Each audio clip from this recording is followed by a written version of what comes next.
Chapter 1 Shock. This giant panda has become enlightened. Binjiang City. The Golden Calf Zoo, usually quiet and uneventful, finally allowed its moment of glory. Not long ago, a group of giant pandas were introduced into the zoo. After a week of frantic preparation, the panda enclosure officially opened to the public today. To build up excitement for the panda exhibit, a dedicated live streaming team was assigned. They launched an exclusive live broadcast across the internet, allowing the panda babies to enter the public's view through the internet. Since early morning, large crowds of tourists had continuously entered the zoo. In no time, the panda enclosure became overcrowded. Oh no, my son fell down. Please save him quickly. Wah, save my son. Near the northwest fence, a woman's sharp cry suddenly rang out, particularly piercing. At the same time, the surrounding tourists also started screaming in panic. In his sleep, Qin Shou was startled awake. Still drowsy, he opened his eyes instinctively and turned around, only to see a 4 or 5-year-old boy lying on the ground crying just several meters away in the trench. Then, he saw several plump figures rushing toward the little boy. It's the giant pandas. Qin Shou was shocked and confused. He couldn't figure out how he suddenly ended up in such a place. Wasn't he supposed to have gone out drinking with friends last night, gotten very drunk, and then taken a younger girl to a hotel room to sleep? How did? At this moment, the 3 giant pandas had already reached in front of the boy, touching and hugging him. Another 4 were on their way. The boy was so terrified that he cried loudly, wetting himself. The parents above were even more frightened beyond their wits, screaming desperately for help. The situation was extremely perilous.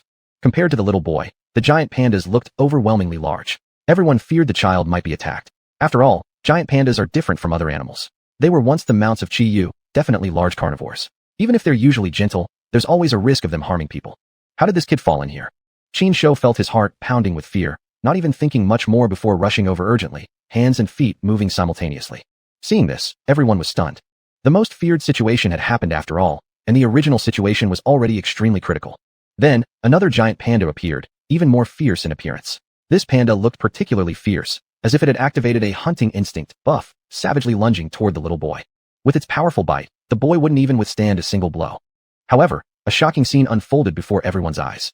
Under the gaze of thousands, the adult giant panda didn't harm the little boy at all. Instead, it charged forward like a cannonball, knocking away its own kind and swiftly taking down 2 other pandas. Standing upright on its hind legs, it shielded the boy behind its back. Even when people threw fruits and plastic bottles at its head, trying every method possible to scare it away, it remained unmoved. The 3 pandas that had been attacked were stunned, staring at it fearfully without daring to make another move. Other pandas who wanted to join in also stopped. Witnessing this scene, the anxious hearts of the spectators finally eased slightly. Everyone looked at Kuzai with newfound respect. No one could have imagined that this cute, clumsy giant panda would turn out to be so intelligent, capable of saving a person. Its protective instincts fully displayed. Such behavior exhibiting high intelligence was eye-opening. Love it, love it. At this moment, the zookeepers hurried over, lifting the little boy away and handing him back to his parents. This unexpected incident finally ended. The whole process lasted less than a minute, and was defused just in time by the giant panda named Kuzai. Too close. Qin Shou patted his chest. The next second, he stood frozen as if struck by lightning. Looking at his hand, or more precisely, his thick, clawed paw, he was utterly bewildered. Only now did he finally understand what was going on.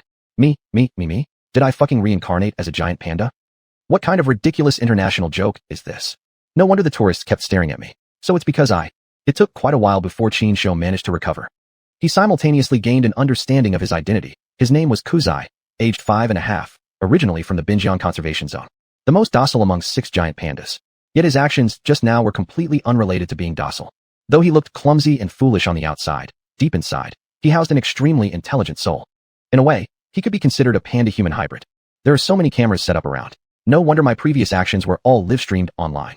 Qin Shou stood up straight, glancing left and right. Counting roughly, there were 6 or 7 live-streaming cameras nearby. Those devices were extremely professional, equipped with auto-focusing functions. Clearly, the zoo manager had invested significant effort to ensure a great streaming experience. This perfectly aligned with Qin Shou's current needs. At this moment, the beautiful female keeper approached and handed Qin Shou an apple as a reward. Wah, this giant panda must have become enlightened. It actually knows how to save people. He's probably the Kung Fu Panda. I really want to jump down there and let him protect me. The tourists praised him endlessly. The little boy's mother sat on the ground in terror, tightly hugging her son, while her eyes remained fixed on the giant panda named Kuzai. It wasn't difficult to see the deep gratitude in the mother's eyes. She also felt extremely guilty for her own carelessness, which had caused her son to fall into the panda enclosure. Being a national treasure isn't bad either. You get taken care of, never lack food or drink, and you can act cute and cling to people's legs. Holding the small apple in his hand, Qin Shou listened to the thunderous cheers from the crowd, his tense and restless mood gradually calming down. At this point, there was nothing he could do. Complaining or blaming fate was useless. Thus, he solidified one thought. Since returning was impossible, he might as well lie back and enjoy life. Being a national treasure giant panda at least meant he wouldn't have to worry about meals or making money. With food and clothing provided, there would be no more worries in life. The only regret was, he was still a virgin, without a wife or children. Now that he was a panda, there would be no need to worry about mating. Everything would be naturally arranged for him. And there would be no need to pay a bride price. Crunch. Qinshu took a bite of the apple, still not forgetting to free up one paw to hug the beautiful keeper's leg, rubbing and snuggling. At this moment, his heart was unusually calm, embodying the very image of reclining and enjoying life. The beautiful keeper squatted down and hugged Qinshu into her arms, gently stroking his soft, fluffy head, tears of excitement flowing down her cheeks. Earlier, Shen Bingwe had been absolutely terrified. As the owner of Golden Calf Zoo and the chief supervisor of the panda enclosure, if anything had happened to that little boy, she would not only be held liable for compensation, but also face huge fines. Even worse, the zoo might be shut down. This zoo was where she had poured her entire heart. She couldn't afford any failure. Right now, fortunately, Qinshu had stepped forward, turning the crisis around and saving her and preserving the zoo. In her eyes, Qinshu was simply her lucky star. Kuzai is amazing, Shen Bingwe said with tears in her eyes. Following the brave act of rescuing the little boy, Qinshu had already become the focus of everyone's attention. Inside the online live stream room, the situation was even more chaotic. Although there were only dozens of viewers, gifts poured in continuously, and barrage messages kept flying. Banana Kuzai is incredible. Fei Fangu, love it, love it. Zhao Bashan, I'm booking a flight to see Kuzai right away, not even God can stop me. More and more gifts flooded the live room, rapidly increasing its popularity. Thus, the system automatically captured the data, pushing it to more users, causing the number of viewers in the live room to surge to over 1,000 within a few minutes. And the number kept climbing. Ding. Live streaming popularity reached 1,000 points, activating the God-tier attendance system. Hostbound, Qinshu. Ding. Congratulations to the host for receiving the beginner's gift pack. Ding. Host triggered achievement mission, achieve live streaming freedom. After completing this task, you will receive rewards, limitless divine eye, and bloodline evolution. Suddenly, a mechanical voice echoed inside Qinshu's mind. What the hell? Qinshu froze. After confirming repeatedly that it wasn't an illusion, he couldn't help feeling ecstatic. This is fucking crazy. I'm about to take off. The next second, a virtual panel appeared before his eyes, showing all his character stats. Host, Qinshu Kuzai. Race, Bear Clan. Level 1. Strength, 286. Agility, 45. Potential value, 5. Popularity, 0 out of 5,000. Evolution progress, 0/999. So live streaming popularity works like experience points. When popularity hits the maximum, I'll level up and evolve. Each time I level up, I get 5 points of potential, along with mysterious rewards. Potential points can be added to either strength or agility, improving overall ability. By the way, this achievement mission seems pretty impressive. Just seems difficult to complete. I just arrived, and I've transformed into a panda, completely unable to communicate with humans. How can I achieve live streaming freedom? With my head. Hey, not a big problem. Since the system set it up, there must be its reason. What I need to do is do my best. No, do panda business, and leave the rest to fate. Everything will eventually turn out fine. So, let's set a small goal first, strive toward achieving live streaming freedom. Qinshu excitedly pondered in his mind. At this moment, he already had a full grasp of all functions of the Fortune's Chosen system. Simple yet practical. The core function is to assist his evolution, and he can evolve a total of 999 times. Each time he completes an achievement mission, he will evolve once. Each evolution will enhance his strength by 10%, or one could say, his bloodline power. If he evolves to the extreme, he will become unimaginably powerful. Just as the system's name suggests, he has already become the blessed favorite of heaven. He's not just a panda. In the future, he is destined to become the strongest being in the universe, unparalleled in history, unmatched by anyone to come. Try adding points to see the effect. Qinshu noticed, behind the numbers for strength and agility, a plus sign each, meant for distributing points. Once points are added, they cannot be reset. Therefore, how to allocate the potential value required careful consideration. Human strength and agility could max out at 100 points, yet his base strength had already reached 286, and there was no ceiling. Only his agility was pathetically low, worse than the average human. This mainly stemmed from his panda lineage. He was simply not a naturally agile animal. As for the functions of strength and agility, people on Earth certainly understood. As they say, speed is the ultimate martial skill. We pandas naturally have great strength, so there's no need to deliberately enhance strength. I'll just go with the 2 strength 3 agility method. With this, I must figure out how to gain popularity and advance my evolution level. Qinshu thought back and forth and made a decision. He immediately allocated the points. His body then underwent subtle changes. At this moment, for him, nothing mattered more than leveling up. His top priority now was boosting live streaming popularity. Come on, let's go. Just as he was deep in thought, suddenly a panda rushed over and snatched the apple away from him. Chapter 2, Showcasing Devilry. Before Qinshu could even react, 2 more pandas attacked from both sides, knocking him flat onto the ground. This he couldn't tolerate. Brat, you want to stage a rebellion? Furious, Qin Shou stood up and executed a flashy overhead throw, slamming a panda named xuanhuan onto the ground. Then he chased after the giant panda that had snatched the apple. The panda who had grabbed the apple happily plopped down on his butt, ready to enjoy the apple, when suddenly a fierce and nimble figure slammed into him, knocking him over and sending the apple flying from his paw. I'll teach you to act up, to mess with me. In one swift motion, Qin Shou mounted the panda and started slapping him soundly across the face. Even though they were both national treasures, Qin Shou certainly wouldn't spoil them. At this moment, xuanhuan came waddling over to join the mess, but Qin Shou slapped him with such force that he tumbled backwards several times, finally rolling into a ditch. Other pandas also came rushing over to join in the chaos. Thus began the panda war. Qin Shou versus 5 pandas. This ridiculous scene instantly amused the spectators.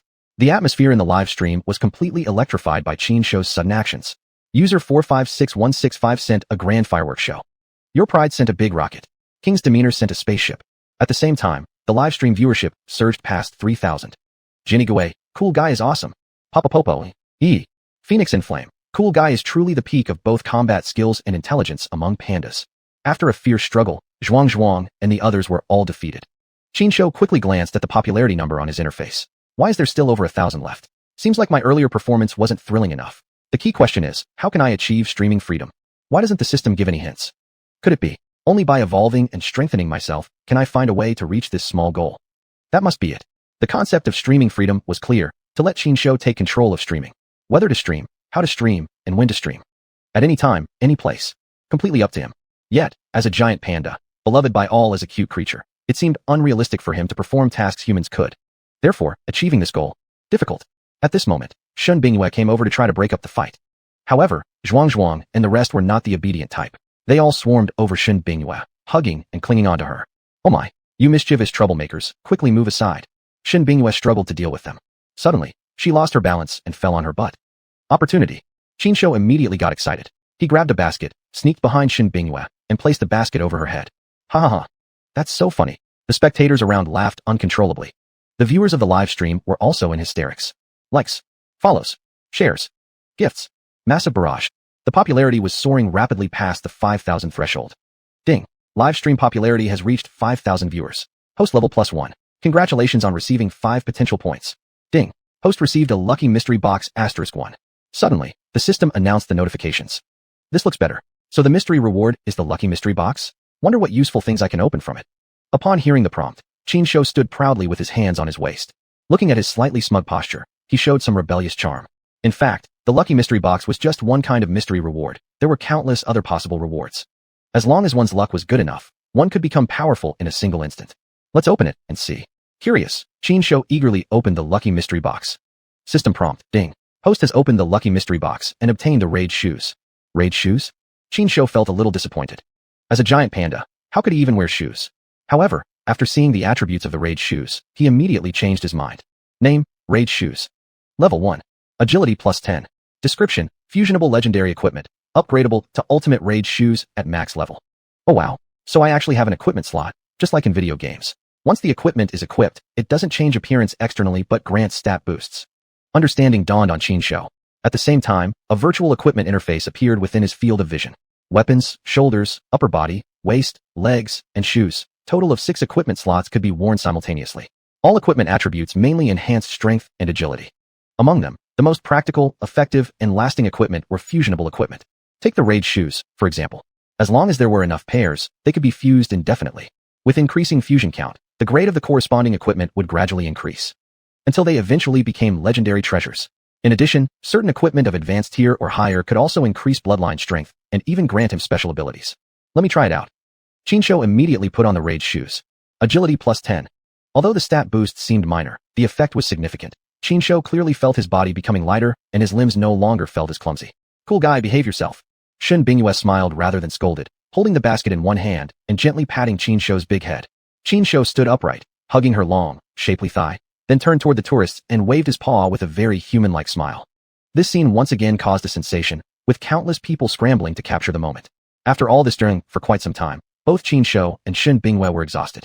Yet, the heated atmosphere in both the live stream and among the on-site crowd only continued to grow. Lunchtime arrived. Shun Bingyue and several other caretakers entered the area, bringing fresh bamboo and bamboo shoots. A few giant pandas immediately came waddling over to enjoy their meal, except for Cool Guy and xuanhuan, nowhere to be seen. Where's Cool Guy? Shin Bingyue looked around, and, upon spotting Qin Shou, her expression suddenly changed drastically. She had just looked away for a moment, and already Qin Shou was causing trouble again. More accurately, Qin Shou was putting in relentless effort to level up and achieve streaming freedom. Though once born human, Qin Shou had never done live streaming himself. Still, like the saying goes, even if you've never eaten pork, you've seen pigs run. He roughly understood how to boost and maintain popularity. The best way to do that was to stir up trouble constantly. As a panda, he had already worn layers upon layers of the hat of forgiveness. But when he acted cute and performed antics, both the tourists and fans would definitely buy in. How delightful. There he was, directing xuanhuan to stand upright on his hind legs and lean against a wall, while Qin Shou grunted and climbed onto xuanhuan's back. Due to his short stature, he exerted tremendous effort just to barely reach the edge above with his front paws. Then, with a bit more force, he climbed up. Under countless astonished gazes, he clung to the fence like a nimble monkey, perfectly steady and composed. Chapter 3. I want streaming freedom. Yet his rotund body looked very unstable, creating a thrilling and dangerous spectacle. But he was clearly enjoying himself. He even waved at the tourists. Witnessing this scene, Shin Bingyue immediately flew into a panic and quickly organized people to stop Qin Shou. Now I've seen everything. A giant panda was escaping right under everyone's nose. Tourists were scared and quickly stepped back, while some brave souls even offered food to Qin Shou. Encouraged by those bold tourists, others gradually joined in, crowding around and trying to pet the panda. More and more people gathered, nearly breaking through the fence. However, Qin Shou wasn't really into this. He was a bit aloof. After a brief interaction with the tourists, he went back to his own mischievous ways. Watch him dodge the tourists' grabby hands while walking back and forth along the railing, swaying with every step like he could fall at any moment, as if performing acrobatics. Kuzai, come here quickly. Shin Bingyue hurried over with her team. Come and catch me if you can. If you do catch me, I'll let you do whatever. To avoid being captured by the zookeepers, Qin Shou started running. Thanks to the roller shoes, not only could he run fast, but he also maintained excellent balance. Under everyone's watchful eyes, he bounced back and forth, playing a game of cat and mouse with the zookeepers, single-handedly shifting the entire crowd's attention, including within the live streaming room. The panda area was equipped with panoramic cameras that used split-screen broadcasting, allowing viewers to monitor the panda's every move anytime. Kuzai the panda's antics fascinated both online and offline fans. After several minutes of such chaos, Shin Bingyue and the others were exhausted, unable to even touch one hair on Qin Shou. Eventually, after running almost 3/4 of the enclosures along the railing, Qin Shou finally got tired. He paused deliberately, and as Shin Bingyue approached, he suddenly turned around and hopped back. A false alarm. Shin Bingyue and her team were completely worn out, having worked for nothing. Is he still a giant panda? He's too smart. He tricked us so thoroughly, Shin Bingyue exclaimed in shock, as if seeing a ghost. Seeing the zookeepers fail, Qin Shou felt a bit smug. He casually glanced at his popularity value, finding it had already surpassed 9,000. And the popularity required for his current level up was 10,000 points. In other words, after his tireless mischief, he was about to level up again. This is just the beginning. From now on, I need to work harder. Let me set a small goal first, strive to become an internet-famous panda with over 100,000 followers. Later, with the help of celebrity influence, my popularity will naturally continue to grow. While eating bamboo, Qin Shou was already planning his panda life goals. Of course, that didn't stop Shin Bingyue from scolding him. Kuzai, let me teach you a lesson for being naughty and mischievous. I'll spank your little butt. Unable to contain her anger, Shin Bingyue grabbed Qin Shou's large head and slapped his butt a few times. It was just a light punishment, not hard at all. Besides, giant pandas naturally have thick skin and fat, so even if Shin Bingyue had put all her strength into it, it might not have hurt Qin Shou at all. It was more like a massage. At this time, the Renqi value of Jinyo Zoo had completely exploded, especially the panda area, which was filled to capacity, with many more people waiting in line outside. Among the queuing tourists were those who discovered the panda area's live stream and saw the pandemonium inside through the broadcast. Especially that giant panda named Kuzai. He was simply amazing. Word spread among the tourists, attracting even more viewers to the live stream. More people followed and shared the stream, increasing the viewership. In just half a day, both the physical zoo and the online stream were wildly popular. Inside the panda exhibit hall, Shin Bingyue looked at Kuzai through the glass wall, a satisfied smile on her face. She had invested over 100 million yuan to acquire Jinyo Zoo. Moreover, introducing all kinds of animals had cost her a large fortune. She had risked her entire fortune on this. As they say, the first few steps are always the hardest. She was very aware of that difficulty until she saw Kuzai's performance, which gave her some peace of mind and even revealed a greater business opportunity. Now was the era of high-speed internet development, and live streaming was a top industry. If she could capitalize on both online and offline audiences, she would surely benefit greatly. If Kuzai is so talented, I'll use him as a gimmick and try to cultivate him into an internet celebrity. Shin Bingyue excitedly thought. As expected by Qin Shou, things developed just as he predicted. Soon after, with enthusiastic support from both tourists and streaming fans, the live stream popularity effortlessly surpassed 10,000. System message, ding. Host level +1. You have received a lucky mystery box and roller shoes as rewards. Upon hearing that, Qin Shou stopped chewing his bamboo stick. The higher the level, the better the rewards, an idea perfectly aligned with the super evolution system's mechanics. Open the lucky mystery box. Qinshu issued the command to the system in his mind. System notification, ding. Host has opened the lucky mystery box and received an iron chain.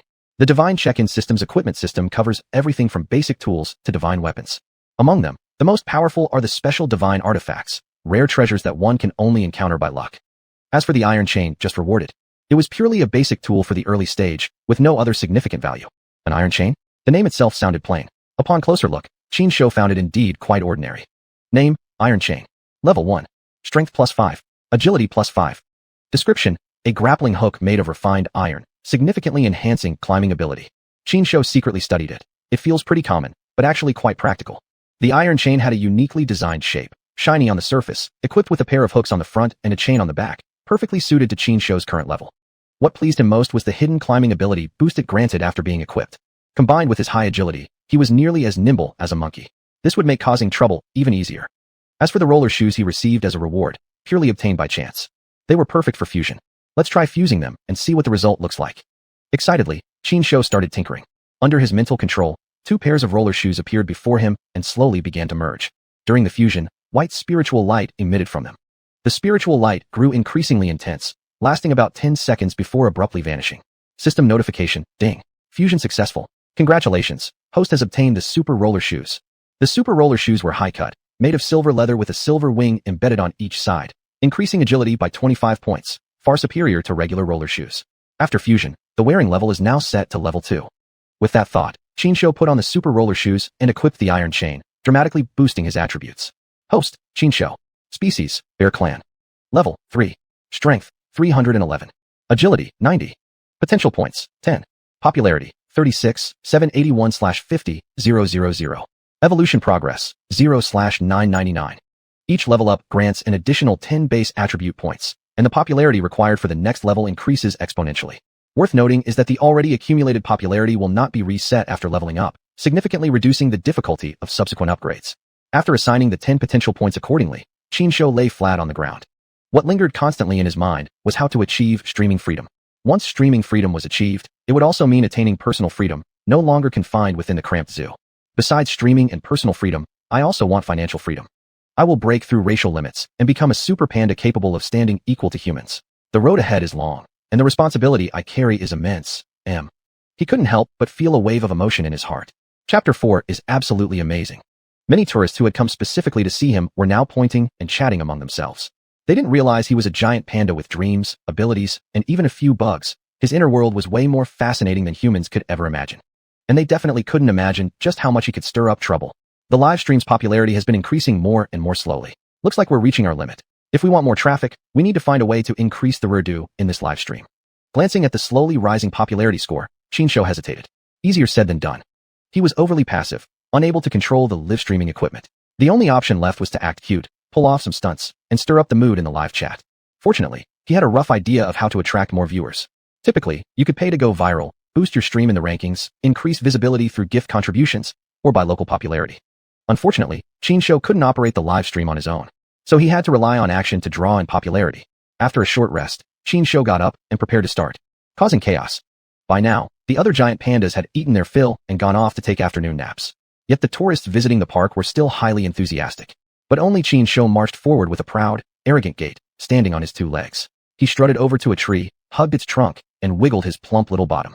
His round, chubby physique paired with such a sensual dance move made for a sight both bizarre and strangely mesmerizing. This move instantly enchanted both the live stream audience and on-site tourists. If he had some background music like Drunk Butterfly, the viewing experience would have been infinitely elevated. iHeartSuit Panda sent a grand festival gift. Lucky King sent 666 roses. Swallow returning north sent 66 small rockets. Xuanhuan sent a big rocket. Inspired by Qinshu's alluring dance moves, many more people in the live stream became his fans, generously sending gifts without hesitation. As a result, his newly opened Mayin account gained over 60,000 followers in just half a day. Meanwhile, Shen Binghua, who was taking a lunch break, opened the Xuanhuan app on her phone and entered the live stream. Whoa! She couldn't help but gape at the rapidly increasing popularity and number of followers. When she saw Kuzai dancing vigorously around the tree trunk, she burst into uncontrollable laughter. She laughed so hard she held her stomach. A middle-aged man with a heavy build and thinning hair approached. What are you laughing like an idiot for? Shen Binghua straightened herself and pointed at the phone screen. Dad, quickly look at Kuzai, he's just too funny. Li Zheng casually glanced at the screen and gave a half smile, then frowned slightly. Judging from the data analysis, our opening day profits weren't very ideal. Unless the average daily visitor count meets or exceeds 30,000 for the next 7 days, future earnings won't meet expected standards. Hearing that, Shun Bingyue lost her cheerful mood. She put the phone down. 30,000 visitors per day. That really is a tough number.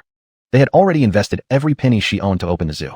Currently, offline ticket sales were acceptable, but online ticket booking rates remained very low. At this rate, hitting 30,000 visitors daily for 7 consecutive days was out of the question. Even getting a single day past 30,000 seemed hard. Li Zheng spoke with gravity. Our daily operating costs aren't low either. We need to stay prepared even in times of stability, to be ready for anything. Shun Bingyue nodded. Though a bit weighed down, she smiled faintly. I think we'll manage. At least today's visitor count looks decent, and the live stream's effects have already started showing. All of this is thanks to Kozai. Ever since he heroically saved that little boy, the live stream's popularity has been growing. In just half a day, my Xuanhuan account gained over 60,000 followers, and it's still climbing. If nothing unexpected happens, we may hit 100,000 followers by today. The rising follower count gave her renewed confidence. Next steps were to verify and register the official accounts. Dedicate the current main account solely to Kozai, and spare no effort in developing his influence. As for the other giant pandas, each would receive a new individual account. This strategy, similar to blooming from multiple fronts, made perfect sense. Also, the streaming content needed some rework. After all, the entire stream's popularity hinged on Kozai. He had become the real mainstay. Without him, things would have gone downhill fast. That's great if you're confident. Li Zheng smiled approvingly. I'm getting older, my energy is limited, and I can't help you as much as I'd like. This was your decision to make. How it goes from here depends entirely on your ability and luck. That's all I'll say. Dad wishes you good luck. No matter what happens down the road, your mother and I will always support you. Hearing these words, tears of gratitude unconsciously welled up in Shun Bingyue's eyes. She affectionately linked her arm through her father's. Thank you, Dad. Meanwhile, she recalled how her relatives had gossiped when she first decided to open the zoo. Almost no one believed in her, except her parents, who unconditionally supported her. Inside the panda enclosure. After finishing a dance, Qinshu slowly climbed up a tree and made his way along a Y-shaped branch. The thick branch swayed up and down dramatically, creating a heart-stopping spectacle that made the onlookers gasp, their minds involuntarily picturing visions of Kozai falling. 3, 2, 1. Qinshu estimated the distance, and, after counting down 3 seconds in his head, suddenly leapt forward, launching himself toward the walkway 7 or 8 meters away. Booer Shun, invisible god Kozai's at it again. Calm as the ocean. Oh my god. Is it trying to commit suicide? Momo, somebody stop it. The live chat was flooding with comments. Shun Bingyue, who had been in the staff rest area watching the stream, was so terrified by what she saw that she literally dropped her phone to the ground, her soul seemingly leaving her body. Without thinking about picking the phone back up, she rushed toward the panda enclosure. At the same time, Qinshu had already landed steadily on the fence, standing upright like a triumphant warrior, waving his paw at the spectators. Another false alarm. The frightened tourists breathed a sigh of relief and cautiously approached him. From the mountains and rivers, could you please give me a follow? Qinshu silently chanted to himself. As the crowd of tourists was about to completely surround him, he quickly stepped away to avoid any accidents, his short legs moving nimbly. But he didn't forget to interact with the visitors along the way. A sexy, pretty girl had come too close, and he snatched her sun hat right off her head and put it on. Kozai. Shun Bingyue arrived in a flustered rush, shouting at the top of her voice. He. Qinshu grinned, showing his teeth, and before she could reach him, he suddenly turned and jumped away.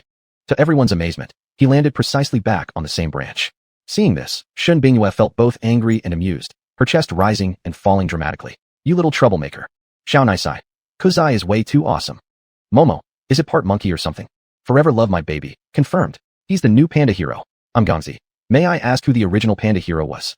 Forever love my baby. Never mind that. The chat was in chaos. At this moment, Shun Bingyue arrived beneath the tree, trying to coax Kozai down. Kozai, be a good boy. Come down now. I'm coming. Willingly complying, Qinshu waddled his way down from the tree. When he was less than 5 meters from the ground, Shun Bingyue quickly reached out to catch him, but much to her surprise, Qinshu pulled his legs back up at the last second. This happened a few times in a row. Hands on her slender waist, Shun Bingyue puffed in annoyance. Kozai, you're making fun of me. But what came next was even more outrageous. Chapter 5, Cool Guy Wants to Escape. Qinshu didn't play by the rules. Suddenly, he jumped forward, spun 3.5 rotations midair, and accurately dove straight into Shun Bingyue's arms. Weighing in at around 80 or 90 kilograms, he crashed down toward her like an unstoppable artillery shell. There was no way she could hold him. Oops! She cried out in surprise, her body uncontrollably tipping backward. Combined with his weight and momentum, if all of it landed on her frail frame, she'd surely suffer bruises or broken bones at the very least. The nearby tourists turned pale with fear, some covering their eyes, unable to bear watching. Yet, what happened next was beyond everyone's expectations. Just when Shun Bingyue thought she was about to suffer a huge accident, Qinshu's action surprised all onlookers.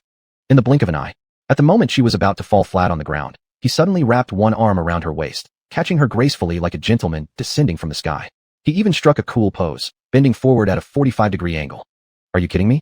At this very moment, whether online viewers or on-site tourists, all had the same thought flash through their minds simultaneously. This is absolutely epic. Compared to Qinshuo's earlier performances, this one was even more thrilling. Doubly exciting. Vermilion bird dance. Goodness gracious. Cool guy flirted with the zookeeper. Wooden pillar. They said after the founding of the nation, no more spirits are allowed. This giant panda is outrageous. I wish I were his toy. Old man. Cool guy, please take my knees. Bei Qingshun. Who would have thought a giant panda could be better at flirting than me? Please call me Dewangxi. I'm seriously jealous. The chat in Wang Yu's live stream was flooded with comments, and the already heated atmosphere exploded once again. The on-site crowd at the panda exhibit erupted in cheers and applause shortly after their initial shock.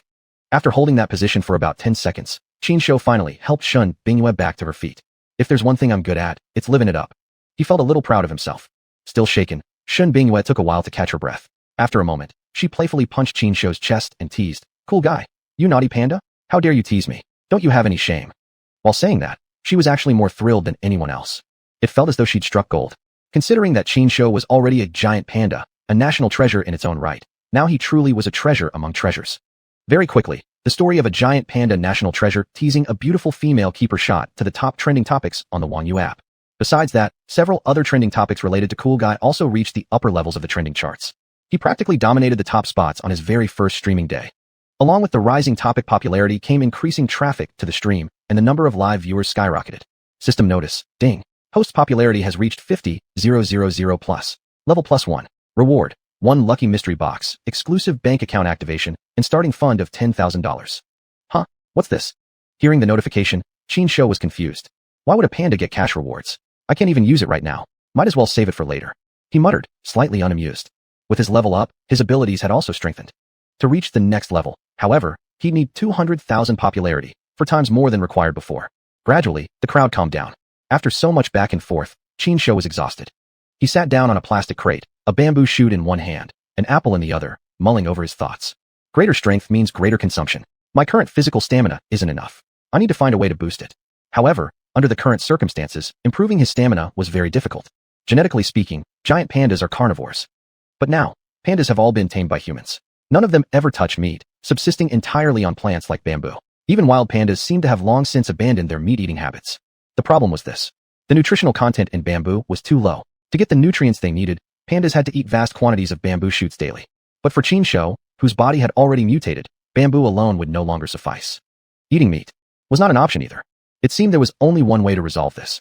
Break out of captivity, go outside, wander around, and eat whatever he wanted. At the mere thought of escaping, Qinshuo's eyes lit up, and the bamboo shoot in his hand suddenly lost its appeal. Immediately, he stood up and began observing the surrounding area. The fence here isn't very high. Even the bars inside are only meant to prevent ordinary pandas from escaping. For me, they're practically non-existent. If I decide to escape, I won't fail. But I can't rush into it. He thought calmly. Right now was peak visiting hours at the panda park, and guards and keepers were constantly watching the area. If Qinshuo chose to escape now, he would very likely be stopped. After much consideration, he realized the best time to execute his escape plan would be near closing time, when the zoo was being cleared out. There was still over an hour to go before the zoo closed. In the meantime, Qinshuo lay quietly inside the crate, conserving energy and planning to take a short nap. Before he could even close his eyes, Xuanhuan came over to cause trouble. Chi. Xuanhuan came charging over with loud squeals, pawing at the crate, trying to snatch the little apple from Qinshuo. What Xuanhuan said was panda language, which Qinshuo understood perfectly. But he always found it difficult to communicate with him. He sounded like a clumsy xuanhuan, unclear and obviously poor at expressing himself, preferring instead to rely on actions to get his message across. Stop snatching. Here, have it. Qinshuo growled at Xuanhuan twice, then casually tossed the little apple away. Seeing this, Xuanhuan immediately waddled off happily to fetch it. Not long after, thanks to Qinshuo's secret hope, the onlookers were finally persuaded to leave, and the zoo was preparing to close. At that moment, Qinshuo was already egging Xuanhuan to climb a tree. Xuanhuan grunted and puffed his way up over 10 meters high, finally sitting on a tree branch. Shun Bingyue arrived with the other 5 keepers and began returning each giant panda to their enclosures. A few of the pandas were disobedient, climbing up trees and refusing to come down no matter how loudly they were called. Especially Xuanhuan, who had climbed high and refused to obey. Shun Bingyue was so anxious, she nearly wanted to chop the tree down. Taking advantage of the distraction Xuanhuan had created, Qinshuo immediately launched his escape plan. He leaped up a steep slope, jumping several meters high with ease, quickly grabbed the edge above, then used his arm strength to pull himself over the fence, landing steadily on the ground. Oh no, cool guy ran out. Quick, stop him. One male keeper shouted loudly. Hearing this, Xin Bingyue turned to look and was immediately startled so badly her face turned pale, her heart nearly jumping out of her throat. Cool guy? What are you doing? Come back quickly, she shouted in panic. At the same time, she gathered the staff to try to intercept Qin Shou, but they were half a beat too slow to keep up with his pace. Qin Shou had already reached the corner of the wall, climbed up a parasol tree, and climbed high enough to surpass the height of the wall, where he paused to observe the situation outside. It's the peacock enclosure. He saw several peacocks, one of which was spreading its tail in full display. Chapter 6. Pretend to be cool and run away, so darn satisfying. Since Qin Shou didn't understand the layout of Jinyo Zoo, escaping from it completely seemed no easy task. Moreover, Xin Bingyue had already brought people to chase and intercept him. She even used a tranquilizer gun.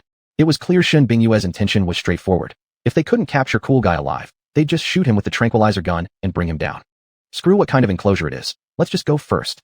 After a brief observation, Qin Shou jumped over the wall, without hesitation and ran through the peacock enclosure. Several peacocks were so frightened they scattered in all directions. A female zookeeper who was responsible for taking care of the peacocks suddenly saw a giant panda zoom past her eyes, leaving her momentarily dazed and confused. She mistook it for a hallucination and blinked her eyes hard, trying to clear her vision. By the time she finally came to her senses, Qin Shou had already vanished in a flash. At this time, Qin Shou headed west. He leapt over the peacock enclosure, jumped over the crocodile pool, crossed the isolation barrier, and finally, after a scare-filled leap, cleared the last wall and reached the outside. Jinyo Zoo was located at the edge of the urban area, where the traffic was light. No one can catch me. Without looking back, Qin Shou continued to move forward. Once he felt secure, he crossed the street and walked toward a nearby lane. There were street vendors along the road, resembling a night market. Afraid of causing panic, Qin Shou avoided showing his face in public. He wandered the alleyways, carefully observing everything like a lurking predator. Except this time, his prey was a bit unconventional. Roast duck, sliced beef in sauce, roast goose, grilled skewers. All delicacies of humans had him drooling and eager to taste them.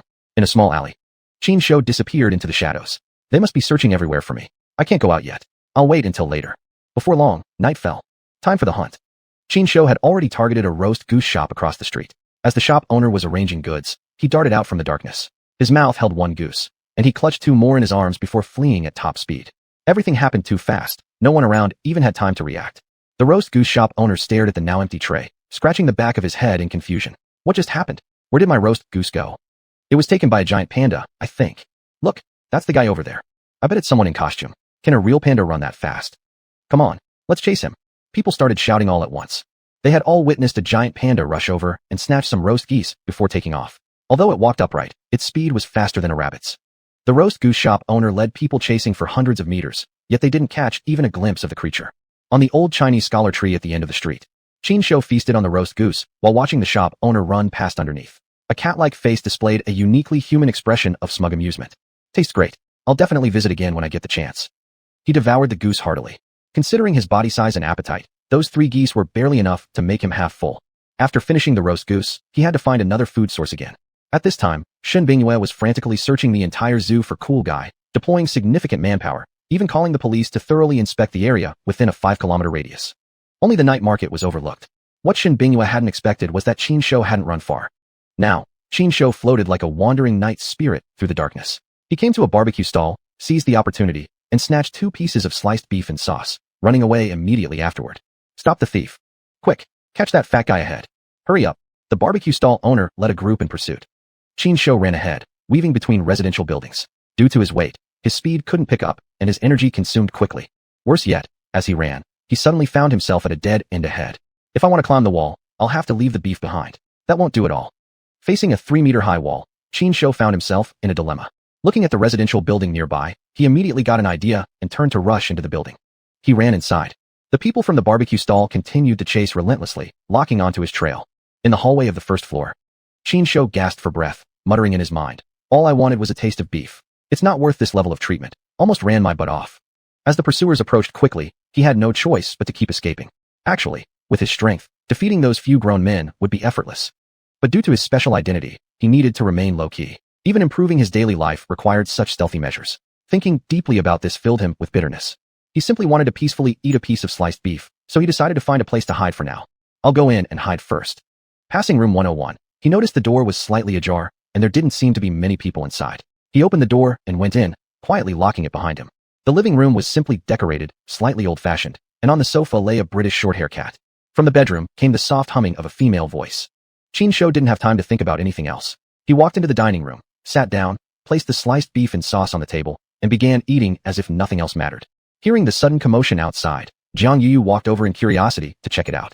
When she saw a giant panda sitting in her own dining room eating sliced beef and sauce, she felt both terrified and excited, her hands trembling with uncertainty over what to do.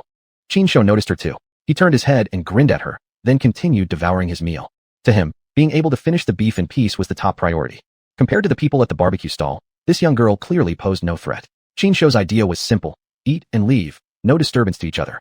Jiang Yuyu stood frozen for quite a while before snapping back to reality and quickly pulling out her phone to start recording a video. She knew there was a newly opened zoo nearby, and this giant panda probably had escaped from there. Therefore, she planned to quietly observe the situation and play with him until she'd had enough.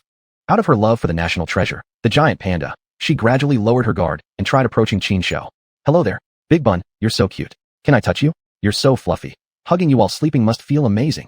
Jiang Yuyu whispered softly, her heart melting instantly at the sight of Qin Shou. Seeing that Qin Shou only ate the beef, she quickly washed some fruit from home and placed it in front of him for enjoyment. Thank you. Qin Shou grinned at her, but didn't touch the fruit. Instead, he got up and walked toward the kitchen. Out of curiosity, Jiang Yuyu followed closely behind.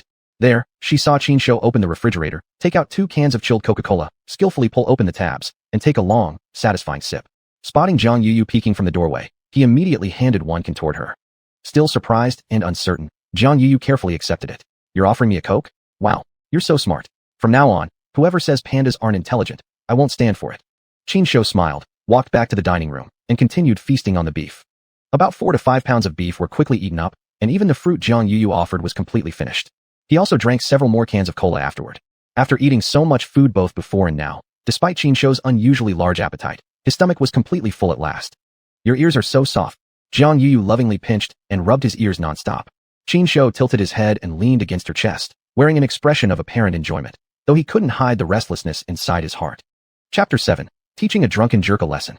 Jiang Yuyu held on to Qin Shou, her face filled with enchantment. If only I could keep you as a pet, but I guess I don't have that kind of luck. Although I don't know where you really came from, it's probably not going to be easy to see you again. Qin Shou patted her head gently in response. As if sensing his thoughts, Jiang Yuyu asked in surprise, Can you understand what I'm saying? Hearing this, Qin Shou hesitated slightly before nodding. Wow, this was amazing. Jiang Yuyu covered her mouth, feeling utterly amazed. Could it be that the Kung Fu Panda from the movies had appeared in real life?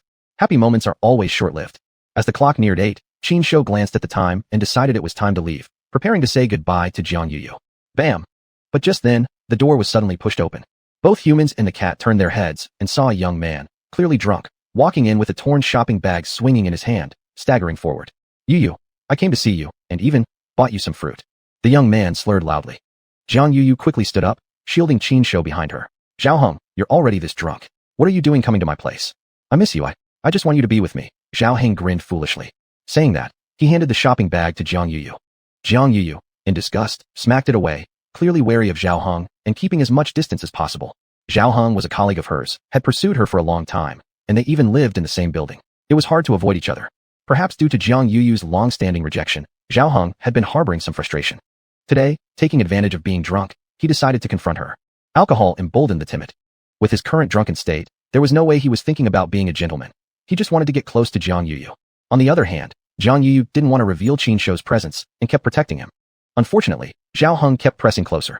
Backed into a corner, Jiang Yuyu slipped and fell right into Qin Shou's lap. Qin Shou, having the stocky build of a panda, resembled a giant stuffed toy compared to her. Xiaoheng saw it, but didn't think much of it.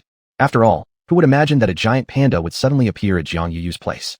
Besides, in his drunken state, Xiaoheng couldn't even tell what was real anymore. Yuyu, I love you. I like you. I want you. I just want to hold you, kiss you. Xiaoheng became more and more aggressive, suddenly lunging toward Jiang Yuyu.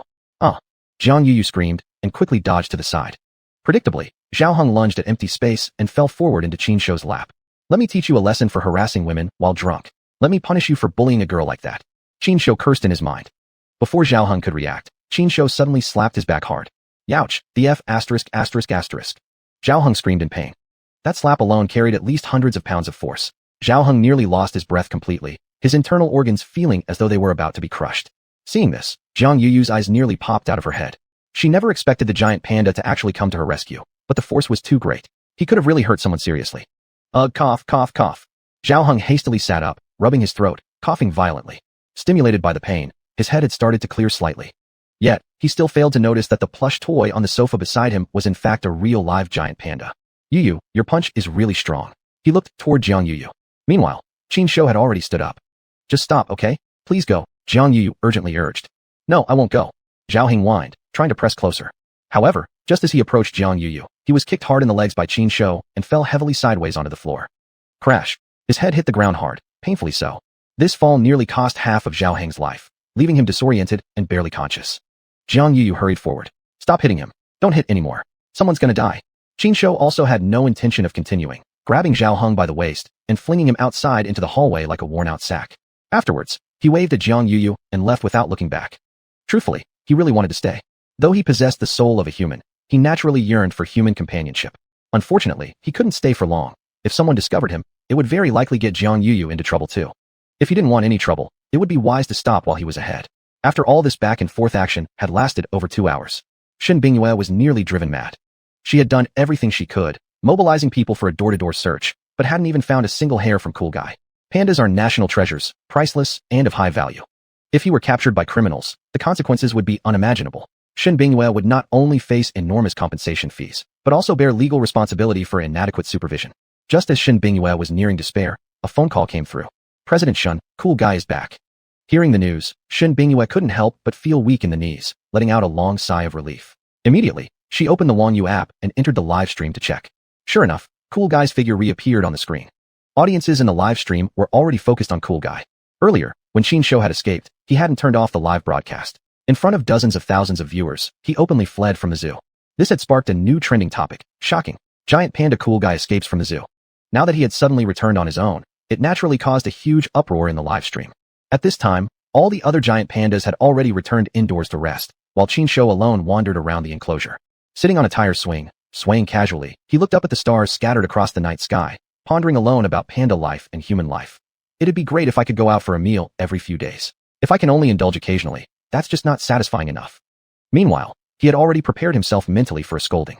He knew how much trouble his actions had caused Shen Bingyue. So here came the problem. Though it was his first offense, he would definitely do it again. But frequently escaping wasn't a sustainable strategy. He had to strike the right balance to avoid overdoing it and permanently losing his freedom. Soon after, Shen Bingyue arrived in a huff. If Qin Shou were a child, she would surely grab him and give him a good spanking. When she saw Qin Shou, and as Qin Shou looked back at her, she suddenly softened, stepping forward and tightly hugging him. You little troublemaker, why are you so good at causing chaos? You scared me to death. Tears of joy flowed down Shen Bingyue's face. Qin Shou wrapped his arms around her slim waist, gently patting her back to comfort her. In truth, his thoughts were actually quite naughty. This is barely anything. I'm a panda destined for great deeds. Escaping is nothing. You'll gradually get used to it in the future. If Shen Bingyue knew what he was thinking, she would definitely take a little whip and spank him without hesitation. Chapter 8. New Reward, 5 Elements Pill. Another day passed. Thanks to Qin Shou's relentless antics since the day he reincarnated into a giant panda, he had achieved considerable progress. After waking up, he felt refreshed and full of energy, as if he had the vigor of a dragon and the might of a tiger. These tourists sure are enthusiastic, coming this early in the morning already. Hearing the noisy commotion outside, Qin Shou thought to himself while holding onto the iron railing, eagerly waiting to be let out. He shared a room with xuanhuan. Xuanhuan was playing with a ball, hugging it while chasing its rolling motion, looking utterly silly and adorable. Today, Golden Ox Zoo was unusually packed. Before even 8:30 a.m., the place was already full. Furthermore, the number of online pre-registered visitors had exceeded 30,000. All these tourists came specifically for Kuzai's reputation, and some even donated supplies for the panda enclosure's operation and maintenance. Meanwhile, the live stream started. Under the public's great anticipation, the giant pandas made their dazzling appearance, with Qin Shou coming out third. Because giant pandas tend to look quite similar, despite many people knowing about Kuzai, practically nobody recognized him. His most notable characteristic is intelligence. Whichever panda looked smart, that's Kuzai. In the live stream, however, they used split-screen broadcasting and gave Kuzai close-up shots, with his name labeled on screen, making it easy for the viewers to tell which one was Kuzai. The first thing every morning was feeding time. First came the milk bowl. Growing up now, need more of this. Qin Shou watched Shen Bingyue pour the specially formulated milk, silently chanting. Still, the bowl wasn't that big, so even with more poured in, there wasn't much extra. After Shen Bingyue poured it, she walked away. Looking at the milk bowl, Qin Shou drooled and gulped it down hungrily. Halfway through, he lifted it with his front paw to drink. Such a human-like gesture instantly triggered cheers and applause. At the same time, online discussions regarding Kuzai's recent escape from captivity had reached their peak. What fascinated the public the most was, despite Qin Shou escaping openly, he actually returned voluntarily. His cleverness almost rivaled a human's. This caused more and more people to start following Qin Shou.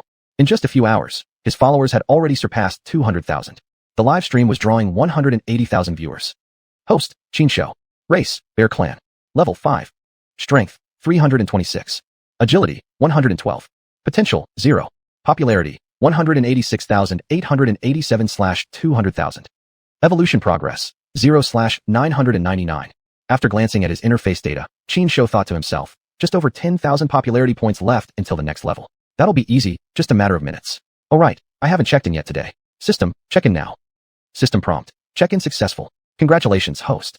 You've received a fund of 100,000 yuan and a hurricane motorbike. I understand the money, but a motorbike? What's up with that?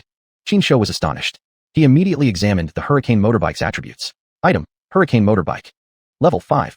Strength plus 30. Agility plus 50. Can be merged. Description, a product of high-end technology, equipped with infinite power. Driving at high speeds comes with risks, so please drive safely.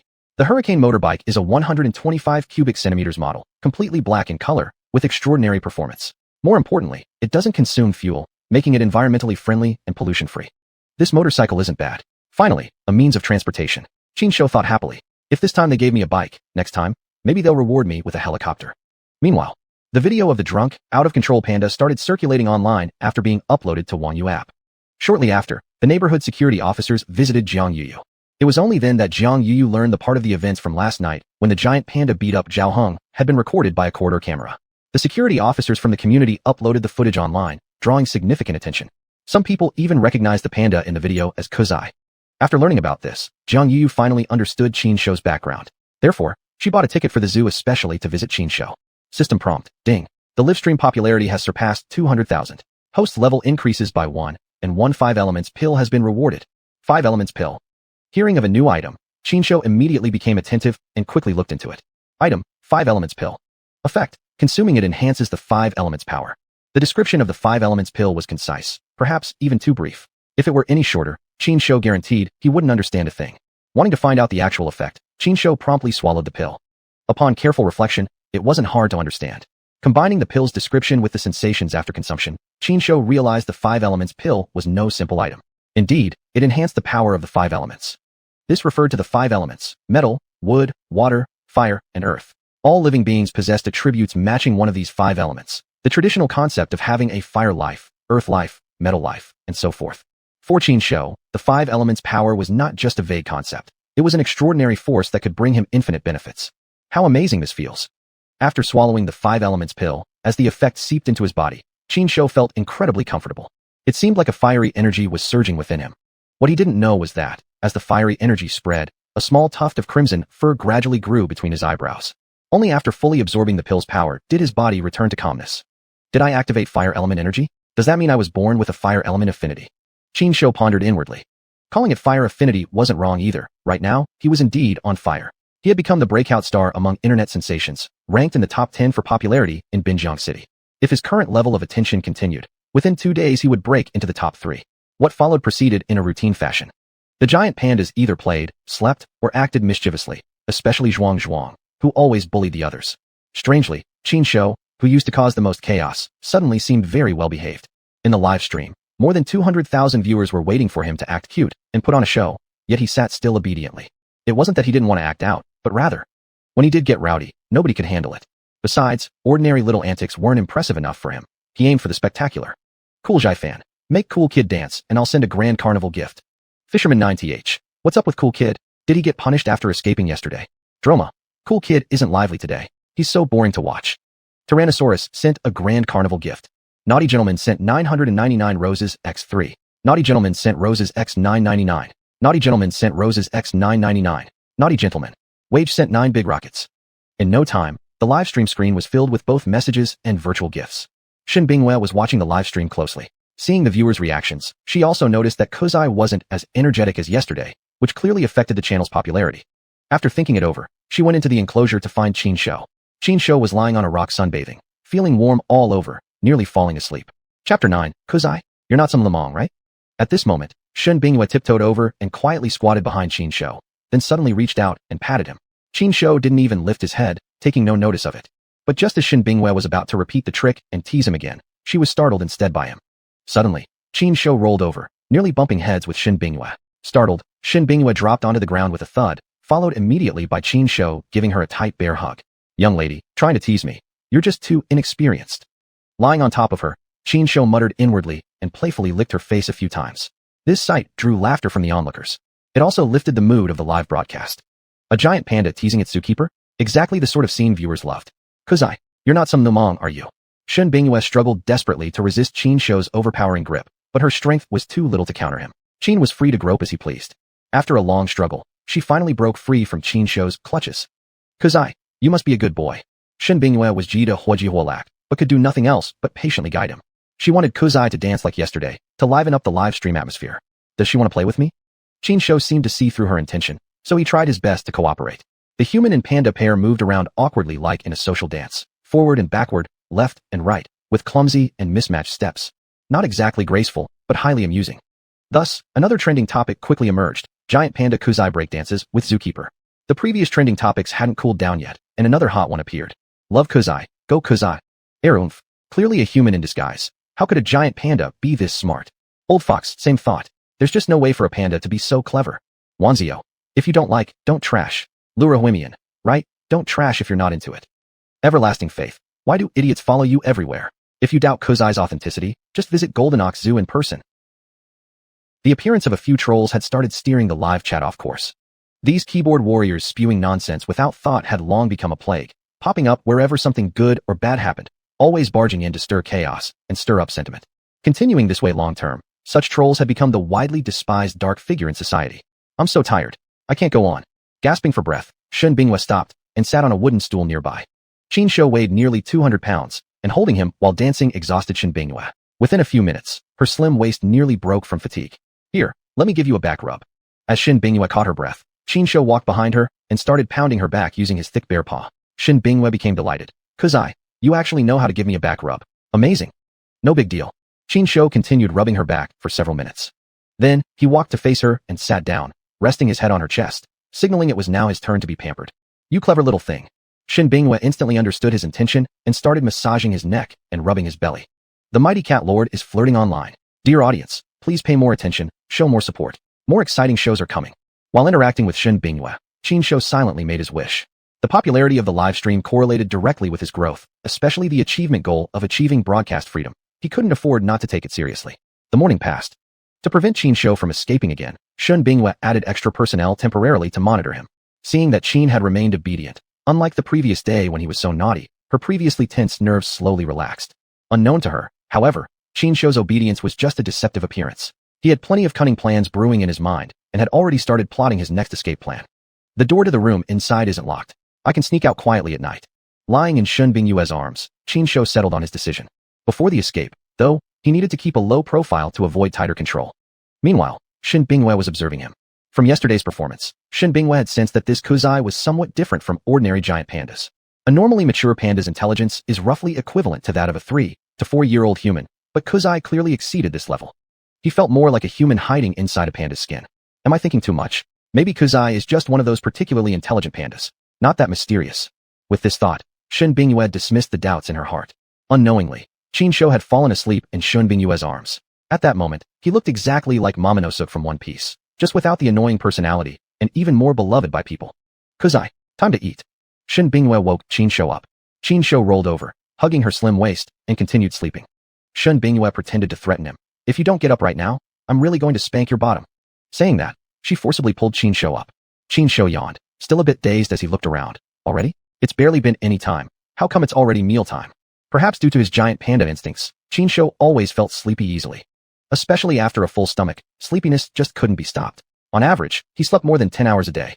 That's also why giant pandas love sleeping. But to Qin Shou, sleeping for 10 hours was pure waste of time.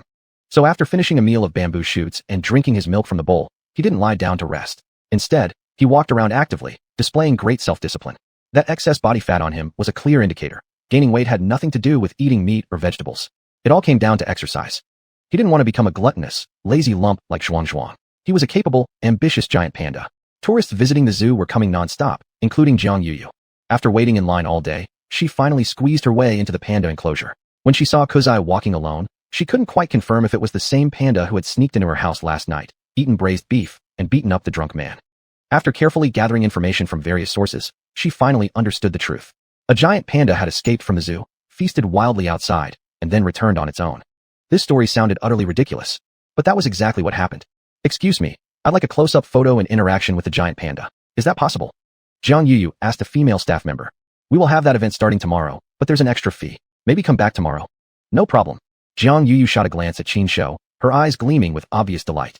Spending some money to get close to this giant panda who had been lingering in her thoughts was not a big deal. Besides, he was so brave. In the office, Shen Bingyue gathered several key staff members to discuss future development plans. She became serious. The zoo's operations have started showing initial results. Investors can rest assured now.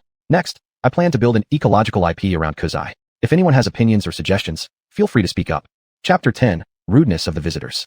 Upon hearing her words, several shareholders looked at each other, apparently not quite agreeing with Shen Bingyue's suggestion. A balding man said, Our zoo just opened yesterday. We haven't even figured out our actual earnings yet. Why in such a hurry to build an ecological IP? Exactly. Our operating budget is limited to begin with. Director Shun, your idea is good, but we must consider our overall interests, added another shareholder. Others nodded in agreement. They were all investors Shen Bingyue had persuaded to join, holding some shares and profit shares. They were passive investors who didn't participate in the management. The main burden was still on Shen Bingyue's shoulders. From their tone, Shen Bingyue understood immediately. Uniting them to develop an ecological IP would likely be a dead end. These shareholders were old hands, only acting when they saw concrete results. They wouldn't reinvest unless they tasted the profit first. Luckily, the investment required wasn't huge, and there were various methods to carry out the plan. Calmly, Shen Bingyue replied, Since none of you are willing to join in, I'll do it myself. The success or failure won't be your responsibility. Do as you like. She didn't feel particularly troubled without their support. In fact, she had expected this from the start, so she could use alternative methods. According to her current plan, first, register Kuzi's name as a trademark. Second, construct a panda ecological park. Finally, open an independent online live streaming account for Kuzi, promoting the entire park's industry chain through him. But now, all these plans seemed distant. The key issue was the lack of funding. As the old saying goes, where there are people, there is chaos. Although the panda garden couldn't be described as chaotic, the large number of people had caused a series of problems. Qin Shou noticed a problem that, although not serious, couldn't be ignored. That was, people kept littering inside the enclosure. The crowd above is so dense that the fences nearly collapsed. The whole place is in a mess. We can hardly keep order, especially those who keep throwing stuff around. Did they leave their brains at home when they came out? Who threw these grapes anyway? They nearly made me sick with sourness. Qin Shou grumbled bitterly. Despite signs strictly prohibiting feeding the animals, certain visitors ignored them and kept tossing stuff in. Beverages, fruits, vegetables, snacks, toys, even garbage. Some of these foods were unsuitable for the giant pandas to eat and could even cause poisoning. Yet, some people were just too poorly behaved to be stopped. Not all pandas were as intelligent as Qin Shou. He could distinguish what was edible. Xiong and the others couldn't. When one panda was about to bite into a spicy strip, Qin Shou stepped in and snatched it away. Nobody knew what would happen if a giant panda ate spicy snacks, but obviously, it would not be positive. This incident angered Qin Shou quite a bit, giving him a good opportunity to act up a bit. Every time he saw someone throwing something in, he picked it up and threw it back. Drinks, he'd take a sip before throwing it back. Fruits, he'd take a bite before tossing them. Toys, seized. Unlike humans, he threw them back with strong force and incredible accuracy, making direct hits with a powerful impact. Even some people were knocked over. For a while, the panda enclosure looked like a snowball fight, with Qin Shou continuously throwing things back. Initially, the visitors thought Qin Shou was playing with them, but not long after, they realized he wasn't playing. He was mad. Mad because of the littering. You should calm down now, right? Qin Shou sat down heavily, panting from fatigue. But he thought too soon. A few individual visitors were just too inconsiderate. Before Qin Shou could catch his breath, someone else threw another object into the pen. Once it started, it continued, throwing non-stop. They were clearly trying to provoke Qin Shou for their own amusement. What they didn't realize was that many people watching disapproved. The live stream exploded with outrage, with tens of thousands of netizens condemning the poorly behaved visitors. Kalong. Even Kuzi knows cleanliness, yet they still throw things. Such poor manners. Dad Ada. I wish I could teach them a lesson. Around winter. So angry. I'll curse them with a magic circle. Mingtian. Some people are just inconsiderate. Looking at the growing pile of debris and garbage thrown into the enclosure, Qin Shou felt his head swell, even though it was already big to begin with. Now it felt even bigger. Fortunately, several zookeepers arrived in time to restore order and clean up the enclosure. Finally, Qin Shou could catch his breath. Why am I always so anxious? I'm so stressed. If only I could live as carelessly and happily as Xiong and the others. Qin Shou stared longingly at the pandas playing in a tangle. Suddenly, he felt out of place.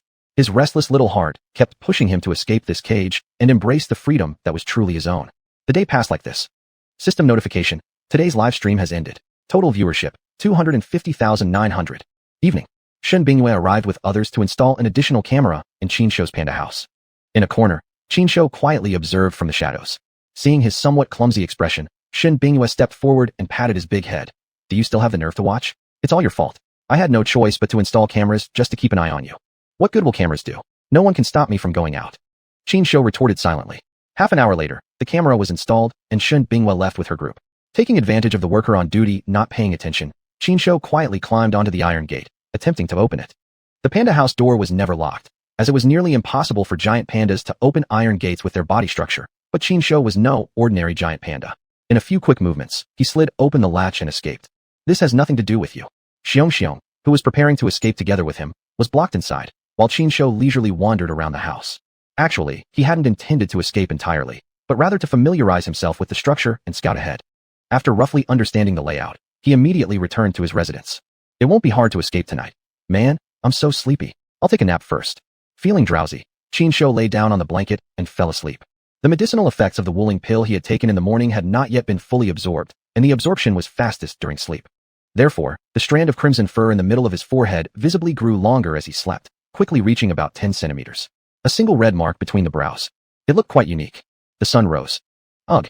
After a deep sleep, Qinshu felt significantly more energetic, as if he possessed endless strength. No wonder this Wuling pill is great. The effects are amazing, he thought happily. Compared to the boost in physical strength, the fire element power granted by the Wuling pill was essentially a further enhancement of his core strength. However, the progress was rather slow. Currently, it wasn't even a fraction of what it could become. Time to start work again. Bowls of milk, fresh bamboo shoots, tender bamboo stalks, small apples, steamed corn buns. After eating the breakfast carefully prepared by the zookeeper, Qinshu followed the routine plan and took a walk in the courtyard. A walk after dinner leads to a longer life. Chapter 11. Building an ecological panda pavilion. At the same time, Shen Bingyue had already adjusted the live streaming strategy and no longer used split-screen broadcasting. The previously verified official account was changed to become Cool Kids' exclusive live streaming account, while other giant pandas were assigned to another account. This strategy maximized Cool Kids' commercial value. It was also the first step for Shen Bingyue to build an ecological IP. As for the second step, constructing an ecological panda pavilion, it would cost at least hundreds of millions of investment funds. Shen Bingyue had already made preliminary plans, but had no intention of starting immediately for now. Her current top priority was to fully develop the first step. To fully make Qinshu a star, there were various ways to promote him. For example, hosting a solo live stream. Considering his current popularity, such a move would surely be highly profitable. The advantages were simple execution and low investment. Compared to other giant pandas, Qinshu was undoubtedly the most energetic and well-behaved. While others were fighting, sleeping, climbing trees, or causing trouble, Qinshu was busy working out, occasionally pausing to interact with tourists, exuding the air of a true star at the panda park. Now, the Netfish app featured a solo live stream dedicated entirely to Qinshu, drawing in even more fans. With trending tags, official recommendations, popularity rankings, and other features, he ranked high in exposure, capturing more attention. Host, Qinshu. Race, Bear Clan. Level 5. Strength, 333. Agility, 117. Potential value, 0. Popularity, 808/200,000. Evolution progress, 0/999. Glancing at his current popularity, Qinshu immediately felt the enormity of the task ahead. It's normal for viewers to be few at the beginning. The popularity will rise soon enough. With that thought in mind, he refreshed the data panel again. Just seconds apart, the live stream's viewer count had already surpassed 10,000 and continued rising. Approaching 9 o'clock, Shen Bingyue, along with 4 or 5 employees, cleared a space, set up some chairs and tables, and added a background cloth and a large poster. The background cloth displayed images of all the giant pandas, with each individual labeled by name. Qinshu occupied the center position. Meanwhile, the poster featured only Qinshu himself, using a candid photo taken when he was wandering around leisurely. He stood upright like a senior citizen. Next, the photography crew entered, marking the official start of the carefully planned solo live stream, hosted by Shen Bingyue. Seeing this elaborate preparation, Qinshu felt genuinely pleased. Exactly what I need comes right on time. Boss understands me perfectly. I love her so much. For others, popularity equated to career and wealth. To Qinshu, however, it represented a ladder toward freedom. No one longed for popularity more than he did. Therefore, the solo live stream arranged by Shen Bingyue could only be described as a divine inspiration. Such a live stream came with strong appeal, bringing significantly greater revenue than a regular one. If everything went as planned, it would definitely further boost Qinshu's popularity. Dressed in a khaki jumpsuit, wearing a matching cap and headset, Shen Bingyue entered the scene to personally host this live stream. The main star of this live stream was naturally Qinshu. Cool Kid. In addition, Shen Bingyue had invited 3 renowned senior media figures from Binjiang City to participate in the broadcast. The preparation was clearly thorough. To keep Qinshu cooperative and prevent any mischief, Shen Bingyue specially arranged some fruits and snacks on the table. Qin Shou gave the food a disdainful glance. Trying to placate me with these little snacks? Are you treating me like a kid? The live stream officially began. Since the first broadcast until now, netizens were seeing Cool Kid up close for the first time. Immediately, the chat room came alive, and viewership quickly climbed to 50,000. Folder Swordsman. Is this the legendary Cool Kid? A troll. Surely it's a person pretending. Clueless Donkey. Not sure what's going on, so I won't comment. Rocket Hyro. So strange. Cool Kid's red fur above his eyebrows is so adorable. Bell not ringing. Cool Kid. I love you. Mua. The Only King sent gift. Grand Fireworks X9. Dry Leopard sent gift. Big Rocket X3. True Love for True Love sent gift. Heart Sign X9999. Just Wanna Be a Handsome Dude sent gift. Maserati Sports Car. Dream Within a Dream sent gift. Romantic Horse Carriage X9. Forget All Feelings sent gift. Falling in Love at First Sight X99. In an instant, messages and gifts filled the screen, so much that it was hard to view the stream properly without activating the screen clearing function. Thank you all for your support and affection. We're thrilled to have you all joining us. Thank you. Thank you. This solo live stream has been specially prepared for Cool Kid. As you might already know, Cool Kid is quite mischievous. He went viral right on the first day the park opened. As a special reward for everyone's support, I've prepared a few exciting giveaways. The first gift is free online general admission tickets for our zoo, while the second is an opportunity to interact closely with Cool Kid and take a commemorative photo. There are 100 spots available for each giveaway. Everyone is welcome to participate enthusiastically. Both online and offline audiences have a chance to participate. During the live stream, I will randomly select 5 lucky viewers at random times. Winners can contact me through the official account, and I will help arrange a visit time for you as soon as possible. This was Shun Bingyue's first live stream, and she was a bit nervous. Her speech wasn't very smooth, and her expression looked unnatural. At this moment, Qin Shou walked over, wrapped his arm around her slim waist, waved his bare paw, and greeted the audience in the live room. This move immediately melted the hearts of all the fans in the Zhibojian. It also successfully eased Shun Bingyue's embarrassment. Shun Bingyue's eyes flickered, then she reached out and rubbed Qin Shou's big head. Cool Kid, the red fur on your forehead is really cute. Only at this moment did she notice Qin Shou's unique feature. On his originally snow-white forehead, there was a conspicuous tuft of red fur, which looked quite striking. Although it was just fine fur, it felt very firm to the touch. Shun Bingyue originally thought someone had dyed it on purpose. She tried pulling it slightly, but it wouldn't budge, rather strange. However, she didn't show any signs of surprise in front of the audience, continuing to interact with Qin Shou affectionately. According to the planned procedure for the solo live stream, she needed to hold Qin Shou while discussing some topics related to the zoo and giant pandas with the 3 veteran media figures. Cool Kid, come here. Shun Bingyue held a coarse grain biscuit in one hand and pulled Qin Shou to sit down, already prepared to keep him under control. However, unexpectedly, Qin Shou didn't resist. Instead of sitting on the chair, he plunked his entire body directly onto Shun Bingyue's lap. With his nearly 200 pounds suddenly pressing down, Shun Bingyue clearly felt the chair legs sink slightly. Straight guy's nemesis. Haha. Cool Kid, 666. I am not great. 666. Soaring Eagle, 666. Old Man by the Seine, 666. Handsome by no fault. Truly worthy of being Cool Kid. The live chat room exploded with rapid-fire messages. The on-site tourists also gasped in amazement. For a giant panda to make such a flirtatious move, it immediately received thunderous applause. Cool Kid, you're so naughty. Shun Bingyue struggled to push him away, half laughing and half sighing. Qin Shou felt extremely proud inside. This is only the beginning. I still have worse tricks up my sleeve. Chapter 12. The thrill of the exclusive live stream. I won a prize. Outside the panda garden, a girl's excited voice suddenly rang out. That girl was none other than Jiang Yuyu. With a ticket came a chance to win a prize, and she had come to queue at 3 in the morning. After barely managing to buy a ticket, she had unexpected luck during the lottery draw. The lottery box was filled with 100 table tennis balls, but only 10 carried prizes. She was fortunate enough to draw one of them. The thought of interacting and taking a photo with her long-admired cool panda, Kezi, made her extremely thrilled. A young man with a pot belly said, "Young lady, I'll give you 200 yuan, let me buy your prize." "No way, I'll offer 300. I'll give 500. I'll pay 800. I'll go to 1200. 1500. I can't afford that." "If you can't afford it, why are you shouting for nothing? One kick and I'll knock you silly." Encouraged by that fat guy, more and more people began raising the price until it hit 3,000 yuan. Jiang Yuyu looked at the prize table tennis ball in her hand and the hefty offer of 3,000 yuan. Although somewhat tempted, she firmly declared, "I'm not selling." The group of grown men went silent. The opportunity to take a photo with a giant panda was already rare, not to mention during an event with Kezi, the rapidly rising popular panda star. It was even harder than winning the lottery. It was difficult not only to win a prize, but even to buy a ticket to the panda garden. Inside the panda garden, it had been hard to finally get Qin Shou off her, but he still wouldn't behave. He insisted on sitting on Shun Bingyue's lap. The problem was, there simply wasn't enough space. Actually, Qin Shou wasn't trying to be lecherous. He was playing cute and clowning around to liven up the atmosphere of the live stream. He knew when to stop while ahead. After messing around Shun Bingyue for a bit, he jumped onto a chair and gestured for her to sit beside him. Shen Bingyue finally exhaled in relief. Next came the segment discussing the zoo and its giant pandas. Miss Shun, Kezi is so unique. Isn't he a major highlight of your zoo? A male journalist asked. From my observation, Kezi is quite different from regular giant pandas. He's smarter, more emotional, and physically very agile. I believe his existence might spark a revolution in the animal world. Shen Bingyue spoke with great seriousness. Since the live stream started, she had constantly been praising Qin Shou. Even the cat himself felt a bit guilty. A young female reporter dressed in an OL uniform asked, Miss Shun, may I ask what hopes and expectations you have for Kezi's future? Shen Bingyue replied, I plan to build an ecological IP centered around Kezi. Eventually, we'll construct a new eco-friendly panda hall to provide Kezi and other giant pandas with an even better and more comfortable living environment. The office lady gave a thumbs up. Miss Shun, you're truly far-sighted. A round of applause for you. They talked endlessly. For over 20 minutes, aside from one lucky viewer draw, they chattered non-stop. Qin Shou felt drowsy listening to them. The number of viewers is now over 360,000, and the growth is slowing down as time goes on. Regardless of what happens today, we must break the 400,000 mark. After glancing at the statistics, Qin Shou mused with idle thoughts.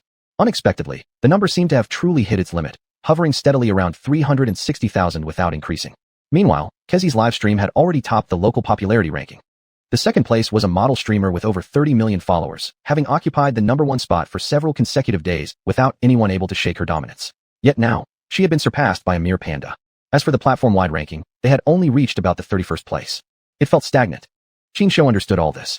The traffic distribution of the Xuanhuan app mainly relied on active user statistics.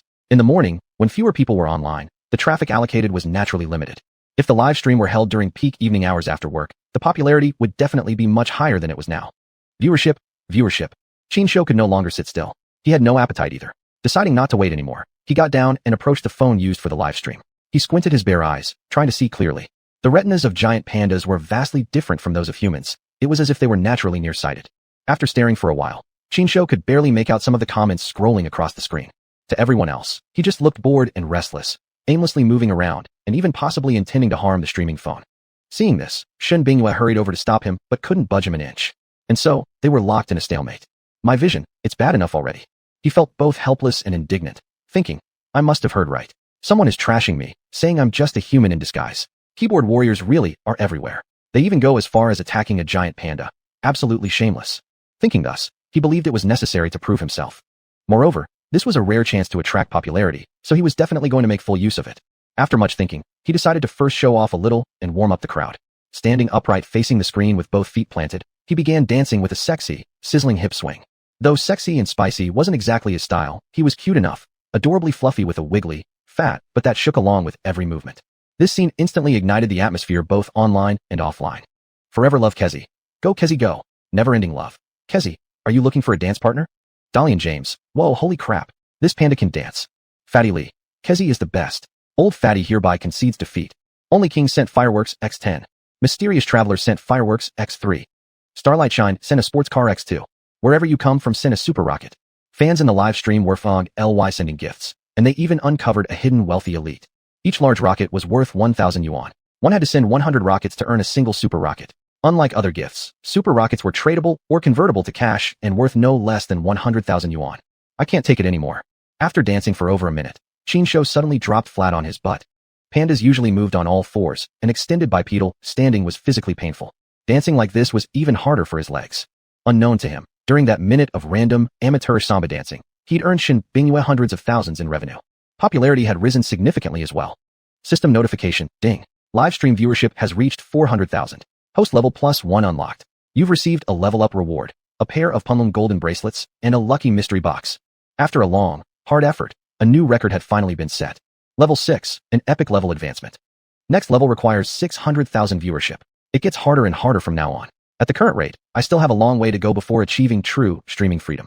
Do I really have to use my ultimate move? Qin Shou pondered inwardly. Earlier, he had overheard Shen Bingyue saying this special live stream would last 3 hours. From the looks of it now, pushing for further gains in a limited time frame would be close to impossible. Chapter 13, I'm a real man. If you disagree, bring it on. There was still a little over an hour left in the live stream. It was time for the offline interaction session. Tourists who had won prizes entered the venue one after another to take photos with Qin Shou. A simple photo is so boring. At least add something exciting. Qin Shou was up to something again. He took the opportunity to escape while taking photos, and a group of people chased after him, creating chaos. Other giant pandas also joined the fun. Until he climbed up a tree, Shen Bingyue and others were immediately left stunned. There he was, sitting on a tree branch, waving his hand at the people below, as if saying, "Come on up." A male tourist, eager for a photo, actually climbed up. Qin Shou was very cooperative, striking what he thought was a cool pose for the picture.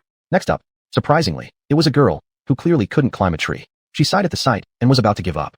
"Let you handle this." Unexpectedly, Qin Shou jumped down voluntarily, didn't make things hard for her, and obediently posed for a photo with her, then snatched the snack bag from her hands. Inside the bag were candied chestnuts, which Qin Shou had always loved. Shen Bingyue tried to grab it, but couldn't. After showing off his presence, Qin Shou stopped causing trouble and obediently sat on the chair, eating candied chestnuts and taking photos with tourists. It was soon Jiang Yuyu's turn. WTF? How did she get here? When he saw Jiang Yuyu, Qin Shou was so surprised his mouth fell open, a chestnut dropping from his mouth. Jiang Yuyu smiled at him, as if to say, "Yes, it's really me. As soon as I see her, I think of braised beef. As soon as I think of braised beef, I want to run into the wild again. And just thinking about farming wild monsters makes my saliva uncontrollable. I'm having such a hard time." Qin Shou wore a pitiful expression. If he could talk, he would tell Shen Bingyue immediately, "I want freedom. I want to enjoy delicious food. I don't want to be locked up here and played with." Unfortunately, he couldn't. After taking the photo, Jiang Yuyu hugged Qin Shou's big head and whispered, "Cool guy. Be good. Don't run around. There are lots of bad guys out there. I'll come see you again sometime." "See you? You probably want me to suffocate to death." Qin Shou shouted silently in his heart. It was just that Jiang Yuyu was too curvy. Her cleavage perfectly enveloped Qin Shou's nose and mouth. "Bye-bye, cool guy." Jiang Yuyu waved fondly. Qin Shou waved his paw in response. "Bye." Such a scene that defied convention once again updated everyone's perception. It was obvious to anyone with eyes that Qin Shou treated Jiang Yuyu more kindly than others, like a longtime old friend. The fans in the live chat room started cheering. "Official princess. No, no, no. I also want to hug cool guy. I want him to wave at me. Robber. This month, I have to go to Binjiang. Ha ha ha brother. Haha I won. I can go see cool guy. Emotionally zone. Check the private chat. You know what I mean. I have a big one. Seriously jealous. Big nanny. I won too he." The only king sent 5 royal parades. After the offline fan interaction, it was time for the Q&A session. Shen Bingyue asked fans to send bullet comments with various questions about giant pandas or cool guy, and she would answer them one by one. The other 3 veteran media persons became background decorations. But this wasn't just any background role, something others would long for. At the very least, it was an opportunity to become recognizable to hundreds of thousands of viewers, significantly increasing their fan base. Flying Big Fish, how old is cool guy? Does he have a girlfriend? Seeing this question, Shen Bingyue couldn't help but smile slightly. Why would you ask that? Cool guy is already an adult and currently single. Are you trying to set him up with someone? Flying Big Fish, just curious. Thanks for the answer. A lamp to guide the souls. What's cool guy's IQ? Was he specially trained before coming to the zoo? This question hit the mark. Not only did this netizen not know, but even Shen Bingyue was equally puzzled. Cool guy had been borrowed from the Wulong breeding base, and Shen Bingyue hadn't had any contact with him before, nor had she heard the base had trained him in advance. Besides, raising a giant panda wasn't like raising a pet. There was no need for special training. As for Qin Shou's IQ, Shen Bingyue couldn't say for sure. After thinking, Shen Bingyue replied, "I think cool guy's IQ is about that of a 6 or 7-year-old child.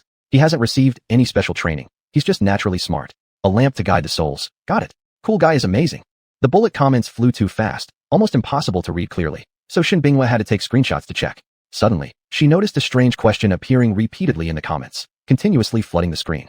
That question was, "Iron Man with a soft side. I'd like to ask, was the giant panda who beat me up last night cool guy?" He posted it in times.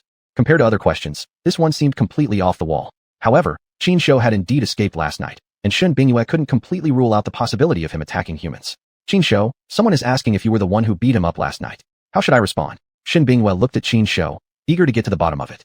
But she could only speak to herself in vain. Qin Shou understood, but couldn't respond, let alone answer. Because he was the one who had done the beating. The victim was Zhao Hong, a pretty unlucky fellow. He had wanted to take advantage of someone while drunk, forcing himself on her and making the situation irreversible, only to be stopped by a heroic panda saving the beauty and then beaten up. But it wasn't really a big deal. Try telling people you were beaten up by a giant panda, and no one would believe you. Except for Jiang Yuyu. And the short video uploaded by the neighborhood security guard, but the footage was unclear, and there was no obvious evidence showing the panda had attacked someone.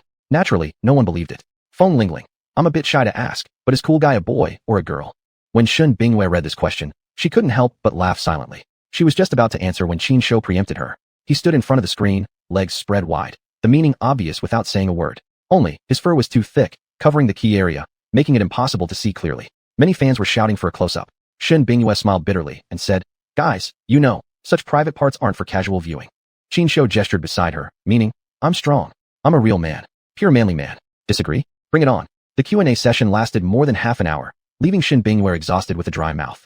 For the remaining schedule minutes, Qin Shou would appear alone on camera, putting on a feast show. He sat on a blanket surrounded by piles of bamboo shoots, fruits, and melons. Such a special treatment came only during this live session, Normally, you couldn't even dream of it.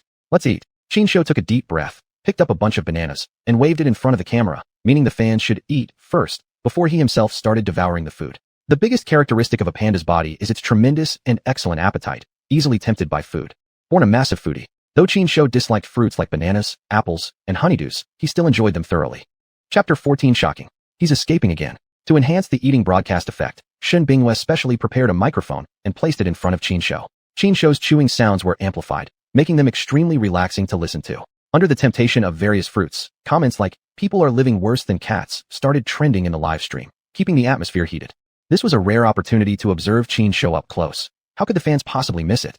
Hick! Not until his stomach felt bloated did Qinshu finally stop eating, letting out a loud belch afterward. After being full, he felt drowsy. Life is short. One should enjoy it while they can. He muttered to himself, cleaned up the fruit peels and other garbage around him, and then lay down to take a nap. 3, 2, 1. He was asleep. After the eating stream came the sleeping stream, meaning the special live broadcast had ended. The camera switched, continuing to the regular daily live stream. A brand new radar camera had been installed in the Panda enclosure, constantly capturing Qinshu's movements. Up to now, the live stream had reached over 380,000 viewers, hard to increase further, and accumulated more than 50 million likes, leaving the second-place model streamer far behind. Of course, this was all from the special live broadcast's popularity. The daily stream would naturally decline a bit. The average number of viewers could be maintained around 300,000. In fact, none of that really mattered. The key issue was how Qinshu could achieve live streaming freedom.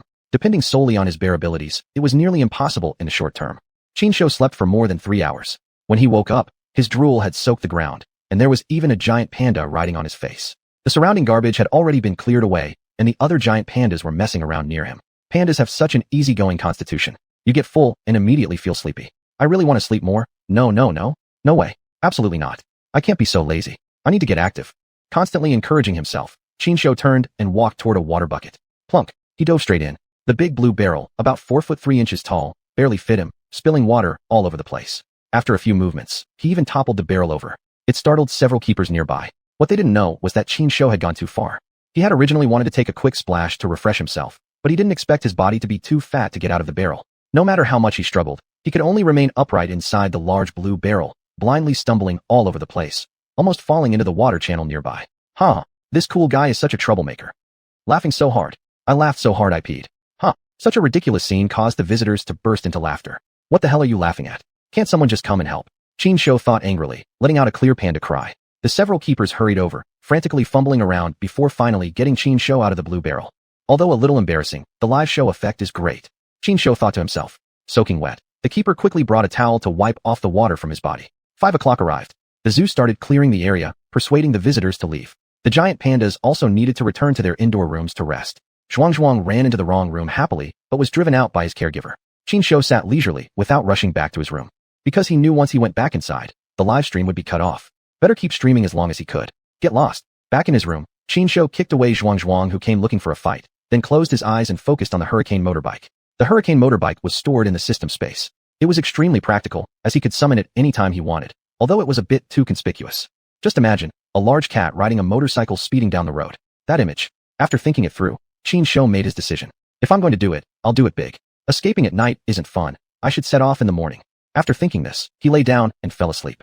5, 4, 3, 2, 1.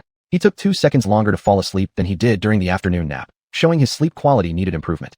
On the other side, Shen Bingyue was installing equipment. To maximize the live stream revenue, she decided to conduct an all-night live stream, commonly known as sleepcasting, with Qinshu as the main subject. The tuft of red hair on his forehead made him easy to identify. A few minutes later, Shen Bingyue walked in with the streaming equipment, securing it to the wall with a suction mount while connecting the other end to the power source. It was positioned high, directly facing Qinshu.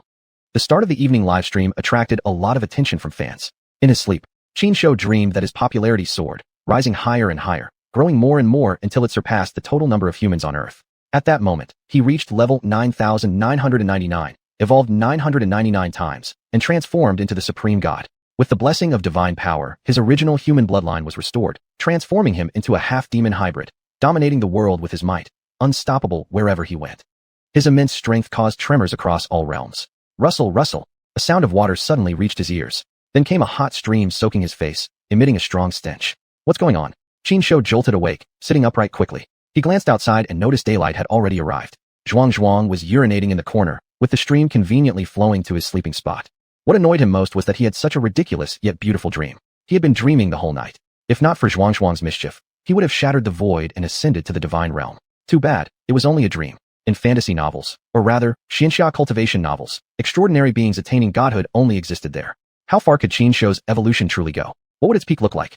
He had no idea, but he yearned for it. Regardless of ascending to godhood or not, at the very least, he must achieve great distinction, leaving behind a glorious mark in Chinese history. Oh no, how did my popularity value increase so much? Qianshou noticed the key point. After sleeping a little, his required popularity value surged substantially, reaching over 500,000. Only after noticing the live streaming equipment installed on the wall by Shen Bingyue did Qianshou finally understand. Apparently, he had been streaming live all night. Is there any overtime pay? Sleepcasting, Forget about overtime pay, he wouldn't get a penny. Panlong golden bracelet, I've had my eye on you for a long time. Qianshou secretly observed a pair of golden bracelets displayed in his system space. As the name suggested, these Panlong golden bracelets were shaped like two lifelike, meticulously detailed golden dragons. 2 dragons formed one bracelet, totaling 4 golden dragons. Item, Panlong golden bracelet. Level, 10. Strength plus 100. Agility plus 30. Description, a gold bracelet made purely from gold with exquisite craftsmanship and considerable value. Significantly enhances the wearer's attributes. No wonder its equipment only usable at level 10. The strength bonus is indeed amazing. Qianshou felt somewhat surprised. His current level wasn't enough for him to wear it yet, though he could freely ride the Hurricane motorbike. Looking outside at the slowly rising sun, he reaffirmed his determination. It's probably around 6 o'clock in the morning now. Based on my current capabilities, escaping this zoo will take roughly 2 minutes. Not bad at all. Elbow it out. A new escape plan commenced. Chapter 15, Dining and Dashing. Don't panic when things happen. Just check in first. Qianshou remained calm and gave the system instructions in his mind. System notification. Check-in successful. Congratulations, host. You have received $50,000 in cash, the Mask of No Form, and 1 5-spirit pill. That's it. Looking at the simple rewards, Qianshou wore a look of disbelief.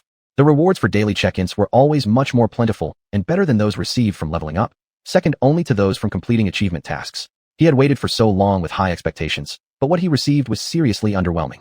The cash and the 5-spirit pill were guaranteed, with a chance of obtaining additional random rewards, possibly up to 3 if he was lucky, or at least 2 as a minimum. The amount of cash wasn't fixed either, sometimes more, sometimes less. This Mask of No Form is just a mask after all. It barely covers the eyes. Sounds more intimidating than it is. Qianshou examined it. Item, Mask of No Form. Level 5. Strength plus 10. Description, this magical mask can help hide your presence. Put it on, and even bloodhounds won't find you. Nodding in approval, Qianshou said, the attributes are pretty special. Only gives 10 points of strength at level 5. This is clearly a supportive piece of gear. Now, everything was ready. After taking a quick look around, he put on the Mask of No Form, quietly opened the door, and stealthily slipped out following the pre-planned route. The staff on duty had gone home at 4 a.m. From 4 a.m. to 7:30 a.m., the Panda enclosures were temporarily unguarded, with only all-around surveillance cameras monitoring the area. To ensure the safety of these national treasures, Shen Bingyue had invested heavily in security. The surveillance equipment installed was all top of the line, including a thermal imaging sensor system. Under the surveillance of the thermal imaging sensors, any abnormality from the pandas, like escaping, injury, or fighting, would immediately trigger an alarm. Unfortunately, although Qianshou effortlessly slipped out, he inevitably set off the alarm. The alarm signal was linked directly to both the security room and Shen Bingyue's phone. Both were alerted instantly, and personnel were dispatched immediately to investigate. When word came that Qianshou had escaped again, Shen Bingyue hurried to the scene by car. Meanwhile, she had already deployed people to search for Qianshou. Outside the Golden Calf Zoo, by the roadside, looking at the busy street, Shen Bingyue wore a look of confusion and frustration. How could Kuzai suddenly disappear? That's impossible. She couldn't believe it. A nearby security guard said, Kuzai really did disappear suddenly. After escaping surveillance, he could only move around the local area, but I've already asked everyone around, and no one has seen him. From the Panda enclosure to the road, almost the entire area was under surveillance. What was hard to understand was how Qianshou managed to escape so quickly. Even though Shen Bingyue had immediately begun searching, no one could find any trace of him. Only because Qianshou rode a motorcycle to escape, and with the limited manpower Shen Bingyue had sent, even if they located Qianshou, they couldn't catch up with him. Right now, Qianshou was speeding down the main road, heading toward the nearby neighborhood. Due to the vast difference between his current body structure and that of a human, he was not yet accustomed to riding, so he went slowly, barely reaching 60 kilometers per hour. Wanting to stay inconspicuous, he deliberately chose quieter back alleys. Passing a breakfast shop, he suddenly felt reluctant to go on. Seeing the freshly steamed meat buns made him emotional. Tears of excitement poured out from the corners of his mouth. He was utterly mesmerized. It wasn't his fault entirely. It was just the greedy panda gene acting up. Coupled with his strong yearning for human life, he was bound to feel extreme curiosity about anything related to humans. I really want to eat. I can't hold back anymore. What should I do? Torn inside, Qianshou wrestled with himself. In his mind, two sides seemed to argue, one urging him to eat, the other warning him not to. After much internal debate, he decisively made up his mind. Eat. After breaking free for some fun already, how could skipping a bun even be an option? Without hesitation, he acted. He immediately rode his motorcycle over to the front of the breakfast shop. This breakfast shop had an open kitchen, with all the food being prepared and cooked right at the front. The owner was a young man around 27 or 28, while the owner's wife was busy helping out behind the counter. When he saw a chubby giant panda riding a stylish, badass motorcycle pulling up in front of him, the shop owner was taken aback. Huh, you scared me for a moment. The young owner laughed as he slapped his chest, saying, "You look too much like a real giant panda. I thought you were one for a second. What's with the costume? Are you handing out flyers or doing panda hero cosplay?" In your dreams, Xuanhuan thought sarcastically, secretly relieved that he hadn't been recognized. Seeing his arrival, the young and beautiful female owner hurriedly grabbed her phone to start recording a video. It wasn't often she saw such a realistic panda man, so she filmed him seriously, even stepping in front of Xuanhuan to capture a close-up shot that lasted more than 10 seconds. After filming for about half a minute, she stopped. Then, out of habit, she checked her footage and gradually felt something wasn't right. Seemingly having noticed something, she glanced from the video to Xuanhuan repeatedly, finding his posture and appearance oddly too realistic. So much so that they could easily pass as real. In the past few days, while watching live streams on the xuanhuan app, she'd seen pandas from the nearby zoo. Among them was the one named Kuzai, who left a deep impression. One of Kuzai's distinctive features was a red tuft of hair on his forehead, and the panda man standing here had that exact same tuft. Is this him, Kuzai? No way. Since when did giant pandas ride motorcycles? Could this be a super fan cosplaying Kuzai? But that would be way too realistic. My mind isn't sharp enough. The pretty female owner tapped her forehead, feeling increasingly confused. Sensing the female owner's odd look, Xuanhuan couldn't help but feel nervous, fearing she'd recognize him. I did disguise myself a bit. She probably won't recognize me. With today's technology, it's perfectly reasonable for a human to dress up as a giant panda. With these thoughts in mind, Xuanhuan stretched out his thick paw and made a few gestures, roughly meaning that he wanted a steamer basket of buns. The young male owner, quite clever, immediately understood and divided a large basket of meat buns into 4 portions, then enthusiastically hung them onto Xuanhuan's motorcycle handle. I have money, but I can't pay right now. I'll owe it for now. Thinking to himself, Xuanhuan grinned at the young man, then twisted the throttle with his right paw. Wong. Under the astonished gaze of the young owner, Xuanhuan sped away on his motorcycle like a hurricane. One steamer of buns isn't worth that much, yet he ran off? That cheeky little bastard, shameless coward. Hope he gets hit by a car. The young owner shouted loudly, cursing angrily. The female owner walked over, patting his shoulder gently. Honey, quickly check this out. There's an alert on the Jinyo Zoo's official xuanhuan account saying their panda has escaped again. I suspect it was really him. The young owner replied bitterly, impossible. I'm already furious. Don't talk about this anymore. I think it is. Looking at the local notification just issued from the Jinyo Zoo's official account, the female owner became even more convinced of her guess. Chapter 16 Xuanhuan, the Big Spender. This part of the district is on the edge of the city. Most residential communities here are government-subsidized housing, generally lacking in proper property management, with many complexes not even employing security guards. The gates remain open all day and night, allowing anyone to come and go freely. Precisely because of this loose control, it is convenient for Xuanhuan to act as he pleases. Perhaps due to a mindset that refuses to believe in superstition, whenever people encounter Xuanhuan, they don't actually take him for a giant panda. At most, out of curiosity, they might take a few more glances. Especially the kids, who almost wish to walk alongside him. The main issue still lies there. Nobody would believe that a giant panda can ride a motorcycle, wearing a mask as well. Judging by his appearance alone, one could generously say he's a cosplay enthusiast, or more critically, a severe case of Chinibyu. This works greatly in Xuanhuan's favor. He can openly appear in public view without having to deliberately hide himself. I'm slightly well known online, but rarely recognized in real life. Still, this is only temporary. Given time, I'll build up a bit of familiarity and likely cause a sensation once I walk out. Xuanhuan thought to himself while riding. It isn't hard to see that he fully understands his identity and circumstances. He knows precisely when to do what, who he can interact with, and when is the best timing for his escape. After circling around for a while, he arrives at the base of a residential apartment building. Would coming to find her so early in the morning scare her? He thought nervously. Suddenly, as he dismounted his bike, the Hurricane motorcycle vanished along with him. This was because he had stored it inside the system space. He walked upright, unhurriedly reaching the door of Unit 101, knocking gently. Unit 101 was precisely the home of Jiang Yuyu. Except for Shen Bingyue and the various staff at the zoo, Jiang Yuyu was the only person Xuanhuan knew outside. When they first met, he had already recognized that Jiang Yuyu was of kind nature, had a good character, and possessed maturity alongside youthfulness. A friend worth trusting. As for why Xuanhuan had come seeking her out, he needed help. If he couldn't rely on others, he could only rely on her. Who is it? Jiang Yuyu muttered, sleepy and drowsy, wearing a pale yellow spaghetti-strap nightgown as she rubbed her eyes walking out from the bedroom toward the door, peeking through the peephole, immediately revealing a giant panda wearing a silver-gray mask waving a paw at her. Ah! Jiang Yuyu screamed in shock. She assumed it was a hallucination. Looking again carefully, she realized her eyes hadn't deceived her. Sure enough, a mask-wearing giant panda stood there. The panda didn't wave at her again, but instead stood with arms down, appearing very calmly. almost exactly like a person if one ignored its panda form. Why has a giant panda come to see me again? Leaning against the door, her heart rapidly thumping in fright, Jiang Yuyu forced herself to calm down. Her mind suddenly flashed on that distinct red first streak. It's Kuzai? He's here again. Just thinking about Kuzai immediately made Jiang Yuyu lower her guard and open the door quickly. As the door opened, Qinshou quickly stepped inside. Like a longtime acquaintance, he casually walked into the living room, threw the steamed bun aside, and stretched out flat on the sofa. This damned body structure, standing upright for a long time, nearly pulled my muscles. He twisted his sore limbs. To Jiang Yuyu, Qinshou looked like he was being playful and cute, though certain areas of his body were overly exposed. Jiang Yuyu immediately averted her eyes, looking curiously at the steamed bun bag, then leaned down and rubbed Qinshou's large panda head. Kuzai, did you run away again? You even came to find me. Do you consider me a friend? Qinshou nodded slightly. Seeing this, Jiang Yuyu was visibly surprised. You understood what I said. Qinshou nodded again. Jiang Yuyu asked, then why did you come here looking for me? When she asked this, Qinshou wasn't quite sure how to reply. After thinking for a moment, he seemed to come up with something, pointing with his bare paw at Jiang Yuyu's nightgown. You want me to buy you clothes? Jiang Yuyu asked uncertainly. Clever. That's exactly what Jun meant. Qinshou nodded. Or maybe I should just call the zoo people and have them bring you back? It's unsafe out here. Jiang Yuyu replied with concern. She wasn't thinking much else. Clear-headed enough. A giant panda wandering around outside had interacted with her before.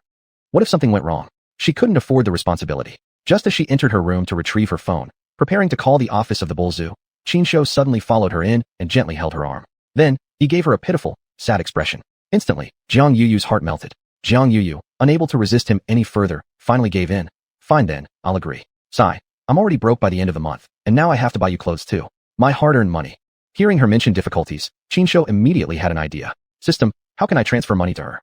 He asked mentally. The system replied. Once the host learns her bank account number, unrestricted transfers can be made freely without limits, and the money cannot be refunded. Got it. His eyes lit up as he looked around left and right. Speak of the devil. Right on cue, a bank card was lying on Jiang Yuyu's dressing table. Qinshou walked over and glanced at the card number. The next second, the number was automatically read by the system. I'll test it by transferring 5,000 first. With that thought, Qinshou began attempting his first ever fund transfer operation through the system's financial system since becoming a panda. System notification, ding.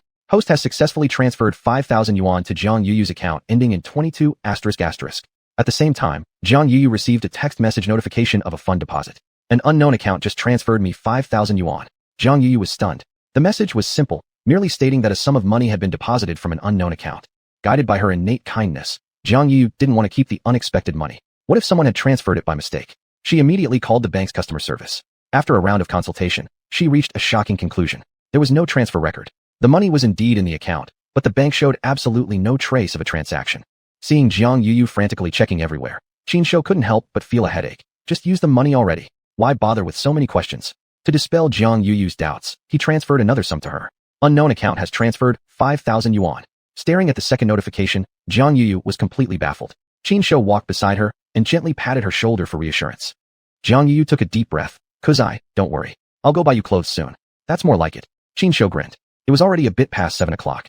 The human and the panda each went about their business. Jiang Yuyu was brushing her teeth in the bathroom, while Qinshou lay on the sofa eating meat buns. A steamer basket held at least 25 or 26 pork buns. Qinshou ate more than 20 in one go, and still felt only half full. Eat less in the morning, have a full lunch, and enjoy a nice dinner. He still habitually followed human dietary patterns. No matter how much he craved for more, he wouldn't overeat. Chapter 17, Let's be cool together. Kuzai, the clothes store isn't open yet. Let's wait a bit. After finishing her morning routine and dressing neatly, Jiang Yuyu came to the living room. On the coffee table were 2 meat buns. Qinshou had specially left them for her. He knew her appetite wasn't big, so 2 would be enough. Staring straight at the 2 big buns, Qinshou couldn't help but exclaim inwardly, wow, she looks petite, but she's actually quite well endowed. Too bad he was a giant panda. No matter how wild his imagination got, it was useless. Go ahead. He gestured with his paw for Jiang Yuyu to eat the buns. Actually, he really wanted to eat them too, but due to circumstances, he could only feast his eyes for now. There's always time. Maybe one day he'd get the chance to enjoy them. Kuzai, you're so clever. Coming to find me was already impressive enough, but bringing buns too? Not only did you not eat alone, but you even left 2 for me. I strongly suspect you've become a spirit. Jiang Yuyu exclaimed in surprise. Qinshou didn't confirm or deny, responding only with a smile. After she finished eating, he checked the time. It was nearly time for her to go to work. But when she looked at Kuzai again, she couldn't help wavering. After much hesitation, she dialed her boss to ask for leave. Today would be solely for playing with Kuzai. With nothing better to do, she put on a pair of rubber gloves used for washing clothes and started brushing Qinshou's fur. The sensation felt absolutely amazing, pleasantly intoxicating. At this time, Shen Bingyue was searching everywhere for Qinshou. She not only assigned people to look for him in different directions, but also reported to the police requesting assistance.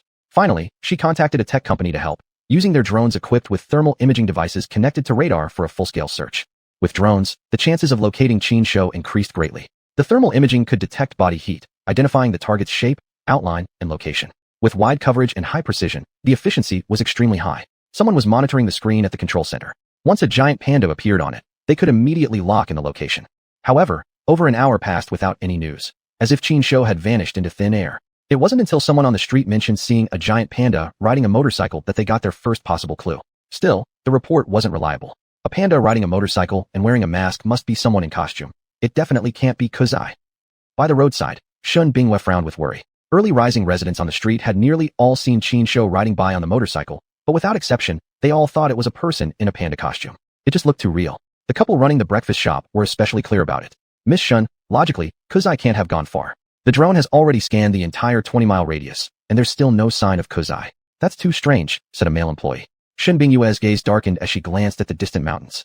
Maybe Kuzai wants to return to nature, so he ran away. What if we send someone to search Mount Gui? Maybe Kuzai went up there. The man replied, that's impossible. Mount Gui is far away. It takes at least 20 minutes by car. How could Kuzai reach there in an hour? Still, let's look. We have no other options. Shin Binghua helplessly replied. By 9-something, it was getting late. Jiang Yu went to the street and picked out 2 sets of clothes at a men's clothing store after careful selection. Qin Shou weighed over 180 pounds, though he stood barely over 1.5 meters tall, making him a stout, chubby figure.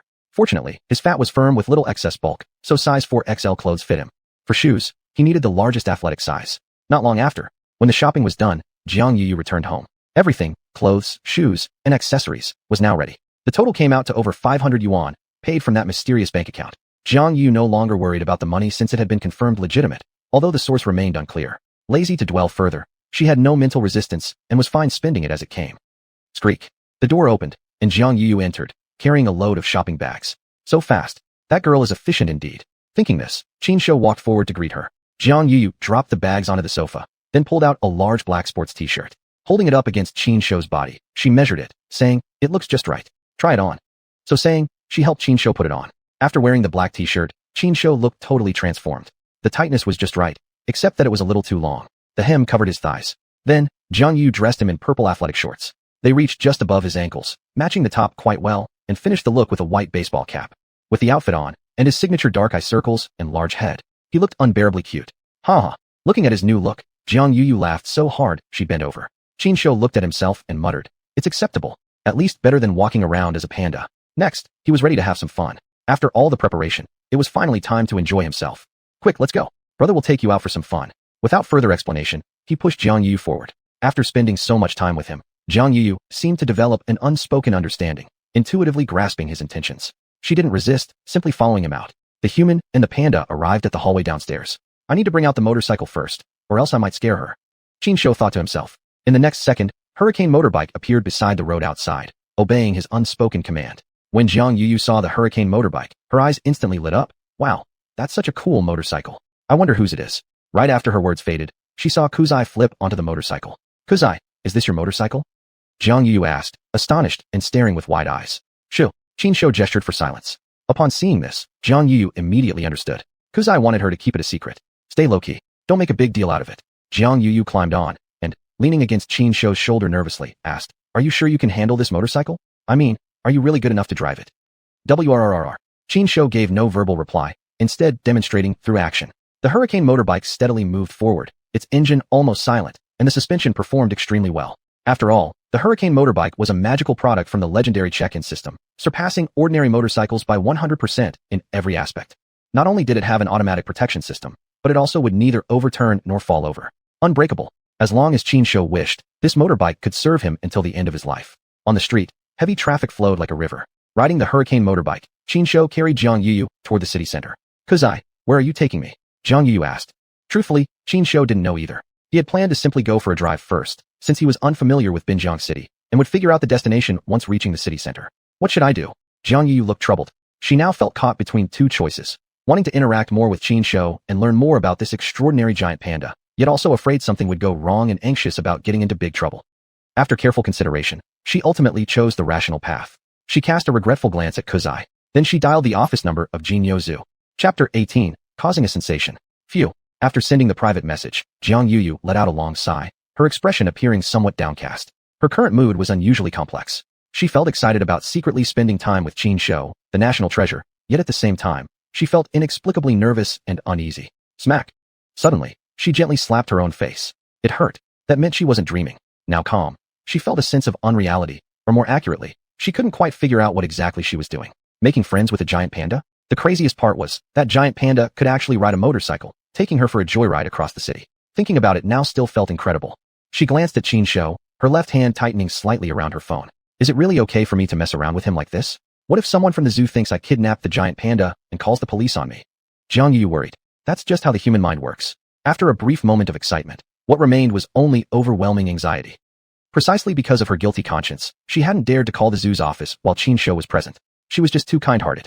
Having her act like this, Qin Shou was indeed being quite misleading. Tired. After riding a fair distance, Qin Shou began feeling sore in his limbs, his right hand gripping the throttle, nearly cramping. Given his physical build, there wasn't much he could do about it. Afraid of an accident, he immediately stopped. Jiang Yu asked, "Cool guy, what are you planning to do now?" Qin Shou gave no response, instead riding straight toward the entrance of a bubble tea shop. "Do you want to drink bubble tea?" Understanding his intention, Jiang Yu was shocked. She had discovered that Qin Shou always brought her surprises, first visiting her with a bag of meat-filled buns, then actively offering to buy clothes, and more incredibly, even knowing how to ride a motorcycle. Now he wanted bubble tea. She seriously suspected that Qin Shou must have been human in his previous life. He simply forgot to drink Meng Po's soup when reincarnating, retaining his past life's wisdom, thus developing such human-like habits. Wow, look at that guy, he's cosplaying a giant panda. He's really convincing. And even wearing a mask. What an unusual build he has. He's probably still a child. I want to take a photo with him. As Qin Shou arrived, customers and passers-by around the bubble tea shop began murmuring in fascination. Jiang Yu felt slightly embarrassed and stepped behind Qin Shou. With this kind of weather, wearing thick fur all over makes me prone to overheating. I definitely need something cold to cool down. How come this little girl doesn't understand that? Shouldn't I be the one teaching her? Qin Shou thought silently to himself, then grinned at Jiang Yu. The meaning was obvious. As for the specific drink order, he didn't say, leaving Jiang Yu to make the choice. After brief surprise, Jiang Yu recovered her composure and cautiously stepped into the bubble tea shop. After careful selection, she ordered a colorful fruit juice mix for Qin Shou. She was very thoughtful. Considering the special physiology of giant pandas, she deliberately avoided ordering bubble tea for Qin Shou. While waiting in line for the order, she kept glancing at Qin Shou, afraid he might run off. Qin Shou, however, had no such concerns.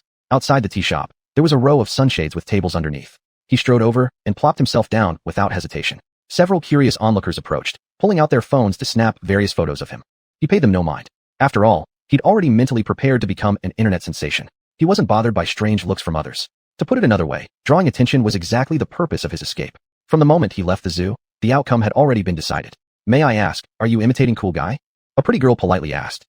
Qin Shou hesitated slightly, then nodded. This was the only effective way he could communicate with humans. Nodding meant yes, shaking his head meant no, and greeting friends with a hello, hello, hello, hello, can I take a photo with you? The girl asked again.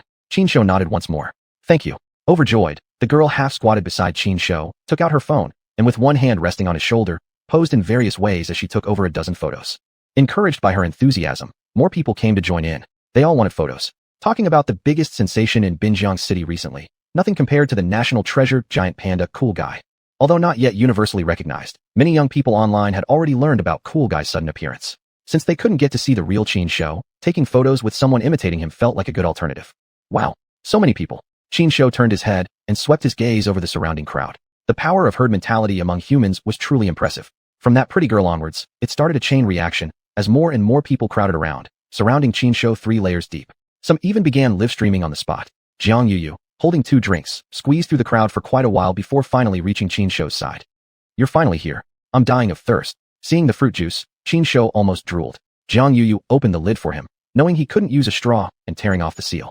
Gulp, gulp, gulp. Qin Shou lifted the juice and drank heartily, instantly feeling a cool freshness from head to toe. Jiang Yu leaned close to his ear and whispered, "Maybe we should leave. There are too many people. It's not safe." Qin Shou understood her meaning. Looking at the densely packed crowd, he calmly stood up and walked out as if nobody was around, his composed demeanor making him appear mysterious and aloof. Meanwhile, the pedestrians taking photos or recording short videos with him all uploaded the content online, mainly on xuanhuan, the largest live streaming platform across the web. Within just a few minutes, a new topic emerged. Incredible. The national treasure panda Cool Guy spotted on the streets of Binjiang City. As the topic heated up rapidly, it quickly spread across the internet. By now, Qin Shou had already left with Jiang Yu. With things going like this, I'm becoming more and more edgy. It's exciting. Exactly the vibe I'm going for, Qin Shou thought happily. As a giant panda by birth, he naturally enjoyed nationwide forgiveness. As long as he didn't do anything outrageous or evil, he would always be the nation's beloved treasure. Jiang Yuyu, however, couldn't feel happy. Instead, her worries grew stronger. Cool guy, what more do you want to do? Let's go back. You're really scaring me now. Hearing her say this, Qin Shou remained calm in his mind. Just follow me and you'll be fine. Don't worry about nonsense. It's just a casual ride around town, not some crazy stunt. What's there to fear? Given his current identity and abilities, riding around for a joyride was still relatively easy. Other things were a bit harder, but he didn't want to settle for the ordinary. He had finally gotten the chance to escape, and he came with the intention of making a huge splash online. Simply going for a ride felt too low-key. As he moved forward, Qin Shou casually glanced at a jewelry store by the roadside. He immediately had an idea. Why not go inside and make a purchase? Buy a thick gold chain and wear it. That'll boost the live streaming effect. With this in mind, he steered the motorcycle over toward the store. Jiang Yuyu looked puzzled. You want to buy jewelry? It's really expensive, you know. I definitely can't afford it. Chapter 19, The Big Gold Chain. Money is not a big issue. Without a word, Qin Shou transferred 20,000 yuan to her account. When she saw the transaction notification, Jiang Yuyu was nearly stunned. She finally understood where the money in her account had come from. It was from Kuzi, but she hadn't even seen him do anything. How did he do it? Just as Jiang Yuyu was feeling shocked and confused, Qin Shou hurriedly pushed her into the jewelry store. Welcome to our store. Seeing a girl walk in with a person that looked suspiciously like a panda, the beautiful receptionist in a red cheap house stammered in surprise. It wasn't because she lacked experience. Qin Shou simply looked too much like a giant panda. She couldn't believe someone could imitate a panda so realistically, the figure and appearance overly convincing. TSK, this receptionist is really beautiful. Qin Shou tilted his head up to look at the girl, suddenly stopped in his tracks, and bowed to her. What a gentlemanly panda. You're too kind. The receptionist quickly bowed in return. Too bad I'm not human. Otherwise, maybe we could have had a little story together. He thought flirtatiously before continuing forward.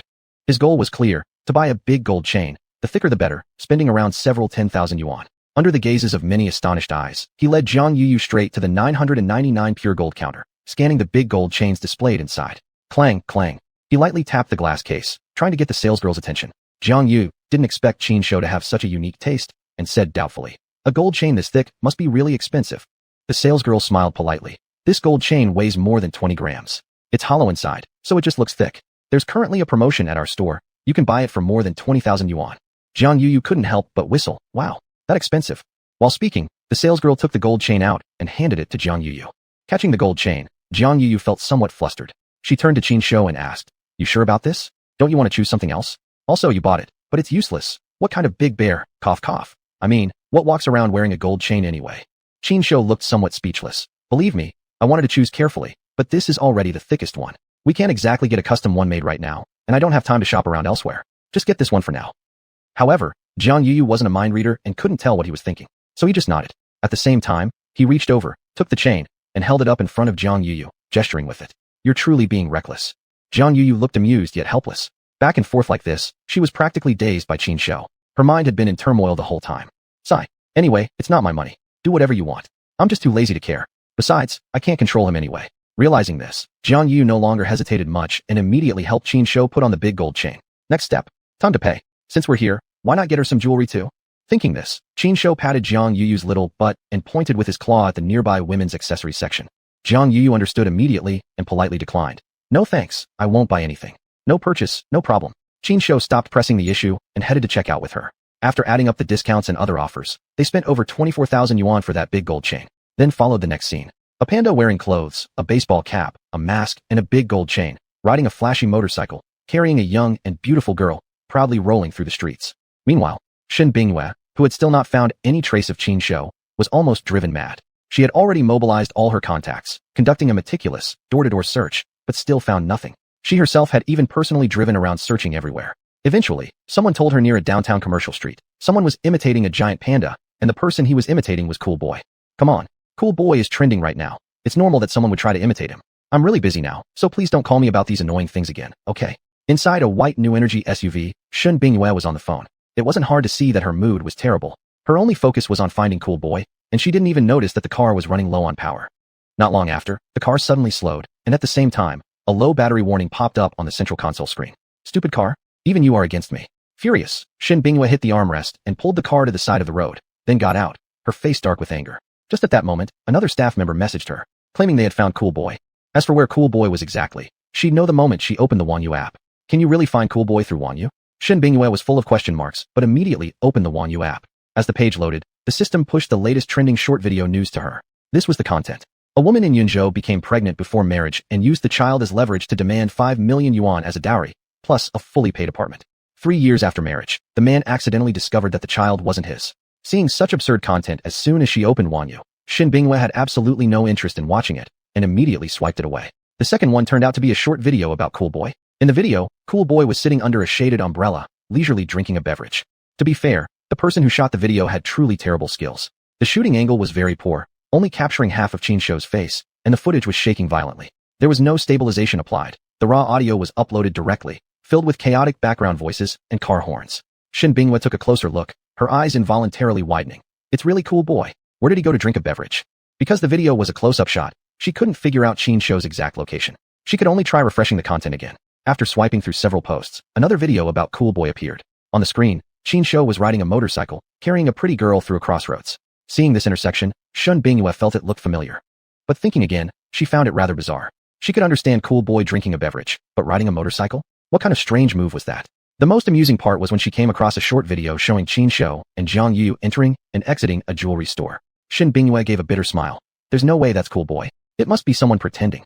She clearly knew that they were living in the golden age of rapid internet development, and some people would do anything for fame. It wasn't a stretch to imitate a giant panda. If it meant becoming popular, they'd even jump into a septic tank and swim. Therefore, Xin Bingyue didn't take seriously the rumors circulating around the city about the appearance of the giant panda Cool Boy. In the city center, Qin Shou looked up at the sun and realized it was almost noon. My stomach is really empty. Let's find a place to eat. Chapter 20. It must be a human impersonation. The giant panda not only had a huge appetite, but also a very strong digestive system. His physique was exceptionally robust, and after a few hours of activity, he was already so hungry that his ribs seemed to stick together. There were many restaurants around, including both Chinese and Western eateries. After a brief observation and careful consideration, he chose a hamburger shop. Due to the uniqueness of his constitution, there were some foods he couldn't eat. Otherwise, it could easily cause gastrointestinal rejection reactions and even make him sick. After thinking about it, hamburgers seemed to be the most suitable for him. The man and the bear arrived at the hamburger shop. As for Qin Shou's every move, Jiang Yu had become numb. It seemed like nothing he did would surprise her anymore. Can we go back after eating? Jiang Yu leaned on the table, pitifully begging. From the moment they left home until now, she had been worried and frightened, as if she were trapped in a dreamlike illusion. She would rather believe this was just a nightmare. We'll go home after we're full. Qin Shou nodded in agreement. He had already kept Jiang Yu too long, and felt somewhat guilty. Soon, the hamburgers were brought to the table. Given Qin Shou's appetite, regular meals were simply unsuitable. In the end, he just ordered 10 hamburgers, 10 chicken rolls, 1 crispy fried chicken, 5 orders of fries, and 5 servings of shrimp balls. Out of concern for his health, Yu didn't order any cola for him. Without cola, the meal lost its soul. This made Qin Shou feel really upset. They had ordered too much food, so it had to be served in batches. Such an unusual behavior inevitably attracted the attention of others. All the diners in the restaurant took out their phones and started filming Qin Shou and Jiang Yu. Oh my god, I'm totally convinced, Jiang Yu said, feeling extremely embarrassed. Her toes could practically dig out a 3-bedroom apartment. As for eating, she had completely lost her appetite.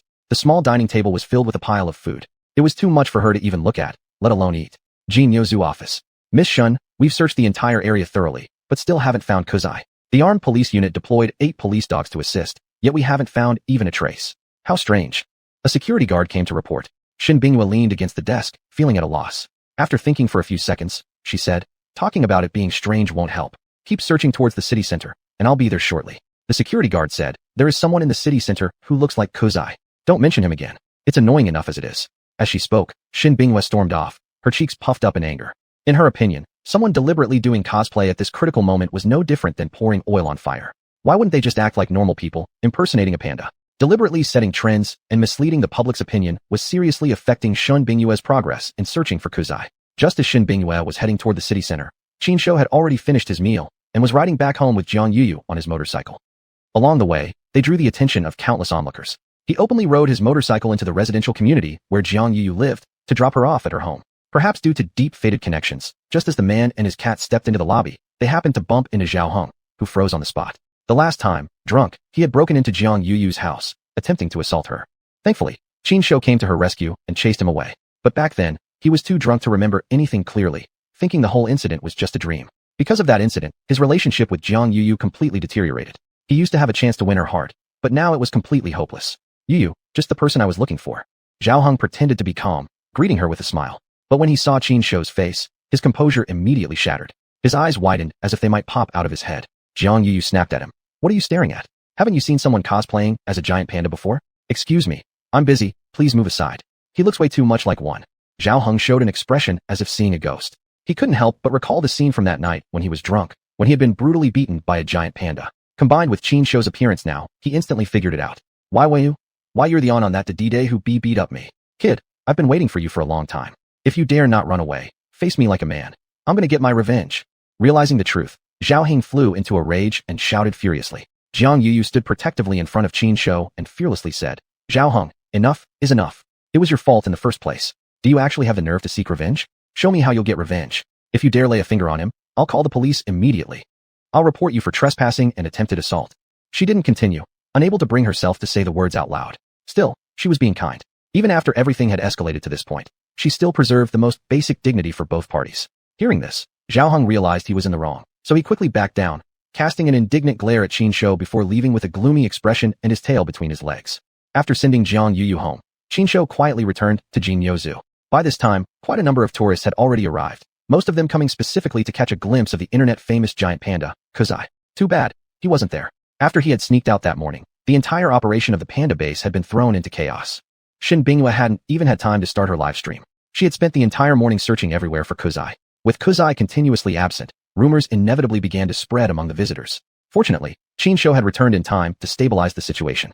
He took off his clothes and hat, storing them inside the system space, leaving only the thick gold chain and the wuxiang mask.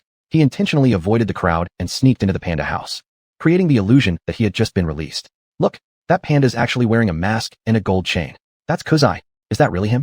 How unique. Ow ow. Kuzai, Kuzai, Kuzai. How can there be such an adorable giant panda in the world? I'm totally in love. As soon as Qin Shou made his appearance, the surrounding visitors immediately became energized. One by one, they screamed excitedly like die-hard fans, regardless of the setting or their own image. This demonstrated just how famous Qin Shou had become, deeply ingrained in people's hearts. Meanwhile, Shin Bingyue, who had been desperately searching for Kuzai in the city area, immediately turned back upon hearing that he had returned. Not long after, she arrived at the panda base, panting and out of breath. When she saw Qin Shou, she abruptly stopped in her tracks. The anxiety she had carried finally eased, her expression complicated, mixed with the joy of regaining something precious, as well as frustration and anger toward his recklessness. Overwhelmed by such intense emotions, she suddenly felt dizzy and helplessly collapsed onto the ground. She stared at Qin Shou, motionless, as if turned to stone. I'm really sorry for making her worry again. She looks pretty scared. Maybe I should be more careful in the future. Seeing how frightened she looked, Qin Shou couldn't help but feel a little guilty. Out of remorse, he walked over to Shin Bingyue and gave her a big bear hug, rubbing affectionately. Smack! Shin Bingyue snapped back to reality and fiercely slapped Qin Shou's butt, tears streaming down her face. You naughty Kuzai, you scared me to death. Chapter 21. The plan to steal the gold necklace. Walala. In the bathroom, Jiang Yuyu was taking a shower, rubbing her face vigorously. Recalling what had happened today, she still felt it was absurd and unreal. What exactly did I do today? She slapped her face lightly and asked herself soul-searchingly. If she hadn't experienced it herself, she wouldn't believe such a thing could happen to her, causing her such excessive nervousness that she barely recovered for a while. Fortunately, nothing serious happened, and she hadn't exposed her identity either. After all, a giant panda escaping from the zoo was no small matter. If the zoo authorities pursued the matter, she would bear some responsibility. Inside the panda enclosure, at this moment, Shen Bingyue's feelings were almost the same as Jiang Yuyu's, an emotional upheaval beyond expectation. After slapping Qin Shou, Shen Bingyue didn't feel her anger was adequately expressed, but she had no other choice. She couldn't bring herself to hit harder either. There were so many tourists watching, and although she wasn't moved by Qin Shou's plea, she couldn't afford to lose her temper publicly. Being my boss must have been quite a trial for you. Qin Shou thought to himself. It was clear he somewhat appreciated beauty, but only to that extent. Even if he cared for Shen Bingyue now, and even if he acted obedient and well-behaved, it wouldn't stop him from causing trouble in the future. How come you're wearing a mask and wearing a gold chain? Shen Bingyue, in a slightly better mood, curiously played with the thick gold chain around Qin Shou's neck. Her love for precious gems, jewelry, and jade artifacts made her immediately recognize the chain as a genuine high-quality item. This confirmed that the cool guy tearing up the city streets was indeed the real one, not an impersonator. This only deepened Shen Bingyue's confusion. If that really was cool guy, how could he ride a motorcycle? Did he study acrobatics before? She thought uncertainly. In her mind, some smarter animals acquiring special skills was normal. For instance, monkey acts or acrobatic performances involving close animal interaction. Thinking along those lines, she suddenly found it quite reasonable that cool guy knew how to ride a motorcycle. After all, Qin Shou was especially intelligent. If even dumber animals could do stunts, surely he riding a motorcycle wasn't going too far. Then came the questions. Why had cool guy wanted to escape? Who provided him with the motorcycle? And who was that girl riding with him? A string of questions popped into Shen Bingyue's mind suddenly. I keep getting the feeling that cool guy's escape was planned beforehand, and someone was waiting to assist him outside, she thought, frowning. Qin Shou hugged her soft, slender thighs, his eyes filled with longing. Boss, stop spacing out. Hurry up and go live. Unfortunately, he couldn't express this verbally, so he could only hint by the simplest means possible. But clearly, Shun Bingyue failed to notice this. At the moment, aside from the questions swirling in her mind, what mattered most to her were the mask and the gold chain on Qin Shou. Cool guy, you can't wear things like this, she said, squatting down and trying to remove the chain. I knew you were going to try this. Qin Shou narrowed his eyes. Before Shun Bingyue could react, he suddenly charged forward and knocked her flat on the ground. Then he quickly got up and slipped away. Caught off guard by this unexpected move, Shun Bingyue stood to chase, only to see that Qin Shou had already climbed a tree. Seeing this, she gave up. When she finally left the enclosure, she realized she hadn't started the live stream. Soon, the stream began. Now, the online account's follower count had reached more than 300,000 and continued to grow. As a result, fans flooded in almost immediately once the broadcast started. Qin Shou appeared on camera wearing the mask and the gold chain, a brand new look that drew much attention. Within a single minute, tens of thousands of viewers had entered the live room. The Soul King. Cool guy's look is so damn cool. Unending hormones. Isn't this the giant panda on the motorcycle from the city streets? Xiao. Cool guy is just too much fun. Oldman. Wow, that gold chain is so lit. Fans flooded the chat with comments, the screen half covered with messages. The trending topic about the panda appearing on Jiangbin city streets had climbed into the top 10, accumulating more than 30 million views. This helped Qin Shou gain even more attention. In no time, droves of people flocked to the live room. The live stream's popularity soared, exceeding 200,000 viewers within less than 5 minutes after going live. On app Xuanhuan, viewer counts reflect actual numbers without any manipulation. Combined with the views accumulated yesterday and overnight from sleep streaming, popularity had now surpassed 600,000. System notification, host level +1. Received 3 lucky blind boxes and 1 pair of rage shoes. Qin Shou was taken aback. It was so hard for me to level up to level 7. And you're giving me this little reward? That's too stingy. At least give me a Wu Ling pill. However, the system didn't care about his complaints. It was worth noting that although the quality of this upgrade's rewards wasn't great, the quantity made up for it. The 3 lucky blind boxes increased the probability of obtaining good items. Host, Qin Shou. Race, Bear Clan. Level, 7. Strength, 365. Agility, 137. Potential, 5.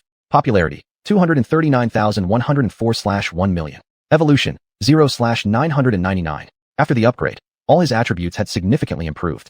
The popularity required for the next level up also increased to 1 million. What remained unchanged, however, was his evolution level. I'll open all 3 lucky blind boxes to see how lucky I am. Qin Shou issued the order to the system. System notification, ding. Host has opened 3 lucky blind boxes in a row and received 1 Wu Ling pill, 1 pair of rage shoes, and 20,000 yuan in cash. Another pair of rage shoes? Can't you give me something new for once? Qin Shou sighed helplessly. According to the system's equipment mechanics, 2 pairs of rage shoes could be combined into a super rage shoe, which could then be upgraded further. With each synthesis, attributes would increase incrementally, up to a maximum of 9 levels. Since you gave them to me, let's start combining them. He glanced at the other 2 pairs of rage shoes and instructed the system to combine them. System notification, ding. Host has synthesized 1 super rage shoe. Combine again. System notification, ding. Host has synthesized 1 star level 1 super rage shoe. That was the final product. 1 more pair of rage shoes remained. Both shoes are 2 pairs in 1. If I want to reach the 9-star level, I'll need an enormous number of rage shoes. I hope I'm lucky enough to get a 9-star super rage shoe directly from the lucky blind boxes or daily check-in rewards. Qin Shou mused with high hopes. At that moment, a voice interrupted his thoughts. Cool guy, don't climb so high. Come down here, good guy. Quickly, I'll give you some milk. Down below at the foot of the tree, a male keeper with a Sichuan Chongqing accent called out to him. Chapter 22. The keepers are defeated. A few minutes earlier, the only male keeper was named Wei Qi. Shun Bingyue had assigned him a task to somehow remove Qin Shou's gold chain and mask. The gold chain posed a safety hazard. If Kuzai accidentally got it around his neck or swallowed it, it could cause serious harm. Kuzai, come down. Come down. Please come down. I'll give you some apple slices. Wei Qi shouted for a long time, but Qin Shou completely ignored him. Eventually pushed to the edge, he simply climbed up the tree to forcibly retrieve Qin Shou. Seeing his move, Qin Shou snorted inwardly. Humph. With just these skills, you think you can handle me? Kid, you're too inexperienced. As Wei Qi drew closer, Qin Shou remained utterly unfazed. Good boy, Kuzai. Wei Qi carefully approached. Qin Shou suddenly turned hostile. As if I'd ever listened to you. In one swift motion, he grabbed Wei Qi's hat, clutched it in one arm, and with the other arm steadying himself against a branch, leapt down. Kuzai. Wei Qi nearly jumped out of his skin. The onlookers gasped collectively as well. From a height of 7 or 8 meters, even though pandas are sturdy creatures, it could easily result in an injury. Unexpectedly, instead of landing clumsily, Qin Shou landed steadily and safely, without the slightest injury. Unknown to all, this single action added yet another iconic moment to online discussions. Kuzai, don't run away. Crying out loudly, Wei Qi quickly climbed down the tree and gave chase. Under normal circumstances, humans run significantly faster than pandas, but this was precisely the opposite case with Wei Qi and Qin Shou. One ran in front, the other chased behind. They circled around the enclosure, over 30 meters across, for several laps. But Wei Qi couldn't even touch a single hair on Qin Shou. Soon he was utterly exhausted. In the live stream, more than 400,000 viewers watched this human versus cat chase unfold. With Qin Shou's successful escape, it meant Wei Qi had failed in his mission. There was no way he was getting that big gold chain now. After this commotion, the image of Qin Shou wearing a mask and thick gold chain became even more deeply ingrained in the public's mind. I told you couldn't do it, yet you still don't believe me. Why didn't you die of exhaustion? Leaning on the wooden railing with one hand and placing the other on his hip, Qin Shou gloated at Wei Qi. Wei Qi felt completely at a loss. He sat on the ground, catching his breath for several minutes before recovering slightly. Just as he was preparing another attempt to capture Qin Shou, the latter actually walked toward him voluntarily. Wei Qi waved toward Qin Shou and called, "Kuzai, good boy, come here." Qin Shou strolled forward unhurriedly, feigning a completely passive demeanor. Seizing this apparent opportunity, Wei Qi immediately moved in. But unexpectedly, Qin Shou swiftly dodged aside, nimbly evading Wei Qi's arms, and reappeared to his left. Smack! Before Wei Qi even realized what had happened, Qin Shou slapped him hard on the back of his head. The force was substantial, making him momentarily dizzy. Turning around to wiggle his bottom mockingly, Qin Shou stuck his tongue out repeatedly. Naya naya, naya naya naya. Then ran off after delivering his cheeky slap. You little brat. Wei Qi was equal parts amused and frustrated, not expecting to be tricked by a panda. He quickly jumped up and resumed the chase. At the same time, he shouted to the other keepers for assistance. Including Shen Bingyue, there were a total of 5 caretakers, 3 of them female. By nature, females tend to be more meticulous and thus more suitable for caregiving roles. Indeed, these women did not disappoint, tending meticulously and thoroughly to the pandas. But expecting them to restrain an unruly giant panda was a tall order. None of them, not even combined, could overpower an adult panda, much less the now completely mutated Qin Shou. Quickly, quickly, Wei Qi shouted frantically. Leading the way, he and 3 other people surrounded Qin Shou with various attempts to block and intercept. But 4 ordinary humans weren't enough to contain Qin Shou. He effortlessly avoided their attempts, without even needing to climb a tree or throw a tantrum. Then, he thought of a targeted solution. You think only you can call for backup? I can't do that. With this thought, Qin Shou leapt onto a wooden rack several meters away and let out several loud calls to the other pandas. Nobody could understand what he was saying. However, upon hearing Qin Shou's call, many responded. Xuan and others rushed toward Qin Shou from all directions. Realizing the situation was shifting, Wei Qi quickly stopped in his tracks. What trick is Kuzai pulling now? Right before his eyes, 6 giant pandas surrounded Qin Shou like bodyguards, blocking anyone from approaching. 2 female keepers tried to lead xuanhuan and the others away, but ended up getting detained instead. Several pandas simultaneously launched an assault, tightly hugging their legs. In the end, they didn't catch Qin Shou. In fact, the keepers were overwhelmed. That's all you've got. Looking proudly at Wei Qi, Qin Shou wore an expression of triumph. Standing rooted on the spot, Wei Qi was at a complete loss what to do next. Yet he could sense that Qin Shou seemed to be mocking him. This little Kuzai, he's incredible. He's practically turned into a spirit. He couldn't help but laugh bitterly. This unexpected scene once again gave both online fans and on-site visitors a spectacular show. Kaka kaka. The keeper actually got defeated by a giant panda. LOL. Dog face. With you always. Cracked up. Old mudslinging dragon. Dog face. Dog face. Dog face. Dog face. Dog face. Dog face. Huh? The only king. Cool kid. I like him. In the live stream, fans were flooding the screen with comments. Gifts, of course, weren't missing either. The only king sent 10 golden festivals. Xiao sent 1 golden festival. No regrets, no forgotten sent 3 huge rockets. The flightless hawk sent 999 hearts. Limited vintage guy sent 9,999 roses. Gifts and comments filled the screen simultaneously. In a meeting room, Shen Bingyue was presiding over a regular meeting. A projector on the table was playing the live footage in real time. Looking at the skyrocketing viewership and the continuous stream of gifts, everyone in the room was astonished. Shen Bingyue glanced around and spoke. Today is the 3rd day of going live. The fan donations from Xuanyu Live have already reached around 100,000 yuan, and it's still growing. If nothing unexpected happens, we'll break 200,000 today. Actually, no, the donation revenue has already passed 200,000. Her excitement grew as she spoke. Anyone somewhat familiar with the industry roughly understood that on Xuanyu Live, the income from fan donations is split with the platform. The revenue sharing ratios among various platforms were generally similar. On Xuanyu Live, the streamer receives 35%, and with some additional incentives, it could barely reach about 40% at maximum, including endorsements, live selling, etc. A streamer like Shen Bingyue who had earned 200,000 within just 3 days since going live was truly rare. Unless they were already famous celebrities who gained a sudden surge of popularity upon joining Xuanyu and attracted enormous attention from fans. Comparatively speaking, Shen Bingyue was purely a complete novice. Chapter 23. I gave you a chance, but you're useless. Never thought live streaming could generate such huge revenue. We're getting old, don't really understand these fashionable things anymore. We just can't keep up with the times.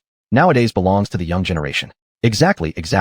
Several shareholders said one after another. Originally, they hadn't believed in Shen Bingyue's idea of starting a live stream, but now they'd been proven wrong outright. Shen Bingyue said, as you can clearly see, live streaming is indeed quite a good way to make money. However, the key still lies in whether the content is good enough. Hearing her say this, everyone nodded in agreement. The facts were plainly visible. Same live streaming setup, but those giant pandas Xuanhuan and Danning had far less popularity compared to Kuzai. Other zoos across regions were also starting live streams too, including the nation's largest Wulong giant panda conservation base. Therefore, there was intense competition among zoo live streams.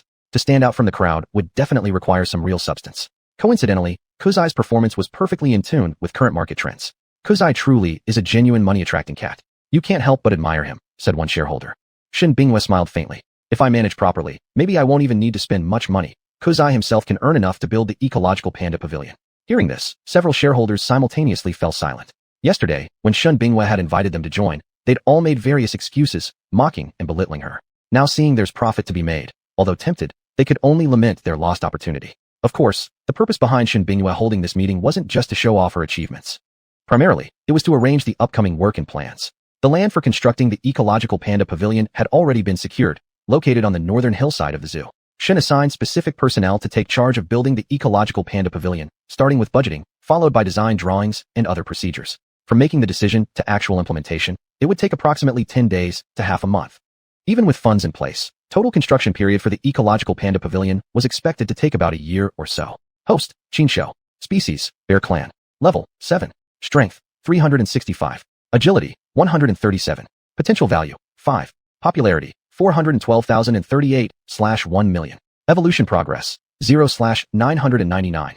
Qinshou took a moment to check his stats and found his popularity had increased significantly.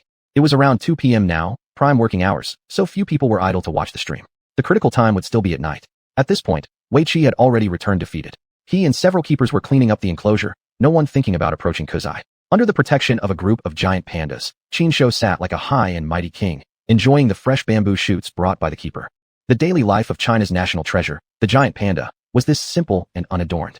Soon after, Shin Binghua arrived. Seeing Qinshou still wearing the thick gold chain around his neck, she immediately sought out Wei Qi for an explanation. Wei Qi looked at Qinshou and innocently said, "Miss Shun, Kuzai's too clever, I just can't handle him. Even if I bring more people, he still plays us like puppets." Shin Binghua couldn't help laughing. Okay then. Actually, during the meeting, she had seen the little comedy that occurred in the panda enclosure through the live stream. She just hadn't expected Wei Qi to be so humiliated. Thinking carefully, Shin Binghua seemed to come up with an idea. She spoke. "How about this? I'll hold on to Kuzai, and you take the opportunity to remove his gold chain. Don't use force, lest you hurt him." "Let's try." Wei Qi reluctantly nodded. Clearly, after the earlier failure, he had already lost confidence. Next, Shin Binghua put on protective gear, casually picked up an apple, and entered the panda enclosure first. Seeing the apple in her hand, all the giant pandas except Qinshou eagerly ran to her feet, scrambling to snatch the apple. She still won't give up. Qinshou quietly watched, having already figured out Shin Binghua's little trick. Under attack from a group of pandas, Shin quickly found herself overwhelmed, forced to call Wei Qi and others to help. After quite a commotion, finally, the 6 giant pandas were distracted. She quickly proceeded with the plan, but hadn't taken 2 steps before her plan collapsed. That old trickster Qinshou had climbed a tree again. Standing under the tree, Shin Binghua looked up and shouted, "Kuzai, come down quickly, I'll give you fruit." "You come up then." On the tree branch, Qinshou waved his hand at her. Shin Binghua's eyes widened incredulously. "You actually dare to provoke me? Oh my god, are you even still a giant panda? Please, stop messing with me, okay?" Qinshou grinned, continuing to wave at her. Now she was at a complete loss. So they remained in a standoff like this for several minutes. Kuzai seems really protective of that gold necklace, probably afraid we'll take it, so he's been hiding like this. If it's too difficult, maybe we should just leave him be, Wei Qi said as he approached. Shin Binghua helplessly sighed. "No way. It's dangerous for him to wear the necklace. You must find a way to take it off." Wei Qi replied with a bitter smile. "Fine, I'll try my best." Just as they were talking, Qinshou suddenly jumped down. With a loud thud, he landed right beside Shin Binghua, scaring the wits out of her. "Kuzai, you little troublemaker. Someday I'm gonna die from laughing because of you." Shin Binghua patted her chest, glaring at him in annoyance. But Wei Qi's eyes lit up, thinking, "Hey, isn't this my chance?" Taking advantage of Qinshou's distraction, Wei Qi suddenly moved forward a few steps and accurately grabbed the gold necklace in one swift motion. "I knew you weren't up to anything good." Qinshou looked at him. He didn't struggle or resist, but casually lifted his right paw and placed it on Wei Qi's wrist. Wei Qi hurriedly said, "Miss Shun, quickly, take off the necklace." "Oh right. Shin Binghua immediately rushed over to help. But before she could even touch the gold necklace, Qinshou abruptly turned his body, dragging Wei Qi along with a sudden jerk, almost making him fall. Kuzai's so strong. Wei Qi was shocked, feeling as if his left hand was locked in place. No matter how hard he tried, he couldn't break free. Shin Binghua didn't have time to think, and tried repeatedly. Same result. Though the necklace was within reach, it remained just out of grasp. Instead, they ended up making fools of themselves. Ha ha ha. Kuzai is so funny. 2 keepers can't handle a single giant panda. I'm dying laughing. He really is the Mount of Chiyu. He's too clever. Laughter rang out in waves throughout the Panda enclosure. The live stream had definitely reached its peak moment. You can't even handle this when I give you the chance, tisk. Qinshu snorted in contempt, mentally expressing his disdain, then easily shoved Wei Qi away, effortlessly breaking their joint effort. I give up. Wei Qi fell onto the ground, panting. Same here, my head spinning from chasing him around. Shen Bingyue also groaned, collapsing helplessly onto the ground. Just then, Qinshu suddenly put his arm around her shoulders. Rub rub. Chapter 24 Fatty, do you want to die? Shen Bingyue felt a sudden weight and nearly collapsed underneath. Cool guy, do you want to crush me to death? I just want to stay like this. Qiushu deliberately squirmed on top of her. With his weight nearing 200 pounds, how could Shen Bingyue handle it? She tried to resist, but her strength was too weak, so she could only try her best to shake him off. Hey. Just as Shen Bingyue was trying to get away, Qinshu suddenly rolled over, bringing her with him. In an instant, the position flipped. Girl on top. Well, not exactly. It turned out to be more like girl on top of a cat. The sight was very comical. Cuckoo. Wei Qi couldn't help but cover his mouth while chuckling nearby. Shen Bingyue gave Qinshu a slap on the arm and glared at him. Oh, so you cool guy dare to tease me? Wei Qi, what are you laughing at? Come help me already. Coming.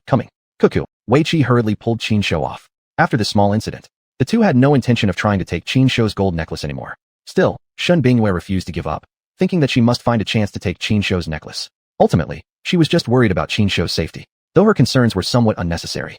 As Qinshu continued teasing the beautiful zookeeper, the on-site visitors and online viewers were thrilled. Only King. Way to go, cool guy. Keep it up next time. Cutie. I really want cool guy to hug me.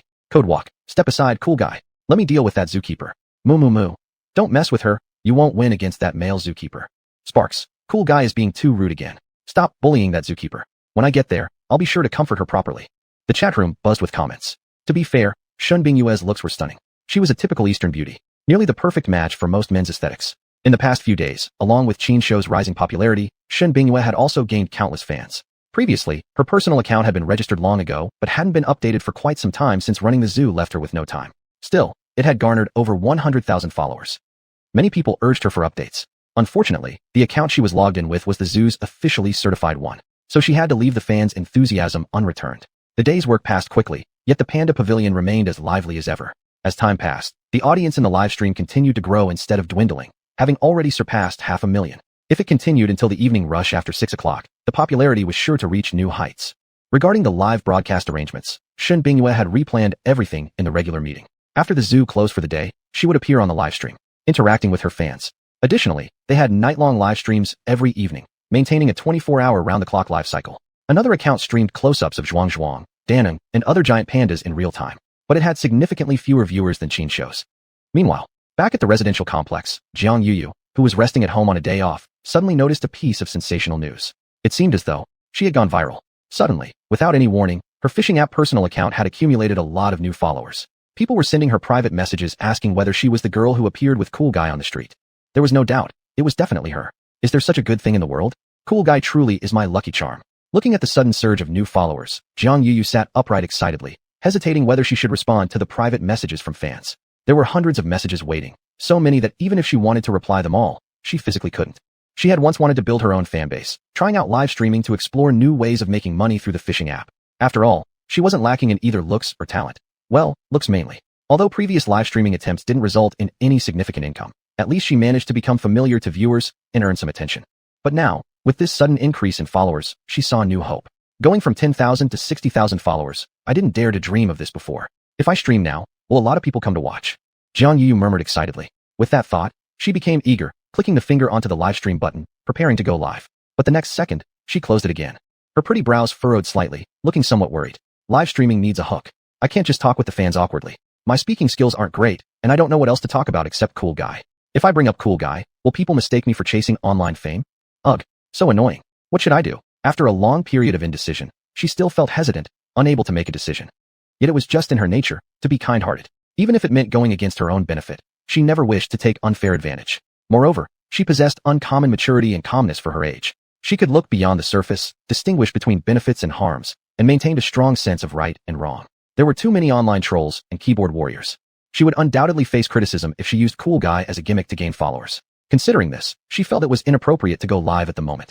Forget it. She tapped her head slightly, reluctantly abandoning the idea of going live. However, just because she wasn't going live now didn't mean she couldn't do it later. At the very least, she could make plans in advance. For instance, replying to the messages from her fans. She spent quite some time replying to just a few dozen messages. At the same time, more and more fans continued to send her private messages nonstop. "I won't reply anymore. It's too annoying." She turned off her phone screen, tossed it aside, and couldn't help but keep thinking about live streaming. As an experienced internet user, she fully understood the tremendous potential benefits of the online market. The sudden gain of 60,000 followers was undeniably an opportunity to kickstart her online career. If she used it wisely, she would definitely reap some rewards. By then, developing her fishing app account steadily and maintaining a consistent live streaming rhythm would surely bring her far more income than her current job. After all, her monthly salary was barely over 5,500 yuan. "I've got an idea." Thinking it through, she suddenly lit up, as if a lightning bolt had struck her brain, sparking inspiration. At this thought, she jumped up excitedly. "If I become a giant panda keeper, wouldn't I naturally have the perfect reason to go live?" "Hey, you fat bastard up there, do you want to die? Who told you to throw things around? Throwing things is bad enough, but you even threw down a bottle of cola." It hit the ground and exploded suddenly. It scared the hell out of me. Inside the panda enclosure, Qinshu glared furiously at a fat man above, silently shouting furiously in his mind. Besides him, Xuanhuan and the others were also startled badly. Carbonated drinks were already prone to expansion. The fat man had suddenly tossed down a small bottle of cola. It bounced a few times, and the carbonation inside instantly built up to the breaking point. The fragile cap could no longer contain the pressure, and boom, it exploded violently. So loud was the sound. "TSK, TSK. Many on-site visitors glared disapprovingly at the fat man, looking at him with clear disgust over his lack of manners. The fat man looked slightly embarrassed. His original intention was just to offer a bottle of cola to the giant pandas, but he hadn't expected to cause such chaos. Feeling too ashamed to stick around, he quickly sneaked away, utterly humiliated. Chapter 25: The Keyboard Warrior. The wooden fence around the panda enclosure was about 1.5 meters high, thick and sturdy. Below the fence was a concrete slope over 2 meters high, tilted at a 75-degree angle. The overall structure resembled a giant bowl. Its main purpose was to protect the safety of visitors, secondarily to prevent the animals from escaping. But no matter how well designed, it couldn't stop inconsiderate tourists from throwing things into the enclosure. The worst part was that this happened constantly, making the nearby warning signs nothing more than decorations. "Idiot! That stuff isn't for drinking," Qinshu shouted mentally while letting out the distinctive high-pitched cry of a panda. That little bottle of cola had captured the attention of all the giant pandas. Xuanhuan got to it first and picked it up. There was still some cola residue inside. Xuanhuan gave it a quick lick and tasted the new flavor. It was love at first lick, and he couldn't stop. Other giant pandas also gathered over. Some tried to snatch the bottle from Xuanhuan's hands. Others licked the cola that had spilled on the ground, while others just blindly joined in. Fortunately, Qinshu intervened in time. He swatted the cola bottle out of Xuanhuan's hand, shooed the other pandas away, and stabilized the situation on his own. By the time Wei Qi and another female keeper arrived, the chaos had already been cleaned up. Not long after that, it was 5:30. The zoo closed. The keepers sprang into action, escorting all the giant pandas back into their enclosures. Because they needed to prepare for the evening's live stream, Shen Bingyue had Wei Qi assist her, ordered takeout food, quickly ate dinner, and then immediately started setting up the live stream venue and equipment. Inside the room, Qinshu sat on a blanket in the corner, watching the busy figures outside. It seems Boss Shen really takes the live stream seriously. He understood the situation. Such thorough planning for the live stream matched his own intentions well, to gain more popularity. Most importantly, now that he had reached one level lower, he needed a full 1,000,000 popularity points to level up. Accumulating this amount would require time, but accelerating the pace of the live stream and enriching its content had become crucial. Host, Qinshu. Race, Bear Clan. Level, 7. Strength, 368. Agility, 139. Potential value, 5. Popularity, 882,038/1,000,000. Evolution, 0/999. Qinshu glanced at his stats. After half a day of accumulation, the popularity gained was slightly more than he had expected. That meant there had been more than 800,000 viewers watching his stream in the afternoon. Once the evening's live stream began, it would be easy to reach 1 million. At 6:30 p.m., the live stream started. Since Shen Bingyue had posted a short video in advance announcing the evening's live stream to her fans, many had already been waiting for a while. As soon as the stream began, a flood of fans entered the live room. Within 1 minute, the number of viewers had already reached more than 80,000 and was rising quickly. Good evening, everyone. Welcome, my precious fans, to the exclusive live stream room of Kuzai. I'm your good friend Yaya. Starting today, every Monday, Wednesday, Friday, and Sunday, I will be going live at the same time. Standing in front of the camera, Shen Bingyue set the filters and beauty effects to the minimum, showing her fans her most natural face. The live stream will last for an hour and a half. Please, dear fans, share this live stream with others, and let more netizens see our room. Come share with us the joy of interacting with the panda babies and spend a wonderful time together. Thank you. She smiled, speaking calmly and confidently. With her words, the live stream's atmosphere came alive effortlessly. The background of the live stream was the giant activity hall where all the giant pandas gathered. Various toys were scattered around, panda-shaped bamboo baskets, wooden rocking horses, and more. Wei Qi stood nearby to supervise, occasionally tossing dried fruits to the pandas as treats. The fans watching the stream were very excited seeing all the mischievous pandas. The only flaw they could find was, Kuzai hadn't shown up. Though the other pandas were adorable enough, most of the fans were here specifically for Kuzai. Without Kuzai showing his face, how could they truly enjoy themselves? People kept asking, where was Kuzai? Why not bring him out already? To this, Xun Bingyue was fully prepared. You could even say she was intentionally building suspense. There was no doubt that Qin Shou was the real star of the live stream. If he appeared, he would definitely be a big hit. However, if he appeared too early, once viewers saw him, their curiosity satisfied, many would leave the stream quickly. To maintain the live stream's redo, heat/popularity, Xun Bingyue planned precisely to have Qin Shou make a grand entrance at the end. The only king sent fireworks X10. The only king sent big rocket X66. The only king sent super rocket X10. The only king, go Kuzai, go beautiful hostess. Bro is rooting for you too. I'll grab the #1 spot first. If anyone has a problem with that, feel free to challenge me and try to knock me off. Just then, a series of high-value gifts flooded the screen one after another. The special effects triggered by the gifts occupied more than half of the screen. Those expensive gifts fell like bombs, instantly stirring a storm inside the live room. Looking at the astonishing quantity and value of the gifts, Xun Bingyue was shocked. She quickly bowed gracefully in gratitude, saying, Thank you so much. Thank you for the gifts from Brother King. Most people could tell that the gifts sent by the only king were worth at least 200,000 yuan. Clearly, he was an extraordinary millionaire. Simply too damn rich. What's more, many had already noticed that this only king was Kuzai's #1 fan. On the very first broadcast, he had already taken the top spot on the fan list. The fan value of the person in second place was tens of thousands lower than his.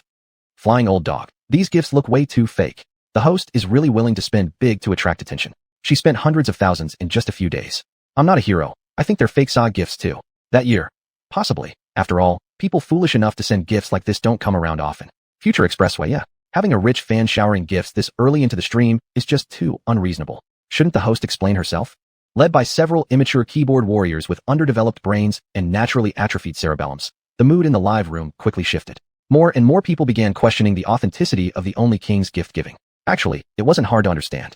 After all, the system allocated traffic based on factors such as viewer count, number of fans, and the number of gifts received. Many hosts would send gifts to themselves to boost popularity. Therefore, the skepticism from some viewers was somewhat understandable. I'm already very happy that everyone has come to support me. There's no need for anyone to waste money sending gifts. As for whether Brother King is a plant, I know better than anyone. Whether you believe it or not, I can only say that different people see things differently. I don't want to explain too much. Xun Bingyue calmly responded to the overwhelming negative comments on the screen. There were countless things in life that didn't go as planned, and she had long prepared herself for such situations. Thus, she wouldn't let a few negative comments derail her composure. Chapter 26, a gift worth over $1 million. System notification, ding. Host level +1, and you have received 5 spirit pill *1, 50,000 cash, lucky star *1. Just as Qin Shou was dozing off out of sheer boredom, the system alert suddenly sounded. TSK. Now this is some wake-up news. Qin Shou perked up immediately and checked the rewards given by the system. Still 5 spirit pill. The cash reward had increased to 50,000, which was much more than before. What interested him the most, however, was a brand new upgrade reward that had appeared. Lucky star. The rewards from the system always brought unpredictable surprises. Qin Shou could never guess what new item the system would offer next. Item, Lucky Star. Introduction, a rare treasure from a mysterious world, capable of bringing good fortune. Possessing it will grant you constant good luck. No stats, and the description was simple and straightforward. From the surface meaning alone, Qin Shou could barely figure out what use this Lucky Star could possibly have. The Lucky Star was shaped like a hexagram, entirely orange, radiating a faint glowing halo, emanating an extraordinary spiritual aura, resembling a celestial artifact. Come to think of it, this item really isn't ordinary at all, Qin Shou thought with interest. As for the Lucky Star's function, he would simply take the description as truth, no need to research it further, because he probably wouldn't be able to understand anyway. The Lucky Star didn't need to be worn, simply keeping it in the system space was sufficient. If conditions allowed, one could place it outside, but only if not afraid of someone stealing it. But as a giant panda, Qin Shou clearly didn't have such conditions. Oh man, after reaching level 8, I need 1.5 million popularity points to advance further. Now just breaking the record of 1 million. The speed at which popularity increases has clearly slowed down. Looking at the crawling growth of his popularity points, Qin Shou felt a bit helpless. Just to reach level 8, he had already needed millions of popularity points to level up again. How astronomical must the figures become for higher levels? The God-tier sign-in system didn't offer any explanations, and there was no stated upper limit to levels, as if it could upgrade infinitely. Inside the live stream, Golden Great Bird. Kuzai? I want Kuzai. Eternal Warrior Unbeaten. Kuzai. Auto Mahjong table sales. Quickly bring out Kuzai. Everyone is getting anxious. Wuan, let Kuzai appear. If you don't, I'll crawl through the network cables to have a chat with you about life. Dog face. Only Wong. Let Kuzai come on screen, I'll shower you with gifts again. In no time, the viewers in the live room kept flooding the chat, demanding for Qin Shou to show himself. By this time, the stream had lasted for 45 minutes. Seeing that the timing was right, Shen Bingyue stopped procrastinating and smiled sweetly. Treasures, don't worry. Kuzai will be here soon. Just give us a bit of time to prepare. Hurry up. Quickly, quickly, quickly. Speed. Many impatient new fans urged anxiously. Shen Bingyue calmly watched and took a sip of soda water, exuding an air of confidence, clearly in full control. Meanwhile, the stream's popularity had already reached over 700,000, still firmly holding first place on the local stream popularity rankings. The second place was still occupied by that model girl. Not long after, Wei Qi arrived, bringing Qin Shou along. Kuzai, finally appearing after much anticipation. After endless anticipation, the veiled entrance finally begins. Appearing as if leaning his whole body against Wei Qi's waist, letting Wei Qi drag him forward, only half of his fluffy face visible. Hong Hong Hong. At the very moment Qin Shou entered the stream's frame, the live chat exploded with reactions instantly. The atmosphere reached the peak of excitement. Kuzai, Kuzai, Kuzai, Kuzai, Kuzai, stupid cat. A dense rain of messages rained down as the screen was completely flooded. Fans all went wild. Only Wong gifted Fireworks Festival *99. Only King gifted Big Rocket *99. Only Wong gifted Supercar, McLaren Model *66. Only Wong gifted Super Rocket *16. When these massive gifts appeared, everyone who saw them was overwhelmed. Yuan Dong Bandit. Only King is truly magnificent. Same as me. Oh my god. Only King is incredibly generous. Newbie, please hold me, follow me, anything. Benbo Ba. I'm bowing down to him. Crying, crying, crying. The fans' enthusiasm reached its climax.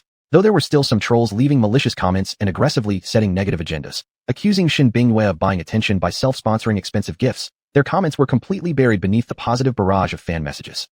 Anyone with a little common sense could tell. Nobody would be so reckless as to spend so recklessly just to boost their visibility. Even the Emperor of Shanghai in East China or the Prince of Scallion Pancakes in Kyoto would never dare to do something so outrageous. Asking them to give gifts was one thing. Self-sponsoring? That wouldn't happen unless their brains were soaked in water. Besides, the gifts sent during streams have to be split with the platform. If you really went all out like that, you'd just be throwing money away for the platform. Oh my god, brother Only King is way too extravagant. Shen Bingyue was completely stunned. Earlier, Only King had indeed said that when Kuzai appeared on screen, he would send a wave of gifts. But nobody expected him to go this hard. It was absolutely fengong, beyond crazy. This wave of gifts was dozens of times more than the first one.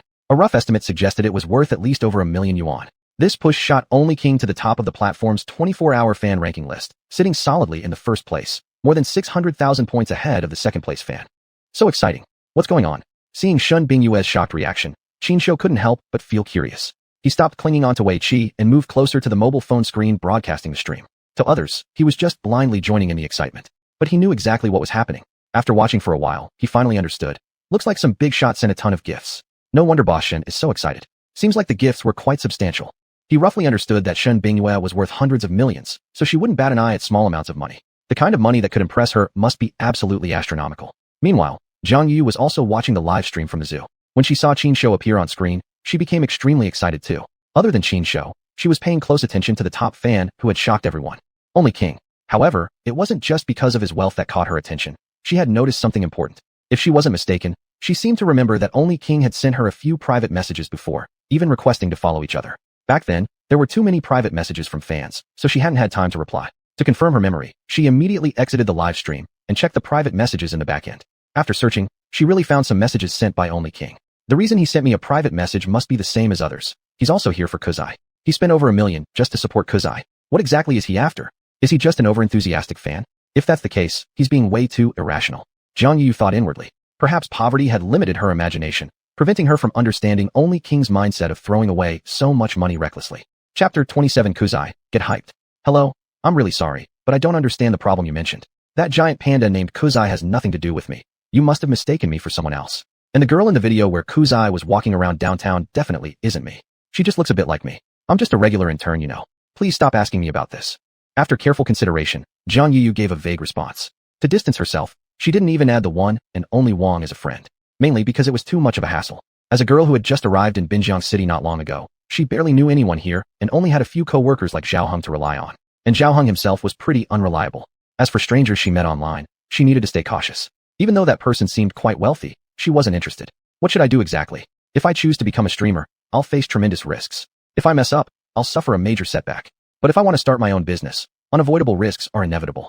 This is tough. After thinking it through, working a regular job seems the most stable. Zhang Yu calmly reasoned with herself. She faced two choices, employment or entrepreneurship, perhaps a dream. Dreams, however, were distant and extremely difficult to achieve. Maybe I should first try becoming a keeper. If I can't even pass that test, there's no point talking about anything else. She made up her mind. Being a zookeeper wasn't a particularly prestigious job, and the learning curve wasn't steep. The only difficult part was becoming a giant panda keeper. It required mastering professional knowledge and having a thorough understanding of giant pandas. Golden Ox Zoo. 15 minutes remained before the end of the live stream. The stream's viewership had reached an astonishing 780,000 and continued to grow steadily. Although the number fluctuated between 700,000 and 780,000 with viewers coming and going, there was no significant surge. It had reached its limit. The number of likes exceeded 200 million, and the number of gifts received was countless. In such a short time, Qin Show had become incredibly popular among the stream's fans. Wei Qi became the supporting act, entertaining the audience together with Qin Show, singing and dancing energetically. Wait a minute. Let me catch my breath. I've been jumping nonstop for over half an hour. I'm damn near dead. Qin Show gasped for breath, collapsing heavily onto the ground. Seeing this, Wei Qi patted his big head excitedly and shouted, Kuzai, get hyped. Hyped like hell. Qin Show gave him a glare. Host, Qin Show. Species, Bear Clan. Level, 7. Strength, 373. Agility, 141. Potential value, 0. Popularity, 782,309/1,500,000. Evolution progress, 0/999. The live stream continued, and Qin Show gained massive popularity. Unfortunately, significant growth had become difficult. Thank you all for the gifts, love you guys. Shen Bingyue was enjoying herself thoroughly, interacting with her fans enthusiastically. Though tired, she felt energized. At this moment, Qin Show slowly approached. He stood on his hind legs, stared at the phone screen, observing the impressive numbers in the stream, his panda eyes gleaming with sharpness. TSK, the stream is doing pretty well. He couldn't help but comment. My precious Kuzai, you've worked hard. Come, say hello to the viewers. Shen Bingyue put her arm around his shoulder, smiling cheerfully. No problem. Qin Show readily agreed, and waved his paw toward the camera. Seeing how intelligent he appeared, the viewers were immediately thrilled. The only Wong. Kuzai is too clever. His IQ must be over 50. He's no worse than an 8 or 9-year-old kid. Zhoutalang, such high IQ, absolutely incredible. Moo. Seeing such an intelligent Kuzai, I immediately kicked my husky at home. Don't play with my feelings. Kuzai, let me have you. You bitch. Kuzai's intelligence is terrifying. It's smarter than me. Wong guy next door. Madam Shun, quickly send Kuzai to school. Don't waste the kid's future. The man who wants Noko. Kuzai, I want to have your baby monkey. The fans flooded the chat with playful jokes and banter. Qin Show's simple wave pushed the atmosphere of the stream to its peak. All good things must come to an end. The 1.5-hour live stream reached its conclusion. Everyone, thank you so much for your support and love. Kuzai and I will bring you more happiness in the future. That's all for today's stream. Thank you all for watching. Shen Bingyue said reluctantly. We'll continue streaming Kuzai's evening activities later. I'll take my leave first. But, after she finished speaking, she tapped the screen. The live stream ended. Phew. She exhaled in relief and lazily sat down on a chair. Standing for an hour and a half non-stop, while continuously talking had left her drenched in sweat, with a dry mouth and sore legs. That's it. Glancing at Shen Bingyue, Qin Show felt somewhat unsatisfied. The live stream had gone far better than the previous special session. It was just a bit too short. Although there would be another live stream later, it was unlikely to produce the same effect. Clap clap. Shen Bingyue lightly pat her hands and opened her arms toward Qin Show. Kuzai, come here. Give me a hug. What's the point of just hugging? Not satisfying enough. Qin Show thought, with a sly grin. He hesitated for a few seconds on purpose before slowly walking toward Shen Bingyue, then suddenly lunged into her arms. Caught off guard by Qin Show's sudden attack, Shen Bingyue quickly tightened her embrace to avoid getting knocked over. Qin Show buried his big panda head into Shen Bingyue's full chest, rubbing his head back and forth. So soft and fragrant, truly a top-notch. Qin Show couldn't help but feel thrilled. After resting for several minutes, Shen Bingyue dragged her tired body away. Wei Qi took Qin Show back to his room. At this time, Xuanhuan was already asleep, but suddenly woke up upon sensing nearby movement. He glared at Qin Show with giant panda eyes. Actually, he was eyeing the half an apple in Qin Show's hand. Foodie, Qin Show muttered in his mind, and casually tossed the half apple to Xuanhuan. Xuanhuan immediately began munching on it. Kuzai, you're so generous sharing your apple with Xuanhuan. You're so loving. Wei Qi affectionately rubbed Qin Show's big head, not sparing his praise. He was turning on the streaming device hanging on the wall. Once everything was set up, he could go home. The night live stream continued. The room's popularity gradually declined until only tens of thousands of viewers remained. So sleepy. Qin Show yawned and flopped down on the soft blanket. 3, 2, 1, asleep. As he drifted into slumber, subtle changes began occurring in his body's functions. His strength increased, and fat was absorbed. Around 6 in the morning. Clack clack clack. Shen Bingyue hurried to the panda enclosure with her small bag, looking flustered, as if something incredibly urgent had happened. Chapter 28. Going out for breakfast. Is that too much to ask? Kuzai didn't escape, right? She said as she arrived outside the room where Kuzai lived. Seeing Qin Show still sound asleep, she immediately relaxed and patted her chest with relief, slightly shaken. Since Qin Show had escaped twice in a row, it had left a psychological shadow on her. It had disturbed her sleep and appetite. That's why she came early in the morning to check on Qin Show's condition. Actually, she was being a bit too sensitive. Last night, She had already arranged for someone to monitor the panda enclosure all night, primarily to prevent Qinshu from escaping. Mr. Shun, don't worry, Kuzai has been very well behaved, said the female zookeeper on duty, Gu Qing. Shin Bingwa nodded. Thank you. Why don't we go have breakfast together first? Then you can go home to rest, and I'll stay to watch over things. Okay. Gu Qing nodded enthusiastically. It wasn't often that the boss treated someone, and this was a rare opportunity to enjoy a nice meal. The two of them left. There was a decent chain breakfast restaurant on a nearby street. Shin Bingwa drove with Gu Qing to have their meal there. Gu Qing didn't hold back and ordered several delicate dim sums. Shin Bingwa only ordered a pickled vegetable and lean pork bun and a bowl of soybean milk. She and Gu Qing went to the second floor and sat by the window together, happily starting their meal. Unknown to them, their meal wouldn't be peaceful today. A big surprise awaited them. I want to eat buns, fried dough sticks, siu mai, and drink spicy soup.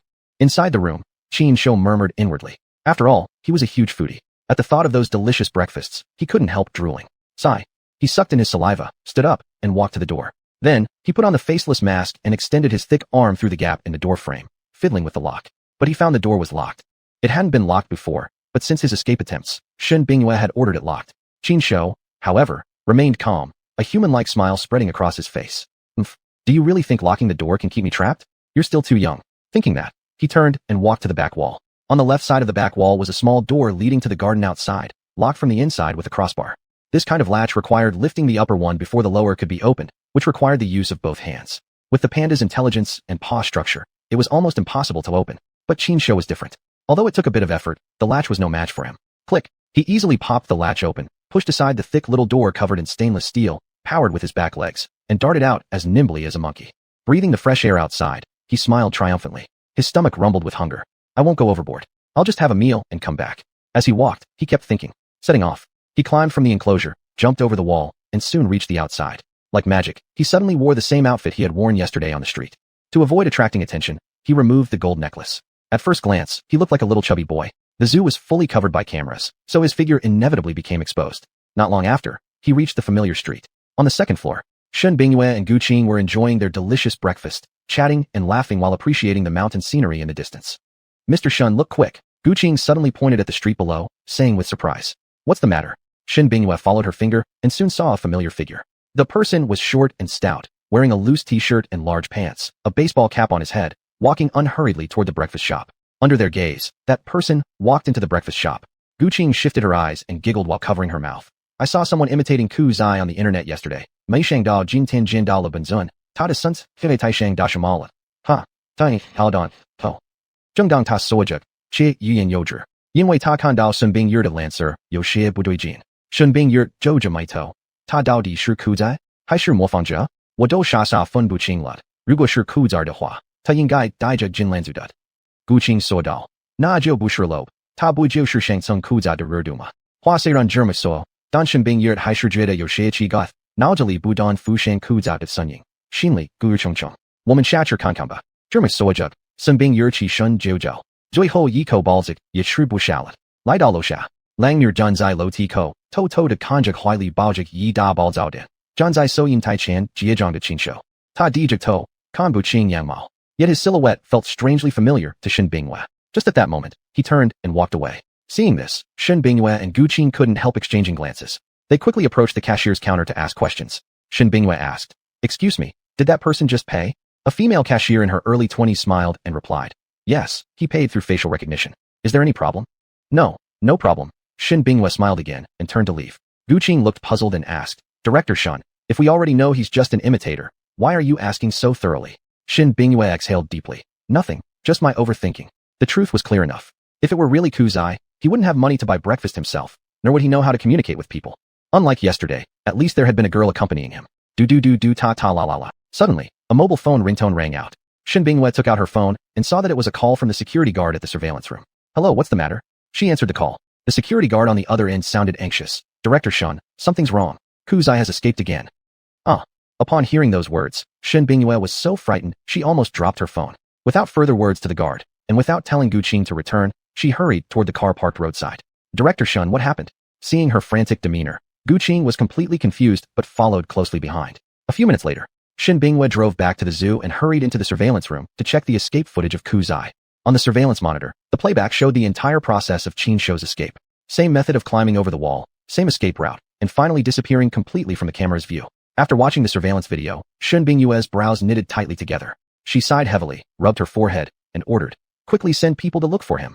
Since the Panda Park had opened, Qin had brought her many surprises. But not a single day had passed without worries. Chapter 29. Wei Qi is too much. Director Shen, what exactly happened? Gu Qing asked, confused, scratching the back of his head. Judging by the time Kuzai escaped, it should have been around when we arrived at the breakfast shop. Could it be that person buying breakfast was actually Kuzai?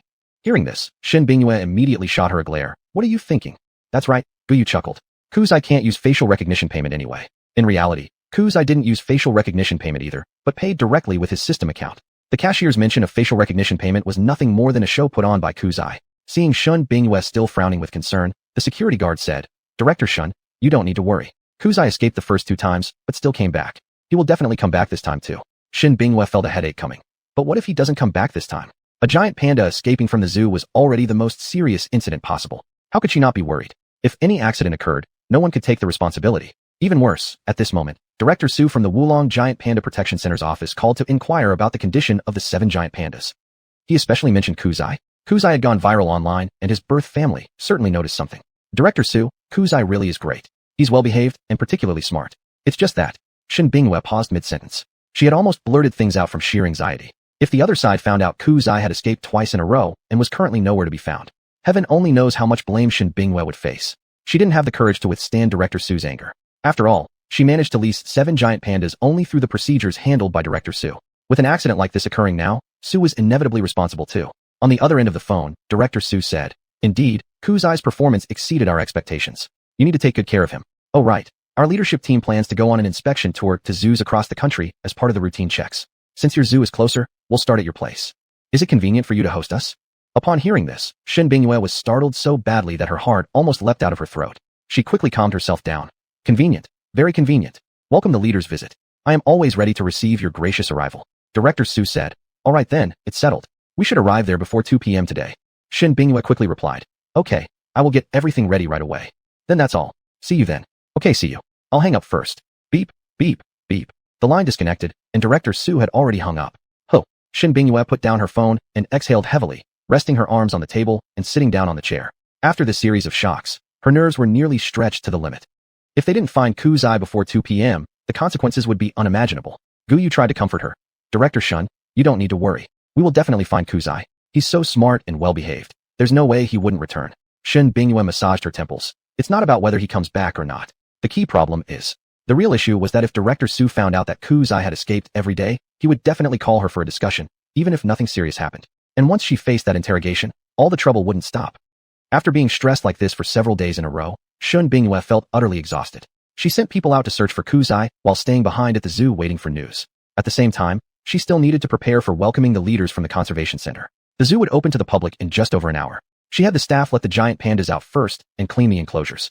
In the courtyard, clusters of giant pandas played joyfully, engaging in small squabbles and making the place bustling with excitement. Standing at the entrance, watching the giant pandas, Shen Bingyue had a trace of persistent sadness etched onto her face. Sighing deeply, she murmured, "Sigh. This Kuzai really doesn't know how to be considerate." "Director Shen, look, look." Gu Qing suddenly pointed toward a big tree in the courtyard, her expression filled with astonishment. "What's wrong?" Seeing her overreaction, Shen Bingyue glanced over lazily. In the next second, she froze abruptly. There, resting on a tree branch, was an adult giant panda. He lazily swung his legs, stomach round and full, eyes blissfully half-closed, appearing extremely content. Most strikingly, one strand of vivid red fur sprouted from his forehead. It couldn't be any other panda. It was indeed Qin. "Kuzai." Shen Bingyue quickly moved into the courtyard and stood under the tree, tilting her head to look up at Qin. "We have been looking for you the entire morning. So you were just staying up here all along."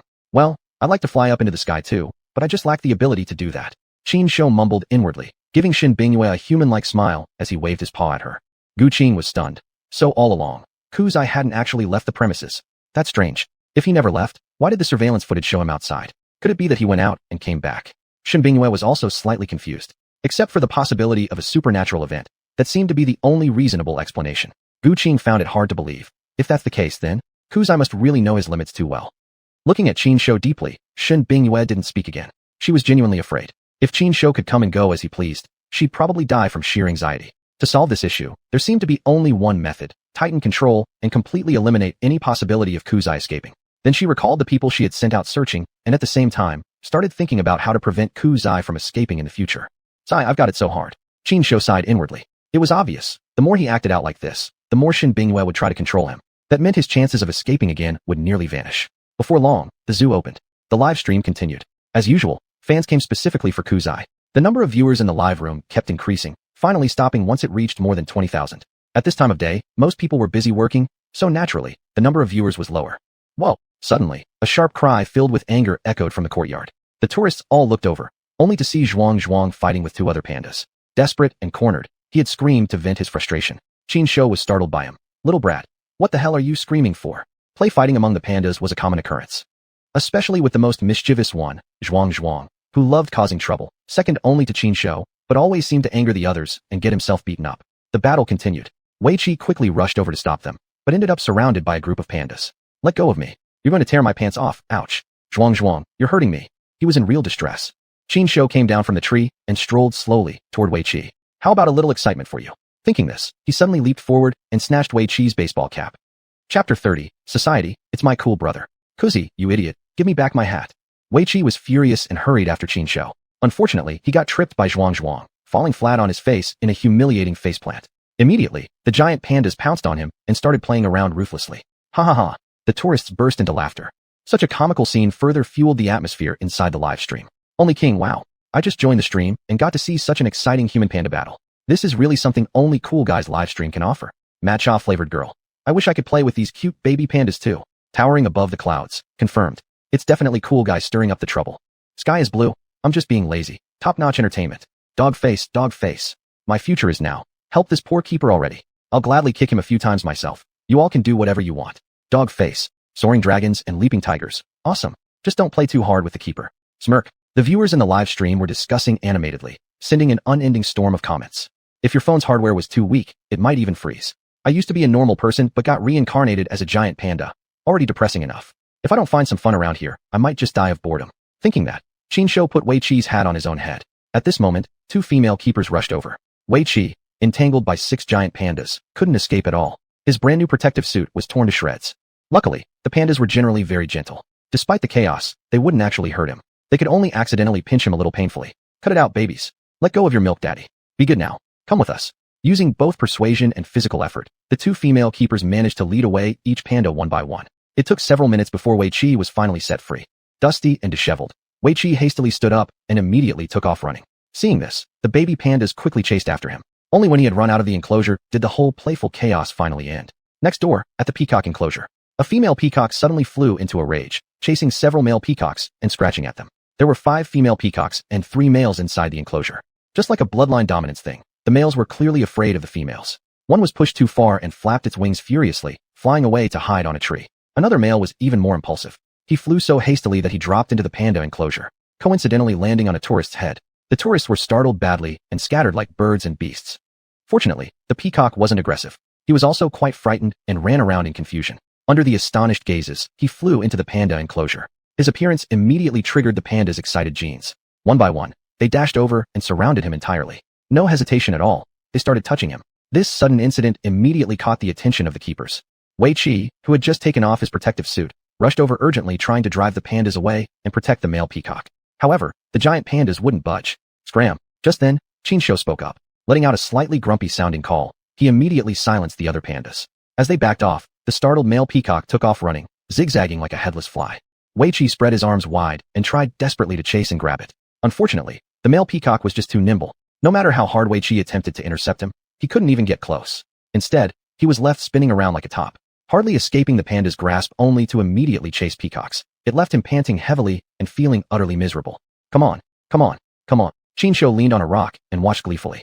No exaggeration intended, but with Qin Shou's agility, catching that male peacock wouldn't even take any real effort. But he wasn't about to help. He just wanted to have fun. Besides, there was nothing better to do anyway. Why not find some amusement? This only meant bad luck for Wei Qi. The tourists were watching joyfully, sincerely thinking their admission tickets were totally worth it. First a human versus panda showdown, then chasing peacocks, both entertaining their eyes and bringing joy to their hearts. This male keeper is something else. Seems like every part of him is made for show. I can't help but laugh out loud. Did you guys laugh? A keeper from the peacock section arrived late, carrying a long pole net, stepping into the enclosure attempting to catch that male peacock. With 4 or 5 people cornering and chasing him, the male peacock was soon overwhelmed. In desperation, he suddenly took flight. Here you go. The keeper, holding the net, reacted swiftly and accurately, swinging the net over the male peacock. He missed completely. The funny part? He had accidentally thrown the net right over Wei Qi's head. Wei Qi frantically pulled the net off his head, frowning. Old Shun, be more careful next time. Old Shun laughed apologetically. Sorry, didn't hurt you, did I? Just as they were talking, the male peacock suddenly stopped moving. They turned around and stared in shock. The male peacock, which had been frantically flapping around just moments ago, had actually flown up to a tree, right under Qin Shou's sharp stare. Clearly, it was Qin Shou who had forced the peacock up into the tree. Now we've got a problem. How are we supposed to catch it if it's on the tree? Wei Qi was stunned. Old Shun looked up. I'll drive it down. Saying that, he was about to climb the tree. But before he could, much to his surprise, Qin Shou acted first. Wiggling his large butt, he slowly and awkwardly climbed up the tree. When the male peacock wasn't paying attention, he suddenly lunged forward. Goo goo goo. The male peacock shrieked in terror. Struggling desperately, it was still held tightly by Qin Shou. Meanwhile, Qin Shou stood firmly and balanced easily on a tree branch as thick as a human arm. You shouldn't cause trouble, right? Now calm down. Thinking this, Qin Shou grabbed one of the male peacock's tail feathers, yanking it out, and then threw the bird down. Seeing this, Old Qin quickly swung his net and trapped the peacock underneath. At last, they had captured it. Kuzi is amazing. Thank you so much. Old Qin expressed his gratitude to Qin Shou, grabbed the peacock by the wing roots, and took it away. Meanwhile, inside the live stream, a wave of hot discussion began again. Only King, Kuzi 666. Beishan, poor Kuzi. He not only carries the burden of the live stream, but also has to maintain order in the zoo. Bayan de Xingguang. Same feelings here. Damo Gu Yen Ji Chong Yun Xiao. Society, my cool bro, Panda's so fierce, no need for words. Huge thumbs up? Dog face. Ruan. That male keeper must have broken some heavenly rule. Both the giant panda and the peacock turned against him. He's pitiful beyond words. Host, Qin Shou. Race, Bear Clan. Level, 7. Strength, 373. Agility, 141. Potential value, 0. Popularity, 824,561/1,500,000. Evolution progress, 0/999. As time passed, Qin Shou's popularity was gradually increasing. Chapter 31, Behave Yourselves. The number of followers on Qin Shou's exclusive Xuanhuan streaming app account has already surpassed 1 million. This marks a qualitative breakthrough. Considering it's only been 3 or 4 days since he started streaming, it means he has gained over 200,000 followers each day, an extremely strong growth rate, not inferior to that of popular celebrity influencers. According to Xuanhuan's potential reach rules, there should be at least several 10,000 active users among these 1 million followers, a rough ratio of 1 in 10. However, Qin Shou's followers are surprisingly active, over 50%. If we take the current viewers in the live stream room as a reference, at least 90% out of the hundreds of thousands are followers, the rest are casual viewers. Moreover, more and more people are continuously converting from passersby to fans. Worth mentioning is that the number of negative or trolling followers is minimal, nearly non-existent. Besides, what could one even find fault with regarding a giant panda? If someone insists on speaking ill, they must either be ill or just have some issues themselves. Unless, of course, they specifically targeted Shen Binghua. But she rarely appears on camera, so even if they tried, they couldn't really drag her into it. More importantly, she has nothing damaging in her background. She is stunningly beautiful, well-read, elegant, and highly cultivated. She simply doesn't possess anything that would provoke criticism. Outside the enclosure, Ms. Shun, you've become an internet celebrity now too. Wei Qi glanced at his phone and said with a smile. Shen Binghua glanced at him. You either say something or don't. I forgot all about it already. If Cool Kid is so popular, should we register a Weibo account for him? Wei Qi nodded in agreement. Actually, we should. To be fair, Wei Qi himself had benefited quite a bit from the situation these past few days. He had recorded many short videos centered on Qin Shou. Despite his amateur editing and post-production skills, he uploaded these clips to the Xuanhuan app, making it a point to indicate his role as Cool Kid Zookeeper. In no time, he gained countless followers. From an average user on Xuanhuan, he quickly became a minor online celebrity with over tens of thousands of followers. Unfortunately, due to the nature of his job, he wasn't allowed to go live while on duty. After work, though, he was free to do as he pleased. He even tried a live broadcast last night, drawing over 5,000 viewers. During the stream, he interacted with fans about Cool Kid in a friendly and engaging manner, which greatly enhanced the relationship with his followers. Besides him, other keepers and team leaders had also gained a lot of attention. The keepers all experienced significant follower growth, and the team leaders benefited from the generous income brought about by Cool Kid's popularity. It could truly be said, when one cat achieves success, even the dogs and chickens ascend with him. Meanwhile, on another note, the leaders from the conservation center had arrived. This inspection visit from the senior management team would serve as an unusual test for the Jinyo Zoo as well as for Shen Binghua. We must maintain proper order and ensure nothing goes wrong, Shen Binghua emphasized firmly. Everything had been well prepared. Under her leadership, over 10 core staff members went to the main gate to greet the visiting officials from the conservation center. A group of 7 arrived in a minivan. At the head of the delegation was the legendary Director Su. About 40-something years old, Director Su appeared to be in her early 30s due to her excellent skin and graceful looks. She wore a pair of gold-rimmed glasses, projecting a refined and kind aura, approachable, warm, much like a friendly neighbor aunt. showing no signs of bureaucratic pretension. Welcome to our center for your guidance and support. Everyone must have had a tiring journey. Shin Bingyue smoothly delivered the standard welcoming words. Director Su, it's been a while. You must be exhausted from the journey. Su smiled and said, we are all just busy fulfilling our duties. You're too polite. Shin Bingyue politely and elegantly replied, please, come inside. As they walked, Director Su said, honestly, I never expected Cool Kid to have such a massive influence. He's not just popular online. He has also inspired a lot of young people to pursue a career as a giant panda keeper. Some of your staff have already submitted applications to our center requesting internships related to giant panda breeding and care. Shin Bingyue responded in astonishment. Really? It looks like Cool Kid's influence is even bigger than I imagined.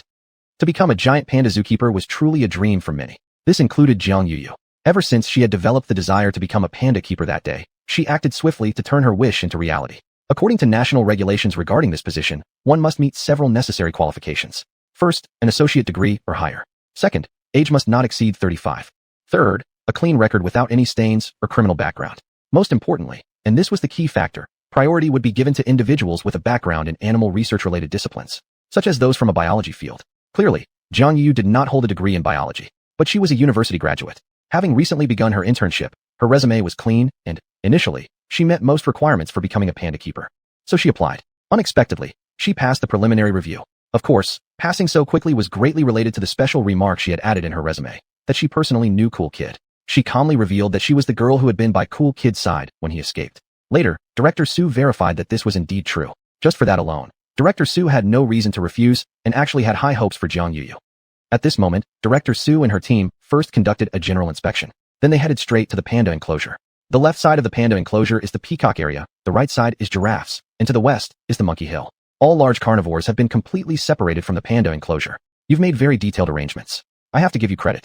Director Su scanned the panda enclosure and nodded in satisfaction. Shin Bingyue smiled slightly. You're too kind. It's all part of my job.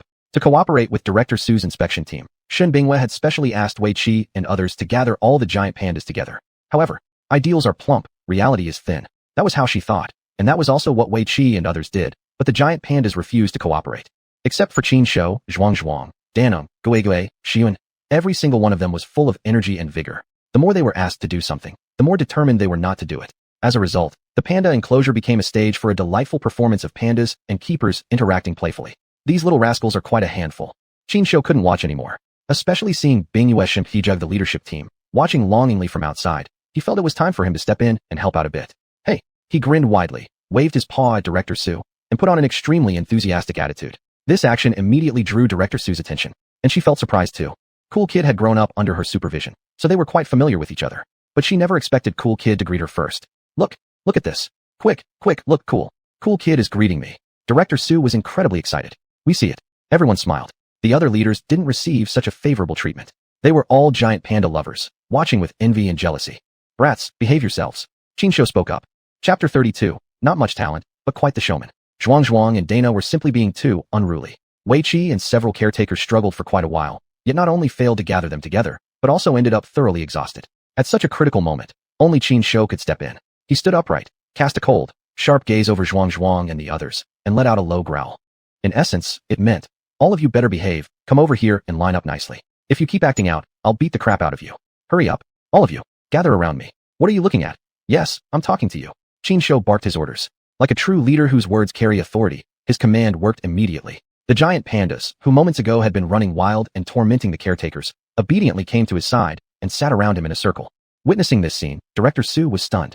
Now I've seen everything. My goodness, said Director Su. Cool guy is just unbelievable. He can actually command other giant pandas. Shin Bingyue, however, was unfazed. Cool guy is very smart. He's now the leader among these pandas. Everyone listens when he speaks. I've raised Cool guy for over 2 years. How come I never noticed this talent before? Director Su said in astonishment. Watching Shin Bingyue interact with the supervisors, Qin Shou felt anxious inside. This is a golden opportunity. Hurry up and make arrangements already. He shouted inwardly. At the same time, he was tussling with xuanhuan. Every time he tried to push xuanhuan away, the panda only clung closer. Qin Shou meant to say. The supervisors from the conservation center rarely visited. This was the perfect chance for Shin Bingyue to arrange a live stream. By interacting with them, Shin could inform viewers about more panda-related knowledge. What a great opportunity to gain more fans. Unfortunately, Qin Shou couldn't speak, so he had to rely on their mutual understanding. A spark of understanding passing between two souls. Hopefully Shin Bingyue could grasp his unspoken message. After a short while, Shin Bingyue led Director Su and others into the panda enclosure. Since the pandas had already met Director Su before, When they saw her, they all became extremely excited, some staring at her, others rushing over to her eagerly. In no time, a few giant pandas surrounded her. Xuanhuan was the most hyperactive. Only Qin Shou remained calm. He desperately hoped that Shun Bingyue would host a special livestream session.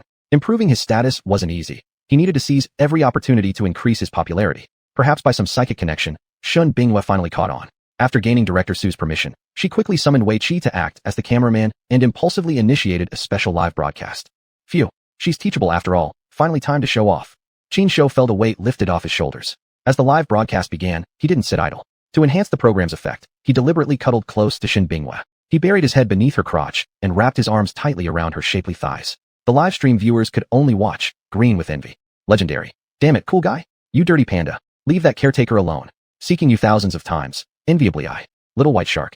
Never have I ever wanted to be a giant panda more than right now. Ultra hard software. Please type, Womong, on the screen together. Chendeguanyan. Seriously. Even on the brink of death I'd sit up suddenly, order my mom from the KTV. It's just too crazy. Tututut baba. This cool guy. Limited skill, but he really knows how to put on a show. Only Wong. Cool guy. Pin that hot caretaker down and rub against her. I'll send 100 carnivals for you. The audience exploded. After all, Shun Bingyue was already extremely beautiful, with a lush, elegant figure, and considered a goddess in the eyes of countless male viewers. Now seeing Qin Shou rubbing up on her like that, they just couldn't take it. Shun Bingyue pushed him away with a mixture of laughter and frustration. Cool guy, what are you doing? Stop messing with me, it's so embarrassing. Okay, I'll change positions. Qin Shou immediately obliged, withdrawing his head promptly. Before Shun Bingyue could react, he suddenly embraced her slender waist from behind. Like a big oversized charm, he clung tightly to her no matter how hard she tried to push or pull. He wouldn't let go. Ha ha. Director Su and the others laughed hysterically. Shun Bingyue also started laughing. Cool guy, behave a little. Taking advantage when Qin Shou wasn't looking, she suddenly turned around and squatted down, right onto a kiss with Qin Shou. She didn't think much of it, but the audience lost their minds. The regular drama of cool guy teasing the beautiful caretaker was unfolding, right in front of their eyes. And today's performance was even more exciting than ever before. After watching Qin Shou fool around for a bit, Director Su finally returned to the main topic. I've figured it out, she said. You've been taking excellent care of the panda cubs, especially cool guy. He's practically becoming a spirit at this point. Still struggling with Qin Shou, Shun Bingyue forced a smile and replied, You flatter me. Gaining Director Su's approval was critical for her. After all, her future rested entirely in Director Su's hands. If she failed to meet expectations in any area, she could face penalties or even harsh punishment, especially in cases of major mistakes or insufficient attention to detail. With just a word from Director Su, the giant panda rental rights could be revoked. Fortunately, that was clearly not an issue right now. Cool guy, come here and let me give you a hug. A tall, fat man squatted down and stretched his arms toward Qin Shou. Before he spoke, Qin Shou hadn't paid him any attention. But the moment he spoke, a buried memory stirred in Qin Shou's mind. This fat guy wasn't someone good. The reason? He had once given cool guy an injection. That left a deep, lasting impression, and even a psychological scar. Influenced by the previous cool guy's memories, Qin Shou couldn't help but feel uneasy upon seeing the man, though he wasn't outright afraid. As for giving him a hug, not a chance in hell.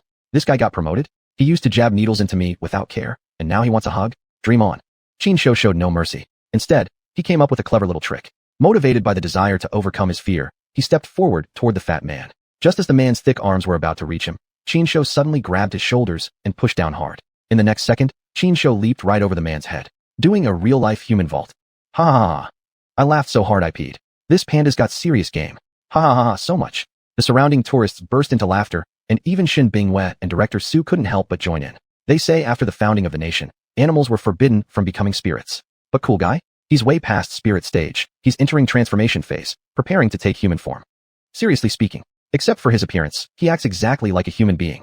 Chapter 33. The plum blossom next door is up to something. You troublemaker, watch out, or I'll spank your bottom. The fat man pretended to be angry, grabbing Qin Shou and lightly patting his butt a few times.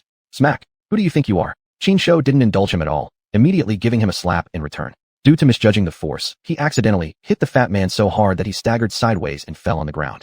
Taking advantage of the moment, Qin Shou jumped right over him. Huh. Everyone burst into laughter.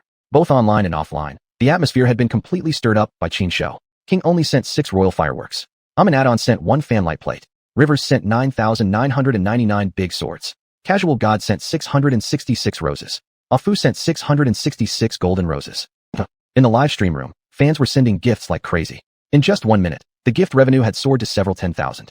Adding that to previous earnings, from the stream start at 8 p.m. until now, total revenue had already exceeded 100,000 RMB, far surpassing the ticket income from the zoo. The special live stream continued for more than 10 minutes. Then Su Director led the group to leave. Since the following schedule was tight, the leadership couldn't stay long. After a quick meeting, they departed. The preliminary review passed. Now I just need to go for the interview. At a cafe, Jiang Yu clicked her laptop, glancing at emails.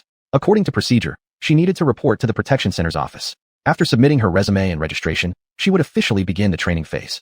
There were 2 ways to learn giant panda conservation knowledge: staying at the Protection Center or being assigned to a designated learning location by the organization. For instance, assigning her to Jinyo Zoo. During the training period, she would only receive a base salary of over 1,000 RMB, with food and accommodation at her own expense. After 3 months of training, upon passing the assessment, she could officially start work, then do a 1-month internship before officially becoming a qualified giant panda keeper. I'll strive to be assigned to Jinyo Zoo.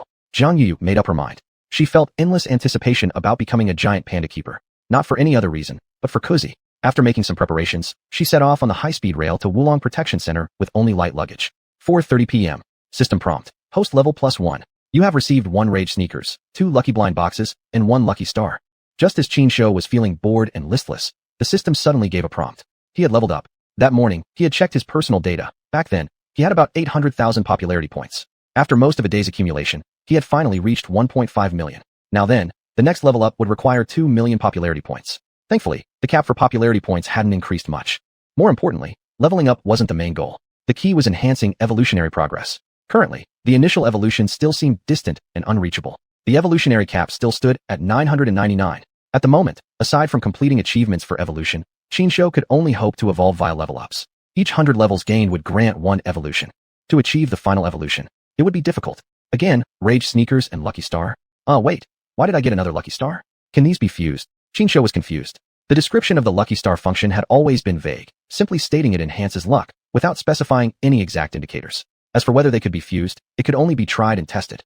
Fuse. Eyeing the 2 lucky stars, Qin Shou issued the order to the system. Several seconds later, system prompt. Lucky star fusion complete. Congratulations, host. You have obtained a super lucky star. Instantly, the 2 lucky stars rapidly merged, emitting dazzling silver spiritual light that lasted about 10 seconds. As the glow faded, a brand new super lucky star appeared clearly before his eyes. Item, super lucky star. Description, a miraculous item that enhances good fortune. With it, luck will always be by your side. Another standard generic description. Does that mean the super lucky star is the same kind as the super rage sneakers? Can I keep fusing this super lucky star 9 more times? Qin Shou thought doubtfully. Thinking back and forth, only one possibility emerged.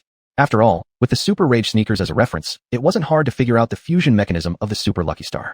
Kuzi. Shen Bingyue approached, sat beside Qin Shou, and hugged his shoulder. To prevent introducing outside bacteria or viruses, she had to wear a disposable protective suit. Its loose, white appearance concealed her graceful figure. Too bad. What do you want now? Qin Shou looked at her without understanding, his eyes revealing a trace of confusion. Shen Bingyue seemed somewhat distressed as she poured her heart out to Qin Shou.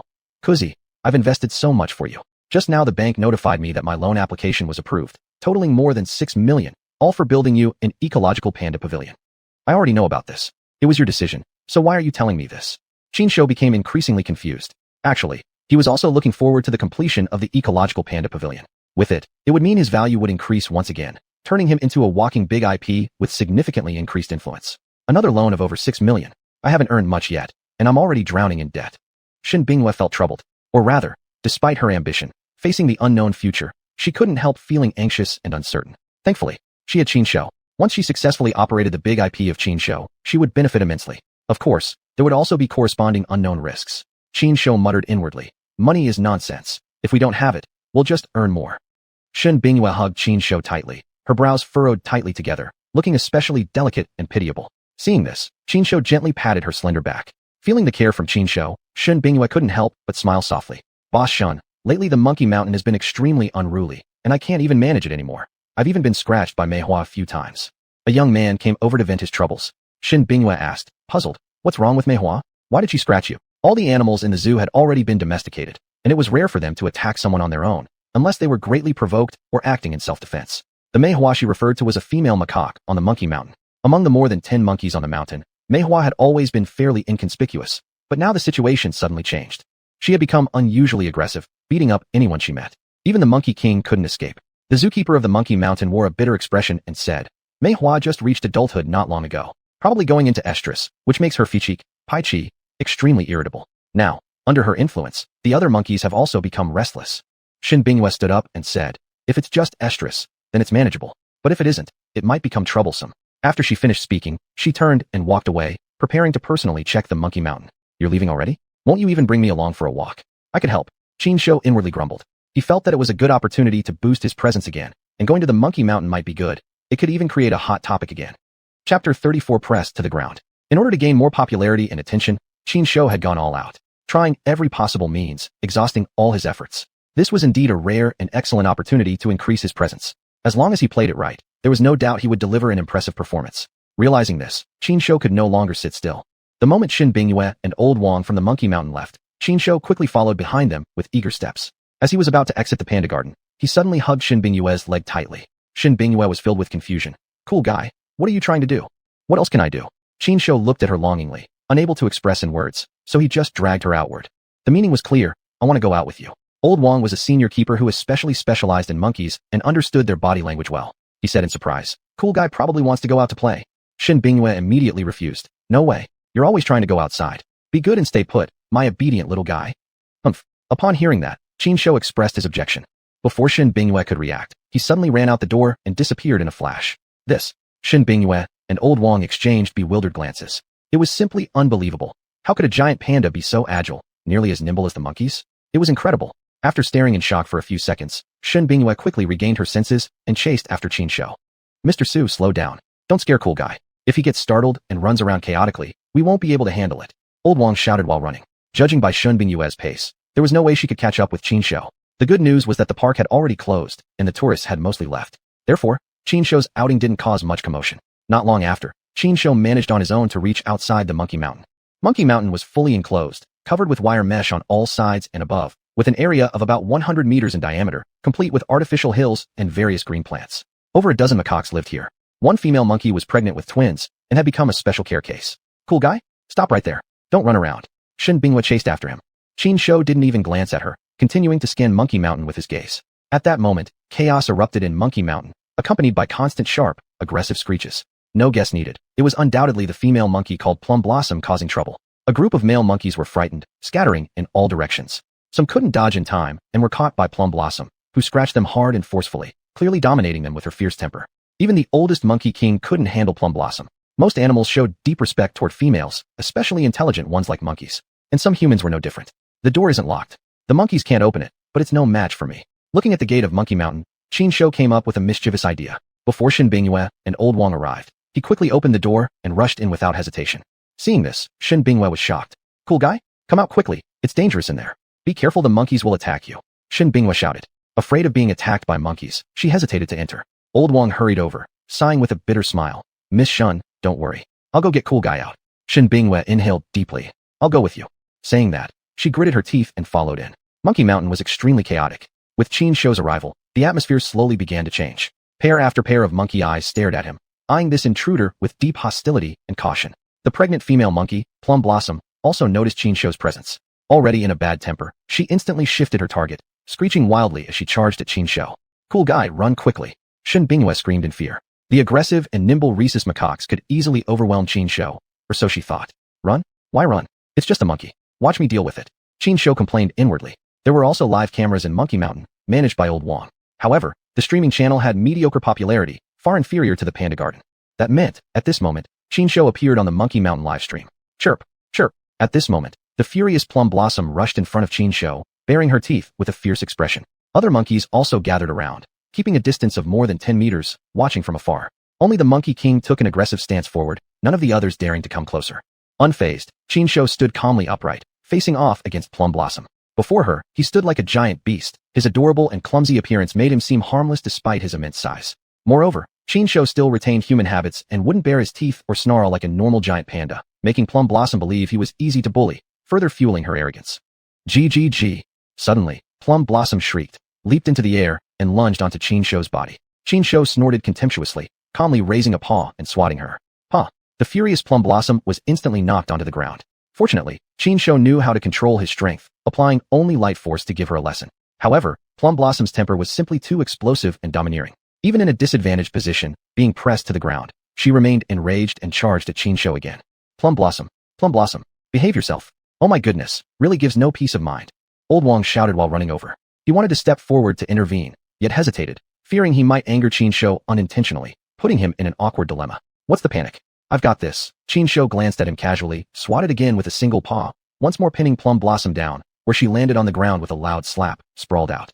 At the same time, the Monkey Mountain livestream exploded. Originally, only a few hundred viewers were watching, idly typing chat messages here and there, the atmosphere lukewarm. Suddenly witnessing a giant panda battling a furious mother monkey became the hot drama, instantly energizing the audience. Anyway, Plum Blossom has been raging for ages already. Even the keepers couldn't control her. Who would have thought a giant panda would 360-degree dominate her? Using a giant panda to manage Plum Blossom, the keeper really knows how to play it. Bumyeta Jinhao, Wachow. That panda is cool guy. Actually cool guy? He's my beloved cool guy. Yeah, moi. Love you 3000. Ouyang Feng Chi Xiaoji. What cool guy? Is that the panda's name? Yuan I Tong Zai. Huazhida Chuan Chi Xianxing. Great heavens, are you people from Mars? Don't even recognize cool guy, yet you dare to watch this live stream? Negative review. Bumyeta Jinhao. +1. Ouyang Feng Chi Xiaoji. Get lost. What can you do if I don't recognize cool guy? It's just a giant panda anyway. Tianzi Jian, come on. Get your facts straight before speaking, okay? Ouyang Feng Chi Xiaoji. And what if I do call him cool guy or cuts? He's just an animal after all. Honestly, I'm only interested in tasting him. Guagua. Zhongfen Si. Tisk. Zhongfen Si. Admin. Why not kick this madman out? Ouyang Feng Chi Xiaoji. Come on. If you don't kick me, all of you are born from me. Chapter 35. You're making me look like an idiot. TVXQ. I swear I'm impressed. Even bashing giant pandas? Are you even human? Fearless. Retard. The argument in the live stream continued to escalate. One brainless viewer had started a one-man war, shamelessly insulting everyone else, the typical mindless troll. This kind of scenario was common online. Keyboard warriors could never be completely eliminated. Like cockroaches, they didn't have much ability, but had incredibly strong vitality. Host, Qin. Species, Bear Clan. Level, 7. Strength, 373. Agility, 141. Potential value, 0. Popularity, 1, 264, 981/1, 500, 000. Evolution progress, 0/999. Under Qin influence, the Monkey Mountain livestream reached an unprecedented level of popularity. Within just a few minutes, tens of thousands of viewers had entered, rapidly pushing up the live ranking. Combined with today's accumulated viewership, Qin was already very close to leveling up. Kuzai be good, okay? Shen Bingyue was extremely helpless. Unfortunately, she was timid. As she watched Qin and Mei Hua go at it fiercely, she didn't dare step forward to stop them. And she wasn't alone. Even Old Wang seemed rather unnecessary. Given the special circumstances, both animals were acting unusually, and any sudden human approach might lead to accidental injuries. To properly handle such unexpected situations, the best solution was to forcibly suppress the conflict, like using a tranquilizer gun, or getting a few more people to physically separate Qin and Mei Hua. Miss Shun, don't worry. It's not as bad as you think. I think Kuzai knows what he's doing. He seems to be trying to subdue Mei Hua, not start trouble, Old Wang said solemnly. Shen Bingyue looked surprised. Are you sure? Old Wang nodded firmly. With my years of breeding experience, I shouldn't be wrong. GGG. Just as he spoke, Mei Hua started another rampage. Its behavior now was nothing short of mindlessly wild. It clearly underestimated Qin, yet wasn't a match for him, still picking fights like an idiot with no sense of direction. It seemed its emotions had completely spiraled out of control. It had gone completely insane. Qin became impatient. He stepped forward, grabbed Mei Hua, slammed it to the ground, and held it down with one foot. No matter how fiercely Mei Hua struggled, it couldn't escape his yadru. You still got guts? Keep it up then. You've got no skill but a big temper. Look at how tough you think you are. If you piss me off, I'll twist your neck off. Qin mentally scoffed. Seeing this, Shen Bingyue was so frightened her heart seemed to jump into her throat. But Old Wang remained calm, watching Qin silently, as if he could read his mind. It's over. Old Wang exhaled in relief. Shen Bingyue looked confused. That's it? Are you sure Kuzai won't hurt Mei Hua? If you let it go, will it behave itself? What if it goes crazy again? Old Wang smiled. Don't worry. Mei Hua has already been subdued by Kuzai. Indeed, Mei Hua had calmed down quite a bit. The violent fury in its eyes gradually disappeared. Though it still seemed to struggle fiercely on the surface, in its heart, it had already developed a deep fear of Qin. I'll take care of it. As he said this, Old Wang walked over, squatting down to pick up Mei Hua. Seeing that, Qin hesitated briefly, then pulled his foot away. Mei Hua finally escaped his adjure. Feeling frightened, it shot a glance at Qin and was about to flee, but Old Wang immediately grabbed it. Told you not to show off. Now you've met your match. Old Wang scolded Mei Hua while turning to thank Qin. Kuzai, thanks for the help. You're welcome. Qin grinned. Shen Bingyue stood aside, watching in stunned amazement. Though she already knew about Qin's high intelligence, this was the first time she saw him communicate so smoothly with Old Wang. It made her feel superfluous, like her intelligence couldn't keep up. What nonsense. I was all prepared to fight the entire monkey troop, but I ended up only trading a few moves with a female monkey. No challenge at all. I was even thinking about taking the opportunity to create some buzz, but looks like I overestimated it. Qin felt somewhat disappointed. Reality had turned out far different from what he had expected. To make this trip worthwhile and make up for the emptiness in his heart, he even considered stirring up some trouble himself, like issuing a challenge to the monkey troop. Yet, though the thought existed, the action couldn't be taken lightly. Primarily, he didn't want to put Shen Bingyue in a difficult position. Also, if things didn't go well, he might overdo it and end up with nothing to show for his effort, suffering a major embarrassment. Let's go. Qin Shou looked at Shen Bingyue, striking a pose that showed he controlled the entire situation, as if he was actually Shen Bingyue's boss. Shen Bingyue roughly understood his implication. She stepped forward and smacked his big butt, saying without patience, "I'll let you act up. You never save me any trouble, so I'll beat this but raw. Go ahead. I'll let you hit it, if you've got the heart and the strength to do it." Qin Shou deliberately stuck his butt out, inviting a beating on purpose. His posture looked incredibly funny and ridiculous. Ha! Shen Bingyue was amused. Affectionately, she rubbed Qin Shou's big head and left together with him. The aftermath at the Monkey Mountain was left to Old Wang to handle. Old Wang was already the most experienced and technically proficient veteran zookeeper, practically the backbone of Jinyo Zoo. The most difficult animals to raise were always monkeys. That was exactly why the heavy responsibility was placed on him, and he never disappointed. With Qin Shou's departure, this farce finally came to an end, and the redo of the Monkey Mountain livestream also began to drop. As the saying goes, one's loss is another's gain. Qin Shou's visit to the Monkey Mountain not only gained him popularity, but also turned many passersby into loyal fans. Tens of thousands who didn't get enough of the Monkey Mountain stream found their way to Kuzai's live room to continue showing support. Under the audience's anticipation, Qin Shou, back from Monkey Mountain, stepped into the camera frame. "Kuzai, whoa. Kuzai, I love you. Kuzai is the best. I want to adopt Kuzai. What procedures do I need to follow? Kuzai, dog. Inside the live room, the audience was highly excited, sending non-stop barrage messages like they were seeing a celebrity idol. The original old fans witnessed this scene with confusion. "We know Kuzai is awesome, but must you all get this loud and excited? Kuzai V587. Kuzai forever. This is just Kuzai's skill level. Basic operation, nothing special. Just get used to it." Such was the collective feeling of the veteran fans. Time passed minute by minute, and everything proceeded smoothly according to plan. Like today's routine indoor live stream, Shen Bingyue tidied herself up nicely and began the live broadcast with Qin Shou inside the room. This was the second day she hosted a live stream. Seeing her appear, the fans became energetic once again. The format of the stream was the same as always.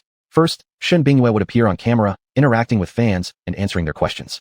Next was the distribution of gift bags and giveaways to reward the audience. Finally, Qin Shou would make his grand entrance as the main attraction. A gift bag worth 100,000 fish coins has been sent. Good luck to everyone.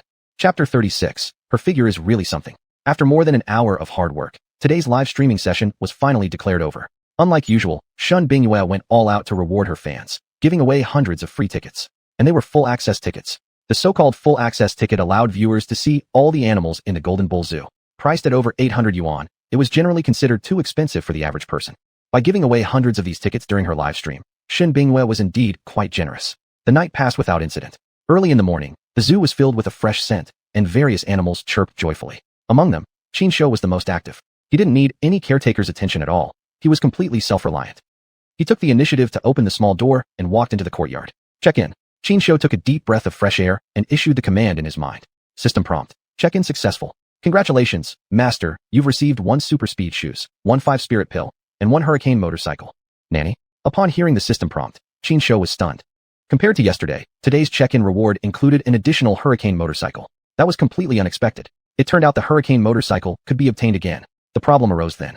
Motorcycles weren't consumables, and with the same model, even if he alternated between them, there wouldn't be any real significance. Unless, the hurricane motorcycle could also be merged. Can it be merged? Realizing this point, Qin Shou quickly checked carefully. This inspection surprised him. He was astonished to find that the hurricane motorcycle could indeed be merged. After the merge, its overall performance doubled. That was it. Well then, let's merge it.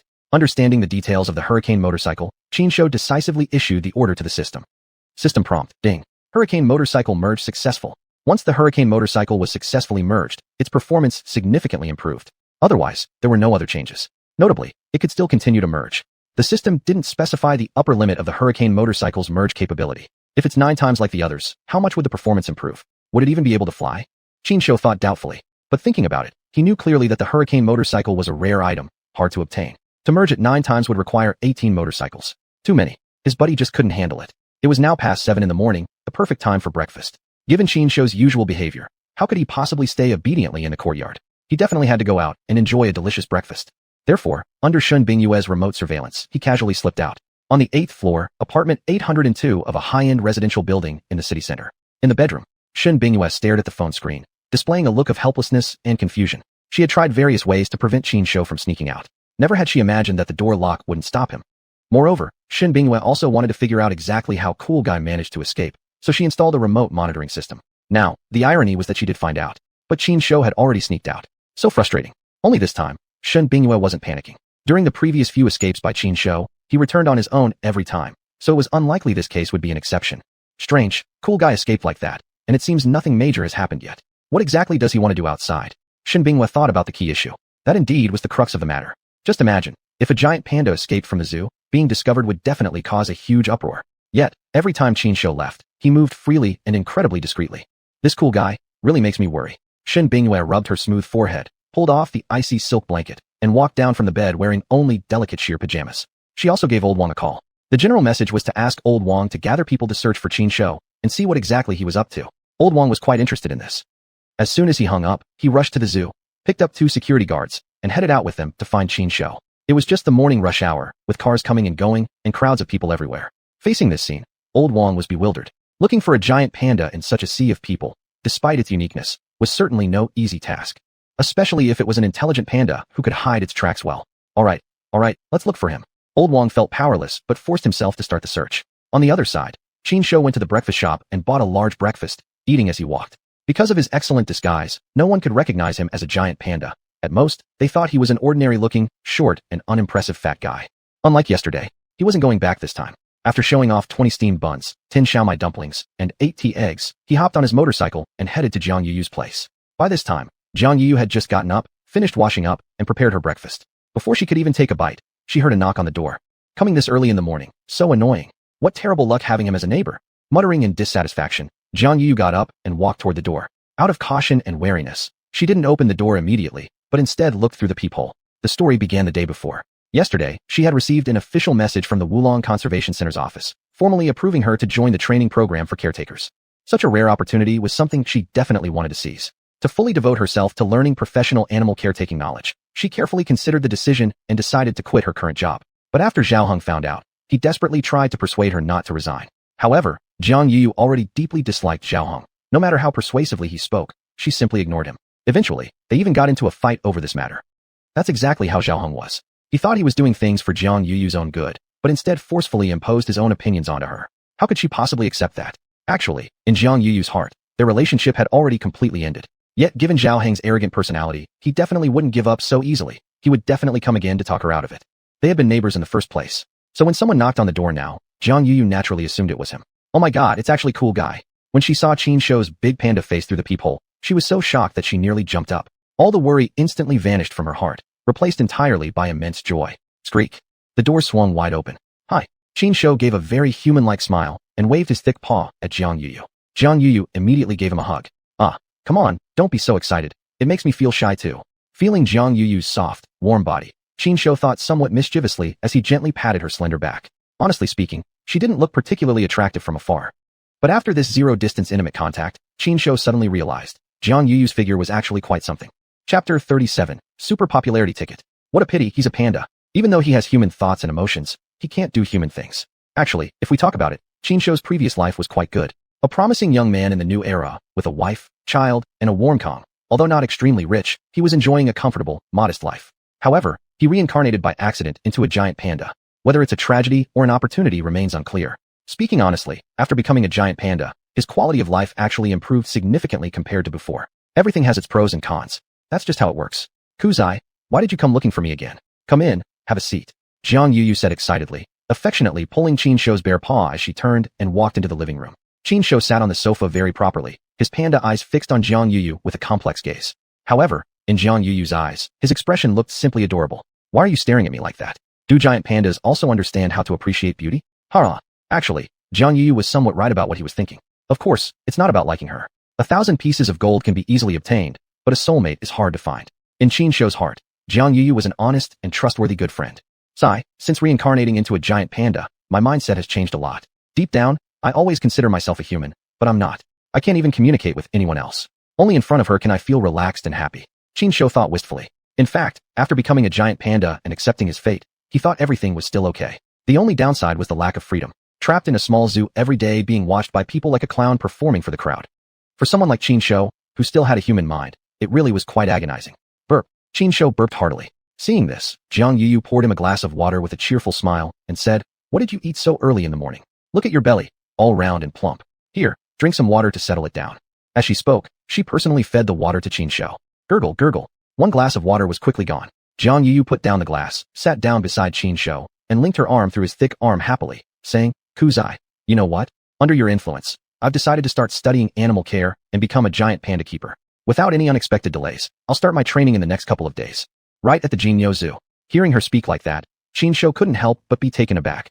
This little girl sure knows how to get things done. Great, she's promising. If she follows me, I'll make sure she never worries about food or clothing. Looking at him, although Jiang Yu couldn't know what was in his heart, she could roughly feel his joyful emotions.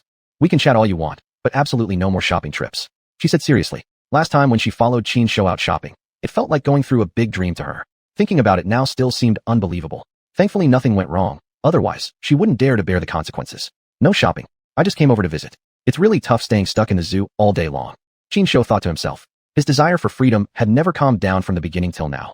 Of course, he also knew to stop when enough was enough, never acting recklessly or blindly. Right now everything was going well, so he certainly didn't want to accidentally ruin the current lifestyle by being careless. This time, he genuinely just came for a visit and didn't ask for anything excessive. After staying for roughly an hour, he said his goodbyes to Jiang Yu. Meanwhile, Old Wang was already searching for him with others. Confident in his own extensive experience and deep understanding of giant panda behavior, Old Wang believed he could track down Qinsho. However, he underestimated things. He discovered that after Qinsho escaped from the zoo, he was like a clay ox sinking into the sea, disappearing without a trace. There were no signs at all to follow. After dinging back and forth for a long time, they still had no results. As the zoo was about to open, Qinsho had completely vanished, as if he had disappeared from the world. Old Wang was starting to get nervous. On the other hand, Qinsho wasn't particularly concerned. Such fleeting freedom was hard to come by. Why would he care about others' feelings? Anyway, he hadn't caused any trouble. He had left and returned exactly the same way he came, not a single hair missing. Approaching 9 o'clock, Qinsho returned to the panda enclosure. Like a monkey flying across eaves and walls, he moved in silently, not disturbing anyone. He was both explosive in movement and steady as an old dog. Meanwhile, Shen Bingyuan noticed Qinsho returning and immediately gave Old Wang a call. "Stop looking. Just come back quickly." Confused, Old Wang asked, "Did something else happen?" Shen Bingyuan replied, "No problem at all. Kuzai came back on his own, so there's no need to keep looking for him." "Huh, this kind of thing is even possible?" Old Wang was stunned. Although he had heard of Kuzai's reputation before, only after experiencing it himself did Old Wang truly understand how extraordinary Qinsho really was. Other animals merely appeared as if they had become enlightened. Qinsho, on the other hand, had genuinely become enlightened, seemingly only a step away from soaring into the heavens or diving into the earth. After returning to the panda enclosure, Qinsho continued his live streaming career. Just like in the past few days, he temporarily disappeared for a while, and many fans in the live stream began discussing where he had gone. The topic finally ended when he returned to the camera. Just imagine how the viewers would react if they knew Qinsho had simply gone out for breakfast. System notification, ding. Host level +1. Reward received. 5 spirit pill X1, 50,000 cash, and super popularity ticket X1. Huh? Qinsho, who had been watching xuanhuan and others playing, suddenly heard the system's prompt. Host, Qinsho. Race, Bear Clan. Level, 8. Strength, 389. Agility, 157. Potential, 5. Popularity, 111,203/2 million. Evolution progress, 0/999. All of his system stats had improved, but what surprised him the most was that among this level up reward, there was actually a 5 spirit pill, and, even more surprisingly, the previously unseen super popularity ticket. Wasn't the popularity ticket supposed to be a gifting item in online streaming? How did the system have something like this? Name, super popularity ticket. Using it grants 1 million popularity points instantly. Description, a unique item from another dimension, a rare treasure that ensures popularity success. Such an opportunity is rare to come by. Treasure it while you can. Wow, 1 million popularity points instantly? This thing is insane. Looking at the super popularity ticket, Qinsho was astonished. The super popularity ticket was golden red in color, resembling a $100 bill at first glance, emitting a faint spiritual glow and exuding an air of exceptionalism. It was a one-time consumable item. Its powerful effect, adding a full 1 million popularity points, was equivalent to several days of Qinsho's streaming income combined. In addition, after taking several 5 spirit pills in succession, subtle but profound changes had begun to occur in his body. He had become even stronger than what the stats had indicated. This, then, was the power of the 5 spirit pill. Chapter 38. Earning over 1.3 million in a few days. Behind Jinyo Zoo, the land designated for the construction of the ecological panda pavilion officially entered development today. Professional surveyors arrived promptly to measure the area and carry out other related tasks, accompanied by Shen Bingyuan. Once the measurements were completed, they could start making the design drawings. After a busy morning, Shen Bingyuan finally finished the preliminary phase of this challenging yet hopeful project, which carried tremendous potential and profit. The ecological panda pavilion was expected to cost more than 90 million to build, with its core concept focused on ecological friendliness. There weren't any extravagant houses constructed. Instead, the majority of the investment went into purchasing greenery and building gardens. That was Shen Bingyuan's ecological philosophy. It was down to earth and close to nature. The most important part was, This ecological panda pavilion was built especially for Qin Shou and would eventually become his exclusive home. In the office, the young and beautiful female accountant, Liang Hui, came to report expenses to Shen Bingyue, who used this opportunity to calculate the recent income from live streaming. Without calculation, she didn't know. Once calculated, she was shocked.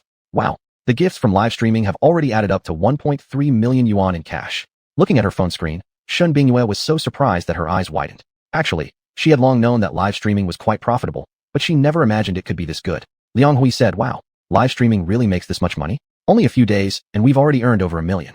I'm thinking about doing live streaming myself now."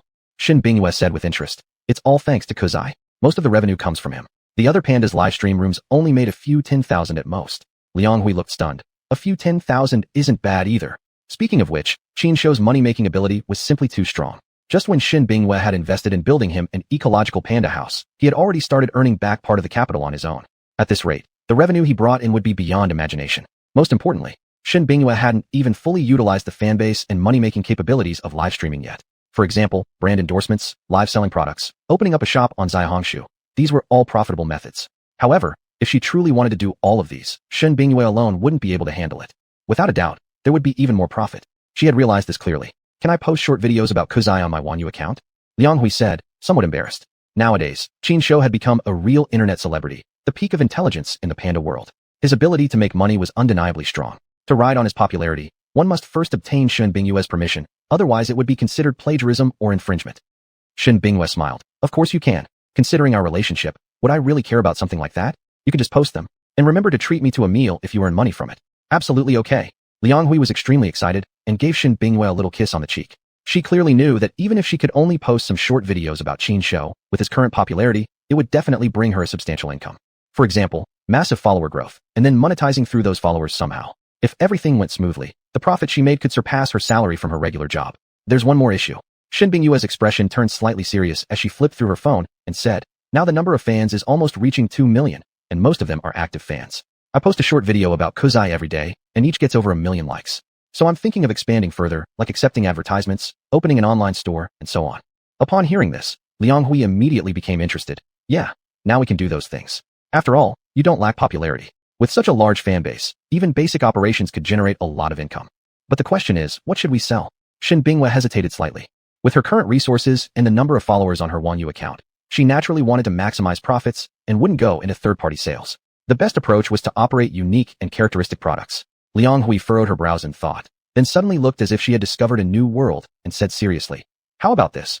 We could try specializing in panda-themed merchandise, especially for Kuzai, and even build him into a symbolic spokesperson or brand. What do you think about that?" This suggestion hit the nail on the head and struck a chord with Shen Bingyue. Shen Bingyue looked at her approvingly, stood up, and said, "No wonder you're a graduate from a finance major. Your brain works so well. Your idea sounds great. Let's go with it." Liang Hui grinned widely. Jam he. "Oh, by the way, I definitely can't handle the online store operation alone. You can take charge of it. I'll give you a commission directly. As for the specific arrangements, I'll hold a meeting later and discuss it with others." Liang Hui was delighted beyond expectation. That works great.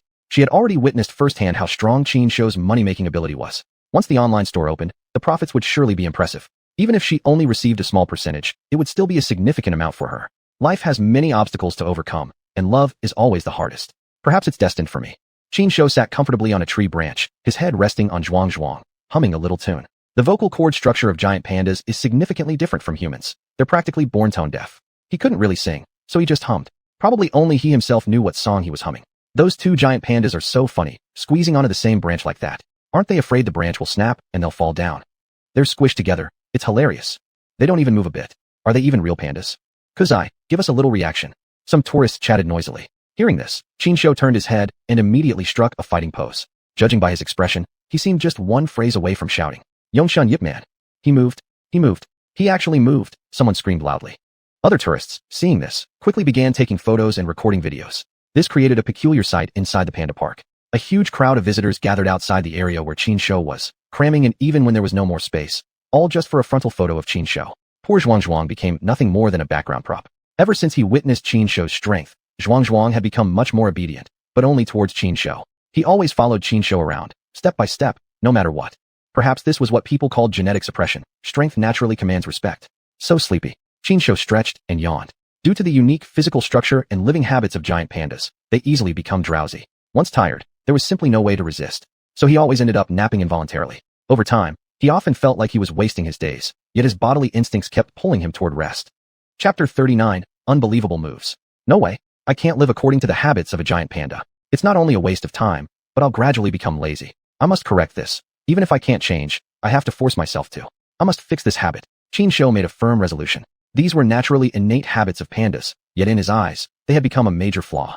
If other pandas found out, they'd probably question their entire panda lives. To stay alert, Qin Shou decided to do something. First, he interacted with the tourists who were rushing to take photos, twisting and jumping around in a very comical and amusing way, shaking the whole tree. Xuanhuan, who had been enjoying a peaceful nap, was disturbed. He gave Qin Shou a confused glance before falling back asleep, still puzzled. Meanwhile, Qin Shou remained immersed in his self-indulgent dance. He didn't actually know how to dance at all. He was just improvising, which could be described as a simplified version of pole dancing. Using the tree trunk as support, he struck exaggerated poses, shaking his heavy set but nonetheless seductive butt. So damn sexy. Kuzai is too awesome. I've never seen such a talented giant panda in my life. Look at how sexy he's dancing. Kuzai, do a big Thomas rotation. Why don't you give it a Thomas rotation on the tree first, huh? Just you try it. I bet I can spin so hard. I'll knock you right up into the tree. Shame on you. The tourists enthusiastically discussed. The atmosphere in the live stream was completely fired up by Qin Shou's flashy dancing moves. Unfortunately, due to the camera angle, viewers in the live stream could only see Qin Shou from below. With the obstruction of the branches, they could barely make out his general shape. Qin Shou continued dancing on the tree. His chubby body rubbed against the trunk while sliding up and down, like an enhanced version of the slim waist dance, but supersized.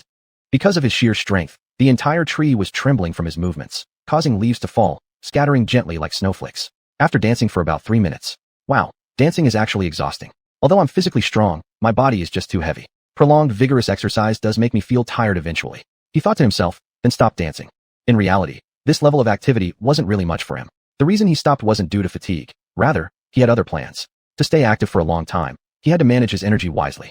I'm still sleepy. I can't believe it. What terrible habit is this? Qin Shou felt utterly speechless. After a bout of wild dancing, he felt more alert, but still sensed some grogginess in his head. He looked up thoughtfully. An idea quickly came to mind. The tree was about 17 or 18 meters tall. Qin Shou was at a height of 6 or 7 meters, a relatively safe spot. Even if he fell, he wouldn't be hurt. Of course, being a panda, he was tough enough anyway. This height was nothing at all. But now, Qin Shou wanted to challenge a new limit. In front of countless watching eyes, he twisted and swayed his way up the tree trunk. With his agility, he quickly climbed to the very top. At the treetop, the branches were sparse and thinner. With his nearly 200 pounds of weight, the branch bent under his pressure, forming a thrilling curve that left everyone on edge. At this sight, everyone was stunned and extremely worried. Their hearts were in their throats, and their breathing instinctively slowed. Ha ha ha! Only this height gives a real thrill. Looking down from above, Qin Shou felt full of energy. Even more shocking, the branch was already thin enough, but he still dared to swing it back and forth, his plump body swaying dramatically from side to side with the branch. It looked dangerously unstable. He might be feeling the excitement, but others definitely didn't have his kind of nerve or confidence. Right now, anyone with a shred of sense would think he was acting recklessly, tempting fate. After all, that was a height of 17 or 18 meters. If the branch suddenly snapped and Qin Shou fell from the top, even though his body was tougher than a regular panda's, he might still end up with bruises, sprains, or worse, severe injury. First tenderness. Good lord. Is this panda mad? Xuanhuan. Which panda is this? He's even crazier than Kuzai. Where's Kuzai? I don't see him anywhere. Tian Xingjian. Holy crap. That's wild. Mr. Rounded Up. The stream viewers were shocked. Although they couldn't clearly see Qin Shou through the stream, after comparing him with the surrounding references, they clearly realized just how high he was. Some uninformed viewers mistakenly thought another panda was doing stunts. Some even called for Kuzai to come out and discipline him, teach this panda a lesson. After a while, some fans gradually realized the truth, that the panda recklessly risking his life on the tree was actually Qin Shou. It had to be him. No other giant panda would dare pull such stunts. Come on, go wild. We've got plenty of time anyway, come on. At the treetop, Qin Shou swayed the branches while humming in his mind, singing to himself, there's always a taller mountain beyond one's own. Halfway up the hill, look at me swaying the treetop. Before long, the caretakers noticed something unusual in the panda enclosure and hurried over. Very soon, they noticed Qin Shou. Seeing how dangerously wild and deadly his behavior appeared, each and every caretaker simply got extremely disturbed. As for xuanhuan, he was still asleep. Now that's a calm heart, really impressive. Kuzai, get down right now. Kuzai, hurry down, we'll give you a big bowl of milk. Oh my dear ancestor, please come down already, don't fall and hurt yourself. Clang, clang, clang. To try to get Qin Shou down, the caretakers did everything they could, even hitting pans and buckets noisily. However, no matter how desperately they called out, Qin Shou completely ignored them. This is just the beginning. I haven't had enough fun yet. Qin Shou thought to himself while shaking the branches even harder. The already sparse willow tree, under his continued vigorous shaking, rapidly lost nearly all its leaves. Hurry and bring some fruit. Quickly, bring any fruit you can find. I'll go get some milk. Don't just stand there shouting. Think of solutions, everyone. The caretakers scrambled to figure out ways to lure Qin Shou down from the tree. Soon enough, they brought over fruits, milk, fresh bamboo shoots, anything edible. Holding these delicacies, the caretakers formed a circle beneath the tree, trying to tempt Qin Shou down with food. Unfortunately, the falling petals have their own will, while the flowing water has none. Qin Shou completely disregarded these mundane offerings. Yet ironically, the other giant pandas were quickly drawn over by the food. If there's no other choice, then we'll just have to use a tranquilizer to bring Kuzai down, Guyu suggested. Everyone exchanged uneasy glances. Although nobody verbally agreed, they silently acknowledged this solution. Truthfully, it was a last resort measure. As long as they laid out some padded mats on the ground, they wouldn't have to worry about Qin Shou getting hurt when falling from the tree after being tranquilized. A tranquilizer? Are you serious? Hearing Guyu's suggestion, Qin Shou panicked immediately. Without hesitation, he swiftly slid down the trunk and only stopped when he reached his original position. Then, he casually rested his head on xuanhuan's body, pretending nothing had happened. All that crazy action, although he had great stamina, had finally left him somewhat exhausted. And combined with his natural panda instincts, he really needed to take a nap. Seeing him calm down, Guyu and the others finally relaxed slightly. They knew how smart giant pandas were. Occasionally doing something risky wasn't unusual, so they didn't think too much of it. They decided to just leave Qin Shou alone on the tree. One last word, climbing trees is fine, but please don't risk your life. Chapter 40, the terrifying money-attracting power. Drowsiness came over Qin Shou, and unable to endure it any longer, he simply fell asleep lying on xuanhuan's body. The other giant pandas were very active, especially Daning. Dining's mischievous personality far surpassed even xuanhuan's. Though he seemed to have reached adulthood, he acted anything but mature, recklessly picking fights with anyone nearby. Right now, for example, Daning had started another scuffle with another giant panda named Xuanhuan. The reason for the brawl? Competing over a tire swing. The so-called tire swings were composed of tires, chains, and specially made steel frames. Their advantage was durability and resilience. As for the disadvantages, they were just too heavy and cumbersome. There were 3 tire swings in total, but Daning insisted on fighting Xuanhuan for the same one. The back-and-forth struggle eventually escalated into an outright fight. Such a ridiculous and amusing scene drew the attention of many visitors, while also treating the Reborn livestream fans to a panda fight spectacle. Only King. The panda that started the fight is called Daning? That sounds so familiar. Huh. Martian. Left hook, dragon tail swing. Oh my goodness, young master, what incredible kung fu you have. I'm a net disc. I've laughed my pants off. How far is forever? What a shame. Quasi was asleep. If he had been here, it would have been even more exciting. The viewers in the Reborn heatedly discussed the scene. Thanks to the panoramic cameras and dedicated operators, Qin Shou's image could be captured at any time. Of course, if he left the panda garden entirely, he would be out of sight of the cameras. It's worth noting that once he moved beyond the range of the live broadcast cameras, the additional popularity in the Drujin wouldn't benefit him in any way. In fact, this was precisely why he hurried back every time he sneaked outside. You look at them. Daning and the others still seem like typical giant pandas, said Shen Bingyue, watching Qin Shou from a distance by the window. But now take a look at Quasi. I really think he has turned into some sort of spirit, or even more monstrous than we imagined.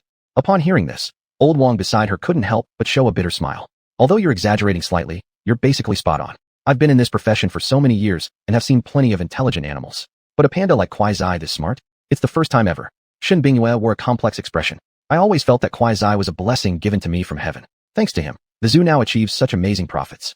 From the very beginning until now, it had been more than a year since Shen Bingyue took over the management of Golden Bull Zoo. Before the introduction of the giant pandas, the business had always remained mediocre.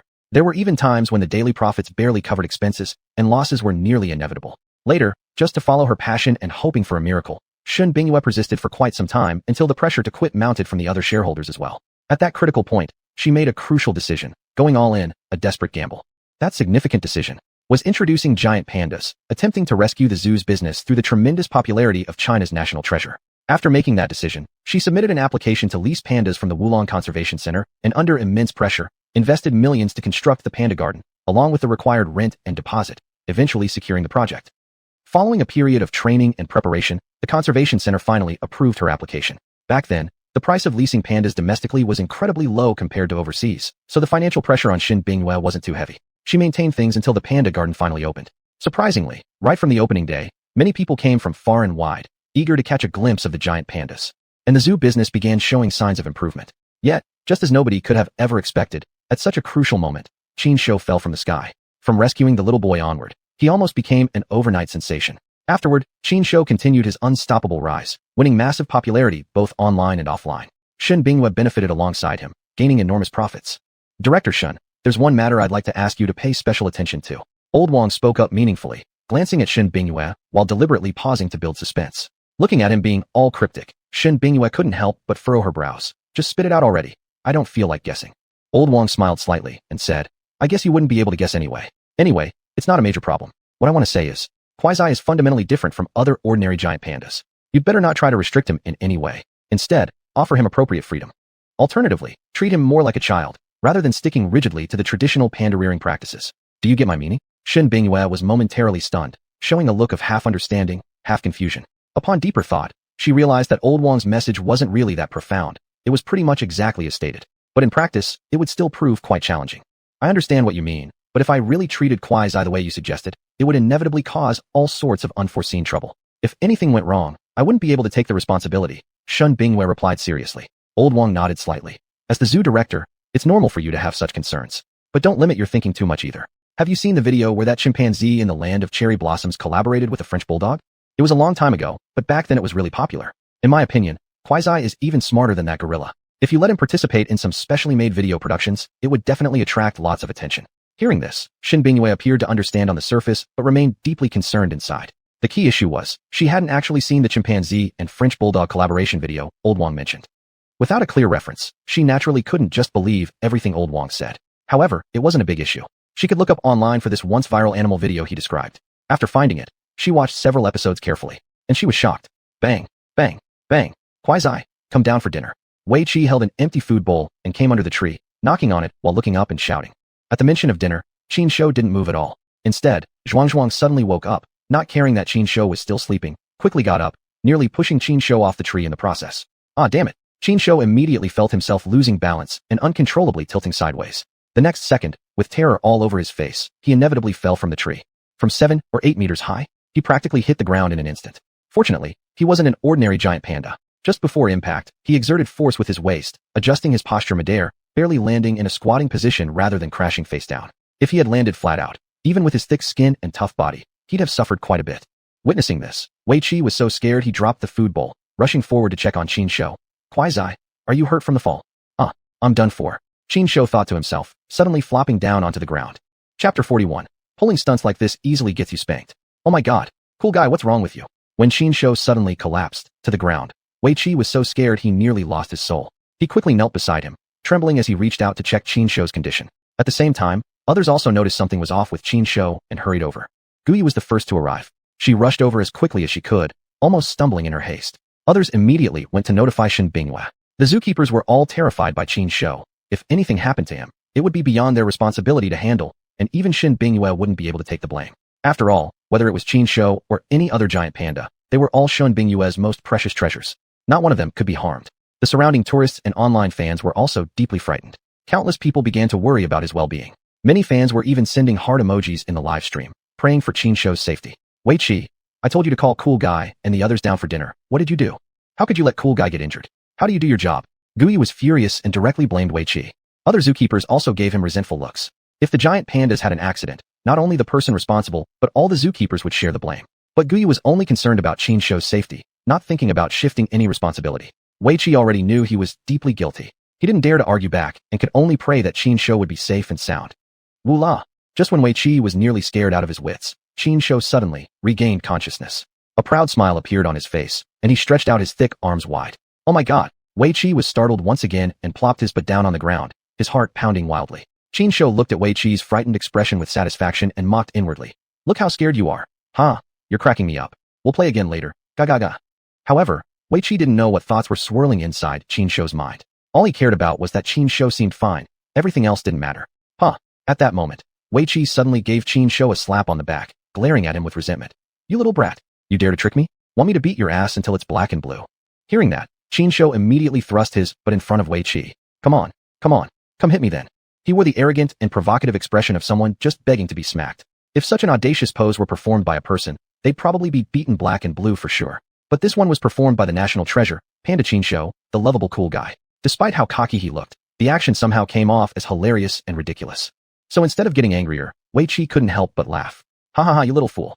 Wei Qi ruffled Qin Shou's big head gently. Seeing Qin Shou perfectly fine, Guyu and the other zookeepers immediately exhaled in relief, feeling a heavy weight had been lifted. Now even a fool could see it wasn't Wei Qi who messed up. It was Qin Shou who had tricked him, and everyone else had been worried for nothing, almost scaring Wei Qi to death. The only king, cool guy really knows how to pull a stunt. Love it. Crossover hick, wow. Whose little panda is this? So playful. Can't beat that. QQQQQ. Haha. Poor zookeeper. Midnight. Absolutely amazing. You saw it. This is what we call a professional. When Yin and Yang go crazy. No exaggeration, cool guy's acting skills can totally crush some boy band idol. Debate me if you disagree. Emperor. +1. Private foodie. What's there to disagree with? The fans in the live stream began an enthusiastic discussion. The nearby tourists also felt they had gained new experience today, totally worth visiting, seeing the legendary giant panda's acting skills in person. And his performance was indeed spot on. A false alarm. Xin Bingyue, after learning the news, was startled too. But then someone quickly told her it was just Qin Shou messing around, giving Wei Qi a playful scare and making him run in circles. What a shame I wasn't there. Quickly edit the surveillance footage from that segment. Xin Bingyue instantly gave orders to an employee. This little story of Qin Shou teasing zookeeper Wei Qi was surely a solid hot topic. Once posted on the xuanhuan app, it would definitely shoot up in views. Other than this incident, Xin Bingyue received 2 other pieces of news. They weren't that big, but both could affect the zoo's future development. Especially the first one, which she considered most important. One was a call from the official production team of the xuanhuan app. Their general intention was to ask her to film a variety show with several pandas. The star of this variety show was naturally Qin Shou. The other giant pandas were merely supporting actors. This wasn't just a simple invitation for her to participate. Wang Yu's official team was also offering an appearance fee. The exact amount would be decided after discussion between both parties. But right now, it could already be determined that Qin Shou would receive the lion's share. Given his current value and influence, a fee of 8 or 100,000 wouldn't be unreasonable, right? That's what people said, anyway. But here's the thing. What the hell I say doesn't count for shit. Wang Yu daddy is the one calling the shots. The other piece of news was that a young girl would soon be coming to the Jinyo Zoo for an internship.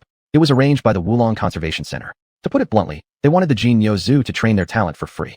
Well, at least after the internship ended, the girl would be able to choose her own job location, meaning she could potentially stay and work at the Jinyo Zoo.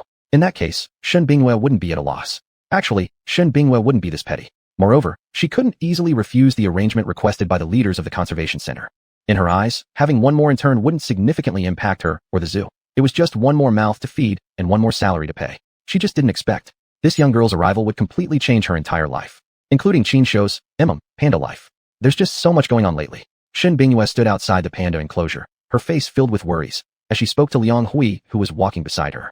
Liang Hui smiled knowingly and replied, "Well, as the zoo's head, you being busy is inevitable. You're in charge of all preparations for the ecological panda exhibit. You have to maintain daily operations, and now Wang Yu just sent an invitation. You also need to handle the new interns onboarding. All these things pile up, it's really chaotic. You're putting in a lot of hard work." Receiving those words of comfort, Xin Bingyue smiled warmly. The hard work itself isn't a problem. It's all for a bit of daily income, after all. Liang Hui retorted indignantly. You're someone who's short on money? Xin Bingyue stuck her neck out, acting very serious as she said, "I am. Extremely. Even if I sold you, it wouldn't be enough." Chapter 42 Cool Guy, I'm here for you. Host, Qin Shou. Race, Bear Clan. Level, 8. Strength, 392. Agility, 159. Potential, 0. Popularity, 1, 302, 897/2, 000,000. Evolution progress, 0/999. After glancing at his current stats, Qin Shou remained calm and composed.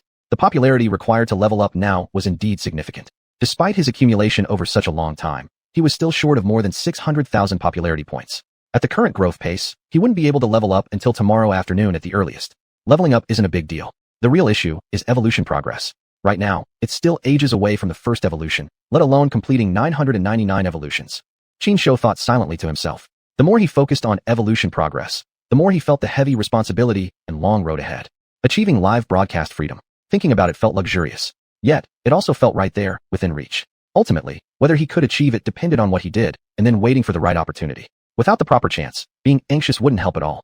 After a short nap, he woke up feeling refreshed and energetic. Xuanhuan was still sleeping.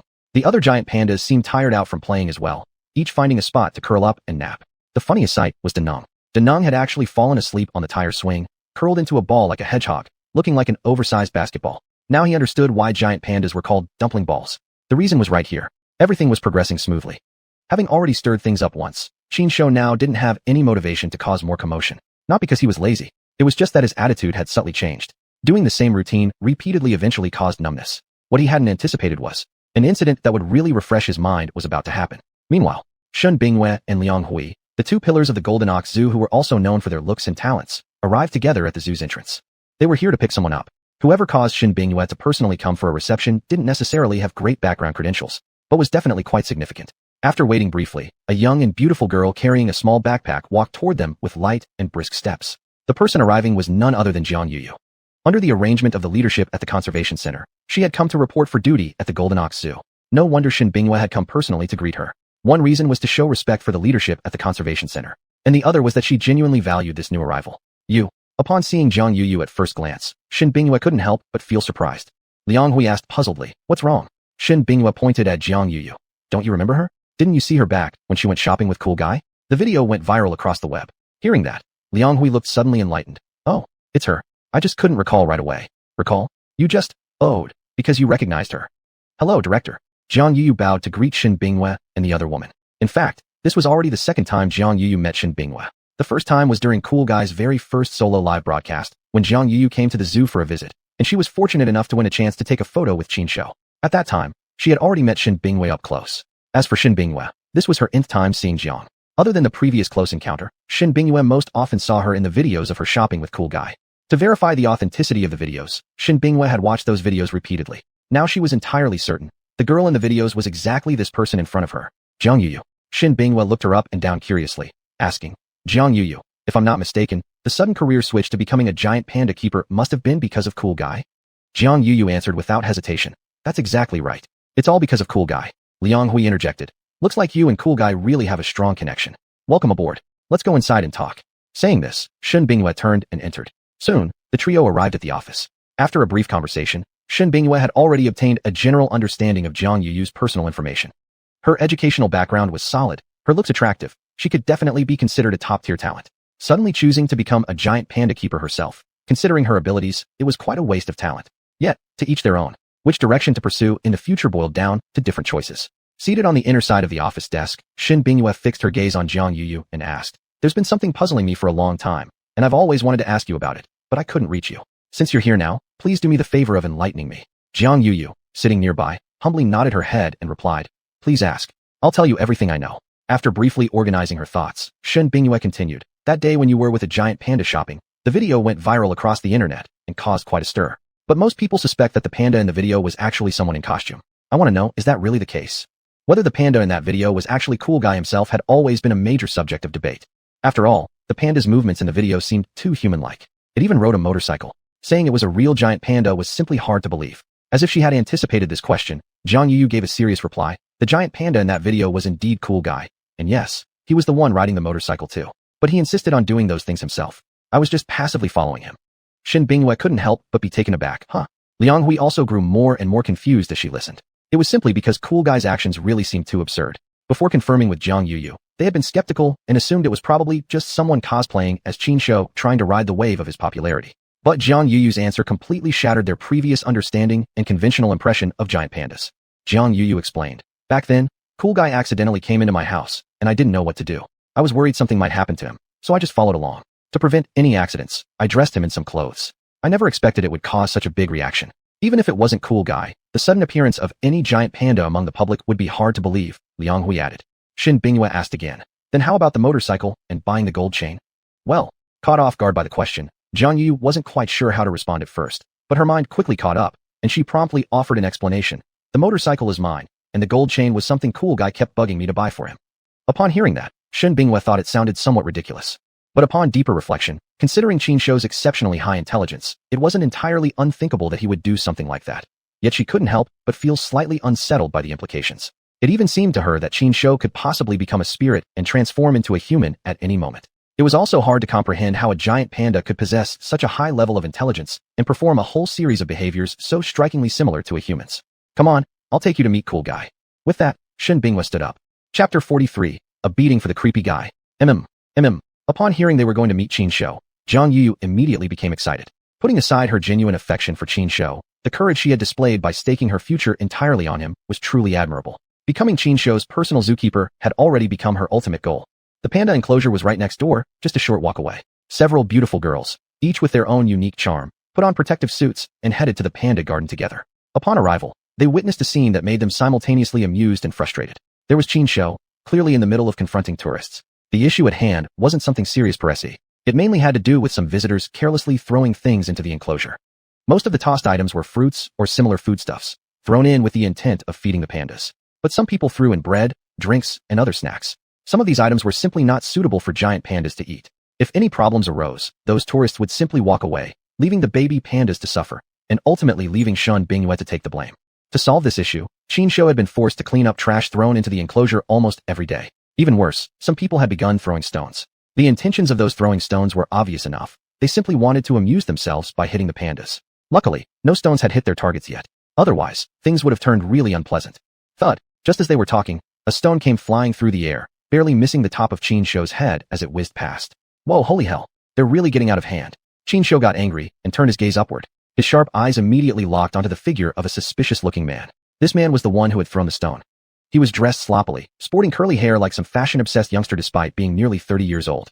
Thinking he wouldn't be noticed in the crowd, he was shamelessly throwing stones and even recording a video with his phone, laughing heartily. This little bastard just has deserves a beating written all over his face. Qinshu glared at him, his anger rising beyond control. Without hesitation, he charged straight towards the man. Many visitors had thrown objects, but now that he had caught one, he had no intention of letting him off easily. Under the watchful eyes of the tourists, Qinshu suddenly resembled a panda warrior, vaulting over the fence with amazing speed and landing in front of the creepy man. Oh wow, the cute panda came running over. I really want to hug him. Hello, cute guy. Wow, it's cute guy? Cute guy's right in front of me. It's unbelievable. Hey, cute guy, can we take a photo together? Some visitors backed off in fear, while others simply stood there and watched.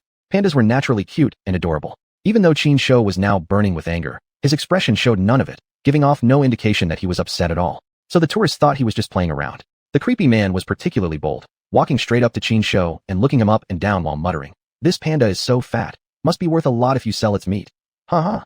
Sell its meat? Worth a lot? You're asking for it, huh? Laughing like that. Upon hearing such absurd words, Qinshu became even more furious. Roar! The next moment, he finally lost his temper, baring his teeth and snarling furiously at the creepy guy. Combined with his tall, strong physique, he looked incredibly intimidating. Oh my god, cute guy is angry. Quick, get back. Be a good panda, don't be mad. If you're angry, you won't be so cute anymore. The tourists all shouted at once. But the creepy man remained foolishly bold, clearly unafraid of Qinshu. Even after witnessing his rage, he stood there like an idiot, not even flinching. What's worse, he dared to reach out and touch Qinshu's nose. That was the last straw for Qinshu. I'll punch you. Just as the man reached out with his indecent intentions, Qinshu unexpectedly lashed out. He smacked the creepy man's left hand, and immediately followed up with a powerful kick to the stomach. The creepy guy cried out in pain, his entire body flying backward before crashing violently into a wall behind him and then tumbling down into the bushes. I'll punch you again. Qinshu swiftly chased after him like a shadow and kicked him again right in the stomach. The man was so overwhelmed by pain that he felt like his internal organs had shattered, writhing around on the ground as agony consumed him. Was it over?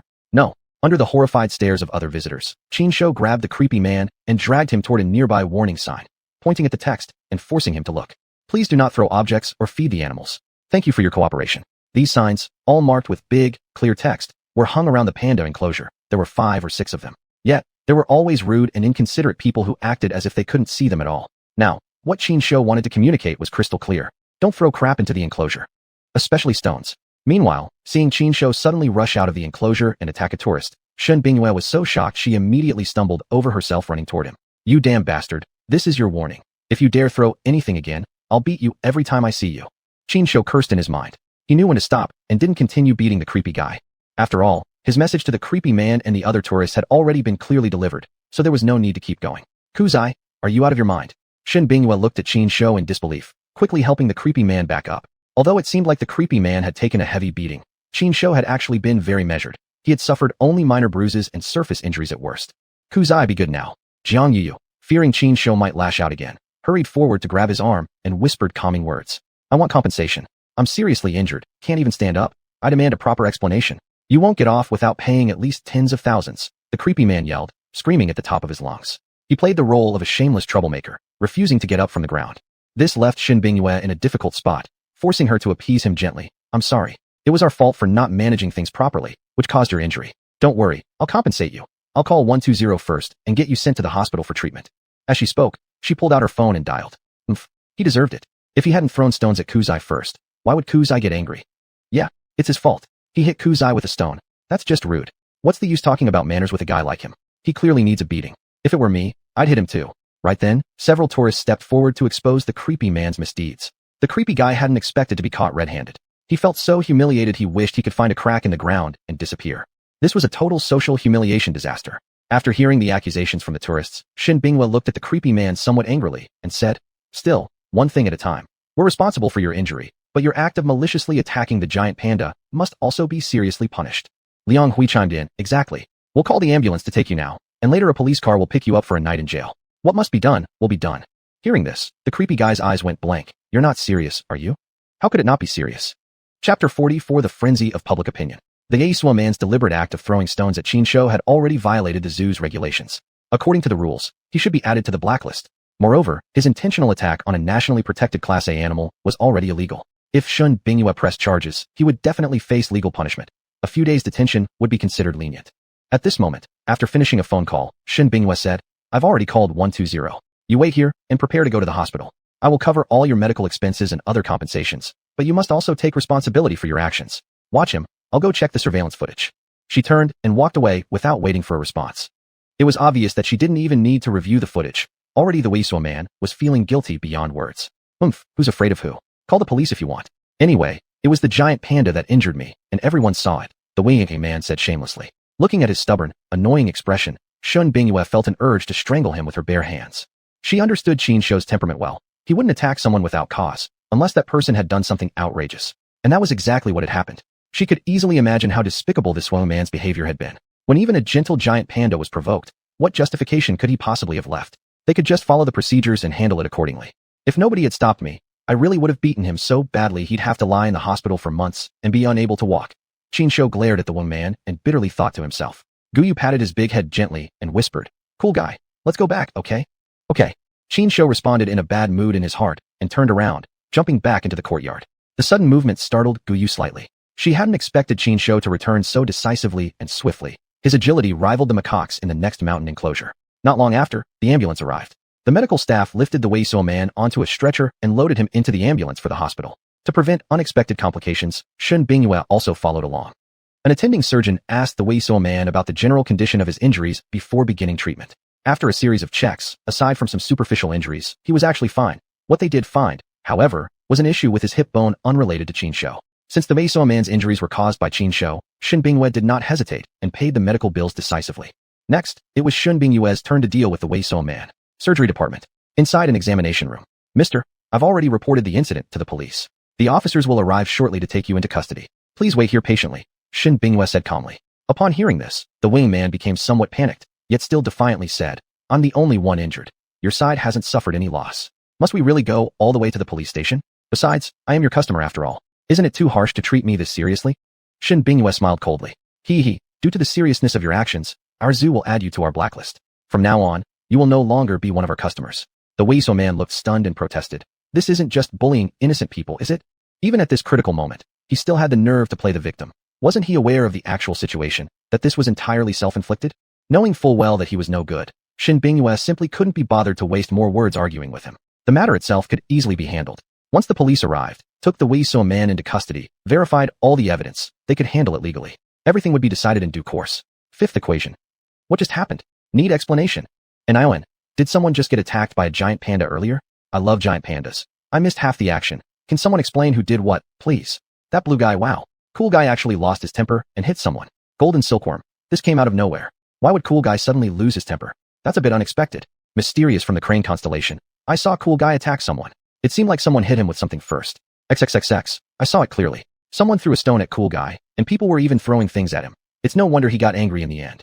At this moment, the live stream erupted into a heated frenzy. For a giant panda in the zoo to hurt someone suddenly was no small matter. It became so notable that the entire internet turned its gaze, and it rapidly climbed to the trending news section on the xuanhu app. Many netizens unaware of the situation made statements, arguing that pandas are animals with unstable temperaments. Even though they appear cute and clumsy, in reality, they possess certain aggression. In short, everyone assumed the panda must be at fault. But there was another faction of netizens expressing support for Cool Guy the giant panda, believing that his actions were justified, that something must have happened to provoke him, making it understandable and not his fault. After all, the entire process of Qin losing his temper and physically attacking the xuanhuan was witnessed live by the online audience in the livestream. Why Qin had flown into a rage was something everyone had seen with their own eyes. Yet, the issue wasn't that simple. As public opinion surrounding the incident continued to develop, Qin was thrust into the eye of the storm. The general direction of the public sentiment was unfavorable toward him. Many netizens harbored prejudice toward animals, viewing giant pandas as low-intelligence creatures. Thus, it wasn't hard to imagine why such a seemingly cute and clumsy creature might suddenly lash out and harm someone. At the hospital, after Shun Bingyue resolved the issue concerning the xuanhuan, Reminded by Liang Hui, she noticed various online opinions about Qin Shou, both positive and negative, circulating the web. She, who had long navigated the complicated terrain of society, instantly realized the situation was turning serious. We need to handle this properly, otherwise, it could lead to big trouble. Once we're back, I'll issue a statement immediately and upload the surveillance video showing cool guy attacking that man to warn you, hoping to reverse public sentiment as soon as possible. We absolutely cannot allow those keyboard warriors to take this opportunity to smear our reputation. While driving, Shun Binghua frowned as she spoke. Golden Bull Zoo. Dressed in disposable protective clothing, Jiang Yuyu sat beside Qin Shou. Hey cool guy, didn't expect me to come, did you? She affectionately linked her arm with Qin Shou's thick paw, smilingly asking. As he munched on candied fruit that Jiang Yuyu had brought, Qin Shou stared at her with his bright panda eyes. Unable to speak with his mouth full, he simply responded with a smile. This smile carried a lot of meaning. He wasn't some Taoist priest skilled in secret arts, so how could he have predicted Jiang Yuyu would actually come? Well, whatever. She had come anyway, and even became an intern zookeeper. From Qin Shou's perspective, it was actually a good thing. Having a friend around to keep him company meant he wouldn't be so bored anymore. But there was a problem. Since Jiang Yuyu now had a job and had to work daily, Qin Shou couldn't go to the small base outside as conveniently as before. That small base was none other than Jiang Yuyu's home. Just behave yourself and stop running around all the time. It's not the certainty of danger that worries me, but the unexpected. If anything ever happened to you, Boss Shin would be heartbroken. You're literally her money-making machine. Jiang Yuyu spoke with grave seriousness. Chapter 45. Don't be afraid. I will be very gentle. If I don't run out, how can I cause any trouble? If I don't cause trouble, how will I maintain my popularity? Qin Shou muttered to himself, suddenly finding the candied fruit in his hand not tasty anymore. If he couldn't go to the little base and couldn't stir up any trouble, wouldn't his cat-like life become bitterly lonely? Thinking about it, Qin Shou couldn't help but frown slightly. Don't be surprised. It's true that pandas do have eyebrows. They're just not very obvious. Even Jiang Yuyu, who was sitting beside Qin Shou, didn't notice his eyebrows. Well, truthfully, Jiang Yuyu hadn't even tried to observe whether Qin Shou had eyebrows or not. Her mind was fully focused on persuading Qin Shou. If this were before, when Qin Shou sneaked out to meet her, she wouldn't have worried too much. But now, the situation was completely different. Previously, she had been merely a random passerby, the lucky kind. Even if someone had discovered her with Qin Shou, at worst, she would have received some criticism and education. But now, her situation was different. As an intern panda keeper, secretly meeting with the panda she was responsible for, inside her own home. If someone found out and decided to accuse her of attempting to abduct the panda, then she'd be doomed. Therefore, she must conduct a serious ideological education with Qin Shou, helping him break his bad habit of escaping and sneaking around. Thus, Jiang Yuyu repeated the previous words yet again into Qin Shou's ear, tirelessly. I know. Why are you so talkative, like Wei Qi the idiot? Qin Shou yawned, rolled his eyes at Jiang Yuyu, then buried his head into her lap. He nudged his big head into her lap, finding the posture quite comfortable. He closed his eyes and pretended to sleep. Hey, cool guy, did you listen to what I just said? Jiang Yuyu puffed up her cheeks, lifting her hand to pinch Qin Shou's face gently. She could clearly see that Qin Shou was impatient, but she didn't take it too seriously. After all, Qin Shou was only impatient, not uncomprehending. Her words weren't a complete waste after all. Thank goodness you're smart enough, cool guy. Otherwise, all this talking would be like playing music to a cow's ears. As she spoke, Jiang Yuyu gently and tenderly began to groom Qin Shou's fur. She looked so sweet and gentle, like a virtuous and affectionate young wife. Even if I didn't understand, you'd just be playing music to a panda's ears. What does a cow have to do with it? Qin Shou silently complained inwardly. Under Jiang Yuyu's high-quality service, he involuntarily let out a soft purring sound. Although her technique wasn't very professional, it still felt really good. The intimate interaction between Qin Shou and Jiang Yuyu turned quite a few spectators into sour-faced observers. Virgin solo 30 years, seriously envied. Why does a giant panda get surrounded by beauties, each one more stunning than the last, while I can only hang out with my 5 fingers? I want a white girl. Bro upstairs, if you're not man enough, don't complain here. But truthfully, cool guys charm with women. Me too, I guess. Call me queen. Wang Xinjuan, what are you trying to say? You think I'm ugly now? The only king sends a flashy screen message. Go argue at home, not here. Don't ruin my view of cool guy flirting. Cool guy, go ahead and win over this beautiful zookeeper. I'll send you 100 festivals for that. The chat stream on the live stream rolled on like crazy. Many people were saying that Qin Shou's good fortune with beautiful women was truly enviable. Meanwhile, Shin Bingyue had just returned to the office, and without even having time to take a sip of water, she opened the live stream. Though she knew that at this time, there was little chance Qin Shou would stir up any trouble. Still, she felt uneasy, afraid something unexpected might happen to Qin Shou. Only after personally seeing with her own eyes could she feel reassured, then go off to attend to other tasks. As soon as she entered the live stream, Shun Bingyue saw Qin Shou's interaction with Jiang Yuyu and the rapidly scrolling comments on the screen. For some reason, seeing Jiang Yuyu so intimately interacting with Qin Shou made Shun Bingyue strangely think. She suddenly wanted something sour. Lemon would be best, pineapple would also work.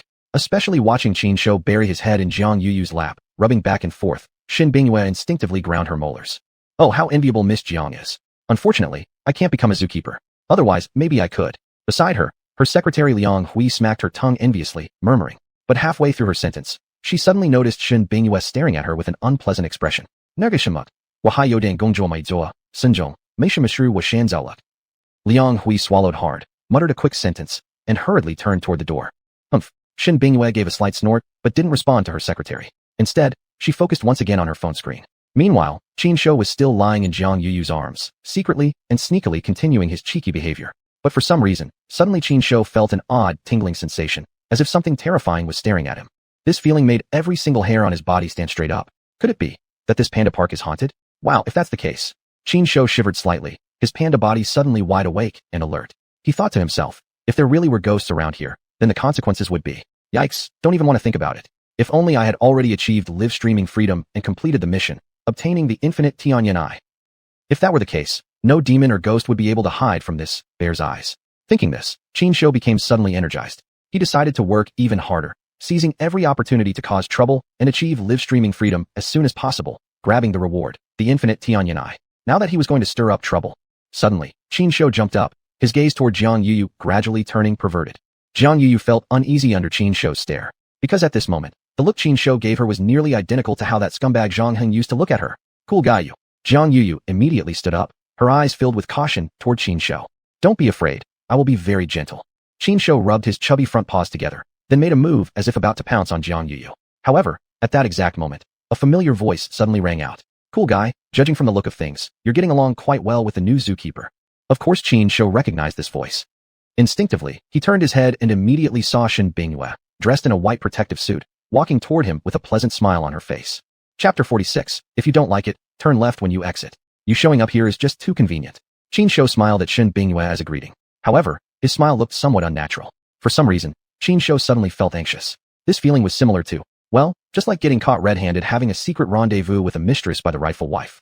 Luckily, Qin Shou was currently a panda and didn't have much facial expression. Otherwise, what he'd be showing everyone was definitely a bright red face. Although his face didn't reveal anything, his heartbeat did betray him. Without specifically counting, Qin Shou could be sure his heart rate was definitely over 80 beats per minute. That was slightly higher than a panda's normal heart rate. But still, Qin Shou was after all a bear who had seen the world's great spectacles. A little situation like this was just a drizzle to him. Plus, he wasn't even in human form now. Master Little is a panda now. A cute national treasure, a national treasure. National treasures have reason on their side. Cuteness is never a crime. What am I even afraid of? So, Qin Shou composed himself and waved to Shen Bingyue. Then he walked confidently toward Jiang Yuyu, wrapped an arm around her slender waist, sat down, and patted the seat on his other side. Come over here. He waved at Shen Bingyue again. You're telling me to come sit? Shen Bingyue pointed at her own nose, hesitating slightly. To be honest, the real reason she came here in the first place was simply because of jealousy. In the past, Qin Shou also interacted with other female caretakers, but the one he was closest with was always her, Shen Bingyue. Yet today, Jiang Yuyu's arrival completely changed that dynamic. Previously, Shen Bingyue was the one who received all of Qin Shou's favor, but now, she had to compete with Jiang Yuyu for that attention. The sudden shift made Shen Bingyue feel very uncomfortable. Though she herself found it ridiculous, in Shen Bingyue's mind, Jiang Yuyu had now become her fated rival for life. Seeing Qin Shou inviting her to share the same bear with Jiang Yuyu, Shen Bingyue instinctively resisted the idea. But, facing Qin Shou's sincere eyes and his cute expression, she couldn't help but accept his invitation. She walked forward on her own, sat on the other side of Qin Shou, then half-heartedly resisted, eventually allowing Qin Shou to wrap his arm around her tiny waist. What Shen Bingyue didn't know was that their current position, 3 of them together, and her coy expression once again stirred a fresh round of wolf whistles from online viewers. Hand can pick stars. I can't take it anymore. Cool guy, don't think you can get away with this just because you're a national treasure. I challenge you to a duel. Easy money sniper. I haven't even tasted a pretty girl's bathwater yet, and here you are, hugging 2 beauties. That's way too much. Just you wait. I'll smash my keyboard into pieces if I have to, just to call you out continuously. Lonely heart seeking love. With the existing gender imbalance, cool guy is being so ruthless as to monopolize such quality resources. What are we oily, single guys supposed to do in the future? Within the live stream room, viewers instantly transformed into a barrage of rapid-fire comments, their fingers typing so fast it sounded like a submachine gun. What's more, the live stream continuously received gifts. But now, instead of fireworks or rockets, the overwhelming majority of viewers were sending only one type of gift, bricks. I've seen streamers earn hundreds of thousands daily through super rockets, but someone who can earn tens of thousands just from receiving bricks? There's probably only cool guy who could manage that. Liang Hui, curled in her chair, had already laughed so hard she nearly couldn't breathe. After nearly a minute and a half of uncontrollable laughter, Liang Hui finally calmed down. Looking at the scene on screen with 2 girls and 1 panda, Liang Hui suddenly felt this was truly a classic moment worth commemorating. Thus, she immediately got to work. After a few moments, Liang Hui smiled slightly, quickly saving the video she had edited. Done. Next step is to give this video a suitable title. What kind of title should I use? Chin in hand, Liang Hui thought carefully for a moment before suddenly her eyes lit up. This one's perfect. Then, her fingers danced over the keyboard as she quickly typed a line into the input box. Shocking. The handsomest panda, cool guy, enters a love triangle. Faced with a difficult choice, how will he decide? After clicking confirm and uploading the video, Liang Hui exhaled deeply. I wonder how many more followers this video will bring me. I can't wait to see. She turned off her phone, leaned back into her chair, and smiling, began dreaming about the future. What she didn't know was that the moment her video hit the internet, it began spreading like wildfire among netizens. The number of shares, likes, and plays the video received reached a terrifying level in the shortest possible time. Moreover, this video also brought a huge influx of new followers and attention to Qinshou's live stream. Of course, where there's a large crowd, there's bound to be all sorts of birds in the forest. With so many people inside the live stream room, there were naturally a few dissenting voices. Qinshu Mingyuan Xuanhuan. What can I say? National treasures are national treasures. The treatment he's getting is truly different. With two extraordinary beauties by his side, if someone told me he was an emperor, I'd believe it. Jingwang Senshao. Senior upstairs, how come I feel like there's something hidden in your words? To be honest, I think we should avoid spreading this kind of live stream and video. The atmosphere it creates just feels inappropriate. Wang only sent 10 carnival gifts and posted a super message. Those who don't like it can turn left when they exit. The reincarnation searching for wife movie series is perfectly suited for you. Everyone, help push me to the top. Cool Kid Cool sent a super rocket gift and posted a super message. True love for Cool Kid. Trolls, please leave on your own. Self-righteous saints and justice warriors, scram. As time passed, and the popularity of the live stream continued rising, more and more haters also started appearing. However, compared to the wealth of the big spenders, the influence of the trolls was practically negligible. Whenever a wave of negative comments flooded the stream, someone would always step forward with generous gifts, instantly wiping out the hate messages. This scene naturally didn't escape the attention of Wanyu's upper management. Inside the conference room at Wanyu headquarters, the CEO of Wanyu pointed at the live stream video screen, then pulled out several documents, handing them out to the senior management present. Everyone, take a look at these materials, and then share your thoughts. Let's brainstorm together. How can we best make use of Cool Kid, this rising star, to bring Wanyu to new heights? The CEO spoke loudly, his face already twisted into a smile, so wide it resembled a chrysanthemum. Chapter 47. This is a tough one. As the CEO of Wanyu finished speaking, the conference room immediately filled with the sound of people flipping through documents. After a while, feeling the right moment had arrived, the CEO tapped the table to signal everyone to stop. I believe everyone has had a good look by now. Let's hear what everyone has to say. Smiling, the CEO posed the question again. I think we must accelerate our original plan. And we definitely can't offer QZ a low appearance fee. That's not enough. I believe we should contact the director of the Golden Ox Zoo as soon as possible and register QZ's live streaming account exclusively. The cross-platform PK month is coming soon. I think we should definitely let QZ participate. In the meeting room, various suggestions flew around from different people. Meanwhile, completely unaware that he had already become the topic of the meeting table, Qinshu was still enjoying the company of the two beauties. Relying on his status as a national treasure and his cute appearance, Qinshu was doing his best to constantly flirt with the two beautiful women, occasionally even managing to steal some inappropriate touches. If Qinshu could speak, he really would have liked to shout. So happy here. I've forgotten my homeland. However, joyful moments are always short-lived. Shen Bingyue was indeed the head of the Panda enclosure, but she was also a boss who had taken out several million in loans. Letting her constantly play with Qinshu would make her seem somewhat neglectful of her duties. After all, she currently had so many things to deal with. The giant Panda ecological park currently under construction, plus all her other envisioned business ventures were waiting for her to implement one by one. In reality, she didn't have much time to spend with Qinshu at all. Though it's a bit regrettable, the responsibility of caring for QZ will mostly have to fall on her from now on. Shen Bingyue turned around, smiling slightly at Jiang Yuyu. Things will get pretty busy for me recently, so I'll leave QZ to you.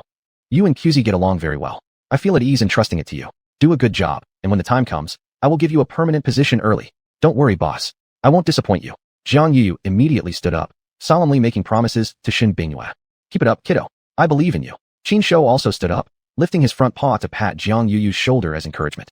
QZ, be a good boy. Shen Bingyue also turned around at this moment, looking at Qinshu seriously. Remember, under no circumstances should you run outside again. Because of your previous assault incident, the online Yulun, public opinion, is already unfavorable toward you. At this time, if you go out and get noticed by some ill-intentioned people, your situation will be very dangerous. Alright, I'll behave. I won't escape for now, okay? Qinshu nodded repeatedly, showing he understood, while secretly thinking, well, just temporarily. Of course, Shen Bingyue had no idea what he was thinking. She just thought that when Qinshu became obedient, he looked particularly adorable. That's my good boy. Shen Bingyue raised her hand and rubbed Qinshu's big head, her eyes filled with affection. Come, give me a hug. Qinshu took the chance to bury himself in Shen Bingyue's arms, rubbing his big head around on her chest, causing Shen to coquettishly protest. QZ, you're such a naughty one. A little scallion. I think the beautiful keeper missed 4 words. Old hand at romance. Right. Without that I really like it part. The dialogue seems to lose its soul. Only king. Did anyone else notice that the other female keeper was jealous? Yumi, who loves pandas. If Jiang Yu had been paying attention to the livestream at this moment, she would definitely be very nervous. Because the username of this wealthy viewer, the one called Only King, was exactly the same as her own livestream ID. This meant that Only King had already confirmed that Jiang Yu was Yumi, who loved pandas, the girl who rode motorcycles and showed off in the streets with QZ. In other words, the lie she told earlier had already collapsed by itself. Indeed, this was exactly what happened. At this moment, Jiang Yu received a new private message on the Xuanhuan app's backend. Hey beautiful, you're not being fair here. On one hand you deny any relationship with QZ, yet secretly applied to be a keeper. Why did you lie to me? Do you have something against me? Yes, this was the private message Only King sent to Jiang Yu. Who knows what Jiang Yu's reaction would be if she saw this message. On the other side, Shen Bingyue had already left, leaving only Qin Shou and Jiang Yu on the livestream. After watching Qin Shou's earlier interaction with Shen Bingyue, Jiang Yu felt slightly displeased. QZ, why is it that when Shen boss scolds you, you respond obediently, but when I remind you, you just ignore me? Jiang Yu pretended to be upset, giving Qin Shou a disapproving look, as if she were confronting him. Qin Shou responded with a yawn and gave her a sarcastic eye roll. Jiang Yu said, so frustrating, but what can I do about it? She clenched her tiny fist, wanting badly to hit Qin Shou, but ultimately gave up. The way she puffed her cheeks in anger, combined with Qin Shou's attitude, immediately made the live stream viewers smile knowingly. Xiao Shizenlang. Here we go again. QZ's daily routine of teasing the pretty female keeper. I wonder how this girl is holding up inside. Wouldn't be surprised if she burst into tears. Tian Bushingguo Chen Pingyan. Don't you dare say that. Actually, I wouldn't mind seeing that scene happen. Me Xuanhuan. Brother upstairs, are you that cruel? Probably don't have a girlfriend, huh? Only King. Can't you all see that there's a special viewer in the stream now? Panda TV Jusing. Wang Yu admin 001 kicked Panda TV Jusing out of the live stream for 1 month and sent a friendly reminder. Please hosts and viewers avoid trusting any information received through private messages to prevent fraud. At this moment, in an office within Wang Yu's headquarters, a gentle-looking bespectacled man rapidly typed out a message and sent a screenshot to the company's CEO. When the CEO saw the image, he immediately couldn't sit still anymore. He took out his phone right away and dialed the number urgently. Meanwhile, Shen Bingyue looked anxious, hurriedly grabbed her phone, and quickly tapped the answer button. Qin Shou, of course, knew absolutely nothing about any of this. Right now, he was simply looking at the popularity number shown on the system interface, grinning foolishly. Although the growth wasn't fast, it was still increasing steadily. Qin Shou believed that with just a bit more effort, he could definitely push his popularity even higher. But the problem was, what kind of trouble should he cause next to really make his popularity soar? Now that was a tough question. Chapter 48 The Thinker, Cool Guy. It's true that teasing the pretty female zookeeper in daily life is exactly the kind of act that draws a strong crowd of viewers in the live stream. But the problem is, if people watch this for too long, they're bound to become fatigued. The reason the live stream's popularity has plateaued and the growth rate has slowed is exactly because of this. In this era, you can't possibly expect one trick to carry you forever. Under this fast food culture, even for live streaming, without something new, it's difficult to truly thrive and grow. Granted, Qin Shou was only a giant panda, so viewers couldn't possibly expect too much from him. But, I may look like a lazy panda, but deep down, I'm extremely ambitious. I won't settle for mediocrity. That's why I must innovate and come up with more interesting streaming content to bring more joy to the viewers. Right, that's exactly it, said no one ever. Okay, Qin Shou admitted it. His motivation for staying ambitious wasn't to please the viewers. His goal was to evolve, continuously evolve, until he reached the level of a divine beast. And if he could transform into a human. Qin Shou stole a glance at Jiang Yu beside him, then thought of the refined, elegant, and affectionate Shen Bingyue, his mouth curling up instantly all the way to his ears. Decided, I will make becoming human my ultimate goal. By then, I'll be able to eat, but I wonder just how long I'll have to wait before I evolve into a human. Will it really take until the year of the monkey? Qin Shou sighed inwardly, then obediently sat down beside Jiang Yu, starting to brainstorm new, mischievous ideas. Cool guy, cool guy. Jiang Yu found it somewhat unusual that Qin Shou had suddenly become so well-behaved. She called his name twice, but seeing he didn't respond, she even stretched her hand in front of his face and waved it. Don't mess with me. Can't you see I'm busy thinking? Qin Shou raised one of his front paws, gently patted Jiang Yu's head, then waved his paw at her dismissively. His meaning was quite clear. Hey bro, I'm in deep thought right now, don't disturb me. But Jiang Yu, obviously clueless about his intentions, thought she might have done something wrong that upset Qin Shou. She blinked with her big, dewy eyes, starting to reflect on herself. But after thinking for quite a while, she couldn't figure out what mistake she had possibly made. Cool guy you. Jiang Yu opened her mouth, attempting to communicate with Qin Shou calmly. But upon taking a closer look, she noticed that Qin Shou was sitting still quietly, one front paw resting on his knee, the other supporting his chin, posing in a very classic stance. Is he the thinker? Jiang Yu's eyes sparkled, as if she'd just discovered something extraordinary. She quickly took out her phone and captured Qin Shou's current posture. Thinking for a moment, she opened the Xuanhuan app and uploaded the photo she'd just taken, captioning it with 5 characters. Cool guy the thinker. After uploading the photo, Jiang Yuyu habitually swiped her phone screen to check the back end of her xuanhuan app. When she spotted a particular private message, she instantly lost her composure. At the same time, in the live chat, the topics of conversation among the viewers were turning serious. Well, serious in quotation marks. Overall, the chatting content of the live audience had become relatively deep and solemn. However, their imaginations were really wild. Guo Jinxian fan. What do you think cool guy is pondering right now? Planning his panda life, or something else? PSL. I think he's struggling to decide which of the two lovely female keepers he should choose as his queen. Jingling Xiao Budong. Bro, don't derail the topic. In my opinion, cool guy must be contemplating something big. Only Wong. Supporting the top commenter. I'm going to take a wild guess. Cool guy must be plotting new shows to deliver even more spectacular performances. What do you think? Anyone want to bet with me? I bet you a pack of spicy strips that's exactly what cool guy's thinking. Please. In the live stream, the audience kept chatting animatedly. If Qin Shou could see the comments, he'd definitely be surprised and might say to only Wong, bro, not bad. You actually guessed it. Unfortunately, at the moment, Qin Shou remained deep in thought, completely ignoring everything around him. Beside him, Jiang Yuyu's fingers were flying across her phone screen, sending messages rapidly. To be precise, she was sending emojis, loads of them. Her lie had been exposed, and now the real person was directly coming to confront her, making Jiang Yuyu incredibly embarrassed. She tried to explain, to justify her actions, but for a long time, she couldn't type out a complete sentence in the input box. No choice. Eventually, she just sent a barrage of emojis, expressing embarrassment, bowing an apology, and including boss, I'm sorry, all at once. Although she knew deep down that doing this probably wouldn't accomplish anything, Jiang Yuyu still clung to a sliver of hope. If, by some chance, this rich benefactor turned out to be forgiving and decided to truly pardon her, she would come out ahead. Besides, when you made a mistake, using cuteness to beg for forgiveness was practically a privilege of cute girls. Of course, if this approach didn't work, she'd make sure to apologize sincerely afterward. After sending the message, Jiang Yuyu didn't receive a reply from the other party, but instead got a notice from Shin Bingyue. Today's Sabon time is postponed. Come to my office, we're having a meeting. Something important needs everyone's input. Shin Bingyue's tone was serious, and naturally, Jiang Yuyu didn't dare to be careless. Although she didn't understand why she, as an intern, would also be asked to stay for the meeting. Still, she decided that if there was anything she could help with, she would give it her all. This was for the sake of her future permanent position, and for cool guy too. Time flew. Before she knew it, the workday was over. After saying goodbye to Qin Shou, Jiang Yuyu hurried off. Why in such a rush? Qin Shou was puzzled.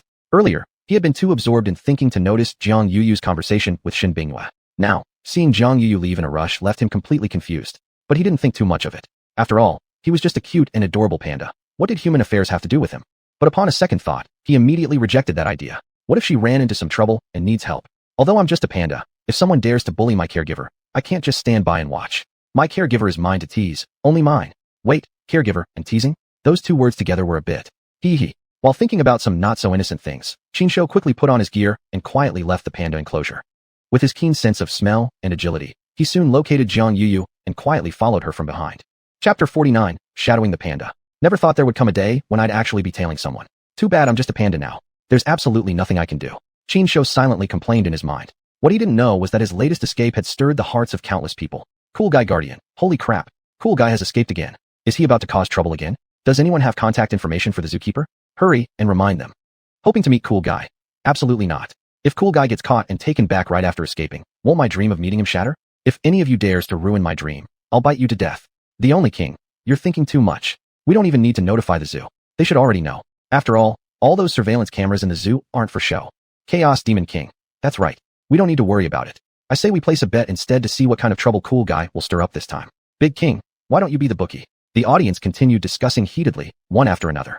And indeed, as the only king said, although Shin Bingyue was currently overwhelmed with work, she had assigned xuanhuan to monitor the live stream. As soon as Qin Shou escaped, the news was immediately relayed to her. This time, however, Shin Bingyue wasn't as anxious. Although she feared that Qin Shou might run into trouble, recalling his previous escape attempts, Shin Bingyue decided it was better to simply wait and see. After all, even if she sent people out to look for him, they wouldn't be able to find Qin Shou.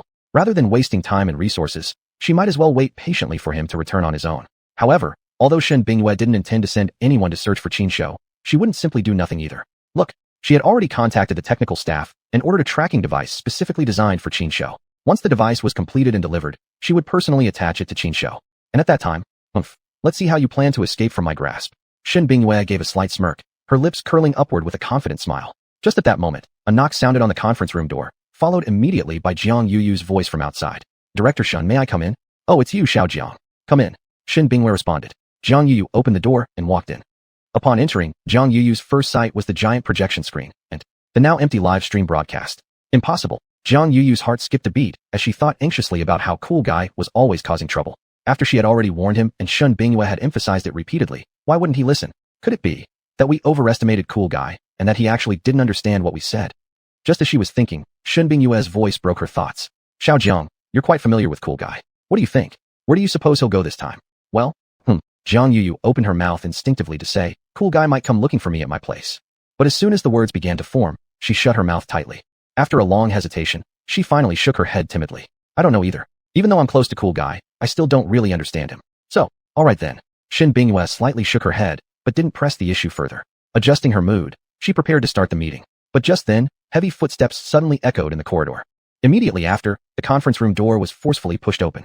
Director Shun, bad news. A fat little nobody has broken into our company, and he's heading straight here. My men can't stop him at all. The security manager of the company gasped out urgently. A fat little nobody. Shun Bingyue and Jiang Yuyu exchanged glances, their eyes widening simultaneously, both displaying identical expressions of shock. At that exact moment, the same thought passed through their minds. Could it really be Cool Guy? Let's go check it out. Without hesitation, Shun Bingyue strode out, with Jiang Yuyu hurrying to follow closely behind. Seeing this, the security manager panicked and rushed forward to stop them. Director Shun, it's too dangerous. Please wait here, let my men handle it. Unfortunately, Shun Bingyue completely ignored the security manager's plea, heading straight for the elevator. Soon after, Shun Bingyue and Jiang Yuyu reached the elevator. Coincidentally, just as they arrived, the elevator door dinged and opened, and out walked a short, fat nobody, wearing a mask and a thick gold chain around his neck. Short and fat guy, I'm warning you, don't get any ideas. If you dare to hurt Director Shun, I'll make sure you regret it. Although very unwilling, the security manager was worried that Shun Bingyue might get hurt, so he gritted his teeth and stepped forward to block the two women. Short and fat guy, Qin Shou had originally been humming a little tune, his mood rather pleasant. But, as soon as he heard the words short and fat guy, Qin Shou's mood instantly soured. What if I'm short? What if I'm fat? Did I eat your bamboo shoots? Besides, he was a national treasure, a freaking giant panda. Was his image something this lowly security manager could mock? Qin Shou's temper flared. Without hesitation, he shoved his arm sideways, pushing the security manager aside. How could the security manager tolerate such humiliation? No sooner had he steadied himself than he was about to step forward and teach Qin Shou a lesson. But the very next moment, his entire body froze in place. Because to his shock, he saw Director Shun, who usually acted as cold and regal as an ice queen, directly embracing that short and fat guy. Not only that, the pretty girl standing beside Director Shun had also rushed into the short and fat guy's arms. This is impossible. This doesn't make sense. The security manager couldn't figure it out for the life of him. He just couldn't understand why such a short and fat nobody could attract the favor of Director Shun and that beautiful girl. Soon enough, however, the security manager received the explanation he sought. It turned out that this short and fat nobody who had just barged in wasn't even human, but none other than Cool Guy the giant panda, currently going viral online and clearly on his way to becoming the new top internet sensation. In that case, it all makes perfect sense. Once he understood everything, the security manager's mind became instantly clear. The moment Qin Shou arrived, he immediately became the center of attention. Shun Bingyue had originally been about to start the meeting, but because of Qin Shou's arrival, the original meeting transformed into a denunciation session directed at Qin Shou. Much to Shun Bingyue's frustration, however, Qin Shou completely ignored her scolding. His eyes were fixed solely on the live streaming equipment on the table. Chapter 50. The ruthless CEO Ku Zong makes his debut. Shun Bingyue wanted to say a few harsh words, but eventually gave up. Firstly, even if she did say them, Qin Shou probably wouldn't listen. Besides, although Qin Shou appeared intelligent, in Shun Bingyue's eyes, he might not understand everything she had to say. Secondly, Qin Shou had recently contributed quite a lot to both her and the company. A hero deserved special treatment. Then, there was the third reason. Seeing Qin Shou fixated on the live streaming equipment, Shun Bingyue suddenly got a brilliant idea. She had been extremely busy today and rather lackadaisical about the live broadcast. This was perfect. Qin Shou had come to the company now, and the streaming equipment was already set up. Since that was the case, why not take this opportunity to host a special live session for Qin Shou at the company? No sooner thought than done. Shun Bingyue immediately gave instructions to make necessary preparations and soon started the special live broadcast for the day. Of course, the location was changed to the small meeting room next door, and the host of the live stream was replaced by Shun Bingyue's secretary, Liang Hui. In addition, to better accompany Qin Shou's live performance, Shun Bingyue had specially arranged some extras. Just like in a regular meeting, Qin Shou sat in Shun Bingyue's usual seat. On both sides of the conference table, more than a dozen extras acted naturally, playing the role of Qin Shou's subordinates, looking quite convincing. After everything was prepared, Liang Hui, filled with excitement, mentally counted down 3 seconds and turned on the live stream. Hello everyone. Liang Hui smiled and gave a gentle opening greeting. Then, the camera switched to Qin Shou. As the viewers saw Qin Shou wearing large sunglasses and sitting in the boss chair so casually, the live chat exploded. The only king sends 20 carnival gifts to the host and sends a flying screen message. Wow. No wonder the cool kid ran out of the zoo. He must have been rushing to attend a meeting. 13th girl. Big king, you're wrong. Now, we shouldn't call him Cool Kid anymore. We should call him Cool CEO. Office worker with spirit. Cool CEO, is your company hiring? I just graduated from Columbia University and returned home. I'm healthy, fair-skinned, and beautiful. Please hire me. Class 2 the ultimate. Cool CEO, are you short on accessories? I can give you shoulder rubs and back massages, do cute little things, and even pour you tea and water. Seeing the rapidly scrolling live chat and the rapidly rising number of viewers, Liang Hui was so excited that her face turned red. One reason she felt this way was because she was happy for Xin Bingwe, and the other was her own live stream was also running at the same time. Most of the audience had entered the main live stream, but if Qin Shou could feast, Liang Hui could also get some broth. Benefiting from Qin Shou's popularity, her own live stream gained a large number of new followers. It's great to have met Cool Kid. Liang Hui stared at Qin Shou with a dreamy gaze. But as she lost herself in thought, Qin Shou, Li Ku, became displeased. Originally, with Liang Hui acting as the assistant, Qin Shou didn't have to do anything but sit there and look cool. But just sitting around wasn't enough. Since he had come all the way here, Qin Shou naturally intended to make a big impact. To execute his plan, he needed Liang Hui's cooperation. Hey, assistant, don't zone out. Qin Shou lifted his head to look at Liang Hui, only to find the girl spacing out, seemingly lost in her own thoughts. This girl is seriously unprofessional. Qin Shou inwardly complained. After thinking for a moment, he suddenly raised his hand and knocked on the table. This unexpected movement startled the extras present. Liang Hui especially jumped in surprise and immediately snapped back to focus. Instinctively turning her head toward Qin Shou, she met his stern gaze head-on. For some reason, while being stared at by Qin Shou, Liang Hui suddenly experienced a strange illusion. At that moment, the person sitting there looking at her didn't seem like Qin Shou anymore. It seemed like Xin Bingwe. No wonder this is the panda raised by President Shun. This aura is practically identical to Xin Bingwe's. Liang Hui patted her rather generous chest, and recalling past experiences, she casually picked up a folder and handed it to Qin Shou, just like how she always did when attending meetings with Xin Bingwe. This was a completely unconscious action. Of course, you could say it was for the sake of the live show's effect, just for fun. It made sense either way. She hadn't expected Qin Shou to do anything with that folder. Although Qin Shou's aura was very much like Xin Bingwe's, a panda was still just a panda. Could it really be like a person and open the folder to take a look? Liang Hui had just started thinking, that's impossible, when, at that very moment, Qin Shou actually lifted his front paw and opened the folder in front of him. November rain. Did I see that right? Cool CEO, he's actually reading documents. Are you kidding me? Miss Secretary Liang, could you please pull at Cool CEO's fur to confirm if he's really a giant panda?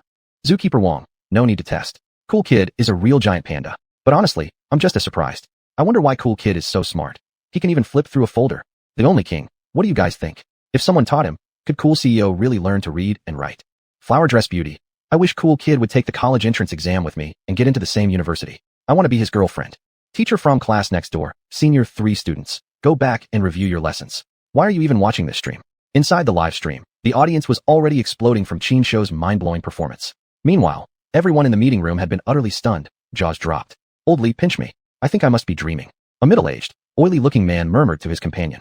Ah, Cool Kid is so cool. I'm gonna faint. A young female in turn clutched her chest with both hands, stars sparkling in her eyes. If not for the distance, she might have already lunged straight into Qin Shou's arms. Seeing the reactions of these people in front of him, Qin Shou felt quite satisfied. He was also certain the live stream viewers must be reacting the same way. However, Qin Shou believed that with just this level of reaction, it still wasn't impressive enough. So, imitating those domineering CEOs he'd seen in memories, he reached for a nearby pen, planning to stage a performance of a domineering CEO signing a document. But, a panda's paw was no human hand, and Qin Shou hadn't practiced this specifically. With that swipe, the pen wasn't picked up. In fact, it was crushed into pieces. That's seriously awkward. Qin Shou twitched his lips, instinctively wanting to scratch his head. But to maintain his image of a domineering CEO, he eventually held himself back. Chapter 51. Boss Ku, what can I do for you?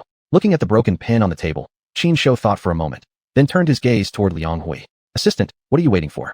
The CEO needs to sign something, but the pen's broken. Should I have to teach you how to handle this? Qin Shou muttered inwardly. However, under Qin Shou's stare, Liang Hui felt momentarily confused. While accompanying Xin Bingwe in meetings, she had never encountered such a situation before. For a moment, she was at a loss about what to do. As Liang Hui stood there, unsure of herself, Qin Shou started moving again. He pulled the document toward himself and raised his other hand, mimicking a sealing gesture. Unique King sent 10 fireworks to the streamer and sent a super chat message. No way. Boss Ku even knows how to stamp? At this rate, it won't be long before Miss Shin's position is under threat. Teal Rain Sky. Unbelievable. Wait for me. I'm taking a cab there right now. I have to personally confirm whether Boss Ku is an imposter. River Rice Noodle Rolls. Hurry up. I'm running a stall right beneath their company building. Once you arrive, I'll treat you to a nice meal for free. Old Masterly. A nice meal? Rice noodles with egg added. Pwaha. Inside the live stream, the audience was captivated by Qin Shou's performance. They enthusiastically sent messages, discussing this very thing. But soon, the chat messages started to deviate. Watching the interactions of the audience in the live stream, Liang Hui also nodded in deep agreement. Moreover, inside her heart, she marveled at Qin Shou's cleverness. She originally thought that hosting the live stream would cost her quite a bit of effort. Yet she had never expected that Qin Shou alone had completely taken control of the stream's atmosphere. She, the nominal controller of the room, had become a mere tool. No, saying she was a tool was actually being too generous. I'm completely just a bystander. But why, knowing full well that I'm only a bystander, am I still so happy? Liang Hui mumbled inwardly, her eyes again landing on Qin Shou. However, before she could react any further, Qin Shou knocked on the table again, displaying a look of obvious impatience. At this sight, Liang Hui quickly snapped back to reality and hastily smiled.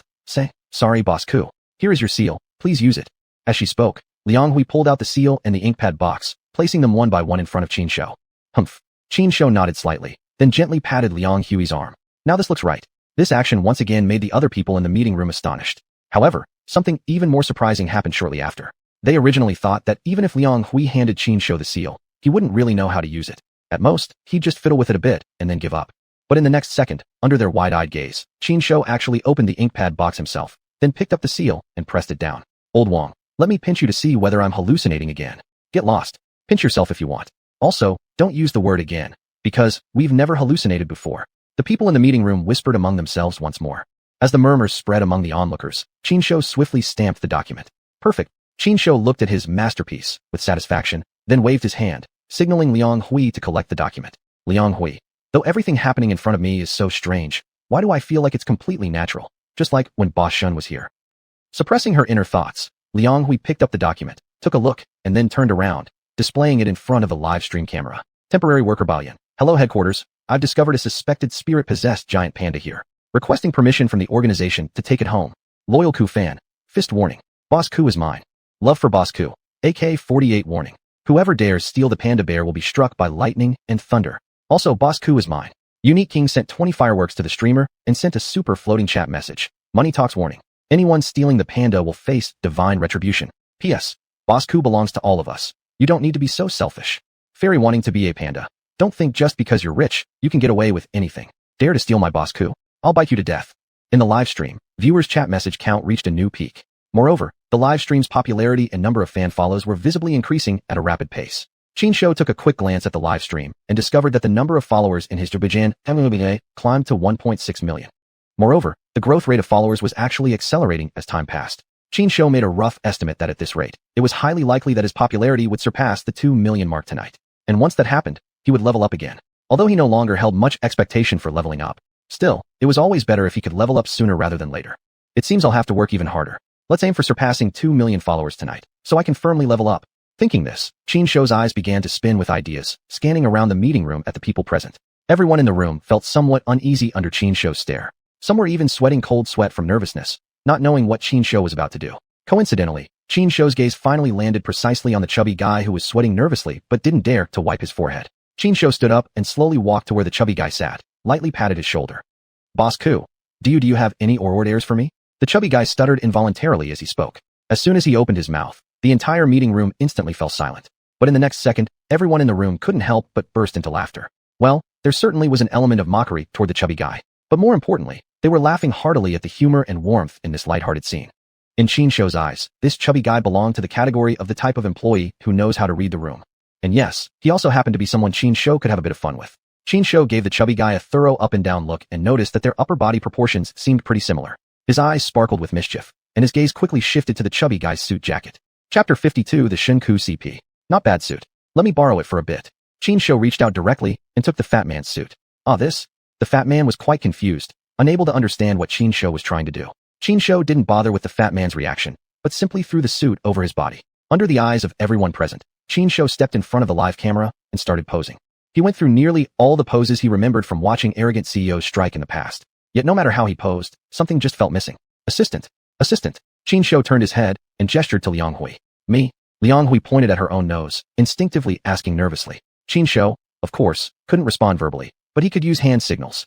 He tried his hardest to spread his paws wide open to convey his meaning to Liang Hui. Unfortunately, no matter how hard he tried, his paws simply wouldn't open wide enough. No choice. In the end, a bear is still a bear. There's a huge difference between bears and humans. Some things humans can do, pandas simply can't. What a bore. Qin Shou helplessly shook his head, about to give up on the idea in his mind. The next moment, though, his gaze fell upon the chest pocket of the suit. It was bulging. Clearly something was stuffed inside. Qin Shou was delighted. Immediately raising his paw, he reached into the inner pocket of the suit and pulled out 2 items. When the people in the conference room saw what Qin Shou had taken out, they were all shocked. On the live stream, audience comments were all filled with exclamation marks. Shintang past commander. Wow, what is Cool Boss up to? Somebody stop him. Don't let Cool Boss actually light the cigarette. People can smoke cigarettes with no problem, but under no circumstances should Cool Boss touch them. Old Gourmet. Never thought Cool Boss is such a worldly wise panda who even recognizes cigarettes. Tell me, what isn't Cool Boss capable of in this world? Parallel Universe 12138. Seriously, how come no one is regulating such a bizarre giant panda? King Only Wong rewarded the streamer with 10 Jja gifts and sent a flying full-screen message. What's the big deal? There are many clever animals in the world. However, there's only one as bizarre as Cool Boss. Bystander E. Cool Boss, light the cigarette quickly and then do that walking across the bridge act again. Get lost. Count me in. Me too plus 10086. In the neighboring conference room, Shin Binghua had just finished speaking and was about to give a concluding statement when a staff member, who had been monitoring the live stream, walked over. President Shin, you gotta see this. Without a word, the staff member handed her a mobile phone. Shin Binghua looked down at the screen, her expression instantly darkening. Because to her shock, Qin Shou was holding both a cigarette and a lighter, clearly about to light the cigarette. Kuzi, you really know how to keep me worried. Shin Binghua practically hissed the words through clenched teeth. She immediately rushed out of the large conference room like a gust of wind, directly running to the door of the small meeting room next door. Kuzi, Shin Binghua shoved the door open and saw Qin Shou holding the lighter high, calling Liang Hui over. Do you want a rebel, or what? Why do you dare touch everything? Don't you know how harmful this stuff is to your health? While speaking sternly, Shin Binghua rushed forward and snatched the cigarette and lighter from Qin Shou's paw. Hey, can't you just let me have some fun? I'm performing, not really smoking. Besides, this was the most crucial moment of my performance. Interrupting me like this. How could you? That's going too far. Qin Shou seemed displeased, looking at Shin Binghua with obvious resentment in his eyes. Unfortunately, his feelings were completely ignored by Shin Binghua. The next moment, Shin Binghua transformed into a worried mother and gave Qin Shou an intense lecture. In her own mind, she was assuming the role of a scolding mother, and Qin Shou was merely a child receiving the scolding. However, to some people, this scene was clearly filled with a rosy, lovey-dovey, and awkwardly sweet atmosphere. Eyes like fire and gold. Am I the only one seeing this? Doesn't President Shun's lecturing Kuzi look exactly like a girlfriend getting mad at her boyfriend for smoking? Love to ship CPs. Oh right, this is great. Super cute scenario. I used to ship celebrity couples, but this time, I'm officially shipping the Shinku couple. Chen Jibao, the godlike warrior of Bailiang. I think Cool Boss pairs better with Miss Jiang, though. President Shun is great, too, but perhaps too cold and distant. That doesn't really fit with Cool Boss's lively personality. You're not Cool Boss, so how would you know who's right for him? Come on, only King, then tell us, who exactly is suitable to form a couple with Cool Boss? Kids need to make choices. As a grown-up giant panda, I think Cool Boss probably wants both. The bullet chat in the live stream was scrolling fast, and the topics people were discussing gradually turned into, well, something quite strange. Liang Hui was holding her phone, and the fast-scrolling comments made her face flush and heart race. If you asked why she was reacting like this, it's simple enough. Like the old saying goes, which young girl doesn't have romantic dreams? Although Liang Hui was no longer a naive girl discovering her first love, as a woman, her yearning for beautiful things was in no way weaker than any other woman. Right now, for Liang Hui, nothing could be more wonderful than being in a couple with Qin Shou. Unfortunately, the only two who could truly stand side by side with Qin Shou now were Shun Binghua and Jiang Yuyu. No matter how much Liang Hui longed for it, she could only admire enviously. We might not have the qualifications to have something with Cool Boss, but we can still record this sweet moment through videos. Liang Hui slightly curled her lips, immediately started recording a video with her phone, and added a lovely title. Today's sweet moment, President Shin and Cool Boss are handing out candies live. Once the video was uploaded, very soon, the click-through rate, views, and shares of this video started skyrocketing. With a growing fanbase, Liang Hui's Xuanhuan app account was gradually leveling up. Liang Hui believed it wouldn't be long before she could have the opportunity to aim for the title of Big V. Back in the other room, Qin Shou, yawning continuously, was half listening to Shun Binghua's lecture, his bear-like expression completely filled with boredom. Suddenly, a ding sound rang in his mind. Then, the familiar system voice echoed again. Chapter 53. Are you trying to murder your husband? A system notification echoed in his mind. Ding. Live stream popularity has reached over 2 million. Host level +1. You have received 1 5-spirit pill and 1 intermediate lucky blind box, as well as 1 mysterious blessing bag. Hearing this, Qin Shou almost jumped in joy. Leveling up had long become routine for Qin Shou. It was nothing special. As for the 5-spirit pill, it was to him like candy to a child, practically meaningless. What truly excited him, though, were the intermediate lucky blind box and the mysterious blessing bag. There was no need to explain the intermediate lucky blind box. It was naturally an upgraded version of the regular lucky blind box. Presumably, the item inside would definitely be better than what one might get from a standard box. As for the mysterious blessing bag, to Qin Shou, it wasn't just a blessing bag anymore. It was a golden opportunity for a meteoric rise. In his previous life, Qin Shou had been a textbook unluck magnet. No matter which game he played, he never had luck opening blessing bags. But now, Little Master here has already reincarnated, even turning into a national treasure panda. Since I've become such a precious treasure, perhaps my unluck days are gone forever? Qin Shou muttered, immediately wanting to open the blessing bag. But soon, he abandoned that idea. His unluck memories from past life held him back, making it hard for him to decide. After hesitating for quite a while, Qin finally decided he'd open the bag after taking a bath. Since he was waiting until after his bath to open the bag, Qin thought he'd better keep the intermediate lucky blind box unopened too and open both together. Having made up his mind, Qin finally calmed himself down and began to check his attribute interface. Host, Qin Shou. Race, Panda Clan. Level 9. Strength, 397. Agility, 168. Potential, 5. Popularity, 2,002,897/5 million. Evolution, 0/999. Looking at the popularity needed for his next level up, Qin Shou's mouth twitched involuntarily, sighing softly. 5 million popularity. Judging from the rate at which he'd gained followers lately, that number didn't seem so big. However, the longer the live stream continued, the harder it became to gain more fans. For one thing, the audience base of people who like watching streams was basically fixed. It was hard for a streamer to attract a large number of viewers to his stream within a short time. Secondly, if a live room was to last long, the content needed to be appealing enough. That touched upon the issue of innovation. Relying on cuteness, eccentricity, and teasing the zookeeper daily, he could quickly gather attention in the short term. But when the audience began suffering viewer fatigue, gaining new followers would become very difficult. To fulfill my grand goal, I still have a long road ahead. The revolution is not yet complete. Comrades must continue to strive. Qin gave himself a half-hearted pep talk before calming down and thinking seriously about making plans for the future. Just as he was deep in thought, suddenly, he felt a sharp pain in his ear. Needless to say, it must be Shen Bingyue, seeing her verbal reprimands were ineffective and resorting to direct measures. Indeed, the facts were exactly that. Though Shen Bingyue didn't pinch him hard, it still hurt Qin badly. Just how painful a woman's pinch could be, many men could surely relate. Even with Qin's panda body, enduring a pinch from Shen Bingyue still proved difficult. Why use such a brutal hand? Are you trying to murder your husband? Qin Shou silently complained inwardly, burying his face into Shen Bingyue's bosom, starting to misbehave. Shen Bingyue couldn't stand this trick of his the most. However, this time, she didn't say the usual, "You're so naughty," as she usually did. Yet their intimate interaction still left others envious. Skirted girl. Humph, this little fox demon is flirting with my cool CEO again. No way, I'm getting my 40-meter sword and challenging this fox demon to a duel. Labricado. Count me in. When we fight, I'll drum for you in encouragement. And if you fall, I can naturally take over your credit card. Big Cleaver. Am I the only one who wishes to replace that panda and snuggle into Miss Shen's arms? System notification. Player Big Cleaver was kicked from the room for 1 hour by VIP Only King. Only King. Get this straight. In this live room, Cool CEO is the real main character. Also, with your mere tourist account, do you even dare flirt with Miss Shen? Dream on. Passerby C. What? Tourists don't have rights? PS support Cool CEO for getting together with Miss Shen. Dog face for protection. In the live stream room, various messages came pouring in one after another. Some envied Qin Shou, while others turned into sour critics. Of course, trolls were naturally present too. However, their comments were instantly drowned out by gift effects and super bullet comments. As a result, anyone watching the live stream could only see waves of praise for Qin Shou and countless messages shipping the Shun cool couple. People in the live room chatted ly. Inside the meeting room, men present were nearly driven insane watching Ice Queen CEO Shen Bingyue interact intimately with Qin Shou. The Xinjiang, who had always been high and mighty, cold enough to send shivers down one's spine, actually allowed a panda to grope her. I want to kill that panda. One of Shen Bingyue's fanatical admirers clenched his fist, spitting out those words through gritted teeth.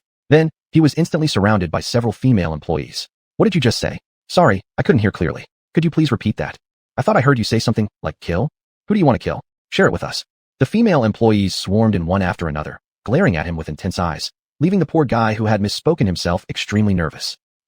He gulped hard, stuttering. Girls, let's talk calmly. I was just muttering to myself just now. Don't take it seriously, okay? Miss Liang, please put down that ashtray. I'm scared. This minor incident didn't cause much commotion. Meanwhile, Qin Shou's and Shen Bingyue's interaction was abruptly interrupted by a phone call. It was an incoming call from a senior executive at Xuanhuan, and it was a video call. Shen Bingyue didn't dare to be careless. She quickly signaled everyone to be quiet before answering the call. At Xuanhuan's headquarters, the Xuanhuan CEO sat upright, waiting solemnly for the conversation with Shen Bingyue to begin. Yet the moment the call connected, the first thing he saw on the screen was a chubby panda face. What the F*** K, you're cool guy? Startled, the Xuanhuan CEO blurted out a classic curse word instantly. Chapter 54, Courting the Number 1 Brother. F***ku. Bro, what kind of language is that? Qin Shou almost lost his temper. He originally wanted to flip off the boss of Xuanhuan on the other side of the computer. Unfortunately, this panda's paws were just too short, and his fingers couldn't even separate properly to make the gesture. No choice then. Qin Shou could only abandon the idea of flipping the bird, suppressing his irritation, and then bared his teeth at the camera as a greeting to Boss Xuanhu. Boss Xuanhu, of course, had no idea what Qin Shou was actually thinking. Right now, he was completely immersed in the joy of finally meeting Qin Shou face-to-face online. After all, recently Qin Shou had become the uncontested #1 trending panda online. So many people dreamed of having just a little interaction with him. And being able to have a video call with Qin Shou was a privilege many couldn't even imagine in their dreams. Precisely for that reason, at this moment, Boss Xuanhu was so excited that his face turned completely red, his breathing even becoming slightly rapid. As to how much of this excitement came from having a video call with Qin Shou and how much came from other reasons, well, only he himself could tell. But there was no denying one thing. Right now, his emotions were genuine. Yes, even the gifts he had sent to Qin Shou's livestream were real. Real gifts, real money. After a simple greeting, Boss Xuanhu smiled at Qin Shou as if he were talking to a little child, saying, "Cool kid, we've already discussed with Boss Shin. We're planning to let you sign a holiday contract with Xuanhu. What do you think? Do you accept?" His asking like this was just a trial, hoping to see whether Qin Shou truly was as extraordinary as rumored online. In fact, he still had some doubts about whether Qin Shou could even give him a response. However, what he absolutely never expected was that the moment he finished speaking, Qin Shou immediately nodded. Not only that, Qin Shou somehow even pulled out a folder from somewhere and waved it in front of the camera. "You mean, you want me to sign a contract with you?" Boss Xuanhu stared at Qin Shou, puzzled, asking cautiously again. Yet just like before, Qin Shou nodded once again, decisively. Wow, this is truly incredible. Boss Xuanhu swallowed hard, his eyes widening further in shock. Although he had long made up his mind to center everything around Qin Shou, to push Xuanhu to new heights, he already had full confidence in every move Qin Shou made. But hearing rumors was one thing, watching videos and live streams online was another. Both simply couldn't compare to the sheer impact of an actual face-to-face interaction with Qin Shou. Most importantly, Qin Shou's performance gave him more confidence. It allowed him to stand taller in front of the other shareholders of Xuanhu and boldly lay out his upcoming plans. "See? What did I tell you? My decision must be correct." Boss Xuanhu turned his head and spoke to the other managers beside him. "Now that you've seen Cool Kid's miracle for yourselves, do you still have anything to say about my plan? What could we possibly say anymore? Looks like your eyes truly are sharp. I support your plan. I support it too. I also support it. Moreover, when filming the variety show, I hope I can be present to interact with Cool Kid." The other managers of Xuanhu also began to express their support for Boss Xuanhu's leadership. Only one king. This is the easiest negotiation I've ever seen. Gotta say, you're the real cool boss, managing to close the deal this easily. Modern xuanhuan. Yeah, a national treasure is indeed a national treasure, no doubt about that energy. Now, cool boss can already be considered a lucky charm for the Jinyo Zoo. Next door king of Jinyo Zoo, Shen Bingyue. "Miss Shen, you really have to treat Cool Kid better from now on. Oh, and each time Cool Kid sneaks out, what exactly does he usually do? Any chance you can share a little?" Hee. Same question here. +1. Inside the live stream, the audience first expressed their amazement at Qin Shou's performance. Then their focus quickly shifted, showing great interest in uncovering some secrets about Qin Shou. "I'm very sorry. Shen Bingyue didn't want to cause more trouble, so she outright refused the viewer's request. The times Cool Kid sneaked out were all accidental incidents, and we couldn't locate Cool Kid immediately either. I'm not exactly sure what Cool Kid did outside. Only one king gifted the streamer with 50 carnivals and sent a flashy full-screen message. Where's the new nanny? She must know the answer. Ask her to tell us." In the live stream, only one king showed his dominance by sending several waves of carnivals and demanded Zhang Yuyu come forward to reveal some secrets. However, Shen Bingyue still refused decisively. "I'm very sorry everyone. The new caretaker does know a lot, but much of it involves her personal privacy, so it's inconvenient to share. Please understand." Shen Bingyue gritted her teeth firmly, not giving in no matter what. She clearly understood that the viewers' expectations had become increasingly demanding. They were no longer satisfied simply watching Qin Shou's performances in the stream. Their attention had now shifted to what Qin Shou did when he sneaked out of the zoo. Such a trend wasn't good at all. If she gave in and revealed what Qin Shou did outside the zoo, those viewers might soon start asking for even more unreasonable things, which would be difficult to handle. So under no circumstances could she give in and open this door. Inside the stream, only one king furiously sent waves of gifts, and once again made the same request to Shen Bingyue. Unfortunately, Shen Bingyue's attitude remained unchanged. No way. In the end, only one king had no choice but to give up. This situation even made Qin Shou feel a bit awkward. The top donor had thrown so many gifts within just a few minutes, and if he didn't show some sort of response, it would indeed seem quite impolite. Even if you threw a coin into the water, it would at least skip across the surface a few times. Yet in this case, a large amount of money had been spent without gaining anything in return. That was really too much. Therefore, Qin Shou felt he should do something to show his appreciation for this generous sponsor. As a streamer, how could you not invest enough effort to win over your top supporter? Unless you don't plan to keep doing this. Otherwise, such a valuable patron should definitely be held close to your heart. Thinking this, Qin Shou drifted into his thoughts, contemplating how he could properly repay only one king, his superfan. The video call with Boss Xuanhu ended quickly, and Qin Shou generally understood Shen Bingyue's upcoming plans. Chapter 55, Qin Shou's special skill performance. First, Shen Bingyue planned to collaborate with Xuanhu platform to produce a panda-themed variety show. Needless to say, the main protagonist of this variety show would naturally be Qin Shou and the other 6 giant pandas. Then, Shun Bingyue would represent Qin Shou and sign an exclusive contract with the Wangyu platform. Once the contract was signed, Qin Shou would officially become Wangyu's exclusive streamer. Furthermore, the Wangyu platform would also tailor-make some other programs for Qin Shou. From now on, Qin Shou would definitely become busier and busier. Finally, Shun Bingyue planned to shoot some special videos every few days. These videos would take inspiration from those successful animal variety shows from her previous life. Regarding Shun Bingyue's ideas, Qin Shou himself had no objections. Whether it was filming variety shows, recording videos, or other programs, they would all become powerful tools for Qin Shou to enhance his popularity. With gradually increasing popularity, Qin Shou would continue to level up.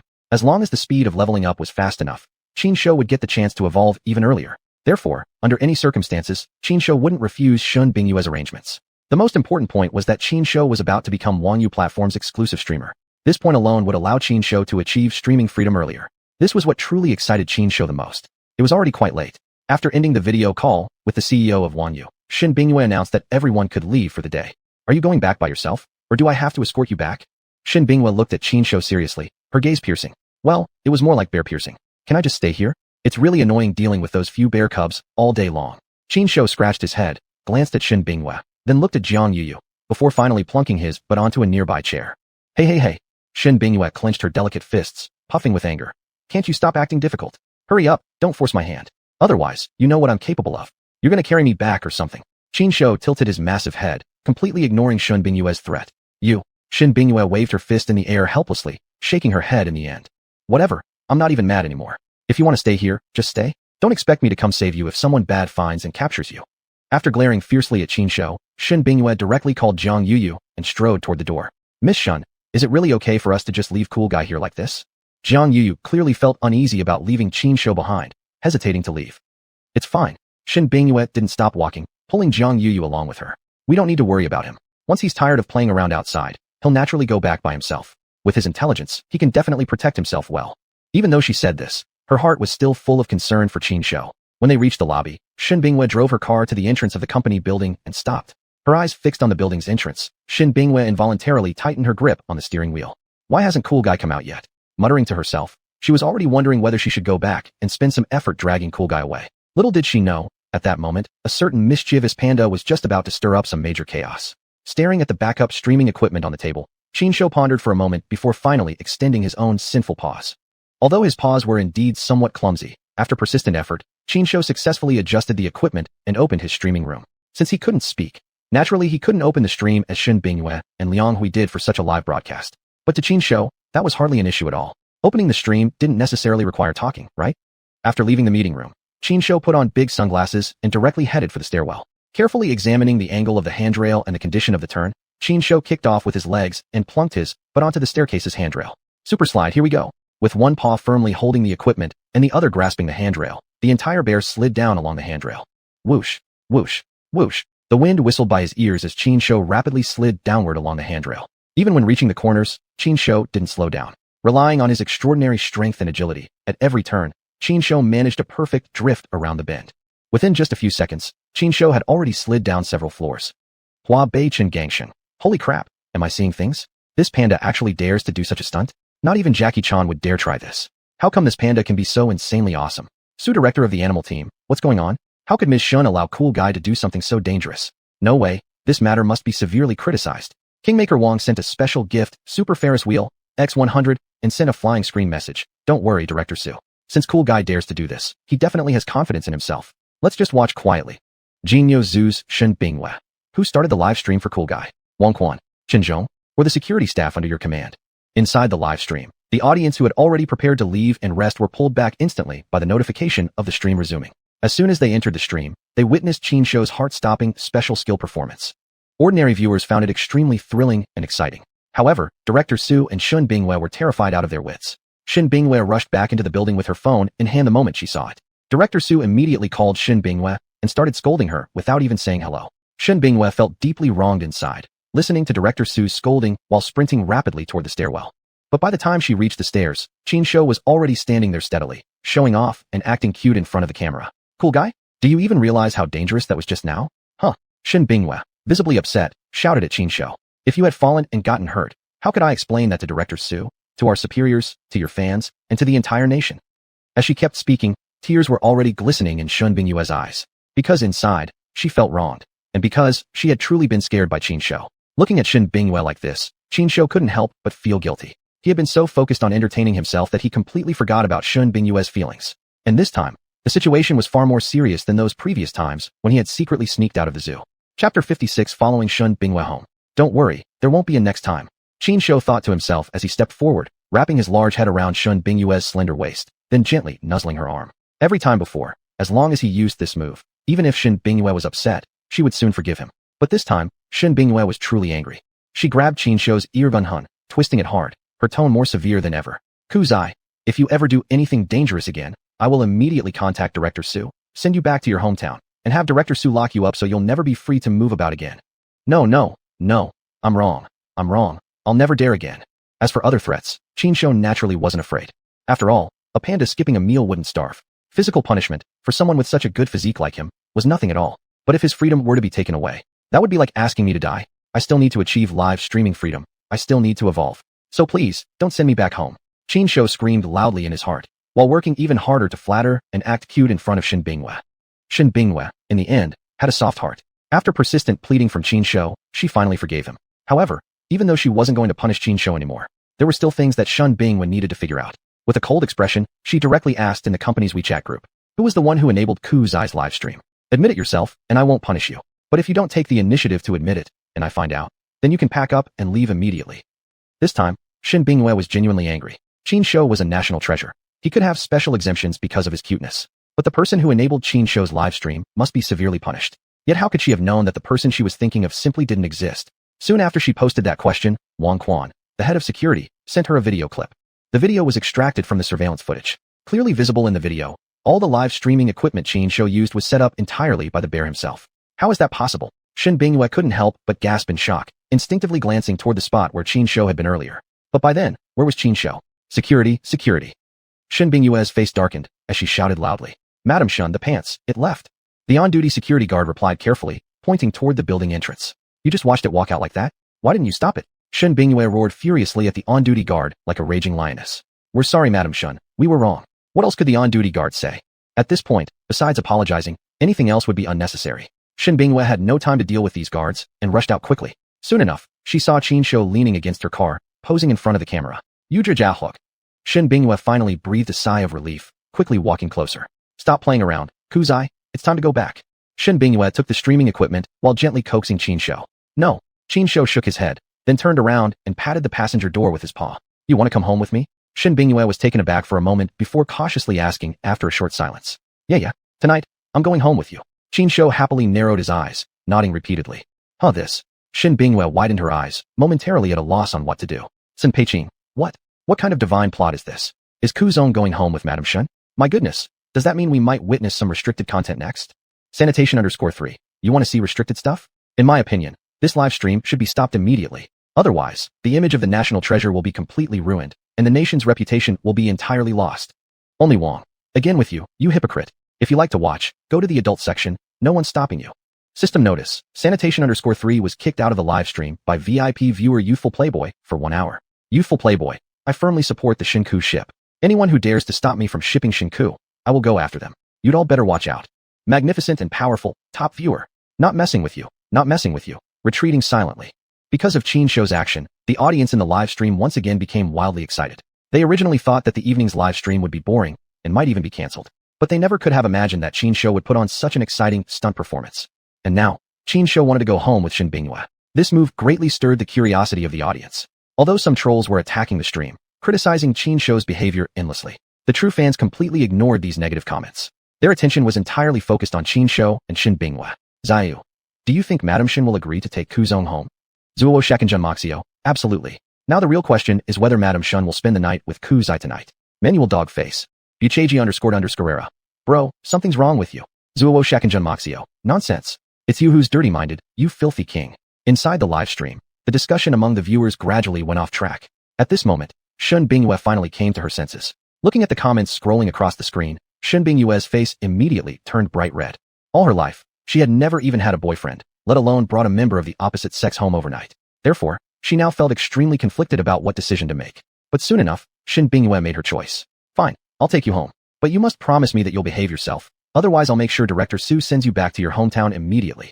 After threatening Qin Shou with these words, she finally opened the back door of the car for him. Given Qin Shou's size, there was no way he could fit in the front passenger seat. Lying in the back seat was the only option. Soon enough, Qin Shou's plump body was already lying comfortably in the back. Shen Bingyue fastened her seatbelt, then looked up and caught sight of Qin Shou's round, chubby belly in the rearview mirror. She couldn't help but shake her head slightly. For the first time ever bringing someone home, and it's a panda. If this ever gets out, it'll definitely become the topic of gossip during people's idle chat. Kuzai, oh Kuzai, you're really dragging me into trouble. Chapter 57. Sneaking into the live stream of the bathroom. Although she kept grumbling in her mind, in the end, Shen Bingyue still brought Qin Shou back home. There were two reasons for this: curiosity and jealousy. Well, the curiosity was understandable. Truthfully, Shen Bingyue just wanted to know what exactly Qin Shou would do after escaping from the zoo. As for the jealousy, though she was unwilling to admit it, Shen Bingyue secretly wanted to experience everything that Jiang Yuyu and Qin Shou had done together. By the way, cool guy, when you went to visit Xiaojing, what kinds of things did you two do together? Shen Bingyue kicked off her high heels and began removing her makeup as she casually asked Qin Shou. Although she appeared nonchalant with her question, as if she didn't really care about the answer, she was, in fact, extremely nervous. Her annoying jealousy and competitiveness made her yearn for the answer to this question. Unfortunately, Qin Shou failed to understand her inner feelings and didn't even give her any response. With her watching in shock, Qin Shou directly walked over to the refrigerator and opened the door. Although Shen Bingyue lived alone, unlike the typical spoiled rich girl, she was capable of managing daily life. She could definitely cook her own meals. Moreover, compared to other rich girls, she was actually pretty skilled in cooking. Because of this, her refrigerator was well stocked with ingredients. Looking at the variety of ingredients inside the fridge, Qin Shou almost drooled. Premium seafood, A5 Wagyu beef, imported ham. These are such fancy stuffs. I haven't eaten anything like this even in my past life. Looks like I need to visit Shaoxun here often from now on. While thinking, Qin Shou took out a pack of sliced ham and a bottle of imported soft drink. Cool guy, what are you doing? When Shen Bingyue spoke, she had already moved next to Qin Shou, watching him curiously. When she saw the two items he had taken out, her face darkened immediately. Cool guy, pandas' digestive systems are quite different from humans. Human food you. Shen Bingyue was just about to say that such food was not suitable for pandas, but Qin Shou immediately shot her a sharp, disdainful look. He completely ignored Shen Bingyue's reaction and instead went directly to the sofa, threw himself into it, opened the ham package, and started eating the slices. Ah, this. Shen Bingyue rubbed her eyes, wondering to herself how things had come to this point. Aren't pandas supposed to eat bamboo shoots? Why is our cool guy eating meat? Seeing this scene unfold before her, Shen Bingyue suddenly recalled something else. Could it be that the online rumors about cool guy buying Baozi to eat were true? Driven by this question, Shen Bingyue quickly walked over to Qin Shou and asked him directly. Of course it was me. Qin Shou admitted openly. Then, he opened the soft drink bottle and took a small sip. Smacking his lips, he gave a disgusted look and placed the lid back on the bottle before tossing it aside. What kind of drink is this? It tastes terrible. It's not even as good as Coca-Cola at Ziyajang's place. While grumbling in his heart, he grabbed another slice of ham and stuffed it into his mouth, chewing happily. Watching Qin Shou act like this, Shen Bingyue was left speechless. Judging from how naturally and effortlessly he was eating, clearly, this wasn't the first time he had done so. But Shen Bingyue still couldn't figure it out. Why would cool guy, who had eaten bamboo so happily every single day, suddenly become an omnivore who even seemed to enjoy eating meat so much? Shen Bingyue felt this was a matter that deserved to be reported to Director Su. She immediately grabbed her laptop and called Director Su via video call. Quickly, the video call was connected. Xiaoshen, what's going on now? How is cool guy? Did you send him back to the zoo yet? The moment the call connected, Director Su threw a bunch of questions at her. Director Su, please don't worry, cool guy is doing well. However, I think there are some unusual things I should report to you. While speaking, Shen Bingyue adjusted the camera angle so that Qin Shou was now in the frame. At this moment, Qin Shou had just finished the entire box of ham slices. Now, he was holding a selfie stick in one paw and waving at the camera with the other. Oh, cool guy started live streaming on his own? That's great progress. Director Su's initial words of scolding were completely cast away as she saw Qin Shou streaming live. She had originally planned to give Shen Bingyue a bit of a lecture, but now, her entire attention was drawn to the sight of cool guy. Shen Bingyue had no idea that, thanks to Qin Shou, she had just avoided a scolding. Looking at Qin Shou, who was now showing off cutely in front of the camera, Shen Bingyue took a deep breath and whispered, cool guy not only streams live on his own, but he also knows how to adjust the live streaming equipment and start the stream by himself. That's perfectly normal. After all, our cool guy is super smart. It's understandable that he can adjust the equipment. Director Su casually replied, clearly not having heard Shen Bingyue's words clearly. However, halfway through her sentence, she suddenly became alert. Did you just say that cool guy can adjust the streaming equipment and open the live stream by himself? That's impossible. Xiaoxun, you can't be joking about something like this. With something this big, how could I possibly be joking? Shen Bingyue helplessly shook her head, then forwarded to Director Su the video that the security manager had sent her. While Shen Bingyue was reporting to Director Su, Qin Shou had quietly taken the live streaming equipment and sneaked into Shen Bingyue's bathroom. The bathroom was quite spacious and neatly organized. As soon as he entered, Qin Shou immediately held up the equipment and scanned the entire room with the camera. Every detail in the bathroom, including the interior decorations and toiletries, was captured by the lens. Qin Shou's actions instantly turned a large portion of the online audience into a pack of wolves. Qian Tianjian Shei, wow, cool boss, you really know how to treat your wolf buddies. But unfortunately, Shen Bingyue's bathroom still feels a bit too plain. First porn inspector. Yeah, not even seeing any little panties. I really want to give a bad review. Only king. You should be satisfied. I bet you one spicy snack pack that if Shen Bingyue finds out Cool Boss went into her bathroom live streaming, Cool Boss will be in big trouble. Fish out of water. Now that you mention it, I'm really curious to see Cool Boss getting beaten up at home. But only king, betting just one spicy snack pack. Isn't that a bit too small? Chapter 58. What are you looking at? Inside the live stream room, the audience was enthusiastically discussing. The topic of conversation started off normal and peaceful, but gradually took a strange turn. First, they commented on Shen Bingyue's bathroom. Then, the center of the discussion shifted to Qin Shou's fate. Some thought that even if Shen Bingyue discovered Qin Shou broadcasting from her bathroom, she would ultimately forgive him since he was a panda. Quite a few others believed that Qin Shou would certainly suffer some misfortune soon. Watching the continuously rolling subtitles in the live stream, Qin Shou grinned, thinking to himself, you all underestimate me. Your mindset is too narrow. Not only can I make Shen Bingyue not blame me, I can even make her serve me. I hope you won't be too jealous later. While thinking smugly, Qin Shou placed the streaming equipment properly. Then, he began studying the shower head. The technological level of this world was generally similar to what he remembered from his past life. At the very least, the operation and principles of daily appliances were almost identical. Soon, Qin Shou adjusted the water temperature and pressed the shower switch. La la la la la, shower splash splash, rinse the head, rinse the back, rinse the little belly, scrub the hands, scrub the feet, scrub the butt, gurulu gurulu, bubbles flying everywhere. While humming a bathing song, Qin Shou picked up the body wash beside him and naturally started applying it all over himself. Before long, the entire bear was completely wrapped in foam. Air Dongjia, second in command. Wow, I really lived long enough to see this. A panda giving himself a bath inside a human's house. Amazing. Honey, come out with xuanhuan and witness the miracle. Steel fragrance and charm. Username, Shen Bingyue is one of the top 10 beauties in Binjiang City. Countless men would love to visit her home. Yet no one could have imagined that a panda beat them all. The only king sent 50 carnival gifts to the host, with a flying super subtitle. Exactly, you self-proclaimed successful men ended up surpassed by a panda. Don't you feel ashamed? Keku total is majestic and mighty.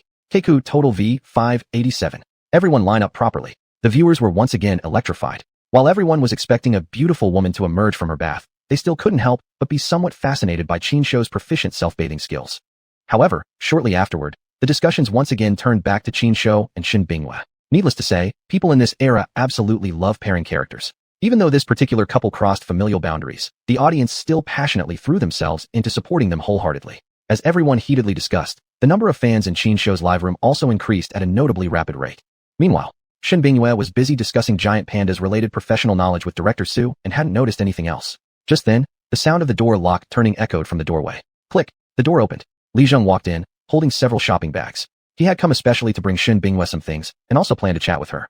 Recently, the pressure on Shen Bingyue's shoulders had truly become immense. Li Zheng was worried she wouldn't be able to handle it, so he wanted to help relieve her stress and share some of the work burden. On the way here, Li Zheng had already prepared what he was going to say to gently guide Shen Bingyue into sharing her thoughts and feelings. Yet, as he heard the running water from the bathroom and saw Shen Bingyue speaking to the computer, his face instantly fell.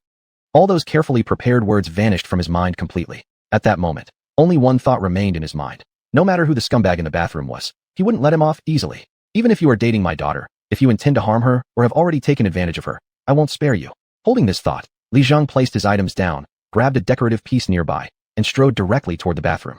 Reaching the bathroom door, he leaned in to listen. Inside, he heard only a strange humming sound. Li Zheng listened for a while, but couldn't detect anything unusual. He no longer intended to wait. Testingly lifting his hand to push the door slightly, the bathroom door creaked open just a tiny slit. Seeing this, Li Zheng didn't hesitate one bit. He shoved the door wide open and stepped right in. And then, a panda taking a bath? Li Zheng stood there, completely stunned by the bizarre scene before him. In his mind, Li Zheng had imagined countless scenarios of what he might see when he opened the door. But he never, not in a million years, expected to see such a strange sight in reality. It wasn't just Li Zheng who was shocked. Qin Shou, mid-bath, was equally flabbergasted.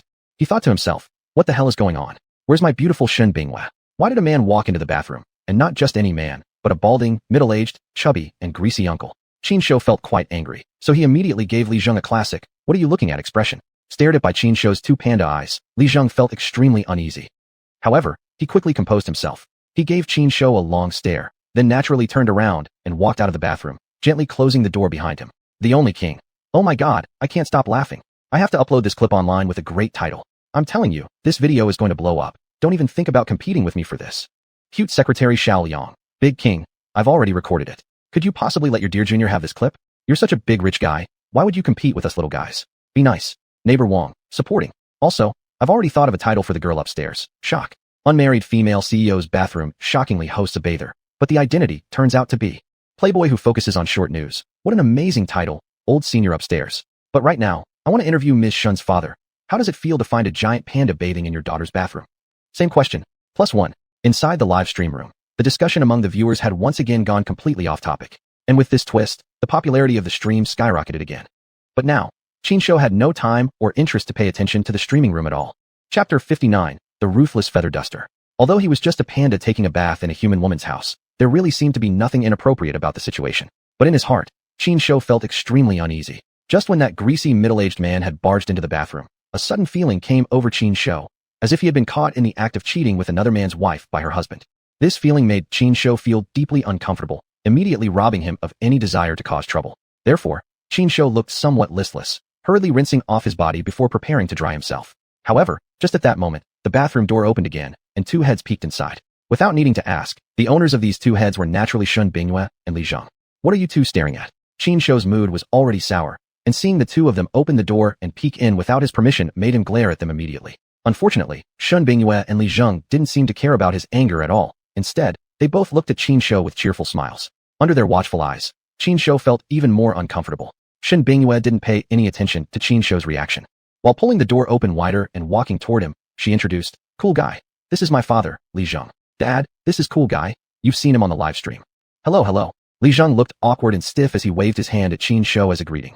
"Hello." Qin Shou replied in a reluctant tone and waved his paw back. By this time, Shun Bingyue had already picked up a towel and gently started to dry Qin Shou's fur. The tender movements of Shun Bingyue instantly swept away Qin Shou's gloom. He lifted one of his paws, attempting to interact with Shun Bingyue, but was immediately stopped by her, who seemed to have anticipated this. "Cool guy, behave yourself. Let me dry your fur quickly, or you might catch a cold." Shun Bingyue spoke gently to Qin Shou. Okay, whatever you say." Qin Shou obediently nodded his head, looking extremely well-behaved. Yet, out of Shun Bingyue's sightline, Qin Shou wore a smug grin and flashed his teeth at the camera. Inside the live stream, only King, wow, this is what they call living the dream. Cool guys, you've seen Big Beauty Shin personally help Cool guy here get cleaned up and dried off. Any comments, fellow viewers?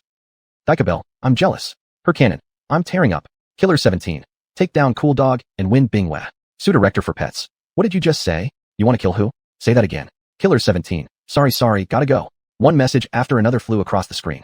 Under some viewers' guidance, everyone's attention had been focused on the interaction between Shun Bingyue and Qin Shou. But soon, discussions turned from their interactions to the series of actions taken earlier by Qin Shou. Only King. Cool guy's just getting more unbelievable by the day. First, he initiated a live stream on his own. Now he bathes himself. Who can tell me what he won't be able to learn next? Neighbor Old King. I want to see him read and write.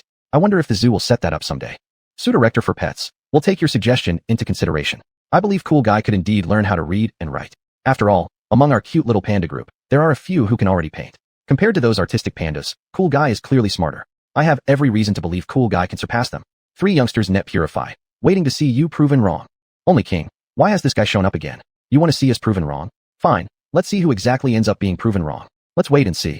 +1. With the trolls showing up again, the live stream viewers collectively demonstrated their unity and solidarity. At first, a few negative commentators tried to argue their points. But in the face of concerted opposition from enthusiastic viewers, the trolls couldn't make any waves at all.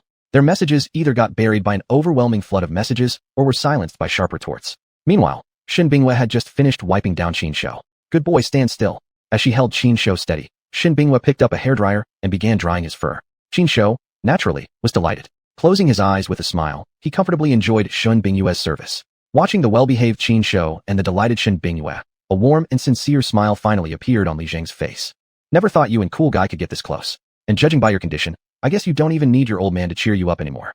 That's obvious. Shun Bingyue smiled slightly while patting Qin Shou's big head, her eyes filled with affection. Cool guy is my emotional pillar, my little treasure and cheerful companion, as well as my strong support. As long as Cool guy is around, I fear nothing. Hearing that makes me feel a bit jealous, you know? Li Zheng said half jokingly, half seriously. No way.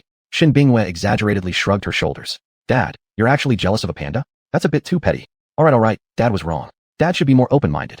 But, Li Zheng raised his hand and pointed at the streaming device stuck to the wall. Your strong support just happened to start streaming inside your bathroom. How do you plan to handle that? Cool God. Shin Bingyue narrowed her eyes. She was still smiling, but to Qin Shou's eyes, her smile looked truly terrifying. Oh no, I'm in trouble now. Qin Shou screamed inwardly. Before he could react, Shin Bingyue had already grabbed a feather duster from the side. Oh no, you can't do this to me. I'm a national treasure, you know? You'll be held responsible for mistreating me. Qin Shou's protest was pale and powerless. However, the feather duster in Shin Bingyue's hand showed no mercy at all, landing repeatedly on his butt. Inside the livestream, Only King sent a super gift, Super Rocket X10, and sent a super bullet comment. I bet no one's going to steal this clip from me. Haha, classic moment. Cool boss getting scolded by Boss Shan. Lao Wei came here. Enjoying alone isn't as good as sharing with everyone. Once you're done editing, don't forget to share the video, Mr. Only King. My friends all love videos featuring Cool Guy. Happy Doctor. My kid loves Cool Guy so much. When she finds out Cool Guy got hit, she'll definitely be heartbroken. After watching this clip, I bet she'll cry. Chapter 60. Let's guess what CEO Ku dreamed of. Night fell. Qin Shou's live stream was still on, but he was lying on the sofa, seemingly already asleep. However, the truth was not quite that simple. Right now, he was filled with excitement, preparing to claim the reward he had earned from leveling up. The rewards from leveling up were random, and so far, Qin Shou hadn't managed to find any pattern. Plus, the rewards offered by the system weren't as impressive as the daily login rewards. Yet, Qin Shou was absolutely certain he was definitely going to get something good this time. As for why he felt this way, even he couldn't explain. He could only say it was his intuition. Looking at the two items in the reward menu, Qin Shou gave it a bit of thought before making up his mind. I'll open the intermediate lucky mystery box first. The big stuff can wait for later. As he thought, Qin Shou immediately issued the order to the system. Open the intermediate lucky mystery box. System notification, ding. Host has opened the intermediate lucky mystery box. Zushi fragment *1. Zushi fragment? What the hell is that? Qin Shou was quite puzzled. He knew that items from lucky boxes usually weren't great. But even so, he had never imagined that opening this one would yield nothing but such an odd item. After all, this was an intermediate lucky mystery box. Even if you don't give me a divine weapon or a bloodline advancement pill, at least give me something decent. A fragment? What's that supposed to mean? But very soon, Qin Shou realized he was wrong. This Zushi fragment carried the word Zu in its name. Anything connected with that character probably wouldn't be too bad. Filled with both anticipation and anxiety, Qin Shou immediately checked the specific details of the Zushi fragment. Name, Zushi fragment, unrestricted equipment level. Level 0. Agility, +0, unlimited. Strength, +0, unlimited. Unique special effect. Wearing it long-term increases the user's bloodline purity, allowing gradual regression to an ancestor form. Note, the unique special effect will only be fully activated upon collecting all Zushi fragments. Activation progress, 1/1000. Description, a fragment of a supreme artifact. When complete, it greatly enhances the wielder's power. However, collecting the fragments is no easy task. The host is encouraged to persist with effort. This is a huge win, a massive gain. Seeing the description of the Zushi fragment, Qin Shou was almost too excited to sit still. Indeed, a mere fragment of the Zushi fragment wasn't particularly useful by itself, but the very word supreme artifact was already worth the effort. Not to mention, collecting 1,000 pieces wasn't difficult at all. In his past life, just to obtain a certain character in a game, Qin Shou had put in full effort for an entire year before finally succeeding. And that required collecting no less than 9,999 fragments. Compared to that, collecting just 1,000 fragments was nothing. Of course, Qin Shou didn't become overly optimistic without reason. He clearly knew that intermediate lucky boxes didn't appear often, and neither did Zushi fragments. But that was fine. As long as the system was there, he still had plenty of time ahead of him. Eventually, sooner or later, he would gather enough Zushi fragments to assemble this supreme artifact. It's just a pity such a godlike item isn't useful to me right now. With a helpless shake of his head, Qin Shou turned his attention to the second reward. Mysterious Lucky Bag. Whenever the host reaches a certain popularity threshold, the system will automatically reward them with a mysterious lucky bag. Opening this bag gives the host a small chance of obtaining a divine artifact, a god-tier pill, and so on. Problem is, host, is your luck good enough today? Qin Shou, this old man's as white as a giant panda. Apart from the rings around my eyes and my chin, do you really think my face could be black? So this bag must be a big win. Fueled by excitement, Qin Shou directly ordered the system to open the mysterious lucky bag. System notification, ding. Congratulations to the host for opening the mysterious lucky bag. Obtained, Emerald Marquee. What is this now? A piece of bamboo. Looking at the so-called growing artifact he had drawn, Qin Shou suddenly felt a twinge of pain in his heart. What nonsense was this growing artifact? That was clearly an ordinary piece of green bamboo. You've gone too far, system. Come out and explain to me. Why the hell did I draw a piece of broken bamboo? In a rage, Qin Shou immediately confronted the system. Unfortunately, the system didn't even bother to acknowledge him. Helpless, Qin Shou had no choice but to suppress his anger and began checking the attributes of the Emerald Marquee. Name, Emerald Marquee, growth weapon, unrestricted equipment level. Level 0. Initial form, jade bamboo, confused with other equipment to accumulate evolution points. Once enough points are obtained, the next form can be unlocked. Next form, locked. Final form, locked. Power, +100, inherent in the initial form. will increase automatically upon unlocking the next form. Agility, plus 27, inherent in the initial form, will increase automatically upon unlocking the next form. Unique special effect, Lord. When the wielder is in a bamboo forest environment, they will receive blessings from the surroundings. Under the blessing, the wielder's charisma, power, and agility will all be moderately enhanced. Blessing level is fixed at the initial form, will increase automatically upon unlocking the next form. After finishing reading the attributes of the Emerald Marquis, Qin Shou fell silent. But soon, Qin Shou once again plunged into ecstatic joy. One must say, it truly lived up to being a growth-type divine artifact. Not only were the base attributes incredible, but it was also something that could help him right away. Frankly speaking, in certain situations and locations, as long as he had the Emerald Marquis, Qin Shou would essentially be unbeatable. Especially in combat, as long as he held this weapon, he could absolutely stand unshakable. Only a pity that I don't even need to engage in battle. Having such a great item on me really feels a bit wasted. Qin Shou couldn't help but sigh inwardly. Still, his intuition told him that the system had given him this item so early for a reason. Perhaps tomorrow, this item might come in handy after all. Besides the insane attributes, what excited Qin Shou most was its growth potential and those yet to be unlocked forms. What will its final form look like? So exciting. Qin Shou rubbed his hands together, and his grin stretched wide, already dripping saliva. Inside the livestream chatroom, the only king. Before going to bed, let's guess what CEO Ku dreamed of tonight. Next door King Wang. Let me start. Seeing how CEO Ku drools like this, I think he must be imagining Miss Shun's sleeping face. Floral skirt pretty girl. Dirty king, go away. Even if our CEO Ku is dreaming, there's no way he's dreaming about that fox spirit Shun. If anything, he'd dream of me. Chapter 61. Qin Shou's food livestream. The next day, morning. A sharp scream echoed through the entire room, instantly waking Qin Shou from his dream. What the hell? So early in the morning and you're screaming like a ghost. Can't you let people sleep? Qin Shou sat up grumpily, letting out a loud cry. As for why he was shouting, that's because he was currently a panda. A panda. He wanted to speak, but he just couldn't. After his little outburst, Qin Shou gradually woke up properly. Meanwhile, Shen Bingyue, the one who had screamed, had also regained her senses. Seeing Qin Shou sitting on the sofa, looking so cute and clueless, Shen Bingyue quickly stepped forward and affectionately ruffled his head. Sorry, cool guy? I forgot you were here. I thought someone had sneaked into my house. Are you okay? Didn't scare you too much, did I?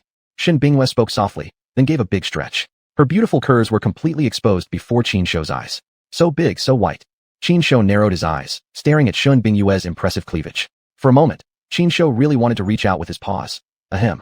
However, given his current physical condition, there was no way he could do that. Although Shen Bingyue was a naturally beautiful woman, Qin Shou's paws weren't meant for such purposes. He might end up hurting her, which would be bad. But although he couldn't do that, taking advantage of the situation to sneak in some touching while pretending to be cute and affectionate still seemed doable. Sure enough, Qin Shou naturally started taking action. He dove into Shen Bingyue's arms and rubbed his big head against her chest, fully enjoying the benefits. Cool guy, you're being mischievous again. Although Shen Bingyue scolded him verbally, she didn't stop Qin Shou's actions, almost encouraging them half-heartedly. After indulging together for quite a while, Shen Bingyue finally pushed Qin Shou away. I'm going to make breakfast. Cool guy, do you want to eat anything in particular? Shen Bingyue smiled and asked Qin Shou. After last night's experience, she had completely accepted that Qin Shou didn't just eat bamboo. In fact, last night, Director Su had shared many facts about pandas with Shen Bingyue. Director Su particularly emphasized that pandas were actually omnivorous animals. Only now, pandas who occasionally ate meat had no chance of doing so anymore. Director Su also mentioned that if Qin Shou liked to eat meat, it was fine as long as the quantity was controlled to prevent any problems. With Director Su's words, and after personally witnessing Qin Shou eating meat, Shen Bingyue naturally accepted this truth. The reason she asked this question was, in fact, to test Qin Shou a bit. She wanted to see how Qin Shou would react after hearing her question. Qin Shou didn't hesitate either. As soon as he heard her question, he got to work immediately. In a short time, Qin Shou had chosen the ingredients, then returned to Shen Bingyue's side, gently nudging her. You really don't hold back, do you? Shen Bingyue looked at the ingredients selected by Qin Shou and couldn't help but shake her head with a smile. And I have to say, your taste preferences are surprisingly similar to mine. I know a lot. As for why my taste matches yours, it's purely coincidental. Qin Shou secretly thought to himself while dragging the still-on live streaming device closer. Noticing that, Shen Bingyue couldn't help but slightly frown. When did you start streaming? Did you even turn it off last night? What's the problem? Qin Shou retorted in his mind, playing dumb while simultaneously acting cute and urging her to start cooking quickly. You little troublemaker. Shen Bingyue raised her hand and playfully poked Qin Shou's belly, without further scolding him. After some quick preparations, Shen Bingyue tied on an apron and busied herself in the kitchen. Only king, Boss Shen can cook? That's pretty rare. Looks like our cool boss still has good taste. Choosing such a down-to-earth life partner, you'll have it pretty good for the rest of your life. Floral skirt beauty. How can cool boss eat food cooked by that fox girl, Shun? Cool boss's first time should have been mine. No way. I'm going to challenge that fox girl, Shun, to a duel. Lover of chaos. Front row seats. Peanuts, melon seeds, water, and drinks. Renting little stools. Big V with big chest. Who actually goes to the scene to watch the chaos? Brother, you go live, and I'll support you in your live room by sending gifts. Also stay safe. Cute little Secretary Liang. President Shun, cool boss, I'm coming to pick you both up for work and grab a meal along the way, okay? Inside the live stream, early rising viewers gathered in the chat room, watching Shin Bingyue cook while continuing to ship the Shinku couple. Qin Shou sat beside the camera equipment, observing the rolling comments flashing on the screen, secretly amused inside. You know what? Seeing comments from only King and other fans, then glancing at Shun Bingyue busily moving around in the kitchen, Qin Shou quickly felt that familiar sensation again. At this moment, he truly felt like a successful person, a remarkable man who had married this strong, capable woman, Shin Bingyue. This cold, powerful woman took time off her schedule to cook for me. All I need to do is sit here, watch the live stream, and then enjoy a delicious breakfast. This must be what it's like to live a godlike life. Qin Shou thought proudly to himself, gazing at Shin Bingyue with growing affection. Breakfast is ready, come and eat. Shin Bingyue removed her apron, wiped the sweat from her forehead, and smiled while calling out to Qin Shou. She had always been quite skilled at daily life matters. However, due to her busy work schedule, she rarely had time to cook. Today's situation was truly rare. This was the first time in months that she had cooked seriously. One reason was because there was a guest at home, and secondly, she was genuinely curious, wanting to know exactly how Qin Shou would behave while eating a proper meal. Soon, Qin Shou gave her quite the vivid food livestream performance. Watching Qin Shou skillfully grab some shumai dumplings, one after another stuffing them into his mouth, while pausing occasionally to take a sip of seafood porridge, Shin Bingyue's mouth opened into a perfect "oh." Although she had already seen him eat ham before. Even so, seeing him so effortlessly devour his breakfast still amazed her. In fact, it wasn't just Shin Bingyue who was astonished. Inside the live stream, the audience who were watching the broadcast were equally stunned by Qin Shou's performance. Chapter 62. Framed as the villain. Wu Steam Bun Shop. I told you. That little chubby guy who comes to my shop every morning for breakfast is actually cool guy. My husband wouldn't believe me. Now what do you say? Solid evidence, right there. I'd like to see him argue with me now. Want to advertise? Add my WeChat. Congratulations to the elder sister upstairs. From now on, your shop is definitely going to become an internet famous check-in spot. Just hope you don't raise prices too drastically. Skirted beauty. That attention should have been mine. You damned fox spirit. Just you wait, I'll destroy you sooner or later. Yulamai who loves pandas. This young lady hasn't even spoken yet. And you, little sour lemon, dare to talk back? Get lost. King _ only rewards the streamer with a carnival gift times 10 and comments. Go, girl. Support you. Clean up this live stream and get rid of all these envious pests. +1. Stay in formation. Inside the live stream chat room, the audience was engaged in a lively discussion about Qin Shou's live stream. As more people joined the discussion, more negative commentators also appeared. However, unsurprisingly, all of these haters were quickly crushed. Even those jealous of Shin Bingyue and wishing to replace her would face collective backlash the moment they spoke up. Among them, Jiang Yuyu was especially active. Inside Jiang Yuyu's home, looking at the live stream footage of Qin Shou happily enjoying his meal and the Shin Bingyue sitting across from him, Jiang Yuyu felt a bit sour inside. Just like that viewer's skirted beauty said, Jiang Yuyu also believed that the attention Shin Bingyue was receiving was rightfully hers. Still, Jiang Yuyu was quite shy by nature, so she naturally couldn't openly express her true thoughts within the live stream chat. However, she managed to subtly convey her feelings through her comments targeting the skirted beauty viewer. Unfortunately, the engrossed Shin Bingyue, who was focused solely on eating, didn't notice this comment. If she had seen it, there was no doubt that some interesting sparks would have flown between her and Jiang Yuyu. Although Shin Bingyue hadn't noticed Jiang Yuyu's message, the king _ only had. He not only publicly declared his support for Jiang Yuyu inside the chat room, but also sent her a private message. Of course, he didn't discuss any substantial content with her. He merely informed Jiang Yuyu that after some time passed, he would visit the Jinyo Zoo to meet Qin Shou in person. This is a huge piece of news. After work, I definitely need to report this to President Shun. With this valuable discovery, Jiang Yuyu quickly pushed aside her feelings of jealousy. Though, naturally, she didn't take this development too seriously either. Time flew. Before they knew it, the zoo's opening time had arrived. Although the zoo was about to cooperate with the xuanhuan platform to film a panda-centric variety show, it didn't interfere with the normal operation of the zoo. Visitors were beginning to enter the zoo one after another. Unsurprisingly, the most popular area was the panda enclosure. After Shin Bingyue returned him to the panda enclosure, Qin Shou took a short nap in his room and emerged completely refreshed, ready to start working. Only today, Qin Shou looked a little different. The golden chain that had previously hung around his neck was gone. In its place was a stone pendant, strung on a black velvet rope. That pendant was none other than the ancestral stone fragment he had obtained the previous night. Although this object couldn't be used just yet, Qin Shou still insisted on wearing it on his person. Why? Well, even though it had no actual effect yet, the ancestral stone fragment did have some small effects. Look, the other 6 giant pandas, xuanhuan, Daneng, and others, were now lined up behind Qin Shou like obedient little followers. Such a situation would have been absolutely impossible before. Even if Qin Shou had ordered xuanhuan and the others forcefully, they wouldn't necessarily obey. Because except for xuanhuan, the other pandas weren't particularly fond of Qin Shou. As long as Qin Shou didn't get angry, those few pandas would keep on acting mischievously as usual. But today, the moment Qin Shou arrived back at the panda enclosure, Xuanhuan and the others immediately rushed over. Even when Qin Shou went back to his room for a nap, they remained right outside his door. Even if the zookeepers tried coaxing them away, they simply ignored the attempts. Qin Shou clearly understood that Xuanhuan and the others' sudden behavior was not because of his improved demeanor. This strange behavior likely had everything to do with the ancestral stone fragment. Qin Shou had even tested it. He placed the ancestral stone fragment inside his room, and then walked out alone by himself. Sure enough, Xuanhuan and the others continued to stay right at his room's doorway, showing no interest in following him outside. Got it, solid proof. This ancestral stone fragment must have some mysterious effect on Xuanhuan and the others. After realizing this, Qin Shou immediately treated it with great care and began carrying it on his person. Then, he went to the bamboo forest specially planted by the zoo for the pandas and tested the effect of the jadeite staff. The results showed that the jadeite staff was truly effective every time. When he held the jadeite staff, the other giant pandas dared not approach him at all. This must be the intimidation ability mentioned in the introduction of the jadeite staff. Having verified the effects of both magical items, Qin Shou felt very pleased.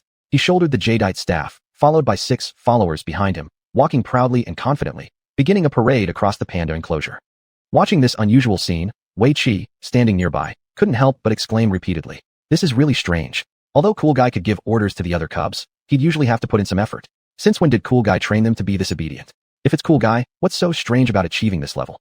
Jiang Yuyu rolled her eyes at Wei Qi, pretending to be completely unfazed, as if she had seen it all before. But while she appeared calm and indifferent, she was actually quite shocked inside. And compared to these zookeepers, the visitors were even more amazed. No wonder Cool Guy is Cool Guy. He's actually trained his followers to this degree. This leadership ability even surpasses a military training instructor. These pandas are so disciplined. Still, some people dare to say they're wild and aggressive, claiming that the panda enclosure should be shut down for rectification. I don't understand. One thing's for sure, the incident wasn't Cool Guy's fault. Why are there still so many people bashing him online? That person clearly threw something at Cool Guy first, and Cool Guy only fought back. So why do those people see Cool Guy as the villain? Chapter 63 Shun Bingyue's concern. A beast is still a beast. It's just too wild to be tamed. Why are you still protecting it? In the crowd, a teenage boy glared fiercely at Kuzi inside the panda garden, his eyes dark with resentment. You all indulged this animal and had it injure my uncle. Not only are you not compensating us, you actually turned around and blamed us. If I let you, or that beast, off the hook, I'll take your surname. While inwardly seething with threats, the boy carefully maneuvered through the crowd, searching for an opportunity to act. Coincidentally, at this moment, Qin Shou happened to be walking toward this side of the garden with his entourage. The moment he entered the area, Kuzi noticed the boy within the crowd. It wasn't because the boy was particularly conspicuous or because Qin Shou's perception was unusually sharp. Qin Shou noticed him simply because the boy's gaze was far too obvious. Other guests were also looking at Qin Shou, but they were simply spectators. As they looked at him, they would take photos or talk with their companions. But this boy continuously stared directly at Qin Shou. Even a fool could sense something was off with the boy's demeanor. Smart as Qin Shou was, he couldn't possibly miss the ill intent.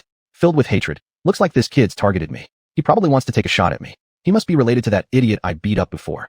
Qin Shou merely thought it over briefly and immediately deduced the youth's background. Just at that moment, the teenager, believing he had found a good opportunity, Gadon raised his hand. Wants to start something? Fine then, let's try out my new weapon on you. Qin Shou smirked cruelly. In the next moment, Qin Shou casually stood beside a green bamboo tree and silently activated the intimidation effect that came with the jade monkey. This intimidation effect, however, only targeted that teenage boy. The other tourists weren't affected at all. The teenager had originally planned to launch a surprise attack and throw a stone at Qin Shou. However, for reasons unknown, he suddenly felt his heart lurch in fear. His legs gave out, and his body involuntarily collapsed to the ground. The stone in his hand fell down with a clack. The boy's positioning was quite clever, deliberately avoiding the surveillance cameras and hiding his actions from onlookers. Indeed, he had done quite well. Too bad nothing could withstand the magical artifact that young Master Qin now wielded. Under the influence of the jade monkey's intimidation, the teenager displayed nothing but shame and helplessness. Not only that, but his odd behavior also attracted people's attention. When the crowd noticed the stone lying next to him, they quickly grew suspicious. This person actually had a rock on him. He must have intended to attack Kuzi. Hurry, call security. Someone shouted, and soon, security personnel from the panda garden arrived. It wasn't until then that the boy finally regained his composure. But at this point, it was already too late to do anything. All that awaited him was legal punishment. After this incident, Shun Bingyue became furious. Immediately, she issued an order to carry out a thorough search of the entire zoo. All dangerous items were confiscated by security personnel. Furthermore, Shun Bingyue specially allocated funds to order professional security equipment that would be put into operation soon. That, however, would come later. Now, after the small disturbance, the zoo atmosphere gradually returned to normal. Especially in the panda garden, the atmosphere was so lively it sent chills down people's spines. Inside the panda garden, Qin Shou was focusing intently, swinging the jade monkey in his hand so fast that the wind whistled. In his previous life, Qin Shou had learned some martial arts. Although he couldn't remember most of it now, Even just the fragments were enough to impress the untrained eyes of the crowd. Especially now, when his body was that of a panda that could perform martial arts. This was a tremendous selling point. After all, in the world Qin Shou once lived in, a beautiful nation had grossed $600 million globally using just a panda character. $600 million US dollars. In this world, although the panda character wasn't yet wildly popular, there were already many related films and TV series. So, as soon as Qin Shou began performing martial arts, the tourists couldn't move their feet. It wasn't only the tourists. The audience in the live stream were also deeply captivated by Qin Shou's performance. King 1 sent 50 gifts of great job, well deserved, to the host and fired a super bullet comment. True to form for Boss Ku. This is what it means to excel in morality, intellect, physical health, aesthetics, and labor. Isn't a star like Qin Ku better than those fresh-faced young idols? The Shabela Guardians. Did those pretty boys eat your family's rice? King 1 sent 50 gifts of good job, well deserved, to the host and fired a super bullet comment. This is truly Boss Ku's style. This is what it means to excel in morality, intellect, physical health, aesthetics, and labor. Actor Chen Gangsheng. Exactly. What's so good about idolizing fresh-faced boys? Don't you fear burning your eyes? When will Boss Ku shoot a movie? I'll definitely buy out 10 screenings. Shengrong Tianhao Entertainment Company. Recently, we're planning to produce a martial arts movie, and there's a role that suits Boss Ku quite well. Miss Shun, would you be interested in collaborating? Inside the live stream, one powerful figure after another appeared, attacking the trolls while strongly supporting Qin Shou. Moreover, several directors and talent scouts from the entertainment industry also spoke up, inviting Qin Shou to participate in film projects. Shen Bingyue observed all these messages attentively. Regarding this, Shen Bingyue felt both delighted and worried. Delighted because Qin Shou had demonstrated even greater potential and possibilities. Centering her business plans around Qin Shou would surely lead to success. Perhaps, she could even build her own commercial empire around him. The concern, however, was that Qin Shou's popularity would inevitably draw many people's attention. If they were merely fans who admired Qin Shou, that wouldn't be a problem. But what she feared most were those with ill intentions. Today's failed attacker was relatively minor. He only wanted revenge against Qin Shou. But if a real schemer appeared and took action against Qin Shou, could she protect Qin Shou with her own strength? Obviously, the answer was no. No way. Shen Bingyue abruptly stood up, immediately grabbed her phone, and quickly dialed a number. Now, she had fully realized the seriousness of the situation. She must prepare in advance, anticipating problems before they occurred. If she waited until danger arrived to try to fix things, it would already be too late. Chapter 64. The same red dot makeup as cool guy. Qin Shou naturally had no idea that at this moment, Shen Bingyue was thinking about how to ensure him. At this very moment, he was busily practicing the Shaolin staff technique. The Qiyu was swirling in his paws, creating a powerful presence. Not only him, but the other giant pandas were also imitating him, somehow finding staffs from who knows where and joining the practice session. Unfortunately, the staff techniques of the other pandas were hard to describe in words. After all, not every panda was as smart as Qin Shou, possessing a mind full of unique memories. All they could do was mimic Qin Shou, nothing more. Qin Shou had originally been quite into his performance, but the moment xuanhuan and Danny joined in, he immediately lost interest. It wasn't that he had lost interest in wielding the staff, but rather because the actions of those little cubs were just too dangerous. More than once, xuanhuan's staff slipped from his paw, nearly hitting Qin Shou in the back of the head. Qin Shou still valued his life quite a lot. After all, he still had a promising future ahead of him, potential to evolve into a divine beast, even transform into a human. If he were to be killed with a single blow from that little cub xuanhuan, what a tragic injustice that would be. Thus, Qin Shou wisely chose to give up, putting the Nero and the Gushi fragment back in his room. Qin Shou looked at the few cubs who were still fooling around, shook his head slightly, and then made his way toward the edge of the panda enclosure wall. Quick look, cool guy is coming out. A sharp-eyed tourist noticed Qin Shou's movement and immediately shouted loudly. Everyone, make some space for cool guy and let's see what he's going to do. Also, please keep an eye on people nearby and make sure nobody with ill intentions gets close to cool guy. Some more leadership-oriented tourists actually began to organize and maintain order spontaneously, relieving some of the burden from the security personnel on site. In fact, their concerns were completely unfounded. After layers of security checks, if a tourist was still able to bring in dangerous items, they certainly wouldn't be ordinary people. Looking at the orderly crowd who had made space for him, Qin Shou silently gave them a thumbs up in his heart. This group of visitors sure is easy to manage. In a few quick movements, Qin Shou flipped down from the wall and began interacting and taking photos with the visitors. Actually, this kind of interaction was originally part of the perks promised by Shen Bingyue to visitors. It was a regular activity at the panda enclosure. However, after that previous incident, Shen Bingyue had grown worried about Qin Shou's safety and temporarily canceled this program. To Qin Shou, though, this action from Shen Bingyue was completely unnecessary. Firstly, the number of people crazy enough to try to harm a panda was limited to just 1 or 2 individuals. The majority of the visitors genuinely loved giant pandas. Secondly, considering his current abilities, ordinary people simply weren't a threat to him, unless professional hunters with professional equipment showed up. Otherwise, with just the average person's capabilities, how could they possibly threaten Qin Shou's safety? Absolutely impossible. Qin Shou was very confident in himself, but Jiang Yuyu didn't share that sentiment. The moment Qin Shou climbed out from the yard, Jiang Yuyu followed like a dream, sticking close to him every step of the way. Qin, in fact, welcomed this gladly. A beautiful girl coming to him willingly. Why not use it to his advantage? Thus, the visitors once again witnessed the spectacle of Qin teasing the cute female keeper. Of course, while teasing the cute female keeper was indeed a crowd-pleasing sight, watching it every day could become a bit tiring. The visitors hoped to see something new and different from Qin. Knowing this, Qin himself was also thinking about how to create something fresh and original. Thinking about it sounded easy enough, but actually coming up with something new was quite difficult. These past few days, Qin had been thinking continuously, but hadn't really made any progress. Suddenly, his gaze paused on someone in the crowd. Immediately afterward, an idea struck him like a lightning bolt. Insight on exactly what he should do. Xiao, could you please go and bring that little girl over? Qin pulled on Jiang Yu and raised his paw to point toward a beautiful young girl in the crowd. You want to interact with her? Jiang Yu followed Qin's paw to take a look, then cautiously asked. Qin nodded enthusiastically. All right then, wait here, I'll go talk to that little girl. Without wasting any time, Jiang Yu pushed through the crowd, walking over to start a conversation with the young girl. The young girl had somewhat bad luck. In both the live stream and inside the Panda enclosure, she hadn't gotten any of the perks. Upon hearing that cool guy had actually personally requested to interact with her, the girl naturally felt overjoyed and hurried over to Qin's side with small, quick steps. The little girl clenched her small hands nervously, staring at Qin with a tense expression, clearly unsure of what she should do. Don't be so nervous, little missy. I'm a good guy. Well, actually a good bear. I won't do anything to you. Qin raised his paw and gently patted the girl's shoulder. Then, he pointed at the sketchpad the little girl was carrying on her back. Do you want this? The girl was momentarily stunned, then promptly took off the sketchpad and set it up in a suitable spot. You want to draw? The girl took out her brush and paint, offering them to Qin as though presenting a precious treasure. Since you've gone through all the trouble to invite me, I guess I'll reluctantly show you a thing or two. Thinking to himself, Qin picked up the brush, dipped it into the red paint, and without warning, drew a red mark directly on the girl's forehead. Then, just as suddenly, he dabbed a red dot on her nose tip as well. Cool guy, stop messing around. You might hurt this little girl if you're not careful. Jiang Yu was worried that Qin might fumble with the brush and accidentally hurt the little girl, so she quickly stepped forward to stop him. However, she didn't expect Qin to be quick with his hands. He managed to dab a red on her forehead and another on her nose before she could react. Cool guy's signature red dot makeup. Putting the brush down, Qin pointed at his own forehead and then put an arm around each of Jiang Yu and the girl's shoulders. From among the crowd, someone with great timing stepped forward and quickly snapped a photo of the two girls and the panda. That tourist was indeed very lucky. The photo she captured caused her YFish app account to gain hundreds of thousands of new followers. Of course, that's a detail better left for later. Qin's action immediately sparked a wave of enthusiasm among the visitors. Tourists eagerly rushed forward, asking for their own cool guy-style red dot makeup. Because so many people asked at once, the situation nearly became chaotic. Thankfully, Jiang Yu was there to help maintain order, gradually restoring peace within the Panda enclosure.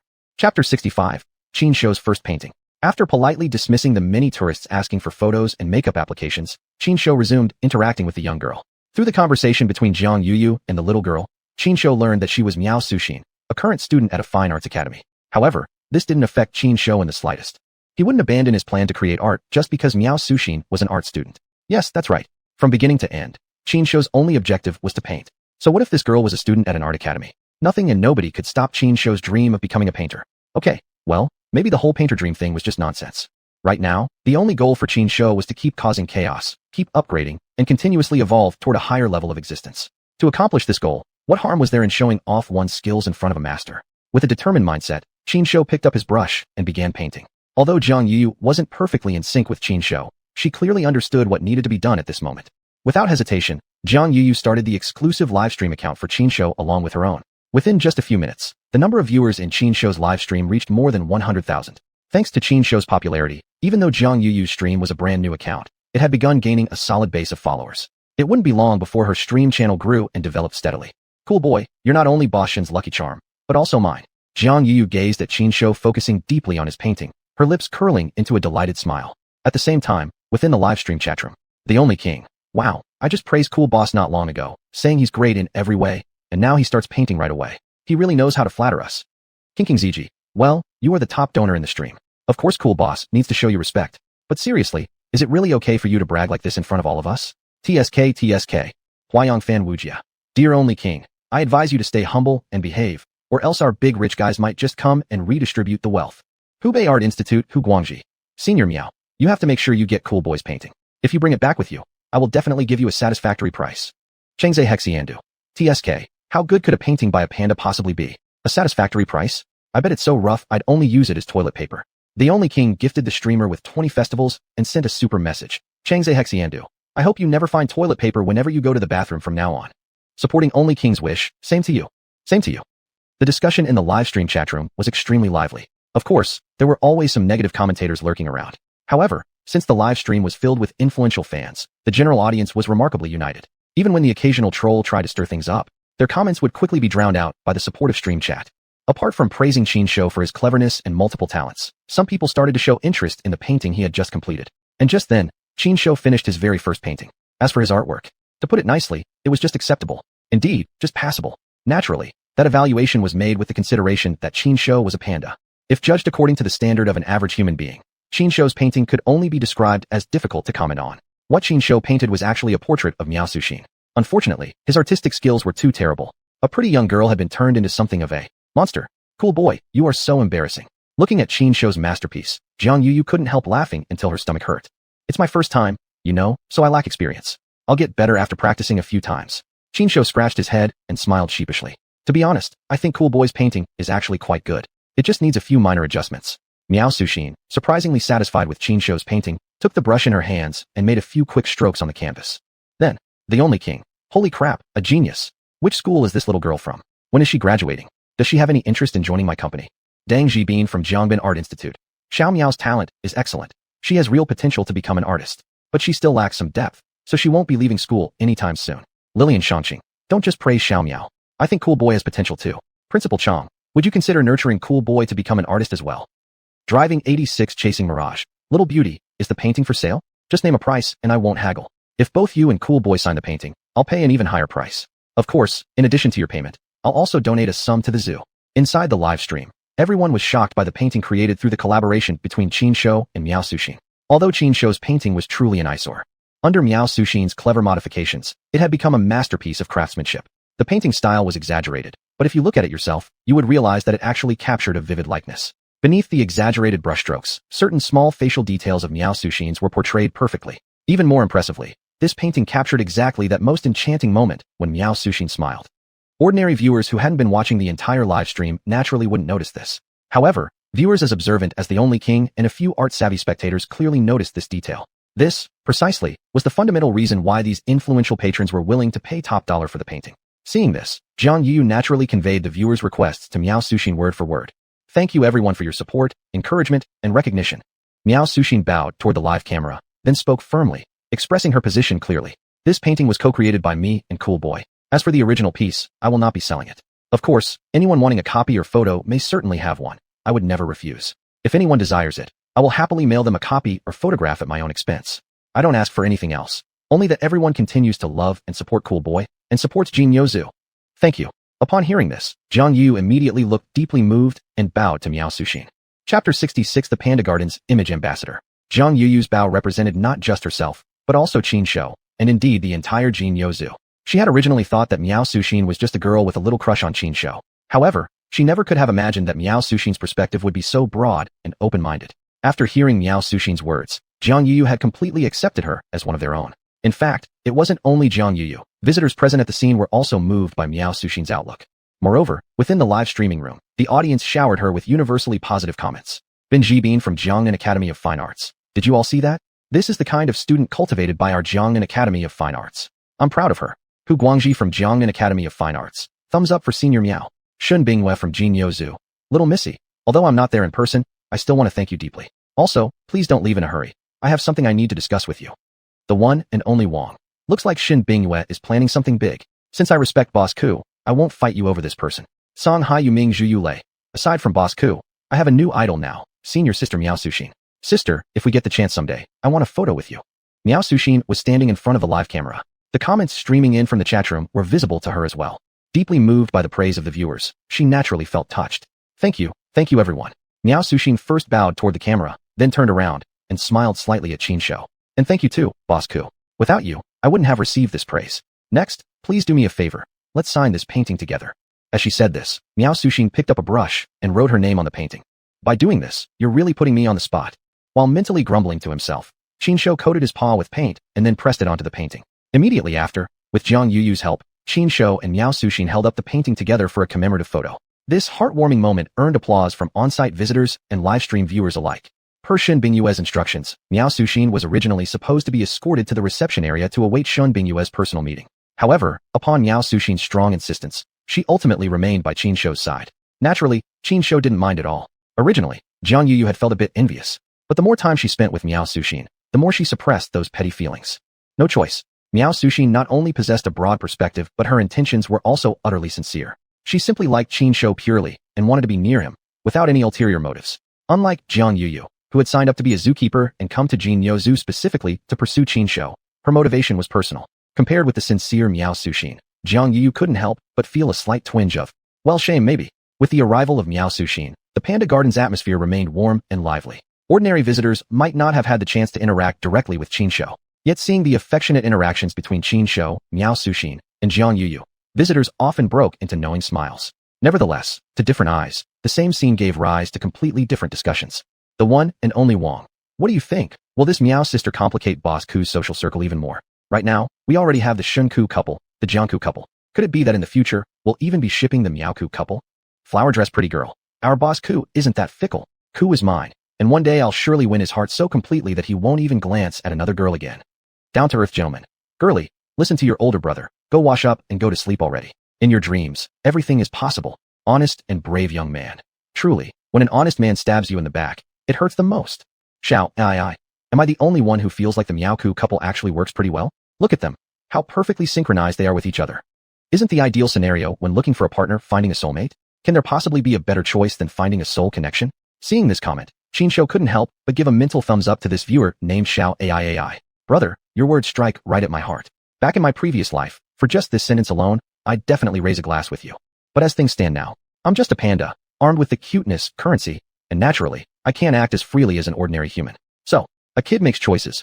I'm a cool guy, I want them all. The Shen Ku couple needs maintaining, the Jiang Ku couple must be nurtured, and of course, the Miao Ku couple should be cultivated as well. It's just a pity that this little beauty is still a student. Our opportunities to meet will definitely be limited.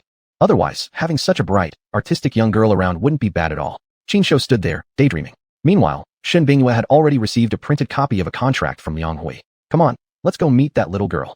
Shen Bingyue called out to Liang Hui, and together they made their way to the Jinyo Zoo. Inside the reception room, Miao Suxin looked a bit nervous, bowing slightly to greet Shen Bingyue. Hello, President Shun. You don't need to be so formal with me. From now on, you should treat this place like your home. I've got you covered. What are you afraid of? Qin Shou patted Miao Suxin's shoulder, trying to ease her nerves. Unfortunately, the girl clearly didn't get what Qin Shou meant. Instead, she was startled by the gesture. Ku, quit fooling around. Shen Bingyue shot Qin Shou an annoyed glance, then walked forward and kindly took Miao Suxin by the hand, guiding her to sit down. Here's the thing. Shen Bingyue pulled out a well-prepared contract and gently placed it in front of Miao Suxin. I've noticed that you and Ku really hit it off, and your collaboration has been a great success. Plus, you've got excellent looks and a graceful demeanor, with tremendous potential for the future. So, I'd like to officially invite you to become the Panda Garden's image ambassador for Jinyo Zoo. Once our Panda Eco Simulation Museum is completed, this ambassador role will still be yours. What do you think? Would you consider it? No need to consider. Miao Suxin's eyes lit up as she eagerly nodded in agreement. I accept. I'd love to be your image ambassador. However, since I'm still a student and don't have much free time right now, I hope the contract can be postponed until a later date. Chapter 67. Your husband has been asked to stay the night. No. Qin Shou shook his front paws at Miao Suxin and pushed the contract closer to her. Just sign it. After you sign, you'll officially be my person. Follow me, and your future will be full of opportunities. This. Miao Suxin looked at Qin Shou, then at Shen Bingyue, uncertain about what to do next. Although Qin Shou couldn't speak, from his actions alone, Miao Suxin understood his intentions. Still, the one who really made decisions here was Shen Bingyue. Though tempted, Miao Suxin still wanted to seek Shen Bingyue's opinion. Just sign it. Shen Bingyue smiled, and gave Miao Suxin an encouraging look. The job of a brand ambassador isn't heavy. You only need to help us take some photos or videos when necessary. It won't interfere with your studies. If that's the case, then okay. Miao Suxin thought it over carefully before gently nodding her head. Don't worry, I will definitely arrange my schedule properly and not delay any work here. I'll absolutely be worthy of this contract. Now you're talking. Qin Shou nodded in satisfaction and personally handed the pen to Miao Suxin. With an excited heart, Miao Suxin picked up the pen and signed her name on the contract. Welcome aboard. Smiling, Shen Bingyue lightly placed her arm around Miao Suxin's shoulders. If you have time tonight, why don't we have dinner together to celebrate your joining? Also, we haven't held Xiao Zhang's welcome banquet yet. If you're free, we can combine the two and save me the trouble of setting another time. Miss Shen, you saying that makes me feel a bit upset. Jiang Yuyu puffed her cheeks and pretended to be annoyed. You make it sound like I'm only being invited to this banquet because of Miao's good fortune. Okay, that was my mistake. Shen Bingyue didn't mind Jiang Yuyu's comment and readily admitted her error. Her frankness made Jiang Yu feel a bit awkward instead, but she was just joking anyway. With just a few sentences, the slight awkwardness quickly passed. Soon, the group reached a consensus. The welcome banquet was officially set. What about me? What about me? Is there a spot for me? Upon hearing about the feast, Qin Shou hurriedly tried to confirm. Unfortunately, despite his persistent pleading, Shen Bingyue didn't agree to take Qin Shou along this time. You behave yourself, rest in your room, and don't even think about running around. Let me repeat, if you pull any more stunts, I'll ship you straight back to your hometown. Fine then, if you don't want me to come, I won't. Qin Shou looked somewhat disappointed but didn't push further. So what if he missed a good meal? It wasn't that big of a deal. Anyway, he could still cause a little trouble and gain popularity even if he stayed in his room. But since you guys are going to have all the good food without me, I'm definitely going to remember this little debt you owe me. With that thought in mind, a disgruntled Qin Shou huffed back to his room. No sooner had Qin Shou entered his room than xuanhuan and a few other giant pandas immediately swarmed around him. Needless to say, they were all drawn by the fragment of the ancestral stone. Qin Shou didn't exactly know what effect this ancestral stone fragment had on xuanhuan and the others. But he was certain that the fragment was somehow beneficial to them. Otherwise, they wouldn't be so eagerly gathering around. Some animals, especially ones like pandas with relatively high intelligence, possessed frighteningly strong instincts. The behavior of xuanhuan and the others further proved the value of the ancestral stone fragment. Thinking it over, Qin Shou simply grabbed his streaming equipment again, went back out, and led several pandas to the small bamboo grove nearby. The zoo had assigned each panda a room of equal size. For a single bear like Qin Shou, one room was more than sufficient. But if all 7 pandas were squeezed into the same room, though not impossible, it would certainly compromise their living experience, which was definitely not what Qin Shou wanted. However, Qin Shou did want xuanhuan and the others to benefit as much as possible from the ancestral stone fragment. Given this, it would be best for all of them to just sleep in the bamboo grove. After all, the weather wasn't that cold right now. Plus, as pandas, their bodies were quite strong. Sleeping outdoors wouldn't be a problem at all. At this moment, however, Dad Nai Weiqi hadn't finished work yet.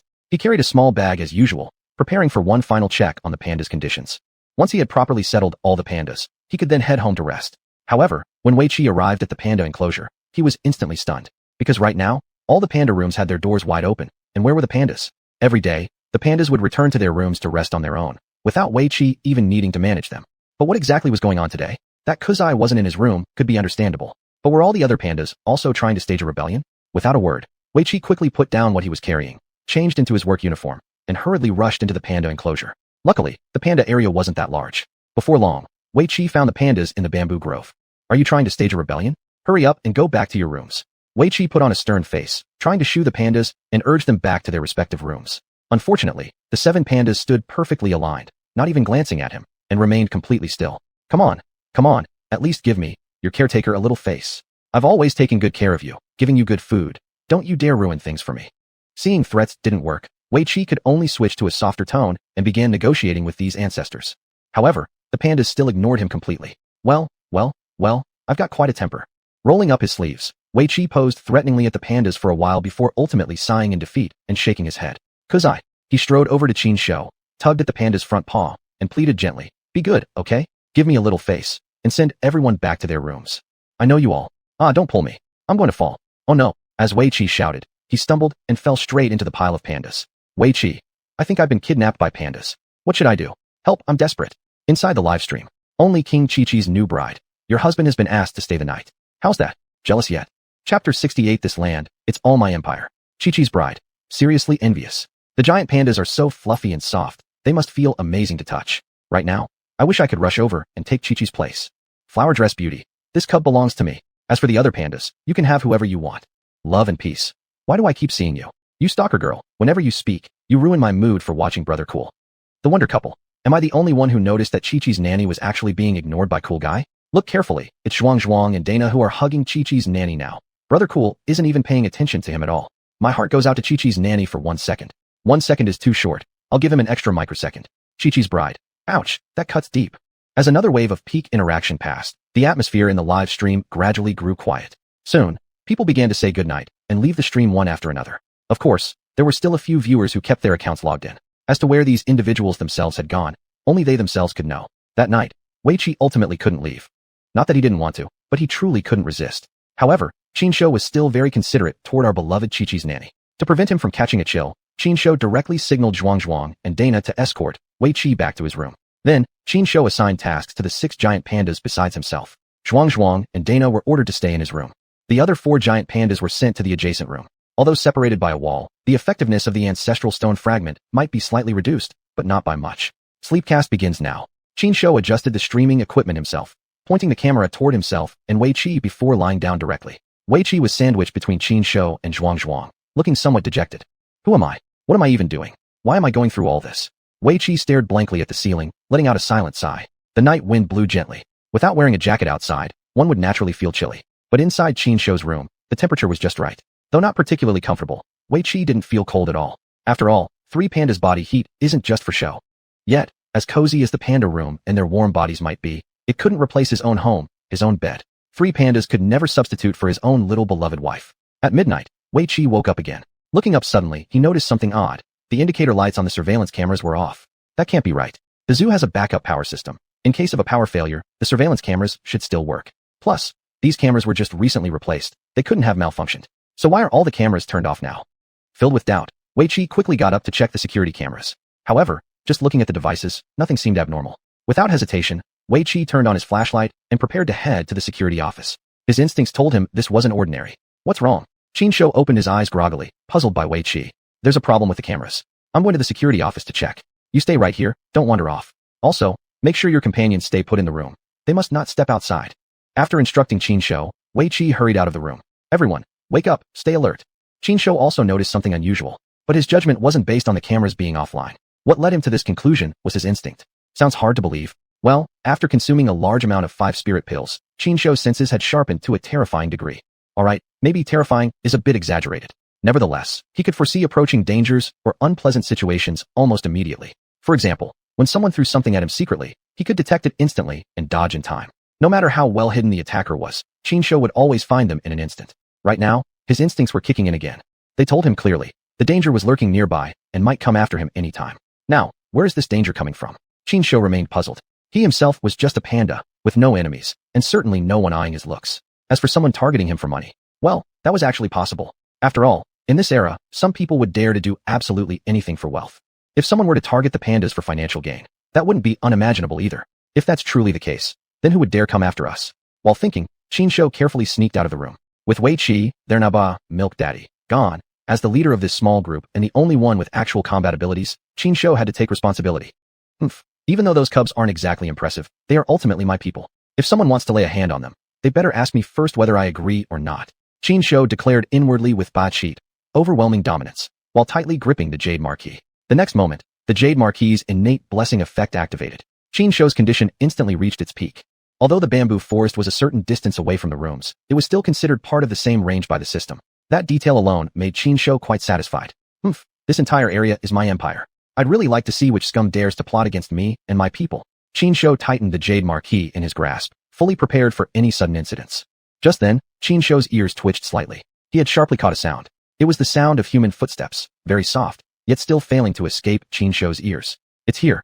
Qin Shou snapped to full alertness, shrinking into the shadows, silently waiting for whoever was making that sound to approach. Soon, a figure wearing night vision gear crept over stealthily. Just by looking at the person's full gear, one could tell he wasn't ordinary. He was clearly a habitual thief, and quite a high-end one at that. An ordinary petty thief absolutely wouldn't possess such professional equipment. Chapter 69, Bravely Confronting a Thief, Livestream Banned. So, carrying such professional equipment, what exactly is this guy up to? Could it be he's actually scouting the place to steal the giant panda? As these thoughts crossed Qin Shou's mind, he carefully crept forward through the shadows toward the figure. Meanwhile, the man wearing all that professional gear had already made his way near the panda enclosure. The man fiddled with his equipment for a moment, seemingly confirming that all the surveillance cameras were disabled, before calmly proceeding directly to the door of the panda house. He opened the door and swiftly slipped inside. This is exactly what we're waiting for. Qin Shou's eyes lit up. He immediately stepped forward and locked the door from the outside, while also placing the toho firmly against it. Naturally, this noise wasn't something the man inside could miss. The fellow was truly frightened, hastily whispering softly from within the room. Who's out there? Hurry up and open the door. Let me tell you, my identity isn't ordinary. If you don't open the door for me, I won't let you off easily once I get out. You still think you can come out? You're even threatening me? I'd really like to see how you're going to deal with me once you get out.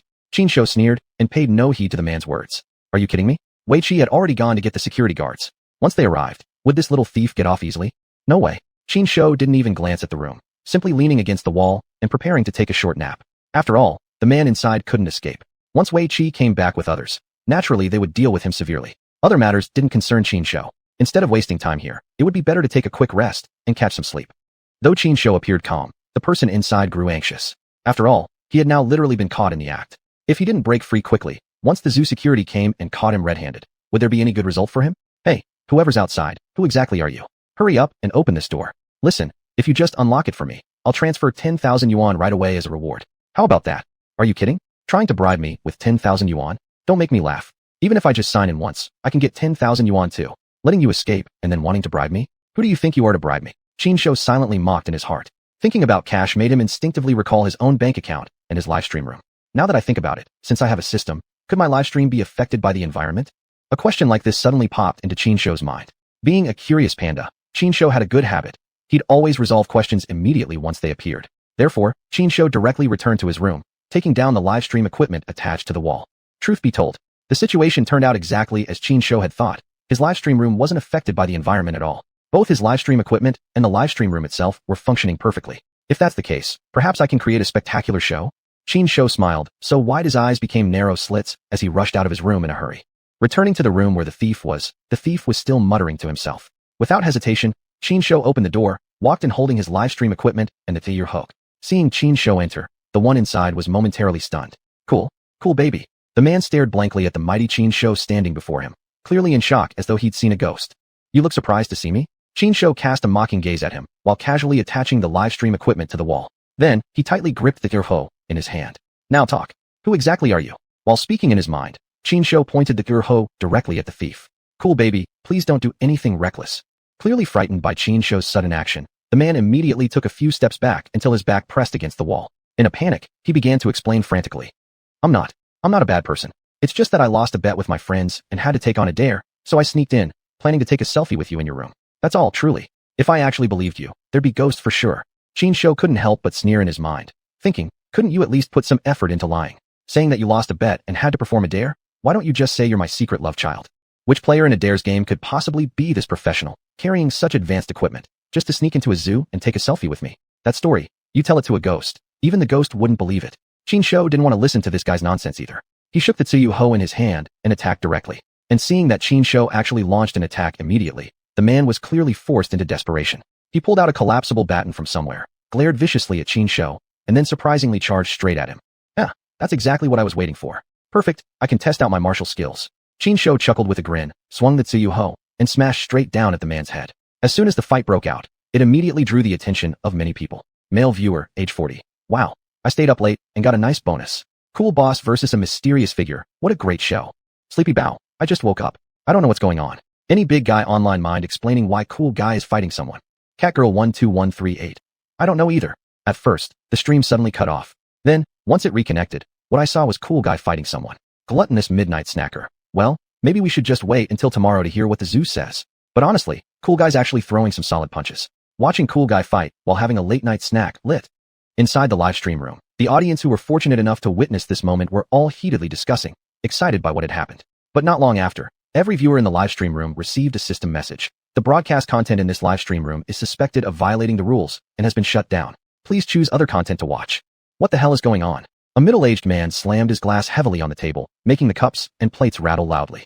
At the same time, a young girl furiously pinched the doll in her hands, as if the doll in her grasp had already become the head admin of the streaming platform instead of just a plush toy. Seriously, just when I was getting into it, how come the live stream room got shut down? Chapter 70, a surge in popularity. At the same time, many people shared the same sentiment. However, they were only somewhat touched and mildly dissatisfied. That's just how the live streaming industry worked. Each platform had its own rules. If the content of a live stream violated any regulations, it had to be shut down. That was the rule, no matter how popular the streamer was. Therefore, although everyone felt it was a pity that the live stream was shut down, they didn't find it too unusual. But this was only the view of ordinary viewers. Some people who were sharp-minded and quick to think began to smell the opportunity from this incident. Thus, some people began to draft furiously through the night and reported the incident to the platforms they belonged to. Soon, the matter spread rapidly from person to person. Meanwhile, Qinshu was completely unaware that his incident of bravely fighting off the thief had already begun spreading rapidly online in the form of news and videos. At this very moment, Qinshu had already subdued the thief. Right at that moment, Wei Qi finally arrived with the security guards. Moreover, the news that the zoo surveillance system had been sabotaged and that someone had intruded had already reached Shen Bingyue. This was a serious matter. As soon as she received the report, Shen Bingyue didn't hesitate a second and rushed over in a hurry. However, seeing that the intruder had already been subdued by Qinshu, Shen Bingyue finally exhaled in slight relief. Cool guy, you did great. I'll give you an extra meal tomorrow. Shen Bingyue patted Qinshu on the head to show her encouragement. 16 fewer dishes? Not acceptable, Qin Shou muttered inwardly, raising his head haughtily as if asking for praise. At this moment, though, Shen Bingyue didn't have the mood to interact further with Qin Shou. She looked at the thief who had been beaten black and blue, looking pitifully bruised, and walked straight toward him, speaking in a stern voice. Who exactly are you? What was your purpose breaking into my zoo? Speak. Humph. Upon seeing people arrive, the thief's nerve somehow grew. Faced with Shen Bingyue's intense questioning, he showed not the slightest willingness to cooperate. Not only that, he even gave Shen Bingyue a cold glare from the second floor. At this sight, Qin Shou immediately got furious. It seems my little lesson for you wasn't enough. Since you refused to answer nicely, fine, I'll beat you until you do. Qin Shou glared, grabbed his stick, and moved forward. Wait. The man, seeing Qin Shou coming toward him again, immediately caved and hastily shouted to Shen Bingyue. Control this panda. This is a society that upholds human rights. You're allowing a panda to commit violence. You'll bear criminal responsibility. Panda committing violence. Shen Bingyue looked at Qin Shou, then at the bruised thief, and the corner of her mouth curled into an amused smirk. Who saw the panda commit violence? Did you see it? Did you? No, I didn't. Nor did I. A few guards responded well with the act, shaking their heads repeatedly. You. The thief was furious but helpless. At this moment, Qin Shou raised his hand and pointed at the surveillance camera on the wall. The thief looked up, instantly dazed. Because right now, the surveillance cameras on the wall hadn't been restored. Actually, this was specially arranged by Shen Bingyue. At this time, the cameras in other areas of the zoo had already resumed operation. Only the surveillance cameras in this room had not been turned on, at Shen Bingyue's orders. She did this to facilitate her own operations and that of her team. Shen Bingyue clearly understood that some things were better handled firsthand. Letting others investigate. The truth of the matter would always be distorted somewhat. This could cause errors in any arrangements she made afterward. Only by holding the facts in her own hands could she make the most well-rounded plans based on the actual truth. Well then, have you decided whether to confess now or not? Shen Bingyue looked down at the thief indifferently and gently patted Qin Shou's shoulder. You don't have to confess either. Coincidentally, our cool guy here still needs a training target. I think your body is quite suitable, so I think you can do just fine. No. I'll confess. Ultimately, the thief couldn't withstand Shen Bingyue's threat and chose to fully confess. What came next had nothing to do with Qin Shou anymore. After such a long time of turmoil, Qin Shou was truly exhausted. Combined with a panda's natural tendency to love sleeping, he had already exceeded expectations staying awake this long. After Shen Bingyue took the thief away with her men, Qin Shou simply raised his voice a few times and chased off xuanhuan and the others. Lying in his small room, Qin Shou yawned a few times and soon fell into a deep sleep. The next morning, early in the dawn. Another wonderful day. Qin Shou stretched lazily and slowly got up from the floor. Looking outside, the sky was clear and the air fresh. It was another beautiful day. Qin Shou opened the door himself and walked out holding the emerald scepter. The plan for the whole day starts in the morning, after all. As a giant panda who pursued self-improvement, Qin Shou decided that from now on, he would stick to daily exercise. But before starting his workout, Qin Shou decided to first check in. It had to be said, the check-in rewards provided by the system were always pretty good. However, after experiencing several check-ins, Qin Shou had already figured out the system's habits. Therefore, facing the rewards offered by the system, he no longer felt as excited. But, what the heck is going on here? Looking at his backstage attribute panel, Qin Shou was instantly stunned. Host, Qin Shou. Race, Bear Clan. Level 9. Strength, 399. Agility, 171. Potential, 0. Popularity, 3,302,897/5 million. Evolution progress, 0/999. Not long ago, Qin Shou's popularity had barely reached over 2 million. But how long had it been? His popularity had surged by 1.3 million. Wow, at this rate of growth, it wouldn't be a dream for him to evolve into the ultimate form earlier than expected. However, Qin Shou didn't let himself get overly optimistic. He quickly calmed down. He wanted to find out exactly how these popularity points were obtained. Filled with excitement, Qin Shou started to check the back-end data of his live stream room. Soon, he discovered how his popularity had soared. After his popularity passed the 2 million mark, the growth speed of his live stream room had begun to slow down. But not long ago, the popularity in his live stream had skyrocketed as if it were on a rocket. Chapter 71, Standard Procedure, not worth mentioning. What confused Qin Shou the most was that the additional 1 million popularity points had nearly all come in last night, after his live stream was shut down. This is a bit awkward. Also, why was my stream shut down anyway? Qin Shou felt puzzled, not understanding why his live stream had been terminated. However, soon enough, he figured out the reason. Indeed, despite his current status as a national treasure and the privileges that came with it, there were still many things streamers weren't allowed to touch. And for now, he was still, fundamentally, just a streamer. Even though he had recently become one of the hottest online celebrities, he still hadn't gained the privilege of challenging the rules of the live streaming industry.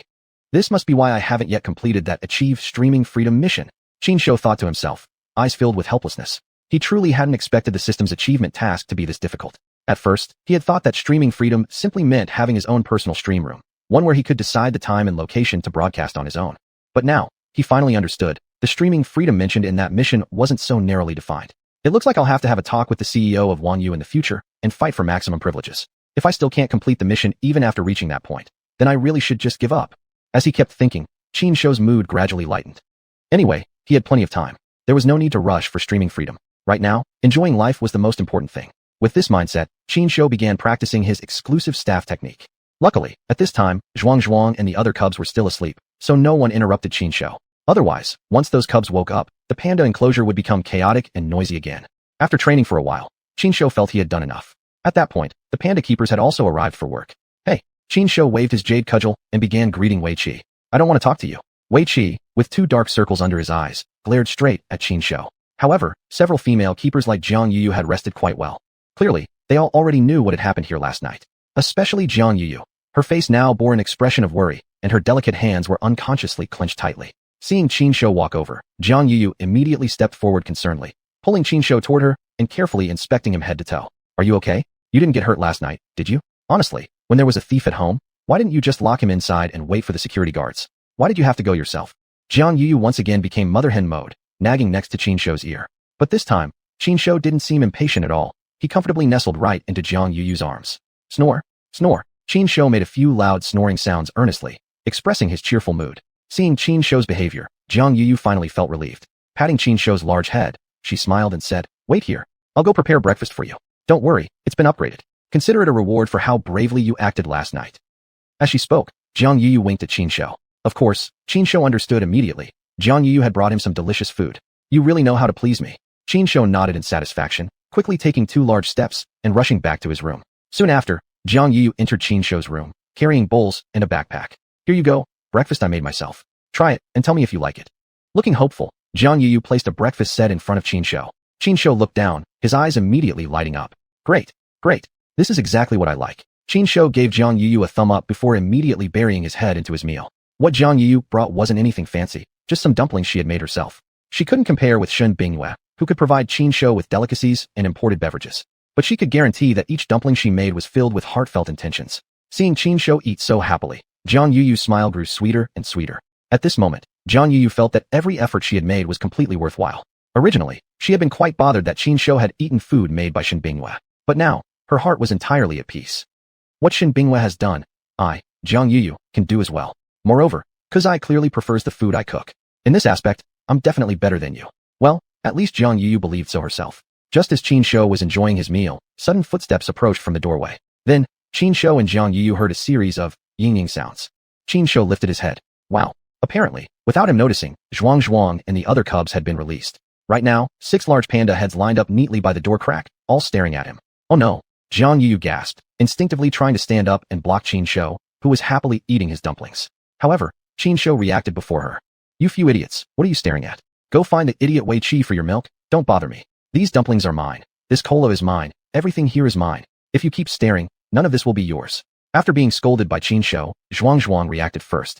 It softly chirped something, roughly meaning, if you don't want to give, then don't. Why be so mean? What's that weird white thing of yours better than tender bamboo shoots, or better than milk? Be stingy then. When we have something delicious, we won't share with you either. After xuanhuan left, the other giant pandas also turned around and left one by one. Although they were quite curious about Qin Shou's breakfast, no one dared to linger. What can you do? In this world, the strong rule. Especially among bears, strength means everything. All the other pandas had experienced Qin Shou's fighting power firsthand. They definitely didn't want to provoke Qin Shou and risk getting beaten up. Seeing that all the pandas had obediently left, Jiang Yuyu finally exhaled in relief. Still, only you, Kuzai, could handle that. Otherwise, I wouldn't know how to deal with this situation at all. Jiang Yuyu patted her chest dramatically, saying in an exaggerated tone, haha, standard procedure, not worth mentioning. Qin Shou casually waved his hand and continued burying his head into his meal. Chapter 72, The First Setback. Although Qin Shou didn't seem to care at all, some people still thought that his actions, well, stirred quite a bit of controversy. Hidden expert. Pandas should primarily eat bamboo, supplemented with other nutritious foods. That's how pandas can stay healthy. Feeding pandas dumplings. This needs reconsideration. Only King. Frankly, I think whatever cool general eats is fine. After all, he's got enough clout. He brings joy to so many people. What's wrong with him eating a bit better to improve his meals? Animal protection expert. But I still believe that what this zookeeper did is harmful to the panda, showing irresponsibility toward a national treasure. Iron Forest. You're the only one who knows better, huh? What's wrong with a panda eating dumplings? Did it bother you personally? Or are you just jealous of Cool General because you can't afford dumplings yourself? Apron Auntie. Exactly. Don't just think that because pandas mainly eat bamboo these days, they're herbivores. Fact is, pandas have always been omnivores, you know.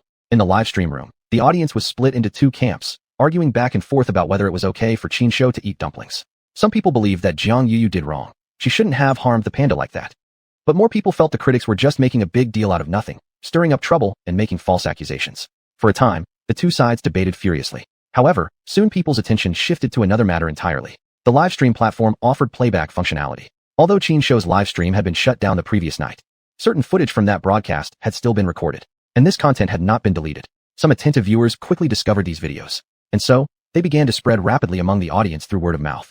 Besides the replays, some viewers also saw news coverage of the incident on online platforms. Everyone knew that even a small performance by Qin Shou could trend on social media. How much more so when last night he performed something as sensational as bravely fighting off a criminal. If that wasn't trending, it would be downright unfair. Indeed, as time passed, more and more people noticed the incident and began discussing it enthusiastically. Only King sent 20 carnival gifts and a super message. I'm sure everyone knows what happened last night. Cool General fought off a criminal. You know, they say the criminal was even subdued by Cool General. Xuanhuan. I heard about this too. Rumor says last night Cool General wielded a beautiful green spear and left the criminal with no chance to fight back. Shijia. Don't make things up. It was actually a set of dog-beating staff techniques by Cool General that made the criminal question his entire life. Silent is golden. Let's all stop guessing. Let's wait for an official statement from the zoo. Only the official version will be accurate. Larding Slee. I don't trust other official media, but Golden Ox Zoo's official account is credible. Don't you think so? +1. +1. The discussion in the live stream about last night's event grew increasingly heated, and this matter required an explanation from Golden Ox Zoo as well. In fact, Shen Bingyue took the matter extremely seriously. After catching the small thief and completing the necessary procedures, Shen Bingyue immediately sent him over to the investigation division. Once the head of the investigation division learned the details, he immediately assigned personnel to form a dedicated team to investigate. Not only that, Shen Bingyue also contacted Director Su for further discussion. Quickly enough, Director Su proposed a solution. Before the investigation division could uncover anything significant, personnel from Director Su's team had already arrived. Coming with them were several sets of advanced equipment for various purposes. In the Panda area, Qin Shou couldn't help rolling his eyes as he looked at the staff busily installing all this new equipment. We're moving eventually anyway. What's the point of all this now? This is just a waste of time, energy, and money. This was exactly what he thought in his heart, but he didn't go forward to stop them. First of all, even if he said something, no one would listen. Secondly, he understood that Shen Bingyue was doing all this for their own safety. He had to appreciate the effort she had put in. With construction underway inside the zoo today, Golden Ox Zoo had no choice but to close for the day. This closure naturally limited Qin Shou's room for mischief. But Qin Shou wasn't planning to simply stand by and watch. Glancing at the still operational live stream equipment, Qin Shou's eyes turned crafty, and he already had an idea in mind. Hard work to everyone. Qin Shou stood up straight and walked over to a group of workers who were installing equipment, solemnly waving his hand at them. The workers looked at him, each one wearing a confused expression. Certainly, Qin Shou had recently gone viral online without limits. In society, news about Qin Shou had also spread extremely fast. But in this world, there were always certain people who rarely paid attention to such useless information. Obviously, these workers before them were exactly those people. For Qin Shou's attempt at friendly interaction, the workers were completely unimpressed. This is really awkward. Qin Shou scratched his head, half wanting to turn around and walk away, but he couldn't bring himself to do so. In that moment, Qin Shou just froze in place, not knowing what to do. Seeing Qin Shou like this, not far away, Jiang Yuyu directly covered her mouth and giggled coquettishly. Inside the live stream room, the viewers also laughed knowingly, sparking yet another wave of discussion. Only King never would have thought there are actually situations in this world our cool general can't handle. Ancient people always oppress me. Shoo. Everyone stay quiet, and let's see how cool general handles this situation next. I have a feeling the following scene will be spectacular. Divine right hand. Please, do we really need your prediction? Once our cool general steps in, could the scene even possibly be bad? And indeed, although Qin Shou had run into a cold reception, he didn't plan to slink away in defeat. That simply wasn't his style. He looked left and right, and his eyes immediately locked onto a nearby spare toolbox. Carefully observing the worker's workflow, Qin Shou now had a plan in mind and immediately sprang into action. Chapter 73. Cool Boy comes up with something new again. Everyone watched as Qin Shou slung the spare toolbox onto his back. Somehow he had gotten hold of a safety helmet and casually popped it right on top of his head. Well then, ready to go? Right after that, under the astonished gaze of several workers, Qin Shou began to work busily like a regular laborer, appearing quite professional. Limited by the body structure of a panda, there weren't a lot of things Qin Shou could do. But Qin Shou didn't try to overdo it. Instead, he acted within his abilities, doing only the things he could manage. Things like tightening some screws or installing basic parts and components. Such tasks were usually quite simple. These kinds of jobs were naturally easy for a regular human worker. But the problem was, the one doing these jobs now was an adorable and clumsy-looking fat panda. This scene was rather unsettling. Yes, indeed, unsettling. Because in the minds of some people, animals generally had very low intelligence, and pandas were no exception. Once an animal does something unexpected, it would inevitably be labeled as either possibly turning supernatural or likely being a human in disguise. That's just how people were. They could turn something so straightforward into a shocking piece of world news. Just like this. In the eyes of these workers, Qin Shou's behavior exactly fell into that category. Seeing the workers shocked beyond words, Wei Qi tried hard to keep a straight face, while internally wanting to burst out laughing. He began explaining the situation to the workers. After listening to Wei Qi's explanation and watching some videos of Qin Shou's previous performances, the workers finally calmed down. Yet when they looked at Qin Shou again, there was still an awkward air around them. But it wasn't entirely their fault. These regular workers were busy making a living for their families. They worked hard, constantly pushing to meet project deadlines. During the day, they often worked over 10 hours. After returning home at night, they would simply eat a quick meal, have a few drinks, soak in a bath, and then head straight to bed. Very few of them had the time or interest to watch live streams or surf the internet. Under such circumstances, it was understandable that they didn't know who Qin Shou was. Qin Shou himself understood this perfectly. After all, back in his previous life, he had been surrounded by people exactly like them. Although Qin Shou understood these workers, others thought they were simply too out of touch. Flower skirt fashionista. Haven't these people's homes gotten internet access yet? Cool Boy has been trending so much lately, and they don't even know? It's simply outrageous. The firstly buy of affiliated elementary school. Exactly. Cool Boy has been so popular. It's truly unacceptable that they don't even know him. First Ghost Fire King of Chongping District. They're just workers, after all. What kind of high aesthetic taste or taste do you expect from them? They prefer watching down-to-earth, rustic stuff. So how could they possibly care about Cool Boy? Some viewers were clearly very dissatisfied. Their words also clearly displayed their disdain toward the workers. Predictably, such comments instantly sparked backlash from many others. Only King. So what if workers don't know Cool Boy? Workers don't work as lazily as you lot. They work over 10 hours a day, but you all just sit around typing on keyboards. Old cadre from the Western District. Let's not stoop to the level of those young kids. Let's just keep watching Cool Boy instead. Look, there he goes again. Cool Boy has come up with something new again. Indeed, just as the viewers in the live stream said, Qin Shou really had come up with something new. But this time, Cool Boy wasn't pretending to be a worker anymore. Instead, moving swiftly and nimbly, he had broken out again. Regarding this breakout of Qin Shou's, both Shen Bingyue and others present reacted quite calmly. Shen Bingyue, in particular, remained utterly calm from the moment Qin Shou started escaping, her attention glued to her phone. It seemed, from her appearance alone, as if Qin Shou's safety had become unimportant to her. But was that truly the case? Obviously not. The truth was, Shen Bingyue had not stopped caring about Qin Shou at all. On the contrary, she cared for Qin Shou even more than before. The reason she didn't rush to send people to find Qin Shou, nor did she attempt to stop him immediately when he broke out, was because she had already made full preparations. That's right. To ensure Qin Shou's safety, this time Shen Bingyue brought out her secret weapon. She had secretly attached a miniature signal transmitter to Qin Shou. This high-tech device cost Shen Bingyue a lot of money and was specially obtained through Director Su's help.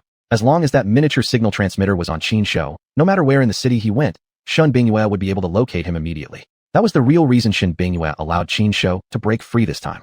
Of course, Shen Bingyue's calmness wasn't solely equal on this miniature signal transmitter. In fact, outside the zoo, Shen Bingyue had already arranged for people to be there. At the very moment they discovered Qin Shou's escape, these people immediately followed and secretly tailed Qin Shou from a distance to ensure his safety. Once they noticed any threat to Qin Shou's safety, they would naturally rush forward immediately to help him out of danger. Having said all that, someone might ask, does Qin Shou know about everything Shen Bingyue has done? To tell the truth, this question is quite unnecessary. How could a clever person like Qin Shou not know what Shen Bingyue had done for him? Although Shen Bingyue had been very careful, Qin Shou still discovered her small tricks. For example, she had installed a miniature signal transmitter on his ancestral stone fragment. And the bracelet she gave him wasn't just a piece of jewelry, it was actually a device to monitor his health. But regarding all of this, Qin Shou simply turned a blind eye, pretending he hadn't noticed at all. As previously mentioned, Qin Shou perfectly understood that everything Shen Bingyue did was for his own good, so he had to accept it. Moreover, this time when Qin Shou escaped, he didn't intend to do anything bad. He was simply preparing to get something as a way to reward the workers. That was all. Look, already having bought what he needed, Qin Shou was now carrying a basket on his back and confidently walking straight through the main gate of the Panda enclosure. Don't ask where Qin Shou got the basket. Ask, and you shall receive. He found it.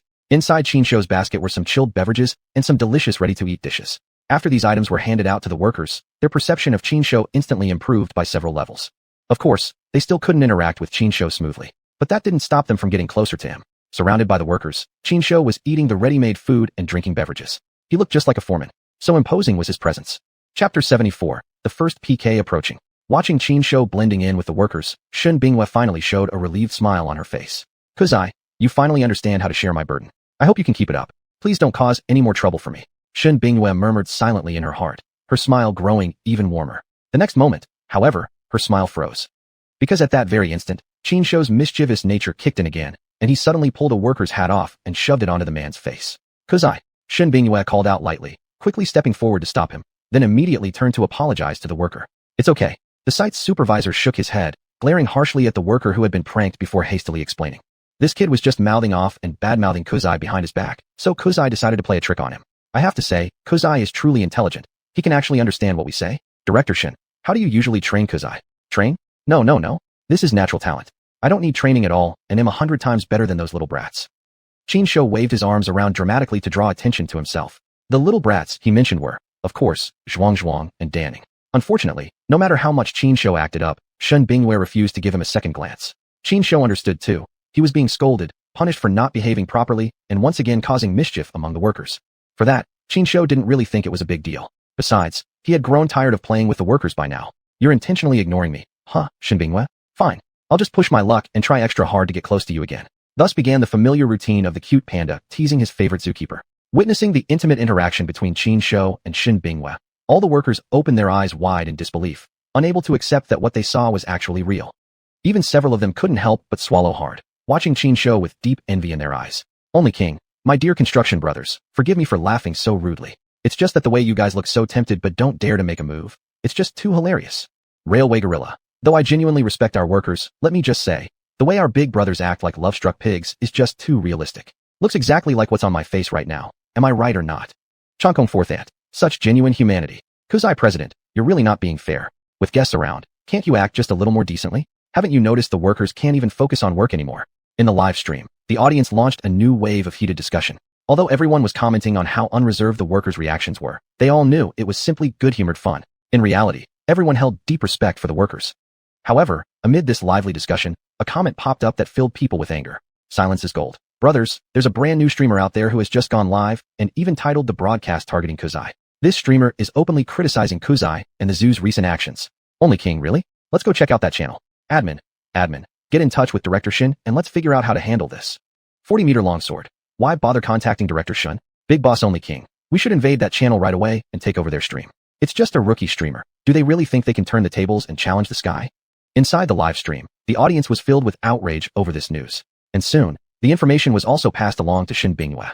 Upon hearing the news, Shen Bingwei also felt furious. Yet, could ordinary people's temper even match hers? Although she was deeply displeased with that new streamer, she remained calm and rational. Fellow viewers, to protect Kuzai's image, please remember to be responsible and rational fans. Don't attack other streamers maliciously. However, I won't ignore this matter either. Please wait a moment while I prepare. I will connect with that streamer soon for a live voice call. Only King. Director Shun is so authoritative. We've been waiting for exactly these words. You prepare first. I'll go tell that streamer up front. Let's have a PK first, and then talk reasonably.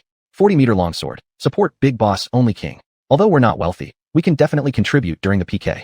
Count me in. I'll show up too. The live chat buzzed enthusiastically, quickly organizing a queue within the stream. Witnessing this scene, Shen Bingwei felt deeply moved. After briefly thanking the viewers, Shen Bingwei took Chinsho and Zhang Yuyu with her and returned to Chinsho's room. They would prepare here, and then take Chinsho to participate in his very first livestream PK in his entire Panda life. Meanwhile, Only King had already led the massive fanbase of Chinsho and forcefully stormed into that new streamer's live room. The new streamer's name was Song Haichao. He was a newly joined streamer on Xuanhu platform. Before switching to Xuanhu, he used to be a top streamer on a smaller streaming site, what people jokingly called the Little B Station. Because the Little B Station could no longer meet his demands or ambitions, he chose to switch platforms and move to Xuanhu. However, compared to Xuanhu, the Little B Station was far behind, by a lot. Although he was an experienced veteran streamer, after the transfer, everything had to start from scratch. And with his previous streaming style that used to work well on the smaller site, it would be difficult to quickly gain traction on the highly competitive Xuanhu platform. But Song Haichao was someone who could push himself relentlessly. He had decided to make a bold move to launch his career on Xuanhu.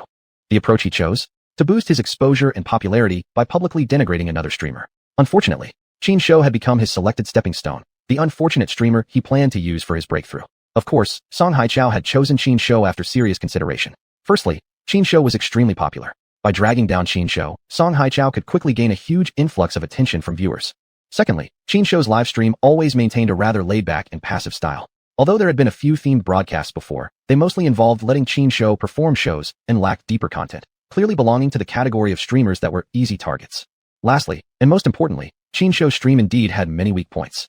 For example, the frequent panda teasing zookeeper antics, and occasional sudden events like the panda hitting someone. All of these incidents could easily become Song Haichao's excuses to attack Chinsho. Chapter 75. The wave of gifts arrives. Chinsho upgrades again. However, Song Haichao never in a million years expected that Chinsho's influence could be so immense. Moreover, Qin Shou's fans were even more united than he had imagined. He had just gone live when some of Qin Shou's fans immediately showed up at his stream. Only King. Heard you've got something against our cool general's live stream and wanted to criticize him. Who gave you the guts? 40-meter long cleaver. Wow. I just heard someone wanted to trash talk our cool general and thought it would be some big streamer. Now that I see who it is, I can only laugh. Green Wild Fairyland. Well now, the world is indeed full of surprises. A mere streamer who just started on day 1 dares to challenge our cool general? Young man, your courage is admirable. One after another, viewers flashed bright banners above their names as they commented. Watching this unfold, Song Haichao instantly broke into a cold sweat on his forehead. He might not yet fully understand all of Netfish's internal regulations. However, as a veteran of the streaming scene for several years, he clearly understood what those banners meant. Leaving aside only King, who was clearly an officially verified wealthy fan with verified tags, neither the 40-meter long cleaver nor Green Wild Fairyland were streamers he, a rookie, could ever provoke. Even worse, apart from those big names, a lot of smaller wealthy fans were also streaming in. Each of them carried an aggressive aura, looking ready to confront him. This genuinely scared Song Haichao out of his wits. Song Haichao swallowed hard, eager to say something, anything, to ease the current tension. At that moment, however, a co-stream invitation popped up, followed immediately by a neatly aligned set of chat messages from top fans.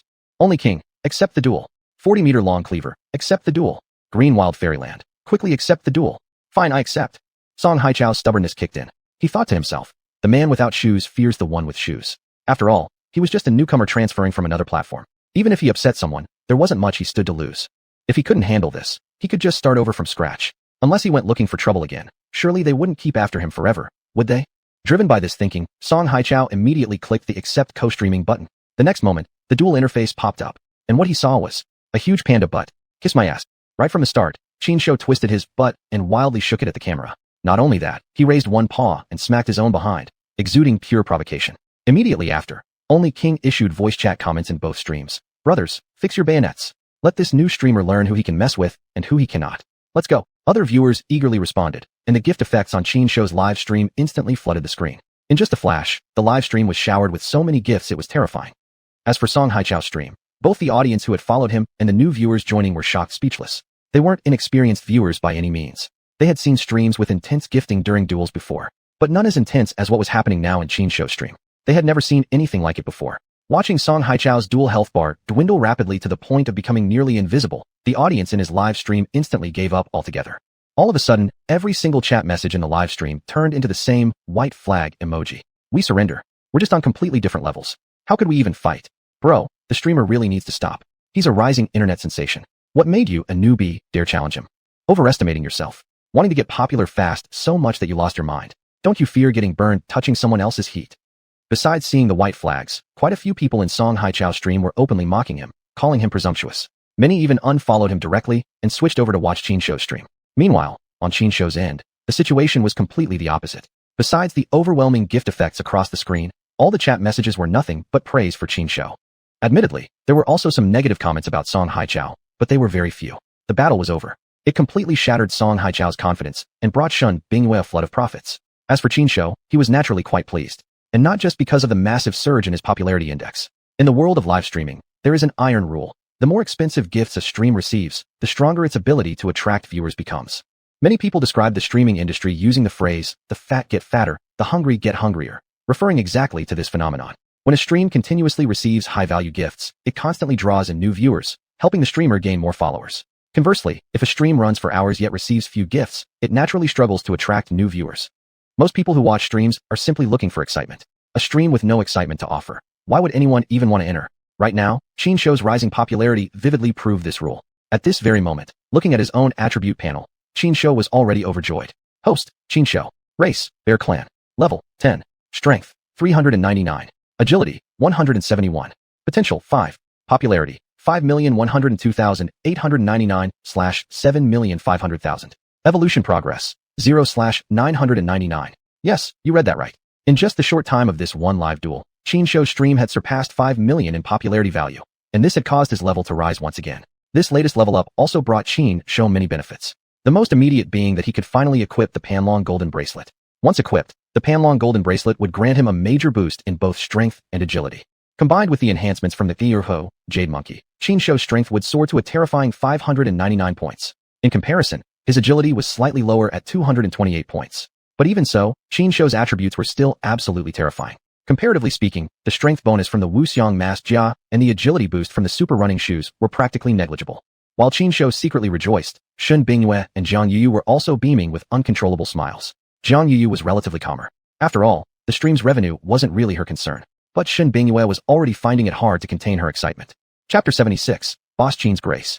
After this PK battle, the revenue generated from the live stream reached astronomical figures. Although, in Shun Bingyue's eyes, the amount still wasn't particularly staggering. If withdrawn, it would definitely help alleviate some of her financial pressure.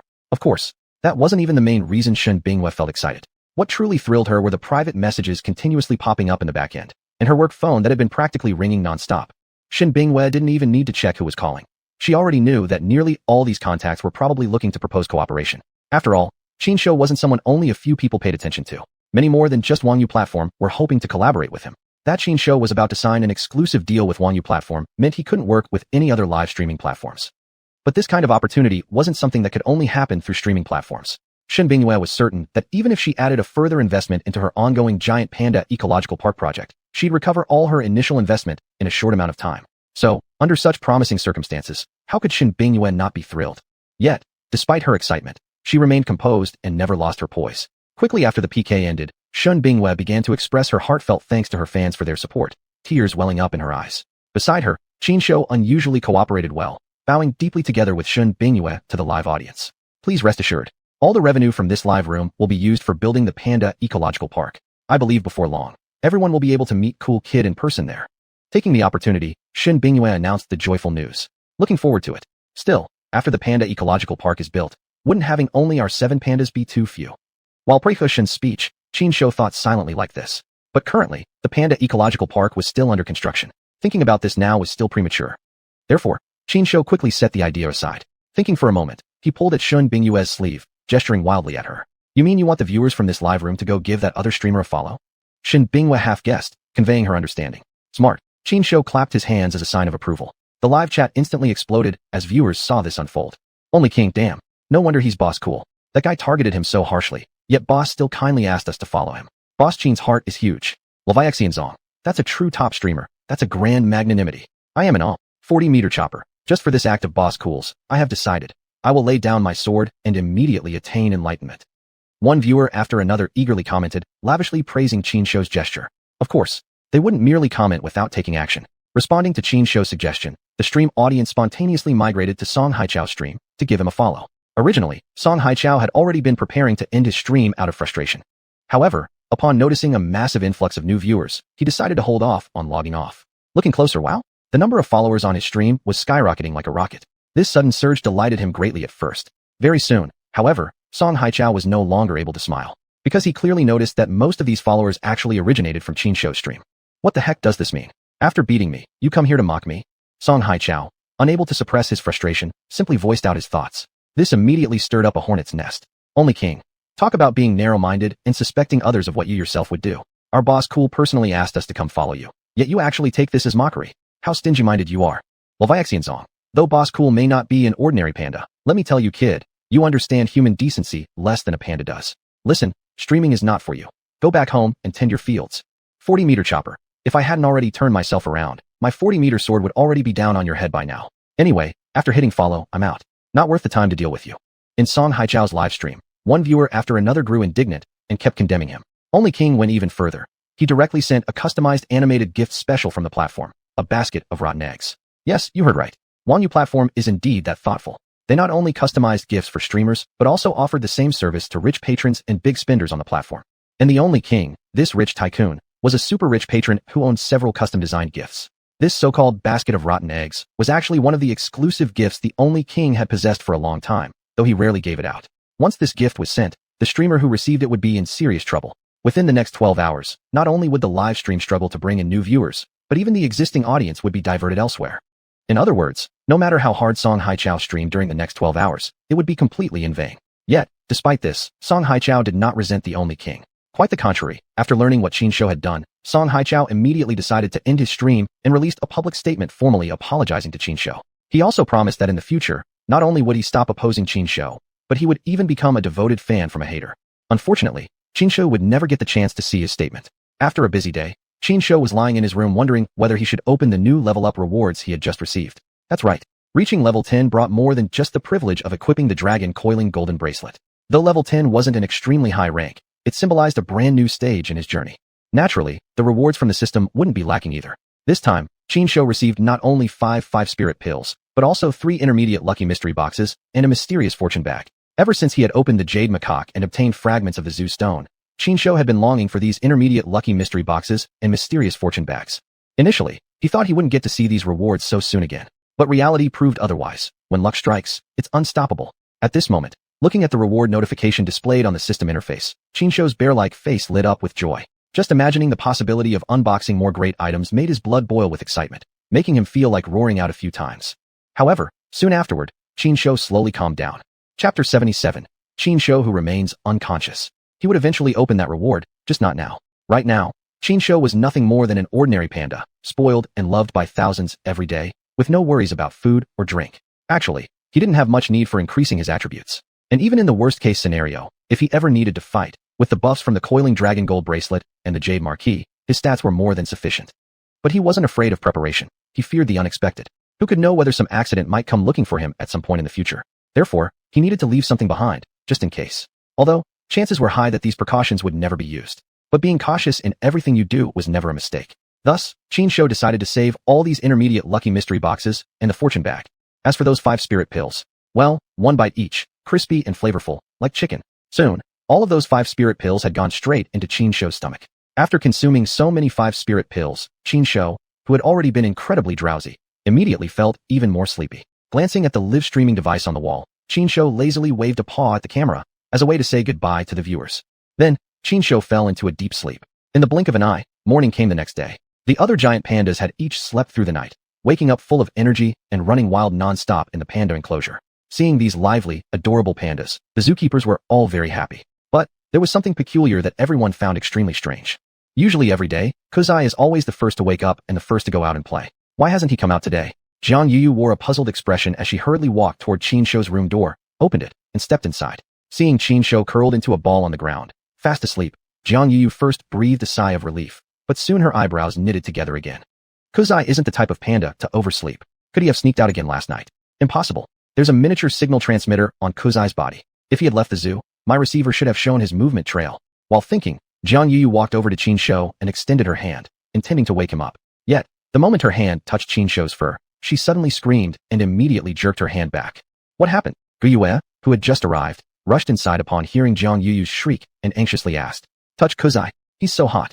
Guyue, do you think Kuzai is sick?" Jiang Yuyu looked deeply concerned and quickly explained, "Let me check." Guyue quickly stepped forward, reaching out a hand to feel Qinshu's body. Indeed, his body was scalding hot, like an actual furnace. Seeing this situation, both of them dared not delay and immediately gave Shun Bingyue a phone call. Upon receiving the news, Shun Bingyue was in a rush, quickly driving over to the zoo. What exactly happened? While questioning Jiang Yuyu and Guyue, Shun Bingyue simultaneously signaled the veterinarian to start examining Qinshu's body immediately. "We don't know exactly what happened either," Jiang Yuyu replied anxiously, explaining the specific situation. After listening to Jiang Yuyu's description, Shun Bingyue was also at a loss, so she decided first to check the surveillance cameras, hoping to find some anomaly. Once she found a clue, she could then handle Qinshu's situation. Unfortunately, in the surveillance footage, Shun Bingyue still found nothing. In fact, it would have been strange if she actually found something in the camera feed. Throughout the video, the Qinshu captured in the frame was simply sleeping, without the slightest suspicious movement. Well, not quite. There was one detail that caught Shun Bingyue's attention. Because Xinhui noticed that in the security footage, Qinshu clearly had one unmistakable motion, something being tossed into his mouth. However, after watching the footage over a dozen times repeatedly, Shun Bingyue was completely unable to figure out exactly what Qinshu had eaten. With no solution, Shun Bingyue could only give up, copying the surveillance videos and handing them to professionals for analysis. At this time, the veterinarian had already completed a full body examination on Qinshu. His conclusion was that Qinshu's physical condition was extremely healthy, perhaps even unusually so. All of his health indicators far exceeded those of the other pandas. That is to say, Qinshu wasn't sick at all. However, the veterinarian could offer no explanation for why Qinshu had such a high fever. He's completely healthy, but he won't wake up and he's burning up. What exactly is wrong with Kuzai? Deep in worry, Shun Bingyue's eyebrows had knotted tightly together. Jiang Yuyu was the same. In fact, her concern for Qinshu seemed even deeper than Shun Bingyue's. After all, Qinshu was one of the few friends she had in this city. Her future path was practically tied to Qinshu's. If anything were to happen to Qinshu, there was no doubt that Jiang Yuyu's future would be cast in shadow. Just as the two were sitting there filled with worry, Liang Hui, who had remained silent, suddenly held up her phone and pointed a screenshot to Shun Bingyue and Jiang Yuyu. A viewer in the live stream said that the red mark on Kuzai's forehead seems to have become more noticeable. Miss Shun, Xiaojiang, what do you think? The red mark on Kuzai's forehead? Shen Bingyue and Jiang Yuyu exchanged glances before quickly turning their eyes to the center of Qinshou's forehead. There, a patch of fiery red fur was indeed eye-catching. They carefully observed for a while, exchanged looks again, and immediately saw the same realization reflected in each other's eyes. It really does look more noticeable, just like the viewer said. Could this be why Kuzai won't wake up and why he's running a high fever? Shen Bingyue furrowed her brows, still puzzled. It seems like the only possible explanation. But why would Kuzai end up in this condition? Has Kuzai awakened some sort of superpower, and after sleeping, he'll suddenly be able to spit fire? Jiang Yuyu randomly speculated beside her. Shen Bingyue, are you fucking kidding me? A panda awakening superpowers? What superpower exactly? Though she found Jiang Yuyu's idea utterly absurd, Shen Bingyue didn't say much else. With no way to wake up Qinshou, she eventually gave up and instead brought over a small stool, determined to sit right by his side without stepping away. Both Shen Bingyue and Jiang Yuyu were deeply anxious, but they weren't the only ones concerned about Qinshou's situation. Putty Wong, what's happened to CEO Kuzai? Maybe he's astral projecting, or someone transmitted martial arts secrets to him in his dream, and after waking, he'll perform the sleeping Arhat fist. Only Wong. I'll let you mock my name if you want, but this nonsense you're spouting really pisses me off, you know that? Chapter 78, Took Too Many Pills. Eyes that are good at discovering things. Let's discuss that little red tuft of hair on Cool Total's head. Do you think Boss Cool might have some raccoon dog blood in him? Nanyang No. 2 Primary School Class 1 Year 3, LV Liang. Idiot, reproductive isolation. Even I, as an elementary student, understand that.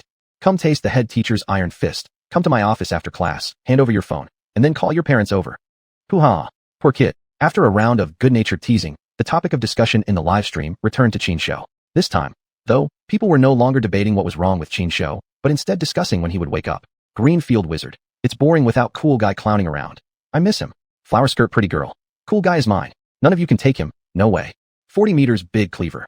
If Cool Guy doesn't wake up in 10 minutes, I'm going to bring my big cleaver and go find Cool Guy myself. Superhero City Cop, what do you think you're doing? Didn't you put your sword down already? What? Do you want to cut Cool Guy awake? Shin-si. Hero, I urge you to behave yourself. In the live stream room, everyone was engaged in a very lively discussion. And what about our Cool Guy at this moment? Well, to tell the truth, he was indeed perfectly fine. The reason he wouldn't wake up and was running a high fever throughout his body was actually because he took too many pills. Yes, that's exactly it. In Qinshou's opinion, he'd already consumed a lot of Wu Ling Dan before, so his body had definitely adapted to its effects. Taking a few extra at once shouldn't be a problem, but in the end, he still underestimated the potency of the Wu Ling Dan. As soon as those few Wu Ling Dan hit his stomach, Qinshou immediately felt like his internal organs were being grilled over fire. That violent medicinal power rushed straight to his head, causing him to fall into a deep sleep. That said, it must be noted, what Qinshou thought wasn't exactly wrong. His body had indeed adapted to the effects of Wu Ling Dan, just not to the extent he'd assumed. Taking several Wu Ling Dan all at once was a bit more than he could handle. However, as time went on, under the effect of the Wu Ling Dan, his body continued to strengthen. The medicinal power gradually seeped into his system, increasing his body's adaptability more and more. At this pace, it wouldn't be long before Boss Qin awoke. But Boss Qin himself understood clearly. There was no way he could absorb all the medicinal effects right now. The remaining potency would require more time to be fully processed. Now, Qinshou no longer felt rushed, and was certainly too afraid to recklessly take more. One must eat steadily, one bite at a time. Pills, too, must be taken one by one. Thinking like this, Qinshou once again fell into a daze. He had a dream. In his dream, he became the emperor of eternal longevity, receiving homage from all the beasts of the world.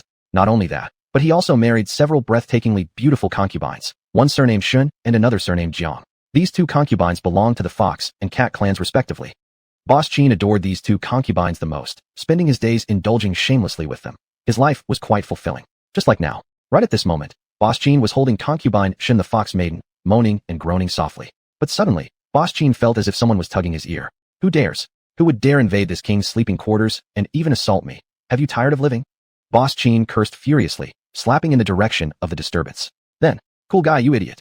Are you so sleepy you don't even know who I am now? Hitting me like this. I've spoiled you for nothing. A familiar male voice rang in his ear, followed by a sharp intake of breath. What the heck is going on here? Boss Qin opened his eyes in confusion, glancing at Wei Qi, who was grimacing while clutching his backside, and then at his own outstretched palm that had yet to withdraw. Was it me who hit you? Boss Qin quickly rolled his body upright, widening his innocent eyes as he looked at Wei Qi. It was you who hit me. Wei Qi was so hurt, he almost felt like dying. He had only been trying to do something nice, get some ice cubes to help lower Boss Qin's fever. But before he could even place the ice cubes, Boss Qin slapped him with what could only be described as an iron sand palm. It was fortunate he regularly supplemented calcium and drank bone broth. He was made of sterner stuff. If instead Shen Bingyue or Jiang Yuyu had taken that slap, they'd probably be in tears. Boss Qin felt guilty, realizing his mistake, and hurriedly moved forward to give Wei Qi a hug in consolation. But the moment he saw Boss Qin coming toward him, Wei Qi immediately screamed out in terror, "Don't come over here."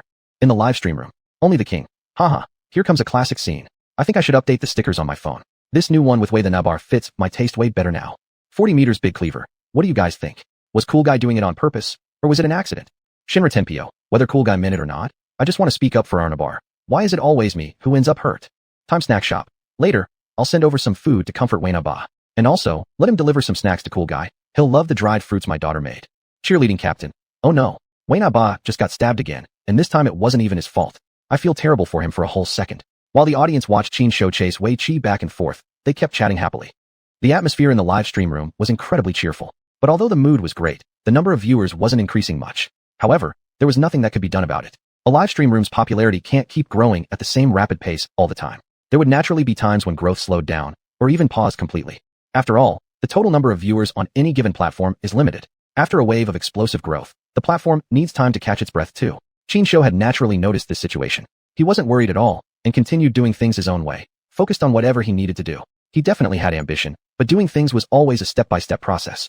As long as he could maintain the current group of followers, and every now and then create another big surge, it would be more than enough. As for now, stupid Wei Qi, take this hug full of love. Qin Shou led xuanhuan, Deneng, and several other giant pandas in an all-out chase after Wei Qi. Help! Mom, I want to go home. In the panda enclosure, Wei Qi's cries for help echoed from time to time. His voice traveled across the zoo, causing the animals in the neighboring enclosures to shiver in fear, chilled to the bone. Chapter 79, a depressing sign-in reward. In the end, Wei Qi still managed to escape from Qin Shou's clutches, and he was rewarded by the generous viewers. It was more like a small comfort gift for him, nothing more. The majority of the benefits still went to Qin Shou. That's right. A viewer in the live stream named Time Snack Delivery really sent a lot of food to the zoo. Although most of the delicacies went to Qin Shou, Wei Qi and several other zookeepers, including Shen Bingyue, all received quite a bit. Although it was just a small bonus, for Wei Qi, it was still somewhat consoling. Life at the zoo remained as usual, full of laughter, joy, and warmth. Qin Shou's number of followers was also slowly increasing. As mentioned before, after experiencing a short period of explosive growth, Qin Shou's follower count had now hit a bottleneck. Unless something particularly exciting happened, there wouldn't be any major breakthroughs. But Qin Shou wasn't in a hurry. This period of time was perfect for him to settle down, improve himself, and plan for the future. However, although Qin Shou wasn't in a rush, there were others who had already grown impatient. Look, one day, just as Qin Shou was about to complete his daily sign-in task, Shen Bingyue hurried over. Everyone, get ready. Later, Netfish Live will be having a cross-platform competition with Panda Live. Cool Guy has been scheduled to open and close the event, battling against the other platform's top streamer. Now, let's start warming up and gather our fans. We don't expect to beat them, but we at least can't lose too disgracefully. We can't goof Netfish's expectations of us. Shen Bingyue's expression was serious as she began directing the staff to set up the live stream venue. Truthfully, Shen Bingyue had already prepared this venue in advance. Of course, its primary purpose had been to facilitate the production of variety shows by Netfish in the future. Perfect. Today's special live event could also be held here, which would also allow the live stream to be free from the limitations of narrow spaces or weather conditions. Cross-platform PK? I love this. Qin Shou rubbed his hands together, visibly excited. In his past life, he had been a fan of several streamers. Among them, one participated in a cross-platform PK. Although that streamer wasn't particularly strong, in one of the PK events, he earned at least hundreds of thousands in one go. Back then, the live streaming industry hadn't been nearly as hot as it was now.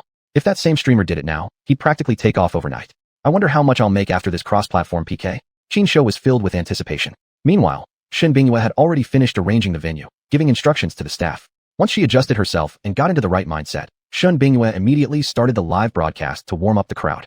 Of course, Qin Shou wouldn't just sit back and watch. Warming up the audience couldn't rely solely on Shen Bingyue alone, so Qin Shou had to work hard too. But before he got into the action, Qin Shou decided to sign in first, as a way to celebrate in advance. And then, what the hell is this? Looking at the items he'd received for signing in today, Qin Shou felt a bit confused. Every time before, the rewards Qin Shou had received from signing in had always been pretty decent. At the worst, he'd gotten pills like the 5-spirit pill. At his luckiest, he once received the extremely useful skill, iron skin and bronze bones. But what he got today? How to put it? To describe it with one word, mo ming qi mao. Exactly, mo ming qi mao. A plain, ordinary bottle of liquid, and 6 ordinary pills? What's this supposed to be? While muttering to himself, Qin Shou tried to calm down and carefully examined the 2 sign-in reward items. An ordinary bottle of liquid. Effect: random, only applicable to the host. Special note: the effect of this liquid might be negative. Please prepare mentally. Of course, if the host has amazing luck, he might even gain an incredible ability. So host, you'd better not wash your hands after going to the bathroom today. Save up your luck. Save my ass. And I don't even wash my hands after going to the bathroom normally. Looks like something embarrassing slipped out just now. But that's not important. The important thing is, should the host drink this liquid or not? Qinshu felt conflicted and troubled. Therefore, he decided to check the 6 ordinary pills instead. But when he did, he became even more frustrated. Ordinary pills. Effect. Randomly enhances one aspect of the consumer's qualities, cannot be used by the host. Special warning. If the host takes them, it will only cause negative effects. P.S. Curiosity kills the cat. Host, don't tempt fate. I'll tempt you with a stick. Right now, I just want you, this damn system, to explode on the spot. Qinshu was truly furious. Great. The prizes he had drawn. Neither could be used by himself, and the other had an uncertain effect. Under such circumstances, what use was this iron staff? Hurry. What use were these prizes to him anyway? However, Qinshu quickly shifted his thoughts and immediately shook off his frustration. Who am I? I'm a national treasure, the chosen one of heaven, a male bear with an OP power. I refuse to believe that my luck could actually be bad enough to bring me utter misfortune. Forget it. Go all in and who knows, you might turn a bicycle into a motorcycle. Let's do it. Qinshu clenched his teeth, directly chewed that ordinary bottle of liquid, and swallowed it in one gulp. Qinshu, what are you sneaking around eating again? Xuanhuan, who happened to witness this, quickly ran over, anxiously asking, while checking whether Qinshu was hiding anything else in his paws. Unfortunately, no matter how hard she tried, she couldn't see anything produced by the system. At this point, that seemingly ordinary liquid was already taking effect inside Qinshu's body. First, Qinshu felt a slight chill inside his body. Then, he suddenly felt waves of heat surge through him. Then, itchy. So itchy. Qinshu showed his teeth, looked down at his front paws, nearly on the verge of mental collapse. This indescribable, maddening itch wasn't something just any bear could endure. Arf. Daddy can't take it anymore. Daddy needs to vent.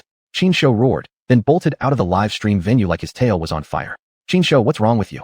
Shen Bingyue and Xuanhuan both gasped in unison before rushing out after him in panic.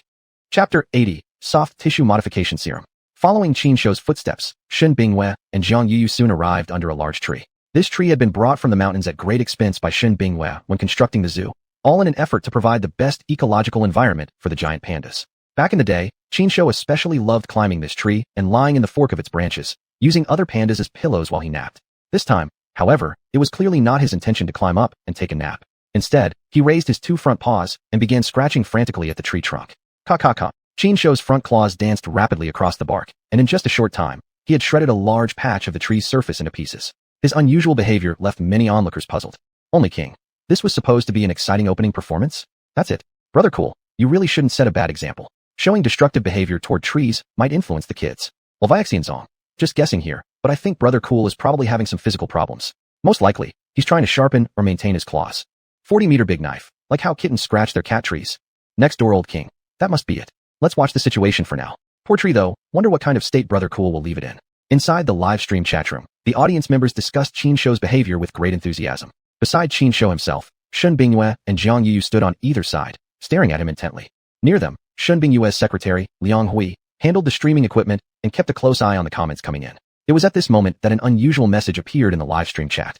Xuanhuan prays for good luck. Hey, do you think cool kids' claws could be like a cat's, where the old claw tips naturally shed and a new set grows in their place? If that's true, then I'd be willing to pay a small fortune for a few of cool kids' shed claw tips. Imagine making them into Lucky Charms. Only King sent 10 festival gifts to the streamer and sent a super chat message. If that's the case, then I'll reserve one of Brother Cool's claw tips. Zong, count me in too. Xuanhuan prays for good luck. I mentioned it first, so one must be saved for me. 40-meter big knife. Highest bidder gets it. Who supports this? Who objects? Little cute whisper. Rich people, please don't bully others. Function Junlang. We don't even know the real situation yet.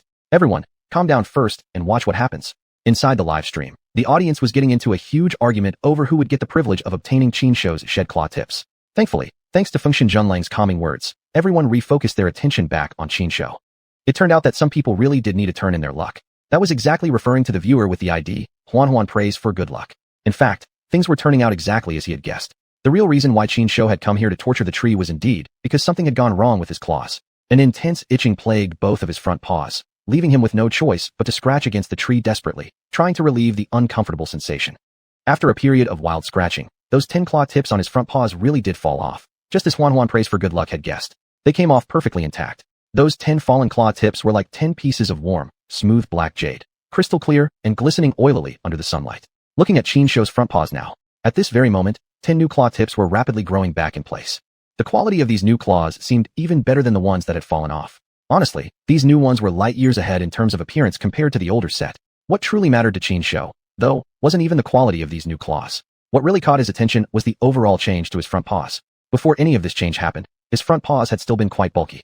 Sure, he could operate the live stream controls on his own before, and even while eating, he had been able to use basic utensils like a fork. However, asking him to use chopsticks was impossible. Otherwise, back when he was trying to do his signature, he wouldn't have ended up destroying the pen he was given. Even when starting live streams, he always had to be extremely careful not to press too hard and accidentally scratch the screen of his phone.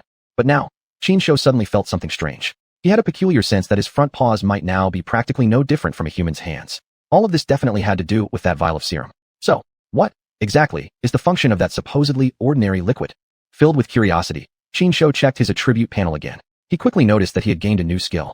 Soft tissue modification, front paws. A new ability acquired from consuming the soft tissue modification serum. This skill allows certain parts of the body to become exceptionally soft and flexible. Currently activated area, front paws. Special notice, soft tissue modification doesn't just make certain parts of your body soft and flexible. It can even allow certain parts of your body to transform according to your thoughts. This soft tissue modification actually has such a special effect. Qinsho was thrilled. Testing it out, Qinsho quietly formed a thought in his mind. Sure enough, almost immediately after the thought formed, his 10 newly grown claw tips began to slowly change shape. The originally sharp and pointed claws gradually transformed into smooth, human-like fingernails. This is simply unbelievable. Overjoyed, Qinsho thought to himself, this time, my luck has truly been great. This gamble definitely paid off, big time. If the effects of this serum are already this incredible, then what kind of special effects would those 6 plain-looking yet pills have? Unfortunately, those 6 pills weren't something he could take. Otherwise, no matter what, he would have tried them. Qinsho felt slightly disheartened. But soon his eyes lit up. Wait, why were there 6 pills? Could it be that? An idea suddenly came to him. Without hesitation, he quickly turned around and hurried off toward the direction where xuanhuan and the other 6 giant pandas were. Brother Cool, what's wrong now? Shen Bingyue, wearing an expression of helplessness, shouted loudly as she quickly followed with Jiang Yuyu in pursuit. Ugh, seems like I was born to work hard for the rest of my life. Liang Hui shook her head behind them while carefully collecting the 10 claw tips Qinsho had shed. Chapter 81, Live Stream High Performance. Seeing the 10 claw tips in Liang Hui's hands, the audience in the live stream once again erupted with excitement. Xuanhuan seeks good luck this year. Look. I told you so, I knew it. The reason why Kuzai is acting like this is because its claws are about to fall off. I guessed right, so can I buy one first? The only king. With that kind of luck, you probably don't need to hang any lucky charms anymore, huh? But well, since you were so impressive just now, I won't fight you for this one. But the second one must be mine. Greenfield's wizard. The third one is mine. Watching the heated arguments among the audience in the live stream, Liang Huaneta shook her head helplessly and quickly stepped in to mediate. Everyone, please don't argue. Regarding these claw tips that Kuzai shed, Mr. Shun will surely handle them properly. Now, let me first take everyone to check on Kuzai's condition. The only king. Right. Let's see what cool boss is up to again. Seconded. Within the live stream, the viewers quickly reached a consensus. Then, as one, the audience began urging Liang Hui to hurry over. Liang Hui, there's a string of words I'd like to say, but I'm not sure if I should. When Liang Hui finally arrived in a fluster, rushing over to where Qinsho was, she found Qin pressing on Daning, trying to shove something into Dining's mouth. Shen Bingyue, Jiang Yuyu, and Wei Qi, along with other zookeepers, were gathered nearby, watching the scene with terror, completely helpless. They had tried to stop Qinsho. Unfortunately, Qinsho was just too strong. Even when they combined their strength, they still couldn't pull Qinsho away. But everyone understood that whatever Qin did, it was always with purpose. And a person as kind and caring as Qin would certainly never harm his companions. So, everyone simply waited, patiently for Qin to finish what he wanted to do. Everyone knew that eventually, when the time was right, the answer they sought would surely be revealed. Under the nervous gaze of everyone present, Qinsho fed the final pill to Daning. Daning lay on the ground, dazed for a moment, then suddenly shot up. Ying. Chirping, Daning immediately lunged forward, prostrating itself before Qin. Witnessing this, Shen Bingyue and others instantly turned to stone. It wasn't just them. Right then, everyone watching the live stream simultaneously froze. Director Su of the Fur Babies. No way. Could it be that Kuzai became so smart because it ate something? And now, Kuzai has found something that makes pandas smarter and shared it with its companion. The only king. If that's truly the case, then this is going to be interesting. Just one cool boss already brought us so many surprises. If we had a few more like Kuzai, wouldn't our lives become even more colorful? I'm the Tyrann from next door. I don't know why, but I suddenly thought of Rise of the Planet of the Apes. But as soon as those words were spoken, the entire livestream audience silently ceased sending any barrage messages in unison. Though interaction ceased, everyone clearly had the same focus now.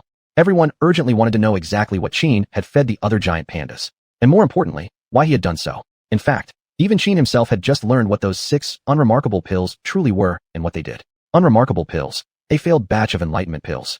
They have a slight intellect-enhancing effect and can be used to help regular animals increase their intelligence. Special note. Please note, these are failed enlightenment pills. The effects are extremely weak. I didn't plan to enhance their intelligence anyway. Having one smart panda is more than enough, and that's me. Well, at least for now. As he thought this to himself, Qin waved his paws, directing the other giant pandas to line up properly. This scene surprised everyone watching again. The only king. Has anyone else noticed that xuanhuan and the others seem quicker in their reactions now than before? Sure, that could partly be Kuzai's influence, but honestly, I think xuanhuan and the others have undergone a fundamental change. Greenfield's wizard, Mr. Shun, is indeed fortunate. The Golden Ox Zoo already had Kuzai as a gem, and now it has xuanhuan and others as its support. This is truly becoming more and more perfect. Director Su of the Fur Babies. If possible, I hope more giant pandas could become intelligent. If that happens, breeding and reproduction of giant pandas would become easier, which would be highly beneficial for their conservation efforts. Xian. Only Director Su can think so far ahead and so professionally. Let's all give Director Su a thumbs up. Thumbs up, thumbs up. In the live stream, as the audience chatted on, the conversation gradually escalated to a rather high-level discussion. Liang Hui, who was temporarily managing the live stream, couldn't help but smile knowingly. After a brief lecture, Qin Shou reached an agreement with xuanhuan and the others.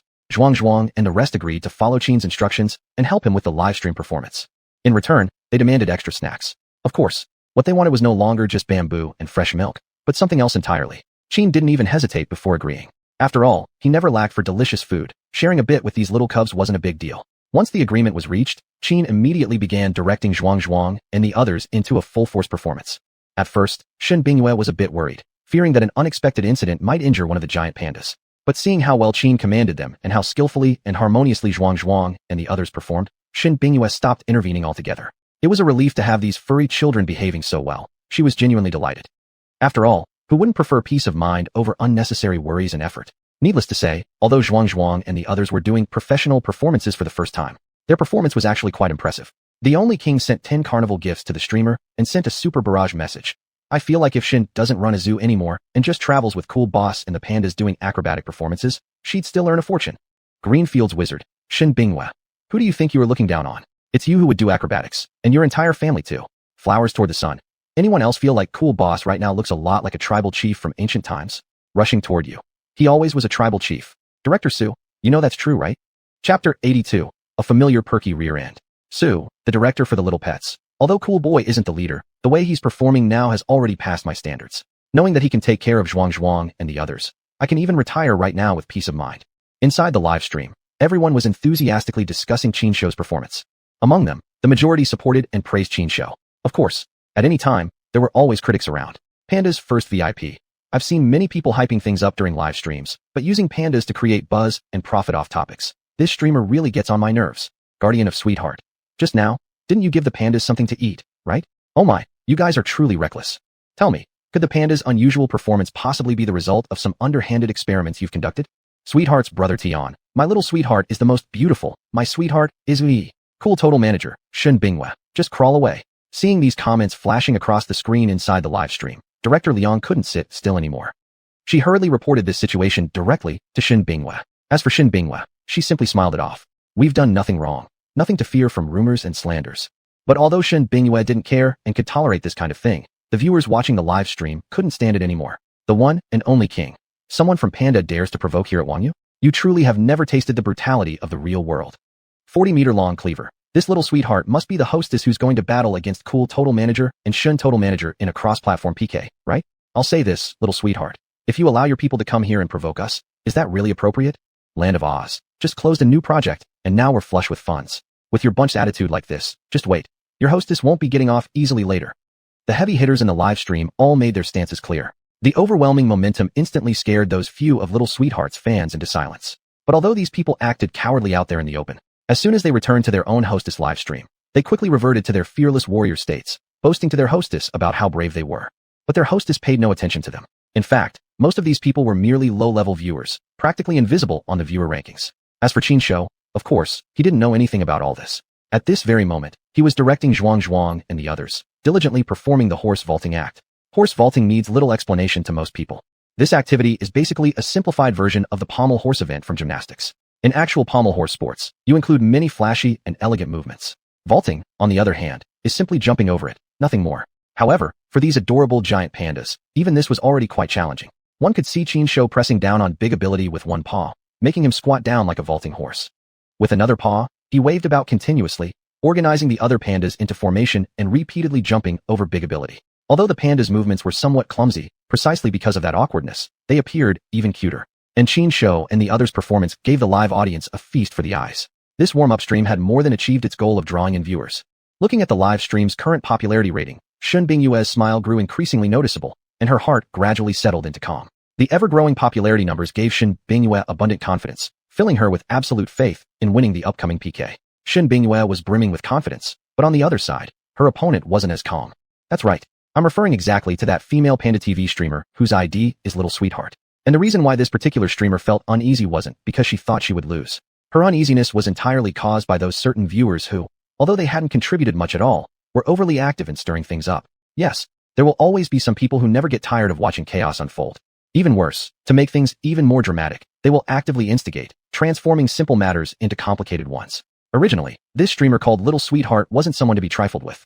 Although she wasn't the top female host on Panda TV, she certainly belonged to the uppermost ranks of the station. Reaching such a level, the pride in her heart required no further explanation. To put it plainly, upon hearing that she had to do a PK challenge with Shen Bingyue, she laughed right on the spot. A top-tier popular female host on Panda TV, actually doing a PK challenge with a complete nobody who gained popularity only because of pandas? Is Xuanhuan trying to be funny? This was Little Sweetheart's exact evaluation of Shen Bingyue. Those were her original words. In her heart, she had never considered Shen Bingyue a true opponent at all. Precisely because of that, when she heard from those who loved stirring up trouble about how Shen Bingyue supposedly talked about her, she instantly flew into a rage. Baby boys and girls, when the time comes, help me crush her severely. I want her to understand what will happen to someone who dares provoke me. Little Sweetheart. As Little Sweetheart gave the order in her live stream, many immediately responded enthusiastically. Don't worry, baby. At that time, we will definitely attack hard, until she's unrecognizable to her own mother. That's right. Don't worry, dear. You can just face her head on knowing we've got your back. And when the PK starts, don't forget to bet on it with her. Make the stakes really heavy. If she ends up leaving live streaming altogether, that'd be the best result of all. One after another, these people chimed in with various comments. After reading these comments, Little Sweetheart immediately felt a sense of exhilaration. She felt like she was already the most powerful being in the world now. Time passed gradually. Finally, the cross-platform PK time had arrived. Both parties' live streams were simultaneously pulled into the designated cross-platform PK channel. So, you're the one who wants to challenge me. From the very start, Little Sweetheart aimed to deliver a harsh welcome to Shen Bingyue, planning to humiliate her. However, she absolutely never expected what awaited her in the opponent's live stream was a snow-white, fuzzy, perky rear end. Little Sweetheart was totally stunned at that moment. She absolutely never expected this was the way her opponent's live stream chose to greet her. While Little Sweetheart's side remained in a daze, laughter and cheerful voices echoed within Qin Shou's live stream. The one and only king. Seeing that familiar perky rear end. Please forgive me for laughing unkindly. Cool boy, well done. Green collar. Look at that dubo over there. Her expression looks exactly like a dog's. Tell me, will she bite people next? Chapter 83 Gift Mania, Victory by Crushing. Flower dress pretty girl. Oh no, she won't come through the screen to bite my Kuzai's ass, right? No way, no way. You there, quickly bring me my big sword. I will protect Kuzai. 40-meter long saber. Is she calling me? Inside Qin Shou's streaming room, everyone was united in mocking the opponent Tuboao, and their comments were also transferred to the other side's live stream by those with ulterior motives. Moreover, these people exaggerated the comments from Qin Shou's viewers, adding fuel to the fire with dramatic embellishments. This really poured oil onto the fire. Xiao Tian's face turned as black as the bottom of a pot, and she screamed into the microphone. Opponent Tuboao, no more nonsense. Today, let's have a PK bet on our entire streaming careers. If I lose, I'll leave Panda TV and never stream again. If you lose, your punishment is the same. What do you say? Do you dare accept? Shen Bingyue hesitated slightly. It wasn't that she feared the opponent or lacked confidence in her own viewers. The reason she hesitated was because she had too many concerns. After all, this live streaming room was directly tied to her career. And her career wasn't something that could be resolved by just making tens or hundreds of thousands in one stream. To put it bluntly, she truly couldn't afford to gamble. Because once this streaming element failed, her entire plan would be dealt a devastating blow. But the opponent was different. Xiao Tian was merely a regular streamer, and even if she left the industry, with the wealth and connections she had accumulated over the years, she could bounce back quickly in another field. People in different circumstances naturally made different decisions and responses. However, in Xiao Tian's eyes, Shen Bingyue's hesitation meant she had chickened out and was afraid to take the gamble. Thus, Xiao Tian felt she had successfully outmatched Shen Bingyue and became immediately smug. What's wrong, afraid now? Oh my, I thought you were so great. As it turns out, you're just a... Xiao Tian mocked Shen Bingyue mercilessly. Even with Shen's usual self-control, she couldn't bear it any longer. You little bitch. Today, even if old Nyang has to ZIMC herself, I will win this PK and make you little whore leave the streaming industry. Shen Bingyue gritted her teeth and was about to take action immediately. Just then, unexpectedly, Qin Shou, who had been inactive all along, suddenly moved. He could be seen pressing his palms together in front of the camera, bowing 3 times respectfully.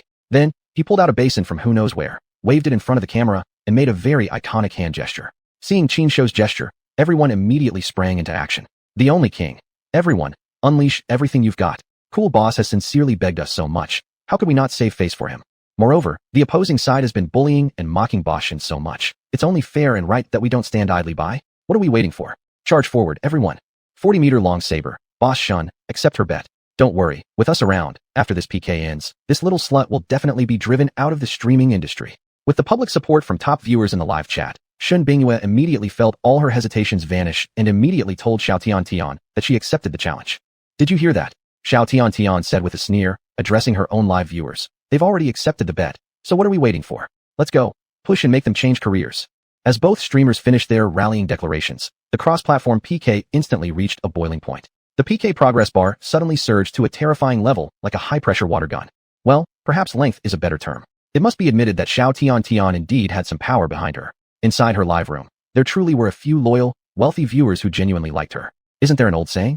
Without comparison, there's no sense of loss. When the sky is sunny and the rain stops, Xiao Tian thinks she's really something. But the reality was, this can't be true. Halfway through the PK time, seeing the extremely lopsided PK points bar, Xiao Tian's face was filled with disbelief. It wasn't just her. The viewers in her live stream who previously thought they had decent financial capability were all stunned. They had seen hosts skilled in PKs. They also recognized quite a few wealthy sponsors across different platforms. After all, the big spenders didn't limit themselves to just one platform. Everyone would casually roam between platforms. You'd see each other often enough. Who had what level of power and how deep their pockets were generally well known. In their eyes, the truly capable viewers inside Shun Bingyue's live stream were only a few people total. But now, they finally realized they had underestimated the situation far too much. They thought Shun Bingyue was a newcomer with shallow roots, easy to bully. Yet the reality was, this so-called newbie was simply too freaking powerful. Sorry, baby, our abilities are limited. We truly can't help you anymore. Wish you luck on your own. Yeah, I've done all I can. Unfortunately, the enemy has a Gundam. We just can't hold up against that. Inside Xiao Tian's live stream, viewers one by one chose to surrender, no longer sending gifts to Xiao Tian. No matter how desperately Xiao Tian tried to fight for support, these viewers didn't act at all. Even when Xiao Tian pulled down her collar, teetering at the edge of the rules with provocative seduction, the situation still didn't change. Meanwhile, inside Qin Shou's live room, gift effects had completely flooded the screen. Some viewers' devices were even slightly underpowered, causing phones to crash directly from the overwhelming gift effects. Even so, the audience still showed no sign of stopping. As the victory became clear, Shun Bingyue quickly spoke up, trying to stop the audience's wild behavior. I truly appreciate everyone's enthusiasm, but honestly, there's no need to keep sending gifts. It's enough, really enough. Unexpectedly, the more Shun Bingyue urged them to stop, the more excited the viewers became. Eventually, Shun Bingyue gave up altogether. Still, she timely announced that, to express gratitude for the audience's passionate support and encouragement, she decided to give back some benefits. These benefits included the 10 claw tips Qin Shou had taken off. Additionally, she would roll out a series of other rewards to show appreciation for the viewers. Shun Bingyue's announcement immediately triggered yet another wave of gift-giving frenzy. With the enthusiastic support from the audience, this cross-platform PK ended with Shun Bingyue triumphing effortlessly in a display of overwhelming dominance. Chapter 84. Indeed, you're the panda I raised. Accept the bet and abide by the consequences. So, aren't you now going to honor our wager? As the PK was nearing its end, Shun Bingyue didn't hold back at all, delivering a final ultimatum directly to Xiao Tian. Originally, Shun Bingyue wasn't the type of person who would press too hard. But, Xiao Tian's earlier conduct had been too much, pushing Shun Bingyue to the edge. Otherwise, Shun Bingyue wouldn't have been so relentless. Xiao Tian already had a hard time accepting her loss in the PK. Now, hearing Shun Bingyue's words, she became even more anxious. What are you shouting for? Xiao Tian cried and whined, even turning to accuse Shun Bingyue. I admit defeat. I never said I wouldn't honor the bet. But is it really appropriate for you to be so aggressive? Xiao Tian ranted on and on. In response, Shun Bingyue simply didn't care at all, as if she hadn't heard anything. When the PK timer was about to end, Shun Bingyue spoke up again calmly. You say I'm being too pushy, right? Fine. I won't pressure you. I'll give you time. Later, we still have another PK match. After that match is over, I will start the countdown. Within 24 hours, you must honor our bet. How's that? Does that sound fair and not like I'm forcing you? Before she could finish speaking, Xiao Tian immediately chose to end the stream. This situation prompted many viewers in Qin Shou's live stream to sneer in contempt. Only the king. Is this the only level of a host from Panda TV's stream? Launching vicious taunts. But when it comes to honoring the bet, suddenly acts pitiful and drags her feet. It's utterly ridiculous. Green Wild Immortal. Getting upset over someone like her, we're already the ones who lose. 40-meter-long saber. I'm just curious to see whether Xiao Tian will show up for the next PK. Inside the live stream room, the viewers heatedly discussed the earlier incident. Shun Bingyue chatted with the audience for a while before clapping her hands to signal everyone's attention back to herself. Dear viewers, I mentioned earlier that I will provide you all with some special gifts, as a way to thank everyone for supporting both me and Kuzai. Now, it's time for me to make good on that promise. You've all wanted some of Kuzai's shed claws, so I will now distribute them to you. Shin Bingyue said with a smile. As soon as her words dropped, the viewers in the live chat erupted in excitement. Especially those like Xuanhuan wants a turnaround this year, and only the king, some of the super fans, were practically bursting with eagerness. Sitting aside, Qinsho watched the stream's comments while munching on preserved fruit. Seeing that people were going crazy over his shed claw tips, Qinsho couldn't help but sneer. Look at you all, as if you've never seen such things before. It's just a claw tip I shed, not even a gem. Is it really worth fighting over like that? Qinsho instinctively found it confusing. But soon, he realized exactly why people would be so enthusiastic. Indeed, from his own perspective, these claw tips were simply garbage, completely useless to him. But from the audience's point of view, these were items that had fallen off his body, surely infused with some of his spiritual energy. To those who believe strongly in luck and fortune, having these claw pieces made into talismans was indeed perfect. Understanding this point immediately made Qinsho's eyes light up. He had just thought of a great new idea. He glanced around, and soon his eyes settled on a pile of wooden planks not far away. Those planks were leftovers from when the exclusive streaming stage had been built, mostly scraps of wood. But even though they were scraps, their quality was assured. Shin Bingyue was very strict about the building materials used. Materials of lower quality were never used by her. Although these wooden pieces weren't yet at the level suitable for fine crafts, they weren't far off. Qinsho walked over, rummaged through the pile of leftover materials, selected a few suitable planks, and then carried them back to the table with both paws. His actions left many viewers baffled. Only the king. What is Cool Boss doing now? Is he bored and wanting to play with building blocks? That doesn't seem right. With Cool Boss's intelligence and maturity, he wouldn't indulge in such a childish game. Sucha Harukin. I get the feeling that the boss is indirectly referring to some of us. Building blocks are mind-developing games. People who play with them aren't childish brats. Love and heart, but hard to express. The main question is, what exactly is Cool Boss planning to do? So, everyone, don't stray from the topic. Let's take some guesses quickly. Lulu Pixie. Blind guess. Cool Boss is probably sharpening his claws again. The viewers were buzzing with enthusiastic discussions inside the stream. Besides Qinsho, Shin Bingyue and Zhang Yuyu were also watching his every move closely without blinking. Qinsho didn't pay much attention to Shin Bingyue and Zhang Yuyu. He somehow got hold of a hammer and chisel, then started tapping and carving on a piece of wood. Seeing this, Shin Bingyue's eyes lit up. She whispered to Zhang Yuyu excitedly. This is incredible. Cool kid actually knows how to carve things. It's a miracle, isn't it? I feel like I'm dreaming. Maybe, Miss Shun, you can pinch me to check. Zhang Yuyu replied half jokingly and half seriously. She didn't display much surprise toward Qinsho's actions. Actually, it wasn't that Zhang Yuyu had strong adaptability or acceptance. The real reason for her calmness was simply because she had become accustomed. Qinsho had surprised her too many times already. In her eyes, no matter how remarkable something was that Qinsho achieved, it wasn't particularly strange. To exaggerate slightly, she was practically numb to his surprises. This wasn't only Zhang Yuyu's reaction. The same could be said for Wei Qi and the other caretakers too.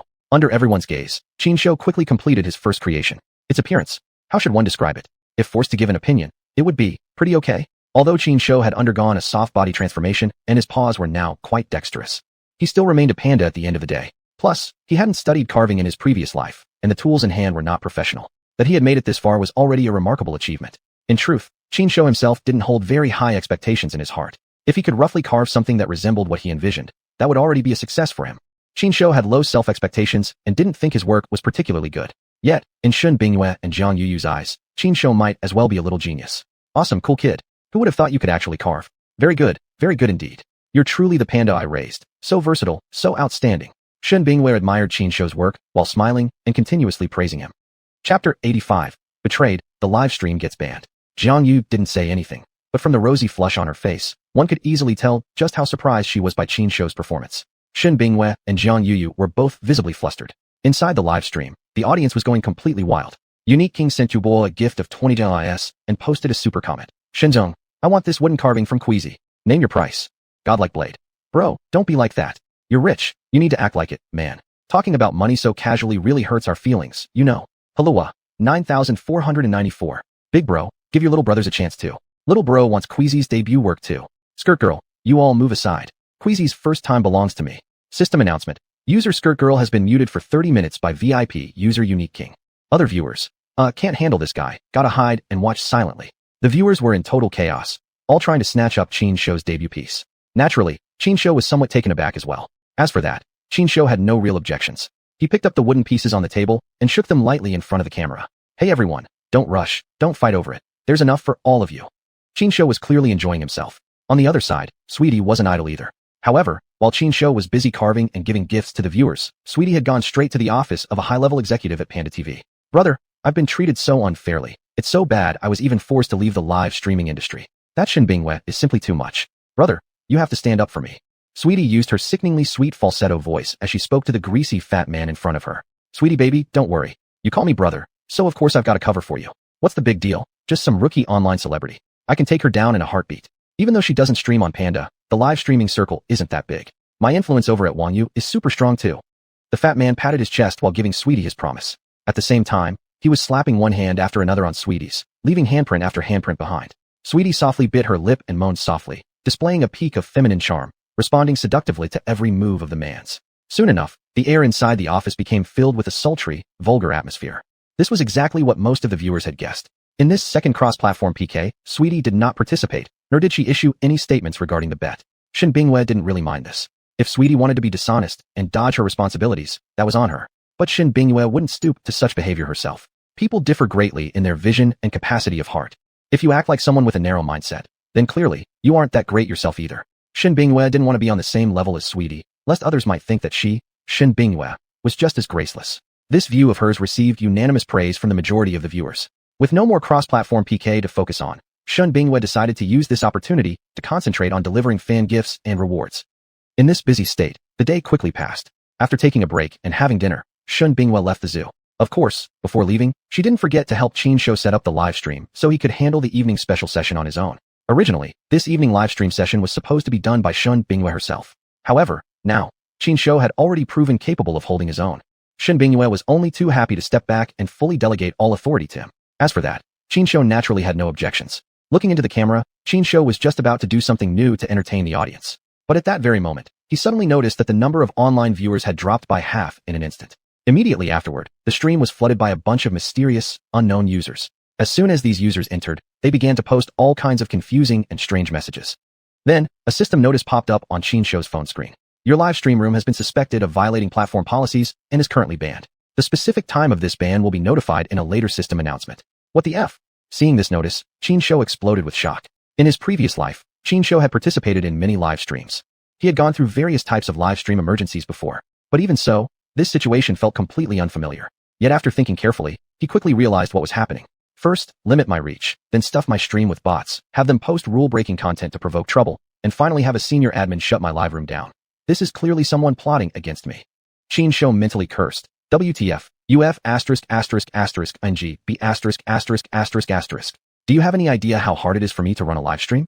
You think you can just shut it down whenever you want? You really think I won't get angry? Qinsho was furious, truly furious. With this kind of situation happening, Qinsho could tell with just a bit of thought that the one behind it was almost certainly that Sweetie girl. In recent days, the only person who had truly become his enemy and insisted on settling things specifically within the live streaming industry was none other than Sweetie herself. You little bitch, trying to play dirty with me, huh? Fine. If you make the first move, don't blame me for making the last one. As he thought like this, Qinsho opened the laptop beside him. This laptop had been a hard-won prize he'd essentially tricked Shin Bingwe into giving him. The reason Qinsho gave Shin Bingwe for needing it was that he liked watching anime. How doting Shin Bingwe was toward Qinsho. Upon hearing that he had such a need, she didn't even hesitate before leaving a laptop for him. And now, this laptop was about to become Qinsho's weapon, his tool for retaliating against Sweetie. Thinking briefly, Qinsho directly opened the back end of his xuanhuan app account. Immediately afterward, his 10 fingers flew rapidly over the keyboard as he drafted a post and uploaded it with one click. Then, he sent a private message to all his fans. Sorry everyone, due to certain unknown and special reasons, the live room has been banned by xuanhuan, and the unbanned time remains unknown. Therefore, I can only speak on behalf of Queasy and the other giant pandas to temporarily say goodbye for now. I'll miss you all. After sending the message, Qinsho shut the laptop and fell flat onto his bed to sleep. It wasn't that he didn't care about how things would develop next, but he clearly understood that what came next no longer required his involvement. The firewood and oil had already been well prepared, and the fire had already been lit. Just how big this blaze would grow depended entirely on how powerful the viewers of the stream would turn out to be. We'll see, Sweetie. Let's just see whose underhanded tactics are more effective, yours, or my righteous fury from the heavens. Thinking this, Qinsho's consciousness gradually blurred as he drifted into slumber. Chapter 86 The Tragic Wei Qi. Qinsho might have fallen asleep, but there were certainly people who remained wide awake. Those who enjoy watching live streams are usually the kinds of people who love drama and excitement. Once something catches their attention, they won't stop until they know the full story. Just like now. Some viewers in Qinsho's live stream were quite invested in the wager between Xiao Tian and Shin Bingwe. These people kept a close eye on Xiao Tian, yet they never got to see the news that she had announced her retirement from streaming. Also, the moment news about the suspension of Qinsho's live stream spread, they received it instantly. Some matters don't need any explanation. Many people are able to see things clearly enough. However, no matter how clearly they see, without someone taking the lead, most people wouldn't actually do anything. After all, while the majority love watching the drama unfold, few are willing to step in and take action. But once someone does step up to guide them, the situation changes entirely. Initially, upon seeing the suspension of Qin Shou's stream and putting it together with what was happening with Xiao many viewers had already formed their own suspicions. However, these remained nothing more than whispered speculations among the audience, and no real action had been taken. But then, once Qin Shou's post went up, the audience absolutely exploded. Then, shortly afterward, many of them received private messages from Qin Shou himself. This time, their anger was completely ignited. This is absolutely outrageous. She initiated the bet willingly, but after losing, not only does she refuse to honor it, she even resorts to underhanded tricks, sabotaging others, and getting their stream suspended. Does she even have a shred of shame left? This kind of person must be severely punished. Let's unite and report this to Panda TV. Just reporting isn't enough. We must prepare ourselves for a long fight. If necessary, we must adopt some special measures. The viewers were offering suggestions and ideas in the fan group, and soon everyone formed a rational and feasible plan. At this time, several influential viewers in the stream also arrived. Under the leadership of these big-name viewers, the fans began to act in an organized way. In no time, the official microblog accounts of both Wang and Panda TV were flooded with complaints and comments. Within just one night, both platforms were pushed to the center of the storm. Qin Shou, of course, was completely unaware of all this. He had a blissful night's sleep and in the morning woke up, first checked in for his sign-in reward, then tested his luck. The rewards were still pretty good. Looking outside, he saw the cubs running about joyfully after taking the intelligence awakening pills. Qin Shou couldn't resist the urge to join in anymore. He stepped out of his room and looked up, spotting caretaker Wei Qi. At that moment, Wei Qi was riding his hoverboard, conducting his daily inspection around the panda enclosure. Normally, Wei Qi would walk the rounds every day. Today, for some unknown reason, he had brought his hoverboard along. At the sight of the hoverboard, Qin Shou's eyes immediately lit up. Goo goo goo. Qin Shou let out a call to xuanhuan and the other cubs, and in the next moment, together with Qin Shou, 7 giant pandas charged straight at Wei Qi. Faced with this situation, Wei Qi was immediately filled with alarm. Dear ancestors, what do you all want to do now? Wei Qi shouted loudly while frantically fleeing on his hoverboard. Unfortunately, the speed of the hoverboard simply could not match up to a group of pandas in hot pursuit. Within less than 2 minutes, Wei Qi was effortlessly captured by Qin Shou and his panda group. Handed over. Without any hesitation, Qin Shou directly grabbed Wei Qi's hoverboard. Xuanhuan, if you want to play with it, just tell me. I wouldn't refuse you. So why do you have to snatch it like that? Honestly. But do be careful, don't break it for me. Wei Qi had a very pitiful expression on his face as he shouted at Qin Shou. I got it, you stingy guy. Qin Shou replied over his shoulder without turning around, though of course Wei Qi couldn't possibly understand a word. Excited about his new find, Qin Shou was in high spirits. He hopped onto the hoverboard and slowly started to circle around the panda enclosure. Behind him, Xuanhuan and Deneng walked in neat formation like a troop marching for drill exercises, forming a unique and unusual sight. This odd scene left the zoo staff who had just arrived for work absolutely amazed. Inside the live stream, Morning Runner. Oh wow, something new today? I gotta say, Xuanhuan and his crew are actually marching pretty professionally. Nanjing Old Man's Bun Shop. Indeed professional. But aren't all of you focusing on the wrong thing? Am I the only one who thinks that caretaker Wei Qi was the real highlight? Waka Waku, definitely. I think caretaker Wei Qi was the real highlight too. Stay Su. I think Wei Qi, the caretaker, right now looks just like a betrayed house husband who's been cheated on by his neighbor. What do you guys think? Morning Runner. Shocking. A man's marriage has actually been sabotaged by a giant panda. Behind this incident, is it the distortion of human nature or the collapse of morality? While watching Qin Shou and the other pandas perform, the viewers were engaged in enthusiastic discussion. However, as they kept chatting, the comments quickly derailed. At the neighboring monkey enclosure, Old Wang, who had just finished his inspection rounds, was holding back laughter as he approached Wei Qi, giving him a meaningful pat on the shoulder. What's wrong with you? Wei Qi looked at Old Wang with confusion, instinctively rolling his eyes. Just take a look for yourself. Old Wang finally couldn't hold back any longer and laughed unkindly, sending a screenshot to Wei Qi. The screenshot displayed exactly the teasing comments from the audience mocking Wei Qi. After reading those comments, Wei Qi immediately exploded with rage. Xuanhuan, I'll finish you. Even if I have to take you down with me today, I'm going to teach you a lesson. Clenching his teeth, Wei Qi directly charged toward Qin Shou. And then, Xuanhuan, you punk, if you've got the guts, let me down. I want to challenge you to a one-on-one fight. With a darkened face, Wei Qi screamed loudly at Qin Shou from up on the tree. What? You're asking how Wei Qi ended up on the tree? Of course it was because Qin Shou and the other pandas had tied him there. Moreover, with Qin Shou's coordination with Xuanhuan and Deneng, he was directly tied halfway up the trunk. This state of being suspended in midair, neither up nor down, made Wei Qi feel extremely miserable. What made him even more miserable was that Qin Shou and the others showed no sign of stopping their prank. Instead, they were getting even more creative. Right there, Qin Shou stood on his hoverboard, one paw at his side, while the other paw saluted Wei Qi respectfully. If it was only Qin Shou pulling this act alone, it might not have been so bad. But under Qin Shou's leadership, the other 6 pandas had lined up, all performing the same salute one after another, making the situation even more excruciatingly awkward for Wei Qi. Being bullied by pandas every day. Tell me, what kind of life is this? Sigh, my entire reputation is ruined. Wei Qi sighed toward the sky, filled with deep emotion. His pitiful state brought endless entertainment to the viewers in the live stream. Chapter 87. Cool boy, are you trying to fly to the sky? Kinking Zijijin. Wow, what a pitiful guy. Let me feel sorry for Dad Wei Qi for 30 seconds, and then please allow me to laugh for 2 minutes. Dad of Megatron. Sorry, please forgive me for laughing first. Ching Cece. Honey, you've worked hard. Although I know you probably can't see my bullet comments. But I still want to say, seeing you tied up like that, I somehow also have the urge to tie you up like this. Sherlock Kobe. Sister-in-law, something's wrong with you. Also, this is our green, fresh Jan, no driving allowed. The biggest fan of married women is old Chow. Sister-in-law, Dad Wei Qi is working and can't go home, but I just happen to be free. How about I temporarily replace Dad Wei Qi and help you rehearse a bit in advance? Notice from the host. The biggest fan of married women is old Chow has been kicked out of the Jan for 1 month by the administrator. Inside the Jan, the viewers kept sending more and more bullet comments. Besides discussing Qin Shou and xuanhuan's performance, most people were making jokes about Wei Qi. It's just as well that Wei Qi was tied up and couldn't see the comments. Otherwise, he'd be even more embarrassed right now. After playing around for a while, Qin Shou finally let Wei Qi down. What can I say? Daily physical labor still needed this coolie Wei Qi to do it. But Wei Qi was genuinely a bit angry this time. It was already time for the panda's breakfast, but Dad Wei Qi was upset. He decided to go on strike. If you provoke me again, I won't give you breakfast. Let me see if you dare to bully me anymore. Wei Qi muttered angrily, his demeanor like a wronged little missus. Unfortunately, this little act of his didn't work at all. What kind of bear is Qin Shou? Can your little tricks from Wei Qi even count as anything to him? While Wei Qi was sulking, Qin Shou had already slipped out of the panda garden, came back carrying some tender bamboo shoots, and even brought a chopping board and kitchen knives. Kids, it's time for dinner.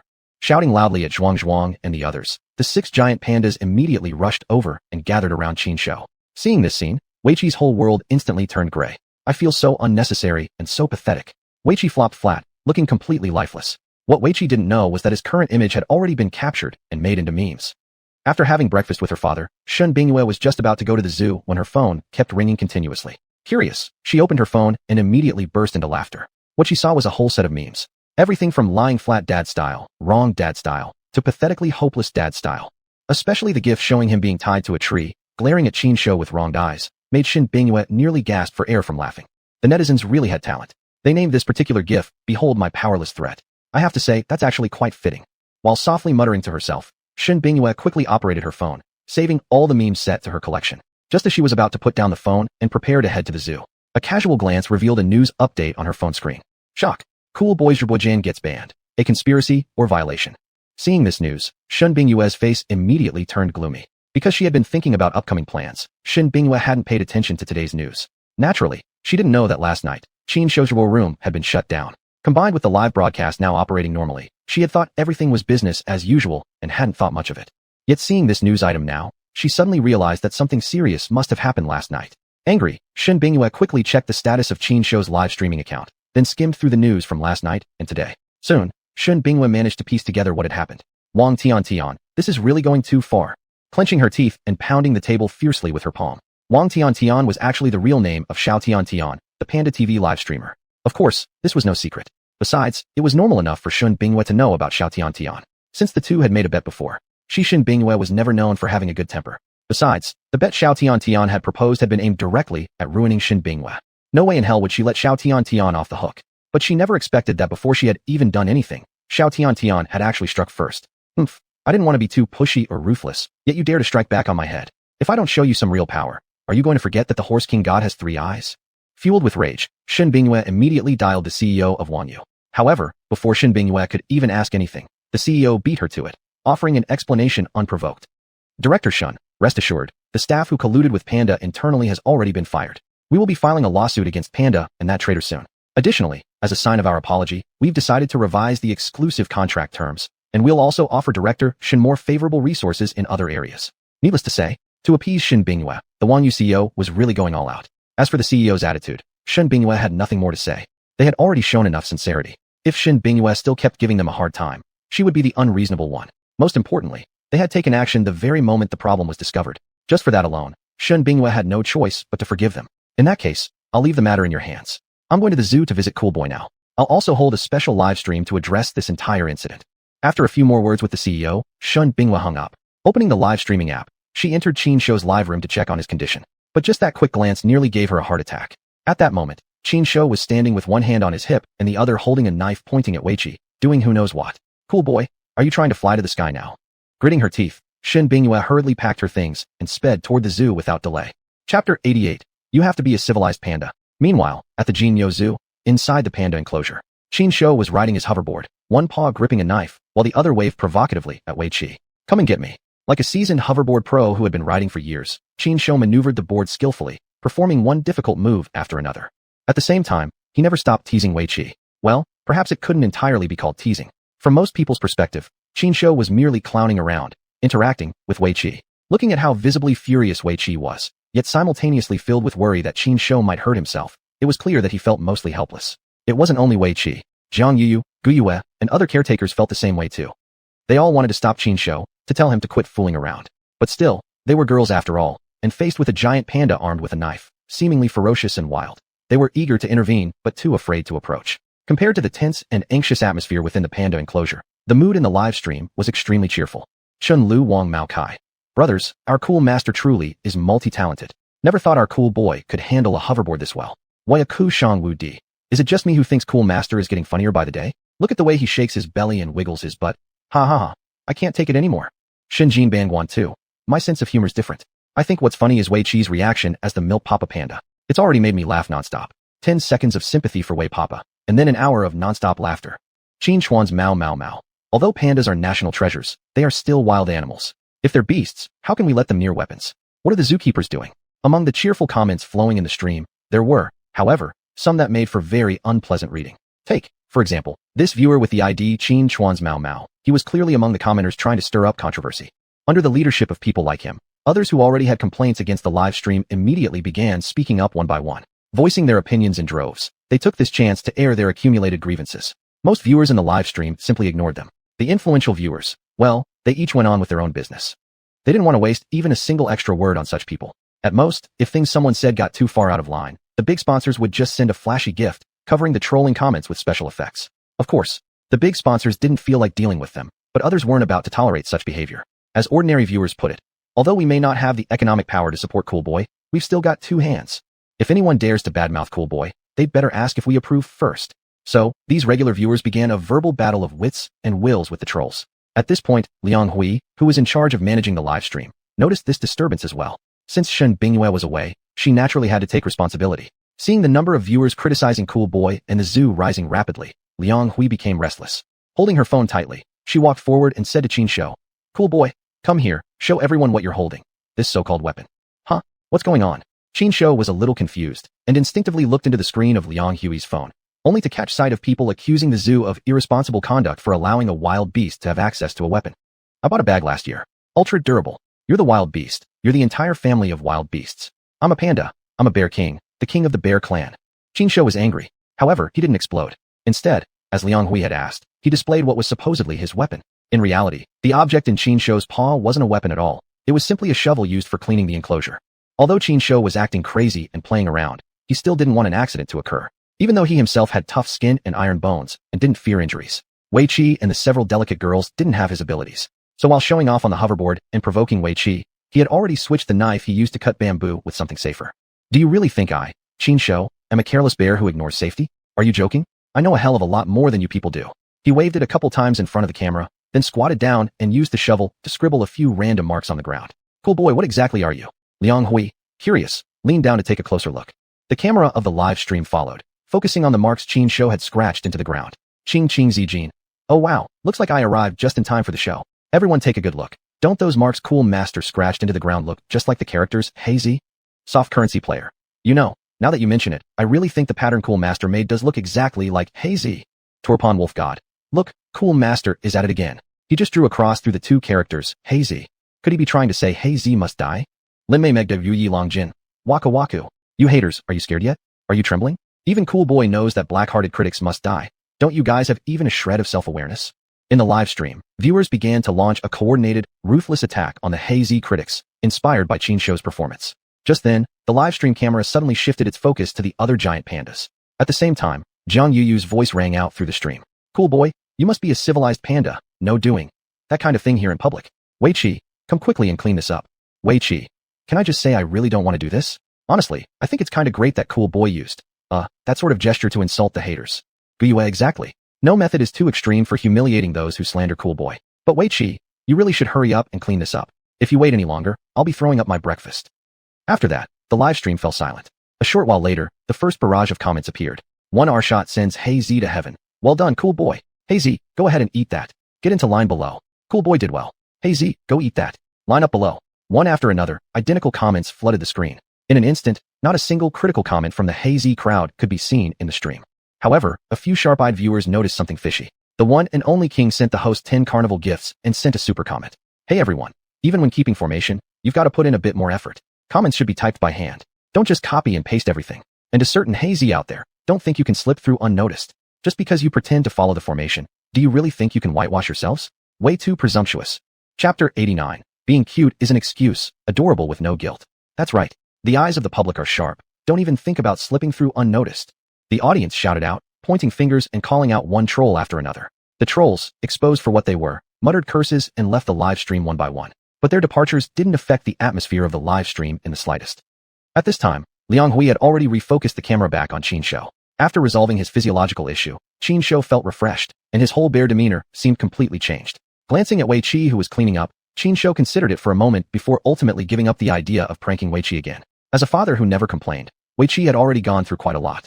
Plus, today alone, Wei Qi had endured enough teasing already. Qin Shou decided he'd let him off the hook, for today only. Yes, only today. But, if I'm not going to tease Wei Qi, then how am I going to stir things up and entertain the audience? Qin Shou rubbed his chin thoughtfully, thinking about what performance or show he should do next. At that moment, Shun Bingyue finally arrived, panting from running. Cool boy. Shun Bingyue deliberately put on a stern face as she scolded Qin Shou. I've told you many times, you must behave yourself. But did you listen? How have you been acting? Every single day, all you do is cause me trouble and make messes. What if one day the trouble you cause is beyond my ability to handle? Then what are you going to do about it? Calm down, calm down. I know my limits. Just stop nagging me already. You being like this is really annoying. While agreeing inwardly, Qin Shou mimicked Shun Bingyue's mannerisms, resting one paw on his hip and waving the other finger in the air. Looking at Qin Shou's act, Shun Bingyue was nearly driven mad with irritation. She raised her tiny fist, ready to hit him a few times. However, Qin Shou reacted quickly, darting straight into Shun Bingyue's arms, tightly wrapping his paws around her slim waist and beginning to wail dramatically. Grinding her teeth and twitching her lips, Shun Bingyue ultimately could only give up. This time, Qin Shou was spared from being scolded again. However, Wei Qi, Jiang Yuyu, and others were harshly reprimanded by Shun Bingyue. That couldn't be helped. Qin Shou was a giant panda, a national treasure, who indeed held privileges. Even if he made mistakes, just because of the word cute, he could be forgiven. But as caretakers, they had failed to take good care of Qin Shou, letting him sneak away under their very noses, and even worse, return with a knife. That alone qualified as a major management incident. Although Shun Bingyue wouldn't really punish Wei Qi and others, she certainly wouldn't hold back any words that needed to be said. After being scolded thoroughly, Wei Qi and the others felt even more depressed. Wei Qi in particular. He had already been tormented by Qin Shou enough, yet in the end, the culprit Qin Shou wasn't punished, and instead he, the actual victim, was yelled at until he was soaked through with verbal abuse. Tell me, how can things turn out like this? Shaking his head, Wei Qi wore a deeply gloomy expression on his face. Right after saying that, Wei Qi felt something land heavily on his shoulder. He turned his head and met a pair of round panda eyes staring at him. Wei Qi shouted loudly, his body immediately springing far away as he looked at Qin Shou with horror. You? What do you want now? I'm warning you, don't come near me. If you try anything again, I really will get serious with you. Hey, it was just a joke. Do you really need to react that dramatically? Qin Shou rolled his eyes, then shrugged his shoulders, making a face like, I give up on you. Looking at Qin Shou's expression now, the audience watching the live stream exploded with laughter again. Chung Shi Fei's precious blade. Let's just say it like it is. I genuinely think cool boy is actually quite but I don't know why. I feel like if I were in Wei Dad's place, I wouldn't even be mad either. I love you a million years. Being cute is justification enough. Being adorable bears no guilt. Besides, isn't this mischievous cutie our national treasure? 669110. Where are the haters? Why hasn't anyone shown up to leave a negative comment? There should have been some criticism here. The audience continued chattering joyfully back and forth in the familiar comment session. Inside the zoo, all preparations had been completed and the zoo opened precisely on schedule. As usual, the most popular exhibit remained the Panda Pavilion. No helping it. Qin Shou's popularity was just too high. However, to prevent unexpected incidents, Shun Bingyue had decided to cancel the photo-taking and visitor interaction session. Too many incidents had happened recently, especially her bet with Little Sweetheart. This affair definitely had more developments yet to come. Besides, Little Sweetheart was most likely going to suffer a major misfortune. Adding to the previous incident of the intrusion, in order to protect Qin Shou, Shun Bingyue had no choice but to be extremely cautious. But once the new giant panda habitat is built in the future, I won't have to be so overly careful anymore. Thinking about that, Shun Bingyue's heart immediately filled with renewed motivation. At the same time, in an office located within the Panda TV headquarters branch building. Hey man, how's it going with what I asked you about? Little sweetheart was snuggling up in the fatty man's arms, acting all clingy and sweet. Don't worry. For your matter, I've already pulled in a few favors to suppress it for you. You can just continue your live streaming from now on without anyone daring to give you trouble. The fat man said with a smile while pinching little sweetheart's arm, as he took the opportunity to grope her. Thank you, big bro. I knew you're the best. Little sweetheart lifted her head and smooched the fat man on the cheek. My little sweetheart, you're such a good girl. If I don't spoil you, then who else would? The fatty was so pleased by her flattery that he nearly burst into joy. He was just about to proceed for another intense round when all of a sudden, his phone started ringing. Who the hell is calling at this time? So damn annoying. Grumbling in dissatisfaction, he reluctantly stood up to answer the call in another corner. However, after only a few sentences exchanged with the person on the other end, the fat man's expression changed instantly. Glancing over at little sweetheart, who was still lying seductively on the military cot, he furrowed his eyebrows tightly together. Is there really no other way? You know well enough how things stand between me and her. He lowered his voice, attempting to say something else, but was ruthlessly cut off by the person on the other line. There's no room for discussion regarding this matter.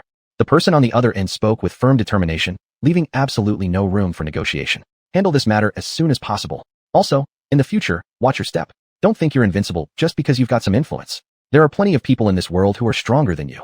Chapter 90. This panda is a genius once in 1,000 years. The person on the other end of the phone ranted for a while, then without waiting for Fat's reaction, hung up. Putting down the phone, Fat's expression flickered between dark and light. When he looked at Xuanhuan again, his face was even slightly twisted. But in the end, he didn't do anything, only silently returned to Xuanhuan's side. Although Xuanhuan had climbed her way up using dirty tricks, the fact that she managed to secure a connection with Fat at least proves that she is good at reading people's expressions. Seeing Fat's abnormal state, she hesitated for a moment before carefully asking, Brother, what's wrong? Did something happen? Sorry, Xuanhuan. Fat sighed lightly, then told Xuanhuan everything the caller had said. After listening, Xuanhuan was instantly stunned, like a wooden chicken. The next day, Panda TV officially announced its peaceful termination of contract with the well-known top-level streamer, Xuanhuan, and stated that there would be no future collaboration. This news caused immediate shockwaves as soon as it spread. There were still a large number of fans who liked Xuanhuan. Among them were many extremists. These people secretly agreed among themselves that they must do something for Xuanhuan to help her get justice. Some people are just like that. They don't even matter to the person being used and drained by them, yet they find it sweet and bear it willingly. Not only that, but in their minds, they treat certain people more precious than their own lives. Even if they are already rejected by others, they still remain loyal. And among Xuanhuan's fans, there were such people. As for what these extremists were planning exactly, only they themselves knew. At this time, Qin Shou had no idea about the troubles about to come. At this moment, he had once again set his sights on Wei Qi. Except this time, he wasn't trying to bully Wei Qi, but rather filming a video together with him. Other zookeepers like Guyu also joined the filming, including Shin Bingyue. You idiot, stop right there and hand over that takeout. Qin Shou chased after Wei Qi holding his own jadeite monkey, ran at full speed, and went after him crazily. If you like eating takeout so much, why don't you order one yourself? Wei Qi ran around the panda area with the takeout box, panting heavily, his tongue sticking out as long as a Siberian husky's. This scene looked ridiculous no matter who saw it. King only. Poor Papa Wei, let me give you 10 minutes of silent condolences. 2 Orioles singing Green Willows. Do you guys think this scene feels a bit off? Did you notice too that Kuzi and Papa Wei seem to be making an advertisement for some merchant? Chenzi. Now that you mention it, I actually noticed that as well. Administration, please come out and explain. You'll like Kuzi. You'll like Kuzi. We are indeed filming a video, but it's not an advertisement. Of course, if anyone wants Kuzi to appear in an advertisement, they can consult with Director Shun. In the live stream room, the audience started interacting enthusiastically. Even some people mentioned Jiang Yuyu. And when everyone learned that Qin Shou was recording a video, their interest only grew higher. Almost everyone in the live stream wanted to see what kind of video Qin Shou and his team would produce. Soon enough, Qin Shou and the team gave the answer. Wei Qi was eventually caught. His takeout also ended up in Qin Shou's hands. Qin Shou didn't hesitate at all. He opened the takeout box directly, picked up chopsticks, and started to eat with relish. Beside him, Wei Qi exaggerated his expressions and continued to play pitiful. This sight made the viewers watching the stream smile knowingly. Chaos on beef balls don't leak. Watching Kuzi eat cured my longtime anorexia. But I wonder, would eating snail noodles actually cause no problem for a panda? Is the freestyle. Wow. Cool panda named Kuzi, slurping noodles, ma natla. King only. Dude upstairs, please bounce off. Is the freestyle. Alright. Chen's snail noodles. Everyone visiting Binjiang City, please visit our place. Kuzi's favorite snail noodles, waiting for you to taste. Hua Wulo. So the real party is here. Come clean. How much endorsement fee did Kuzi receive? In the live streaming room, the chat got more and more heated. Especially after the audience member named Chin Snail Noodles appeared, everyone's enthusiasm for this topic only increased. Seeing this, Shun Bingyue hurriedly stepped forward and explained with a smile. We are merely filming a video, not making an advertisement, and we have not received any payment whatsoever. Of course, if you really come to Binjiang City, you should definitely try Chin snail noodles. Generous portions, great prices, and excellent taste. King only. Director Shun, you're really trying too hard to cover it up. Wangdan is spring. Already on my way, destination. Chin snail noodles. If the taste isn't good, I'll go blow up your zoo. Wild Lily has no spring. Am I the only one who noticed that Kuzi uses chopsticks more naturally than I, a human, do? Inside the live stream room, people continued a new round of enthusiastic discussion based on Shun Bingyue's explanation. Among the many viewers, someone finally asked a key question. His question made many people fall into deep thought. Qin Shou's unusual behavior in the past had already numbed the audience. So when Qin Shou was slurping noodles with chopsticks, viewers, at first glance, didn't feel anything strange at all. Instinctively, they assumed this was just another skill Kuzi was supposed to possess. It wasn't until the viewer, Wild Lily has no spring, pointed it out that they realized this fact. King only, yeah, Kuzi handles chopsticks way too skillfully. Although it's indeed clever enough, the problem is, it's never received any training before. Oz of the Green Fields. Now the question is, has Kuzi really become a spirit? Same question. +1.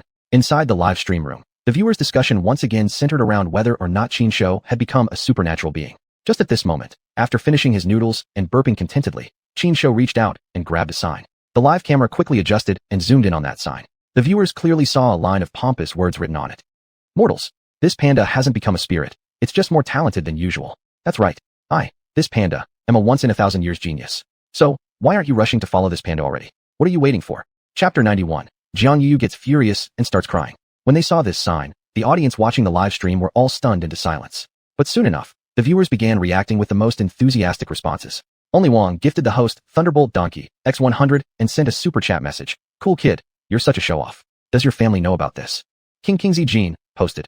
I just want to know who came up with such embarrassing lines. Was it Wei Kanamba, Wei Kapapa? Full-time dad Wei Chi replied. What the hell does this have to do with me? I'm just a passerby. Shapajuan. So did you enjoy the sauce? You Elemi who likes cool kid. I'm sorry to say, it was actually me who came up with those lines.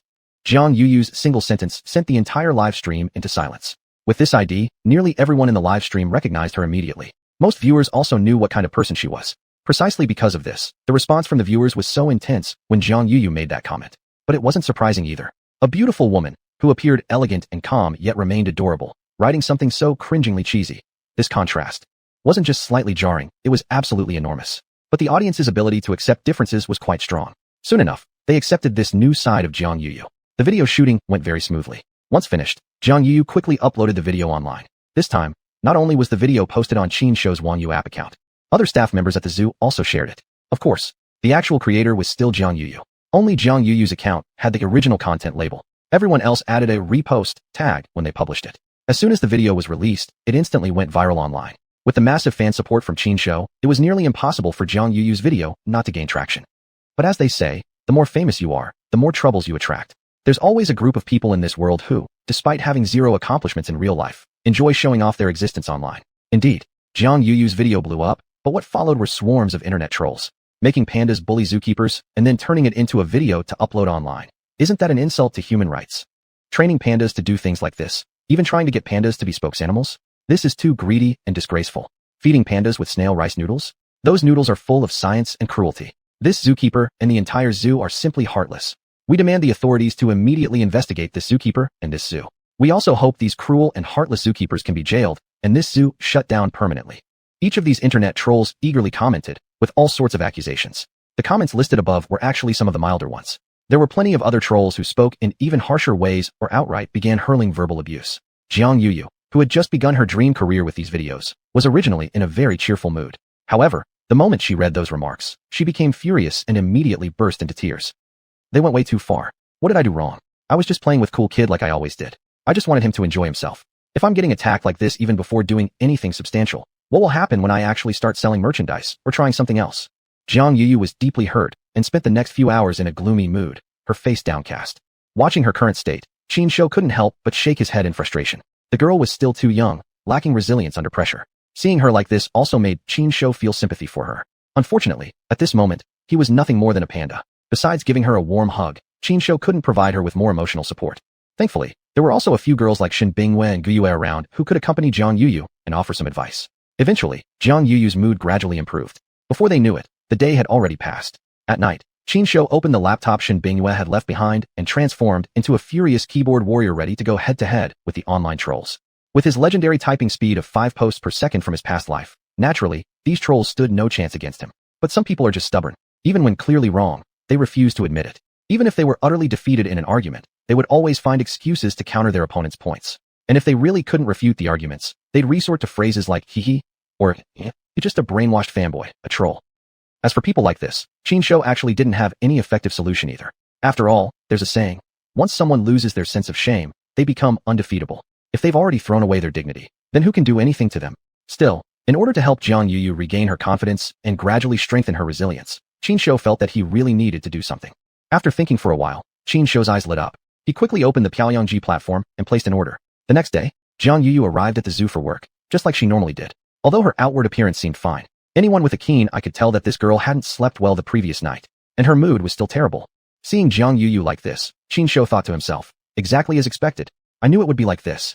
Qinshu helplessly shook his head, leaned on Wei Qi's wrist to check the time. It's about time for our planned program to begin. That's what Qinshu was thinking. Just at that moment, a rider from Piaoyangji, wearing a uniform and riding an electric scooter, rushed noisily to the entrance of the panda enclosure. Hello? Excuse me, is Miss Jiang Yuyu here? The rider shouted loudly. Oh, that's me. May I ask what you need? Jiang Yuyu quickly stepped forward, puzzled and asked. This is the thing. The rider handed a form to Jiang Yuyu, and then took a bouquet of flowers and a small wooden sign from the box behind the scooter. Someone online placed an order at our store for this bouquet, and this sign from Miss Jiang. The customer also wants to convey one sentence to you. The rider spoke solemnly, in a slightly exaggerated tone. Whatever doesn't kill me will eventually make me stronger. What? Jiang Yuyu was momentarily stunned. She quickly asked, do you know who actually sent me these flowers? I don't know that. The customer didn't say. The rider shook his head, took the signed receipt from Jiang Yuyu, hopped on his scooter, and zoomed off. Don't forget to leave a 5-star review. His voice traveled far away, making Jiang Yuyu's lips twitch involuntarily. Chapter 92. That flavor is back. I don't even know who sent me these flowers. How can I ask someone to give you 5-star ratings? Jiang Yuyu muttered softly under her breath, while looking down at the signboard. As soon as she saw it, Jiang Yuyu's lips twitched again, because the message written on the signboard was indeed quite. Well, if it had been up to Jiang Yuyu to write it, she would never have come up with such content. You all say I'm heartless and only care about money, yet someone still sends me flowers. Unlike all of you, who are nothing but scum. Wei Qi approached with Qinshu, reading aloud each word written on the signboard, then gave Jiang Yuyu a big thumbs up. Awesome, so much it. Yuyu, I support you. Come on, I'll take a photo of you. Post it online and make those haters furious. Exactly, that's exactly what you should do. Qinshu nodded in agreement beside them, wearing the expression of dad is absolutely right. This doesn't seem quite right. Jiang Yuyu blinked her eyes, somewhat hesitant. What's not right about it? If those haters can insult you, then why shouldn't you fight back? Girls should be sharp and never allow themselves to be taken advantage of. Wei Qi put on the air of a big brother and continued to persuade Jiang Yuyu. Exactly, that's exactly what you should do. Qinshu kept nodding vigorously beside him. Jiang Yuyu, I just feel like there's something seriously wrong with cool guy. It wasn't just Jiang Yuyu who thought so. The way Qinshu acted made many people think that the scene looked quite out of place. Hoodie King, how did the giant panda turn into a nodding bug? A panda like this is not cute at all. Only King. Get out here, counterfeit. Also, cool guy is always adorable. Besides, cool guy is now supporting and comforting Big Beauty Jiang alongside dad. Such a heartwarming scene, and you still manage to find fault with it. Are you working with those haters or something? Let me count your hairs. I also think there's something really wrong with this guy. Xuanhuan cross-country skiing. I specially checked him out. He's just a troll. He even led the attack on Big Beauty Jiang before. In the live stream room, the audience were busily discussing Qinshu's behavior while simultaneously condemning the trolls, clearly enjoying themselves. At this moment, Qinshu and Wei Qi together had convinced Jiang Yuyu to change her mind. It's just a photo. Come on, what's the big deal? Big Grandma has decided. Big Grandma will go all out against those trolls till the end. Jiang Yuyu was truly ready to let it all out. She stood shoulder to shoulder with Qinshu, holding the bouquet in her hands, while Qinshu held the signboard. Come on, look this way. Wei Qi, rather professionally, took a photo of Qinshu and Jiang Yuyu. Soon, Jiang Yuyu posted the photo on her Xuanhuan app account, and she added a caption beneath the image. I've got cool guy and flowers. Every hater is just trash. Naturally, this photo and caption brought Jiang Yuyu another wave of trolls. But Jiang Yuyu no longer cared. As the viewers inside the live stream room had said, as long as you achieve what you define as success in your heart, does it really matter what the trolls say? They are merely jealous because they can't possess what you already hold in your hands. Jiang Yuyu had come to peace with this. However, Qinshu felt somewhat gloomy. It wasn't that anything in his life went wrong. Rather, suddenly, an additional burden had landed on his shoulders. That is, cooperating with the staff from Xuanhuan to shoot the trailer and promotional clips for the TV variety show. Originally, Qinshu could do whatever he wanted each day. His freedom was almost perfect. Even if he wanted to slack off for a whole day, no one would reprimand him. But now the situation had changed. The upcoming variety show from Xuanhuan would start recording soon. So, the production of the promotional trailer and preview videos had to be executed immediately. With this, Qinshu could no longer slack off. to cooperate with the work of the Xuanhu platform. Even Shun Bingyue had made adjustments and temporarily closed the Panda enclosure. So how could Qinshu refuse to comply? To make my popularity grow faster and help me evolve to the ultimate stage as soon as possible, a little hard work is totally acceptable. Thinking like this, Qinshu quickly regained his motivation. Indeed, after making necessary preparations, today the production crew from the Xuanhu platform officially arrived at the Golden Ox Zoo's Panda enclosure. The shooting for the show's promotional campaign and preview videos officially began. However, even before the first day of filming started, Qinshu's mood had already turned a bit sour. Not because of anything else, but simply because the first celebrity invited by Xuanhu to film the trailer reminded Qinshu of a familiar face from his past life. Looking at this person, a classic line instantly popped into Qinshu's mind. Hello everyone, I'm Xuanhuan, a solo trainee who has been training for 2.5 years. I excel at singing, dancing, rap, and basketball. Yes, right now, the celebrity standing in front of Qinshu wasn't just somewhat similar to Xuanhuan, that godlike young idol from the previous world's Hua country. Those words couldn't even describe it.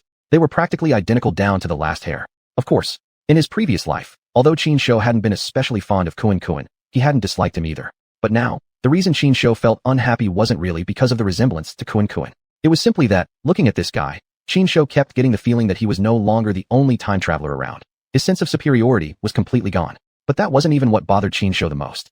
What really bugged him was that this guy was chewing gum and occasionally smirking sideways like he was too cool for school. Looking at his current demeanor, some unknowing bystander might think he was the actual national treasure people talked about while Qinshu was just an assistant. Absolutely unacceptable. I don't care how famous you are, but in front of me, Qinshu, you're just trash. As Qinshu muttered to himself, he began plotting how to play a prank on this young idol. Just at that moment, the young idol seemed to have grown tired of looking at Qinshu's chubby face and turned around directly, busying himself with his phone instead. An opening. Qinshu's eyes lit up.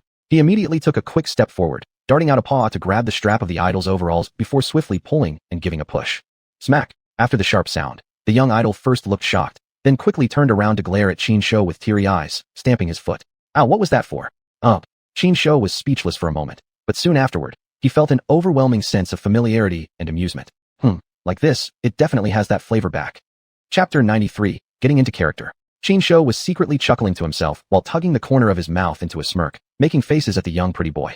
Director, planner, you're responsible. The young idol truly didn't give Qinshu any face, directly shouting toward Xuanhu's staff. What happened? What's going on? A middle-aged man wearing a baseball cap and a vest full of pockets quickly ran over, his face tense with concern. What happened? The young idol glared, pointed at Qinshu and shouted angrily. You promised me before I came here that my safety would be fully guaranteed, right? But just now, this panda attacked me. He pulled my pants belt. The middle-aged man opened his mouth, but for a moment, didn't know what to say. Beside him, Qinshu rolled his eyes. Someone this much of a sore loser.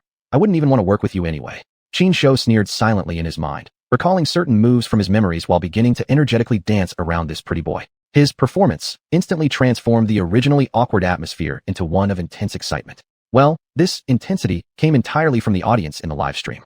Bingjiang's #1 dancer. Everyone noticed, right? Cool Guy is challenging this young idol to a dance battle. Can't help but say, Cool Guy sure has guts. Suning Dance Training Center. You missed something, Cool Guy is professional too. I just saw, he used one of those provocative moves from breakdancing. Middle-aged man becomes an uncle. Not sure if the turning was professional or not, but seeing this young idol get shown up by Cool Guy really makes me happy. Kick away psycho pretty boy. Look at that expression on his face, so full of virtue. So funny. Plus, Cool Guy's dancing has totally stunned him, right? The passion of the live audience was fully ignited by Qinshu. Lines of comments flew rapidly across the screen, and gift effects continuously poured in. Although a few big spenders weren't around, the income from other viewers' gifts was still quite significant.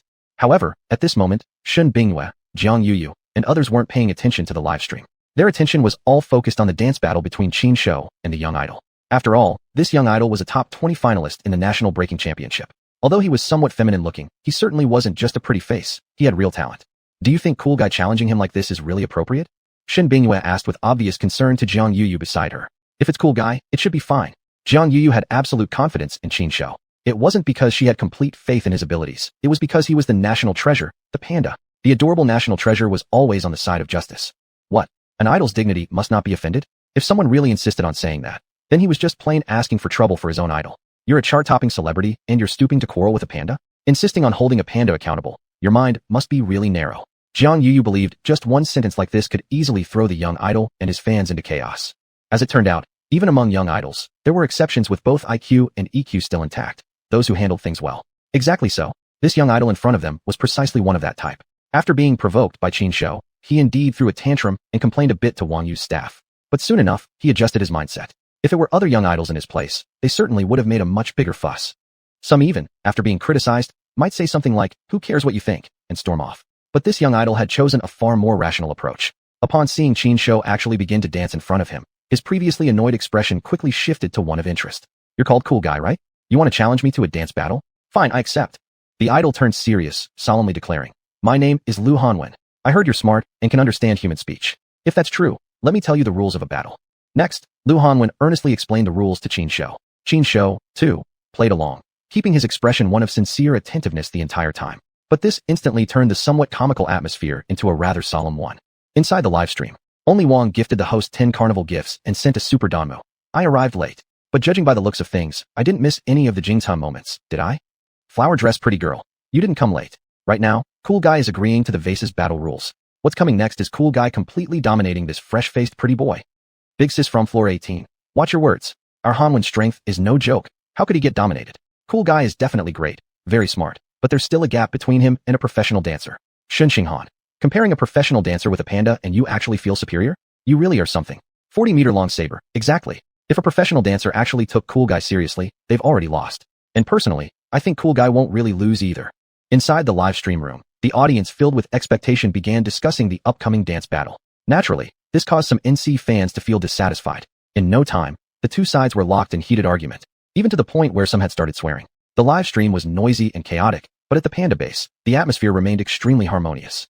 And within that harmony, there was a heavy sense of tension. After a brief and necessary warm-up, xuanhuan officially began his dance battle against Qinshu. Naturally, it was xuanhuan who went first. Needless to say, xuanhuan truly deserved his ranking among the top 20 in the national competition. His skills were visibly strong. After completing his dance routine, the audience was left feeling thrilled and deeply impressed. "It's your turn now." xuanhuan performed a professional taunting move, raising both hands and pointing directly at Qinshu. "Let me show you what I've got." Qinshu was bouncing and hopping around the performance area circled by the staff, spinning in circles while continuously waving his front paws. His demeanor was exactly like that of a professional breakdancer warming up before starting a battle. In one word, Qinshu had entered the zone. He was ready to dance. Chapter 94, Fist Bump Photo Goes Viral, again trending on Hot Search. "Yo, my horse stance is solid. My moves are stylish and flexible. I spin and jump without closing my eyes. I shake my belly, land a smooth backflip. Yo, you post-90s can't match my energy, yo." Qinshu recalled those hip-hop dance moves and did his best to show them off. This panda body really was quite a burden. However, despite the physical limitations, Qinshu still performed every move impressively. At least in the eyes of many spectators, for a panda, Qinshu had already done remarkably well. Forget about anything else. Just look at xuanhuan's expression, which alone proved just how outstanding Qinshu had been. At this very moment, xuanhuan stood there with his mouth wide open in shock. Only after Qinshu finished his performance and tugged on his overalls did xuanhuan finally snap back to reality. "Though you're truly outrageous, I have to admit, you danced really well. I admit, among dancing pandas, you're the greatest I'd respect." xuanhuan grinned at Qinshu while giving him a spontaneous thumbs up. "Do you want to dance again?" The cliched and overly dramatic line involuntarily popped into Qinshu's mind. Unfortunately, xuanhuan had no chance of hearing Qinshu's inner monologue. And just like that, the impressive battle was captured by Wang Yu's staff, who were quick to film it for the promotional video. Still, this footage alone wouldn't be enough. It was, after all, promotional material. The hype had to be maximized. Also, when hiring talent, Wang Yu had already discussed details with xuanhuan. In this variety show, xuanhuan's talent would be highlighted as much as possible. Therefore, both during promotional video recordings and the main shoot, the production crew made plans to showcase xuanhuan to his fullest. Even in the trailer, xuanhuan would be given plenty of screen time. Exactly like this. Right after battling with Qinshu, the program staff immediately cleaned up the area and brought in new props. Seeing that, Qinshu instantly became energetic. Exactly as I sensed. This pretty boy really can sing, dance, rap, and play basketball. Qinshu rubbed his bare paws together, eyes glued to the basketball in the staff's hands, practically gleaming with excitement. In his previous life, Qinshu had been remarkably skilled at basketball. Unfortunately, because he had set such high standards for opponents, he was mocked as a weakling without real competition, which led to his furious retirement. In this life, staring at the basketball in the staff's hands, Qinshu's passion for the sport rekindled fiercely. If there were a round and kind old man standing in front of him now, he would definitely say without hesitation, "Coach, I want to play basketball." At that moment, xuanhuan naturally noticed Qinshu's unusual reaction. Out of curiosity, he tentatively accepted the basketball and made a few simple moves before passing it to Qinshu. "What do you think? Want to give it a try?" "Why not?" Qinshu, of course, wouldn't refuse xuanhuan. He took the ball and began showing off impressively. Once again, one must remember, the panda body really was inconvenient.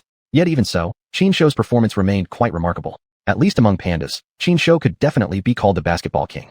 Sure enough, as Qin Shou played around, he inevitably drew attention from other pandas like xuanhuan and Deneng. Under Qin Shou's guidance, xuanhuan and Deneng joined the game too. But compared to Qin Shou's skilled performance, their moves could only be described as a total disaster. Feel my ankle breaker. Qin Shou, a nimble fatty, skillfully maneuvered the ball, leaving xuanhuan and Deneng spinning in confusion.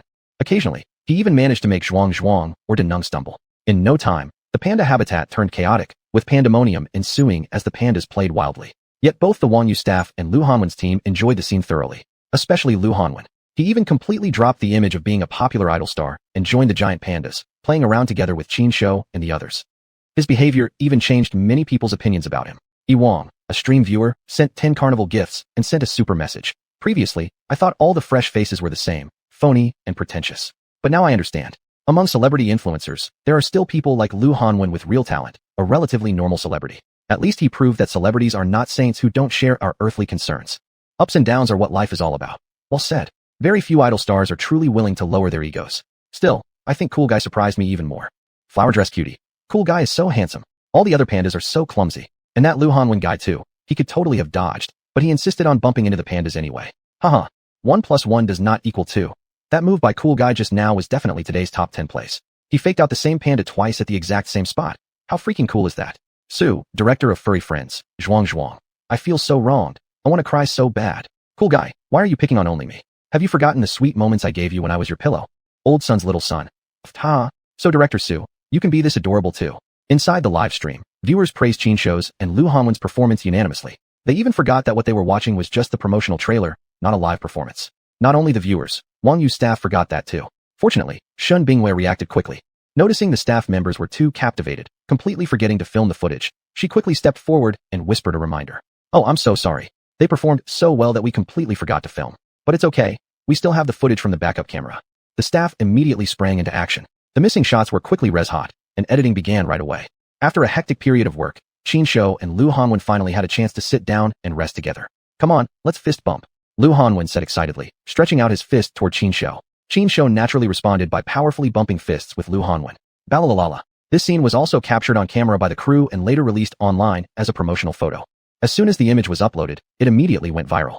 Seizing this opportunity, Qin Shou once again topped the trending topics. His follower count, which had been stagnant for a while, started rising rapidly again. Chapter 95, A Lucky Mistake. The first part of the promotional video turned out to be an incredible success. Thanks to his performance during the filming, Qin Shou also gained quite a few new followers. Though he was reluctant to admit it, Qin Shou couldn't help but feel grateful toward Lu Hanwen. This pretty boy's popularity was truly massive. Although, in the short term, his fans wouldn't willingly support Qin Shou.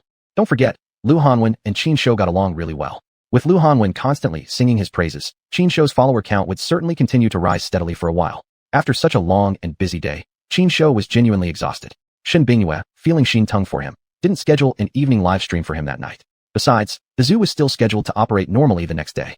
Therefore, Qin Shou returned to their respective rooms early with the other giant pandas to rest. An uneventful night passed. The next morning, Qin Shou woke up unusually early. After a brief bit of exercise, he began to feel a little bored. Thus, his old habit resurfaced. He decided to sneak out for a quick stroll and bring back some delicious treats. As for his personal safety, Qin Shou felt completely unconcerned. He knew clearly that Shun Bingyue had already arranged sufficient security measures for him. As long as he didn't go looking for trouble, he'd definitely be fine. White dragon horse, hooves facing west, riding with Tang Sanzang, escorted by 3 apprentices. Qin Shou hummed to himself as he effortlessly slipped out from the panda enclosure. To put Shun Bingyue's mind at ease, he wasn't planning on going too far. He just wanted to grab something to eat nearby to satisfy his cravings. As usual, he wore all his gear. The mask of nothingness, the baseball cap, the gold chain. Though this outfit had already been recognized by many people, it didn't interfere with Qin Shou's plans in the least. As long as I don't admit I'm cool guy, you can't do a thing to me. With that thought in mind, Qin Shou stepped forward confidently, looking for his ideal breakfast. However, as he walked along, Qin Shou sharply noticed something unusual. He suddenly noticed several suspicious individuals wearing masks, carrying large buckets, lingering around the zoo. What's going on here? The cleaning around the zoo is specially handled by designated personnel. Regular janitors shouldn't be allowed in here. Besides, those people were clearly not janitors. Most importantly, the stuff in their buckets definitely wasn't anything good. Qin Shou took a sniff and nearly vomited up the bamboo he had eaten yesterday. Relying on the highly sensitive sense of smell of a panda, he could confirm the buckets contained crap, literally. Not only that, but he also quickly caught a distinct, peculiar smell. That's paint. Qin Shou smacked his tongue, thinking to himself, wow, both paint and poop. What an approach. This method, these tactics. They're exactly like those thugs back in his previous life who would harass honest folks, helping corrupt developers forcefully seize property. Qin Shou thought for a while and quickly formed his own judgment. It seems like someone has offended someone else, and now they've been targeted by their enemies. But around here, there are no residential areas. Could it be that? The more Qin Shou thought, the more alarmed he became. Could it really be? Could their target actually be Jinyo Zoo? At that thought, Qin Shou's heart jumped into his throat. Eventually, he and the other 6 pandas would move into the Panda Eco Park. This zoo was merely their temporary home. But even as a temporary shelter, it was still Qin Shou's home. Not to mention, Jinyo Zoo was the fruit of Shun Bingyue's labor. And Shin Bingyue, she was Qin Shou's golden goose. Rather say, his golden goose sister. Daring to mess with my golden goose sister means you're slapping me right in the face. If things really are as I fear, I swear, you won't be able to swallow the consequences. Thinking this, Qin Shou quietly approached, ready to confirm his suspicion. Just at that moment, those people set down what they were carrying and gathered together, apparently discussing something. Qin Shou seized the opportunity and immediately crept closer. A giant panda's hearing was as sharp as its sense of smell. Qin Shou didn't need to get particularly close to catch the conversation. Exactly as he suspected. Their target was indeed Jinyo Zoo and Qin Shou himself. And the reason these people were targeting Nanning Zoo and even trying to harm him was, apparently, because Qin Shou and Shin Bingyue had ruined their streaming Dubois. That's exactly right. These people were all hardcore fanatical fans of Xiao Tian, the type who shouted every day that they would marry no one else but her. Because Xiao Tian had lost the bet, she had no choice but to retire from the streaming industry. These enraged fans of Xiao Tian, unable to accept it, decided to take revenge on Shin Bingyue and on Qin Shou. But they thought everything through in their heads so perfectly. Yet, as ordinary people, there was really very little they could do. After much consideration, all they could manage was to prepare some filthy substances to vandalize Nanning Zoo, just to upset Shin Bingyue. Too bad.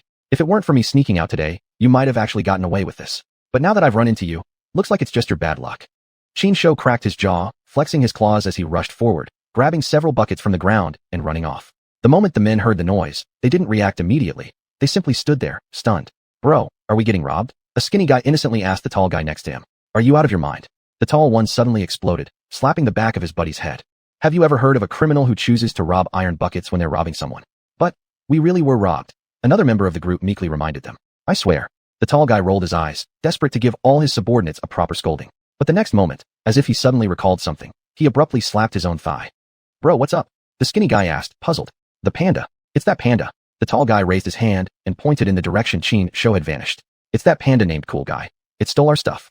Panda? What would a panda want with our stuff? It's not like that stuff is edible. Another clueless henchman responded with equal innocence. Edible? Are you kidding me? What the hell are you all standing around for? Chase him, you idiots.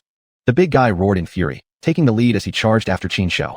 Chapter 96. Taste my heavenly justice. The other few henchmen finally reacted and quickly chased after him. But after chasing for quite a distance, Qin's figure had long vanished from sight. Strange, where did that bastard go? The tall one stopped, muttering to himself while looking around. Unfortunately, no matter how hard they stared, their eyes almost popping out, they still couldn't find any trace of Qin Shou. Meanwhile, their unusual behavior had started to draw attention from passersby. Even worse, a live streaming camera just happened to capture everything happening in this area, not missing even a single detail. This naturally included the footage of Qin Shou running past holding something. However, the streamer and his audience had not yet recognized Qin Shou. That didn't stop some curious viewers from speculating on these people's intentions. What are these guys doing sneaking around like that? This is a zoo. These people wearing masks and hiding their faces, could they be trying to steal animals? I don't care about other animals, but if they dare touch Gujia and the others, I'll hunt them down to the ends of the earth. By the way, did you guys notice that short, chubby guy who ran past just now? He looks kind of familiar. Though the streamer's channel didn't have a huge audience, the chat was very lively. Moreover, sharp-eyed viewers noticed something others hadn't. Soon, someone shared this live stream with Skingbing Yit and Zhang Yoyo. Zhang Yoyo had just finished getting ready and was about to head to work. Upon receiving the private message, she immediately clicked into the stream. Sunbing Yurt, on the other hand, went live directly and chose to link up with this streamer. In this way, all the viewers from Qingyu's channel also joined in the discussion. The only king, what's going on? Why is CEO Shen live so early and linking up right away? 40-meter sword, what's going on? Are we fighting someone? Who's the target? Wandering blogger Kiani. Big boss, have mercy. I'm just doing a morning jogging live stream and introducing local delicacies, just a small fry. Please spare me. Emerald Wonderland. Big sword, don't scare him. Actually, Kudzar is about to stir up trouble. 40-meter sword, oh? So that's the case. Now I'm really curious. I wonder what Kudzar plans to do next. Inside the live stream, the chat exploded with theories and comments. Everyone was eager to find out what Qin Shou was up to. As for how they all knew that Qin Shou had escaped again, well, there was no need to explain much. Among the countless netizens, there were always a few special ones. Some things that others might overlook, these people would spot immediately. Qin Shou's escape was just picked up by these sharp viewers. At the request of the general netizenry, the streamer who had originally only wanted to share a morning jog and local delicacies now reluctantly became Shan's helper. There was no other choice. Since Skimbing herself couldn't come in person, this was the only way to satisfy the audience's expectations. Of course, streamer Tianyi wouldn't be doing this completely for free. With so many wealthy online patrons, he definitely wouldn't be short on service fees. Not to mention, his follower count also saw a significant increase. Now, back to talking about Qinshu. These suspicious people hadn't found any sign of him. So where exactly was he hiding at this moment? In fact, Qinshu hadn't gone far at all. The reason they hadn't spotted him was because he had used his agility to climb a tree in a few quick movements. Right now, Qinshu was lying on the tree canopy above their heads, staring down coldly at this gang. Beside him was the stuff he had snatched from them. As for that fecal matter, Qinshu didn't plan to use it here. It was simply too dirty and gross. In order not to affect the zoo, Qinshu decided to use it somewhere farther away. As for the paint, seeing that these guys, now deprived of their tools of crime, were preparing to leave, Qinshu realized the time had finally come for him to strike. Taste my heavenly justice. Shouting in his mind, Qinshu opened the lid of the nearby paint bucket and poured its entire contents of yellowish paint downward.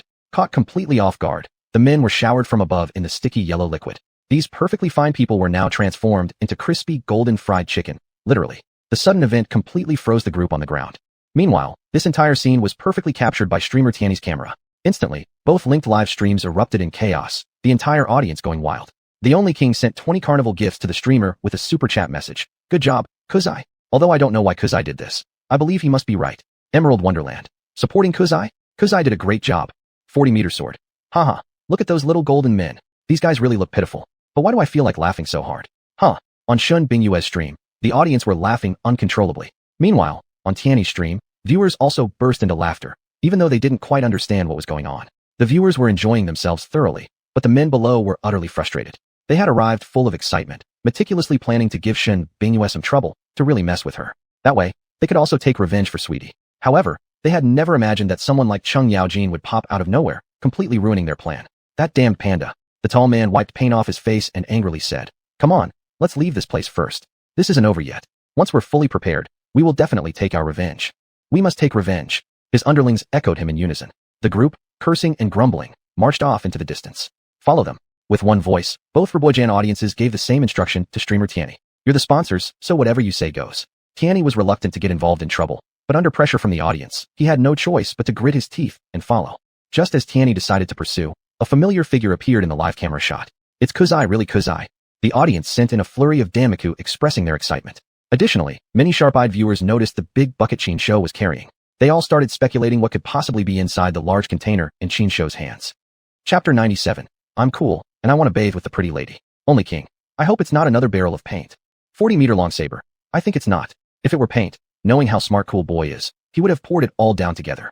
Old man Xiao. Those guys must be some hooligans who do nothing but harass others. Cool Boy must have taken that barrel from them. With that said, it's not hard to guess what's inside that barrel.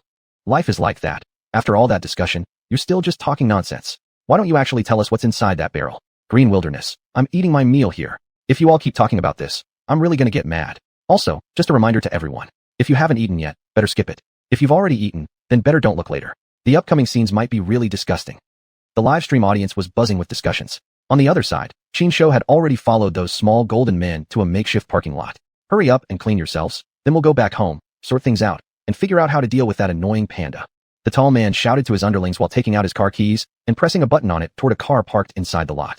Beep beep. The car let out 2 beeps, as if announcing its location. Glancing at the bastards who were busy cleaning themselves, Qinshu's eyes flickered, and a plan immediately formed in his mind. Hee, since you want to mess with my zoo, let me give you a true, fresh warning. Thinking to himself, Qinshu carefully used the cars as cover while making his way to the guy's vehicle. Holding his breath, he opened the lid of the barrel nearby, then opened the car door and tossed the barrel he was holding into the car. Mission accomplished, retreat. Qinshu closed the door, then quickly retraced his steps and sprinted away. He hadn't run far when a wave of furious shouting and curses came from behind. That damn panda. I'll kill you one day. Nothing eventful happened along the way back.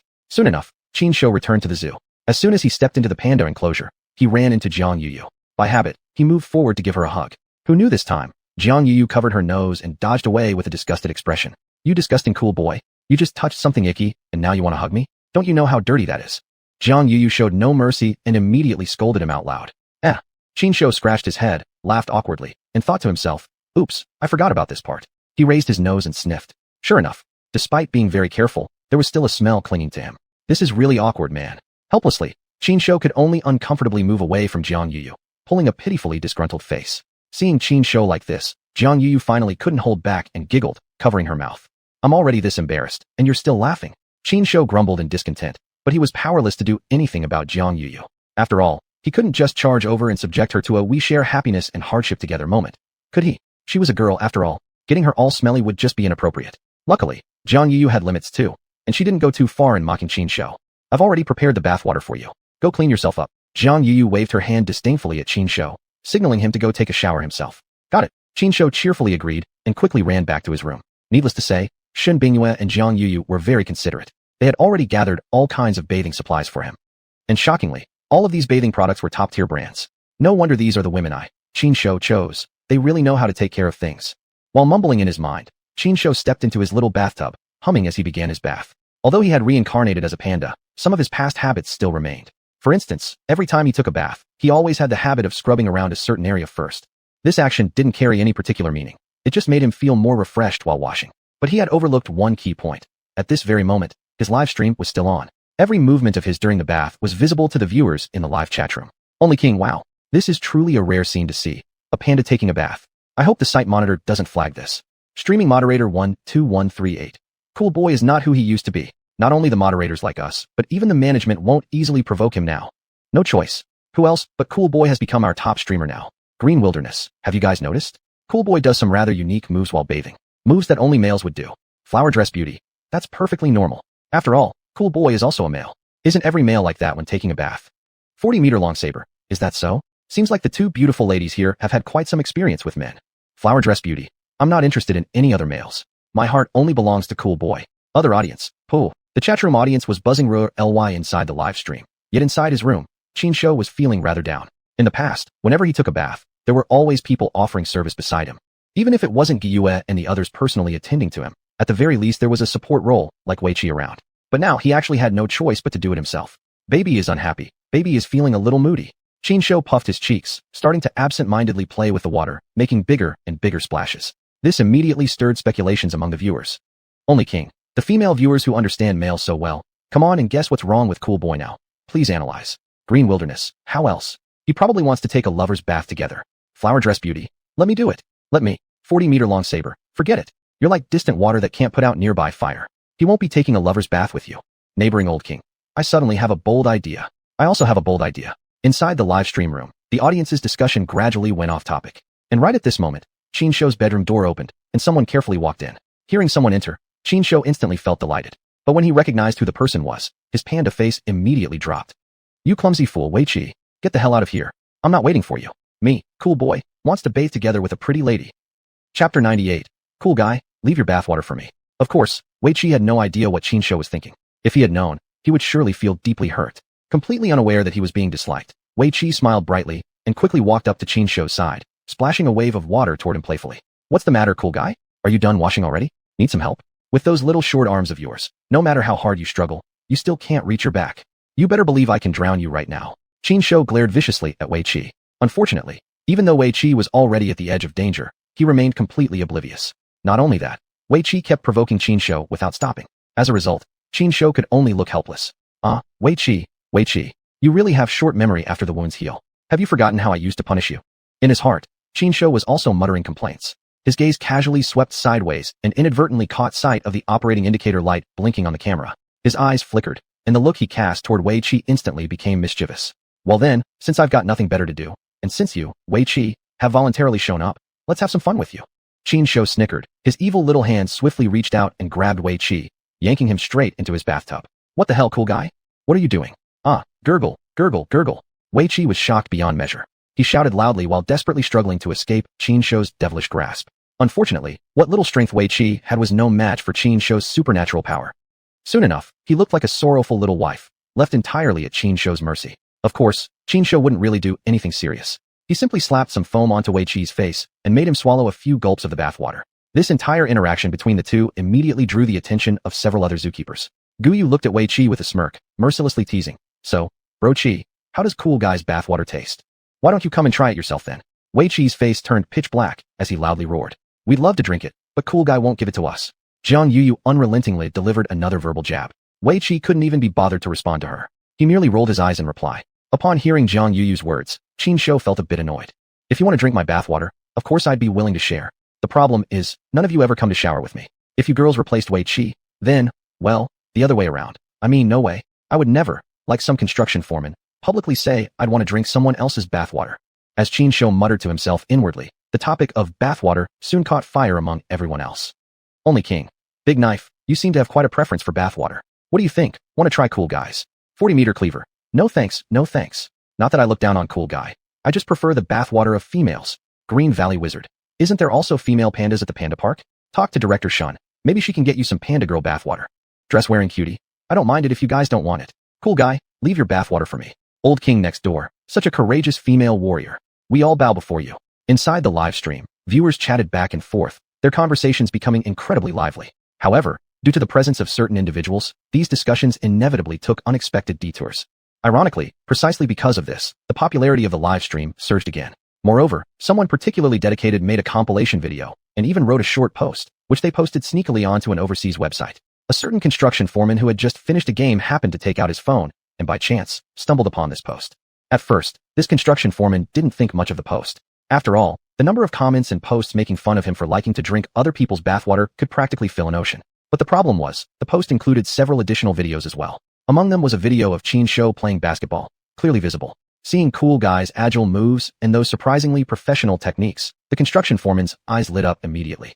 Annie, the foreman yelled loudly at his assistant. What is it, Kevin? What's the matter? Wrapped in a towel, his assistant came out from another room, looking at the boss with great confusion. For my trip to China next month, I want to add one place to the schedule. See here, Binjiang. What happened overseas was naturally unknown to Qin Shou. At this very moment, Qin Shou had completely tamed Wei Qi. He was lazily sprawled in the bathtub like a big shot, making Wei Qi both perform a wet shirt tease and serve him at the same time. Although he himself was nearly done with his bath, just to torture Wei Qi, Qin Shou didn't mind washing himself thoroughly once again. After all, he wouldn't lose any fur. Being clean and fragrant would only help him attract the opposite sex even better. Speaking of the opposite sex, uncontrollably, images of Shen Bingyue and Zhang Yuyu appeared in Qin Shou's mind. Both are top-notch beauties. Come into my bowl, girls. While daydreaming, Qin Shou closed his eyes with a smirk. Before he knew it, he had fallen into a deep sleep. Looking at the now sleeping Qin Shou, Wei Qi helplessly shook his head. What kind of bad karma did I accumulate to end up choosing this job as a zookeeper? While complaining, Wei Qi started tidying up after Qin Shou. What he didn't know, however, was that right now, he had earned himself a new nickname. Only King. Wow, Bro Qi is really a master at babysitting, giving Cool Guy a bath, and actually making him fall asleep from comfort. TSK. I've never met such a skillful master before. 40-meter cleaver. Then maybe we should all chip in and have Master Wei give us a wash too? Green Valley Wizard. Bro Wei would say, I'm a respectable zookeeper. You can question my professional skills, but you cannot insult my dignity. I'm just a professional zookeeper, forever and always. Looking at these live comments inside the stream, guys like Gu Yu and Zhang Yuyu couldn't help but laugh until they nearly fell over. Upon hearing their laughter, Wei Qi felt even more depressed. Staring at Qin Shou's round, plump butt, Wei Qi gritted his teeth, really wanting to slap it hard. But in the end, he held himself back. Who told you you're a national treasure? I can't mess with you. I'll just endure it.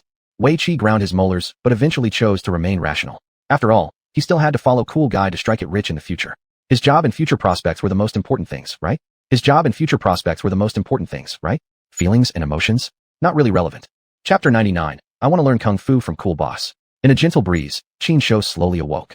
Opening his eyes, the first thing he saw was no longer Wei Qi's face, but rather Zhang Yuyu's sweet and cloying smile. Indeed, this is exactly the way I want to wake up.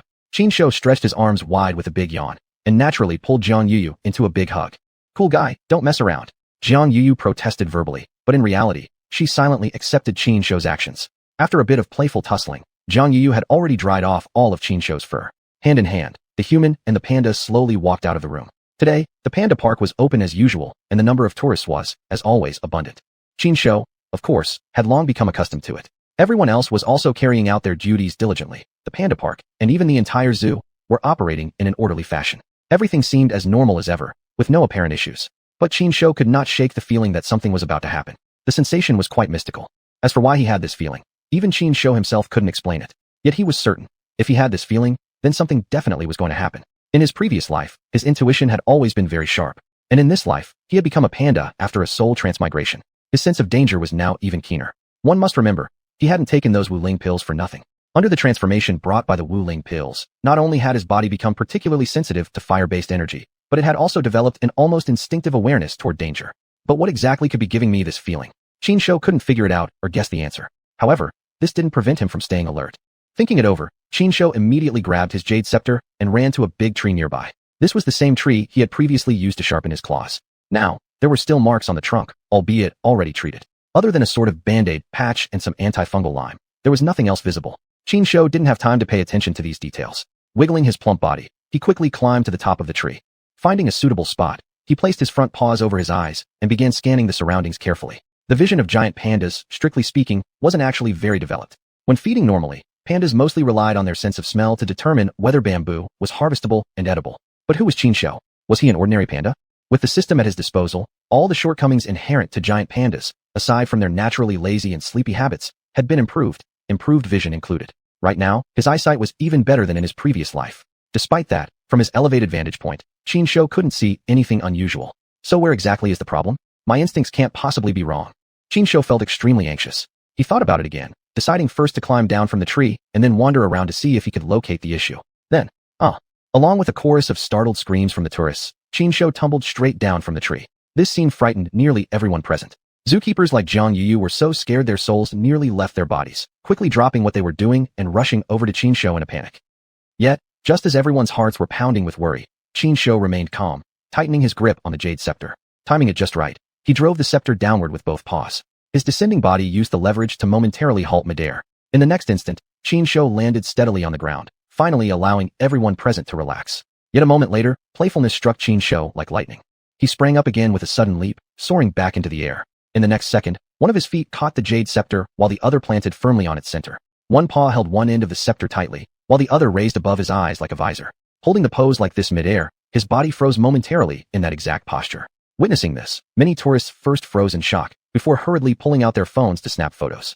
Such a classic moment certainly needed to be captured and shared with friends later, to brag or to treasure as a memory. Jiang Yuyu and the other zookeepers, who had rushed over in a panic, were also deeply astonished, but more out of concern and frustration. You just wanted to show off, didn't you? Don't you know how worried we were about you? Jiang Yu didn't indulge Qin Shou at all. She stepped forward directly and began scolding him harshly. Relax, relax. Everything's under control as long as I'm here. Qin Shou grinned foolishly, appearing completely unconcerned. But he still jumped back to the ground, then grabbed Jiang Yuyu in a hug, acting affectionately. Don't think just because of this I'll forgive you. Jiang Yuyu gave a cold snort, grabbed Qin Shou's ear, and twisted it slightly in symbolic punishment. Qin Shou dramatically pretended to feel pain. Then Xinshu naturally fell into Jiang Yuyu's arms, taking advantage of the situation. Such a cheeky act left Jiang Yuyu truly at a loss, so she merely gave him a few symbolic scoldings before letting the matter drop. Though this incident had already passed for Jiang Yuyu, for others, the shock it caused was only beginning. An online viewer with the ID Unique King tipped the streamer with 20 Xuanhuan Panda gifts and sent a prominent message. Look, this is a special gift I forced Netfish to make exclusively for Boss Cool. What do you think? Isn't he so handsome? Another viewer, Oz the Great, also tipped the streamer with 10 Xuanhuan Panda gifts along with a visible message. Only Unique King can pull off something like this. I asked the official team for ages, but never got an exclusive gift. Would give a bad review. 40-meter-long saber road. Exclusive gifts don't interest me. I just want to ask one question. Does Boss Cool still have room for apprentices? I want to learn Kung Fu from him. +1. I want to too. The comment from 40-meter-long saber immediately gained lots of support. In fact, quite a few viewers changed their usernames spontaneously, proudly claiming themselves as Qin Shou's disciples. Witnessing this phenomenon in the live stream, Shen Bingyue, who was watching from afar, couldn't help but shake her head. Though Cool Boy never stops amazing us, if each surprise comes this way, then I guess I should just give up on having a healthy heart. Chapter 100. Mr. Ku is truly an all-rounder. Liang Hui nodded beside them, clearly agreeing. That's right. Cool kid, you really know how to scare people. Falling from such a high place. Oh my god, my poor heart almost jumped out of my chest. As she spoke, Liang Hui even dramatically patted her chest, which was quite generously proportioned. Once the Panda Eco Park is completed, the safety issues for Cool Kid and the others will be maximally secured. Right now, the security measures at our zoo are already top-notch. But there are still some things we can't fully prevent. Shen Bingyue exhaled softly, her gaze resting on the architectural blueprints on the table. Meanwhile, Qin Shou had just calmed Jiang Yuyu down when he immediately picked up Xiyu and continued circling around the panda enclosure. Not only that, he had also called upon xuanhuan, Daneng, and the other pandas.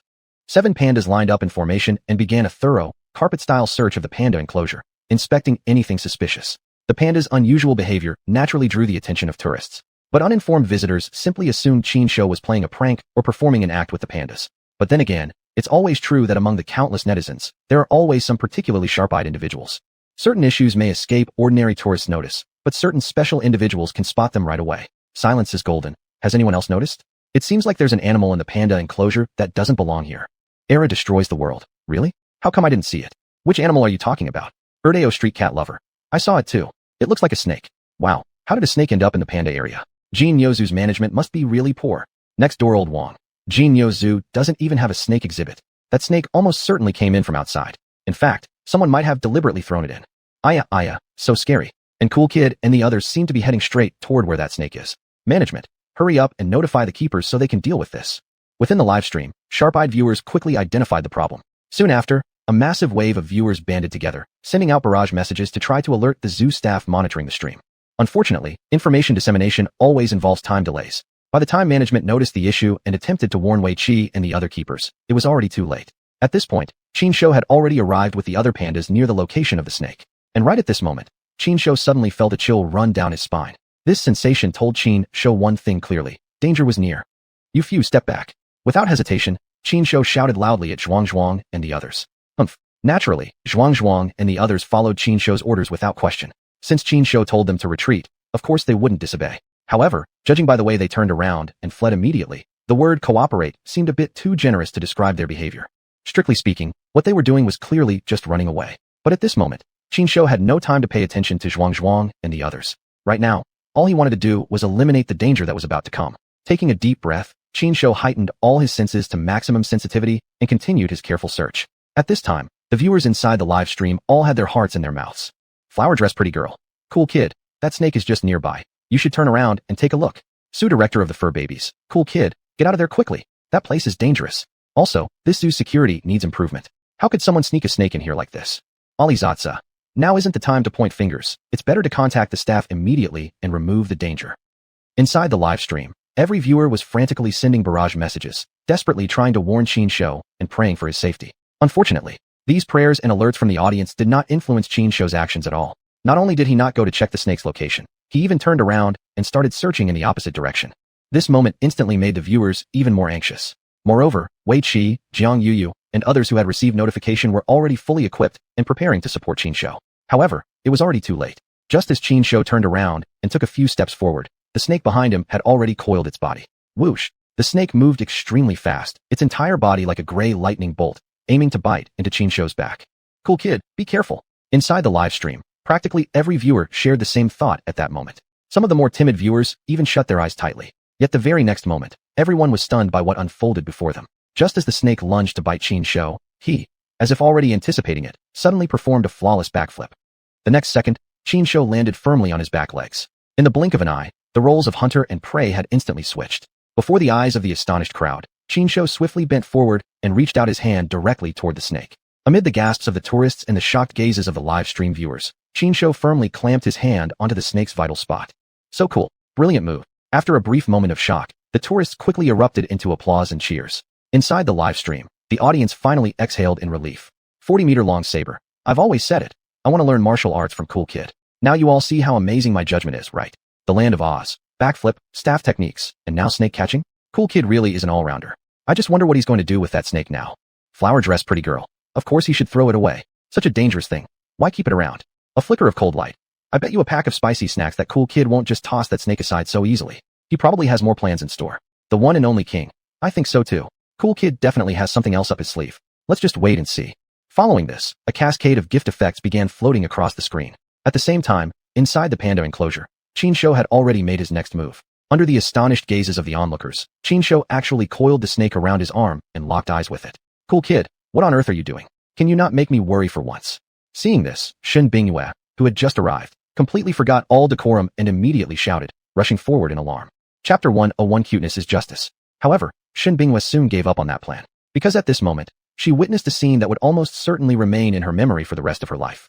There stood Qin Shou, tilting his head sideways, closely staring at the snake he had grabbed. And what left the onlookers completely bewildered was that the snake, following Qin Shou's movements, kept tilting its head to the left, then to the right. From the snake's appearance, it was clear that it had already been controlled by Qin Shou. But, only the king. What in the world is going on here? When did our cool boss learn to tame snakes? Well, Vyaxianzong, you know what? Watching how cool boss and that snake are moving, it really looks like he actually tamed that snake. Amazing. Our cool boss truly is capable of anything. Flower dress beauty. Of course our cool guy is the best. Taming a snake is just a piece of cake. 40-meter big knife. Looks like I have another skill to learn from my master. Gugurin's eye. Bro, Your journey ahead will be tough. Big Bro wishes you smooth sailing. Inside the live stream, most viewers were deeply captivated by Show's performance. The topics of discussion slowly turned more relaxed. The tension and panic originally caused by the appearance of the snake were gradually replaced by a cheerful and pleasant atmosphere. Moreover, everyone eagerly started discussing how many other skills Show might possess. However, before anyone could reach a conclusion, Show amazed the audience yet again. He stuck the emerald ape staff he was holding upright into the ground, coiling the snake around the top of the staff. Then, standing beside the staff, Show began to dance. Snake dancing was something many people had seen before. Originating from country A, it was originally the specialty of snake charmers. In Dawaguo, some dancers fused snake dancing with belly dancing, creating a new form that was highly entertaining. What Show was dancing now was exactly this kind of performance. His neck kept twisting, his forearms constantly moving, and occasionally his belly would sway slightly. Though overall it still looked rather clumsy and cute, he did manage to portray a bit of sultriness. Of course, that wasn't even the most attractive part. The highlight was the perfect coordination between Show and the snake. Every time Show twisted his neck, the snake would sway accordingly. One panda and one snake, two completely different species, moving in perfect harmony. No matter who saw this scene, wouldn't they be compelled to applaud? Although the snake contributed greatly, the attention of the viewers remained focused on Show the panda. Only the king gifted the streamer 10 whooshing panda charms and sent a super barrage. I love cool boss. This snake dance is awesome. Xuanhuan. Which of you in the chat is the poet? In a moment like this, shouldn't someone compose a poem? Romance decline. No time, watching the show now. Look at cool guy swaying his belly, so cute and funny. Flower dress beauty. My cool guy is adorable, not funny. Inside the live room, everyone's enthusiasm was ignited by Show's performance. They were all in high spirits, appreciating his dance moves while sending barrage messages nonstop. And the popularity of the stream was steadily rising. Xuanhuan was unquestionably the top dancer streamer on Wanyu platform. She was known as an all-rounder. Folk dances, breakdancing, pole dancing, strip teases. Ahem. In short, she was truly a versatile performer. No matter what style of dance, she could easily handle it, and her performances always appeared excellent. Today, just as Xuanhuan started streaming, having only completed an opening dance, some viewers began spamming her screen with requests for her to duet with another streamer. However, all they provided were room IDs, without mentioning the streamer's name. Regarding this, Xuanhuan didn't think much of it at first. Before, she had often been pranked by her viewers. Each time, they would send a room ID asking her to duel with someone. However, every time she accepted, the person on the other end would without fail be some strange streamer. Knowing that this situation was probably no different from previous ones, Xuanhuan had already become used to it. Therefore, without a second thought, she copied and pasted the room ID, and decisively chose to send the duel request. After a short while, the other party accepted, and the connection was successful. Seeing the image displayed on the other end, Xuanhuan was stunned. What the hell was going on? The previous times when the audience had tricked her, they at least sent a regular streamer. Even if some streamers were of the quirky type, at least they were normal human streamers. But now you're showing me a panda? What exactly is this? Xuanhuan's face turned slightly dark with irritation. However, soon enough, her expression returned to normal. Not only that, but very quickly, a gleam of surprise appeared in her eyes. Oh my, is this the trending giant panda, cool boss? Wow, so handsome, so adorable. Like a princess who had just discovered a new continent. Xuanhuan completely abandoned her composure and began lavishing praise on Show. Especially after witnessing Show performing the snake dance, Xuanhuan could no longer hold back. She immediately joined in, selecting background music and beginning to dance together with Show via the live stream connection. Instantly, both live streams exploded with excitement. Only the king. Is it inappropriate to describe this scene as Beauty and the Beast? But then again, does anyone have a better term? Leviaxianzong. How about Beauty and the Handsome Beast? Haha, still feels too cute to call it Beast though. 40-meter big knife. Beauty and the Cool Cat? Or Cool Bear? Ugh, coming up with catchy terms is so hard. I really admire those paparazzi for their naming skills. In Show's live stream, the audience were racking their brains, trying to name this unprecedented scene. Meanwhile, in Xuanhuan's stream, the viewers were discussing an entirely different topic.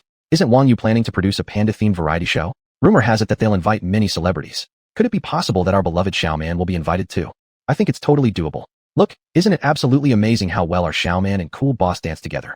Exactly. Only shame is that our opinions don't really count. Does anyone have connections? Please contact Wanyu executives and push for a collaboration.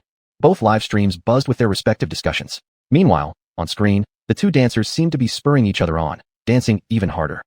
Xuanhuan's figure was graceful and nimble. Her slim waist swaying in the snake dance was simply mesmerizing. On Show's end, he was doing his best, shaking his belly and twisting his neck. Though his moves weren't professional, they were undeniably adorable. And because cuteness is justice. Chapter 102. This panda is a bit mischievous. Inside an office at the headquarters of Wanyu streaming platform, the CEO of Wanyu was staring at the computer screen in front of him, smiling so broadly that he couldn't close his mouth. Although as the CEO, he didn't need to get personally involved in show planning. Whenever he did have a good idea, he would to recommend it to the show planning team. Just like now, looking at the live stream on the screen, he already had a great idea in mind. Just like the audience in xuanhuan's live stream had thought, the CEO decided the theme for the second episode would be a dance battle. And naturally, xuanhuan would be one of the dancers. Of course, as the main protagonist, Qinshu was definitely going to participate. In addition, it would be perfect if a few more giant pandas could join in as well. Besides xuanhuan, the CEO also planned to invite a few more participants. However, to prevent anyone from overshadowing xuanhuan, he wouldn't go inviting any famous professional dancers. The best option was to randomly select some dance streamers from within Wanyu. But exactly who to invite, that was what troubled him. However, soon enough, he gave a cunning look and already had a plan in mind. Meanwhile, Qinshu and xuanhuan's dance battle had already ended. It couldn't be helped. Although Qinshu's physical condition was very good now, he was still a panda after all. Some moves were just too difficult to perform. Plus, confined by a panda's innate laziness, he couldn't keep going for long. Therefore, very soon, Qinshu started feeling physically drained and ended the dance quickly. Only at that moment did he realize that he had been dancing against a pretty girl earlier. I feel like I missed out on a fortune. While sighing inwardly, Qinshu walked toward the streaming equipment. He first greeted the audience on camera. Then, with Wei Qi's help, he watched the live stream footage. When he saw the beautiful female streamer on the other side, Qinshu's eyes lit up instantly. What a naturally beautiful face shaped like a cone, completely untouched by plastic surgery. This is perfection incarnate. Her figure, her skin, gulp. Qinshu swallowed hard. But soon enough, he regained his composure, because he could clearly feel two pairs of eyes staring at him from behind. No need to ask. The owners of those gazes must have been Jiang Yuyu and Shin Bingwei. Although they certainly couldn't read his thoughts, he still felt like a thief caught in the act, fearing he would be found out. This feeling was really uncomfortable. To ease his own guilty conscience, Qinshu thought he really should calm down a bit. But in reality, Qinshu was overthinking again. Jiang Yuyu and Shin Bingwei were watching him, but not because of his interest in other pretty girls. They were more focused on his earlier performance. Cool guy, how did you do that? You actually made the snake obediently follow you during the act. You're amazing. Jiang Yuyu was the first to rush over, hugging Qinshu's shoulder and kissing him on the cheek. Shin Bingwei was more reserved in her expression, yet her excitement was still clearly visible on her face. Cool guy, you did a great job. I'm proud of you. But from now on, could you please not make things so exciting? Shin Bingwei gently stroked Qinshu's big panda head as she spoke softly. Got it, got it. As Qinshu grumbled, he happily enjoyed being surrounded by two beauties. The feeling could be described in just one word, absolutely amazing. While Qinshu was reveling in this blissful moment, on the other side, dance streamer xuanhuan was incredibly excited as well. Just moments ago, she had received a call from upper management at Wanyu. She was informed that in 3 days' time, she would be invited to Golden Bull Zoo to participate in the preview shoot for the variety show. Upon receiving this news, xuanhuan was over the moon and immediately ended her live stream. Then, xuanhuan splurged to get an exclusive ticket package to Golden Bull Zoo and hurried straight there without delay. Cool guy, here I come. For our future collaboration, I've decided to become friends with you first and get to know each other better. With this thought, xuanhuan remained in a state of excitement all the way until she arrived at Golden Bull Zoo, her face still flushed with anticipation. After passing through security and having her personal belongings checked, xuanhuan headed directly to the giant panda enclosure. When she arrived there, her excitement was instantly replaced by disappointment and a tinge of jealousy. Because at that moment, Qinshu was sitting between Jiang Yuyu and Shin Bingwei, one on each side. Qinshu, sandwiched between two beautiful women, looked so pampered that even an emperor might envy him. Especially upon seeing Qinshu enjoying himself with a girl on each arm, xuanhuan couldn't help but feel a sudden twinge in her heart. But before she could even react, she suddenly noticed another beautiful girl standing not far in front of Qinshu.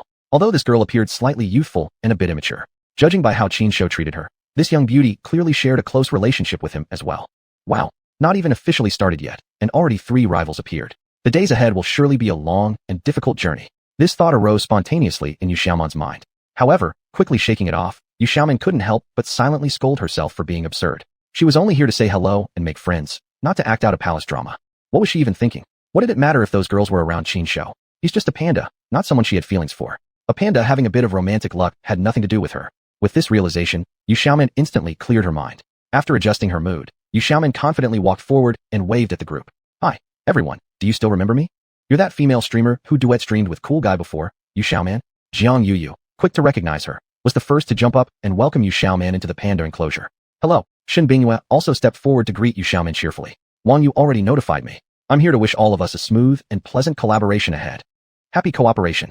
xuanhuan quickly raised her hand, intending to shake hands with Shin Bingwei. But instead, her small hand was grabbed by a furry paw. Moreover, a plump, round panda suddenly pushed itself into her arms and started nudging against her chest persistently. Caught off guard, xuanhuan felt extremely embarrassed. Looking at the stubborn panda clinging to her, xuanhuan's lips twitched involuntarily as she thought to herself. This panda really behaves improperly. Chapter 103. I guess I can't avoid this troublesome situation. xuanhuan found Qinshu's behavior unseemly, but in the eyes of certain LSPs, Qinshu had actually exercised considerable restraint. Didn't you see how even when dealing with Shin Bingwei, He had gotten so close he practically climbed into. Ahem. Harmonious society, harmonious society. In any case, to these people, Qin Shou was definitely not a lecher.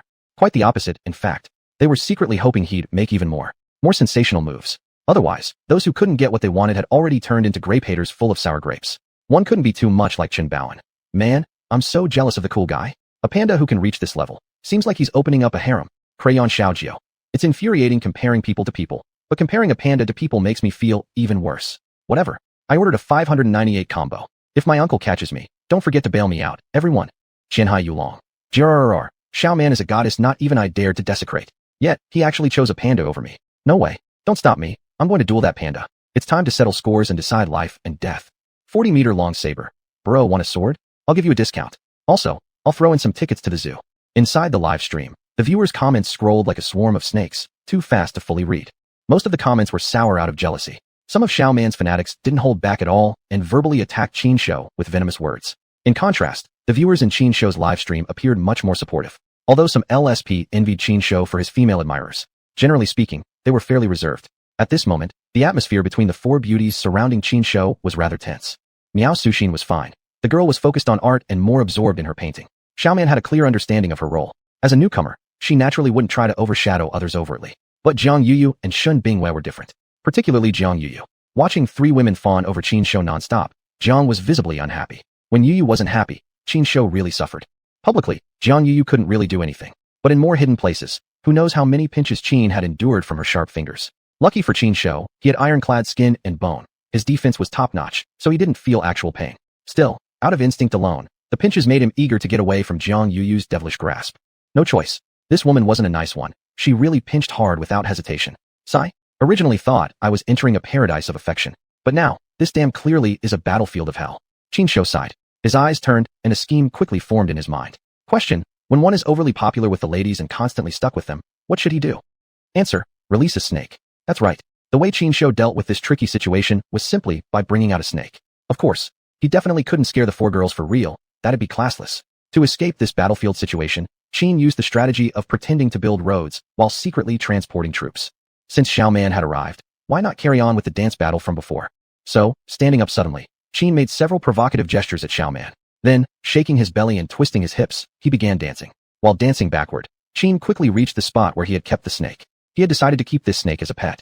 Though Shen Bingwei considered it a potential threat, she eventually gave in to Qin's coaxing. Upon seeing Qin, the snake obediently became his dancing prop. What? You're wondering why the snake listens so well to Qin Shou? How did he manage that exactly? In fact, credit must be given to the system. This morning, Qin randomly checked in and was lucky enough to obtain a skill called Intimidate. As the name suggests, this skill helped Qin intimidate his enemies and even achieve the effect of taming them. Originally, Qin thought this skill was just a form of accumulated ability. He was the king in the panda garden, with other pandas following his every move. Why would he need intimidation? As for other animals in the zoo, he definitely didn't need this skill. In the entire Jinyo Zoo, the strongest animal was himself. Other animals couldn't last two paws against him. Not to mention that it was unlikely he'd ever have much interaction with other animals anyway.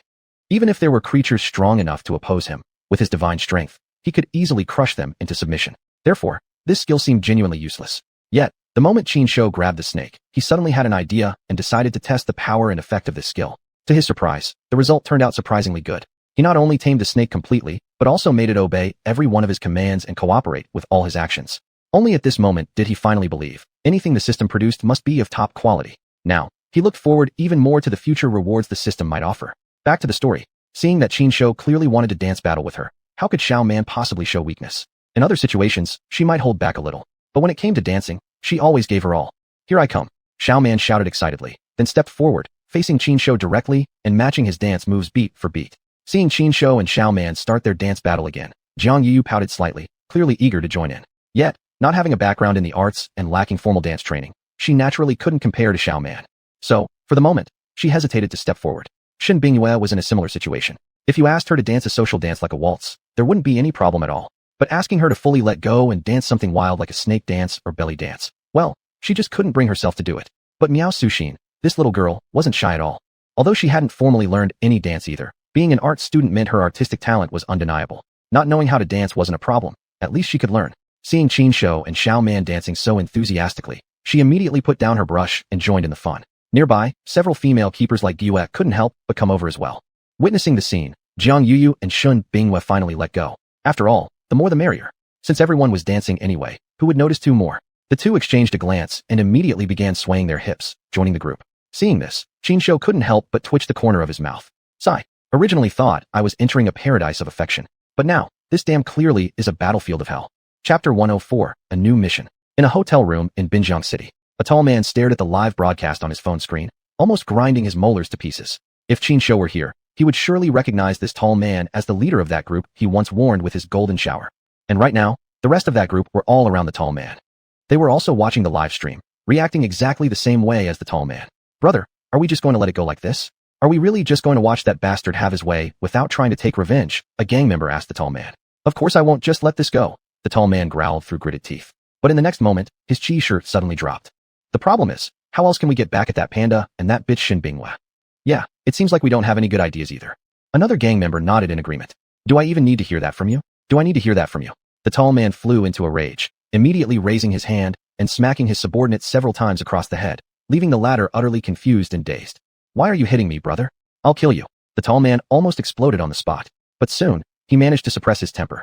Thinking for a moment, the tall man spoke through clenched teeth again. You all go rally Sweetie's fans to attack that live stream. Don't overthink it. Just spam anything negative. The nastier the better. Got it. The gang members weren't ones to overthink things. Their leader gave orders, so they simply carried them out. And thus, a sudden influx of mindless trolls appeared in Qinshu's live stream. A group of women dancing with a male panda? Immoral. Disgraceful. She isn't even zoo staff, but wanders freely in the panda enclosures. Jinyo Zoo has serious management flaws. It should close for rectification. Jinyo Zoo is hiding Class 2 wild protected snakes, Gloideus saxatilis. Shin Binghua is a wildlife smuggler. Brothers, Sister Tian Tian is now live on Iyun. She's broadcasting voice today. Room number XXXX. Let's go support her. One insulting, slanderous comment followed another, provoking intense irritation from the viewers in the live chat. Among all the abusive comments, one chat stood out particularly. Only King what? That little sweetie dares to go live again.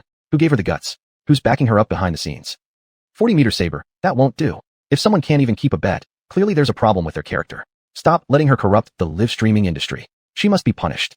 Aggro Wang Shower, brothers, bomb rush team move out. We must never forgive little sweetie easily. Under the leadership of a few influential chat users, viewers in the live stream spontaneously organized themselves, rallying to denounce little sweetie together. On the other side, Qinshu was deep into dancing when Liang Hui's voice came from the side. Director Shun, come quickly, something seems to be wrong. What happened? Shin Binghua immediately became anxious upon hearing the words, something happened, rushing over to see what was going on. Qinshu was also curious and quickly joined them. When he saw the screen, Qin's mood soured. It turned out that the number of live viewers had dropped by more than half in an instant. Only a few people were still commenting in the chat. What the hell is going on? Qin was puzzled, but no one explained anything to him. There was no way around it. He could only silently wait for someone to explain the situation via chat, or for Shin Binghua to find out exactly what happened and tell him. But just then, a familiar system notification sound echoed in Qinshu's mind. Ding. Host has triggered a random mission. Punish the trust breaker. Little sweetie did not fulfill the bet and quit the streaming world as agreed. Yet she is now conducting voice broadcasts. Her fanbase is already threatening the growth of the host's live room. Please deal with the problem as soon as possible. Punish the trust breaker and punish those behind her. Time limit, 3 days. Reward, 1 special chance to draw a prize. Oh ho ho, there's a mission. Good. Qinshu's eyes lit up, and he couldn't help but rub his front paws in excitement. Other people's systems often issued missions to help their hosts grow, but his own system? Aside from an achievement mission, there had been absolutely no action. If it weren't for the daily check-in rewards that the system dutifully provided without fail, Qinshu would have thought that his system was down the whole time. But, how was he supposed to complete this mission? He was just a panda, after all. Trying to accomplish something like this seemed a bit too much for a bear to handle. But Qinshu quickly thought for a moment, and a plan already formed in his mind. Qinshu looked around and found no one was paying attention to him. He seized the opportunity immediately, quietly sneaking back to his own room. After dealing with the surveillance cameras, Qinshu turned on his computer and logged into his Tieba account under the username Wangyu. He then quickly posted a new thread. Done. Now it all depends on how strong the fans are. After shutting down the computer and restoring the surveillance equipment, Qinshu casually returned to Shin Binghua's side. At that moment, Shin Binghua was using her phone, reposting a certain post. As soon as Qin saw it, he couldn't help but smile. That post Shin Binghua had shared was exactly the one he had posted earlier.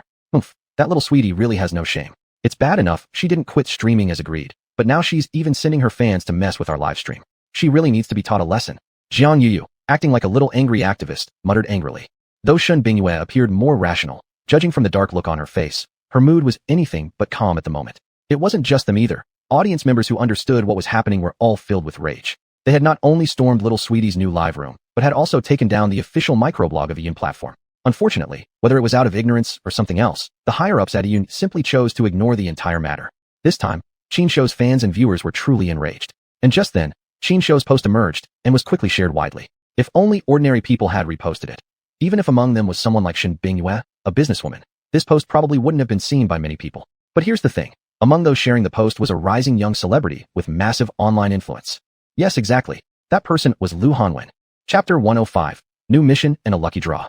Brothers, spread this post everywhere. As you all know, Cool Kid and I are friends, and in the future, I will even be collaborating with him. But now, someone is bullying Cool Kid by attacking him in his live stream. We absolutely cannot tolerate this. With xuanhuan stepping forward to stand up for Qin Shou, the impact was extraordinary. Within just a dozen minutes, xuanhuan's fans maximally demonstrated their unity and execution power. The official Weibo account of Depressed Cloud was bombarded by both Qin Shou's and xuanhuan's fans. But it didn't end there. The rating of Depressed Cloud's app in the App Store plummeted again and again, quickly breaking its all-time lowest record. However, a low rating alone wasn't enough to force the app to be removed from the store. But at least, such a poorly rated app was bound to lose most of its users.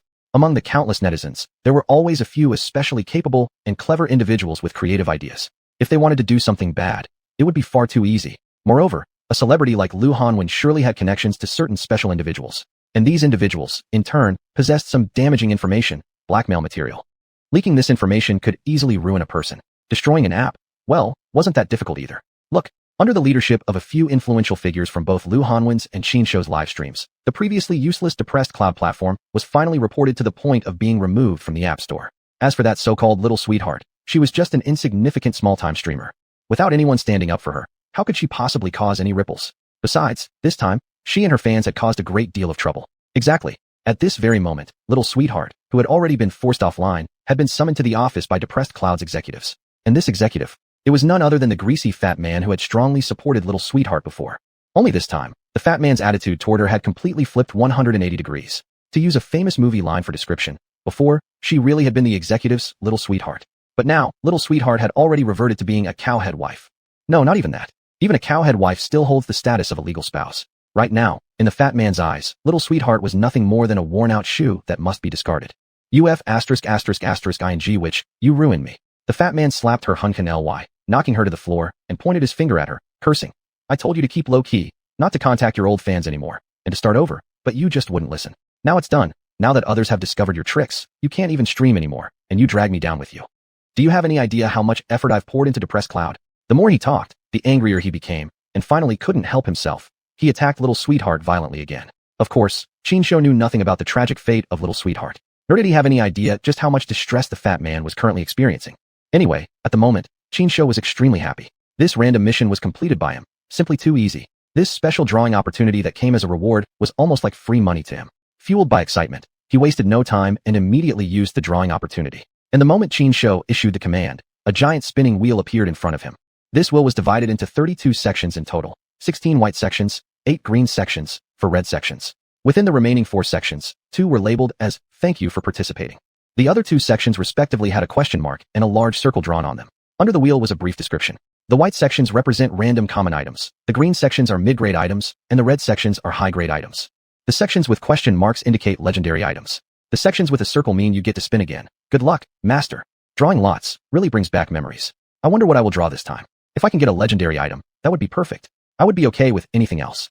As long as it isn't thank you for participating, even another chance to spin would be great. I treat it like fun.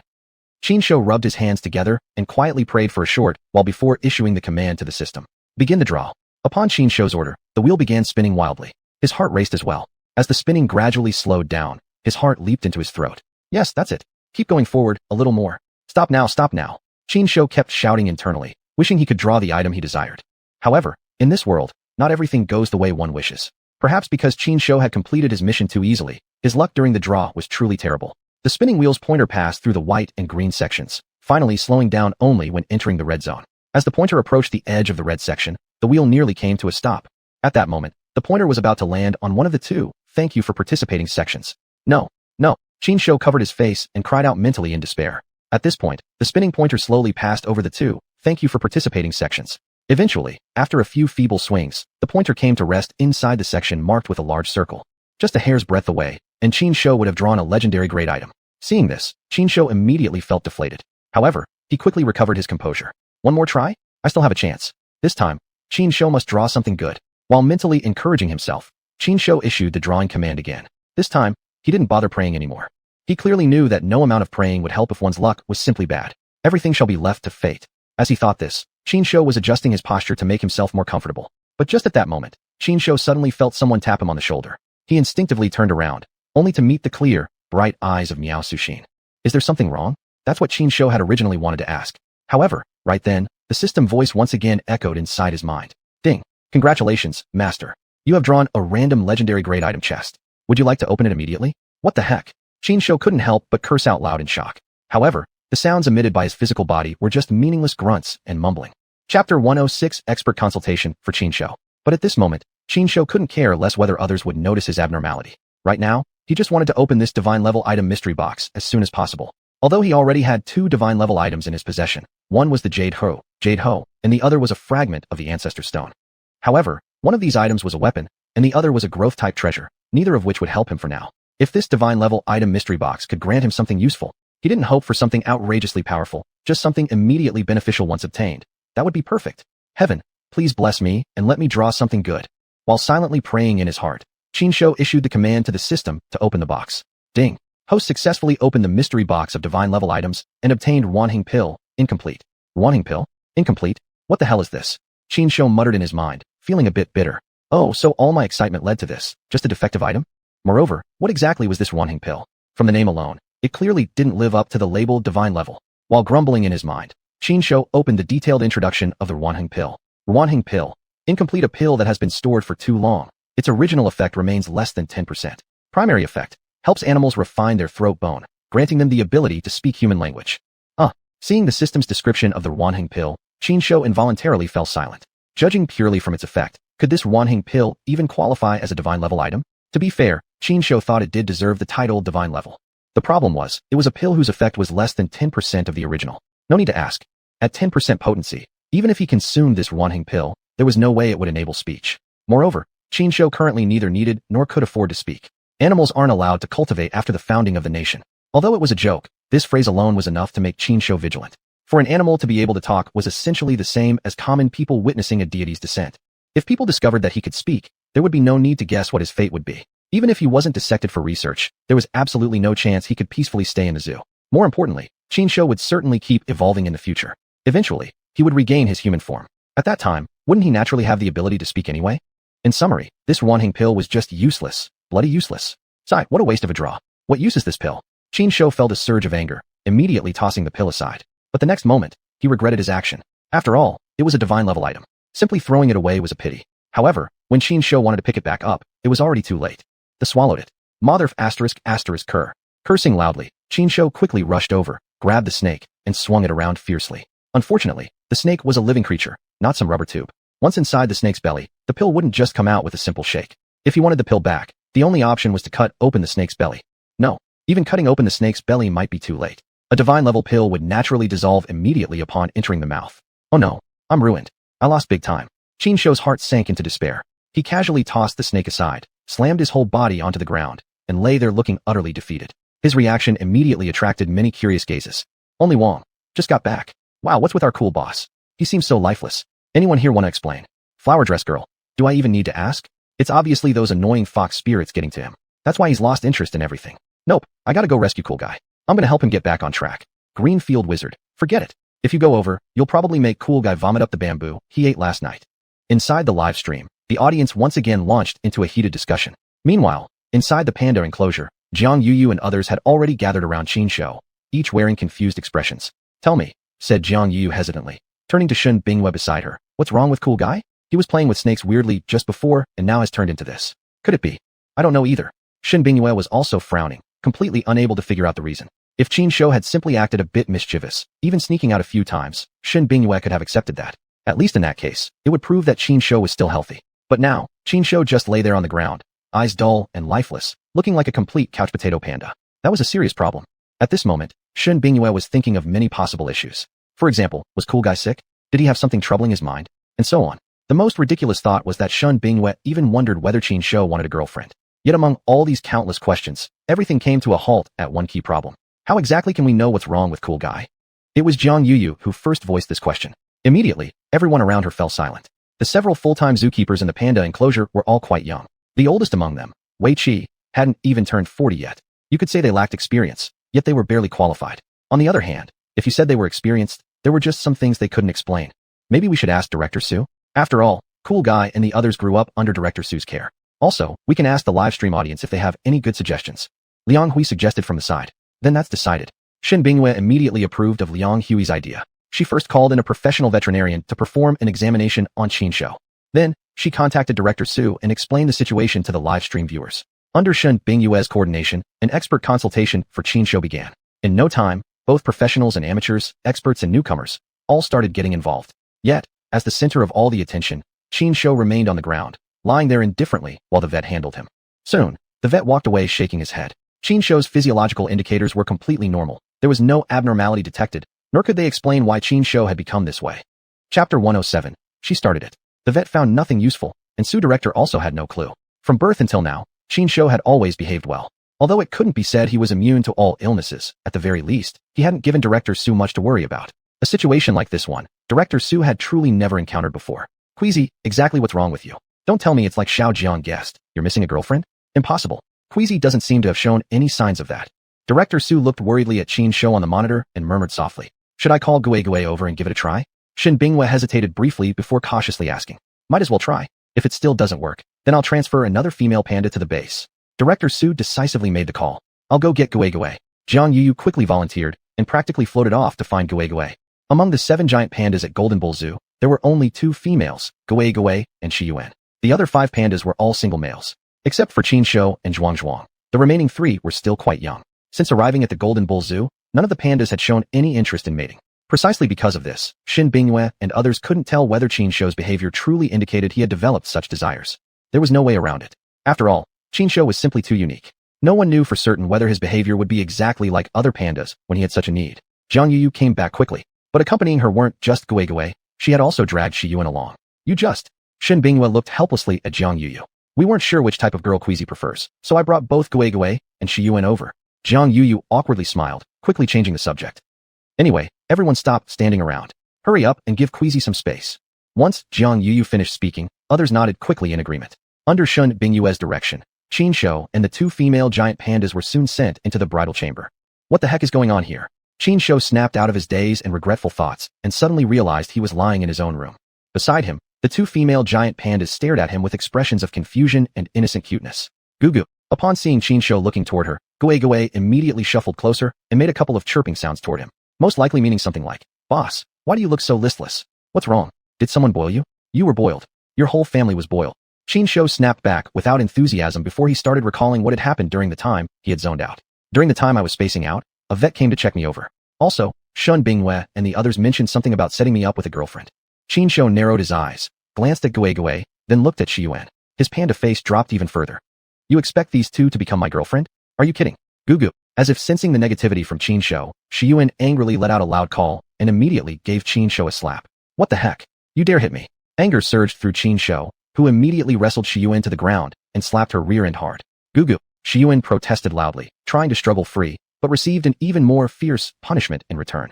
Back in the monitoring room, watching what Qin Shou was doing at the moment, Shen Bingyue froze. As for Jiang Yuyu, she was furious enough to have her little face turn red. No way.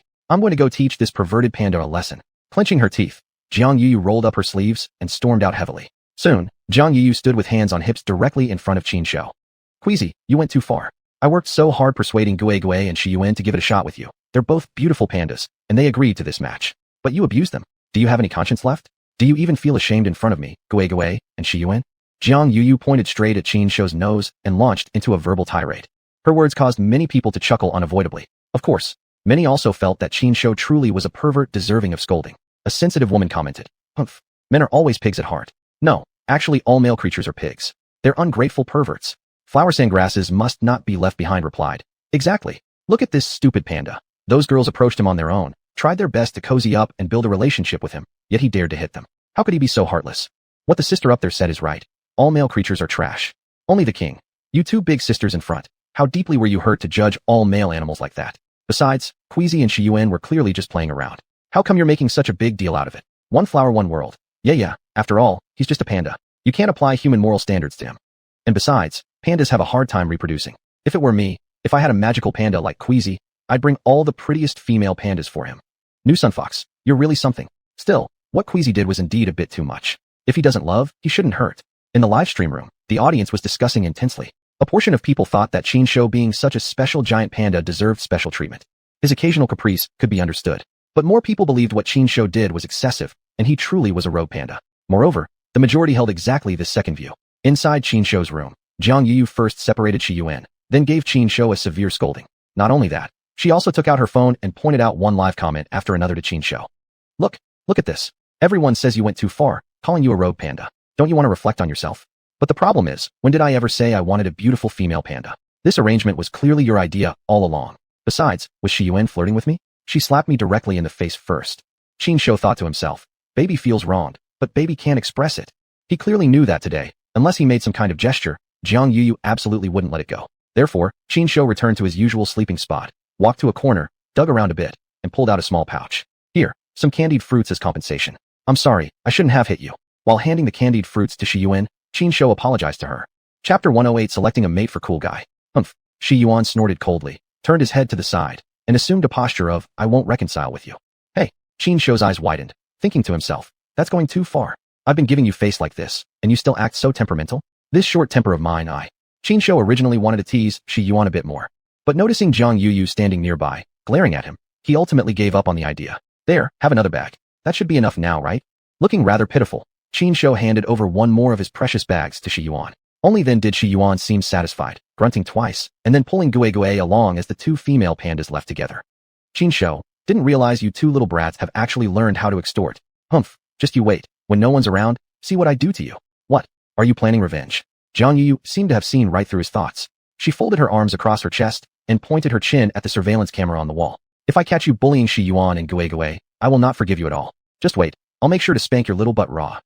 Fine. You're the keeper. You're in charge. I won't get back at them, alright? Xuanhuan raised his front paws high, surrendering immediately. That sounds better. Jiang Yuyu's lips curled into a slight smile, looking rather smug. But in the next moment, she let out a startled scream. Because suddenly, Xuanhuan lunged forward and tackled her to the ground. Ah, cool guy, what are you doing? Jiang Yuyu cried out, quickly trying to struggle up, but held down firmly by Xuanhuan. Man and Panda rolled around on the ground together. Before long, Xuanhuan had reduced Jiang Yuyu to a disheveled mess, her composure completely gone. This sudden turn of events left everyone who was watching Xuanhuan frozen in shock. After a long while, people gradually regained their senses. Only one king. Guys, what do you think? Is cool guy so intelligent he no longer looks at female pandas and prefers the pretty keeper instead? 40 and Big Knife. Whatever my master likes is totally normal. After all, appreciating beauty is a desire shared by all species. Although, never mind, I can't keep going with this. Greenfield Wizard.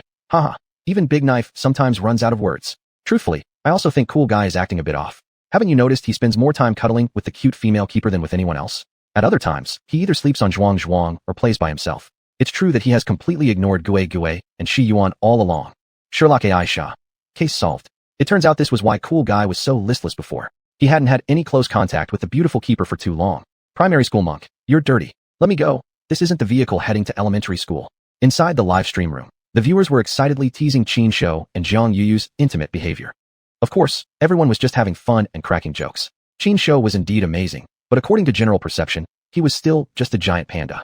Their intimate antics were simply regarded as the innocent, natural affection an animal showed towards its keeper. What they didn't know was that Xuanhuan was secretly enjoying himself, taking this opportunity to feel her up. Although at this stage, even with such a beauty lying on top of him, he could only look but not indulge. Still, just a tiny bit of rubbing. Surely that wouldn't hurt, right? After all, he considered himself a true human inside. How could he ever develop feelings for a female panda? After some playful wrestling, Xuanhuan finally let go of Jiang Yuyu. Jiang Yuyu cast a resentful glare at Xuanhuan, her look like that of a young wife who'd been bothered the entire night, which secretly thrilled Xuanhuan quite a bit. When will I actually be able to get such a beauty to, well? Xuanhuan smacked his lips, almost drooling. Thankfully, he was still in his panda body. Otherwise, his perverted expression would surely have earned him a severe beating. Eventually, the commotion settled down. Yet, Shen Bingyue and others couldn't shake the feeling that the entire incident was just too strange. If asked specifically what felt odd, however, she couldn't explain it. Such a sensation really was particularly uncomfortable. Compared to Shen Bingyue's internal conflict, Director Su didn't overthink. Although Cool Guy is fine now, we really should start looking for a girlfriend for him as soon as possible. Cool Guy has grown up and will need to take this step sooner or later. While speaking, Director Su handed a document over to Shen Bingyue. Here are all the profiles of the adult female pandas we currently have. You Cool Guy, and the other keepers can take a look and decide which one would be more suitable for Cool Guy. Okay, I'll get right on it. Nodding, Shen Bingyue, together with Jiang Yuyu, once again entered Qin Shou's room. Cool Guy, Director Su has arranged some potential mates for you. Come take a look and see which one you like better. With a warm smile, Shen Bingyue turned on her laptop and brought up the photos sent by Director Su. Liang Hui quickly adjusted the live streaming camera to focus on the computer screen. Only one king sent the streamer 10 carnival gifts and sent a massive super comment. Everyone, come quick. The general manager is choosing a queen for Cool Guy. It's a rare opportunity, don't miss it. Greenfield Wizard. If Cool Guy ultimately chooses another female panda, won't Gue and Xuanhuan feel really sad? 40M Big Knife. You're absolutely right. This time, I'm siding with Wizard. Master, you should really choose Gue or Xuanhuan instead. Don't ignore the nearby scenery just because you're looking far away. Wait, no, don't ignore the pandas close to you. Flowering Youngster. Although what you said, Big Knife, sounds pretty philosophical for a tough guy like you. Why does it feel a bit odd saying that in this context? In the live stream room, the central topic everyone was discussing was clearly the matter of choosing a mate for Cool Guy. The room's name was even carefully changed by Liang Hui to Grand Mate Selection Ceremony. Truth be told, once the name was changed, the stream's popularity slightly spiked.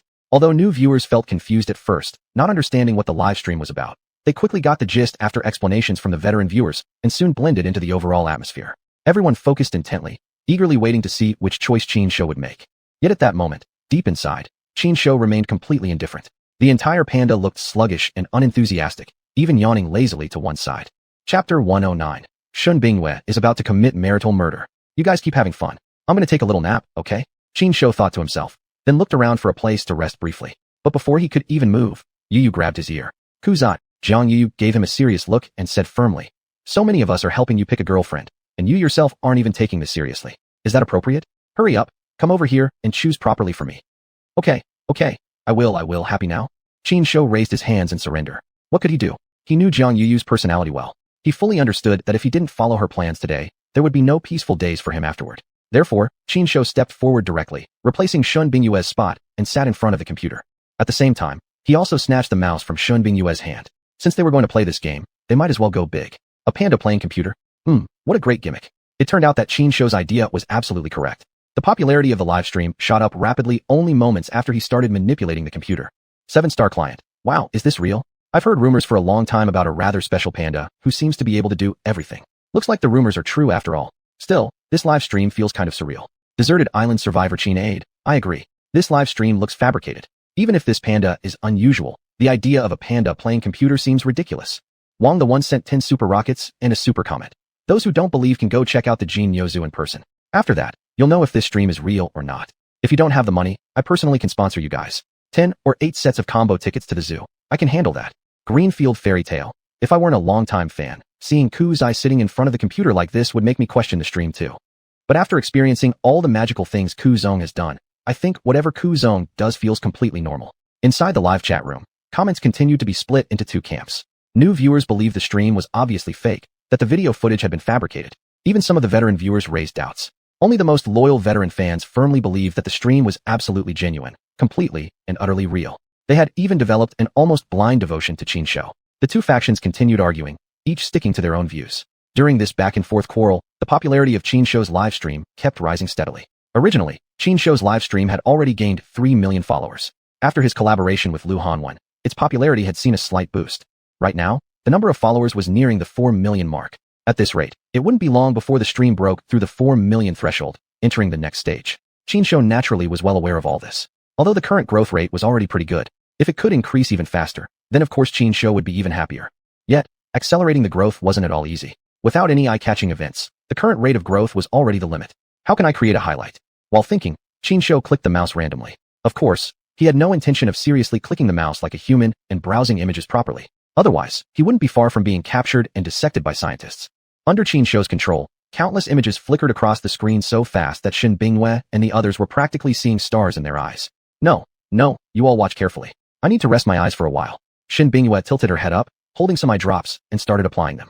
However, before Shen Bingyue could finish applying the eye drops, gasps erupted from the side of the computer. What happened? Startled, Shen Bingyue instinctively looked toward the computer screen. Upon seeing it, she immediately turned bright red with embarrassment. On the screen at that moment was a professional photo of herself. Although it wasn't particularly revealing, truthfully speaking, the photo showed her in rather sexy attire. At other times, it wouldn't have been a big deal if such a photo were leaked. But the issue was, they were currently broadcasting live. Right now, hundreds of thousands, Even millions of people were simultaneously viewing her photograph online. Even if Shun Bingyue possessed an ironclad will, she couldn't help but feel her face burning with shame. But this wasn't even the most embarrassing part for Shun Bingyue. What made her most embarrassed was that Qin Shou was actually pointing at the photo and making goo goo goo sounds nonstop, looking incredibly excited. That alone wouldn't have been too bad. But unfortunately, right beside her was Wei Qi, who had the habit of blurting out whatever came to mind without thinking. This guy never used his brain before speaking and blurted out directly. Whoa, now I get why Kuzai wasn't interested in Gay and Xuanhuan. Turns out, General Manager Shun is actually its ideal type. Wei Qi. Shin Bingyue clenched her teeth and glared at him viciously. Are you asking to get fired? Wei Qi shrunk his neck and chuckled awkwardly. Well, I'm going to go check on Xuanhuan and Gue Gue. Without waiting for Shin Bingyue to say anything else, he quickly ran off in a flash. Seeing this, many people couldn't help but burst into laughter. Only Wang. Haha, Papa Wei looks so wronged. He was just telling the truth and still got scolded. He's already bullied by Kuzai normally. Now he even gets threatened by Boss Shan. It's a tough life. Green Forest fairy tale. That's what he gets for not being smart enough. He just said the wrong thing. And he's supposed to be an animal keeper. If he were a secretary, can you even imagine? Liang Xiaowei. You were talking about the animal keeper, why drag the secretary into it? Sharp Luer. Hey, you guys don't think Kuzong actually likes General Manager Shen, right? If that's the case, this could get really interesting. Inside the live stream room, the audience burst into heated discussion. Even those viewers who originally questioned the stream's authenticity now joined the cheerful crowd enjoying the show. In an instant, the stream's atmosphere reached a small climax. At the same time, inside the Panda enclosure, Qin Shou was being chased by Shin Bingyue. Help! Someone's going to kill a national treasure. Shin Bingyue is about to commit marital murder. Qin Shou ran in front, while Shin Bingyue chased behind. Kuzai, if I don't beat your ass today, I'll write my name backward for the rest of my life. Shin Bingyue kept shouting from behind, causing complete chaos in the Panda area until the entire enclosure was thrown into complete disarray.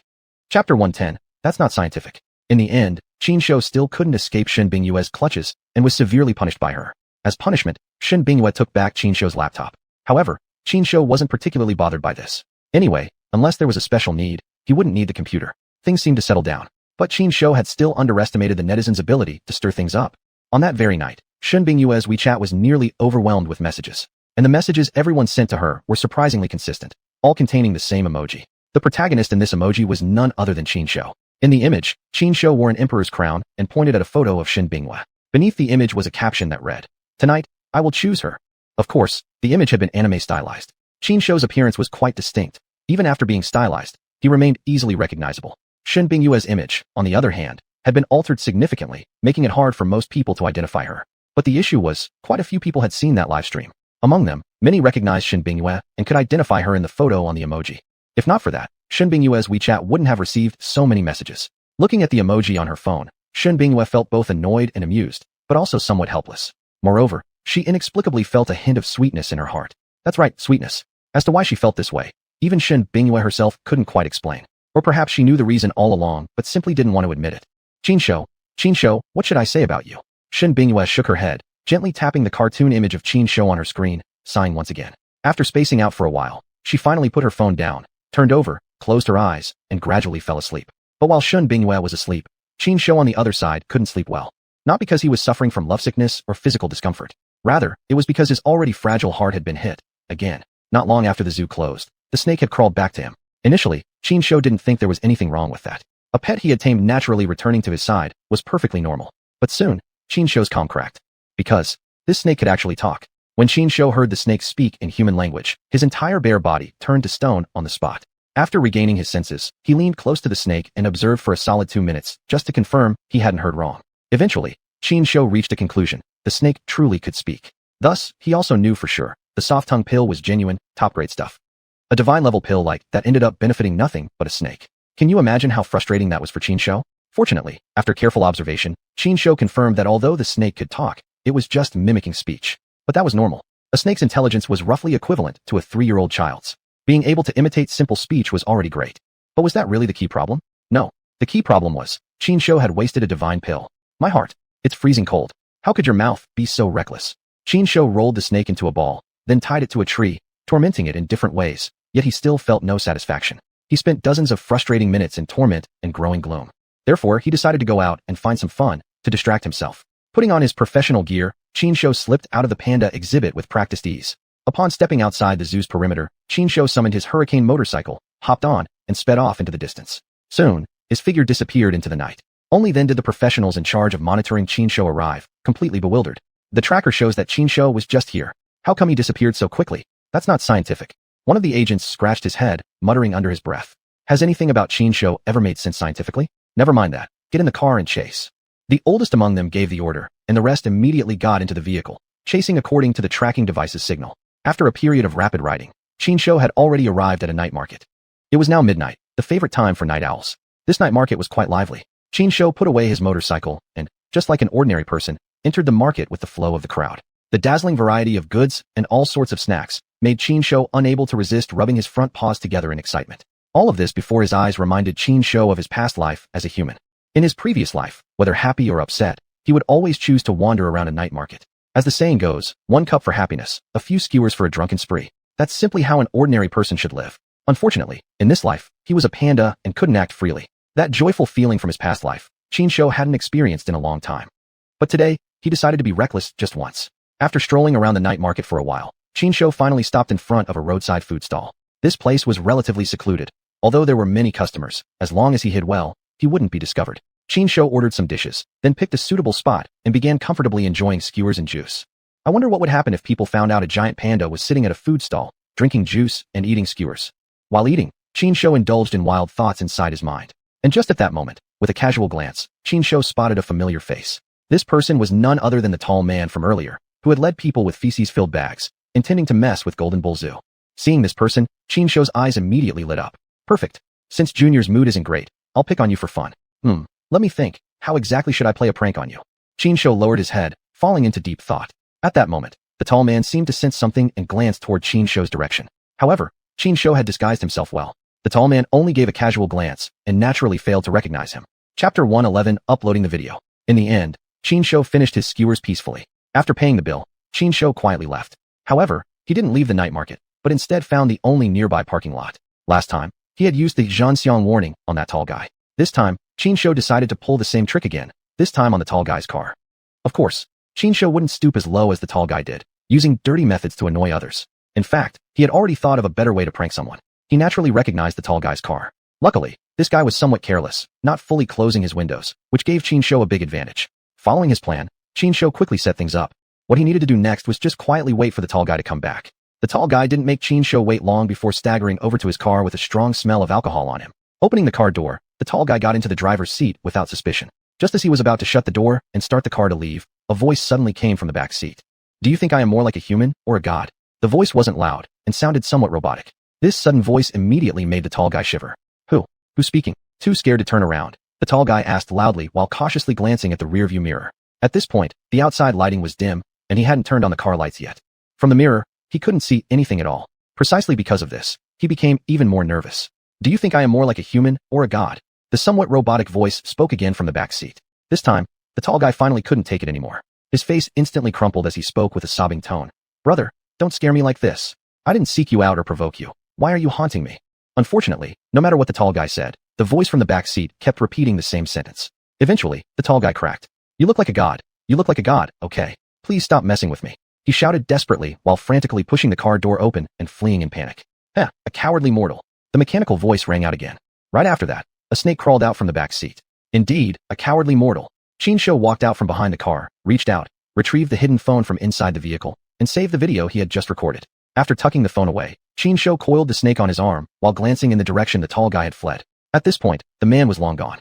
Having had his fun with the tall guy and also obtained some good material, Qinshu's mood was now greatly improved. He no longer wanted to look for that guy to cause more trouble, but instead summoned his hurricane motorbike, speeding directly towards the Jinyo Zoo. I laugh heartily.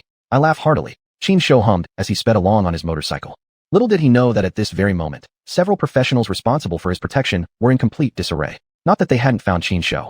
Actually, they had already arrived at the entrance of the night market. However, just as they were about to act, their equipment failed. Yes, you heard right. The timing was just this bad. Just as they were about to complete their mission, their only eyes, the surveillance equipment, stopped providing them with information. Isn't that frustrating? Without professional equipment, trying to find a giant panda in disguise inside a night market with thousands of people is no small challenge. No choice. The team could only split into 2 groups to cover the entrance and exit of the night market, hoping to locate the hidden Qinshu this way. Unfortunately, they weren't familiar with the market and didn't have the same luck as Qinshu. They waited in agony for over an hour, yet failed to spot any sign of Qinshu. How would they know that Qinshu had already slipped to the parking lot through another exit? What should we do? The younger ones had no ideas and could only seek advice from their senior. What else can we do? Hurry back and report the situation to Boss Shin. Then pray cool kid is safe. Otherwise, all our jobs are on the line. The older one shook his head in frustration too. Just as he was about to say a few comforting words to his younger teammates, one of them suddenly lit up and exclaimed in surprise. Old brother, look. The equipment is back online. We can track cool kid again. Really? Let me check. Upon hearing this, the senior member immediately stepped forward with great excitement. But after taking a look, all of them were stunned. This direction, isn't this heading back to the zoo? The senior member frowned, his mood becoming even more sour. Oh right, they had been struggling so hard, yet he had already finished his fun and simply left? This was simply unacceptable. But no matter how upset or angry they felt, what could they do about it? After all, he was a national treasure, a giant panda, while they were just regular humans. Could a normal human really hold a grudge against a panda? Moreover, that panda was precisely the one they were supposed to serve and protect. Were they really supposed to blame that panda? Alright, stop standing around here. Get something to eat, then head back quickly. With a sweep of his hand, the senior team member led his men straight into the night market. As for all that had just happened, Qinshu naturally had no idea. But even if he did know, he wouldn't have cared at all. What those people thought or did had nothing to do with him. Right now, focusing on his own matters was more than enough. What others did or thought simply wasn't important. Of course, this others definitely didn't include Shin Binghua and Jiang Yuyu. After returning to the zoo, Qinshu quietly went back to his room without a sound. After a brief rest, Qinshu took out his phone and uploaded the video he had shot online, attaching a title he thought was appropriate. After finishing all that, he placed his phone back where it was, then returned to his usual spot and immediately fell asleep. Before long, Qinshu had entered the dream world of King Zhou, meeting those beautiful dreams once more. Chapter 112. Hidden Task, the King of Induction. When he woke up, it was already the morning of the next day. Just like usual, Qinshu got up early and started exercising. He had long decided that he must overcome those bad habits unique to the panda. The first habit he needed to conquer was his tendency to sleep in. Recently, Qinshu had been persistently getting up early to exercise, striving to break the habit of oversleeping. As it turned out, this persistence had paid off quite well. Although Qinshu still yawned constantly every morning, at least the number of times he slept in was decreasing. It was a good sign, which further strengthened Qinshu's determination to make even more changes. After working out for a short while, a familiar system prompt suddenly rang out in Qinshu's mind. Ding! Congratulations to the host. Your live stream popularity has exceeded 7.5 million, level plus. You have received the following reward. Hearing the system's voice, Qinshu couldn't help but feel a little excited. He quickly opened the system interface and started checking his stats. Host, Qinshu. Race, Bear Clan. Level, 11. Strength, 404. Agility, 175. Potential, 10. Popularity, 7,710,289/10 million. It was only a one-level increase, so the overall stat improvement wasn't that big. But the popularity needed to reach level 12. Forget it, don't think about it too much. Everything will work out in the end. Thinking too much won't be as practical as rolling up my sleeves and just doing the work. With this thought, Qinshu became optimistic again. At that moment, however, the system voice rang out once more. Ding! Congratulations to the host for triggering a hidden chain mission through your uploaded video, earning you the title King of Induction. The first mission is already completed. Rewards are being accumulated. Ding! The second mission begins now. Please upload a new video and let it gain greater popularity. Mission deadline, 1 month. Mission rewards will be calculated separately upon completion. Qinshu opened his mouth slightly, wondering, what the hell is going on? I just posted a video. How did that trigger a hidden task and give me a title called King of Induction? What did I induce? I only pranked that tall guy, that's it. How did this turn into induction? At this moment, Qinshu was filled with countless questions. He no longer had the heart to keep exercising. He hurried back to his room, grabbed his phone, and prepared to check what had really happened. He opened his xuanhuan app account, logged into the backend, and clicked on the video he had posted the day before. The video's title had been carefully crafted by Qinshu. Shocking. A streamer's fan gets drunk, accidentally gets into the wrong car, and unintentionally captures a bizarre scene. Yes, that's exactly the title Qinshu gave the video. Originally, his intention had only been to pull a prank, to annoy that tall guy a bit. In fact, he hadn't even thought about dragging little sweetie, who was already in a pitiful state, back into the spotlight again with this video. But as the saying goes, intentionally planting flowers might result in none blooming, while unintentionally inserting willow branches may lead to shade. This video was seen by some special people, and under their interpretation, its meaning was completely different. Unfortunately, the tall guy's identity had already been uncovered by those special individuals. Under the deliberate guidance of these people, the meaning of this video was immediately distorted. What was once a simple prank turned into the fans of Little Sweetie did every evil thing imaginable, and finally attracted supernatural retribution. Qinshu casually scrolled through the comments section and found many people voicing similar interpretations. The viewers truly loved the drama, no matter how big it got. In their mouths, the content of the video became increasingly bizarre and mythical. But thinking about it carefully, this wasn't really that strange. The video's content had always been a bit surreal. A snake speaking like a human being was already a complete fantasy. After being twisted and exaggerated by people, it naturally evolved into this kind of outcome. As time went on, the tone of the comment section gradually shifted. Under the deliberate or unconscious guidance of some people, Little Sweetie, who had already been crushed badly, was dragged back for another beating. Coincidentally, at this time, little sweetie herself had also seen the video. She naturally couldn't ignore the comments under the video. What happened next was simple. Little sweetie and some of her most loyal fans started to fiercely attack the video. Soon after, large numbers of netizens launched counterattacks. In an instant, two camps were at each other's throats in the comments section, and to this day, the argument hadn't ceased. Not only that, but many people also began to look into the conflict between Qin Shou and Little Sweetie specifically because of this video. Naturally, Qin Shou's livestream also gained a batch of new fans as a result. Looking at the content of these comments, Qin Shou couldn't help but feel both amused and helpless. Hey man, I was really just messing around. I uploaded the video without any other intention. You guys are really making this hard for me. However, I have to say one thing. You guys truly did an amazing job. Qin Shou closed his phone, a grin almost reaching his ears. By sheer accident, he had not only earned a title and unlocked a special chain mission, but his popularity had also surpassed the 7.5 million mark. This gain was nothing short of significant. More importantly, from now on, whenever he filmed and uploaded a video, he could not only complete the special chain missions, but also subtly attract more followers to his livestream. Such a two-in-one benefit. Of course Qin Shou intended to stick with it. However, the difficulty of completing the subsequent missions was far from ordinary. Even more concerning was the fact that many people already knew about the snake. It had already appeared in the video. Those who were paying attention would surely follow this lead and come straight to him. Indeed, not even having time to think of a countermeasure, the first problem had already arrived. Kazai, what's going on with this video? Why is your snake in it? Tell me, this video wasn't filmed by you, was it? Xuanhuan arrived at the Panda enclosure and immediately sought out Qin Shou, showing him the video. She had only discovered the video that morning. After watching it, her very first thought was recognizing the snake that appeared at the end of the clip. After deep consideration, Xuanhuan ultimately connected the video back to Qin Shou, which was why she had rushed over urgently to confront him for an explanation. Are you kidding, or am I stupid? The snake in the video can talk. How could mine possibly talk? Qin Shou intentionally played dumb with Xuanhuan, even forcing the snake to cooperate with his performance. One bear and one snake actually worked together quite harmoniously. Chapter 113, The Person Seeking Cooperation. You know what? Qin Shou and that snake worked together surprisingly well, actually fooling Xuanhuan. However, once Shen Bingwei arrived, Qin Shou knew things might not stay hidden for long. After all, Shen Bingwei knew he had gone out the previous night. Now, all Qin Shou hoped was that nothing in the video would reveal any location details. Otherwise, he'd truly be exposed. But to his surprise, Shen Bingwei didn't scold him at all, as if what happened the previous night never occurred. Netfishing changed the schedule temporarily. The filming for the second episode's preview might be postponed for a few days. That's probably better. Everyone will have more time to prepare. Today, we'll open the zoo as usual. After giving everyone these instructions, Shen Bingwei hurriedly left the zoo and headed to the giant Panda Ecological Park base. Although the Panda Ecological Park was only just beginning construction at this point, at the moment, there was barely a foundation and some essential construction materials on that piece of land, yet Shen Bingwei insisted on personally visiting every day. This was a project she had fought hard to launch, at great personal cost, and she couldn't afford to risk any loss. Unless Shen Bingwei monitored things herself, she simply wouldn't feel at ease. Plus recently, due to some unavoidable reasons, prices of various materials had risen sharply. Shen Bingwei's budget was now a bit tight. This was a major problem that left her feeling increasingly anxious. Others might not have noticed Shen Bingwei's mood, but Qin Shou, with his sharp mind, couldn't have missed it. Moreover, Qin Shou clearly understood why Shen Bingwei was in such a low state. Shen Bingwei had told Qin Shou more than once she had bet everything she had on him.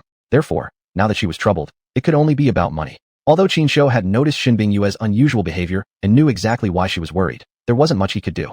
Currently, he did earn a decent amount of income daily through viewer donations during live streams. But Qin Shou clearly knew this amount was far from enough to relieve Shen Bingwei's financial pressure. It seems I need to find a way to earn more money for Shen Bingwei and ease her investment burden. But how am I, just a panda, supposed to make money? Qin Shou racked his brain but came up with no ideas. But he was unwilling to give up. Even though the Panda Pavilion had resumed normal operations, he still maintained his thinker pose. Just as he was lost in deep thought, Qin Shou suddenly heard someone calling him. He hesitated slightly, then snapped back to reality and listened carefully. Sure enough, he hadn't been imagining things. The voice was indeed calling him. Qin Shou raised his head looking for the source of the voice, only to discover that the person calling him was actually a young man dressed in a panda costume, who looked slightly handsome. What does he want? Qin Shou leaped down from the tree and took a few steps toward the young man, then extended his front paw toward him. Hello. The young man first showed a moment of surprise, then smiled and gently reached out, clasping Qin Shou's paw. At the young man's side, a cameraman immediately sprang into action, recording this scene. Air, what are you doing? Qin Shou tilted his head, looking at the cameraman, utterly confused. Well, that's the thing. Still smiling, the young man explained to Qin Shou, I'm the marketing director of the Panda Show clothing brand. The reason I came today was to find a new brand spokesperson and sales representative. As he spoke, the young man suddenly slapped his forehead, shaking his head in slight embarrassment. Oh man, look at me. I'm telling you all this when you can't even understand me. By the way, you said Shen Bingwei is around here somewhere, right? Where is she? I didn't see her. Saying that, the young man planned to temporarily ignore Qin Shou and start searching for Shen Bingwei. Hey, don't look down on me. Who says I can't understand you? Qin Shou was immediately displeased. He grunted loudly at the young man, then turned around and grabbed Jiang Yuyu, who had just walked by. Take me and this young man to see Shen Binghua. Using a mixture of sounds and gestures, after this series of actions, Jiang Yuyu quickly became somewhat confused. But shortly after, Jiang Yuyu seemed to have guessed something and hesitantly asked, Kuzai, do you mean, you want me to take you and this gentleman to find Shen Binghua? Brilliant. No wonder you're my protege. Qin Shou nodded repeatedly. He had initially planned to give Jiang Yuyu a thumbs up, but after thinking for a moment, he decided against it. It would be worse if he drew too much attention to himself. After all, there were outsiders around now, so it was somewhat inconvenient to be too expressive. Everything needed to be done with a sense of moderation. His communication with Jiang Yuyu had already amazed this young man enough. If he overdid it, it would only backfire. Understanding Qin Shou's thoughts, Jiang Yuyu then exchanged a few words with the young man. Once confirming the young man's purpose, Jiang Yuyu hurriedly took him and Qin Shou toward the Panda Ecological Park construction site. All the way, the young man kept praising Qin Shou. Judging from his smiling face, it was obvious how satisfied he was with Qin Shou. Qin Shou could even predict that cooperation between him and this young man was definitely a sure thing. However, their hasty departure drew the attention of many people. After all, the zoo was filled with quite a few tourists, and the majority of them were there specifically for him, Qin Shou. Now, their main attraction was leaving his fans behind, so naturally the tourists couldn't help but be curious. Where are Kuzai and the others going? I don't know either, but it looks like they're going to find Ms. Shan. That's exactly right. I just overheard the young man saying he came here to discuss a business deal with Ms. Shan. Then why is Kuzai going along? I was hoping to take a photo with him. Inside the Panda Pavilion, the tourists felt somewhat disappointed but didn't act on it. Meanwhile, inside the live stream chat room, the audience had already erupted in discussion. Green Wizard. Although Panda Show is a niche clothing brand, its future prospects are quite promising. If their company partners with Ms. Shan, the results will definitely be great. Ularusu, exactly. Panda paired with Panda Show, enhancing each other perfectly. The only question is, how exactly do they want to partner with Ms. Shan? The only king. Most likely, they're aiming to sign Kuzai as their spokesperson. That guy is the marketing director of Panda Show, Fong Lihong. Chapter 114, The Bet and Emoticons. Young fan. Wow, Wei, who exactly are you? You actually know Fong Lihong, the marketing director of Panda Show. Then your company must be even bigger than Panda Show. Wei gifted the streamer Supreme King, X1, and sent a prominent super comment. Stay humble, but I still have to say, life is really lonely as snow. Then, the chatroom was filled with one humph after another. Meanwhile, Fong Lihong, the marketing director of Panda Show, had already been brought by Jiang Yuyu and Qin Shou to meet Shen Binghua, who was inspecting the construction site. However, there were now several more people in the group, and these newcomers were clearly not here with good intentions. It was obvious that their hostility was directed at Fong Lihong. Jiang Yuyu and Shen Binghua were just caught in the crossfire. I say Xiaofang. A pot-bellied, greasy middle-aged man curled his lip. Though he was speaking to Fong Lihong, his eyes kept sneaking glances at Shen Binghua and Jiang Yuyu. Our Panda Show has always been a niche brand, and our consumer recognition is already low. When you were signing endorsers, instead of approaching real celebrities, you wanted to hire a panda. How were you thinking? If you don't want your position as marketing director anymore, there are plenty of people waiting to take it. The fat man's tone was clearly unpleasant. He practically treated Fong Lihong like an idiot with his words. After he finished speaking, others around him nodded in agreement, all wearing expressions that screamed, what the boss says is right. Facing the fat man's mockery, Fong Lihong remained calm throughout, even smiling slightly, nodding subtly in Jiang Yuyu's direction. Manager Chun, be mindful of your image. They're still live streaming here. So what if it's live streaming? It's just some streamer who became famous because of a panda and marketing tricks. Big deal. Ouch. Before Manager Chun could finish, a heavy body suddenly slammed into him, knocking him off balance. Who else could do such a thing on camera, if not Qin Shou? But Qin Shou didn't just bump into Manager Chun. He raised his paw and gave him a downward thumbs gesture. Though the movement wasn't particularly graceful, the meaning behind it was clear. You, already furious after being shoved, Manager Chin's temper only flared further at the international gesture of mockery. But before he could say anything, Shen Binghua spoke first. Mr. Chun, let me correct you first. I did not become popular because of a panda, nor did I rely on any kind of marketing scheme. The popularity of my zoo and my live stream has all come from Kuzai's own charm. After a slight pause, her sharp eyes flashed with determination as she took a bold step forward, her tone turning sharp. And also, I want to add, Kuzai's influence is no less than that of some celebrities. If you're here to talk business, I welcome you. But if you insist on disrespecting us, don't expect me to hold back. Furthermore, regarding this collaboration between us, weren't you not the one making the final decision anyway? No. That piece of trash. Qin Shou followed up by pulling a face at Manager Chun. Not only that, he bent over and placed his paw by his own foot, an unmistakable mocking gesture once more. You. Manager Chun was nearly driven mad with fury. But before he could speak, Fong Lihong stepped forward and cut in. All right, Manager Chun. As Ms. Shen said, it's not you who has the final say on this collaboration. Even though certain people are trying to undermine me and take my place, for now, I'm still the marketing director. When it comes to marketing decisions, right now, it's still me, Fong Lihong. Who makes the call? Awesome. Qin Shou gave Fong Lihong a timely thumbs up. After hearing Fong Lihong's words, Manager Chen gradually calmed down. Glancing coldly at Qin Shou, Manager Chen smirked and spoke to Fong in a disdainful tone. Since you insist, then how about this? We each go our own way for 1 month and see who brings in higher sales. If you lose, you write your resignation letter and walk. If I lose, I'll stop interfering with your marketing decisions from then on. What do you think? Fooey, shameless. Before Fong Lihong could respond, Qin Shou spat directly in Manager Chen's face. Luckily, Qin Shou hadn't practiced that motion specifically, and his aim was slightly off, so Manager Chen narrowly avoided being completely sprayed in the face. Even so, Manager Chen's face had already turned extremely grim. As for Fong Lihong, he remained smiling politely as ever. To this clearly unfair bet, he actually nodded in acceptance with visible pleasure. I accept your challenge. However, I'd like to add one more clause to this bet. Fong Lihong smiled and pointed his finger at Qin Shou. I will sign a short-term endorsement and sales contract with Kuzai right now. The contract will follow the company's highest standard. 1 month later, if I win, the endorsement fee paid to Kuzai will be 10% higher than the company's maximum level. The additional cost will be covered by the shareholders from your faction. So what do you think? With this condition, are you still brave enough to bet with me? What's there not to be brave about? Manager Chun sneered and nodded. In the end, the one who will lose will definitely be you. Now that the terms of the bet have been decided, Mr. Chun, please feel free to leave. I won't accompany you out. Shin Bingyue was not the least bit courteous, directly issuing an order of dismissal. Leave, leave, leave. Qin Shou supported Shun Bingyue's decision, stomping hard while continuously pointing towards the direction Fong Lihong and others had arrived from. Humph. Manager Chen snorted coldly.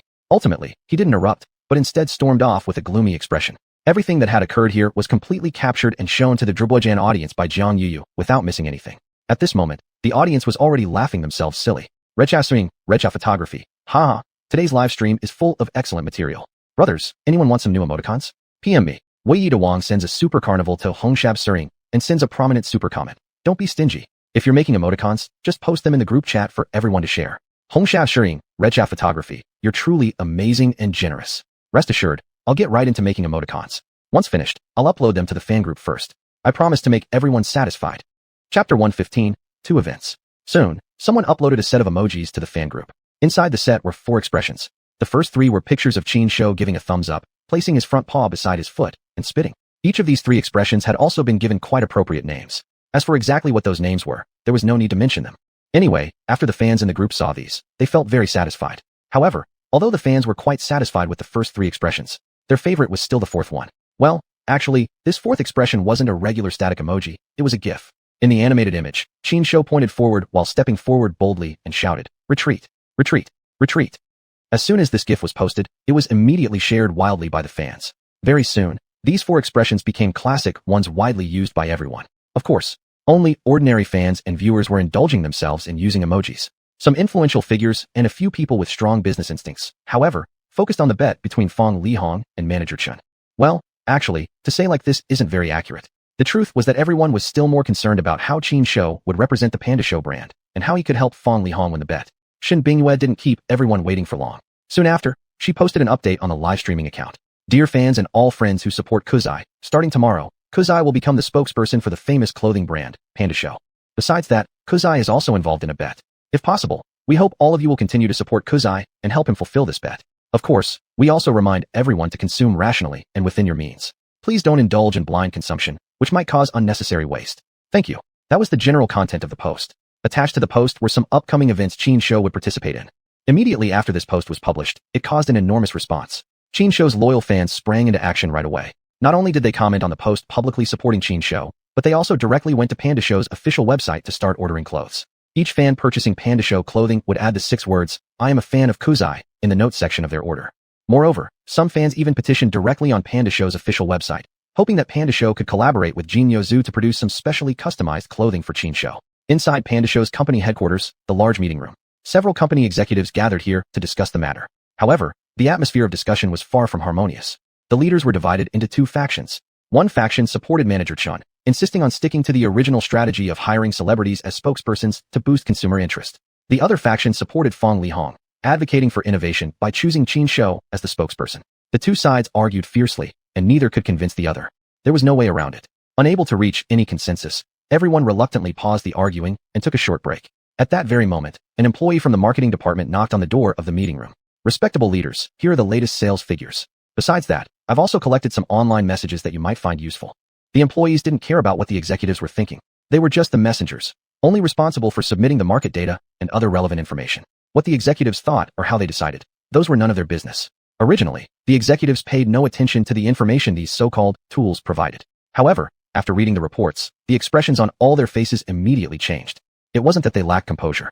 After all, they were all high-ranking executives who had seen their fair share of ups and downs. Yet the data they faced now seemed almost unbelievable.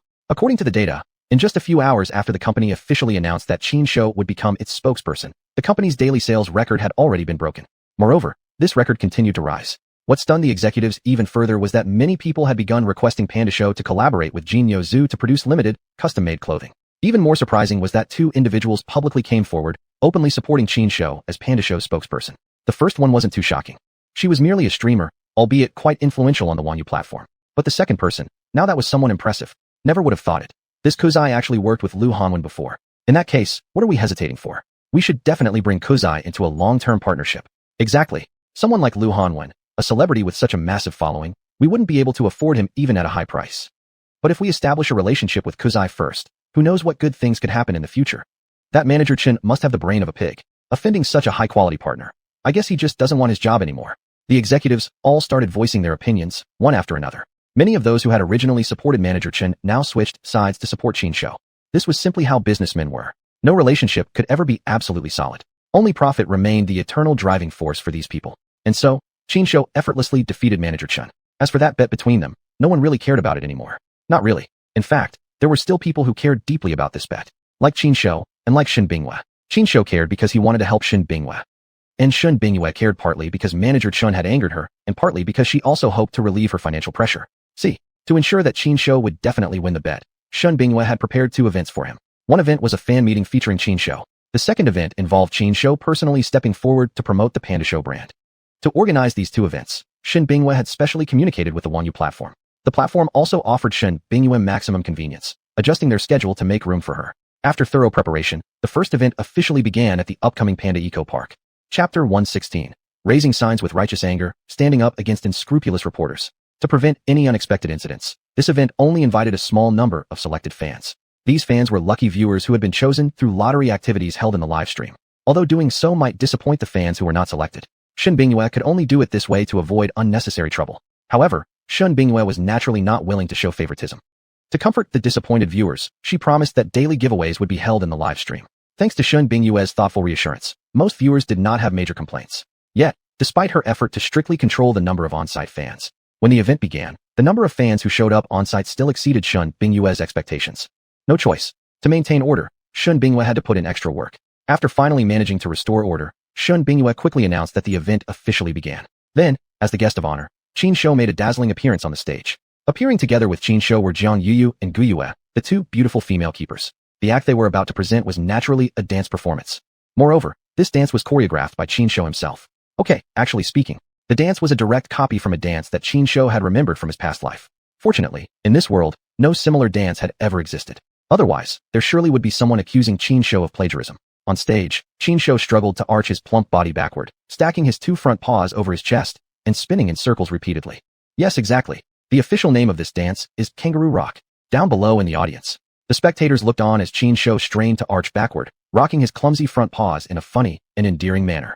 One by one, they couldn't help but smile knowingly. Many in the crowd clapped and cheered enthusiastically. Whether they were applauding for Qinshu or enjoying the eye candy provided by the two attractive female keepers remained a mystery known only to themselves. Anyway, generally speaking, the performance turned out to be a big success. At the very least, after this dance, the atmosphere at the event was completely electrified. After the performances, there followed a series of fan-giving activities. This segment was greeted with great enthusiasm. Every fan showed great excitement. However, while the fans were having fun, Qinshu was nearly worn out. Don't even mention other things. Even just posing for photos with fans was already a huge undertaking. Halfway through, Qinshu had already begun to feel out of breath. Just as he was about to take a rest, a microphone was suddenly thrust into Qinshu's face. Well, more precisely, it was aimed at Shen Bingyue. Director Shen, I'm Chen Ombing from the Binjiang New Entertainment Daily. May I ask for a few minutes to do a short interview with you? Sure. Without any suspicion, Shen Bingyue immediately smiled and agreed. The other fans, seeing the arrival of a reporter, spontaneously stepped aside, silently choosing to keep quiet. This reporter, however, seemed indifferent to the audience's polite behavior. Seeing that Shen Bingyue was ready, he fired off the first question directly. Excuse me, Director Shen, how did you come up with the idea of live streaming using pandas? Upon hearing this sharp question, Shen Bingyue's brows immediately furrowed slightly. At this moment, she was already certain that this reporter was clearly not coming with good intentions. However, she did not get angry, but but still kept a smile, giving a calm response. Mr. Journalist, I'd like to correct your wording. I admit that I have earned some profit through live streaming. But initially, I never intended to use pandas for live broadcasting. My original purpose of doing live streams was simply to show everyone the panda's daily life. That's it. Next question. The reporter, however, didn't even acknowledge Shun Bingyue's answer and directly launched his second question. You have been showcasing our country's protected animals, our national treasures, for all the world to see, even allowing them to escape the zoo on multiple occasions, and now you're even enabling them to go viral outside their circles. Do you think this is appropriate? I think she did absolutely nothing wrong. This time, the person responding to the journalist was not Shun Bingyue, but Qin Shou. Except, the way Qin Shou answered the reporter's question was through holding up signs. It's the national treasure's freedom to decide how to live. What's it got to do with you? As a member of the media, asking such aggressive questions deliberately. Aren't you trying to provoke conflict? Asking questions with such subjective bias. Where's the journalistic conscience in you? With swift movements, Qin Shou held up one sign after another right in front of the camera lens. This sudden situation clearly caught the reporter off guard. Director Shun this? The reporter wanted to say something, but Shun Bingyue didn't give him the chance. Everything stated on these signs that Qin Shou just held up is exactly what I would have said. Shun Bingyue's reply was crisp and clear. Yet by the slightly bewildered look in her eyes, it was obvious she hadn't been aware of Qin Shou's actions beforehand. In fact, these signs had been specially prepared under Qin Shou's instructions. He had foreseen something like this happening and naturally made thorough preparations. He not only arranged for the signs specially designed for dealing with reporters, but he had also prepared several others filled with different messages. Whether those other signs would actually be used, Qin Shou wasn't sure either. But at least now, he had already proven that his preparation was justified. And this entire moment of him holding up signs in defiance of the reporter was being streamed live, allowing his fans to see it clearly. Unique King gifted the streamer Xuanhuan Panda ×20 and sent a super Damu message. Well done, Boss Ku. This is exactly how we should deal with these unscrupulous reporters. Greenland Wonderland. Although it's satisfying to see this done, if these unethical reporters twist the facts and report inaccurately afterwards, it could be problematic. 40M Greatsword. No problem. If they dare to report recklessly, we can drown them in spit one by one. Inside the live stream, all the viewers expressed consistent opinions, condemning these unscrupulous reporters. At this moment, however, Qin Shou began raising signs again. Golden Ox Zoo strictly meets all management and operational standards. Inspections are welcome. To protect the pandas properly, Miss Shun Bingyue specifically equipped them with health monitors and a full set of protective measures. Those with concerns are welcome to verify for themselves. One after another, these signs were raised by Qin Shou and clearly shown to the camera. Every time he held up a new sign, the on-site fans cheered loudly. At the same time, they all turned their gazes and glared at the reporter and his group as one. Chapter 117. President Shun loves cool guy the most. Stared at so intensely by so many people, the reporter friend and his assistants were all under great pressure. Those with weaker nerves had already broken into a cold sweat. This shouldn't necessarily be seen as a failure of psychological resilience. In fact, no matter who you are, being stared at fiercely by hundreds of people, it'd make anyone panic. Under such circumstances, naturally these few people couldn't continue following their original plan to hassle Shun Bingyue with sharp, pointed questions. They simply made up an excuse and immediately chose to flee the scene in embarrassment. Seeing the reporters group flee in disarray, most people on site burst into laughter. Only Shun Bingyue still wore her usual composed expression. But in reality, her heart felt quite heavy. Because she clearly knew, don't be fooled by how disoriented those reporters seemed just now. Once they returned to their offices and recovered their composure, you better believe they'd twist things to suit their agenda. Before Shun Bingyue could think further, Qin Shou, beside her, raised another sign. Written in red characters on the sign was a sentence. All arrangements at the Golden Ox Zoo are legal and comply with regulations. If anyone spreads malicious slander or defamation, I will pursue legal action without hesitation. Seeing this sign, Shun Bingyue couldn't help but shake her head helplessly. Although she clearly knew those people probably wouldn't care about this warning at all. At this moment, however, she surprisingly felt calm inside. Shall we? Shun Bingyue called over her secretary, Liang Hui, smiling slightly as she asked. Did you arrange for these signs to be made? No, it wasn't me. Liang Hui quickly shook her head, her face full of confusion. When we arrived, I saw Kuzai carrying a bag of stuff. I thought it was some kind of prop for a performance. I never expected that the bag contained these signs. I have to say, Kuzai really saved the day. President Shun, you definitely should reward it well. Do you mean I normally treat it badly? Shun Bingyue shot Liang Hui a glare, clearly displeased in her tone. But Liang Hui didn't seem at all bothered by Shun Bingyue's tone. After working for Shun for so long, she could easily distinguish whether the latter was truly angry or not. Oh, right. President, should we continue our event? Liang Hui smiled gently, smoothly changing the subject. Let's continue. Shun Bingyue nodded, and after a brief thought, she added, don't stick too rigidly to the format. Let Kuzai do whatever it wants. It's been too hard on him going through the planned activities step by step. We need to reduce his stress a bit. Yes. President Shun is the one who loves Kuzai the most. Smiling lightly, Liang Hui teased her, then quickly turned to handle the event arrangements before Shun Bingyue could get angry. This little girl. Shun Bingyue gave Liang Hui's retreating figure a scolding glance, then, without realizing, stole a glance toward Qin Shou. A blush unknowingly rose to her cheeks. Overall, the event turned out quite successfully. Qin Shou not only got closer to some fans, but his popularity also increased slightly. But, just as Shen Bingyue predicted, those unscrupulous reporters still published some negative comments about the Golden Ox Zoo. In fact, these reporters didn't actually dig up anything new. What they said was almost exactly the same as what those trolls were saying inside the live stream. Repeatedly, they criticized her for profiting from Panda marketing, lacking ethics, or accusing the Golden Ox Zoo of poor management. Shen Bingyue had long grown used to these false accusations and attacks. To respond to these malicious attacks, Shen Bingyue's strategy was very simple. First, she published online, without omitting a single item, all the management credentials of the Golden Ox Zoo. Then, she shared details of all her investments in the zoo. Especially those specialized equipment pieces custom-made for Qin Shou, she provided detailed professional explanations. After that, Shen Bingyue posted a short written statement online. The content was extremely concise, containing only 2 core messages. First, I am a business person, not a philanthropist. Having invested so much money, of course I expect returns. If you're so morally superior, why don't I just withdraw my investment and let you take over? I'd love to see if you can manage it selflessly. Second, even though I might be slow in handling pandas, I've gone to the greatest lengths for other animals. Every action involving the giant pandas has official authorization. If you still think my methods are inappropriate, feel free to go to Director Sue and ask her whether my management is really unqualified or not. Once the article was posted online, a large number of fans immediately voiced their support. Naturally, Qin Shou also deserved much credit for this. Moreover, Qin Shou had organized the pandas to parade continuously within the panda enclosure, each holding up the signs he had used. Viewing the scene on the live stream, which had already repeated for who knows how long, many people gradually felt their anger rise. The only king. I've already found out the reporter's information. Those interested can join me in pressuring that newspaper. I'm going to make sure that guy can't survive in the journalism industry anymore. Lush Pilgrim. Why not just destroy that newspaper company altogether? The owner of that newspaper must be behind all this. Dealing with just one reporter won't be satisfying enough. Flower Dress Beauty. Right now, I just hope Kuzai and the others will stop. Watching them walk around like this nonstop breaks my heart too much. Inside the live chat room, most viewers were outraged, unified in wanting to seek justice for Qin Shou and Shen Bingyue. Although in this matter, Shen Bingyue hadn't yet suffered any real losses. The viewers had already decided to strike back fiercely. The rolling messages in the live chat, Qin Shou happened to see them as well. To express his gratitude to everyone, Qin Shou specially let Jiang Yuyu send a message into the chat. Thank you all for your support and care. On behalf of Kuzai and President Shen, I'm thanking all of you. Additionally, to reward everyone's enthusiasm, in the near future we will offer everyone a special surprise. Exactly. These were the words Qin Shou wanted Jiang Yuyu to deliver to everyone. As for how Jiang Yuyu understood Qin Shou's intentions so accurately, well, maybe it was simply natural chemistry. Kuzai. Jiang Yuyu put down her phone, suddenly leaning close to Qin Shou's ear and whispering softly. That video? Really wasn't you who recorded it? I heard from President Shen that night. You sneaked out. Hey, you nosy girl, don't ask so many questions. Knowing too much can get you into trouble, you know. Qin Shou gave Jiang Yuyu a disapproving look, turned his head sideways, and continued playing dumb.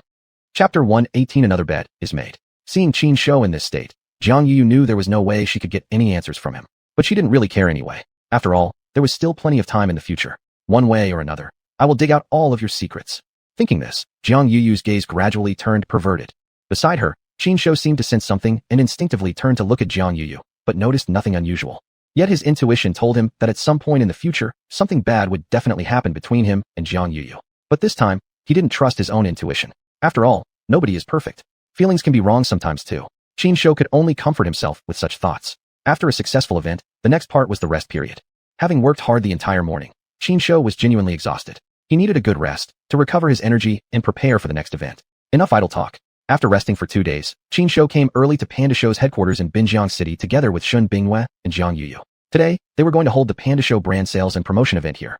However, the atmosphere of today's event was not as good as before, because attending today's event was another group of people. Of course, these people were invited by Manager Chen. To defeat Feng Lihong and seize the position of sales and operations supervisor, Manager Chen had truly gone to great lengths. Nobody knew what kind of effort he had put in, but somehow he managed to invite a second-tier actor to come in person and compete against them. Seeing that second-tier actor, Shen Bingyue and Jiang Yuyu looked concerned. After all, that person was a second-tier actor. Although he had somewhat faded from the public eye in recent years, a dead camel is still bigger than a horse, right? Although Qin Shou had certain popularity online, compared to that actor, there was still a significant gap. A Bong Hong ultimately could not compare to a real celebrity. Whether Qin Shou could outshine this second-tier actor was truly unknown. While Shen Bingyue and others were observing the second-tier actor, the second-tier actor himself was also watching them. As for Qin Shou, the actor didn't even spare him a glance. However, he showed obvious interest in Shen Bingyue and Jiang Yuyu. Two beauties. The second-tier actor walked over directly, lifting his arms as if to hug both Shen Bingyue and Jiang Yuyu. What do you think you're doing? Qin Shou immediately raised his hand and pushed against the actor's chest. You're a public figure at least. Mind your image. Qin Shou, his bear-like eyes wide open, stared angrily at the second-tier actor. Step aside. The second-tier actor reached out, attempting to shove Qin Shou away. Unfortunately, Qin Shou was rooted to the ground like a tree. No matter how hard the actor tried, he could not budge him even slightly. This left the actor in a very awkward situation. He wanted to do something, but facing a panda, he really had no idea where to start. Especially now, as someone was already staring at him intensely. Moreover, the people watching were clearly professionals. Using his experience as a celebrity, he immediately realized that if he dared to do anything to this panda, the one who would end up in trouble would be none other than himself. Plus, this was a real panda, a protected national animal. Even though he was a celebrity, if he did anything to the panda, he would definitely suffer serious consequences. A panda still trying to play the hero, how strange. The second-tier actor scoffed, gave Qin Shou a harsh glare, and then returned to his side. Blah blah blah. Qin Shou once again displayed his comedic talent, making a face at the second-tier actor and followed up with a few provocative gestures. Inside the live stream, the one and only King 666 Cool Boy is live performing memes, making a second-tier celebrity awkwardly retreat. The scene is hilarious. 40-meter long cleaver. By the way, what works has this second-tier celebrity done? I can't seem to remember anything about him. Red carrot and green carrot. Don't you remember? Last year, he made a guest appearance in a movie and had that classic line. This much money is enough for me to sing all night. Shiba, exactly. That's him. Second-hand, xuanhuan. Flower dress pretty girl. I don't care who he is. I'm here to watch Cool Boy. Cool Boy is so damn cute. The viewers were, as always, showing strong support for Qin Shou. Of course, with a second-tier actor in attendance, the audience had more topics and jokes to talk about. These minor incidents did not affect the atmosphere of the event. Once all the members from both sides had arrived, the atmosphere at the scene instantly reached a small climax. Led by manager Chun and Fong Lihong, the two sides stood on opposite sides of the same table. We've already made a 1-month bet. But today, Mr. Li Shimao here would like to propose another bet. I wonder, are you still brave enough to accept? As soon as manager Chen spoke, it was clearly a direct provocation. Fong Lihong originally had a very good temper, but seeing the arrogant attitude of manager Chun and Li Shimao, that second-tier celebrity, his temper quickly flared up. However, he didn't make a decision on his own.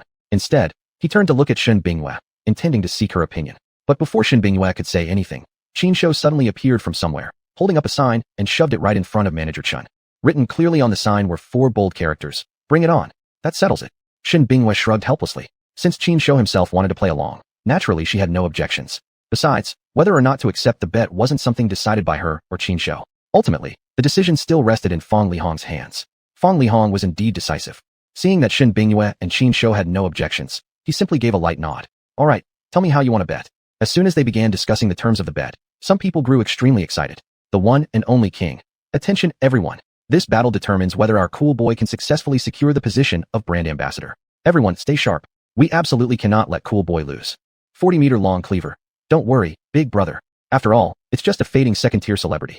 With us and all the brothers and sisters in the live stream joining in, we'll make sure to crush him completely. Flower dress pretty girl. I've already mobilized my group of girls to go to the venue for support. I guarantee, cool boy will definitely not lose. Inside the live stream, the audience was bursting with excitement, each doing their part to support this event. Chapter 119, Killing and Crushing the Spirit. Meanwhile, second-tier star Li Shimao was also live streaming. However, compared to the lively atmosphere in Qin Shou's Reborn, the vibe in his Reborn, well, you can't really say it's not lively. It's just nearly one-sided. At least you're a second-tier star. Coming to a third-tier city to participate in such a low-level commercial event for money really degrades your image. Exactly. And did you see his behavior just now? Trying to touch those 2 zookeepers, then almost getting into an argument with the panda when it intervened. So tasteless. He's always been like that. What's there to be surprised about? And then he even had the gall to propose a bet. The most disgusting part is that the stakes included the zookeepers having to have dinner with him if the other side lost. I declare, I want him to lose this bet. Because I want to see him become the panda's mount. Ha ha ha. Yes, you heard right. In Li Shimao's Reborn, the majority of people expressed disgust toward him and openly supported Qin Shou. Of course. After all, he used to be a second-tier star. Of course, he still has some hardcore fans. However, these loyal fans clearly couldn't keep up with the speed of the fast-scrolling Demu. Usually, before they finished typing a sentence, the Demu they were focusing on had already scrolled away. So for most of the time, these hardcore fans were arguing amongst themselves, creating many unnecessary misunderstandings and troubles. This situation made this second-tier star extremely angry, and his glare toward Qin Shou became even more hostile. Luckily, at this point, both sides had finished discussing the bet terms and officially started the promotional event. As for sales promotion events, the content was basically always the same. The celebrity endorsers would sign autographs for the attendees and promote the company's campaign. Pretty much that was it. It was clear that to win this bet, manager Chun and Li Shimao had gone all out. There really were many people supporting them. As for how many were truly Li Shimao's loyal fans, and how many were paid online trolls hired by manager Chun, only they themselves knew. On Qin Shou's side, people had lined up in a long queue for the event, like some mass collective activity. That long queue stretched across several streets, causing traffic to grind to a halt. Fortunately, the street where the Panda's headquarters was located wasn't a main thoroughfare, so it didn't impact the overall order of the city. Otherwise, this event might really have been shut down. Exclusive collab t-shirts with Cool Kid and Panda's customizable designs. Only 200 slots available. Inside the venue, Chin Shou held up a sign and moved through the crowd, selecting lucky attendees who caught his eye. This method had some pretty clear limitations. Given Chin Shou's personality, you could already imagine who would catch his eye. The chosen young ladies were naturally jumping for joy. But the guys who were ignored voiced their complaints loudly. Many of them even directly criticized Chin Shou without any hesitation. User xuanhuan, perverted panda. What's wrong with us men? Why won't you choose us? Aren't women spending our money to buy your collab clothes with Panda's User doing? Exactly. When it comes to loving the national treasure, we men are no less enthusiastic than women, okay? User NV. You're just sour grapes because you can't get in. Nine. Viewers openly criticizing Chin Shou started to appear inside the Reborn. As soon as these people appeared, they were immediately attacked by Chin Shou's fangirls. Looking at the screen full of the passionate male fans hesitated for a long time before finally choosing to back down. What can I say? Women can get really crazy, and when they do, you simply cannot mess with them. Inside the Reborn, male fans were defeated by the female viewers. But outside, at the event site, the male fans didn't show any dissatisfaction. Because by then, Chin Shou had already selected 200 female fans to get the custom t-shirts, and he now raised up another sign. Next round, 200 custom collab baseball caps from Cool Kid and Panda's Everyone, please wait patiently for your luck to arrive. Immediately afterward, Chin Shou personally selected another 200 lucky people. This time, the group included quite a few males. With that, the gender balance between the two rounds satisfied both male and female fans psychologically. After selecting all 400 lucky attendees, Chin Shou then chose a news media outlet and accepted their interview. After several professional questions, the reporter finally asked her last question. Mr. Cool Kid, why did you choose to give more female fans the chance to get custom t-shirts, while offering more male fans the opportunity to receive custom caps? Facing this question, Chin Shou smirked slightly and then held up a sign he had prepared in advance. Written on the sign were two sentences. Guys are generally taller, so wearing caps naturally looks better. And giving more female fans t-shirts is simply because guys' pecs aren't developed enough. Haha. As soon as the audience saw what was written on the sign, many male fans burst into laughter immediately. As for the implications behind their smiles, well, they were too difficult to explain to outsiders. As for the female fans at the scene, they all turned red in the face. Cool Kid, you're so naughty. This line echoed continuously and in unison across the event plaza. This situation further darkened the expressions of Manager Chun and Li Shimao on the other side. What the hell is going on? How can a panda gain such influence? I am a celebrity, a real celebrity. Li Shimao slammed the table angrily and shouted. No way. I absolutely cannot be outshone by a panda. Come on, give me that megaphone. When a big star gives an order, what can the staff say? Of course, they had no choice but to comply. Thus, a megaphone was handed to Li Shimao. Li Shimao cleared his throat, turned on the megaphone, and shouted loudly. Everyone who joins my event will receive a personally autographed record. As soon as the words were out, quite a few people were indeed moved. But soon enough, Chin Shou's side also rang out with a loud shout. Everyone who joins Cool Kid's event will get a personally autographed record made by teacher Li Shimao himself. Li Shimao, Wang Defa. The viewers in the live stream. Killing your enemy and crushing their spirit. Budugsoa. This move by President Shun is brilliant. Using the enemy's own weapon to defeat them makes the power of Cool Kid shine even brighter. Chapter 120. A battle to become a legend. A bet that enraged two men. As it turned out, the strategy on Chin Shou's side proved to be quite successful. The moment their slogan was shouted out, it immediately received an enthusiastic response. Not only did it attract a considerable number of neutral supporters, but even some of Li Shimao's own fans were also pulled over to Chin Shou's side. What could be done about it? Well, after all, human nature is greedy. They always say you can't have both fish and bear paw, but is that really the case? Clearly, it isn't. Look, now, Chin Shou had offered these fans a perfect opportunity. Want Li Shimao's records? Come here, we have them. Want Cry's autograph? Come here, we've got that too. As for things like Li Shimao's signature, how important could it be? A celebrity's autograph is usually just as ugly as it gets. But, what if it was a signature from a panda? Even if it's ugly, it's still worth treasuring. After all, for a 3-year-old human child, writing might not be that difficult. But for a panda to be able to write, that's practically a miracle. So, between the signature of an able-bodied human and the signature of a panda, which one is more valuable? Is that even a question? Moreover, although Li Shimao was indeed a celebrity, he had already begun to decline in popularity. Chin Shou, however, was entirely different. He was a rising top-tier internet sensation, full of potential.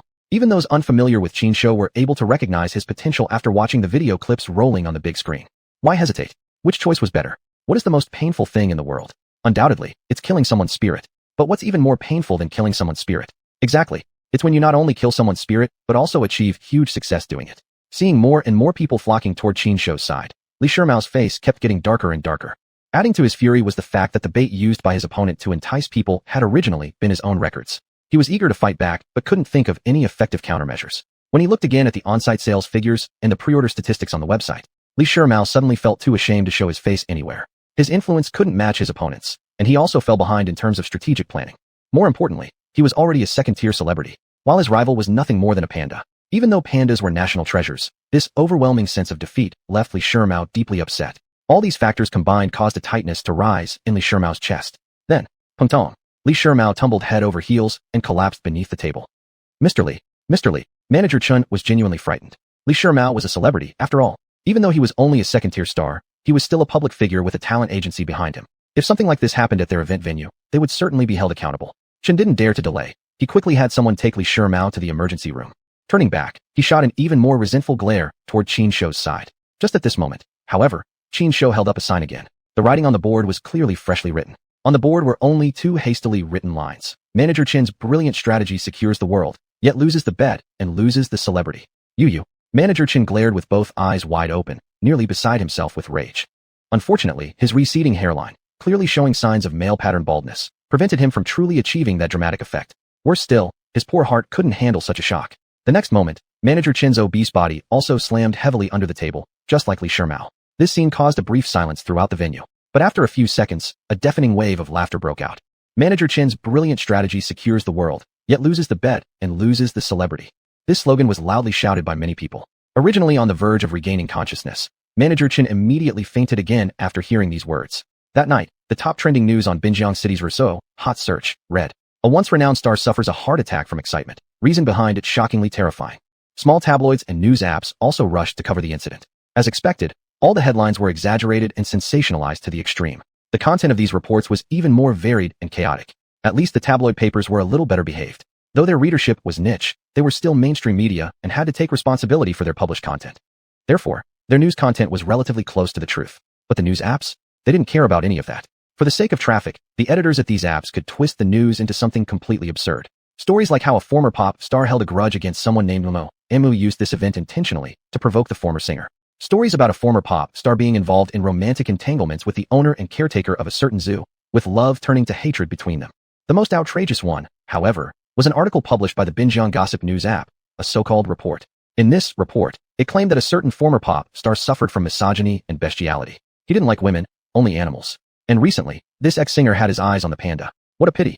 The pandas maintained their dignity and immediately rejected his filthy request.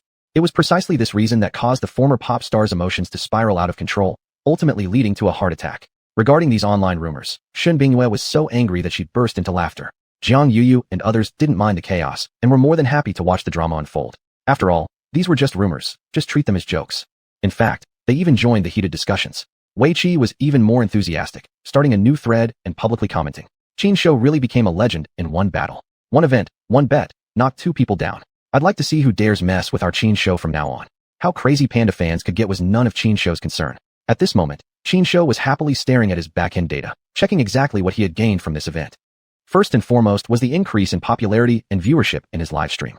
After this event, his popularity had skyrocketed once again. Needless to say, Qin Shou had benefited, at least to some extent, from Li Shimao's name. Although Li Shimao was only a second-tier star and somewhat past his prime, he was still a celebrity nonetheless. And where there's a celebrity, there's discussion, and there's hype. Naturally, more people paid attention to this event because of that. Chapter 121, Cute Cool Guy, Crying Foul Online. It was precisely for this reason that Qin Shou's popularity in redo surged to a new level. At this point, Qin Shou's follower count had already surpassed 10 million, and his level had naturally increased by 1. Now his attribute panel was already quite impressive. Host, Qin Shou. Race, Bear Clan. Level, 12. Strength, 410. Agility, 181. Potential, 0. Popularity, 10,007,710/150 million.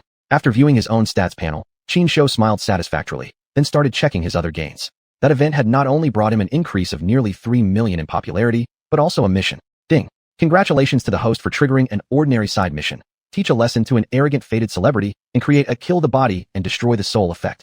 Mission complete. The host will be rewarded with 1 common lucky treasure chest, 3 5 spirit pills, and 1 random piece of equipment.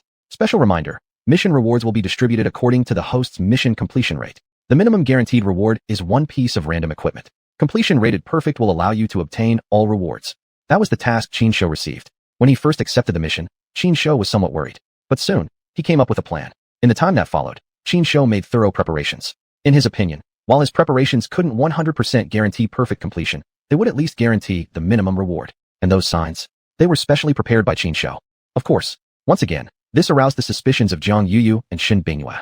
But since they were also in charge of some event arrangements, they didn't dig too deeply. In the end, thanks to his preparations, Qin Shou achieved instant fame. The event ended in complete success, and his mission achieved perfect completion. Looking at the rewards he had earned, Qin Shou decided to leave everything else untouched, except for the 5 spirit pills. Old rule: to be prepared for unexpected situations, he needed to accumulate resources.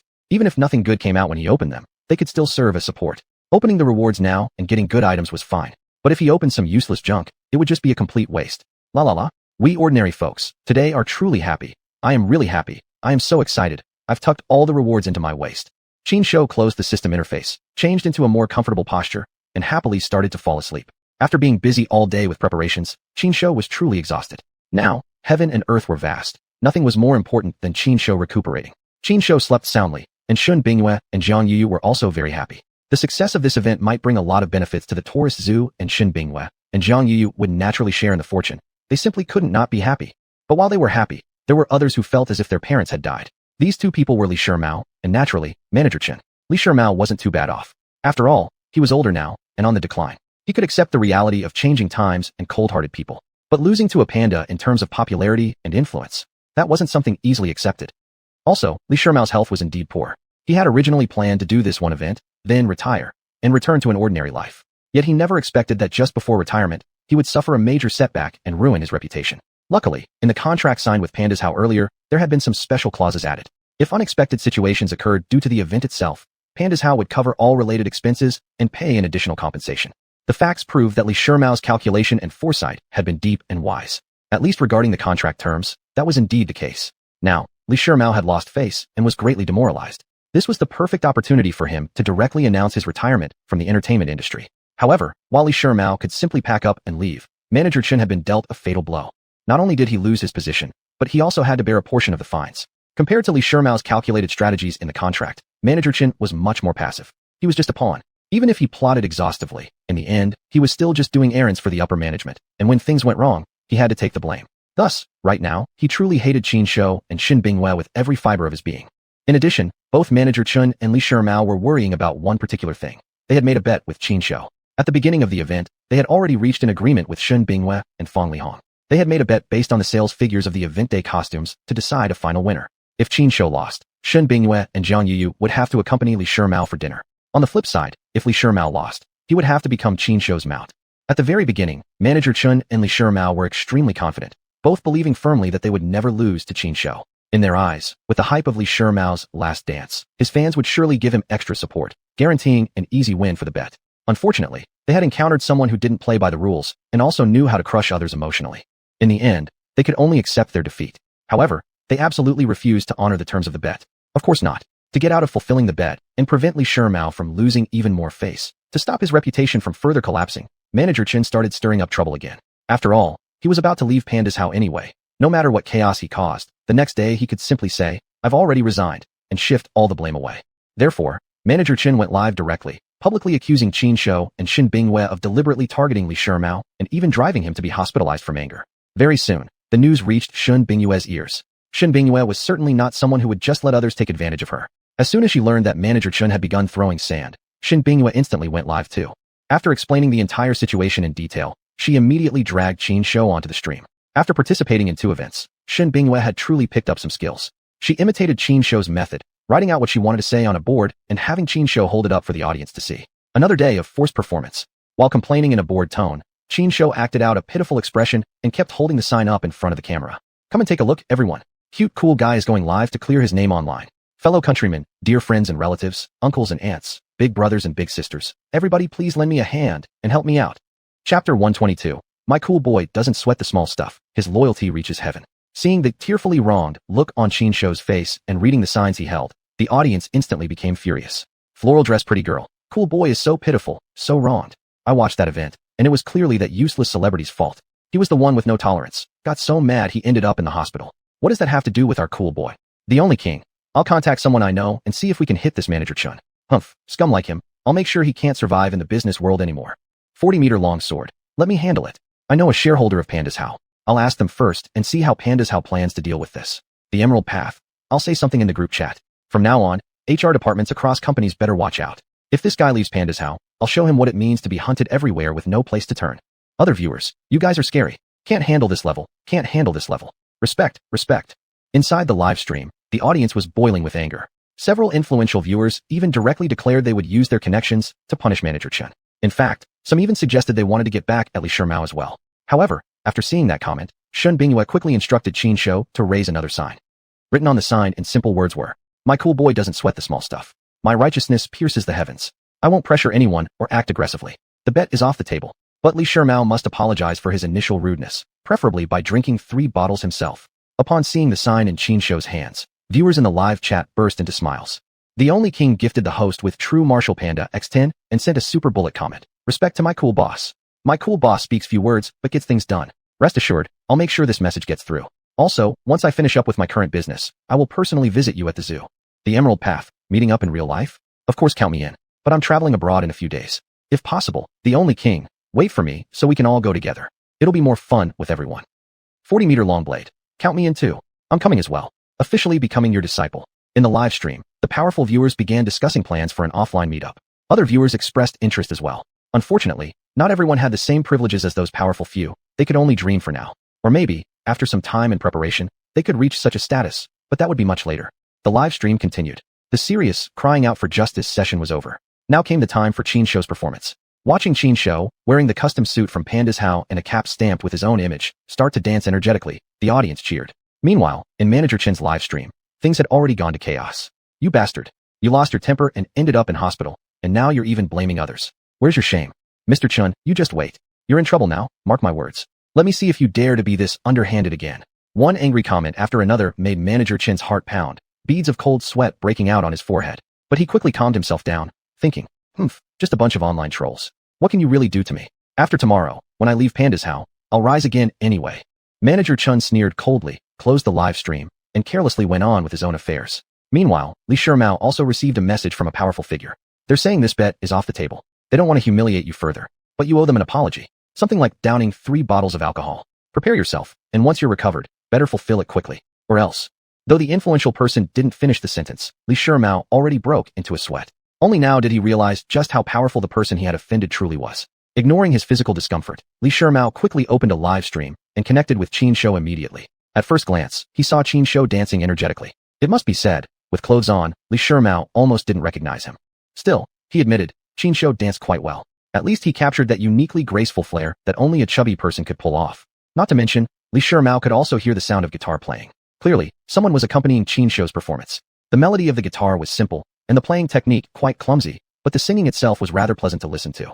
The tarot card's answer is strange. The distance between us is only a few millimeters. My eyelashes flutter as though editing every word and action of yours. I can sense that our heartbeats share the same rhythm.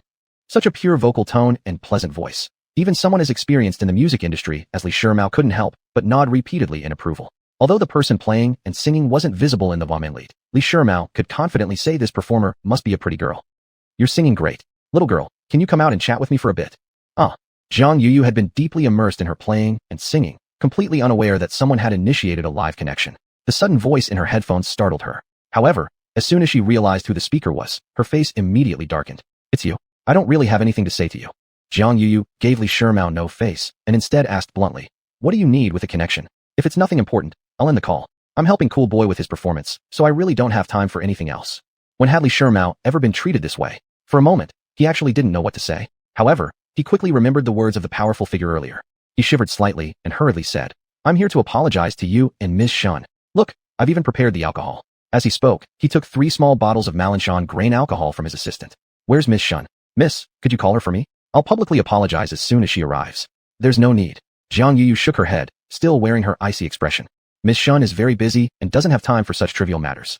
And I'm also busy. If that's all, I'll hang up now." After saying this, Zhang Yuyu lifted her hand, immediately preparing to end the connection. But just then, Qin Shou suddenly leaned forward and showed his teeth at the camera with a grin. Chapter 123, Unspoken Understanding. Wow, holy crap. Li Shimao was genuinely startled by Qin Shou and even cursed out of reflex. But soon enough, he calmed himself and forced a chuckle. "Sorry, I lost my composure.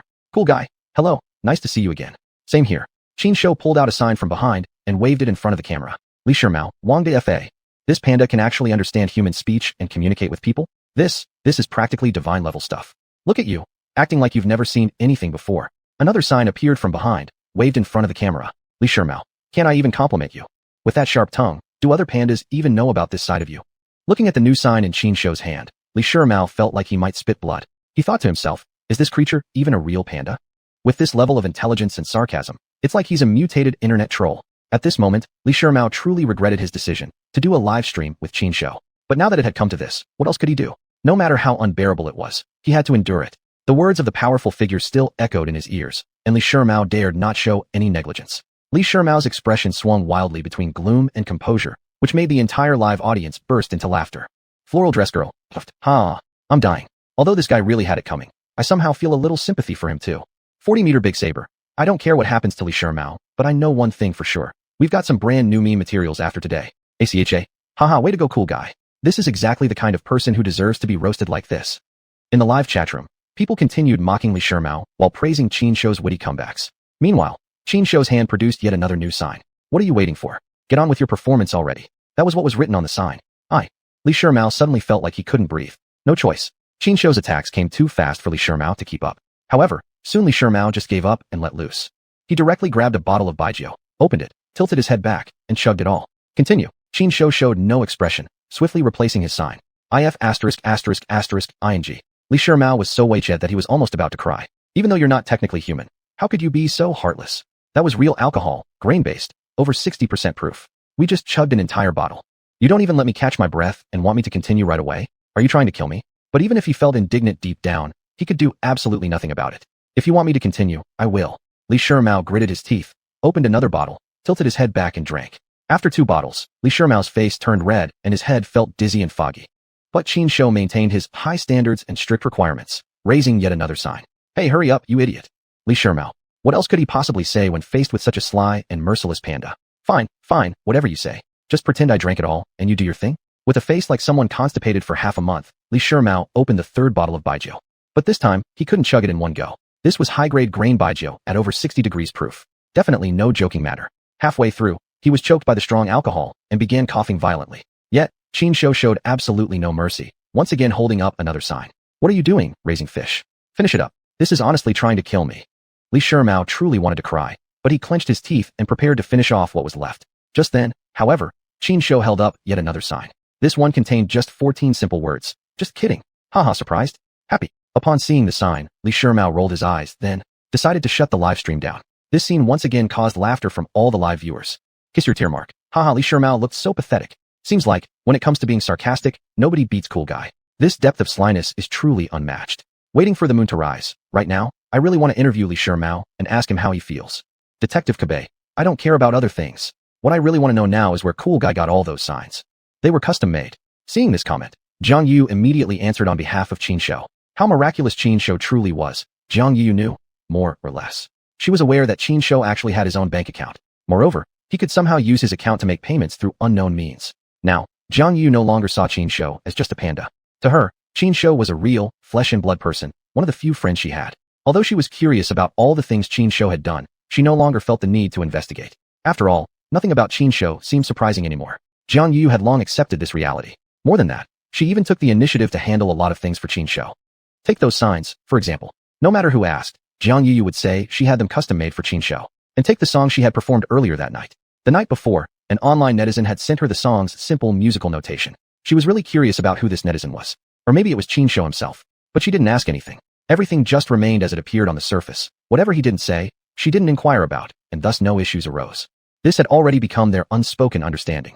This silent chemistry was something Qin Shou truly enjoyed and made Zhang Yu feel especially comfortable. This was, in fact, the ideal way of friendship Zhang Yu had always dreamed of. Back in the live stream, Zhang Yu not only took responsibility for having those signs custom-made for Qin Shou, but also revealed an important piece of information.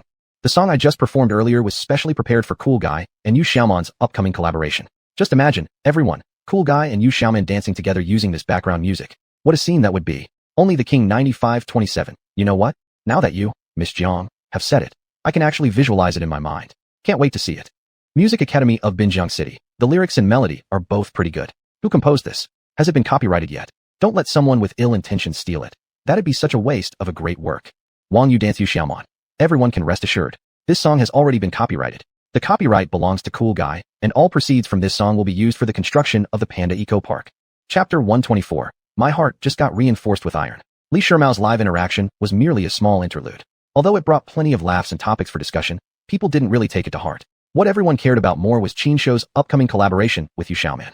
With Jiang Yuyu's song, xuanhuan's involvement in the promotion, and official promotion by Wanyu platform on their news page. This collaboration had already drawn massive anticipation. However, given the excellent precedent set by Qin Shou's previous collaboration with xuanhuan, if this new one couldn't meet or exceed that standard, it would undoubtedly be a failure. You have to understand, xuanhuan is a top trending idol, while xuanhuan is merely an internet celebrity. There's already a huge gap between the two. In terms of popularity, xuanhuan clearly falls short compared to xuanhuan. Therefore, for this second promotional teaser and the next variety show episode to achieve high ratings, xuanhuan and Qin Shou certainly have their work cut out for them. As for Qin Shou himself, this wasn't a big deal. Challenges? Those are my favorite. But for xuanhuan, the pressure was definitely higher. Just at this time, Jiang Yuyu reached out to her first, telling her to watch Qin Shou's live stream. Moreover, Jiang Yuyu sent her a few song tracks. Jiang Yuyu told her these songs were all composed by an internet user. Although xuanhuan felt a bit puzzled by this, she didn't think much of it. Anyway, the main purpose of her accepting Wang Yu's invitation to collaborate with Qin Shou was to expand her influence further. She wasn't going to let herself get bogged down by trivial details. Now, Wang Yu had already arranged all the major elements for her. All that was left was for her to put effort into the small details and foresee every element to near perfection. Time passed little by little. Before long, the day of filming the second promotional teaser arrived. On that day, xuanhuan arrived early at the Jinyo Zoo. As soon as she reached the zoo's entrance, xuanhuan spotted a short and fat man. Initially, she didn't find anything suspicious, but soon, her sharp feminine intuition kicked in, making her realize something was off. She thought, this short and fat man looked somehow very familiar. No, this isn't right. This isn't even a human. It's Kuzi. Xuanhuan instantly recognized the short fat man's true identity. And then, she shouted out directly. Kuzi, where are you going? It's not me. Qin Shou immediately lowered his head, trying to sneak away. Wait for me. Xuanhuan wouldn't give him the chance. She hurried forward and grabbed his arm. Sai couldn't escape after all. Qin Shou sighed softly and started to imitate the ancients. Yes, exactly that. Imitate the ancients. The ancients even had a saying. If resistance is impossible, just lie back and enjoy it. Guided by this philosophy, Qin Shou leaned against xuanhuan and began to grope around. Unsurprisingly, Kuzi is just a pervert and a little lamang. Xuanhuan scolded him while playfully slapping Qin Shou's big head, but not stopping his behavior. The man, or rather, the panda, and the woman walked into the zoo together. Meanwhile, the crew from Wanyu platform had already arrived and were setting up necessary filming equipment inside the zoo. Shen Bingyue, as the other collaborating party, had also arrived earlier. In the past, if Qin Shou wasn't inside the panda enclosure, Shen Bingyue would get anxious. But recently, she had truly gotten used to it. Moreover, after gaining a deeper understanding of Qin Shou, Shen Bingyue realized one important thing. Qin Shou's combat ability was indeed incredibly strong. But even more impressive was his defense. This was supported by a recent event. A few days ago, Shen Bingyue personally witnessed xuanhuan, strong, mischievously poke a sharp bamboo stick at Qin Shou. As a result, Qin Shou didn't even lose a single hair. Not only that, he immediately flipped up and slapped xuanhuan down before giving him a proper fat beating. Exactly because of this incident, Shen Bingyue had stopped worrying so much about Qin Shou's safety. Still, even though she was no longer alarmed whenever Qin Shou sneaked out, she would definitely feel displeased whenever he returned from somewhere else with another woman. Didn't I tell you not to run off randomly? Don't you know how important today is? What if the filming crew arrives later and you've disappeared? What do you expect me to do then? Shen Bingyue approached Qin Shou, deliberately putting on a stern face and immediately scolding him head-on. However, anyone could tell that although Shen Bingyue was openly criticizing Qin Shou, her words were actually aimed at xuanhuan. She was clearly signaling to xuanhuan that Qin Shou was a panda and could act however he pleased. But you, as a human, as a guest invited by the Wanyu platform, shouldn't be so reckless. Having worked in the live streaming industry for so long, xuanhuan naturally understood Shen Bingyue's intent. But she only smiled faintly and offered no defense. Sometimes, the moment you start taking things too seriously and nitpicking every detail, you're already close to losing. It's sometimes beneficial to take on a little of that blame willingly. Seeing that xuanhuan said nothing and remained politely composed, Shen Bingyue found it hard to push further against her. Yet just because Shen Bingyue wasn't hard on xuanhuan didn't mean Qin Shou would escape unscathed. To punish Qin Shou, Shen Bingyue raised her hand and gave him a pinch. Ow. Though the pinch barely hurt, Qin Shou still played along perfectly, acting like it really hurt. Only after this did Shen Bingyue finally calm down a bit. Alright, go and rest a bit and prepare for the filming ahead. At Shen Bingyue's command, Qin Shou quickly went to prepare alongside xuanhuan. As soon as time arrived, filming for the second promotional teaser officially began. The moment the filming started, a large audience gathered online through the live stream. User King Gift Giver 20 gifted True Martial Panda with 20 True Hero Panda gifts and sent a powerful super comment. I wonder what performance Kuzi and Xiaoman have prepared today. Will Big Beauty Shin and Big Beauty Jiang make an appearance? So excited. Floral Dress Beauty, don't care about others. I just want to know when I'll finally get the chance to collaborate with Kuzi too. Green Wizard. Well, you'll have to wait a little longer. Big Saber 40M, that hit way too hard. Floral Dress Beauty, ow ow ow. I need to go see Kuzi. Otherwise, my beloved Kuzi will really fall into the clutches of these fox spirits. Chapter 125. Kill Xiaoman, take cool guy. In the live stream, viewers watched Qin Shou and Yu Xiaoman's performance while chatting enthusiastically. Among the numerous comments floating across the screen, there were always some that seemed odd. Among them, the viewer with the ID Flower Dress Cutie stood out the most. She was always overly enthusiastic and exhibited an almost obsessive and fanatical adoration for Qin Shou.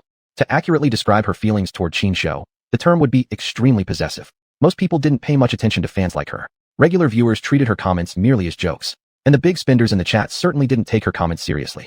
But today was different. Today, in Qin Shou's live room, there were as many as 4 senior admins from xuanhuan platform alone. Mid-level admins were also present in numbers exceeding a dozen. Their responsibilities included removing trolls and continuously triggering random gift draw pop-ups during the stream. And today's giveaways had only one goal: to select lucky viewers who would be invited to participate in the recording of the variety show. Inside an office at xuanhuan headquarters. Brother Cohen, this viewer looks interesting. How about we tweak things a bit and get her selected? An admin turned around and asked the senior admin in charge of today's event. Fine by me. The senior admin glanced briefly at the username his subordinate pointed at and nodded without hesitation. Quickly, one ID was manually added to the backstage filtering system. Moments later, in Qin Shou's live broadcast room. Flower Dress Cutie, yay! I got chosen. I got chosen. Only king, huh? What do you mean, got chosen? Did you win 5 million? Not a big deal. Are you seriously this excited? Yang Bai Lao.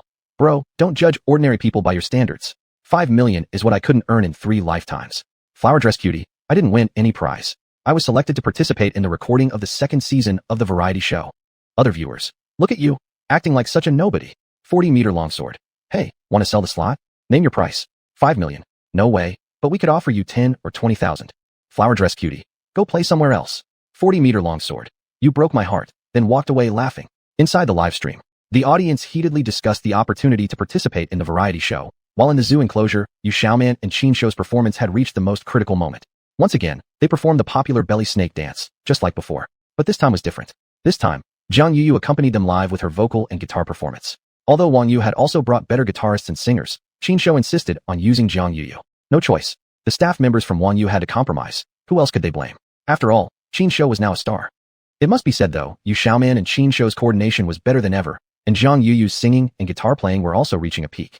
More than that, immersed in the performance, Qin Shou and Yu Xiaoman even danced a sultry close dance. Although there was a noticeable height difference between the man and the panda, their dance was quite expressive. If one had to describe their dancing, it felt similar to how a male singer named Zheng and a female singer named Zhou once danced together. However, one was Yaorao, seductive and curvaceous, the other Wamite, alluring and graceful. The man and panda complemented each other so well that their performance surpassed the sum of its parts. As for the dancing style of the 2 celebrities mentioned above, well, one was extremely ungraceful and the other stiff. Definitely not pleasant to watch. After the dance, Qin Shou tilted his head up to look at Yu Xiaoman, while Yu Xiaoman looked down at Qin Shou. Their eyes met tenderly. The moment was so full of chemistry it almost made Zhang Yuyu snap her guitar string. Shin Bingyue ground her molars so hard she nearly decided to have bamboo for lunch. It wasn't just them. Many female fans watching this moment were equally furious, hearts breaking, practically ready to tear Yu Xiaoman into pieces. Flower Dress Cutie, humph. That fox girl. Don't stop me. I'm gonna kill her.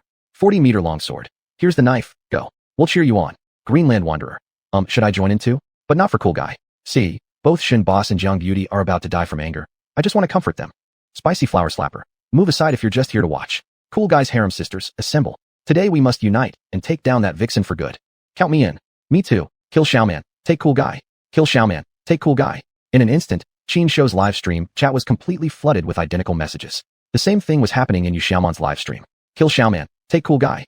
Watching this message continuously spamming and scrolling up the screen, Yu Xiaoman's hardcore fans also instinctively stepped back, exclaiming, "Too scary. We can't handle this."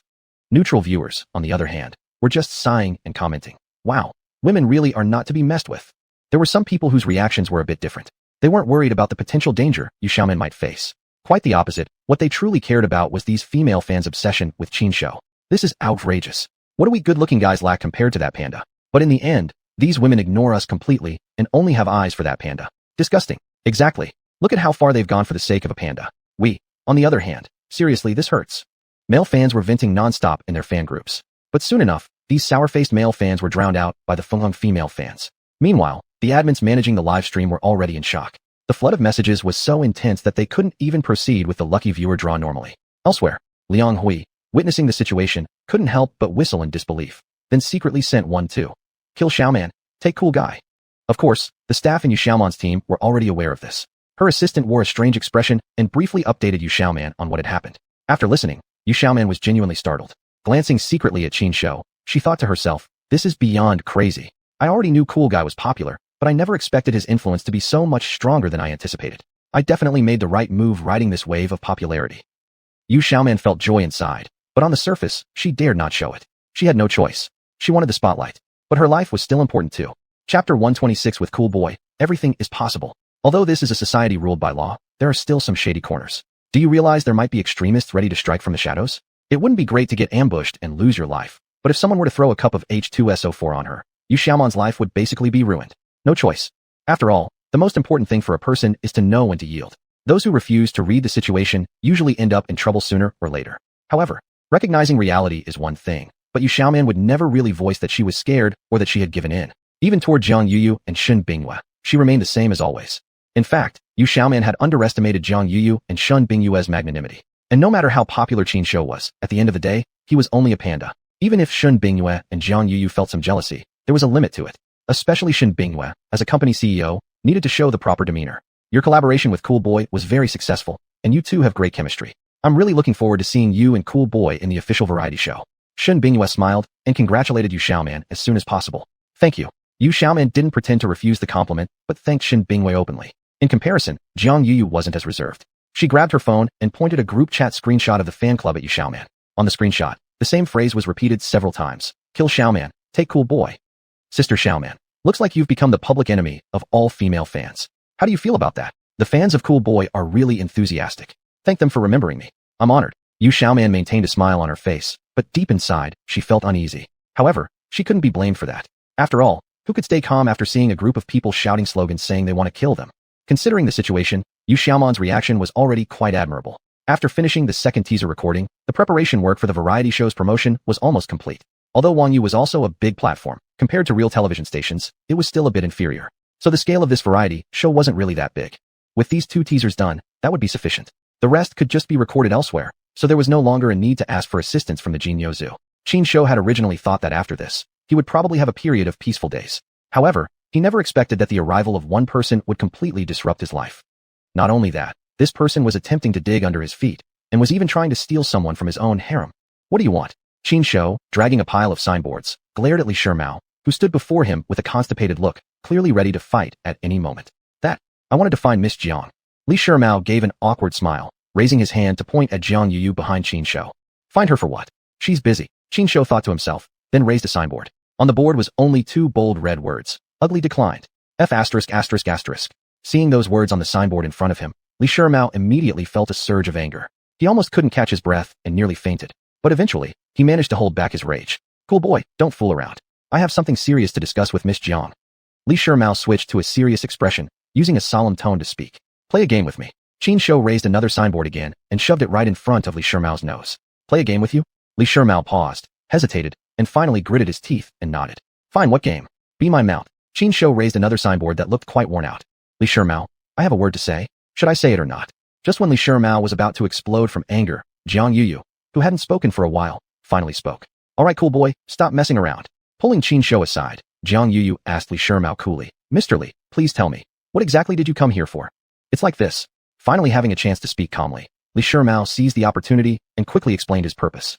As it turned out, because of his disgraced reputation, his management company had suffered some losses. Therefore, Li Shimao had to work hard once again for the company. And his task, actually, was quite simple, to find a few potential new talents for the company. Exactly. Ever since that previous livestream interaction, Li Shimao had been eyeing Jiang Yuyu. What do you say, Miss Jiang? Interested in joining our company and becoming a real singer? I can guarantee that your future year will definitely not be worse than mine at my peak. After stating his intention, Li Shimao began to paint a tempting picture for Jiang Yuyu. However, before Jiang Yuyu could even respond, Qin Shou shoved another sign in front of him. Not that impressive. The sign contained just 7 simple words. But those 7 words nearly made Li Shimao want to spit blood. Brother, could you at least not sabotage me? Li Shimao looked at Qin Shou with deep grievance. If possible, he really wanted to count out to Qin Shou a few times, then quickly get this ancestral spirit out of here. With Qin Shou around, He felt like his plan had zero chance of success. But he overlooked one thing. Jiang Yuyu had already decided to stick with Qin Shou.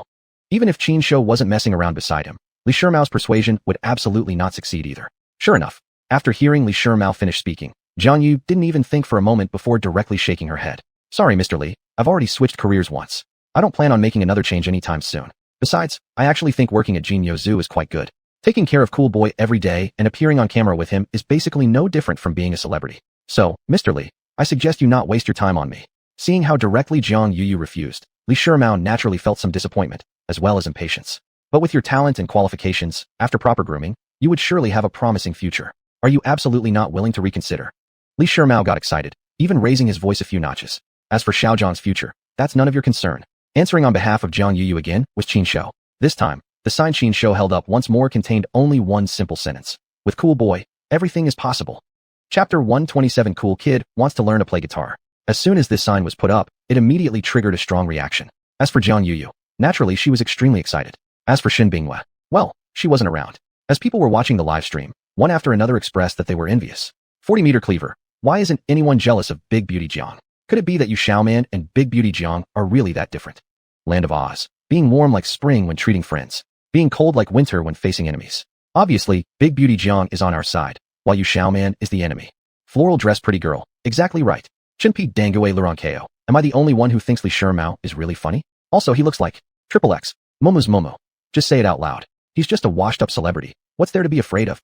Chun Jibao Langyuzi. Stay civilized? Everyone needs to stay civilized. But I think, if Big Beauty Jiang accepts Li Shimiao's invitation, that's actually pretty good.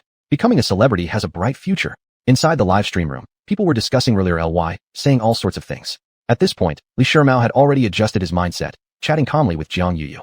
As the coolest kid in Golden Ox Zoo, as the original of the National Treasure Circle, Qin Shou definitely wouldn't listen to Li Shimiao ramble. At this moment, he even seemed somewhat bored.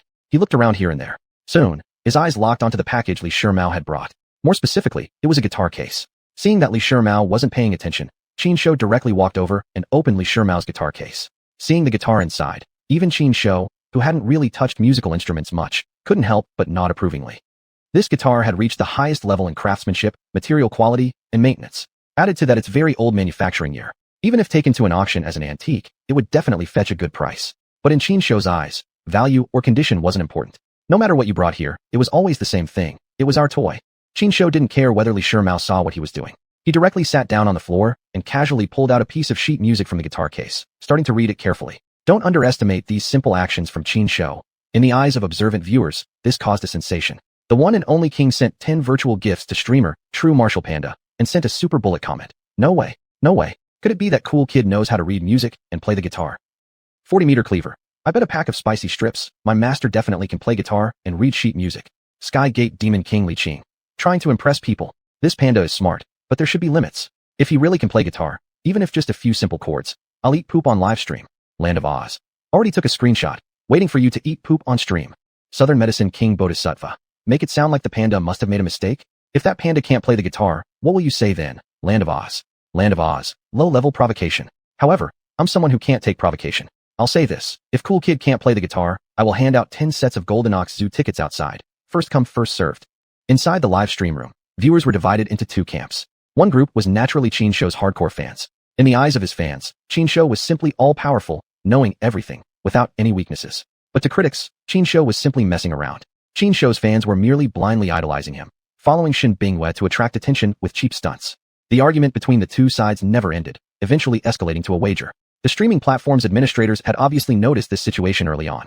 However, they didn't take any action. In contrast, Li Shimiao's assistant, upon seeing Qin Shou messing with the guitar, immediately became furious. You stupid panda, quickly put the thing down. The assistant shouted furiously, rushing over to grab the guitar back. His shout indeed startled Qin Shou a little. Then, Qin Shou got angry. You dared to yell at me. Fine, you're in trouble now. Kids, come over. Teach him a good lesson. Upon Qin Shou's shout, Xuanhuan and Dana immediately rushed over. Without any doubt, Li Shimiao's assistant was completely overwhelmed by these pandas. Boss Li, save me. From the gaps between the bodies of the pandas, the assistant stretched his hand out toward Li Shimiao begging for help. But what could Li Shimiao do? He couldn't do anything at all. Because at this moment, Qin Shou was glaring at him like a tiger eyeing its prey. Brother, it's not that I don't want to save you. It's just that I myself am already in a difficult position right now. Li Shimiao said with a bitter smile while glancing meaningfully at Jiang Yuyu, signaling her to step in and help. There are just some issues where cool kid never listens to us caretakers. Especially now, your assistant seems to have frightened him. So, I'm afraid I really can't help. Jiang Yuyu shrugged helplessly. This. Li Shimao showed a pained expression. After thinking for a moment, he suddenly clasped his hands together and bowed toward Qin Shou. Hey cool kid, my younger brother here offended you, and I apologize on his behalf. Tell me, what should I do? What do you want me to do, to let him go? Now that's better. An apology only counts when it's sincere. Qin Shou grinned, took a step forward, and patted the guitar hanging from his chest, while making several gestures in succession. Qin Shou means, he wants to learn how to play the guitar from you. Jiang Yuyu tried translating from the side. This. Li Shimao smacked his lips, and after a long pause, finally uttered 7 words. This is just too surreal. With cool kid, anything is possible. Jiang Yuyu raised her chin proudly, her tone full of pride. Well then, okay, I'll give it a try. Seeing how insistent Jiang Yuyu was, Li Shimao could only nod, then took the guitar from Qin Shou. Watch carefully, learn well. Li Shimao half-jokingly yet half-seriously said, then began to play slowly and deliberately. Inside the live stream room, the one and only king sent 10 virtual gifts to streamer, True Martial Panda, and sent a super bullet comment. Everyone open your eyes wide and take a good look. The moment to witness real miracles is about to come. One and only king. If you want us to open our eyes wide and watch closely, could you at least wait a moment before sending gifts? Sky Gate Demon King Li Qing. Waiting for the moment to be exposed as a fraud. Also, we're not satisfied with just talking about packages. Let's bet with something real. Land of Oz. Don't get too confident. Which flavor of poop do you want? Should I prepare it for you? Chapter 128. The Incident of Eating Shit Brother. As Li Shimao performed, the argument in the live stream room reached a boiling point. This time around, there were quite a few trolls, each surprisingly strong in combativeness. This situation was naturally reported to Jiang Yuyu, and Qin Shou learned about it as well. In response, Qin Shou merely smiled slightly. After all, he wouldn't dare to oppose the West Qi recklessly if he didn't have 3 handfuls of magical sand. Was he? Cool guy, the type of arrogant panda? No way. You trolls are underestimating things. Your vision is too narrow. If you knew what reward he had received for today's check-in, there's no way you'd still be so confident. As for what today's check-in reward exactly was, you'll find out soon enough. Qin Shou sneered inwardly, but on the surface remained calm and composed, continuing to watch Li Shimao's performance carefully. Soon, Li Shimao finished playing a simple piece. There, how is it? Do you feel anything? This question, naturally, was directed at Qin Shou. However, instead of answering, Qin Shou gestured excitedly toward Jiang Yuyu. I understand. After thinking for a moment, Jiang Yuyu suddenly had an epiphany and immediately handed Li Shimao the musical score of the song she had sung before. Cool guy wants you to teach him how to play this song. Li Shimao. I feel like I'm dreaming. God in heaven. Can someone please tell me whether what I'm experiencing is real or not? However, no matter how shocked Li Shimao felt inside, he ultimately followed Jiang Yuyu's instructions. And not for any other reason. He just wanted to see clearly whether Qin Shou's miraculous luck would continue. Very soon, Li Shimao played the piece once and then handed the guitar over to Qin Shou. It was a purely instinctive action on his part, but to his surprise, Qin Shou did not hesitate even slightly and immediately took the guitar. At this point, Li Shimao was truly stunned. You really want to play? Li Shimao blinked his eyes, glancing at Qin Shou's pause with some hesitation. But Qin Shou ignored him completely, directly starting his attempt. Undeniably, without long-term practice, it's practically impossible to play the guitar well. But who is Qin Shou? He's the man favored by fate. A bear? No, a male bear, supported by a system. Would it really be hard for him to learn a skill? The slightly awkward chords gave the direct answer. For Qin Shou, learning a skill wasn't hard at all. Of course, there was one premise here, that the check-in reward he received every day was indeed that powerful item. So what exactly was Qin Shou's check-in reward today? To speak truthfully, actually, Qin Shou himself wasn't entirely satisfied with this reward. Because this reward was a single-use card type item. Full vision trial card, usage times, 1. Function, copy any skill you desire. Usage method, choose a skill you want to learn, mentally recite to use.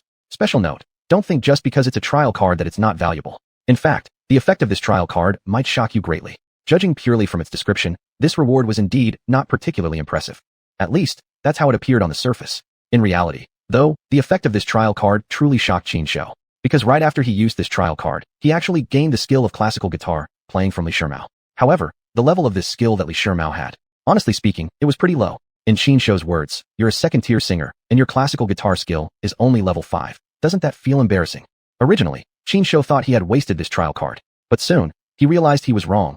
Very, very wrong. The system's introduction hadn't been lying. This trial card indeed came with a significant surprise. Just as Qin Shou thought he had used an orange-level divine card to obtain a mere green-level junk card, the system's prompt voice rang out again. Ding.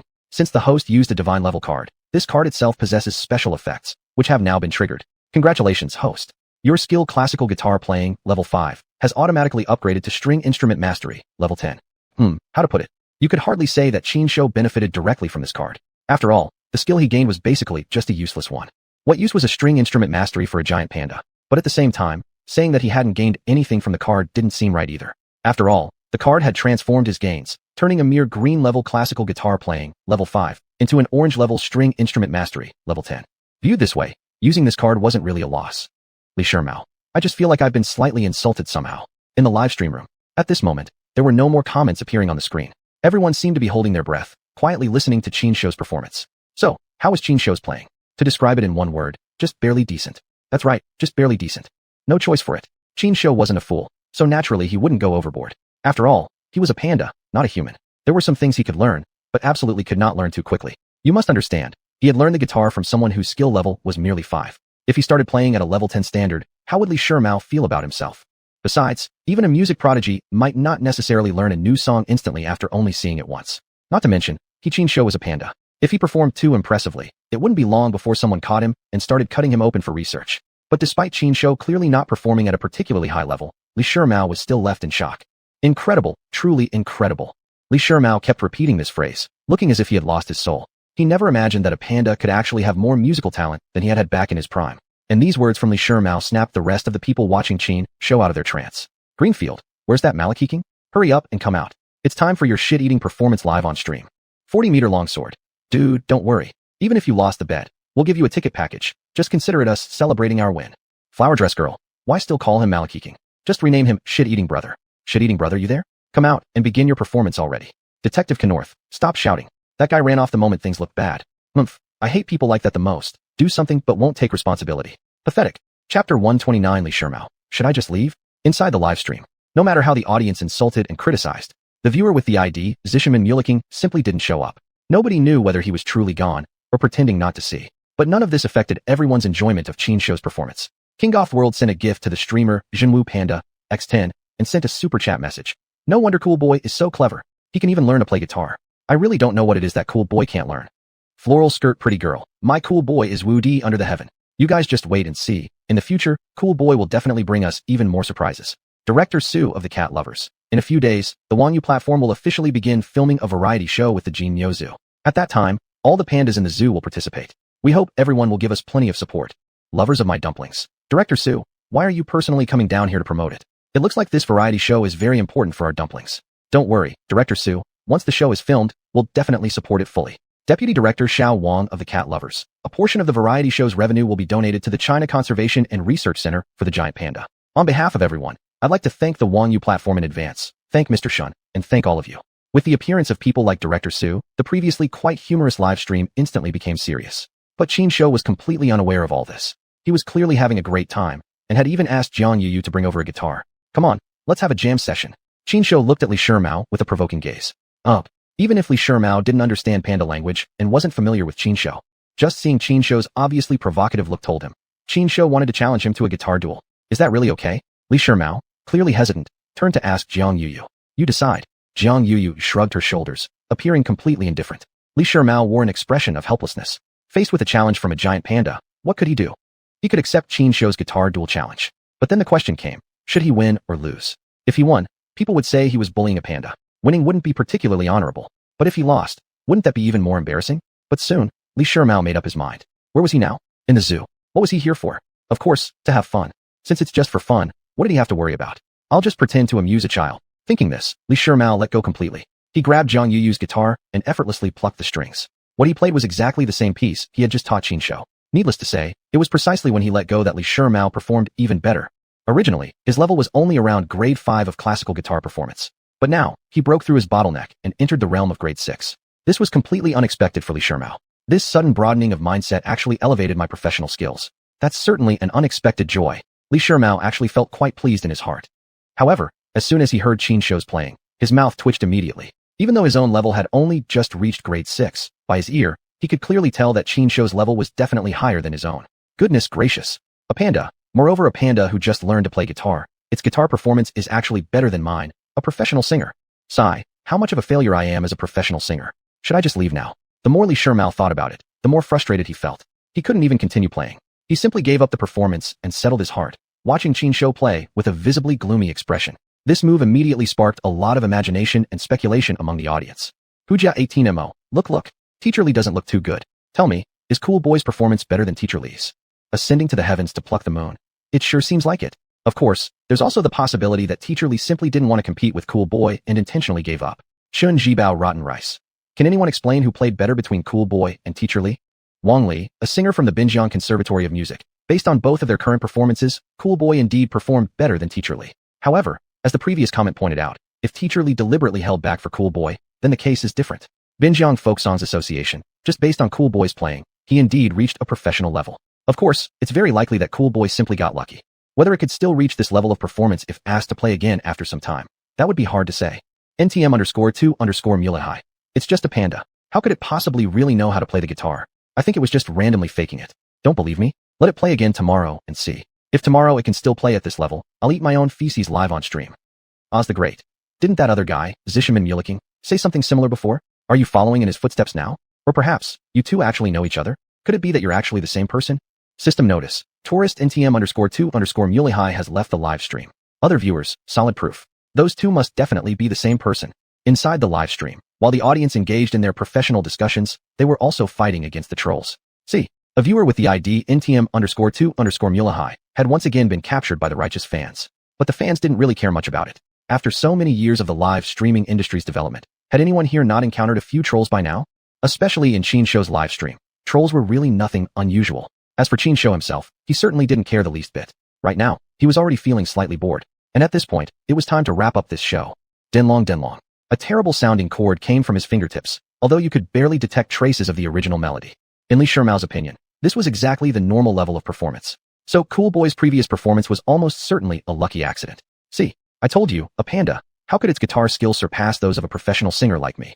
Thinking this, Li Shirmao finally felt a little better inside. Little did he know, at this very moment, Qin Shou was secretly mocking him mercilessly in his mind. Look at you, with that inexperienced look. Little Ye was just pretending for your benefit, and you're actually feeling proud. Let me tell you the truth. You're nothing but a noob in my eyes. Chapter 130. Cool Guy finally wises up. Li Shirmao eventually left, departing with regret. His regret, however, stemmed from failing to poach Jiang Yuyu, not because he had been outplayed by Qin Shou. He would absolutely never admit, never, that he had been beaten by a panda in guitar performance. Not ever. This little incident didn't have much of an impact on Qin Shou's life. But for Jiang Yuyu, it did cause some changes to her plans. Of course, she personally preferred to stay in her current situation rather than make significant changes. However, with Shun Bingyue's involvement, Jiang Yuyu was forced to reconsider her stance. For some particular reasons, Shun Bingyue had placed some new demands on her. What? We have to learn some skills? Especially me? I'm supposed to specifically practice guitar, dancing, and singing? Shun, I'm an animal caretaker, not an entertainer. What do I need these for? Jiang Yuyu's face was blank, completely unable to grasp what Shin Bingyue was thinking. Are you really willing to accept, for the rest of your life, that every time Cool Guy collaborates with someone, it'll be another woman, while you and I can only watch helplessly from the sidelines? Shin Bingyue whispered these words into Jiang Yuyu's ear, and upon hearing this, Jiang Yuyu instantly changed her mind. That's right. If she had the potential and ability, why shouldn't she work hard and strive to handle most things well herself? Why should she hand opportunities over to other women, to allow those vixens to be affectionate with Cool Guy? Absolutely not. Jiang Yuyu wasn't a narrow-minded person, but no matter how reasonable one's arguments might be, at the end of the day, she was still just a typical young woman. Qin Shou was merely a panda, he wasn't her boyfriend. But even so, he was her confidant and soulmate of the opposite sex. For a young woman to selfishly not want to share her special confidant with other women? Of course, that was only natural. Shun, I agree. Jiang Yuyu clenched her fist, determination shining in both her eyes. That's the spirit.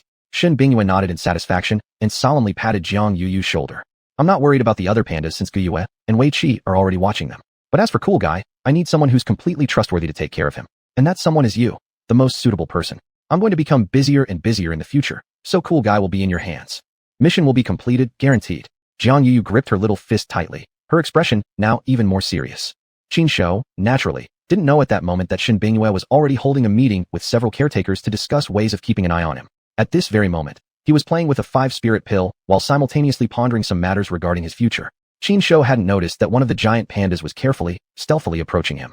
This secretly advancing panda was Xuanhuan, one of the 2 female giant pandas, and someone who was often spanked by Qin Shou. If Qin Shou had been focused enough at this moment, he would have noticed that Xuanhuan's eyes had filled with desire when she saw the 5-spirit pill in his paw. Closer, even closer. Apparently thinking that the distance was now appropriate, Xuanhuan forcefully pushed off the ground with her hind legs. Her plump, round body sprang forward and launched directly at Qin Shou. Before Qin Shou could even react, Xuanhuan had already opened her mouth and swallowed the 5-spirit pill that Qin Shou had tossed into the air. What the F? What the hell just happened? Qin Shou was first stunned, then in the next second, his body shot straight up from the ground. You shameless girl. Are you trying to rebel? Qin Shou immediately flew into a rage and began cursing loudly.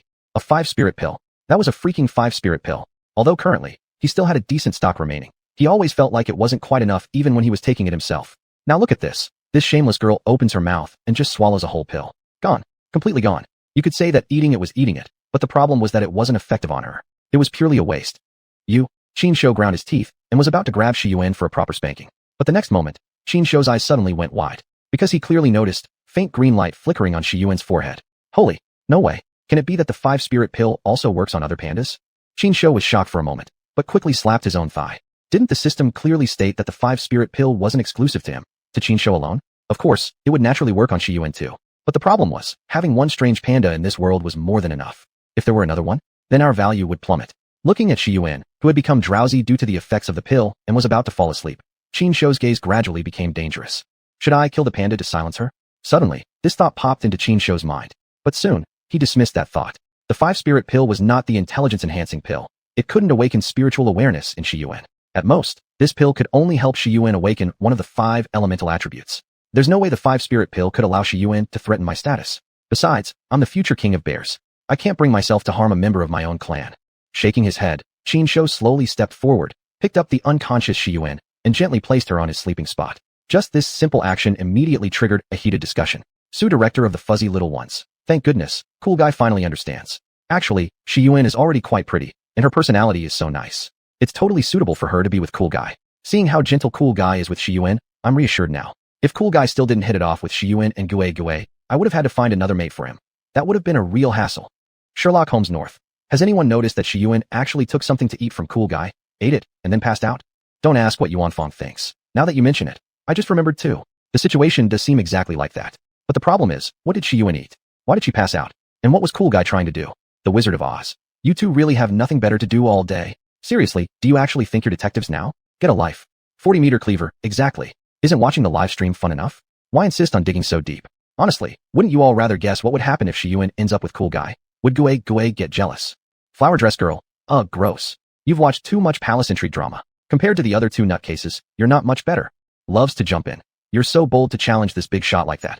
Watch out for them getting you muted. The live stream would definitely lose a lot of fun without you. Chapter 131, Changing Perspectives, triggering the main quest. 40-meter great sword. Seeing that Kwai finally got his senses, I won't make things hard for this little sister. Everyone, let's keep a close eye and see what Kwai will do next. Believe it, the surprises Kwai will bring us won't be limited to just this much, right? Green Meadow Fairy Tale? I totally agree. I have Uncle Way's contact. I'll message him right away to bring Gue over too. Haha, I absolutely love situations like this. Other viewers, you seem a bit off. Inside the live stream, everyone was passionately discussing Qin Shou's actions. Even those who loved chaos and never feared a crowd started egging Wei Qi on, hoping he would bring Gue along too. And that viewer named Green Meadow Fairy Tale actually did it. Before long, Wei Qi received the message. When he heard that Qin Shou had finally come to his senses and planned to approach the pretty female panda, his first reaction was disbelief. But after personally verifying the situation, a mischievous smile appeared on his face. Hee, you've always teased and bullied me before. Today, I finally get to get my revenge. Following Green Meadow Fairy Tale suggestion, Wei Qi actually brought Gue along. However, things didn't go quite as people had expected. Seeing xuanhuan sleeping on Qin Shou's bed, Gue didn't seem particularly upset. Still, she showed great interest in the changes on xuanhuan's body. Ying. Gue cried out loudly at Qin Shou. Roughly, what she meant was, what did you give her? I can sense some sort of change happening to her.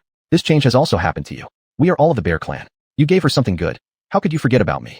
You should share equally and treat everyone fairly. Heh. Qin Shou widened his eyes in shock, thinking to himself, you reckless woman, who taught you to act like this? You dare even try to shake me down? Looks like you're trying to rebel too. The primordial power inside Qin Shou was barely restrained. Losing 1 5-spirit pill already pained him greatly. Now Gue was also trying to extort him? That was simply unacceptable. In the end, though, Qin Shou didn't actually take action against Gue. It wasn't because he had forgiven her with magnanimity. Rather, it was because he spotted the true culprit behind the scenes, Wei Qi. It must have been you who corrupted Gue. She used to be such a pure panda. Ever since she met you. Look at how you've corrupted her. Without a word, Qin Shou grabbed his stick and charged straight at Wei Qi. Oh crap.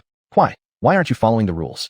Seeing the situation turning bad, Wei Qi shouted loudly while immediately taking off in a run. Under normal circumstances, with Wei Qi's speed, he wouldn't be caught by Qin Shou so quickly. But this time, Qin Shou was genuinely furious. Holding the jade monkey upside down, he exploded with unprecedented speed, chasing Wei Qi until there was no escape.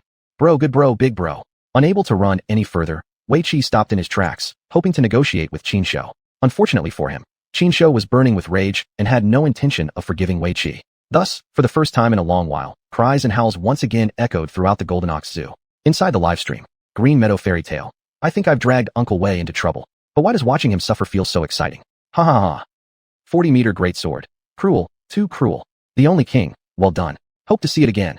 Tian Di Long Kuei. Viewers, welcome to the latest episode of the MMA Fighting Championship. Tonight's fighters are Uncle Wei and Kwai. Right now, Kwai has completely dominated Uncle Wei. Look as Kwai leaps into the air, landing a scissor kick. KO. Brilliant move by Kwai.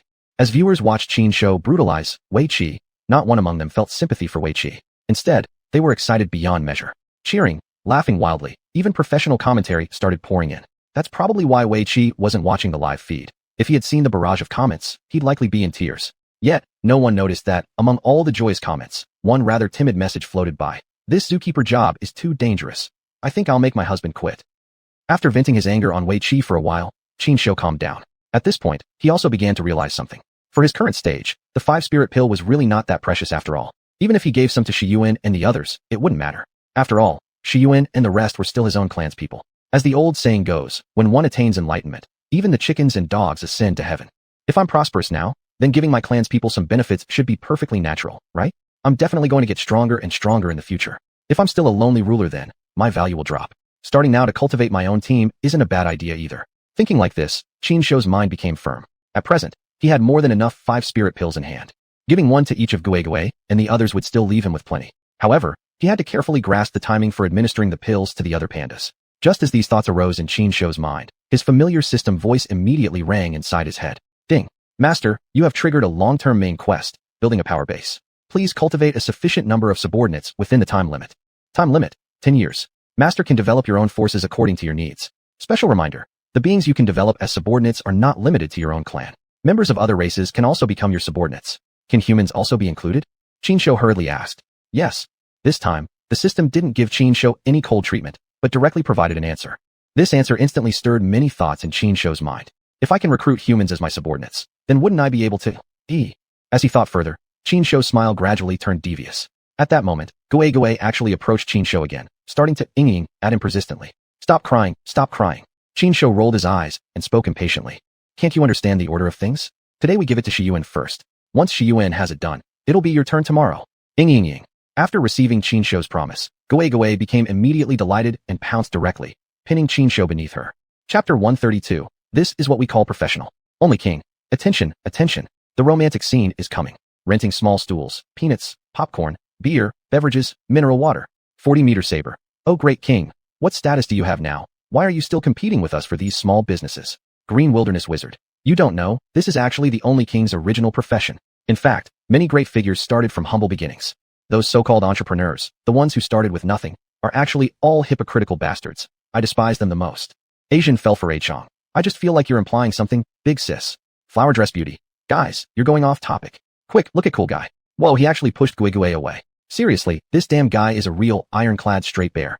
Other viewers, sigh really worrying. Inside the live stream, most of the audience were cheering for Gui's bravery. But very soon, everyone began feeling somewhat angry. Because Qin Shou actually showed no mercy and directly pushed Gui away. Such an action alone wouldn't bring Qin Shou haters. But everyone's hearts were filled with frustration toward his behavior. Only king. Poor Nurse Wei indeed. She went out of her way to help Cool Guy hook up, yet Cool Guy actually shoved the female panda away. Cool Guy, at this rate, you won't find a girlfriend at all. Mr. Su from the pet department. Looks like I still need to pick out a few more pretty baby pandas. Even if Cool Guy isn't interested, other pandas will need them. Sigh, relying on Cool Guy to revive the entire panda race might just be impossible. After a wave of scolding messages flew past Qin Shou, next up were the elders worrying about his lifelong matters. Including Mr. Su, many leaders from Wulong Reserve appeared, continuously nagging and advising Qin Shou. Unfortunately, Qin Shou naturally couldn't see any of these comments. However, Shen Bingyue and Jiang Yuyu did read them with their own eyes. Moreover, they also strongly disapproved of Qin Shou's behavior. See, Shen Bingyue had already rushed back to the zoo with Jiang Yuyu and other keepers like Gyue. Cool God. Shen Bingyue started scolding Qin Shou immediately upon arrival. She lectured endlessly with tons of big philosophical theories. Yet looking at Qin Shou, that fellow had already fallen asleep soundly. Shen Bingyue. I've got an F-bomb I don't know if I should drop or not. Of course, out of respect for her position, Shen Bingyue wouldn't possibly say anything inappropriate. But Qin Shou wanting a peaceful nap? Not a chance at all. Under the combined efforts of Shen Bingyue and Jiang Yuyu and several other zookeepers, Qin Shou was quickly awakened. What? I'm a national treasure, you know? Bullying national treasures is wrong. Knowing that he himself wasn't in the right, Qin Shou started acting pitiful toward Shen Bingyue and even used the ultimate martial arts move, the Ba Dao Changwen technique. Watching Qin Shou suddenly fling himself into Shen Bingyue's arms, ignoring whatever she was saying and simply snuggling and rubbing against her. Seeing this, even though Shen Bingyue still held anger, it was already melting away under Qin Shou's affection. Jiang Yuyu and the others could only repeatedly shake their heads, helpless toward Qin Shou. Only King. Take a look, take a look. All my male brothers out there who often deal with angry girlfriends should learn from this. See how Cool Guy handles things. You people, whenever your girlfriends get angry, all you do is panic and helplessly do nothing at all. Now look at Cool Guy's methods. That's what we call professional. Green Wilderness Wizard. Cool Guy really is professional, but others may not be able to replicate his success. Because when Cool Guy flatters, it's cute and adorable. When other men flatter, it becomes overly oily and repulsive. Flower Dress Beauty. If it were me, I'd rather let Cool Guy lie in my arms forever until I die. North Heaven Gate Emoli Hong. Then why don't you go ahead and die? 40-meter saber. Hey, attention. The poop-eating brother is showing up again. Which brother here is a hacker? Help me find the username of this poop-eater. My 40-meter saber has been thirsting for action. Flower Dress Beauty. Same request. System notice. Guest user, North Heaven Gate Emoli Hong, has left the live stream. Everyone else. Humph, what a coward.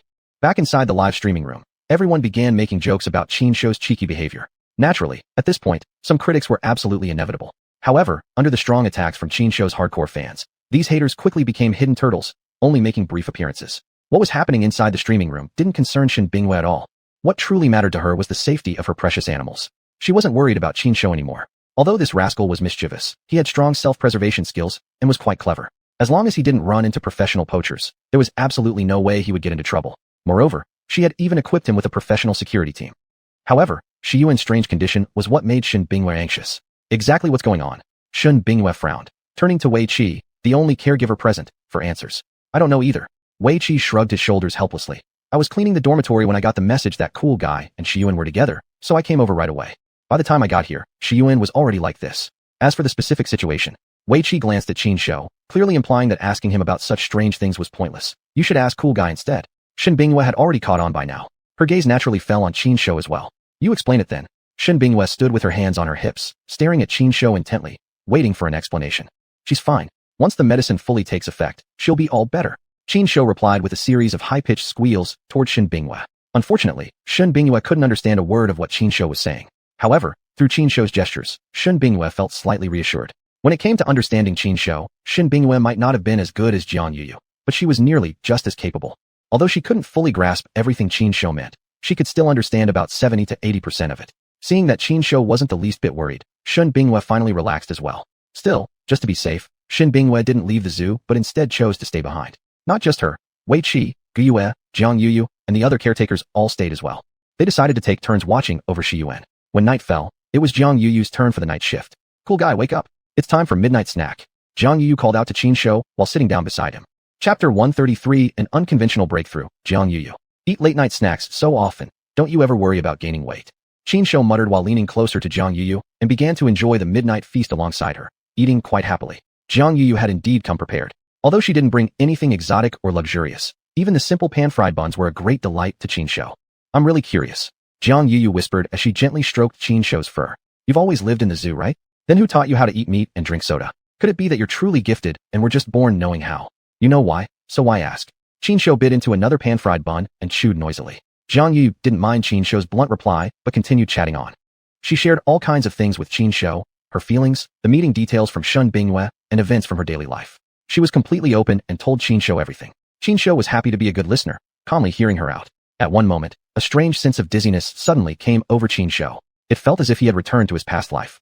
Back then, there was also someone close to him, a male confidant, who was just like Jiang Yuyu, always happy to pour out thoughts by his side.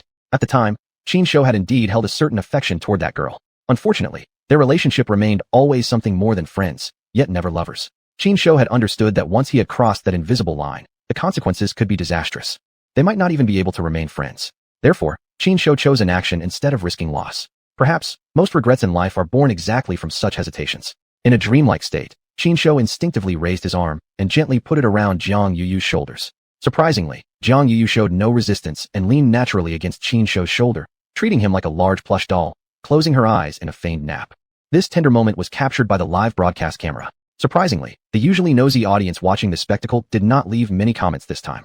Only a few viewers posted brief messages on screen, but these were largely ignored. When Jiang Yu finally woke up again, it was already the next morning. The moment she opened her eyes, she discovered that she was surrounded by two round little figures. On her left was none other than Qin Shou, and on her right, lying sound asleep, was Xuanhuan. Jiang Yu already knew Qin Shou quite well. However, she still didn't understand Xuanhuan well enough. Therefore, Jiang Yu decided to take this opportunity to observe and understand Xuanhuan better. Oh, although I didn't get to rest at home, I slept so comfortably, she said, stretching her arms and yawning, then lowering her head to snuggle affectionately with Xuanhuan. But as soon as she looked down, her eyes immediately widened. Then she gasped with a quick, "Ah, what's wrong? What happened?" Shen Bingyue had come early to check on Xuanhuan and happened to hear Jiang Yu scream. She rushed in immediately, clearly concerned. "Just look at this, Shen boss." Jiang Yu did not explain, but simply pointed her finger at Xuanhuan's forehead. "What's the matter?" Shen Bingyue asked while looking in the indicated direction. Looking closer, Shen Bingyue was also stunned. For right there on Xuanhuan's forehead had grown a small tuft of green fur. This. Shen Bingyue opened her mouth but couldn't hide the surprise on her face. However, she quickly regained her composure and immediately issued a decisive order. In the live stream. Actually, Jiang Yu had already considered this on her own. What was about to happen next couldn't possibly be shown to the online audience. At least for now, something should not spread around. After Jiang Yu ended the stream, Shen Bingyue then shook Qin Shou awake, pointing to the tuft of green fur on Xuanhuan's forehead and then tapping the center of Qin Shou's forehead. "Now explain exactly what's going on here. You won't understand even if I explain." Qin Shou rolled his eyes, yawned, then got up and started rummaging through a pile of wooden plaques nearby. Soon enough, he pulled one out and thrust it directly in front of Shen Bingyue's face. There were only 4 lonely words written on it. Basic stuff. No need to be amazed. "Shen Bingyue, you're really asking for a beating, you know that?" Of course, Shen Bingyue would never actually say that. Shaking her head, she asked again, "So you're saying this change in Xuanhuan is all because of you? What do you mean by something I did? Make it sound like I did something bad to her." Qin Shou rolled his eyes again and pulled out another wooden plaque from the side. "This isn't the first time, nor will it be the last. Just get used to it." Jiang Yu read the words on the plaque, paused to think, then looked at Qin Shou with a completely different expression in her eyes. "Cool guy, I suspect you've been hiding a lot of good stuff. Fess up honestly, where exactly did you stash everything?" As she spoke, Jiang Yu leaned closer to Qin Shou and began patting him down all over. "You little hooligan, keep your hands off me." Qin Shou began to resist continuously. Then, going with the flow, the whole bear simply dove into Jiang Yu's arms and started taking advantage. "Cool guy, stop fooling around." Jiang Yu shouted for him to stop while her body betrayed her words, quickly getting caught up in a playful tangle with Qin Shou. Meanwhile, Liang Hui had just arrived in time and captured the video of Jiang Yu and Qin Shou messing around. Seeing that Shen Bingyue hadn't kept the stream live, Liang Hui hesitated for a moment before softly asking, "Boss Shen, can I post the video I recorded?" After some editing, "Yes, it's okay to post." With Qin Shou's assurance, Shen Bingyue had completely relaxed. Besides, the video that Liang Hui recorded didn't involve any secrets, so she certainly wouldn't stand in the way of her little secretary's potential income. Thus, Liang Hui edited the footage slightly, then without hesitation, uploaded it online. Soon, a video began to go viral across the internet. In the video, Qin Shou was holding up a wooden plaque with just one sentence written on it. "This isn't the first time, nor will it be the last. Just get used to it." Immediately afterward, identical sounds poured out from countless smartphone speakers. "Cool guy, stop fooling around. Cool guy, don't." With this viral spread, Jiang Yu became famous all over again, but in a completely different way. Her voice from the video had even been edited by some mischievous netizens into a remix audio clip. "Cool guy, stop fooling around. Cool guy, don't." Listening to this remix audio, Jiang Yu could only twitch her eyebrow in helpless frustration. Chapter 134, "It's you then. Xianghui, I'm going to break up with you forever." Jiang Yu hissed, roaring at Xianghui. "Well, Xianghui smiled awkwardly and hurried to explain. "I just thought you and cool guy interacting was so sweet that I couldn't resist taking a picture, hoping to ride on your popularity a bit. But I didn't expect." "You didn't expect many things, I." Jiang Yu was about to flare up again. But just then, a strange mobile phone ringtone suddenly rang out. "Cool guy, stop messing around. Cool guy, no. I." Jiang Yu's eyes flared, quickly looking around furiously, trying to find out who dared to violate the ban. Soon, the culprit was found. I'll change it right away." Wei Qi laughed awkwardly and quickly fled like the wind. "Humph." Jiang Yu snorted coldly, preparing to calm down, but that damned ringtone rang out again. Who was it this time? Jiang Yu was going out of her mind. She had been a sweet, innocent, artsy beauty, but all of a sudden, because of that cursed remix audio, she became a vixen. The stark contrast was simply unbearable for her. She had made a vow that whoever dared play that damned remix audio again would not escape her wrath. Following the sound, Jiang Yu's gaze fell on Xianghui. "I'll change it too right away." Xianghui quickly hid behind Shen Bingyue and nimbly started changing her ringtone. Seeing that Xianghui was sincerely repentant, although Jiang Yu was still angry, she couldn't bring herself to lash out at her anymore. Yet just at this moment, when her anger had not quite subsided, that damned voice pierced her ears once again. "Who the hell is it this time?" Jiang Yu directly roared. But in the next moment, she heard a goo-goo sound. Looking back, she saw that Qin Shou was hugging his phone and laughing so hard, he was nearly rolling on the floor. "Cool guy, I won't let you off the hook." Jiang Yuyu shouted furiously and immediately lunged straight at Qin Shou. The remix audio clip spread extremely fast. In merely half a day, quite a few people had come to know this girl Jiang Yuyu through that clip. It wasn't only some netizens online. Even some tourists visiting the Golden Bull Zoo had already learned about her. Quick look, isn't that the animal caretaker the remix audio was about? It's her. I have to say this girl is quite pretty. Right, not only is she beautiful, but her voice sounds great too. Drool-worthy. Hey, keep it decent. Talk if you want to talk, but why are you drooling? Such chatter kept rising and falling around her, landing in Jiang Yuyu's ears, and immediately turning her face beet red. All because of you. Gritting her teeth furiously, Jiang Yuyu slapped Qin Shou fiercely. Why do you take it out on me when someone else did you wrong? Why are you hitting me? Qin Shou felt terribly wronged, wanting to cry and seeking comfort. Then, Qin Shou jumped out of the panda enclosure, starting to interact with tourists and completely ignoring Jiang Yuyu. This action of his once again made Jiang Yuyu gnash her teeth in rage. Lin Tianmu's mood today was terrible. Originally, she had planned to take a day off, visit the Golden Bull Zoo to see the pandas, and relax a bit. But in the end, she indeed came to the Golden Bull Zoo and entered the panda area. Only, she wasn't here for sightseeing. She was here to catch a thief. That's right, catch a thief. Lin Tianmu, who had been off duty, suddenly received notice from the inspection team that a habitual thief had committed a crime and was currently fleeing in the direction of Golden Bull Road. The team hoped that officers near Golden Bull Road would actively cooperate with the on-duty inspection team to capture this habitual offender. If she hadn't seen the notice, that would have been one thing. But what kind of person was Lin Tianmu? She was a model officer who had received an annual award for her exceptional work ethics. Once she knew that this habitual thief existed, of course she couldn't just let him get away. So, she immediately reported to headquarters and contacted the current on-duty inspector. Thanks to her excellent skills and sharp instincts, Lin Tianmu soon located the thief. But when attempting to apprehend him, Lin Tianmu encountered some difficulties. No choice. The Golden Bull Zoo was simply too popular these days. The thief just disappeared into the crowd, and for a while, Lin Tianmu couldn't locate him at all. Unwilling to just give up like this, Lin Tianmu checked the nearby surveillance footage and discovered that the thief had brazenly entered the zoo. This time, Lin Tianmu couldn't take it anymore. The thief's actions were clearly a provocation and a slap in her face. Lin Tianmu's face. If she could just let it go like this, not only would the inspection team have something to say, but even she herself wouldn't have the face to return. A stubborn determination surged inside her, and without a word, Lin Tianmu bought a ticket and entered the Golden Bull Zoo directly. But after entering, she realized she had indeed acted a bit impulsively. Although the Golden Bull Zoo wasn't the largest zoo, the daily number of visitors here was still enormous. Trying to find that habitual thief by herself alone was like looking for a needle in a haystack. But Lin Tianmu didn't want to give up. Originally, she had planned to search the park area by area, bit by bit. However, very soon, Lin Tianmu changed her mind. She decided to follow her instincts and head straight to the panda enclosure. I'll take a gamble. I bet that habitual thief is inside the panda area.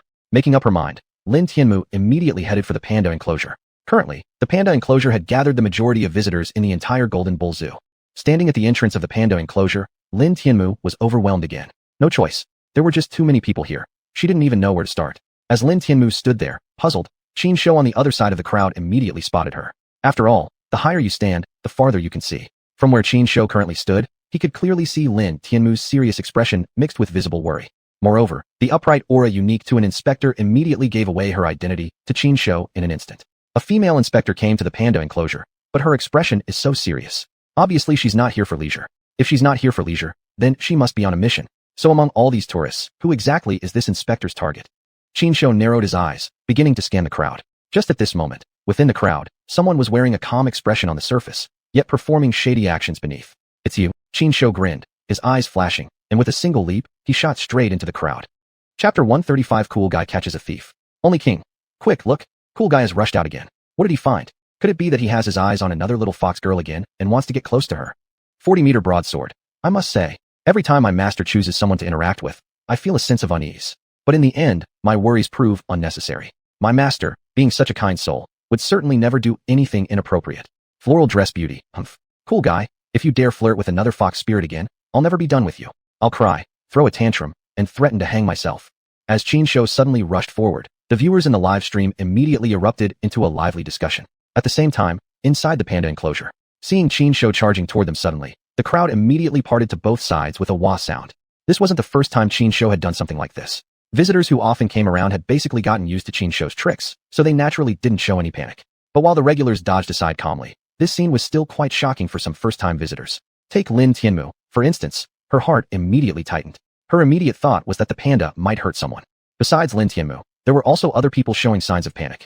These people were mostly newcomers or those who had never watched Qin Shou's live stream before and didn't understand his ways. When they saw Qin Shou rushing towards them, they immediately felt scared. But as the saying goes, most people tend to follow the crowd. When they saw everyone around them calmly stepping aside and clearing a path for Qin Shou, they hurriedly followed suit. Thus, very quickly, the visitors naturally divided into two groups. Yet among these two groups, one man remained frozen on the spot, standing out as incredibly awkward. What caught the most attention was that this gentleman still held his hand raised, using his index and middle finger to jiao something. Between his index and middle fingers was clearly jiao a pink wallet. Oh damn, this is super awkward. Damn it, this damned panda messed up my plan. Right now, this guy's mind revolved only around this single thought. Before he could even think about running away, Qin Shou had already arrived right in front of him. Qin's over-the-shoulder takedown. Heavenly justice falls. Qin Shou grabbed the guy's arm and executed a powerful over-the-shoulder throw, slamming him hard onto the ground. Then, Qin Shou leaped high into the air, and his plump body landed heavily on the guy. Job done. Qin Shou rolled his body up, patted his slightly messed fur, and struck a very cool ending pose. Inside the panda enclosure, the tourists, after a moment of shock, immediately burst into thunderous applause. The audience watching the live stream were equally impressed and cheered for Qin Shou enthusiastically. Only King gifted the streamer, true martial panda, X100, and sent a super Danmu. My cool guy is mighty. He doesn't act unless necessary, but once he moves, he shocks the world. Green Forest Wonderland gifted the streamer Fairy's Kiss X20 and sent a super Danmu. I thought cool guy had rushed out to really interact with someone. Never did I expect that he was actually catching a thief. 40-meter broadsword. Brother thief, are you still alive? Why would you even do something like this? Trying to steal from my master? Aren't you just asking for death? Floral dress beauty. Cool guy, the handsomest in the world. Cool guy, unbeatable across the globe. Cool guy, I love you. I want to have babies with you. Western Gate big official. Can a panda and a human even have babies? Floral dress beauty. Buzz off. Inside the live stream, all the viewers were ecstatic. The major donors were spending lavishly, with streams of fancy gift effects rolling across the screen. In just a short span of time, the total tips for Qin Shou's live stream broke his previous daily record. If the live chat was this exciting, then obviously the real-life scene wasn't any worse. However, because of the special circumstances, although the tourists felt excited and wanted to express their admiration for Qin Shou or interact with him for a chance, they hesitated to step forward just yet due to the presence of the serial thief. Qin Shou didn't mind that, and instead sat heavily on the unlucky thief again. With his front paws busily rummaging, Qin Shou quickly retrieved quite a few things from the man's body. There were wallets, cell phones, and even several work ID cards. Qin Shou really couldn't understand. When it came to stealing, why did some thieves choose carefully, while this one seemed to snatch anything without discrimination? Seeing that Qin Shou had begun to sift through the stolen items, Lin Tianmu finally snapped out of her shock. She quickly showed her work ID while walking toward Qin Shou and shouted loudly, "Everyone, please stay calm. I'm from the inspection team, and this man is my arrest target. Please maintain order while I detain him, and then call for backup from the inspection team." Seeing an officer from the inspection team, the tourists immediately relaxed. Following Lin Tianmu, they all gathered around Qin Shou, naturally forming a circle. "It's all yours." With an inspector on site, Qin Shou naturally wouldn't overstep his role. He hurriedly stood aside, then very seriously and solemnly gave Lin Tianmu a salute. "You're truly clever, brave, and of course, very cute." Lin Tianmu returned the salute and smiled as she spoke. "Thank you for your cooperation.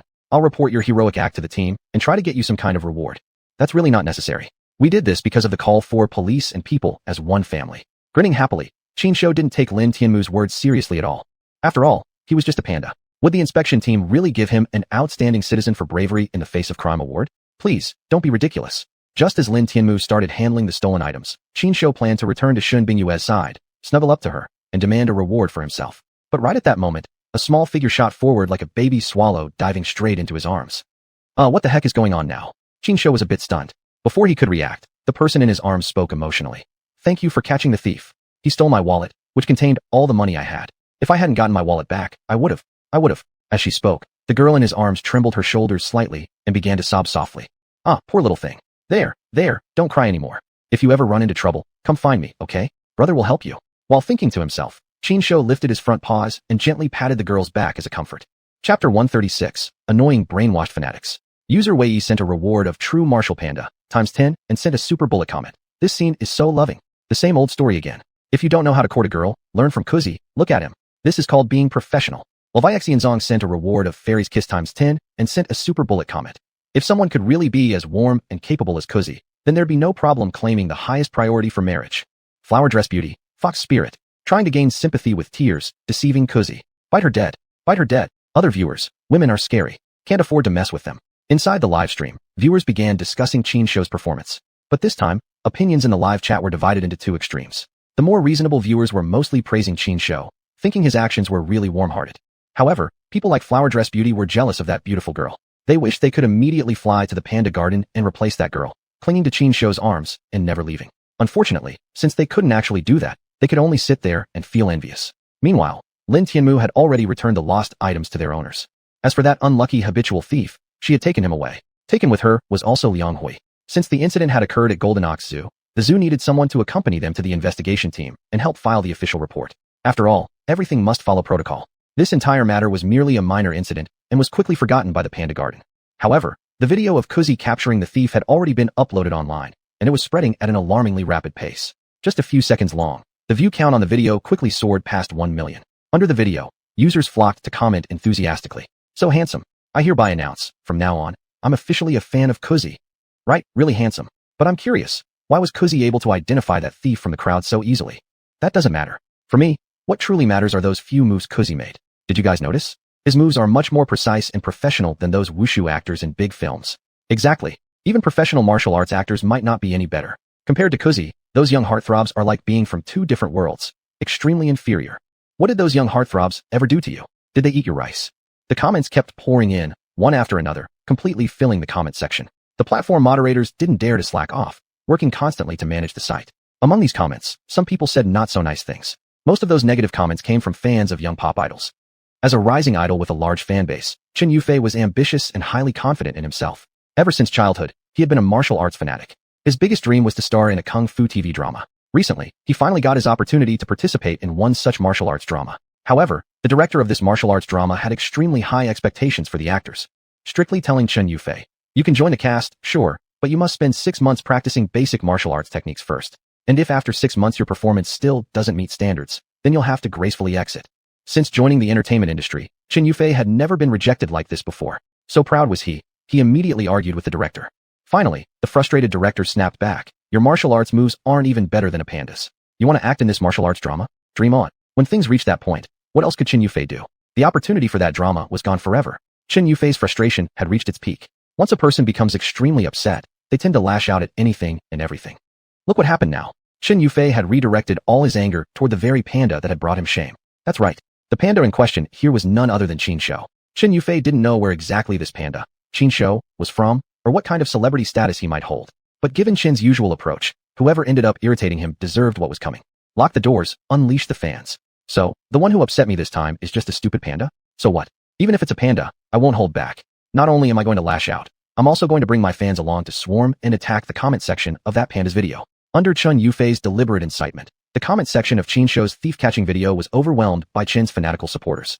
Not only that, these fans also dug deeper, eventually tracing back and finding Qin Shou's live streaming room. What kind of nonsense live stream is this? Using a panda as a gimmick to attract traffic? Disgusting. Staged acting by some actor.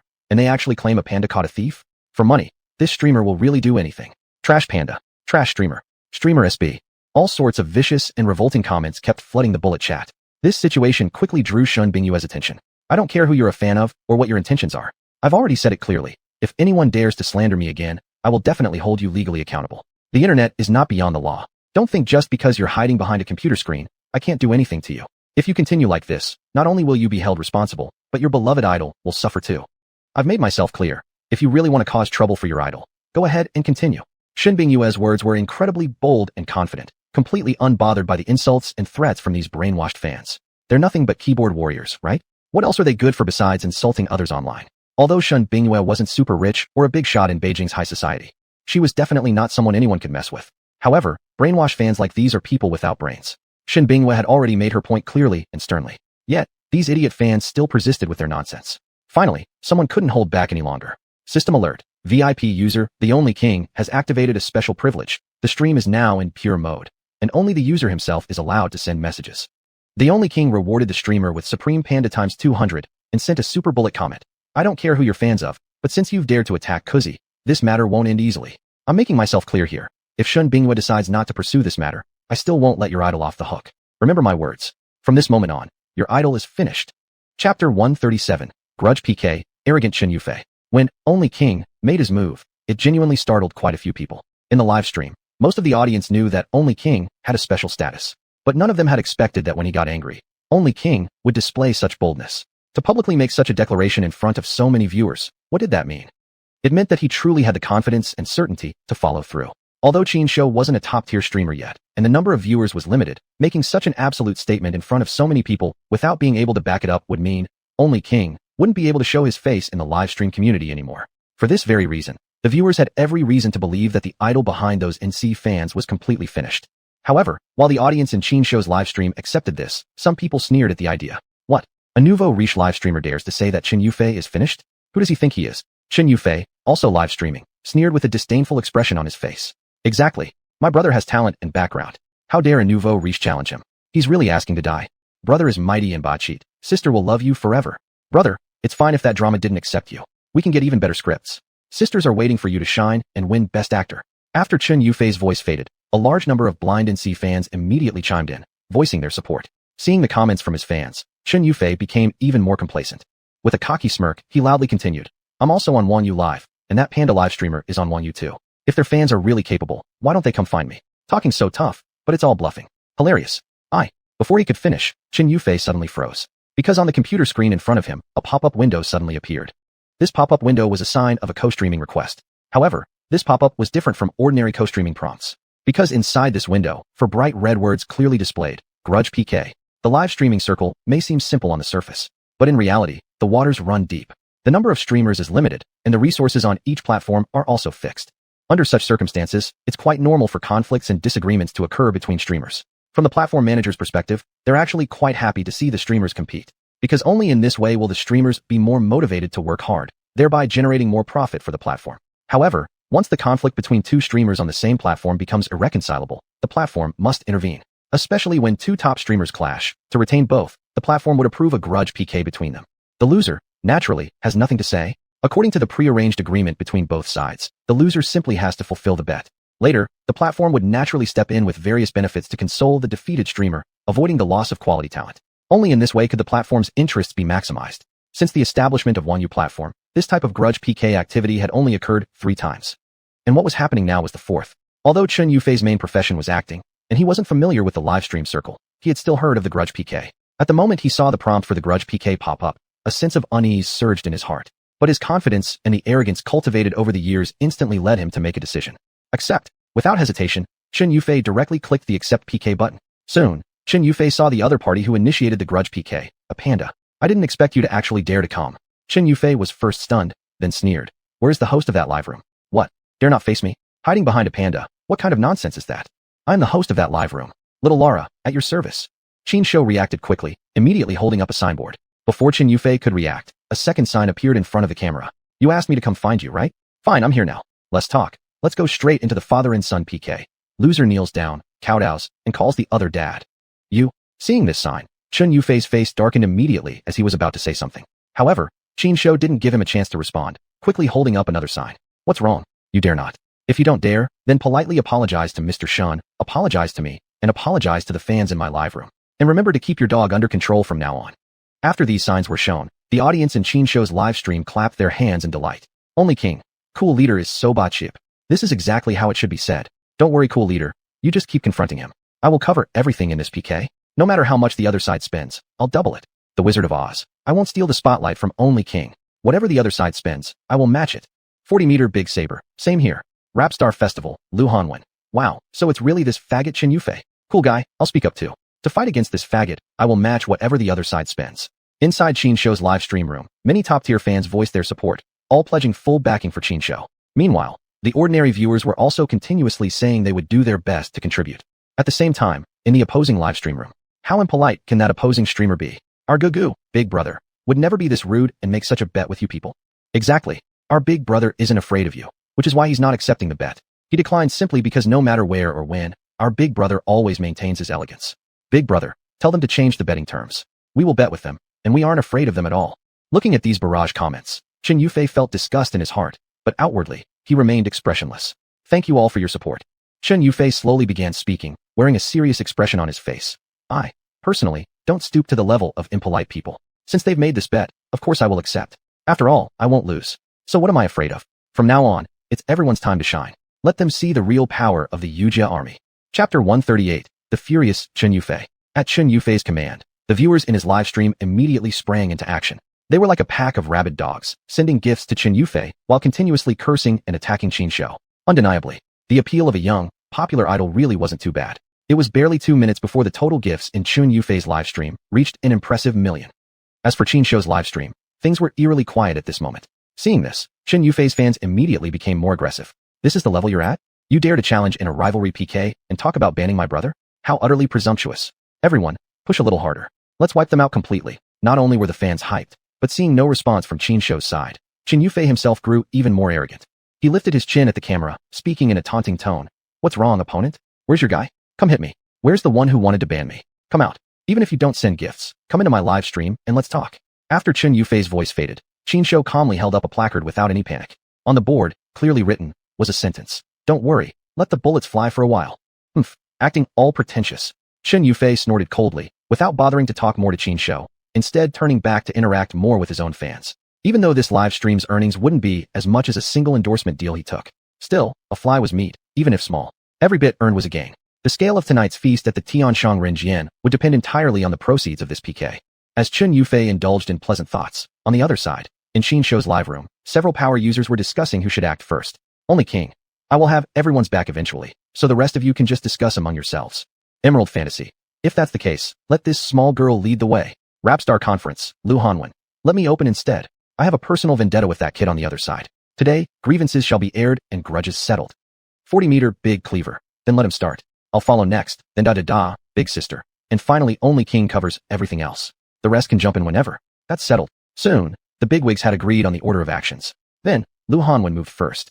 System announcement. VIP user Rapstar Conference xuanhuan has gifted the streamer, Zhao Wakuzat.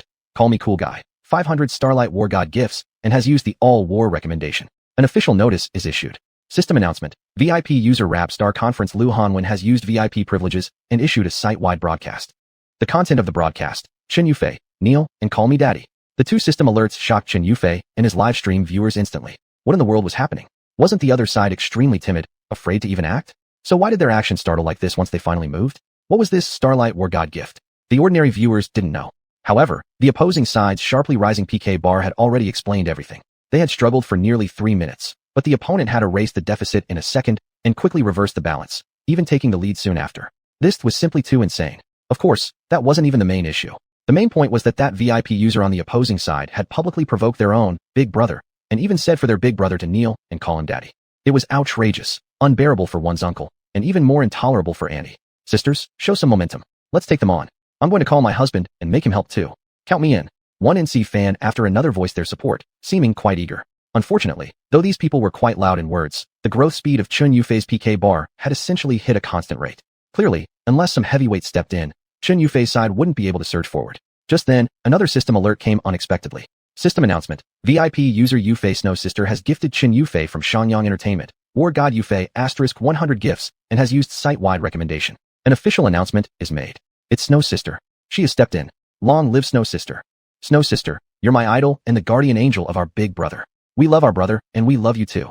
The NC fans spared no effort showering praises on this big spender. Chen Yufei, too, put on a different expression and said many words to express his gratitude toward this influential fan. With this big shot's contribution, Chen Yufei's PK bar rose dramatically once again. Immediately after, several other influential users also stepped in one after another. However, their status was clearly no match for this ID named Yufei Xuejia. Another 3 minutes passed, and Chen Yufei's PK bar once again surged ahead, more than double that of Qin Shou. Seeing this, a pleased smirk curled on Chen Yufei's lips, and he was about to throw out a few taunting words. But just then, 2 more system announcements popped up at the top of the screen. System announcement. VIP user 40-meter Big Cleaver has gifted the streamer, Call Me Cool Guy, 500 Jinwu Panda gifts, and has used the all-war recommendation. An official notice is issued. System announcement. VIP user 40-meter Big Cleaver has used VIP privileges and issued a site-wide broadcast. The content of the broadcast, Chen Yufei, kneel, and call me daddy.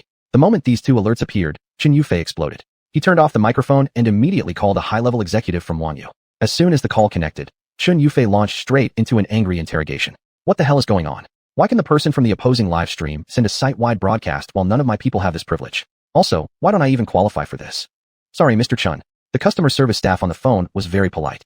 VIP privileges are only granted to users who have spent a certain amount on the site. This applies to both players and streamers alike. You and your fans don't qualify because your total spending hasn't reached the required level. Please keep striving and reach the threshold as soon as possible. I'll be damned. Chen Yufei was so angry his lungs were ready to burst, but there was absolutely nothing he could do. The live streaming circle, although chaotic, followed different rules compared to the entertainment industry. In the entertainment world, if you had a powerful background, you would naturally get access to resources. Especially if you had both talent and background, you would definitely become a top idol. But inside the live streaming world, the rules were completely different. Chapter 139. Everyone cries out to beat him down. If you're just a small streamer, then forget it. Just struggle at the bottom on your own. Unless you're affiliated with a guild, which will give you recommendations and resources. In that case, although you might not necessarily rise up the ranks, you'll definitely earn more than the average white-collar worker. But if you are a top-tier streamer with sufficient talent and appeal, then your options multiply. You can join a big guild, and naturally there will be people to help you manage your channel, enabling steady growth. However, once you reach a certain level, you will be introduced to a new term. That term is reciprocal platform indicators. The meaning is quite simple. Just look at the literal translation. Reciprocal to the platform. It refers, naturally, to the streamer giving back to the platform. But here's the twist. It doesn't mean feedback in the traditional sense. It doesn't mean benefits brought to the platform by the streamer's fans. No, here, it means the streamer giving gifts to other streamers on the same platform. You read that right. That's exactly what reciprocal to the platform means here. Any streamer who has reached a certain status must give out a specific amount of gifts every month in exchange for sufficient platform traffic and resources. People always say that making money as a streamer is easy, especially for big names. In a single PK match, they can earn hundreds of thousands or even millions, appearing dazzling and glamorous. But in reality, many people have no idea how bitter this life actually is behind the scenes. This is especially true for streamers who come from smaller platforms, already had an audience, and have decided to move upward by switching platforms. For them, the first few months after the move are the most difficult, because they've already crossed that line, meaning they must meet the platform's quotas before the platform will offer visibility and resources. The problem is, starting over is always tough. These streamers have just begun again, haven't gathered enough fans yet, but must start spending their own money first. If things go wrong, they might suffer a huge financial loss. This is just how the streaming world operates. In the streaming world, the platform is always the most powerful. Does a streamer think they can flip the script and challenge the power of the platform? Sorry, the platform won't allow that. Those like xuanhuan, relying on being a celebrity and having high traffic, enter the platform only to make money. Humph, the platform absolutely hates this type the most. You want to make money without spending a dime, yet still expect special privileges? Please, dream on. After being brushed off coldly by Netfish's staff, xuanhuan was already in an extremely foul mood. He turned back to check the PK bar again. What the hell? The opponent had overtaken him once more. Even worse, some fans who were screaming enthusiastically just moments ago had now all fallen silent. Even a few young wealthy women who had adored xuanhuan were now keeping quiet, as if nothing had happened. What are you all waiting for? Don't let the opponent look down on us. The PK match is about to end. Come on, give it a final push. With no other choice, xuanhuan could only personally jump in, bluntly urging his audience to send gifts. Honestly, as soon as he asked, he managed to squeeze out another wave of donations. But this small surge had little effect on the overall situation. Seeing this, xuanhuan panicked completely. He immediately took out his phone, sending a message to his assistant, ordering her to buy and send gifts immediately. I can't lose. I absolutely cannot lose. As he thought this, xuanhuan kept urging his assistant nonstop. Soon, the little assistant rushed over and sent a huge wave of virtual gifts on xuanhuan's behalf. Thus, xuanhuan's PK bar once again crushed Qianshou's. But before Chun could even smile, two system announcements flashed up. System notification, VIP user, Levi Xianzong, gifted streamer, call me cool guy, with 500 Jinwu Panda items and used the full station recommendation. Congratulations. System notification, VIP user, Levi Xianzong, used VIP privileges and issued a platform-wide broadcast. Broadcast message. xuanhuan, kneel down and call me daddy. Same format, same pattern, but this time, the impact hit like a bomb. xuanhuan was so furious he nearly flipped the table. He wanted to beg for a few more votes, but time had already run out. Just then, out of nowhere, Qianshou's PK bar doubled suddenly. And, right on cue, the dreaded system announcements arrived again. System notification, VIP user, only king, gifted streamer, call me cool guy, with 1000 Starlight Warriors, items, and used the full station recommendation. Congratulations. System notification, VIP user, only king, used VIP privileges, and issued a platform-wide broadcast. Broadcast message. xuanhuan, kneel down and call me daddy, then wait to be banned. Compared to the previous couple of platform-wide broadcasts, these two had the highest destructive impact of all, especially that phrase, wait to be banned, which made xuanhuan extremely uneasy. He didn't know whether this guy called Only King actually had that power, or if he was just messing with him on purpose. But regardless of the answer to that question, the fact remained. He was about to lose this grudge PK match for sure. What should I do? What the hell should I do? xuanhuan was extremely anxious, yet completely unable to think of a solution. But soon, he made a very bad decision. He would go offline immediately and run away. The PK match hadn't even ended yet when xuanhuan decisively chose to end his live stream. Then, he directly turned off all his social media accounts, even shutting down his phone entirely. But would this actually help? The truth soon proved that all of xuanhuan's actions were completely useless, absolutely meaningless. Go offline. No problem. If you choose to escape, the platform will handle the punishment for you. When it comes to unreliable streamers, the platform only ever has one way of dealing with them, banning their Zhivajan for good. Turn off social media and your phone? Sorry, that's just you lying to yourself. Do you really believe that by turning off your social media and your phone, those unavoidable consequences will simply disappear? Of course not. Within a very short time, Chen Yufei's assistant received call after call. Calls from Chen Yufei's agent, calls from Shangyang Entertainment, calls from big brand endorsers. The message from all these callers was the same. Chen Yufei had now become a blacklisted celebrity, and they decided to unilaterally terminate all cooperation with him. Not only that, some contracts contained insurance clauses. According to these clauses, Chen Yufei was now required to pay a huge compensation fee. Chen Yufei's current situation could truly be described as falling from heaven to hell, now universally condemned, like a rat being chased by the entire street. Just like the saying goes, when the wall falls, everyone pushes. Chen Yufei breaking his bet with Qin Shou, that one incident alone could not completely destroy him. What truly crushed Chen Yufei were the revelations made by some influential figures in the industry. Chapter 140. 2 more pieces of equipment. Among popular celebrities, especially young ones like Chen Yufei, how many are completely without flaws? With this kind of people, you must never reveal any weakness. As soon as you expose even the slightest bit of vulnerability, then sorry, you're going to be in trouble. Actually, it's the same as with the live streaming world.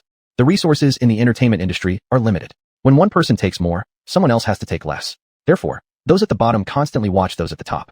At the first glimpse of opportunity, they'll jump out and sink their teeth into their enemies. Chen Yufei had fallen victim to such an attack. But all this had nothing to do with Qin Shou. Right now, Qin Shou was checking his rewards with a big grin on his face. Needless to say, just being associated with a celebrity, even if you're only arguing with their fans, can bring you some traffic. Gung Hukong, Qin Shou didn't just argue with a celebrity's fans, he had personally knocked the celebrity himself down flat. How could such a feat possibly not benefit him? In fact, after defeating Chen Yufei, Qin Shou no longer needed to piggyback on anyone else's popularity. He had become a source of traffic himself. Just like that. Simply winning the feud against Chen Yufei caused his popularity to shoot up by 5 million. And after Chen Yufei completely collapsed, Qin Shou's popularity skyrocketed even further. Now, Qin Shou's data display looked extremely impressive. Host, Qin Shou. Race, Bear Clan. Level, 14. Strength, 410. Agility, 181. Potential, 10. Popularity, 20,017,710/25 million. That's right. Merely from this conflict with Chen Yufei, Qin Shou directly gained 2 levels. Now, a nearly ridiculous thought filled Qin Shou's mind. Provoked several more popular young stars. That way, perhaps he could quickly level up to 20. However, Qin Shou also knew this was completely unrealistic.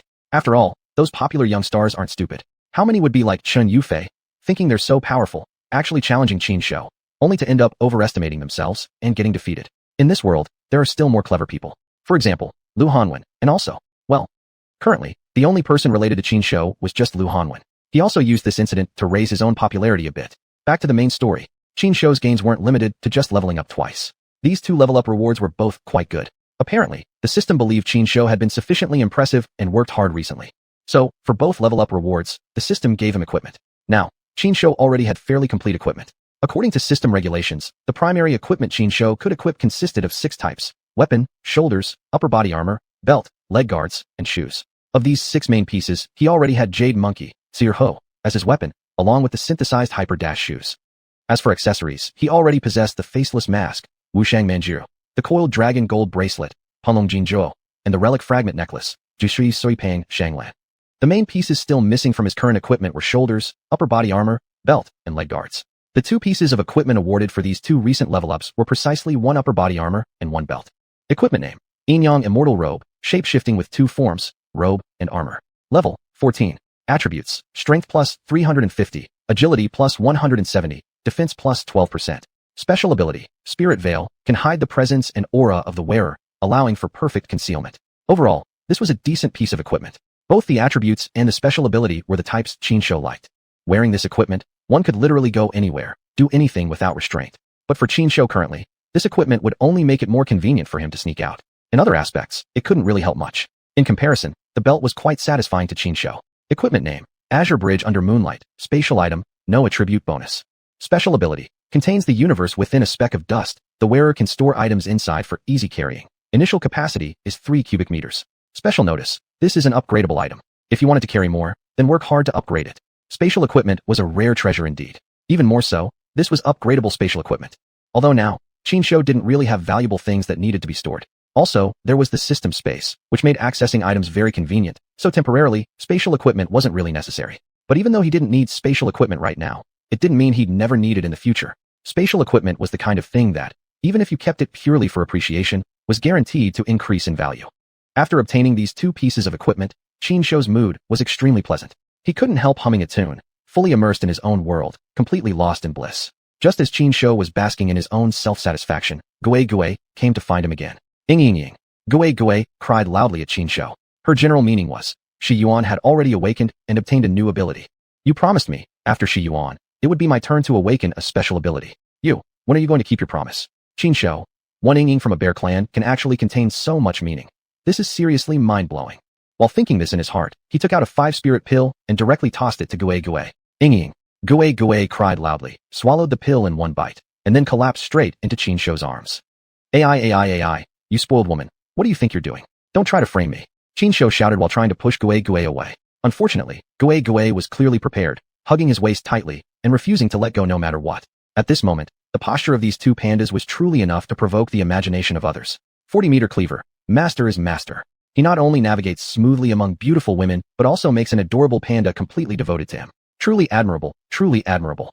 A Jun fell for a Chong. The only king. See that? This is what's called professionalism. Northern Skygate, Emoli Show. How filthy you guys are. Just watching two pandas play around, and you come up with so much nonsense. Respectfully impressed. Emerald Wilderness Wanderer. This must be another alt account of that shit-eating goo. Hurry up and come out to fulfill your promise. Perform a live shit-eating show. System notice. Viewer Northern Skygate Emoli Show has left the live stream. White House VIP 0501. Leaving now? A little too late, don't you think? ID. Northern Skygate Emoli Show. Real name. XXX. Address. Chapter 141. The cool guy, a good citizen. It must be said, some of the friends online really are amazing.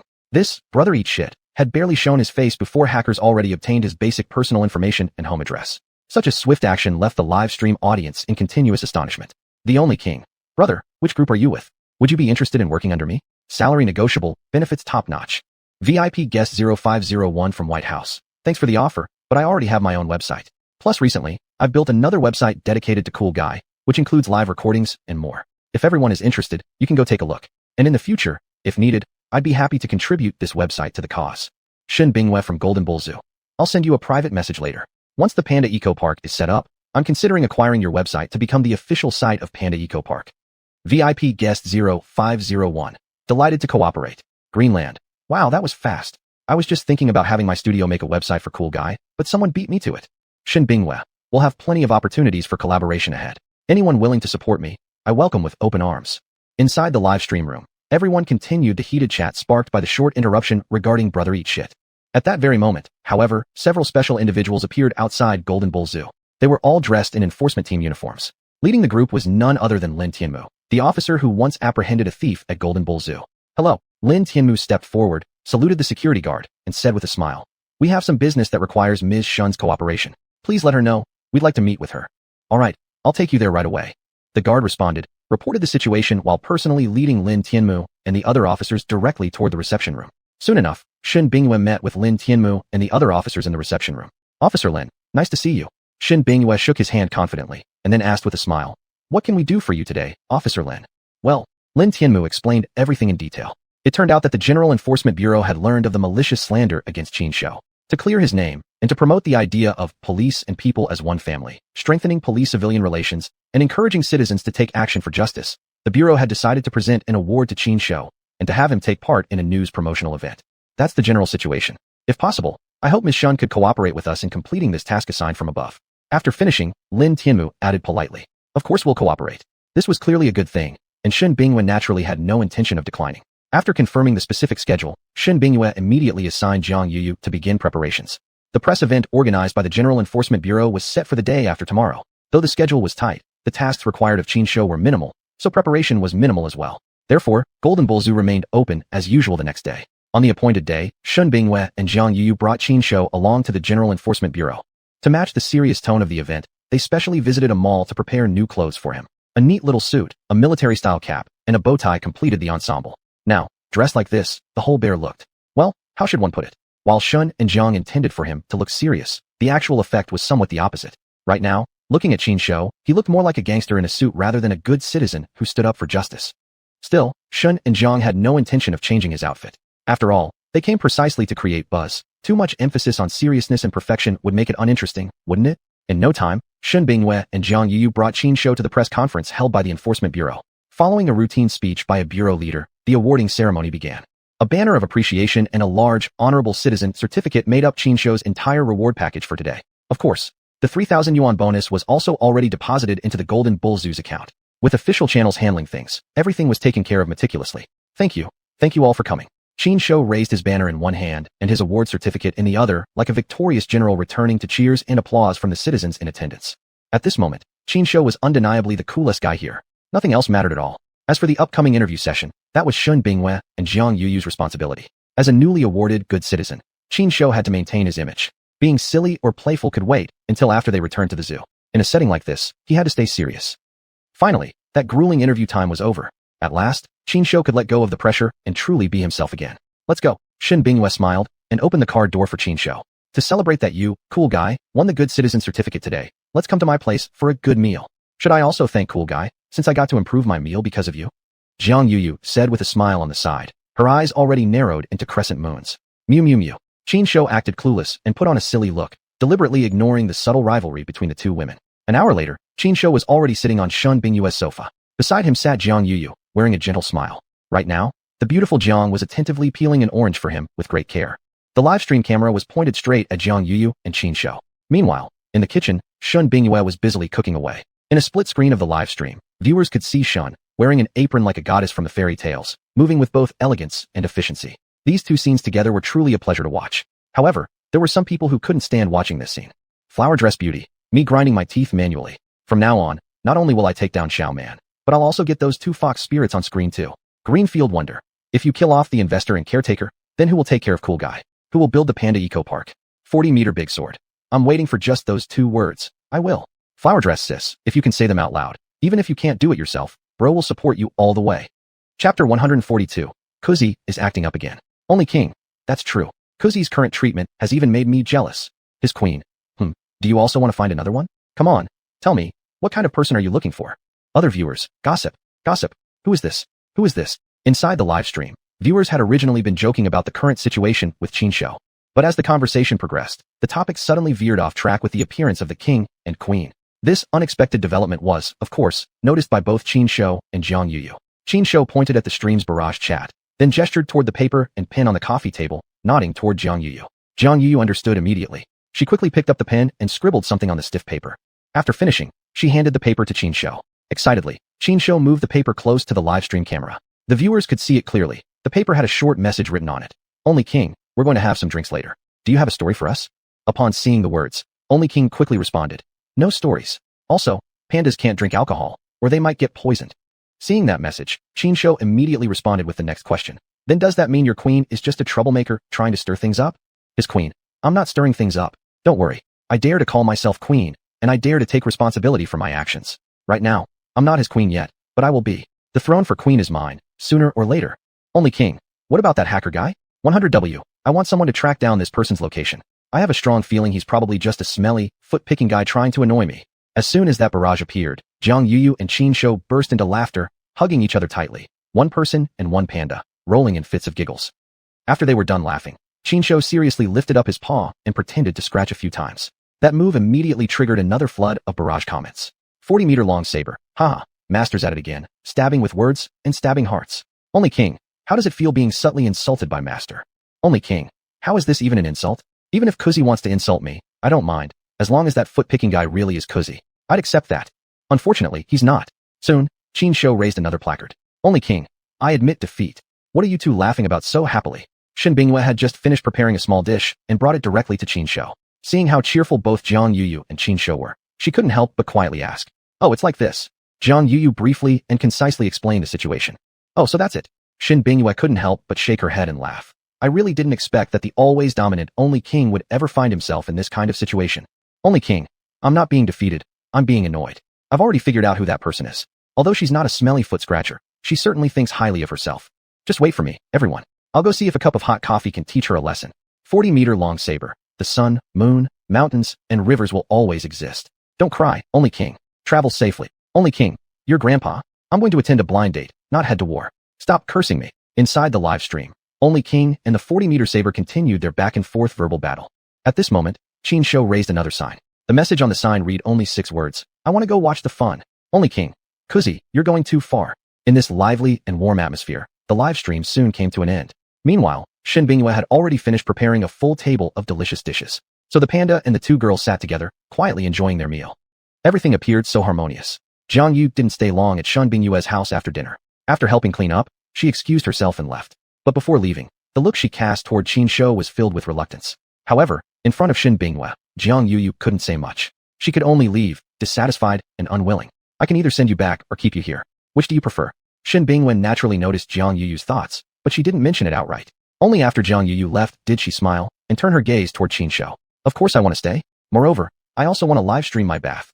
That's what Qin Shou was thinking, but unfortunately, Shen Bingyue couldn't read his mind. Who knows what her reaction might have been if she truly knew his thoughts. Still, in the end, Qin Shou did get his wish. It wasn't because Shen Bingyue particularly spoiled or understood him. It was simply because Qin Shou needed to take a bath every day. This was naturally done for Qin Shou's health. Inside Shen Bingyue's bathroom, Qin Shou had already been turned into a foamy bear by Shen Bingyue, with only his two eyes visible. Shen Bingyue, wearing a bathrobe, stood behind Qin Shou, carefully scrubbing and washing his fur. The gentle and loving expression on her face, along with the smile on her lips, made her look exactly like a virtuous, tender-hearted young bride after her wedding. This scene, captured by the live stream camera, truly made many viewers soar with envy. 40-meter-long saber. Master will always be master. This level is just incredible. Only my master can be treated so tenderly by a beauty like Miss Shun. Northwest Celestial Cloud. Only King, see? This is called professionalism. Only King. Why does everything always have to involve me? When you want to create classic quotes, please come up with your own ideas. Stop stealing my creativity, okay? Emerald Wonderland. Finished handling your domestic affairs? How about that hot coffee? Did you manage to throw it on that woman's face? Only King. Cannot say. Ah, look quickly, Kuzi's getting restless again. Miss Shun is getting wet. La Balacard. Only Big. I think you're hinting at something shady, but I have no proof. Flower dress pretty girl. Vixen. Kill Shen Bingyue, sees Kuzi. Other crazed female viewers. Kill Shen Bingyue, sees Kuzi. Remaining viewers. Women are terrifying. Unapproachable, unlosable. Inside the live stream, viewers were chatting enthusiastically. How could they possibly ignore such a juicy topic? Qin Shou and Shen Bingyue bathing together. Some seasoned viewers immediately launched into wild, teasing and sarcastic remarks. And certain special fans, like this one with the ID flower dress pretty girl, clearly expressed her stance. That's right, she was jealous of Shen Bingyue and couldn't stand seeing Qin Shou with another woman. Chapter 143, The Tempting Little Imp. But even if she felt jealous, what could she do about it? In terms of talent and appearance, she couldn't match Shen Bingyue. When it came to family background, she still fell short. Given that, what right did she even have to feel jealous? Inside a rented room that was somewhat cluttered, Su Chuyun stared blankly at the live stream in front of her, her heart heavy. That's right. She was exactly the kind of person who aggressively typed comments in live streams and fiercely argued online, yet was timid and deferential in real life. Her family situation wasn't good. Her mother had a serious illness, and her father was disabled. The whole family relied solely on her income as a coding worker to survive. What frustrated her even more was that she had a good-for-nothing younger brother. This ungrateful brat would occasionally return home to take advantage of their parents, and of her, his older sister. She was exhausted, truly exhausted, to the point that she didn't even have time to think about dating. Every day, all she could do was watch some live streams to ease her weary mind. She had once thought that one day, when she finally had free time, she'd definitely go visit the Jinyo Zoo in person. Unfortunately, she had never managed to find the opportunity. Even that lucky viewer slot she had won, she had passed it to her useless younger brother, so he could go flirt with girls. Honestly, she was tired and worn out, but still had no choice but to continue moving forward. After sending a few more chat messages, Su Chuyun returned to her desk, switched on the desk lamp, and started working on her unfinished freelance task. What she didn't know was that just as she resumed working, Qin Shou received a new system notification. Ding! The system has detected intense wish power, and hereby issues a special task, the fan's obsession and predicament. One of the host's devoted fans is under tremendous life pressure and is on the verge of collapse. Please assist this fan in escaping their difficulties in a timely manner. Upon successful completion of the mission, the host will receive one random draw opportunity and one advanced lucky mystery box. If the mission fails, the host will lose 2 of their existing system rewards. Time limit, 30 hours. Countdown begins. A special mission? An intense wish power too. System, aren't you supposed to be a live stream system? How are you now involving wish power? Qin Shou was confused and desperately wanted an explanation from the system. Unfortunately, this time, the system had reverted to its old habits. Regarding his questions, the system gave no reaction at all. No choice then. The mission had already been assigned, and the penalty for failure was something Qin Shou absolutely couldn't afford. Randomly losing 2 of his already obtained system rewards. If it was just losing 2 5-spirit pills, that would be fine, but if the system retracted fragments of the boucherie or other equipment, Qin Shou thought that he would surely die of heartache. Therefore, this mission could only succeed. Failure was not an option. But exactly how am I supposed to do this? Qin Shou found himself in a bit of a dilemma for a moment. However, upon seeing a slim and graceful figure approaching from a distance, he immediately got an idea. Ying. Qin Shou activated his signature move, directly starting to act cute and whine at Shen Bingyue. Sure enough, Shen Bingyue had absolutely no resistance against Qin Shou's cutesy whining. Hearing his voice, She hurried over immediately. What's wrong? Are you uncomfortable somewhere? Shen Bingyue stared at Qin Shou fixedly, eyes filled with concern. Ying ying ying. While making soft crying sounds, Qin Shou began gesturing wildly toward Shen Bingyue. You want me to check the private messages? After all, she shared a certain degree of understanding with Qin Shou, and despite how vague his gestures were, Shen Bingyue managed to interpret his meaning. She nodded, then immediately opened her private messages inbox. As she casually scrolled the mouse down a bit, Shen Bingyue's eyes suddenly focused, locking onto one particular message. This private message was sent by a fan whose ID was White House VIP 0501. Its content mainly expressed the sender's interest in cooperating with Shen Bingyue. This person is indeed quite proactive. It looks like I really should have a serious discussion with them. Smiling slightly, Shen Bingyue was about to reply to this fan's private message. Ying ying ying. At this moment, Qin Shou made another sound and pointed his paw toward another message above. Floral skirt pretty girl? This person is practically your #1 diehard fan. Could it be, you want to read what she said? Shen Bingyue was slightly curious, asking tentatively. Yeah. Qin Shou nodded immediately. Right now, he was particularly sensitive to the term diehard fan. The system hadn't provided any details about this fan, so he had to track down all clues himself. Therefore, he needed to investigate every so-called diehard fan. Who knew if the person Shen Bingyue mentioned might be exactly his target? Shen Bingyue didn't know what Qin Shou was thinking, but since it was her break time anyway, she simply decided to spend some quality time with him. Therefore, she didn't hesitate at all in agreeing to Qin Shou's request. Opening floral skirt pretty girl's private message, Qin Shou only needed one glance to figure everything out. He was almost certain that the person he was looking for was most likely this floral skirt pretty girl. As for why he was so sure, of course it was because he had found evidence. Those who were under heavy life pressure and on the verge of breakdown, aside from a few special cases, generally belonged to certain specific occupations. And this fan named Floral Skirt Pretty Girl happened to fall precisely into this category. Her profile indicated that she was a female coder. Besides that, Qin Shou also discovered another clue. This fan was quite talkative. Coder, talkative. These two factors together were more than enough to draw a conclusion. Qin Shou decided to take a chance. Ying ying ying. Qin Shou started gesturing dramatically again, leaving Shen Bingyue completely puzzled. Eventually, however, Shen Bingyue still managed to understand what Qin Shou meant. You want to get to know this person and even meet her in person? Shen Bingyue opened her big almond eyes wide, looking at Qin Shou as if he had gone mad. Qin Shou, are you trying to fly to the heavens? You're not only investigating your own fans' personal details, but you also want to meet them offline? Qin Shou, I swear you must have really turned into a supernatural creature. Even ordinary internet celebrities wouldn't do such things. Ying ying ying. Qin Shou didn't explain. Instead, he grabbed Shen Bingyue's arm and rubbed his big head against her chest, leaving Shen Bingyue helpless and speechless. I'm scared of you, okay? I'll help. Can't you just stop? You're really such a troublesome little demon. Shen Bingyue shook her head, then sat back down in front of the computer to start working on getting the information for Qin Shou. Thanks to Shen Bingyue's relentless efforts, soon all the data Qin Shou wanted was neatly laid out in front of him. Chapter 144 Paying a Visit to a Fan. Don't get the wrong idea. As a law-abiding citizen and legal representative of a large company, Shen Bingyue definitely understood the law. Therefore, all the information Shen Bingyue had obtained was completely through legal means. After all, she had been a boss of a big company for many years and naturally had many friends. She logged into the Human Resources Information Database quite often. Finding information on someone was actually quite easy for her. Soon enough, the secret of the girl in the floral dress being Su Chuyun became common knowledge. It was worth mentioning again that Su Chuyun's name also appeared in the visitor registration records on the Golden Ox Zoo's backend system. Su Chuyun had been one of the lucky fans who had received a set of free tickets. This ticket set allowed up to 2 people to access all attractions in Golden Ox Zoo. However, neither the one who collected nor the one who used the ticket set was actually Su Chuyun. Based on this situation and after reviewing Su Chuyun's file, Qin Shou was nearly certain that Su Chuyun might be his mission target. Then, the familiar sniff happened again. In the past few days, Su Chuyun had taken on quite a few freelance jobs. To save time, she had already begun working remotely. That was actually acceptable with her company as long as she completed her work and ensured no project details were leaked. Besides, Su Chuyun was famously known as a prodigy girl, highly capable and incredibly efficient. Most importantly, she had a solid moral character. The key point was that her personal image was extremely well maintained. She had single-handedly supported her not-so-wealthy family, and there was no way she could afford to pay breach of contract penalties or leak-related compensation. All in all, to her boss, Su Chuyun was the most trustworthy employee. Precisely because of this, Su Chuyun could bring work home and freely accept freelance jobs. To meet her deadlines, she had simply eaten a bit of food before burying herself in work. Beside her computer sat a full large jar of coffee and a few cans of energy drinks. Clearly, she was preparing for a long day of intense work. But just as she focused deeply on her tasks, someone knocked at her door. Who could come to see me? Or perhaps my damn brat of a brother brought people back. That shouldn't be right. Isn't that guy rarely coming back? Su Chuyun felt puzzled but quickly stood up, tidied the desk, and hurried to the door. Who is it? While asking, she looked through the peephole. After confirming that it was her neighbor outside, she opened the door. Sniff. As soon as the door opened, a furry ball rushed in, which genuinely startled Su Chuyun. But very soon, she regained her senses. However, as she became aware of things, she grew even more nervous. Because to her shock, A camera was filming her.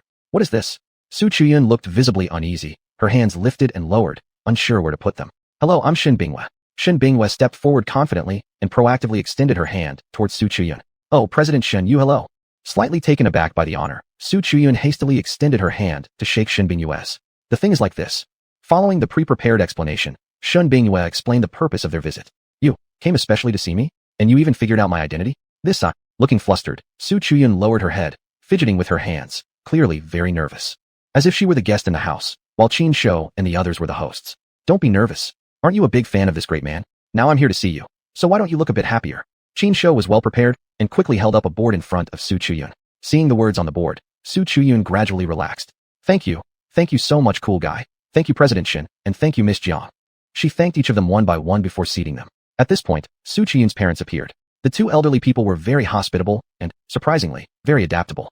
Upon seeing Qin Shou, the couple became so delighted that they seemed even more like his fans than Su Chuyun. It wouldn't be an exaggeration to say they acted like a pair of excited kids. Oh my, look at this little fluffball's shiny fur. You've really taken good care of our national treasure. Yeah, I've seen the news before. In xuanhuan province they have pandas too, but they don't take proper care of them. That panda was practically dying from illness. It'd be better to bring it back sooner rather than later. The two elderly people took turns speaking, one after another, making the conversation incredibly lively. It wasn't just the elderly couple. Many other people were also visibly excited. King_Wang gifted the streamer True Martial Panda X10 and sent a super bullet comment. What a great perk.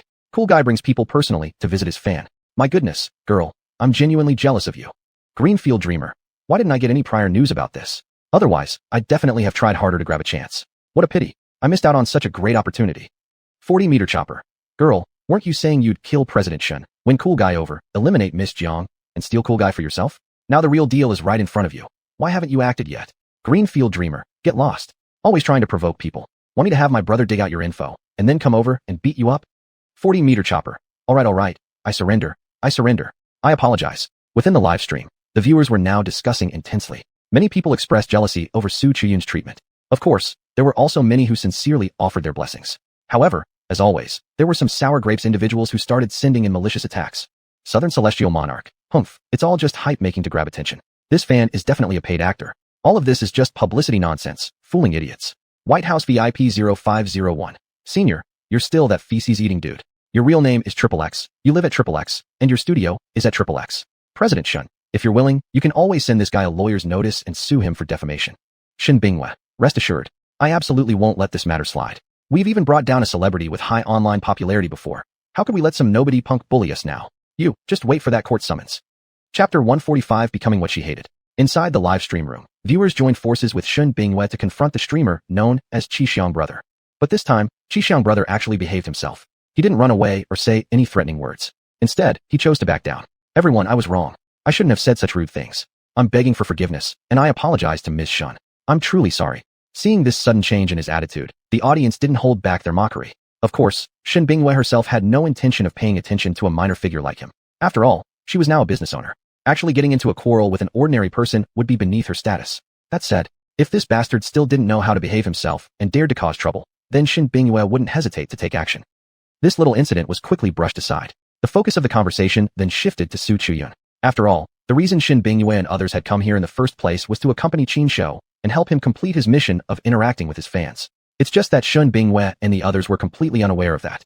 After learning more about Su Chuyun, Shin Binghua decisively extended an invitation to her. In not too long, my Panda Eco Park will be completed. At that time, I'll be hiring a large number of employees. If you're willing, you can contact your current company and resign right away. Then, you can come to work for me. Shin Binghua was never one to hesitate or drag her feet. Moreover, after having learned more about Su Chuyun, she had formed a very positive impression of her as a promising talent. To be able to bring someone like this onto her team would definitely be a worthwhile investment. That was why Shin Binghua had been so confident and straightforward in her offer. But for Su Chuyun, things weren't quite that simple. My current boss has been really good to me. Su Chuyun hesitated, clearly reluctant to leave her current job. Just then, Qin Shou passed over a signboard. Written in red was the message. No matter how good your boss is to you, can it ever compare to the prospects of working with me? This. Su Chuyun looked back and forth between Qin Shou and Shin Binghua, seeming hesitant to speak. With how exhausted you are every day, not even having time to rest or enjoy yourself, do you really want to keep living like this? Shin Binghua, truly honoring Qin Shou's favor, found multiple reasons to persuade Su Chuyun and even promised to help treat her parents' illnesses. As she kept convincing her, even Shin Binghua herself started to feel confused. Why exactly am I doing this? This girl is great, but she's not that exceptional for me to go to such lengths to recruit her. Am I under some kind of spell? Inside her head, Shin Bingyue was making internal complaints, but her attitude remained firm. Eventually, Su Chuyan couldn't resist Shin Bingyue's persuasion and accepted the offer. That's the spirit. Qin Shou nodded approvingly at Su Chuyan before handing another signboard to Shin Bingyue. On the board were only 2 simple characters. Thank you. You're welcome. Shin Bingyue gave a slight smile, naturally ruffling Qin Shou's head as well. At this point, she had more or less figured everything out. She hadn't been under a spell, she'd been bewitched by Qin Shou all along. Originally, she had only been curious and wanted to see what exactly Qin Shou was up to. But somehow, things had ended up like this. Yet, in the end, the outcome wasn't bad at all. Now that I think about it, Cool Guy's real intention must have been to have me help this girl. But how did Cool Guy know about her circumstances beforehand? Shin Bingyue was confused, but she had no intention of pushing the question further. As long as everything was heading in a positive direction, there wasn't a problem. Having reached an agreement with Su Chuyan, the next matter to address was her employer. However, Shin Bingyue didn't need to worry about that herself. In the live stream chatroom, someone had already stepped forward offering help. White House VIP 0501. Little sis, leave the stuff you haven't finished to me, brother. I'll finish it for you in minutes. Give me the information about your company and your clients, and I'll handle the negotiations. The only king. Let him have that one. 40M Greatsword. Look, my master is holding up another sign again. This time it's even an emoji. Greenland. Haha, White House, you lucky guy. Previously, Cool Guy never sent a kiss emoji to anyone. You're the first ever. Congratulations, White House VIP 0501. Northwest Sky Cloud. The girl in the flowy dress has received Cool Guy's comfort and won't be so temperamental anymore. Otherwise, White House, you might have ended up in her slogan. Green scene. Take down White House, snatch Cool Guy. It's a weird slogan indeed. Inside the live stream room, everyone was enthusiastically discussing the incident. Although many viewers spoke in a teasing tone, everyone clearly understood that the teasing was filled with pure kindness. Witnessing everything, Su Chuyan felt so moved, she nearly burst into tears. She opened her mouth, wanting to say something. But at that moment, Qin Shou had already dropped the signboard in his hand and rushed straight into her arms. This sudden, unexpected action startled Su Chuyan. But very soon, she regained her composure and quickly adapted to Qin Shou's affectionate gestures. Cool guy, stop it. It tickles, it's too tickly. While verbally resisting, Su Chuyan honestly responded to Qin Shou's affection and began warmly interacting with him. Seeing this scene, Shin Bingyue and Zhang Yuyu felt a hint of bitterness inside, yet still maintained smiles on their faces. However, within the livestream chatroom, the comments were overwhelmingly teasing Su Chuyan. The only king, indeed. Women are all the same. They say no, but their bodies tell a different story. 40M Greatsword. Only king. I think you're driving here, and I have evidence. Greenland, you two behave yourselves. And don't derail the topic. Tell me, do you think we'll ever see that dominant, fiercely protective girl in the flower dress, refusing to let any other woman near Cool Guy, ever again? La Braca. Not a chance. Once a woman joins a certain side, there's absolutely no turning back. The girl in the flower dress has completely fallen. Mikuya. That girl in the flower dress ultimately became exactly the kind of woman she despised. The comments kept rolling, but one particular message stood out prominently among them. That very comment, paired with an image of Su Chuyan and Qin Shou being affectionate, had already been turned into a brand new meme. Chapter 146. Teaching a lesson to the good-for-nothing younger brother. The popularity of emoji-like images was just too fast. Meanwhile, Su Chuyan's life had finally undergone a complete change. She had been freed from her heavy workload and moved to a new work environment. It was as if she had become a completely different person. Her face was always filled with a happy and relaxed smile these days. However, Su Chuyan still didn't have a fixed position yet. There was no way around it. Shin Bingyue had hired her specifically because she wanted her to become one of the first key members once the Panda Eco Park was built. But for now, the Panda Eco Park had only a foundation and hadn't even taken on its final shape. Therefore, Su Chuyan, one of the backbone staff, naturally had nothing much to do. To avoid being paid for doing nothing, she volunteered to take charge of managing the live stream. This way, Liang Hui could focus on assisting Shin Bingyue and help share the pressure. And with Su Chuyan in charge of the live stream, things became even more entertaining. Because now, there was another person to tease and joke around with. After all, it was quite boring to make fun of Qin Shou alone. If Qin Shou had no new tricks and just repeated his old routines, it would get too monotonous for the audience. This day, Su Chuyan came to the zoo for work, just like always. Now, she had completely fallen in love with this job. More importantly, with the help of Shin Bingyue and others, her parents had also been properly settled, no longer something she had to worry about. If there was still anything troubling her now, it could only be her useless younger brother. Speak of the devil appears. As soon as Su Chuyan arrived at the entrance of the Jinyo Zoo, she was stopped. And the person stopping her was none other than her own younger brother, Su Chuyan. What do you want? Su Chuyan truly didn't want to see her younger brother. So right from the start, she didn't give him a nice face. But her younger brother was completely unbothered by her attitude. Cheerfully, he said, "Sis, what else would I come for? My new girlfriend wants to take a special private photo with Kuzai. Since you've started working at Jinyo Zoo, helping with a small request like this should be no problem, right? Take a photo with Kuzai? And even a private session?" Su Chuyan was immediately amused, in an irritated way. "Do you actually think I'm someone important? I'm merely an employee under Madame Shan. Do you really think someone of my status could convince Madame Shun to accept such an unreasonable request? But you and Madame Shun are so close. Su Chuiwei insisted stubbornly, clearly impatient. She even lent you a large sum of money to treat our parents. If you two have such a large financial connection, wouldn't asking her to let my girlfriend do a photo session with Kuzai be simple enough? Impossible. Just no. Su Chiyun's face turned cold in an instant, and she pointed her finger toward the opposite side of the street. Go back where you came from. And also, find a proper job to stabilize your life. Plus, if you're not ready for marriage, then don't even mention having a girlfriend anymore. Don't make mom and dad worry, okay? Who asked you to lecture me? Su Chuiwei immediately got furious. He gave her a glare, raised his hand, and shoved his finger directly to Su Chiyun's nose tip. I'm the head of the family. I'm the one you should listen to. Arrange it for me, do you understand? Humph, don't think just because you're my sister, Before Su Chuiwei could finish his sentence, a bamboo stick suddenly lashed hard onto his arm, making him scream in agony like a butchered pig. Holding his arm, while sucking in cold air in pain, he turned his gaze toward the one who had hit him with the bamboo. At the same time, Su Chiyun also looked over in surprise toward the person who had struck. The moment she saw who it was, she immediately shouted, Kuzai, how, when did you get out? A panda? When Su Chuiwei saw Qin Shou, his eyes lit up instantly. I was looking for you. I asked her to arrange this, but she refused completely. Now that you're here, why don't you just come with me and pose for the photo session with my girlfriend? While speaking, Su Chuiwei stretched out his hand directly toward Qin Shou. Who gave you the guts to dare lay a hand on this master? Qin Shou glared, and the bamboo stick in his hand whipped towards Su Chuiwei again. Kuzai, don't be too harsh. Zhang Yuyu's voice suddenly called out from the side.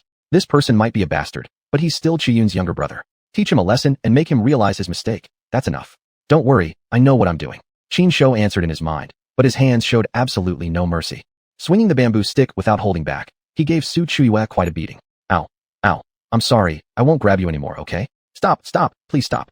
Yami Kudasai. Su Chuiwei could no longer endure it, and quickly dodged, while begging Qin Shou for mercy. Oof, you're insincere. If someone like you truly realized your mistake, that would be surprising. Qin Shou sneered inwardly, but he stopped hitting him. He swung the bamboo pole onto his shoulder, spat towards Su Chuiwei, and turned to leave. Brute. Bitch. Su Chuiwei, who had just been begging for mercy, immediately turned red-eyed and started cursing furiously as he saw Qin Shou walking away. Then, he charged straight towards Su Chiyun. Hey, what do you think you're doing? Zhang Yuyu stepped forward first, blocking Su Chiyue's path and pointing the livestream camera toward him. Be careful, I'm still live streaming. If you want to be famous, go ahead. Look into the camera and introduce yourself. Let everyone know who you are. You? Su Chuiwei gritted his teeth, attempting several times to act threateningly, but finally dared not make another move. This matter won't be the end. You just wait, sooner or later, I will get my revenge. After throwing that harsh warning, Su Chuiwei turned to leave. But just as he turned around, he found Qin Shou smiling brightly at him. You, what do you want to do? Su Chuiwei's face turned tense, instinctively taking a step back.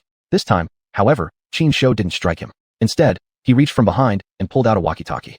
That's right, a walkie-talkie. Under Su Chiyue's astonished gaze, Qin Shou pressed a button on the device with great familiarity. Seeing this, Zhang Yuyu curled her lips slightly, giving Su Chuiwei a look full of pity. Kid, you're in big trouble now. What do you mean? Su Chuiwei couldn't help but ask instinctively. You'll know soon enough. Zhang Yuyu offered no explanation, only casting Su Chuiwei a glance that clearly said, hope for the best.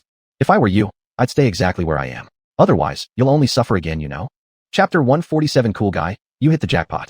In the end, Su Chuiwei was taken away by Lin Tianmu.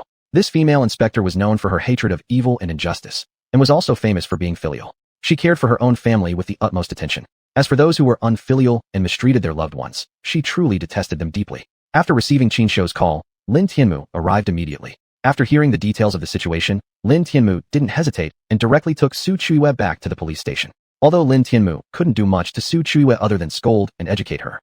Still, she insisted on taking Su Chuiwei away. As to exactly how much criticism Su Chuiwei would receive, hardly anyone cared. What everyone truly cared about was Qin Shou's performance.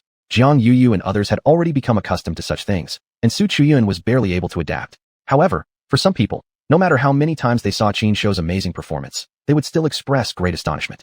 40-meter-long saber. Whoa, cool guy truly is awesome. He can summon an inspector anytime and anywhere. Even I can't do that. The Wizard of Oz. All of this only proves one thing. Don't mess with cool guy, or you will definitely have bad luck. Several big names on the live chat channel expressed their opinions. At this moment, Qin Shou also very appropriately held up a sign. On the sign was written a short message. That's right. Don't mess with cool guy. This bear has connections. When viewers saw what was written on this sign, the live chat room exploded in laughter. King of Emperors sent 10 real Marshall Panda gifts to the streamer with a super message. Ha! Indeed, cool guy doesn't need to try to act cool. I'm impressed. Truly impressive. Northern Sky Cloud. That's absolutely true. At cool guy's current level, his ability to look cool effortlessly surpasses 99.9% of people. Perfect 10. I actually feel a little sorry for Miss Su. Just when life started to improve for her, her unlucky younger brother came over and created trouble. Without Cool Guy and Miss Jiang, she might have been bullied mercilessly. I am the best. Cool Guy truly deserves to be recognized as a panda representing the citizen spirit of Bo City. Even we normal people probably can't match his sense of justice. The viewers kept commenting one after another, with most of them praising Qin Shou. But it didn't stop there. Some netizens with boldness and strong technical skills even created videos and sent them directly to the #1 office of Binjiang City. To be fair, although the public security in Binjiang City was indeed good, the city lagged a bit behind in other areas of publicity. But this was understandable. Although Binjiang was also a city-level administrative unit, it had been formed by merging several towns. In recent years, thanks to foreign investment and Jiaosang Yinji, Binjiang City's economy really had developed quite well. However, in terms of culture and other areas, Binjiang City was significantly behind. Indeed, recently, the top leader of Binjiang City had been struggling with cultural promotion work. Cultural promotion work was indeed quite challenging. As a leader, he needed to take into consideration all aspects. How to conduct cultural promotion, where to start, whether to choose a celebrity as an ambassador for promotion. All of these issues required the top leader's thorough consideration. For all the other matters, the top leader had already made nearly complete arrangements. Only regarding the issue of the ambassador, the top leader had not yet found a suitable candidate. Actually, by now, several celebrities teams had approached him, hoping to obtain the position of cultural ambassador for Binjiang City. But the top leader had been unable to settle on a candidate despite much deliberation. There was no way around it. Sitting in this position, he had to consider more factors. Superficially, these celebrities had no apparent issues, and their images seemed quite decent. Choosing any of them as the city's image ambassador appeared unproblematic. But the problem was that celebrity scandals happened all too frequently these days. Which of these scandalized celebrities seemed problematic on the surface at first? Yet ultimately, weren't all their misdeeds solidly proven? So, when making decisions, one absolutely could not judge by appearances. Sigh, what should I do exactly? The top leader frowned, filled with worries and sighing. Leader, have you perhaps forgotten something? A whisper came from the secretary beside him with a slight smile. The other day, we awarded the Outstanding Citizen Award, right? I think the award winner would be very suitable as this city's image ambassador. Moreover, please take a look at this. After watching it, your problem might be resolved smoothly. While speaking, the secretary already placed a laptop on the desk. Looking down, the #1 leader saw on the tablet screen that a video was playing. In the video, a panda was giving someone a scolding. The words spoken by that person, along with subtitles displayed below the video, clearly and concisely explained the general situation. After watching this video, the #1 leader's eyes immediately lit up. That's right. How could I forget about Cool Guy? The #1 leader clapped his hands and decisively said, "You go contact the management of Jinyo Zoo right away to discuss this matter. I want to finalize this as soon as possible." Got it. I'll get on it right away. The secretary replied affirmatively and immediately left to handle the task. Inside the temporary office at the Panda Eco Park construction site, Shen Bingyue placed her phone down, her face showing astonishment. She never expected that the secretary of the #1 leader of Binjiang City would actually call her personally. Moreover, the topic the caller wanted to discuss with her was actually about having Qin Shou become Binjiang City's cultural promotion ambassador. This kind of situation was simply too surreal, making Shen Bingyue feel quite disbelieving. However, the phone number displayed on her phone was proof that this wasn't her imagination. Things really were like this. Shen Bingyue was not a woman with weak adaptability. After briefly feeling shocked, she quickly composed herself and hurried back to the Panda Park. "Congratulations, Cool Guy. You hit the jackpot," Shen Bingyue excitedly said as soon as she walked in. "Jackpot? 5 million or 100 million? Qin Shou thought inwardly, while moving closer to Shen Bingyue, curious about what exactly she was up to. However, after Shen Bingyue explained everything, Qin Shou instantly looked unhappy. Little Master absolutely refuses to become some cultural promotion image ambassador. Accepting this job will definitely involve filming promotional videos and cooperating with all kinds of tasks. It will definitely be hard work with no benefits involved. I'm not doing it." Chapter 148, Entering the Mountains for Filming and Facing an Accident. Qin Shou instinctively wanted to shake his head and reject the position of cultural ambassador. But then he quickly changed his mind after thinking further. What did Qin Shou desire the most? Popularity. So what was the best way to boost his popularity? Naturally, it was to increase his exposure and let more people get to know him. This role as the cultural ambassador of Binjiang City could exactly fulfill that need. Accepting this job meant Qin Shou could become well known across Binjiang. Even better, he could go one step further and make himself recognized throughout the entire northern Jiangsu province. Then, he could gradually plan to expand nationwide, and eventually even reach the international stage. Granted, doing live streams was also a way to increase exposure. But although Xuanhuan platform was a large one, it still had its limitations. Only by combining online platforms with mainstream media could he achieve true stardom. After thinking this through, Qin Shou immediately nodded without hesitation, indicating his willingness to take on the role. Upon receiving Qin Shou's confirmation, Shen Bingyue wasted no time calling back the secretary of the top leader. Soon, both sides finalized all the details. The next day, a schedule was sent to Shen Bingyue. As the cultural ambassador of Binjiang, the work Qin Shou needed to do wasn't necessarily heavy, but it was definitely no small amount. At the very least, they had to film promotional videos and take many photographs. Though there was much work involved, Qin Shou was clearly thrilled. Before, when he snuck out of the zoo, he had limited places to go, always hiding his tracks and moving around secretly. Now, having officially become Binjiang's cultural ambassador, he could openly travel around and visit various scenic spots without hiding. For once, he could enjoy a brief period of freedom, feeling just like a normal human being, breathing in the fresh air of freedom. Thanks to the pressure from the higher-ups, related preparations unfolded swiftly. First to kick things off was the filming of the promotional video. The first filming location was Baofashan Mountain on the outskirts of Binjiang. This filming session involved more than just Qin Shou from the Jinyo Zoo. For the purpose of filming, Xuanhuan also got the rare privilege of being brought into the mountains. That day was bright and clear, with a gentle breeze blowing. The two pandas hadn't been back to the wild for a long time, and the moment they entered the mountain, they excitedly began running around joyfully. Even Qin Shou couldn't help but sprint freely across the terrain. Azlo. Xuanhuan was even more ecstatic, howling toward the distant forests. Kuzai Xuanhuan. Don't run too far away. The environment here has been well preserved. There are still large wild animals in these woods. Weiqi shouted while running after them, panting like a dog. We know. Look at how out of shape you are. Remind yourself to work out more in the future. Qin Shou also didn't want to trouble Shen Bingyue and the others, so he quickly stopped Xuanhuan and led him back to Weiqi.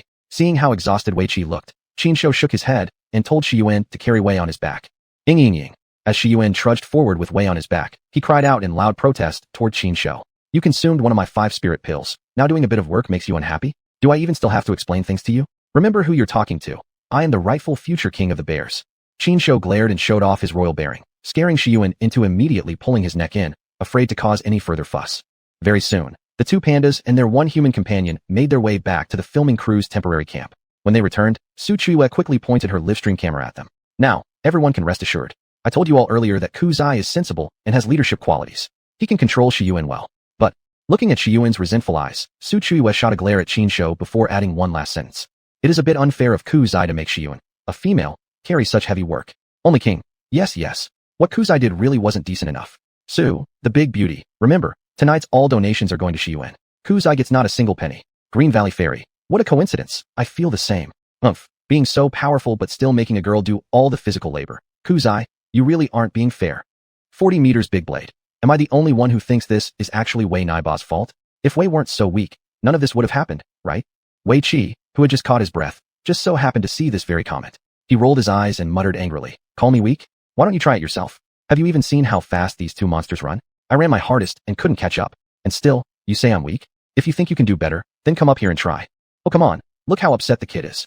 Qin Shou shook his head, stepped closer, and handed a branch to Wei Qi. What for? Wei Qi, momentarily confused, instinctively asked. However, the audience in the live stream burst into laughter. 40 meters big blade. Haha, the master is at it again, slicing hearts and minds. We said Wei Naiba was weak, and my master immediately gave him a branch of goji berries. No way, I can't stop laughing.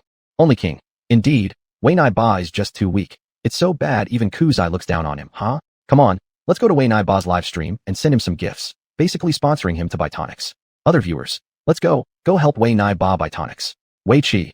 I have a ing sentence I want to say, but I wonder if I should. After a while of laughter and joking around, the crew leader finally came over and reminded Qin Shou that it was time to get back to work.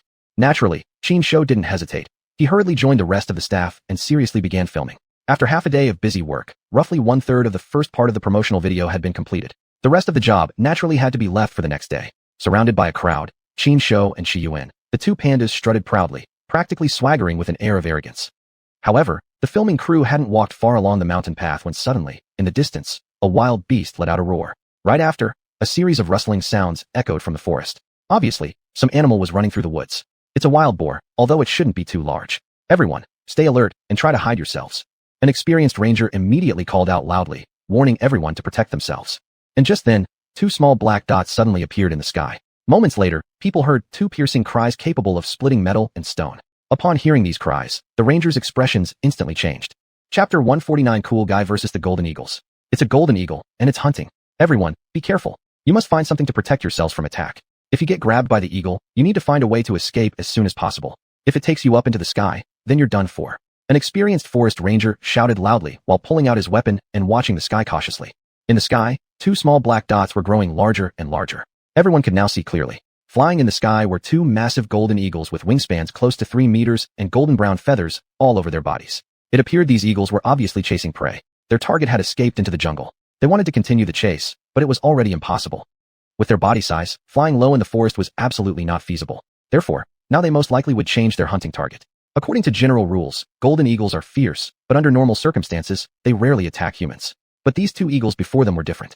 After confirming their previous prey had escaped, the two eagles immediately changed their target and charged straight toward Qinshu. This sudden development left the people in the film crew in a panic. Even the experienced rangers appeared extremely nervous. Only Qinshu and xuanhuan remained calm. Moreover, they realized that those two eagles were not coming after the group of people. Their true targets were Qinshu and xuanhuan. You stay and protect them. I will deal with these two feathered beasts. Qinshu twisted his neck, tightly gripped the emerald monkey in his hand, raised his head, and roared toward the two eagles in the sky. Screech. The two golden eagles responded aggressively with a high-pitched cry. From the sound of their cries, Qinshu detected a special meaning. These two feathered beasts think Mai and xuanhuan are the tastiest food, and by eating us, they can evolve. It seems I have to blame this on the five-spirit pill again. Qinshu thought to himself, but his actions were not slow at all. Looking around quickly, he clenched the emerald monkey between his teeth and, with all four limbs, dashed directly toward a nearby open space. After a brief hesitation, the two golden eagles actually followed and chased after Qinshu together. It was very clear now. Though the intelligence of these eagles was not high, they both understood that Qinshu was their greatest threat. For them, prioritizing the elimination of Qinshu was their best decision. Cool God, Shun Bingyue gritted her teeth, her face full of concern, and she desperately wanted to rush over. But as soon as she remembered that she couldn't offer any help, she finally restrained herself. But although she wouldn't go over herself, it didn't mean she wouldn't do anything at all. Chuyun.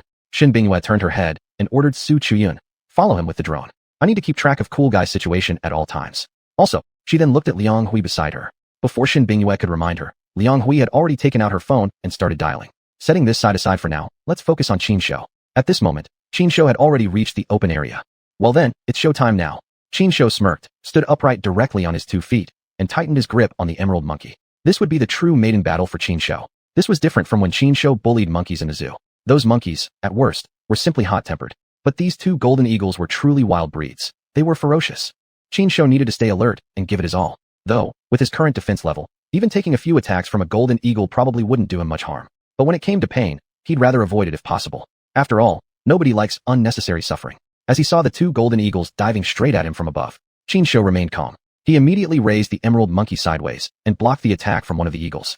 Immediately afterward, he pushed forward powerfully, shoving the first eagle away while dodging the attack from the second eagle. Before the second eagle had a chance to react, Qinshu suddenly leapt high into the air, throwing his whole body directly at the second eagle. If that strike connected, even if the eagle didn't die, it certainly wouldn't be able to move easily again. However, Qinshu had no intention of killing these two golden eagles. After all, no matter what, these two feathered creatures were classified as Grade 1 protected animals. Though they weren't of his own kind, they were fellow protected species. Why be so ruthless to each other? Therefore, from beginning to end, Qinshu's only goal was to subdue the two golden eagles.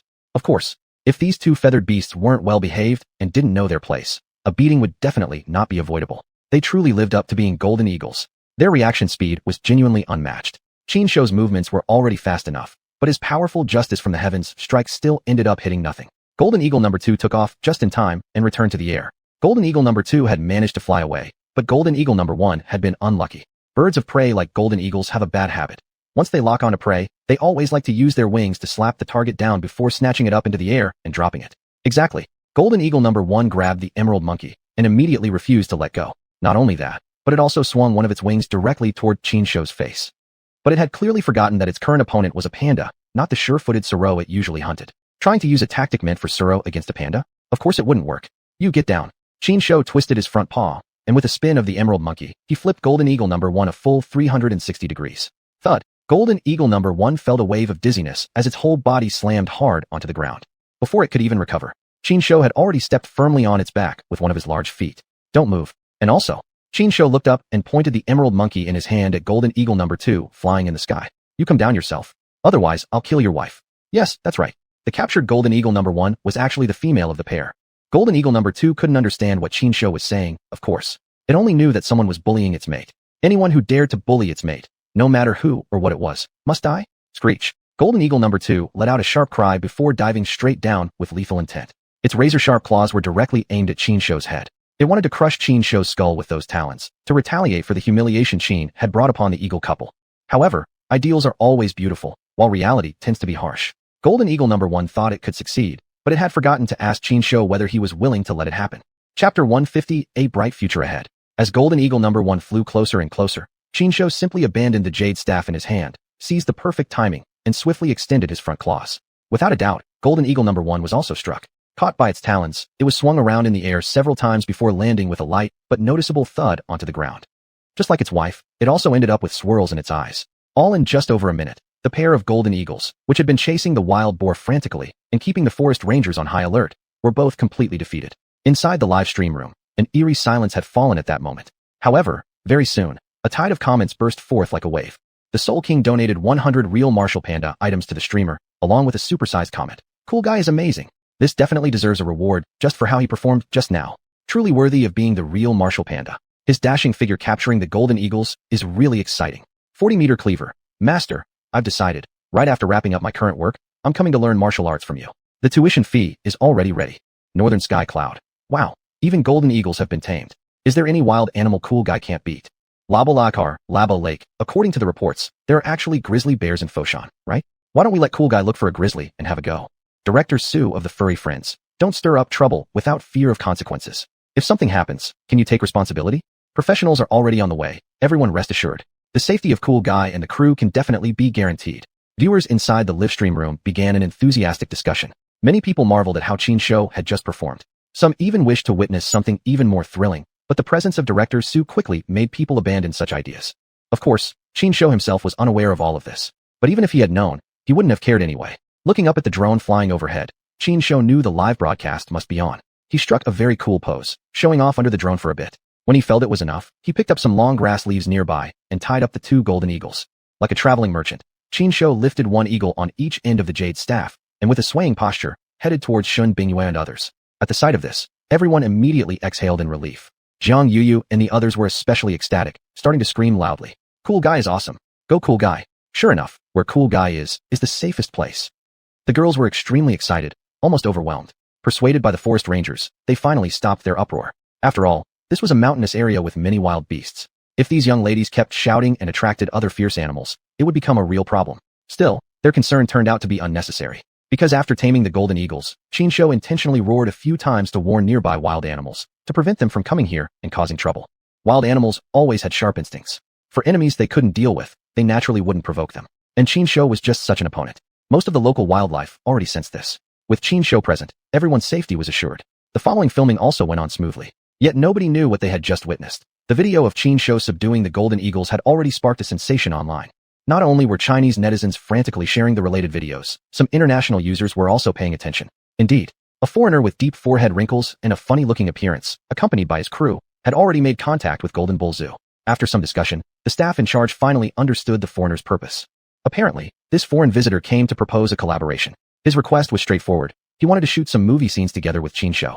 These scenes were originally planned to be created with visual effects. But after watching the video of Cool Guy capturing the golden eagle, I believe that with Cool Guy's intelligence and abilities, he could certainly act in these scenes excellently. The foreigner was quite excited, actually switching to Mandarin in his enthusiasm.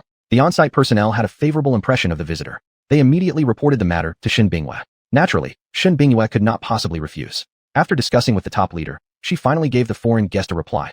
After Cool Guy finishes his work as the Jiangbin cultural ambassador, he can then assist you in completing the movie filming. Upon receiving the positive response, the foreign guest was so excited he shouted on the spot. Shin Bingyue immediately informed Chin Shou about this matter as well. Cool guy, oh cool guy, you're getting more and more famous now. I hope in the future, you won't forget me. The one who helped you break into the spotlight. Shin Bingyue gently patted Chin Shou's big head and said with a smile. Don't worry. I'm definitely not the kind of panda who forgets those who've helped me. Chin Shou buried his head into Shin Bingyue's arms and gently nuzzled back and forth, both showing affection and proving his loyalty. I've always known that you, cool guy, would never betray me. You and I will always be together. Shin Bingyue smiled affectionately, hugged Chin Shou tighter, and her eyes filled with adoration. Inside the livestream room, viewers, seeing such a heartwarming scene, unusually refrained from teasing Chin Shou, instead turning to discuss his future prospects. Now even foreign fans are inviting Cool Guy to star in a movie. Looks like Cool Guy really has what it takes to become an international celebrity. Exactly. And I also heard that an international sports superstar is planning to come to China to meet Cool Guy. He's just a bit busy with competitions recently. Once he's done, he'll definitely come here first thing. Fang Lihong, Chief Sales and Operations Officer of Panda Show, a foreign brand is planning to find a new Chinese spokesperson to help them expand in the domestic market. I think I can recommend Cool Guy to them. One by one, these influential figures shared their thoughts, beginning to outline Chin Shou's future plans. All of these comments in the chat were clearly visible to Shin Bingyue. Shin Bingyue swiped through the comments one by one, showing them to Chin Shou. While reading them, she smiled and said, Cool Guy, you really do have a bright future ahead. I hope from now on, I can continue to rely on your success to grow the Panda Eco Park and expand my career. Just follow my lead, and I guarantee you'll rise to great heights. Not only that, but you might also gain some other unexpected benefits. Qin Shou chuckled with a grin, his mind drifting back to the mission he had recently received. Chapter 151, The Nauseating So-Called Experts. The video of Qin Shou taming the golden eagle went viral, but the happiest person wasn't Qin Shou himself, the main panda involved, nor even Shen Bingyue, the boss. Instead, it was the top leader of Binjiang City. Because this video proved two things. The first thing was that although Binjiang City wasn't as developed as other cities, it did take excellent care of its pandas. Of course, this point, aside from subtly mocking the Taiwan province, didn't really serve much other purpose. But the second point was the most important. And the second point was that the popularity of this video proved that the top leader's decision had been correct. Look at this. Look at this. In the meeting room, the top leader, beaming with satisfaction, pointed at the paused image on the big screen and said joyfully, "I admit that making this decision was a bit of a risk. But now it seems like it was quite a wise decision. Sure, just one video doesn't prove much, but it's safe to say that, riding on the popularity of Cool Dude, our cultural promotion work in Binjiang City will definitely succeed." Everyone else in the room were sharp, perceptive individuals, clever people who understood things without needing explanations. Since the senior leader was clearly so satisfied, and the results were genuinely impressive, the truly smart people certainly wouldn't stand up and oppose him. But there are always some people in this world who love to jump out and annoy others when they're enjoying success. Sure enough, just as the top leader was about to say something else, an untimely voice suddenly echoed from the corner of the room. "I still think it's inappropriate. Although the panda is a national treasure of our China, ultimately, it's still an animal. Using an animal as a cultural ambassador for Binjiang is really ridiculous, improper, and damaging to culture. Therefore, I suggest that we immediately revoke the panda's position as a cultural ambassador." Upon hearing this voice, most people frowned and looked at the speaker as if he were an idiot. The speaker was an old man in his 50s, sporting a goatee and dressed in an old-fashioned long robe. This person was none other than xuanhuan, the president of the Writers Association of Binjiang City. This man was quite well known in Binjiang and had published a few notable works. Because of his age and seniority, he had been appointed to the Writers Association and eventually rose to become its president. Those familiar with him generally held a low opinion of him. As for those who weren't familiar with him, they disliked him even more. In short, this man was truly loathsome. Saying that he was merely annoying would be one thing, but the most infuriating part was that he thought quite highly of himself. No matter what happened, he liked to butt in and offer his opinion. Originally, the cultural promotion work had absolutely nothing to do with him, yet he insisted on chiming in and speaking his piece. What could you do? Force him to take back his words? The top leader had a good temper, and his position also forbade him from getting angry easily. Otherwise, he might even have this bastard thrown out. Though the top leader didn't lose his temper, he certainly didn't give the man a pleasant look either. In this day and age, you're still promoting outdated ideas? Ridiculous, inappropriate, harmful to culture? I don't see how that's the case at all. And what if the panda is an animal? A long time ago, China had already used pandas as cultural symbols. How is it inappropriate for a panda to become the cultural ambassador of Binjiang? The top leader's words left the man speechless. However, the man clearly wasn't ready to give up and wanted to say more. But the leader wouldn't give him that opportunity. You're the president of the Writers Association, you don't even hold any administrative rank, so what gives you the right to speak here?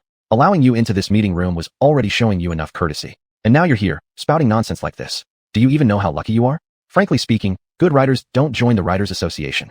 The Writers Association is full of old-fashioned types or ungrateful people who kick over the table after they're fed. Do you expect me to take suggestions from people like you to develop the culture of Binjiang? The leader didn't indulge the man one bit, and immediately assigned the follow-up tasks with a firm attitude. The message quickly reached Shen Bingyue. Shen Bingyue, never one to delay, started making preparations right away. Of course, Qin Shou didn't need to worry about these preparations. Therefore, he continued staying in front of the live streaming camera, constantly interacting with the audience. Meanwhile, Su Chuyan served as the full-time administrator, helping Qin Shou monitor the live chat. Suddenly, Su Chuyan noticed a message floating across the screen. An old man started a live stream openly opposing Cool Dude's continued role as Binjiang City's cultural ambassador. What he said was really harsh, and quite a number of people actually supported him. There's actually such a thing? Su Chuyan raised her eyebrows and immediately reported the situation to Shen Bingyue. But Shen Bingyue didn't seem to care much about it. Just some so-called experts who think too highly of themselves. Ignore them. We should just focus on what we're doing. Even if they make a lot of noise, in the end, don't we still follow the top leader's decision? What can they really change? Under Shen Bingyue's insistence, everyone treated the matter lightly. But it had to be said, these self-proclaimed experts really were nauseating. Shen Bingyue hadn't planned to respond to them, but they actually reached out on their own. While Qin Shou was still performing energetically, Su Chuyan received a co-live invitation. Without thinking much, Su Chuyan clicked to accept. As soon as the co-live connected, even before Su Chuyan could see the other person, a wave of accusation came through. Look, a panda who only knows how to act silly, like a monkey trying to please people, has actually become the cultural ambassador of our Binjiang city. Simply ridiculous. Huh. Su Chuyan widened her beautiful eyes, wondering what was wrong with this person on the other side. Why they would launch a personal attack right from the start. What had Cool Dude ever done to offend them? Qin Shou also heard what the other side had said. He immediately stopped moving and approached the live streaming camera. And you're which factory's little bear biscuit? Qin Shou didn't hold back, immediately holding up a wooden sign. I am. The little old man on the other end had just begun to speak, but Qin Shou without hesitation held up another sign. Old man, shuts your mouth. Who the hell are you to judge me? What are you talking about? Can't even form a complete sentence, and still tries to start trouble? What bad taste. Qin Shou's signs were extremely sharp in their attacks. In front of Qin Shou, the other party could barely get a word out. Beyond that opening line, not another complete sentence was spoken. Chapter 152. It's not just about killing and crushing spirits. Of course, Qin Shou's side was indeed a civilized livestream. Shen Bingwen naturally wouldn't just let Qin Shou attack the opponent unchallenged. After glancing at the comments scrolling on screen, Shen Bingwen felt the timing was right, and so she stepped forward herself, ready to go head-to-head with that little old man on the other side. At this point, perhaps some friends may already have guessed who he is. That's right. That little old man opposite wasn't someone else. It was none other than the chairman of Jiangbin City Writers Association, xuanhuan. Seeing that annoying Panda walk away, and replaced by a girl who seemed so easy to push around, xuanhuan felt it was finally his time to shine. But before he could even say anything, Shen Bingwei on the other end had already taken the initiative to speak first. Chairman Qin, just now you said our cool guy was putting on airs, trying to please others like a monkey? Then I'd like to ask, what exactly are you live streaming for? What are you trying to achieve by broadcasting your views publicly online? Why, of course too.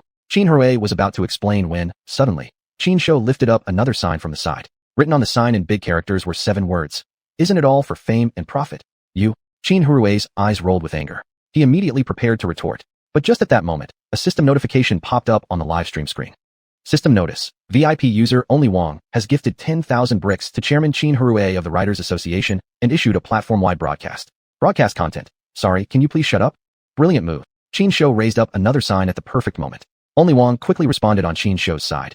It was nothing. Shen Bingyue also quickly thanked Only Wong for his support. Qin Shou was busily interacting with the influential user.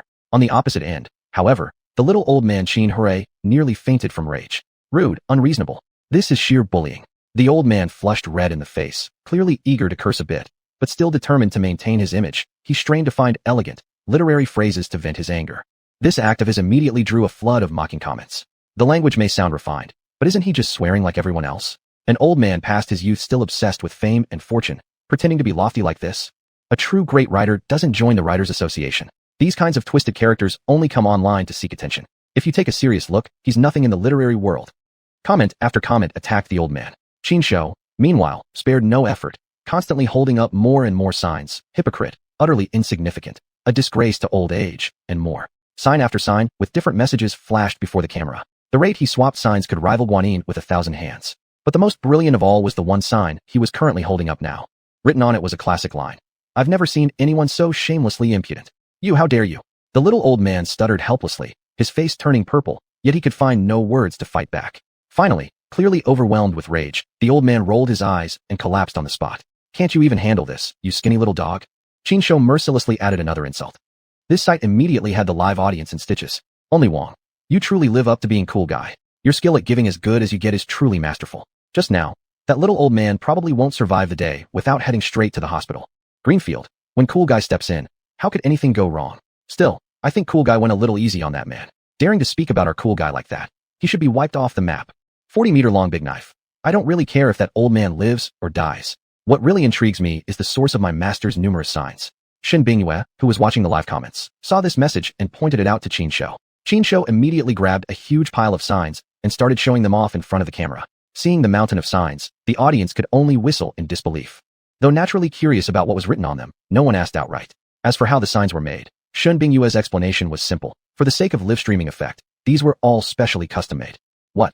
You're wondering how cool guy always pulls out the most appropriate sign at exactly the right moment? I'm sorry, it's a secret.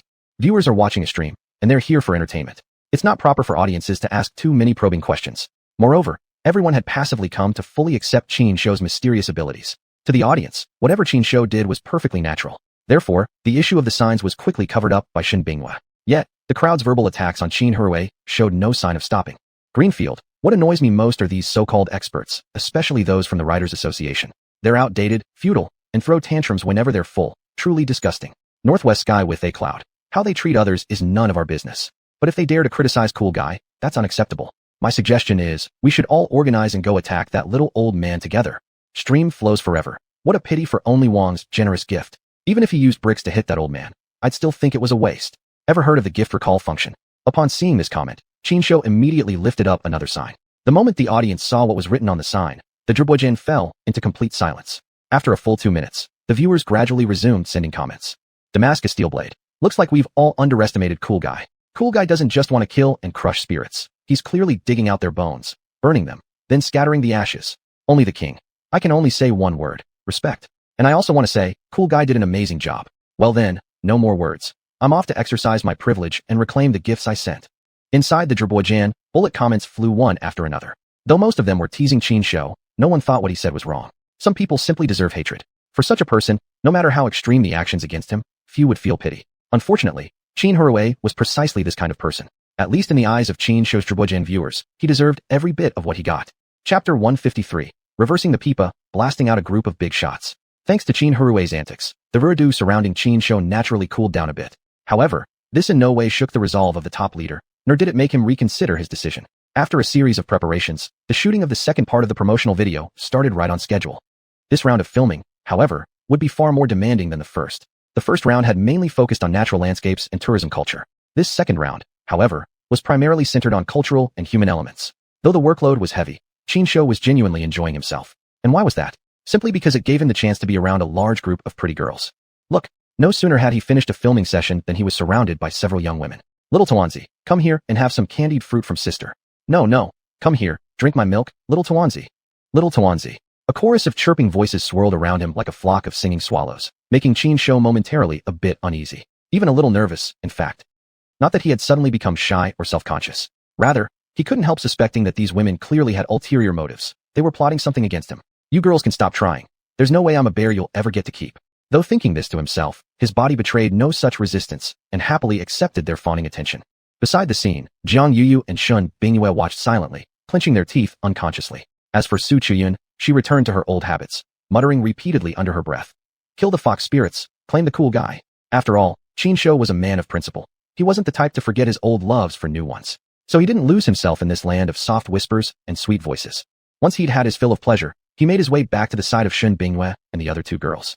As for whether he did so because those other girls weren't attractive enough, that, of course, remained known only to himself. So you actually remembered to come back. Jiang Yuyu looked at him with a snort, feigning displeasure. I thought for sure those fox-eyed girls had already stolen your soul. A wild cat who realizes his mistakes and returns is still a good kitty. Su Chuyun appeared unusually magnanimous at this moment. But, can we please talk about this rationally? Could you at least put the knife down first? As for Shun Bingyue, she didn't say a word. She simply kept her head down, scrolling through her phone. Suddenly, her eyebrows lifted. She directly handed the phone to Qin Shou. Take a look. That old fart is attacking you again. Cool Guy, what should we do now? What? That shameless bastard again. Jiang Yuyu looked furious, quickly scanning the content on the phone. Clenching her fists, she declared. Who does he think he is with all his literary nonsense? Humph. Just to target Cool Guy, he starts showing off his so-called writing skills. It's obviously bullying Cool Guy because he doesn't know how to argue or write. Why don't we make a video and fight back? Su Chuyun was quick to jump in enthusiastically with a suggestion. But then, what exactly should we film? Jiang Yuyu scratched her chin, puzzled. Is there anything we can help with? Several other girls who were close friends with Qin Shou also joined the discussion. Of course you all can help. Qin Shou's eyes lit up as he immediately extended a paw toward one of the girls. Inside an apartment in the western suburbs of Binjiang, xuanhuan was furiously raging, going all out in his verbal attack against Qin Shou. During their last live-streamed call, he hadn't actually ended up in the hospital, but he'd certainly been furious and in poor condition. His physical discomfort was one thing. But more importantly, that live interaction had severely damaged his reputation. What did intellectuals value most? Face. Therefore, no matter what it took, xuanhuan was determined to redeem himself. He didn't only want to recover his honor. He wanted to ruin Qin Shou's reputation so that he could no longer be named Cultural Promotion Ambassador of Binjiang. Furthermore, he wanted to prove that the top leader's decision had been wrong. Well, believe it or not. Though this old guy may have lacked integrity and was overly confident in himself, there was a surprisingly large group of people who supported him. With their help, xuanhuan's campaign was actually gaining some traction. But just at that moment, someone sent him a video to watch. The star of this video, naturally, was none other than our handsome and charming Cool Guy. In the video, Qin Shou actually performed a reverse pipa dance, alongside several girls dressed in ancient costumes. You read that right, reversing the pipa while dancing. Moreover, throughout the performance, Qin Shou had taken center stage, and even had a solo section with professional verification. At the end of the video, Shun Bingyue, as Qin Shou's representative, directly addressed xuanhuan with a sharp rebuttal. Some people are putting down our Cool Guy, saying he's unworthy of being Binjiang's Cultural Promotion Ambassador. Let me ask this. Our Cool Guy knows martial arts, and he can even play the pipa backwards while dancing. What exactly can you do? I've already launched an online poll to see just how many people support our Cool Guy. Also, if you really believe you've got the talent to outshine our Cool Guy, then by all means, go ahead and show us. If not, then I'm sorry, please just shut up.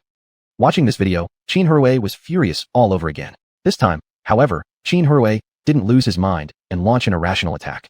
Instead, he He began focusing intently on analyzing the video itself.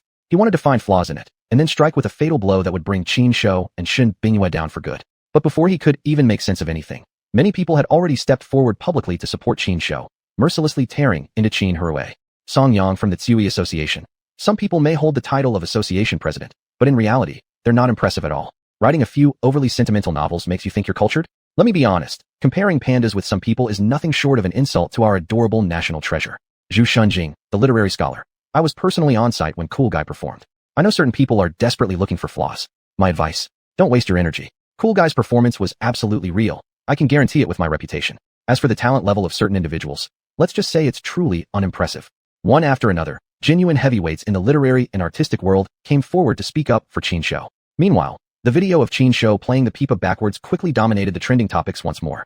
All of this kept a continuous smile on the top leader's face. But for certain people, things weren't looking good at all. That's right, we're talking about Qin Huihui. At this very moment, Qin Huihui was scrolling through the comments section under that video.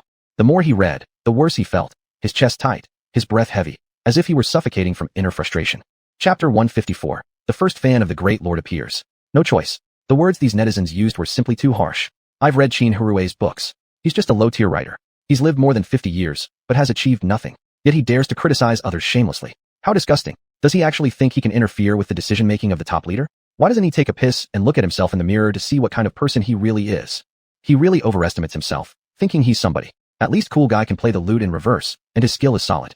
As for you, one lousy book that almost nobody buys even when self-published, yet you dare to talk trash about our Cool Guy? I think, given enough training, if Cool Guy tried writing novels too, he would definitely be better than him.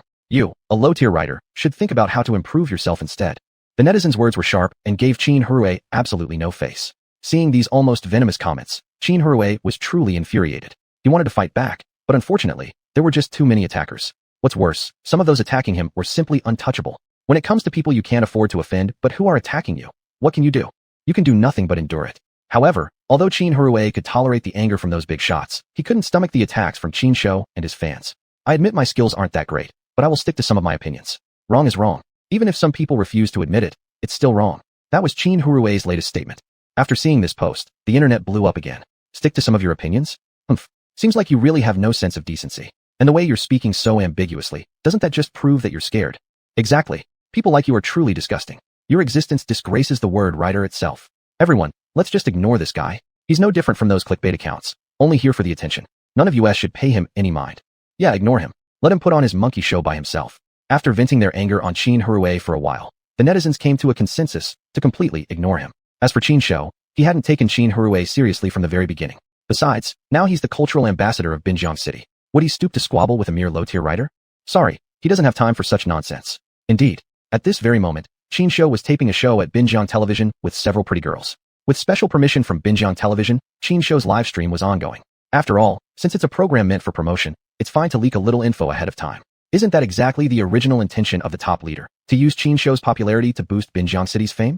And the live streaming platform can perfectly help achieve this goal. Alright, everyone, focus again and let's run through it once more. The director, wearing a gray vest full of pockets, clapped his hands to gather the actors who had finished their break. Qin Shou remained the central figure. Dressed in red and black, with a red ribbon tied around his head, he looked both festive and adorably cute. When he danced, the cuteness practically oozed out, maximizing the show's entertainment value. Only King. No wonder he's Cool Guy. Even without clothes he's adorable, and with clothes on, he's somehow even cuter and sweeter. I'm a guy myself, but I'm absolutely hooked on Cool Guy now. Looks like I need to quickly set up a place here in Binjiang City too.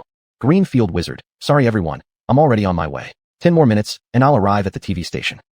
Just thinking about finally meeting Cool Guy has me completely losing control of myself. 40-meter big saber. Boss lady, that's not fair. You know we all wanted to come too, yet you sneaked off alone. No way, I'm declaring war on you. Greenfield Wizard. Naya.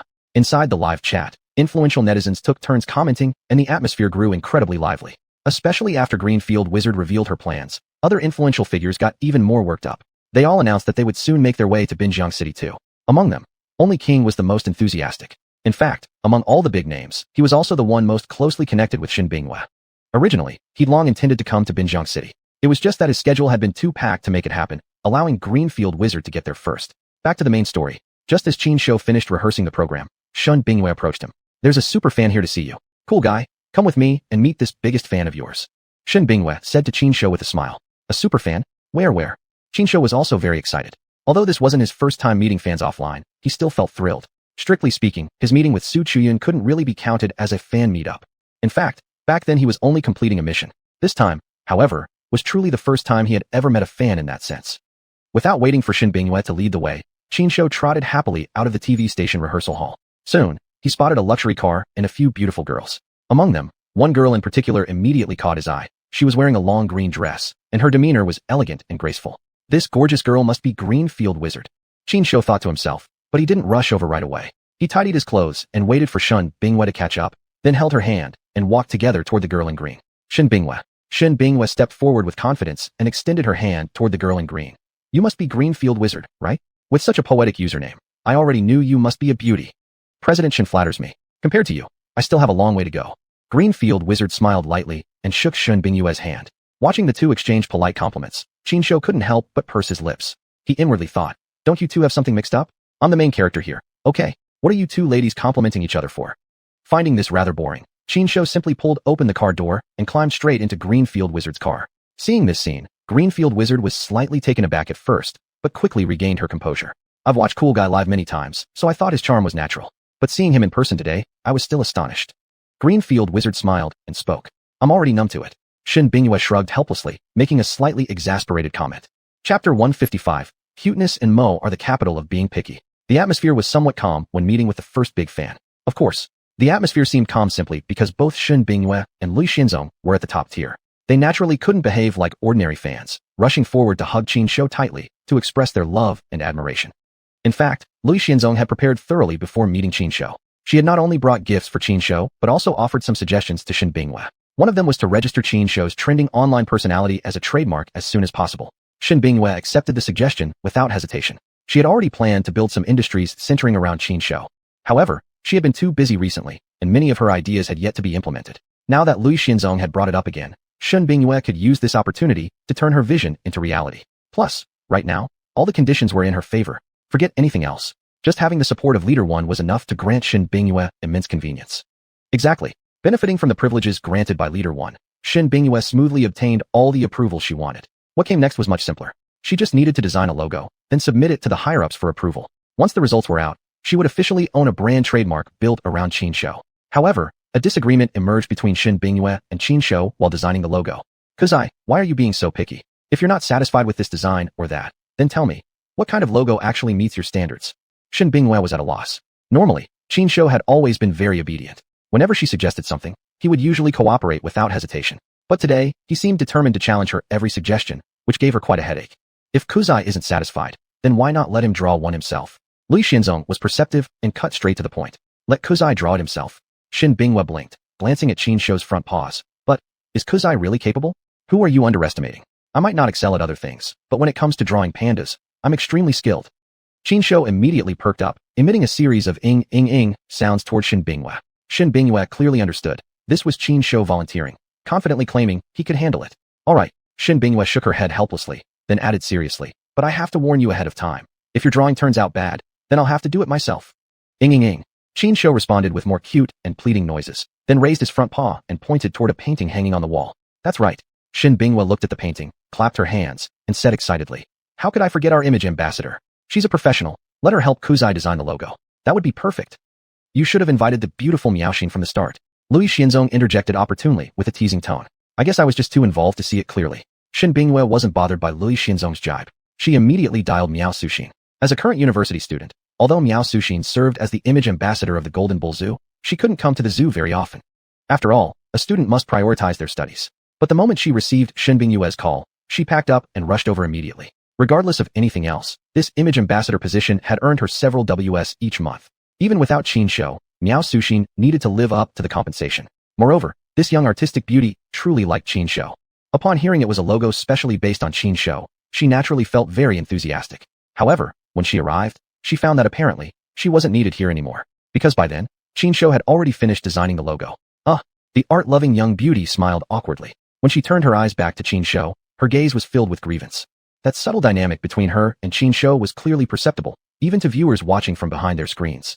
Only King. Haha. Kuzai, you're in trouble now. You wanted to stand out and show off so badly. Now look what happened. You've made the cute girl sad. I wonder how you'll resolve this. 40-meter big saber. This time, I'm siding with the cute girl. Master, what you did was really inconsiderate. Northwest sky with a cloud. Look how upset the little beauty is. Xinzong, hurry up and give half of Kuzai's gift to the little beauty. Lui Xinzong, are you suggesting she eat bamboo and petkin food like Kuzai? Inside the live stream, the audience spoke in unison, starting to criticize Qin Shou. They all felt that Qin Shou had gone a bit too far this time. However, the moment everyone noticed the logo designed by Qin Shou, opinions instantly changed. Although the logo designed by Qin Shou was simple, judging from its quality, it had already surpassed many renowned designers today. The core element of this logo was none other than Qin Shou's own image. Through a clever combination of black and white simplicity, the design skillfully portrayed Qin Shou wearing a flowing cape. Whether viewed from the perspective of creativity or artistic beauty, this logo was a top-quality piece. Only King. Gotta say, this is truly worthy of Kuzai. This logo has really astonished me. Indeed, no one knows Kuzai better than himself. Lui Xinzong. Even though the little beauty is wronged and pitiful, I still have to say, if we had let her design the logo instead, the results might not have been nearly this good. 40-meter Big Saber. Once I reach Binjiang City, I'll ask my master to design a logo for me too.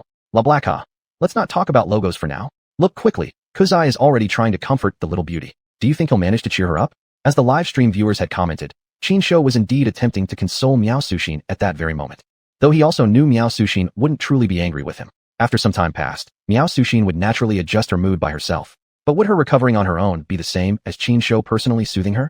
To successfully appease Miao Suxin, Qin Shou immediately pulled out his ultimate move. Cuteness overload, adorable begging, and flirty antics, his ultimate triple combo. Watching Qin Shou lie on the floor, exposing his round, plump belly, begging to be petted, the live stream audience completely collapsed with laughter. All viewers exclaimed in unison. Indeed, cuteness and mo are the capital of being picky.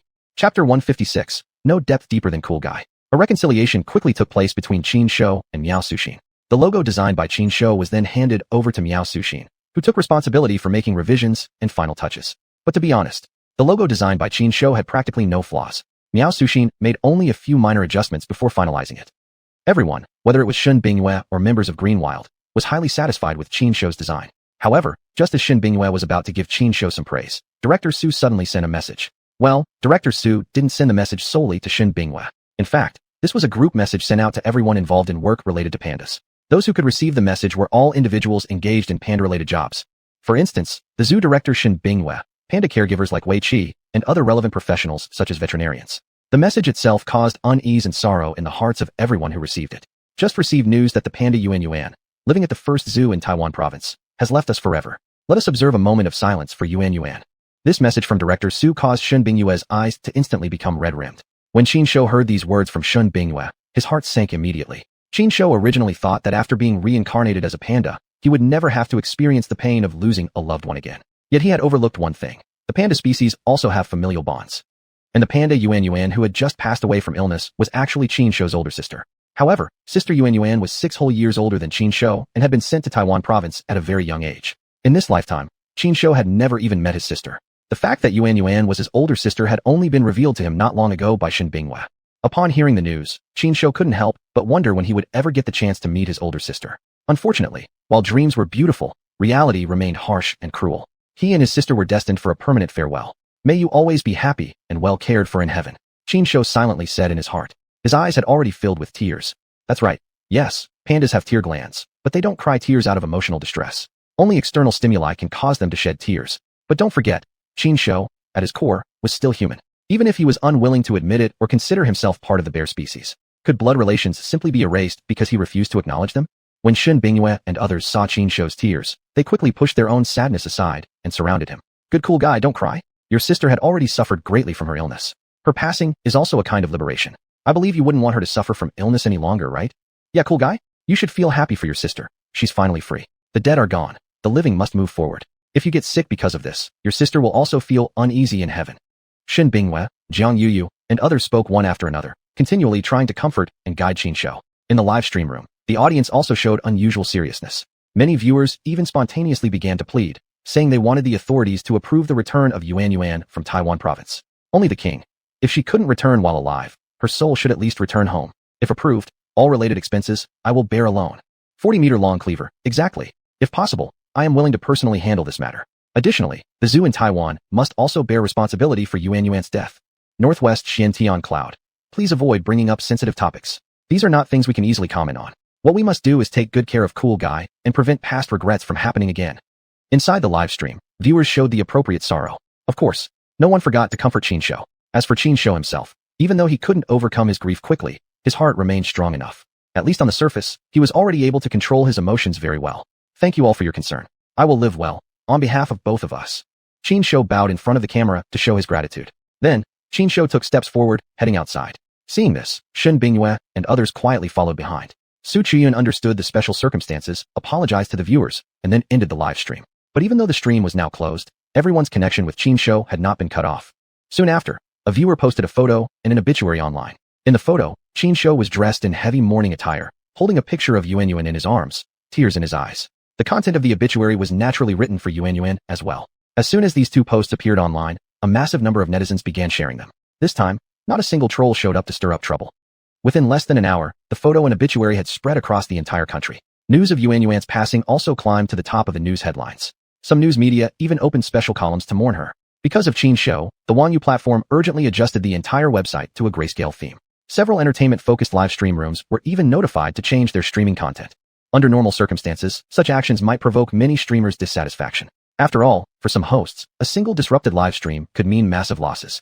Let alone the fact that now, the platform had made a site-wide adjustment just for one particular streamer. What an enormous privilege. All of them were streamers, and the platform granted such a privilege to one individual. So how could others not feel jealous? But this time, no streamer spoke out against it. Whether they were truly unbothered or had simply hidden their feelings. At least on the surface, everyone gave the deepest respect for the departed Xuanhuan. On that day, Qin Shou did nothing else but sit silently, staring at Xuanhuan's photo. Shen Bingyue and others also refused to leave, staying by Qin Shou's side the entire time. Even Miao Suxin was the same. To document Qin Shou's behavior, Miao Suxin specially drew a painting. It depicted the scene of Qin Shou sitting beside Xuanhuan's photo. After finishing the artwork, Miao Suxin personally inscribed a line onto it. No depth deeper than cool guy. And this painting would be permanently displayed at the Golden Bull Zoo. Not a single person among those who saw the painting voiced any desire to claim it as their own. Because making such a request would be the greatest insult to both the painting itself and to Qin Shou. Chapter 157. Comrades, you've worked hard. Xuanhuan's passing indeed had a huge impact on Qin Shou. In the days that followed, Qin Shou's mood remained low. However, with the comfort of Jiang Yuyu and Shen Bingyue, among others, Qin Shou quickly recovered from his grief. As the cultural ambassador of Binjiang City, most of Qin Shou's filming work had already been completed. After wrapping up the remaining tasks, Qin Shou and Jin Zhu returned to normalcy. To let Qin Shou relax properly, Shen Bingyue eased her control over him. If Qin Shou wanted to go out for a walk, Shen Bingyue wouldn't stop him. In fact, she would even send Jiang Yuyu and Su Chuyan to accompany him. Recently, however, Qin Shou had rarely left the zoo. It wasn't because he was still Thinjin Zaisaro, but because he was doing something big. Okay, to be precise, doing this thing wasn't really that complicated. Qin Shou only needed to take out the 5 spirit pills, feed them to the pandas, and provide proper care. By today, Qin Shou had already completed the transformation of the pandas. The other 6 pandas had all taken the pills and awakened special abilities. But, the truth was, this wasn't about transforming pandas into his personal army. In fact, he did this because he never wanted to feel the sorrow of losing family again. Not just you guys. In the future, I will get more great things so that the rest of our clan can also stay healthy and live longer. Qin Shou told xuanhuan and the others like this. Unfortunately, these cute fools were too excited to really pay attention to what Qin Shou had said. Plus, with their simple-minded personalities and rather limited intelligence, they weren't capable of thinking very far ahead. Having finished his important task, it was now time for Qin Shou to fulfill his agreement with the xuanhu platform. Because of the cultural promotional filming and Xuanhuan's death, the variety show filming plans from the platform had already been postponed several times. If he delayed any further, even if xuanhu had no problem with it, Qin Shou himself would have felt bad. Before starting the filming, though, Qin Shou still needed to attend a meeting. Inside the conference room, Qin Shou sat in the main seat, feeling completely confused as a whole bear. He really couldn't understand why Shen Bingyue had brought him to such a serious occasion. I can't even perform at a meeting. Why did you bring me here? More importantly, wasn't this supposed to be a meeting? Why were there so few attendees, but so many computers set up? Qin Shou was quite confused, but Shen Bingyue didn't offer any explanation. Instead, she simply sat down and began rapidly typing on the keyboard. Before long, Qin Shou got his answer. It turned out this was an online meeting. On Shen Bingyue's side, those attending were all the key members of her company. The other participants, however, were all big names from Qin Shou's live stream. Emerald Wizard, real name Pei Qinya. The one and only King, real name Sima Nan. 40-meter Cleaver, real name Chun Jun. One by one, the big names introduced themselves. Qin Shou greeted each of them one by one through the video call. As for their attitudes toward Qin Shou, there was no need to elaborate. All of them were staunch supporters of Qin Shou. Now that they were meeting him formally under their real identities, their enthusiasm was naturally very high. Kuzai, everyone is gathered here today because we want to discuss something, Shen Bingyue said, smiling at Qin Shou. Everyone has decided to build a company around you. It will span many industries, from clothing to food, and more. As Shen Bingyue explained, A grand business blueprint slowly unfolded before Qin Shou. Qin Shou, however, showed little interest. He truly had no interest in all this. Shen Bingyue also understood Qin Shou's character. A panda was a panda, suitable as a mascot or a spokesperson. Actually asking him for opinions or expecting him to manage a company, that would be genuinely overwhelming for the poor bear. The meeting continued for more than an hour, and many points were agreed upon. Soon, everyone had verbally reached an agreement. A company destined to shake the entire Huaguo, China, had thus taken its first shape. Of course, Qin Shou didn't care much about this. What really caught his attention was the next arrangement Shen Bingyue had in store. Come on, get dressed up. Smiling, Shen Bingyue had someone bring a suit and a safety helmet for Qin Shou. Hurry up and change into this. Then come with me to inspect the construction site of the Panda Eco Park. As she explained, Shen Bingyue began tidying up and getting ready. Inspecting work? I like this kind of thing. Qin Shou was quite delighted. With Jiang Yuyu's help, he put on the suit and slapped the safety helmet onto his head. Honestly speaking, Qin Shou actually looked quite like a construction foreman in his current outfit. Let's go. Shen Bingyue chuckled lightly and patted Qin Shou's hat. Boss Ku, follow me and let's go inspect the work site together. Sure thing. Qin Shou happily agreed, immediately puffing out his chest proudly and walking out of the meeting room. Soon, Shen Bingyue brought Qin Shou to the construction site of the Panda Eco Park. President Shen. Everyone who saw Shen Bingyue greeted her with a smile. However, when they saw Qin Shou, aside from showing surprise and disbelief, there was no further reaction. This made Qin Shou somewhat unhappy. Why are you willing to greet her, but ignore me? Qin Shou expressed that young master was very unhappy and very dissatisfied with them. Therefore, Qin Shou directly pulled out his trump card, a signboard. On the signboard, clearly written were 6 large characters. Comrades, you've worked hard. All the workers who saw this were stunned. But quickly, some clever workers immediately started greeting Qin Shou. President Ku good. President Ku has also worked hard. Hearing these voices, Qin Shou finally nodded with satisfaction. That's more like it. Given my status, this should naturally be the kind of treatment I receive. Qin Shou happily narrowed his eyes and cheerfully waved to the workers. This sight made Shen Bingyue and the others present unable to suppress their laughter. Moreover, within the live stream, the viewers began making jokes about Qin Shou. 40-meter cleaver. Never would have thought my master actually has a leader's heart. That comrades, you've worked hard. Line really evokes so much emotion. Northwest Heaven Cloud. That's right. Although Ku Jr. isn't tall and mighty, those few steps he took really gave off a sense of greatness. Chapter 158. The more you explain, the more messy it becomes. The more you try to clarify, the darker it gets. Only the king. Looks like choosing cool guy as our core to establish the company was a very correct decision. Huawei Yushiji, flowers and the world, huh? So the big shots have done such a big thing behind our backs. Seems like my intelligence is seriously outdated. Xian, senior brothers, what kind of business will the company mainly operate in the future? Looking forward to it. Once the company officially starts selling products, I will definitely be the first to support it. Levi Xinzong, the Emerald Path. It's merely a preliminary agreement that's been reached, nothing more. Of course, once the company is officially established, we will inform everyone. At that time, everyone can enjoy discounts starting from 10%. Other fans, the big shots are awesome. The big shots are the best. Inside the live stream, fans' enthusiasm was stirred up by the news that the big shots were about to establish a company. Everyone was looking forward to it, the establishment of the company, and the release of its products. Not for any other reason, but simply because this company was built around Qin Shou. Simply having Qin Shou as the logo was enough to move them and make them willing to open their wallets. Qin Shou himself, naturally, didn't know the viewers were discussing the company. At this moment, he was walking around the construction site like a true leader. However, after being free and unrestrained for so long, putting on a suit made him feel uncomfortable in every way. After strolling around the site for a while, Qin Shou changed out of his suit. As soon as he took it off, Qin Shou became completely carefree and energetic again. He ran here and there, clearly having a blast. Of course, while playing around, Qin Shou would never disturb the workers. That was one thing about which Shen Bingyue never felt anxious. After handing Qin Shou over to Jiang Yuyu and Su Chuyun, Shen Bingyue went to the temporary office on site to attend a meeting with senior site personnel. That left Qin Shou even more at liberty. Looking at Qin Shou's energetic movements, Jiang Yuyu had a faint smile on her lips, and her eyes were full of visible relief. To be honest, Jiang Yuyu had genuinely worried that Qin Shou might be devastated by Xuanhuan's death and sink into depression. But now, judging from what she saw, Qin Shou's ability to handle pressure was truly something she didn't need to worry about. Qin Shou, I hope you remain this happy in the future.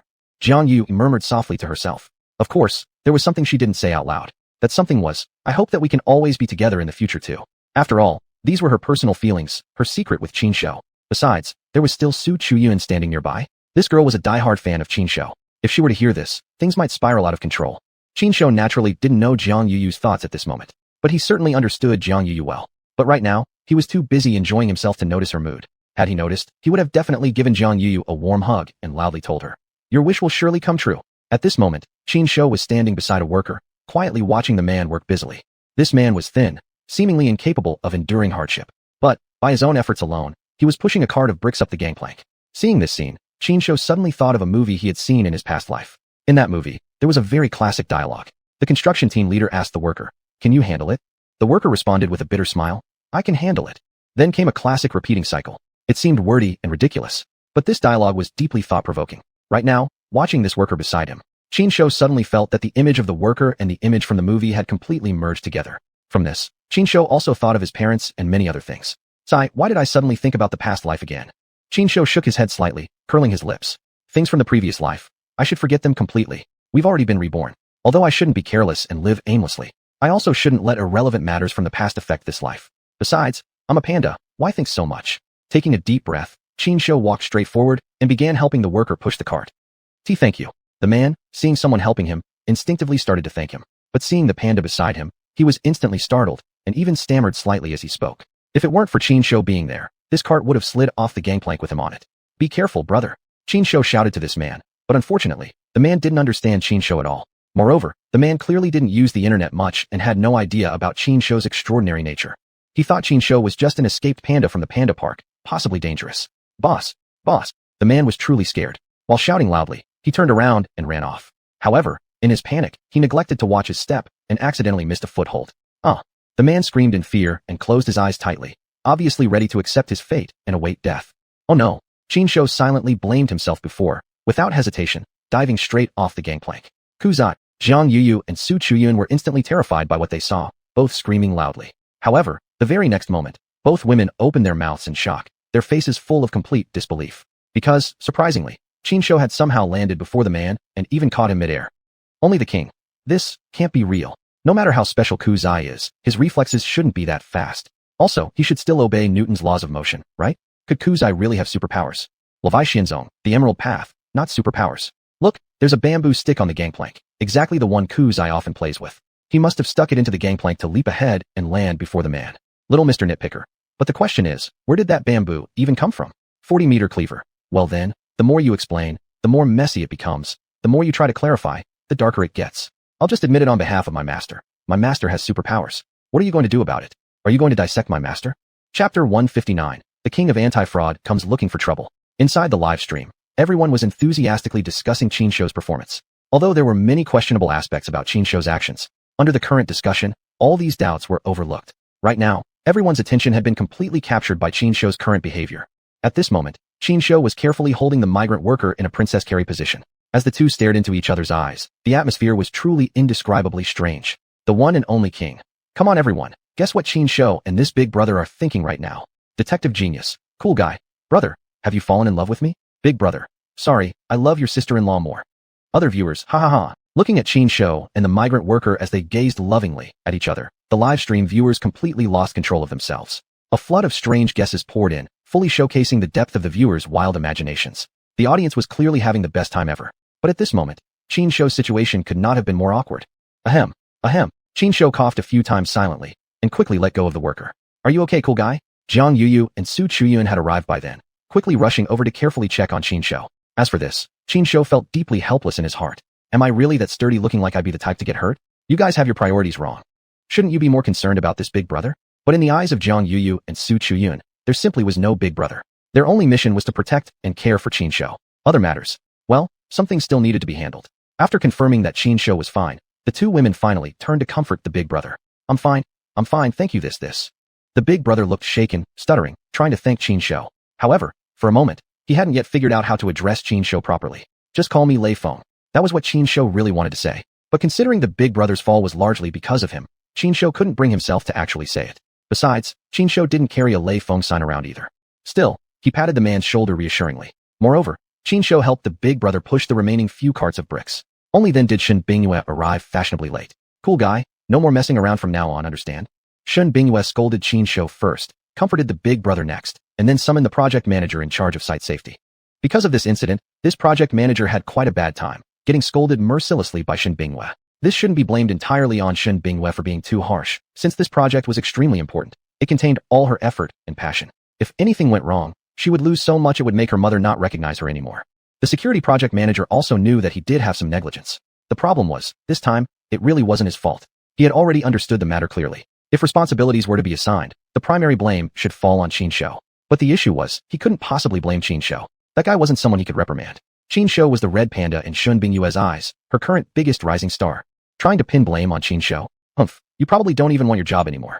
Therefore, no matter how wronged he felt inside, the security project manager could only endure it silently. Eventually, even Qin Shou couldn't stand to watch anymore, so he directly came to intervene and rescue the security manager.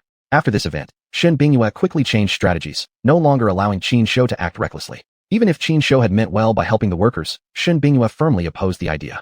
You are the cool boss. You must maintain your status. You don't need to share the workers' hardships. You only need to bring them better benefits, and that will be enough. This was how Shun Bingyue advised Qin Shou. And it wasn't just Shun Bingyue. In the live stream, both the influential viewers and the general audience agreed that Qin Shou really didn't need to personally help the workers. Qin Shou quickly accepted this as well. Since getting involved myself was only going to create more chaos, then perhaps, just as the viewers suggested, I should focus on giving the workers some benefits instead. Thus, under Qin Shou's strong request and Shun Bingyue's supervision, a special live stream began. All the proceeds from today's live stream will be entirely used to benefit the workers. Of course, everyone, no pressure. I'll appreciate any support from those who can afford it. Cool Guy bows deeply to all of you.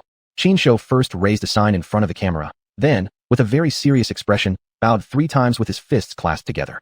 Immediately after, the live stream audience fell silent, and then began sending gifts one after another without saying a word. Thank you everyone. On behalf of the workers, I sincerely appreciate your generosity.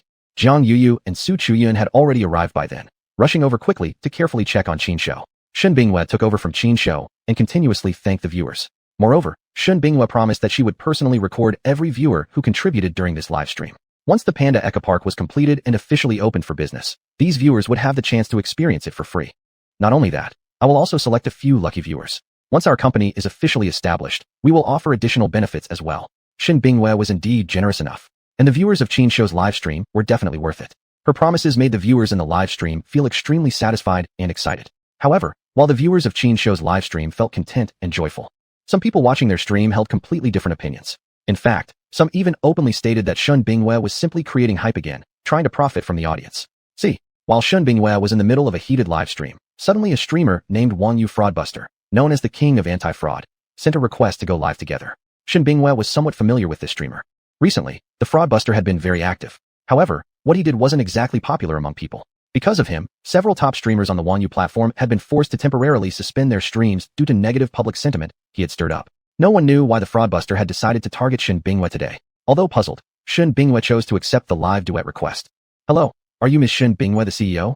As soon as the live connection started, the Fraudbuster coldly began his questioning. May I ask, CEO Shun, what exactly is the purpose of this special live stream? Is it exactly as netizens have claimed, that you are just trying to profit from your viewers? Chapter 160 Freestyle Roasting. Watch your words. Shun Bingyue raised her eyebrows, and her expression immediately turned cold. What's the point of my live stream? What does it have to do with you? And regarding your claim that I'm exploiting the viewers, why don't you ask my audience whether I'm really draining their blood? Moreover, who exactly are the netizens you're referring to? I hope you and your so-called netizens will take responsibility for what you say. We have already taken down second-tier celebrities. Who do you think you are? Qin Shou pulled out a sign from somewhere and held it directly in front of the camera. Miss Shen, please control your pet. We humans are talking here. Don't let an animal get involved. But the famous fraud expose expert didn't hold back and started cursing him directly. Hearing this, Qin Shou immediately became furious. Before he could say anything, though, the audience members of the live stream started protesting. Prominent viewers began broadcasting site-wide messages. The one and only king. Fraud expose expert? What kind of title is that? Dare you question Miss Shun and insult our cool boy? It seems I've been too low-key for too long, so people have forgotten how scary I can be. In that case, I'll use you to make an example out of. Greenland Wizard. No matter who backs you, it won't work here. Insulting cool boy is unacceptable. Since the one and only king has taken a stand, I will also clearly state my position here. If you don't apologize to Miss Shun and cool boy, this won't end well for you. 40-meter cleaver. As for bosses who made their names exposing fraud, I know a few. If you want to keep operating in this industry, you'd better apologize now. Otherwise, no heaven or earth can save you. Don't believe me? Try it, and see if we're bluffing. Reading these site-wide broadcasts, Shun Bingyue and Qin Shou felt genuinely touched. However, the famous fraud expose expert started feeling uneasy. His team always targeted whoever was trending at the moment, aiming to rapidly build their reputation. Once he gained popularity, the interest chain behind him could function to its fullest. For someone like him, following rules and truly building a genuine anti-fraud business step by step, not even a dog would want that. In theory, someone like him wouldn't normally be afraid. The issue, however, lay in how aggressive Qin Shou had been. Even though he didn't care much about reputation or its consequences and only wanted to create buzz for short-term benefits, he had to admit that the fanaticism of Qin Shou's fans terrified him. After all, not too long ago, Qin's fans had indeed taken down a top trending celebrity, even if that incident started with someone powerful already falling. It was undeniably Qin's fans who initially sparked that whole mess. Therefore, at this moment, the fraud expose expert felt quite uneasy. But soon enough, the fraud expose expert regained his confidence. The reason was simple. His confidence was given by the boss behind him. Well, strictly speaking, it's actually slightly inaccurate to say his confidence came from his boss. Truthfully, it was the boss's son who instructed him to target Qin's show and provided support. Of course, to some extent, the boss's son was just as authoritative as the boss himself. In conclusion, the fraud expose expert's confidence returned. Shaking his head, the fraud expose expert, still in a very arrogant tone, questioned Shen Bingyue again. Pandas are national treasures, the wealth of the nation. Do you think it's appropriate to profit from them for your personal gain? Also, using pandas as a gimmick and workers as topics, solely for satisfying your greed for money. Don't you feel ashamed? These two questions were indeed quite sharp. After hearing these two questions, Shen Bingyue was so angry she actually laughed. Before Shen could counterattack, Qin Shou had already displayed multiple items in front of the camera. What Qin Shou presented were Shen Bingyue's work credentials along with some confidential documents. Seeing the situation had escalated this far, Shen Bingyue decided to reveal everything. I, Shen Bingyue, am an officially employed giant panda keeper of the nation, as well as a council member of the Panda Conservation Association. You claim I'm using pandas as a gimmick? Who do you think you are to question me? Take a look at these as well. To create a better habitat for these pandas, I have already invested nearly 100 million yuan. Yes, I naturally expect to make a profit doing this. But I have signed an agreement with the association.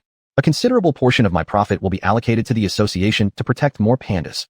You're questioning me here, attacking me, accusing me of exploiting national resources for profit. Then I'd like to ask you, what have you done to protect the pandas? Shen Bingyue was filled with anger. It wasn't just aimed at this so-called anti-fraud expert, but also directed at those who had been persistently smearing her all along. While Shen Bingyue was speaking passionately, Qin Shou kept holding up signs in full support.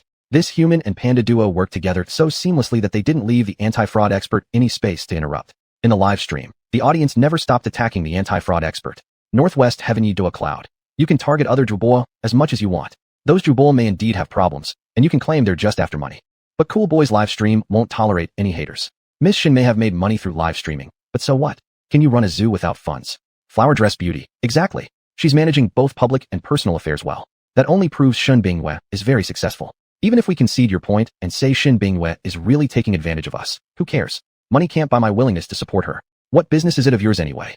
One by one, furious viewers unleashed full elite, and no matter how hard the anti-fraud experts fans and team tried, they couldn't change the situation. We Cool Boy despise you. The fraud expose expert wears a fake mask, talks about justice all the time, but it's all for personal gain. Qin Shou even held up a brand new sign containing an improvised freestyle. Seeing this, viewers in Qin Shou's live stream instantly formed an Engshi Durixing, chanting yo yo yo. Meanwhile, the atmosphere in the anti-fraud experts live stream had already dropped to freezing point. It didn't stop there. The anti-fraud experts team was now also experiencing anxiety and unrest. Qin Shou's relationship with Shen Bingyue and those influential figures had already become extremely close. Chapter 161, The Audience's Expectation. Everyone will be partners in building a company together in the future. Now, Shen Bingyue has been maliciously attacked by the fake expose team. Of course, the big shots won't sit idly by. So, several of the influential figures coordinated and divided the tasks, quickly getting to the bottom of this top expose expert's background. What came next was, of course, much simpler. Putting pressure on the live streaming platform? That was practically child's play. The true trump cards of these powerful figures, however, lay in striking hard in the real world. Within half an hour, the top fake expose team received no less than a dozen calls. All these calls carried the same message, a warning to their team. Immediately cease your malicious attacks on Kuzai's Zhubojan and apologize to both Kuzai and Shen Bingyue. Otherwise, your team will be targeted collectively by the entire industry. This message reached the young master's ears, immediately silencing him. In truth, the reason this young master got involved in this affair was merely on a whim. He simply wanted some amusement. If things really escalated, what could a playboy who knew only how to spend money possibly understand? But a playboy was still a playboy, someone used to a life of luxury. People in this social group often shared one common flaw. Their sense of pride ran deep. Even if they clearly knew they were wrong, they often refused to admit it. Exactly. Faced with pressure from all sides, this young aristocrat stubbornly held his ground, continuing to insist that the top expose expert keep going after Shen Bingyue. Since the young master had issued such an order, what could the expose expert say? His team behind him felt the same. They simply dared not oppose the young master's command. What else could they do? Even job security wasn't as important as keeping the young master happy. As long as they could please their young master, wouldn't they get whatever they wanted? Therefore, the anti-fraud expert and his entire team gritted their teeth and pressed on, continuing to oppose Qin Shou and Shen Bingyue. You think I'm just a cute cat because I haven't shown my claws yet? Qin Shou stated clearly, he was unhappy. And when he was unhappy, the consequences would be very serious. Thus, Qin Shou again stepped in front of the camera, raising another sign. I ask everyone to take some time and unite all the streamers who have ever been victimized by the top expose expert. To sanction someone like him, we need to gather enough collective strength. Everyone trust me. These parasites will definitely be crushed by us. Seeing the sign Qin Shou had raised, many people immediately voiced their support publicly. Only the king. Kuzai is growing up, day by day. Previously, I only knew that Kuzai was smart, knew how to clown around, and was quite adorable. Watching recently, though, I've realized he's not only devious, he also knows strategy. Qin Shou held up a sign. I always feel like you're not praising me. You're putting me down. 40-meter giant cleaver. Only one, my master can understand exactly what I say. So in the future, you'd better watch your words. You walk in Zhe. Anyway, I think Kuzai's method is great. If we're going to clean house, let's clean it thoroughly. People like this shouldn't even exist in society. Under Qin Shou's leadership, the influential figures began to act, contacting streamers who had also been victimized, and beginning a wave of denunciation against the expose king. For a while, the matter stirred up widespread controversy. Eventually, the Xuanhuan platform was forced to step in and attempt mediation. Regrettably, neither side showed any willingness to back down. And so, the situation remained at a deadlock. They really used pandas and laborers as a gimmick, right? And they really did drain the blood of their audience? And as for those so-called victimized streamers, have none of them ever sold substandard products or committed wrongdoings? The expose expert stuck firmly to his argument, unrepentant. As for Qin Shou's side, the content of the sign remained unchanged. This situation left the Xuanhuan platform's management feeling quite helpless. However, very soon, this balance was broken by an entirely new group. This special group was none other than a group of migrant worker uncles. We don't pay much attention to live streaming, but we do know one thing for certain. Kuzai and Ms. Shun are good people. Their broadcast deserves promotion. I swear, before this, I had never met Kuzai or Ms. Shun. But what's true is that Ms. Shun gave away the income from her entire live broadcast just to give us bonuses. That's right. Ms. Shun didn't use us as a publicity stunt, and Kuzai isn't her stunt either. You come over here and ask anyone. Just go ahead, ask around. How many people like Kuzai? Go on, ask the whole market. The group of migrant worker uncles didn't say much, but their silent presence immediately boosted Qin Shou's momentum to a whole new level. With the migrant uncles joining in, the upper class of Binjiang City also publicly declared their stance. Even the #1 leader personally arrived at the live stream, openly expressing support for Qin Shou and Xin Binghua. Ms. Shun has invested in building the East Zoo in Binjiang, which is a tremendous driving force for the city's economic development. Since Kuzai became the cultural ambassador, the cultural development of Binjiang has reached a new height. Their contributions to Binjiang cannot be erased by a so-called expose expert. Also, the internet is not a lawless land. It's time to regulate the live streaming industry. Because of these words from the #1 leader, the Xuanhuan platform finally took a clear position. Thus, the top expose expert and his team finally faced the consequences. Not only was he purged by Xuanhuan, but under immense real-world pressure, his backer had no choice but to abandon him. Deprived of his boss's support, the so-called expose king had no choice but to reluctantly announce his indefinite withdrawal from the live streaming industry. Ever heard how a goose cries? Gaga. Inside the live stream, Qin Shou raised his sign high, continuously flashing his teeth at the camera, looking very much like a delighted little bear. Only the king. Compared to Kuzai's current expression, I prefer it when Kuzai strikes people's hearts with his words. 40-meter giant cleaver. My master definitely knows how to strike people's hearts. But how exactly he does it, I can't really figure out. You walk in Zhe, the incident is over now. Let's stop discussing it. Hey, are we filming the variety show or not? I've been waiting until my flowers withered. Golden calf, Xin Binghua. Everyone, please don't rush. The filming of the variety show will begin very soon. We ask everyone to please wait patiently and not be anxious. Inside the live stream, everyone chatted for a while about Qin Shou's performance, before the conversation gradually shifted to the topic of filming the variety show. Seeing this, Xin Binghua quickly stepped forward to share the news with everyone. Chapter 162, you can't just touch anything there. As Xin Binghua had said, the reality was exactly like that. The variety show planned by Xuanhuan soon began official filming, and the first episode was titled 100 Human Conditions. The content of this episode was quite simple. Several ordinary people would experience jobs they had never done before. Among these ordinary people were trainees, live streamers, even a few young rich second-generation wealthy, and several university students. However, the most important guest in this episode was naturally Qin Shou. As the only permanent guest on the show, Qin Shou's status was self-evident. Yet, some people still had issues about recording the show with Qin Shou. Particularly the few rich were quite reluctant to film a show alongside a panda. What upset them the most was that they had been grouped with Qin Shou and had to work as food delivery riders. Are you kidding? You want us to deliver food and complete this many orders? How on earth are we supposed to do that? Exactly. And our teammate is even a panda. What's worse is that the restaurants we were assigned to aren't even busy. How are we supposed to finish this task? The rich herdai complained loudly, expressing their dissatisfaction with the show's arrangements. However, they had signed agreements with the production team. Also, before they came to join the show, their families had clearly stated that they would not provide any help. If they clashed with the show producers and decided to quit, the resulting breach of contract fines and expenses would have to be covered by themselves. With no choice. Although they were unhappy, they had to grit their teeth and accept the assignment. Although they agreed to complete the task, they refused to work in the same group as Qin Shou. You can do whatever you want to hype the show's ratings, but we absolutely will not be grouped with this panda. Several richer expressed clearly they did not want to be in a group with Qin Shou. Seeing himself being rejected, Qinshu immediately got angry. You think I can't finish the task? Alright, then let's make a bet. Qinshu, obviously well prepared, grabbed a sign from the side. Seeing what was on the sign, the rich herdad exchanged glances. The leader immediately stepped forward in front of Qinshu.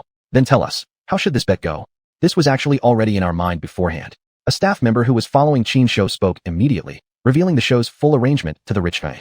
The bet set up by the show team was quite simple. Within a one-day limit, the rich herdad and Qinshu would compete. Whoever delivered more food orders during that time would win. If the rich herdad won, they could make demands to the production team, to Shin Binghua, and to their parents. But if Qinshu lost, the parents of the rich herdad would have to make donations of a certain amount to the production team and the Golden Bull Zoo. This is a bet we can't possibly lose. What's there to be afraid of? We accept. Without hesitation, the rich herdad chose to accept the bet. Seeing this, Qinshu couldn't help but sneer in his heart. You boys are just too young. Gambling with me. Qinshu, how could you possibly win? Since you're willing to donate to the show and the zoo, I'd like to thank you in advance.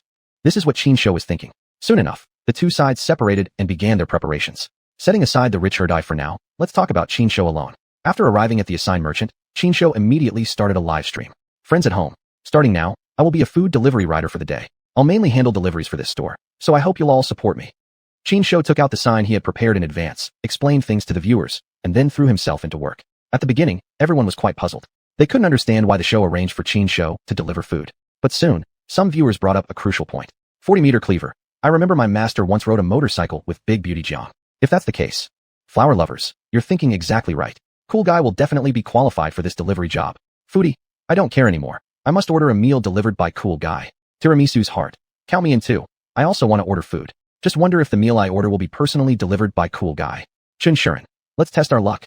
If it really is delivered by Cool Guy, we hit the jackpot. Let's order now. Inside the live stream, viewers expressed their intentions to order takeout from the store assigned to Qinshu, hoping that he would personally deliver it. From that moment on, the shop's takeout notifications never stopped. The once quiet store suddenly shifted into full operation mode. Not only did takeout orders increase, but more and more customers came to dine in as well. The shop owner knew that their restaurant was part of the variety show, so business was certain to improve. But he never expected that Qinshu's influence would be this powerful. The owner was convinced that after this event, his shop would become a genuine internet-famous store. From now on, he wouldn't need to worry about his business ever again. Now looking at Qinshu. Right now, he was riding his modified Hurricane motorcycle through a residential community. The takeout personally delivered by Cool Guy has arrived. Whose orders are these? Hurry up and come get them. Qinshu pressed the switch on his loudspeaker, beginning to call out to his fans. Coming. Over here. The enthusiastic fans were already prepared. As soon as the loudspeaker started, Qinshu was immediately surrounded by his excited supporters. Cool Guy, can we take a photo with you? Cool Guy, let's eat together. I'll feed you. The enthusiastic fans chatted loudly, one after another, making non-stop cheerful noises, which made Qinshu feel a bit overwhelmed. But what troubled Qinshu even more was what came next. The male fans were relatively restrained. They only wanted photos with him. But the female fans were absolutely xuanhuan, crazy. They kept throwing themselves at Qinshu, as if he wasn't a panda, but some handsome monk brother. The worst part was that besides rushing at him, some fans started grabbing him all over. You guys, please calm down. Taking pictures is fine, but could you please stop feeling me up? Hey you, act a bit decent. That area is definitely off limits. Chapter 163, Encounter with Bandits on the Road. After finally managing to shake off the enthusiastic fans, Qinshu hurriedly continued with his work. Actually, he wasn't greedy or overly competitive. After all, just by checking in every day, he had already earned a considerable amount of money. Although it couldn't compare to Shin Binghua and a few other big shots who could flatten a group of people with just a single hair pulled from their legs, as the saying went. But compared to ordinary people, his wealth was already quite substantial. If possible, Qinshu really didn't feel like gambling against those rich second-generation heirs. He didn't really care much about winning or losing. However, to help Shin Binghua lighten her load, Qinshu felt he had to be more proactive, taking on more of the burden. Even if his contribution was minuscule, as long as something could be done, he would do everything he could. Therefore, no matter what, he had to win today's bet. La la la la la la la la lura la la la. Singing to himself, Qinshu rode his motorcycle through various neighborhoods, continuously delivering takeout orders. At the beginning, fans went crazy just to see Qinshu. Many even ordered takeout multiple times simply for a chance to catch a glimpse of him. But soon, after intervention by the production team, the fans gradually calmed down. Some programs arranged by the production team could finally be carried out properly. This hectic schedule lasted almost the entire afternoon. Though Qinshu's work wasn't particularly heavy, just dealing with nearly hysterical fans had been exhausting. After enjoying a hearty meal prepared for him by the shop owner, Qinshu patted his stomach and finally finished work for the day. Filming for the day had come to an end. The rich second-generation guys clearly couldn't accept defeat, and even before the episode was officially over, they left directly. As for the bet, Qinshu didn't really take it too seriously. Anyway, whether or not those rich kids acknowledged it, their parents would fulfill the bet for them. Now that the day's filming was done, Qinshu didn't plan on returning to the zoo immediately. Finally having the chance to openly ride his motorcycle, Qin Shou decided he wanted to enjoy it to the fullest. Don't mention that he already delivered takeout by bike. While delivering food, could he really open the throttle and speed? And while delivering, with all those cameras chasing him, how could he ever ride freely? But now things were different. With the filming wrapped up, naturally, he could indulge himself. Taking Zhang Yuyu with him, Qin Shou decided to find a relatively remote place to really speed around. Although Shen Bingyue expressed concern about this, she couldn't change Qin Shou's mind. Helplessly, she could only give in. Of course, with Qin Shou's skill, combined with Zhang Yuyu's cautiousness, Shen Bingyue believed they wouldn't be in any danger. Even in case of emergencies, her professional security personnel would be able to handle things. The only thing bothering her was that it was Zhang Yuyu riding with Qin Shou to enjoy the breeze, instead of her. But after all, she was the boss. She needed to maintain dignity and mind her image. Therefore, she definitely wouldn't argue over it. As for Shen Bingyue's subtle feelings, Qin Shou naturally had no idea. Or perhaps, he understood them, but deliberately pretended not to. Straddling the motorcycle, Qin Shou took Zhang Yuyu along, heading towards the Jiangbin Park area. Though Jiangbin Park wasn't the best tourist attraction in Jiangbin, people could still enjoy great scenery there. Most importantly, entry was free. Moreover, compared to many other tourist spots, it offered plenty of local atmosphere without becoming overly noisy. However, when Qin Shou and Zhang Yuyu arrived, it was already evening. At this hour, those remaining in the park were mostly elderly uncles and aunts, along with people jogging at night. For Qin Shou and Zhang Yuyu, this environment suited him perfectly. He parked the bike properly and strolled side by side with Zhang Yuyu, enjoying this rare leisure time. Though they couldn't speak, the atmosphere between man and Panda was just right, making them both feel very comfortable. Zhang Yuyu loved this atmosphere too. While taking care of Qin Shou, she interacted with the viewers in the live stream.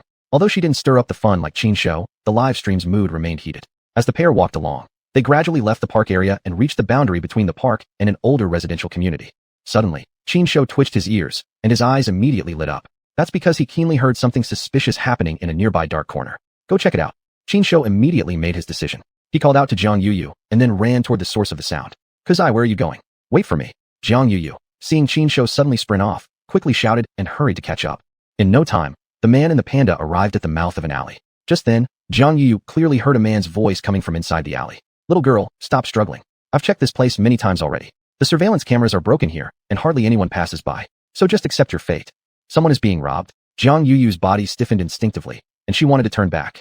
But at this moment, Qin Shou had already stepped forward, walking slowly into the alley. Seeing this, although Zhang Yuyu was nervous inside, she gritted her teeth and chose to follow Qin Shou closely behind. To build her courage, Zhang Yu immediately turned on the powerful flashlight she carried. In an instant, everything inside the alley was illuminated in pure white light.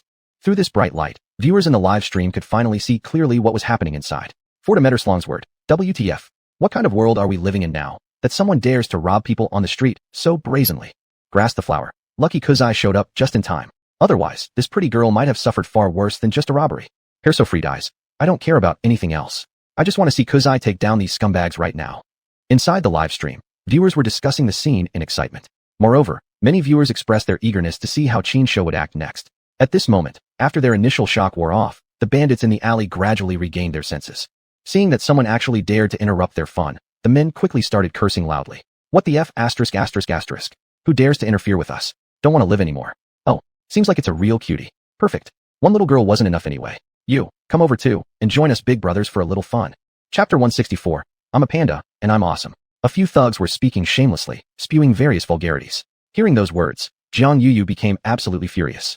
As for Qin Shou, anyone who insulted Zhang Yuyu was no different from insulting him directly. More importantly, with such a big bear like himself standing right here, they were ignoring him completely. What exactly was their intention?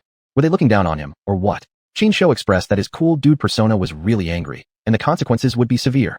In the live stream room, 40-meter-long broadsword. Quick, look, my master is moving. How will my master deal with them this time? Can't wait to see. So excited. Lunar Gray Sky Teal, martial arts panda? Of course, he's gonna practice Tai Chi. Shizi admiring. Wing Chun, cool guy. La Brassier, I want to see cool guy's shoulder throw followed by heavenly justice. The audience's enthusiasm was fully ignited by Qin Shou's actions. They began commenting rapidly, guessing which technique Qin Shou would use. And just as the viewers were discussing animatedly, Qin Shou had already begun to act. Moving with lightning speed, he darted up to a burly man, jumped, and slammed into him with a powerful Iron Mountain strike. The burly man, struck by Qin Shou's Iron Mountain strike, was launched into the air, taking down a companion in the process. The other few men, seeing Qin Shou charge at them with such bear-like ferocity, were immediately shocked into a stupor. More importantly, at that moment, they finally got a clear look at Qin Shou's figure. A bear, a panda? The men instinctively cried out in shock. However, their cries could not change their fate in the least. Offending Qin Shou, their downfall had already been decided. Don't you know that a decade of Tai Chi doesn't beat a year of Bajiquan? You weaklings, let me show you what real strength looks like. That was exactly what Qin Shou was thinking, and when he moved, there was no hesitation. Despite his round, rolling figure, his actions were surprisingly nimble, completely unlike a 100-pound fluffy ball. Within the blink of an eye, several thugs were already taken down by Qin Shou. This is Chinese Kung Fu, baby. Qin Shou struck a very cool ending pose, shaking his head vigorously. Oh my god, so handsome, I can't handle it anymore. I'm going to faint. That was precisely Jiang Yuyu's feeling at this moment. Well, that was pretty much every viewer's feeling. The king sent a super barrage and donated 100 true martial panda to the streamer, saying, "Cool guy is mighty." These Bajiquan moves truly show the demeanor of a grandmaster. Green Wonderland. I suggest cool guy go for professional certification. I really want to know how many credentials he could obtain with his abilities. Youth and Blossom. Forgive me for my lack of vocabulary, but Wokao covers everything. For cool guy's performance just now, I give 100 points. If I had to describe it, other than Wokao, I can't think of another word. 40-meter long broadsword. Master, don't move. I'm coming right over to officially confirm our relationship with you. Inside the live stream room, the audience was so excited they were going absolutely wild. Although everything had ended quickly, it by no means dampened the excitement of the viewers. Several big sponsors generously donated gifts with dazzling screen effects, making the scene quite spectacular. Meanwhile, the rescued girl had also recovered from her shock. Looking at Qin Shou, then at Jiang Yuyu, her eyes lit up and she immediately spoke excitedly. You're cool guy, and you're Jiang Yuyu, right? Never thought I'd actually get to meet both of you here. Thank you so much. Thank you for saving me. Wow, I'm so lucky. I not only met you here, but was saved by you. The girl was simply too excited and started speaking incoherently. Qin Shou was already quite accustomed to such situations. He walked up and gently patted the girl's shoulder as a form of reassurance. You've met me. From now on, you're sure to experience continuous good fortune.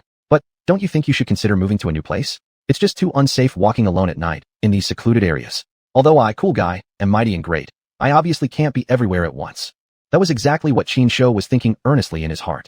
Unfortunately, the girl didn't have telepathy and couldn't possibly understand Qin Shou's thoughts. While Qin Shou was interacting with the girl, a sudden commotion could be heard not far from the mouth of the alley. Old 8, the hell are you all taking so long? Who told you to be so flashy? Wanting to get killed? At the sound of this voice, one of the beaten men immediately cried out. Brother Dao, we ran into a really strong opponent. It's the, Before the man could finish speaking, Qin Shou had already kicked a concrete slab with lightning speed, knocking him out cold once again. However, although Qin Shou's reaction had been swift, it was still slightly too late. What the F***, CK? Who dares to mess with my brother Dao's men? Are you asking for death? The man who had spoken earlier roared in anger and rushed forward immediately with his men. In no time, the mouth of the alleyway was completely blocked by a crowd of people. Yet when those men saw the strange trio of Qin Shou, Jiang Yuyu, and the girl, their faces were instantly filled with total confusion. What's going on here? Since when did pandas become a thing? And wait, is someone actually live streaming here? A scar-faced man at the front stared at Qin Shou and Jiang Yuyu, his facial scar twitching as his expression turned menacing. Brother Dao, this panda is the famous cool guy online. Brother Dao, watch out, he's super strong. One of the unfortunate fallen men shouted loudly, reminding his boss to be cautious. Cool guy. Upon hearing this, Brother Dao was first taken aback, then carefully examined Qin Shou. Soon, his face turned extremely grim. So what if it's a panda? He beat my men, Brother Dao was just about to throw out some threatening words when, unexpectedly, Qin Shou suddenly pulled out a bamboo stick from who knows where.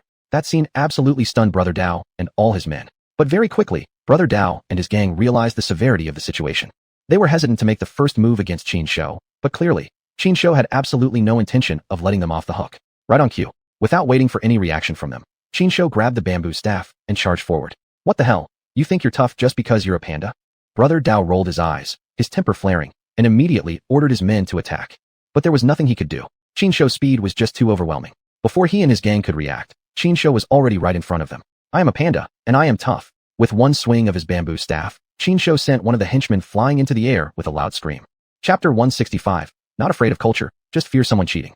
Northwest Mystic Cloud. I'll go. This is truly not fearing pandas having culture, but fearing pandas who cheat. Cool guy, this is just too amazing. 40-meter long saber. That's right, my master is just awesome. Look at that staff play in his hands, absolutely reaching a divine level. Those thugs are absolutely no match at all. La justice. With a staff in hand, the world is mine. At this moment, cool guy is practically unbeatable. Inside the live stream, viewers excitedly typed messages flying across the screen as fast as they could. At this moment, they wished nothing more than to fly to the scene and cheer for Qin Shou. Alright, in reality, even without their cheers and encouragement, it wasn't difficult at all for Qin Shou to handle these thugs. Firstly, his strength, over 400 points, wasn't something ordinary people could withstand. You must know, the strength of a normal adult male was barely around 50 points. Qin Shou's current strength was over 8 times that of a normal adult male. Frankly speaking, if Qin Shou didn't hold himself back, he really could knock one thug down with each swing, killing all of them. Secondly, he was a panda. Even if the thugs were overly aggressive, would they dare strike a panda? If they really did so, their consequences would be infinitely worse than getting beaten by Qin Shou. Fierce enemies who couldn't even be touched. These thugs felt truly frustrated. Even those few who foolishly decided to attack Qin Shou were immediately noticed by the alert Panda and quickly knocked down with a swing of his staff. In merely about 2 minutes, not a single thug remained standing. Invincibility is how lonely, how lonely. Invincibility is how empty, how empty. Alone at the summit, with the cold wind constantly blowing by, who can understand my loneliness? Standing among the fallen thugs, Qin Shou held his jade scepter like a microphone and began singing at the top of his lungs.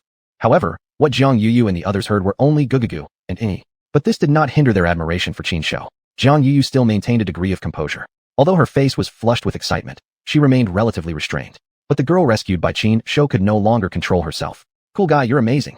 You are literally my hero, arriving on a cloud of rainbow colors.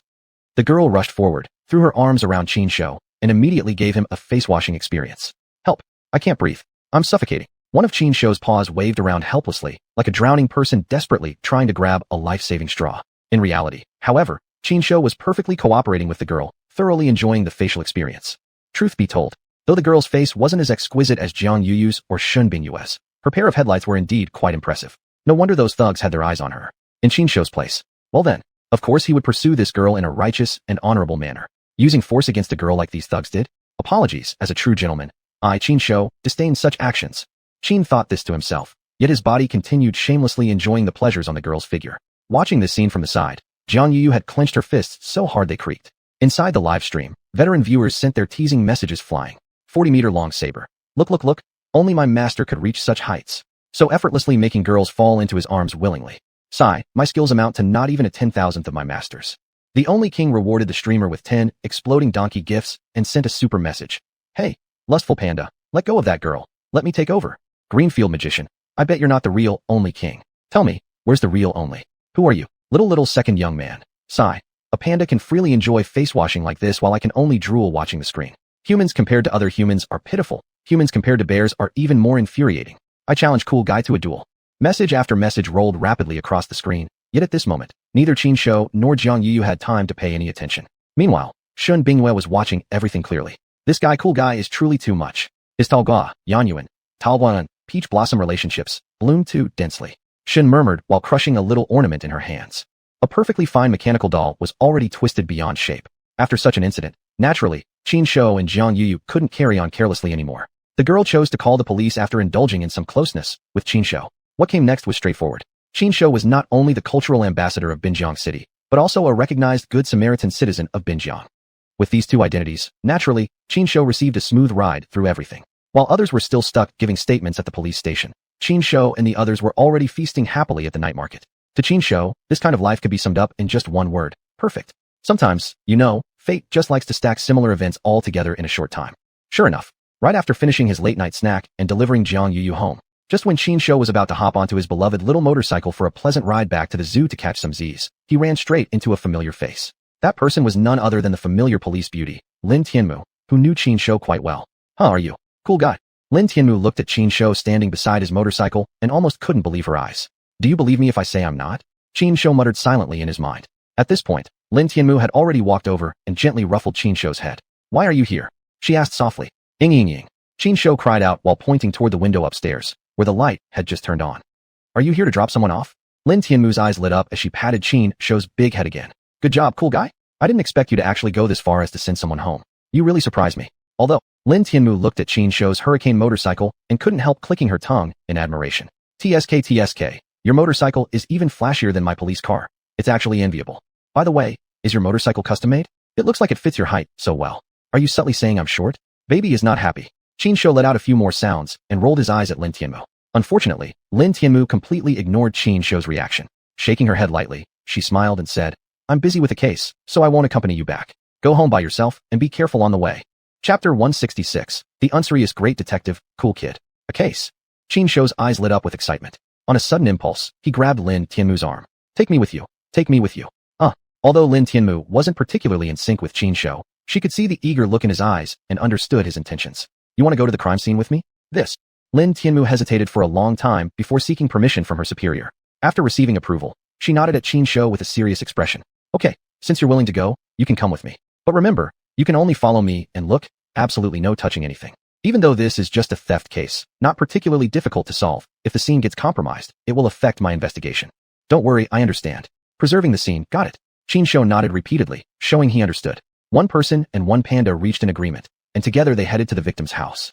Coincidentally, the person who reported the crime was also a girl, and another one of Qin's fans. Seeing that Qin had actually come to the scene with the police, the young woman became extremely excited. Completely ignoring Lin Tianmu, she immediately started fawning around Qin instead. Witnessing this, Lin Tianmu shook her head repeatedly before quickly stepping forward to intervene. Realizing her behavior was inappropriate, the girl quickly calmed herself and began cooperating with Lin Tianmu's questioning. The girl lived alone and rarely interacted with others. However, her family background was decent, and she owned quite a few expensive items. When she returned home tonight, she discovered that her place had been ransacked. Panicked, she had immediately called the police. Unfortunately, due to her extreme fear, she couldn't provide Lin Tianmu with much useful information. No choice then. Lin Tianmu could only work with her colleague to look around for any potential clues. As for surveillance footage, there was no hope of finding any. Most thieves these days were either too cautious to strike where cameras existed, or they belonged to another category, intelligent criminals who had mastered advanced technologies. These kinds of thieves were truly difficult to catch. After searching the room for quite some time, Lin Tianmu and her colleague still couldn't find any useful evidence. It looks like it's going to take us a long time to solve this case. Lin Tianmu's colleague shook his head unhappily. We can only move forward slowly.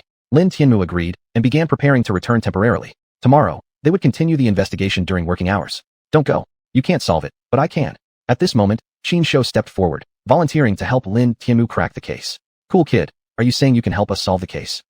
Lin Tianmu stared at Qin, asking tentatively. Of course, I'm cool kid. When I get involved, nothing's a problem.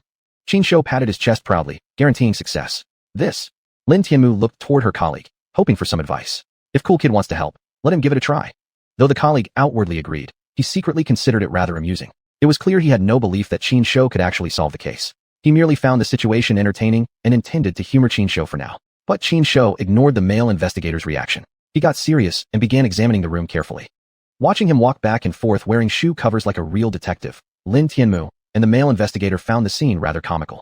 However, their expressions soon turned serious. Because Qin was surprisingly quite professional. Yes, professional. Although he didn't match their expertise as real investigators, in their opinion, Qin's detective skills were several levels above those of ordinary people. Perhaps, cool kid really might find some clues. Lin Tianmu muttered while quickly keeping up with Qin, wanting to see what he could discover. The male investigator hurried to follow as well. Even the girl stood silently behind Qin, holding her phone to livestream his every move. That's right.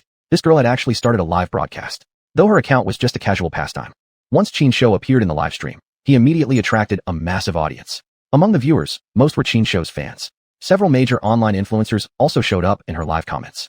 The Soul King gifted the streamer xuanhuan Panda ×10 and sent a super comment. Oh my, no wonder cool kid didn't come home. Turns out he came here for a private meeting with the police beauty.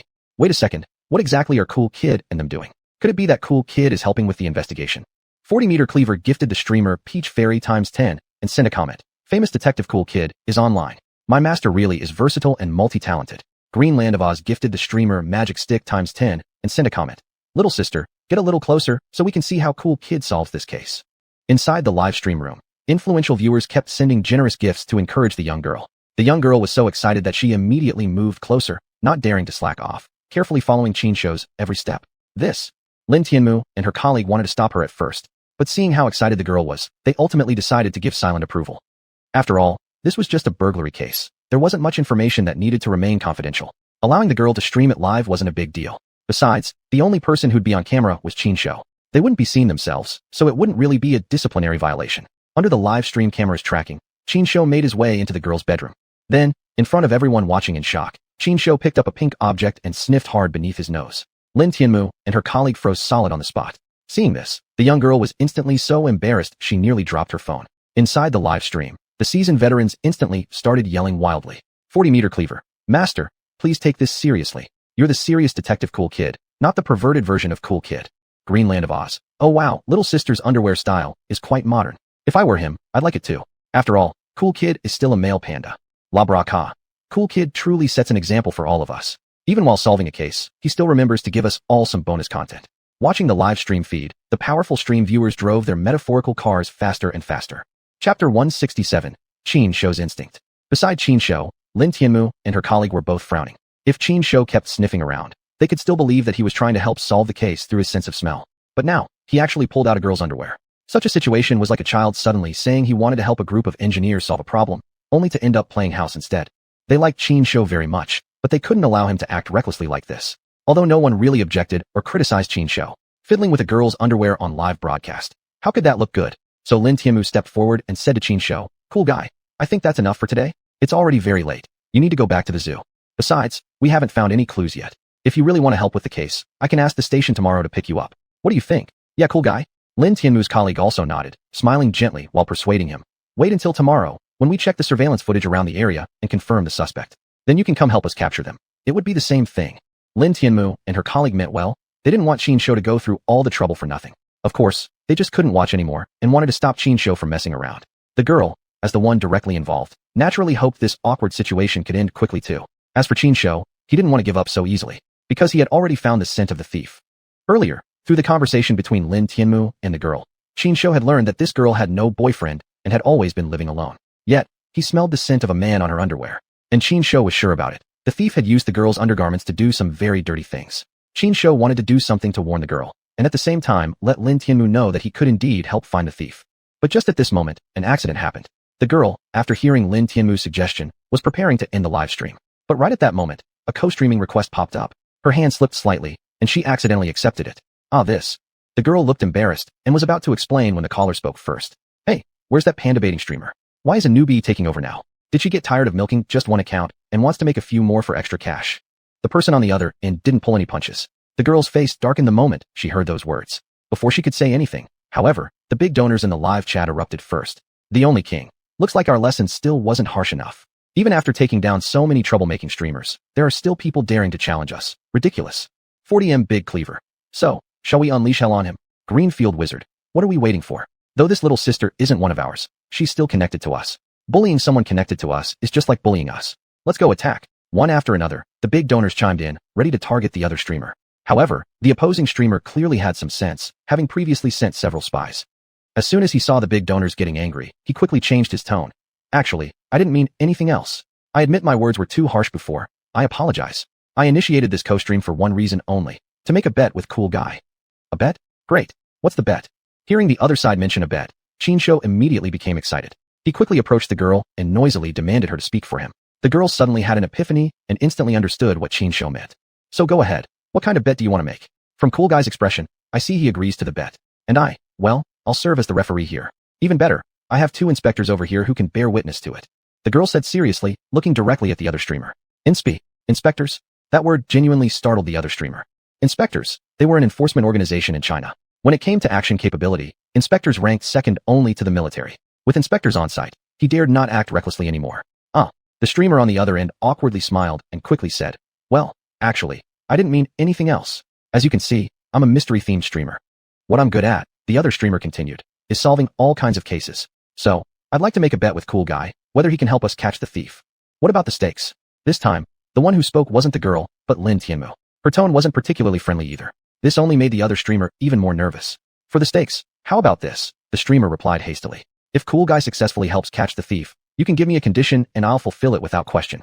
But if Cool Guy doesn't manage to help, then, well, the number of my streaming room must be displayed on the public screen in Cool Guy's live stream. What do you think, Inspector Miss?"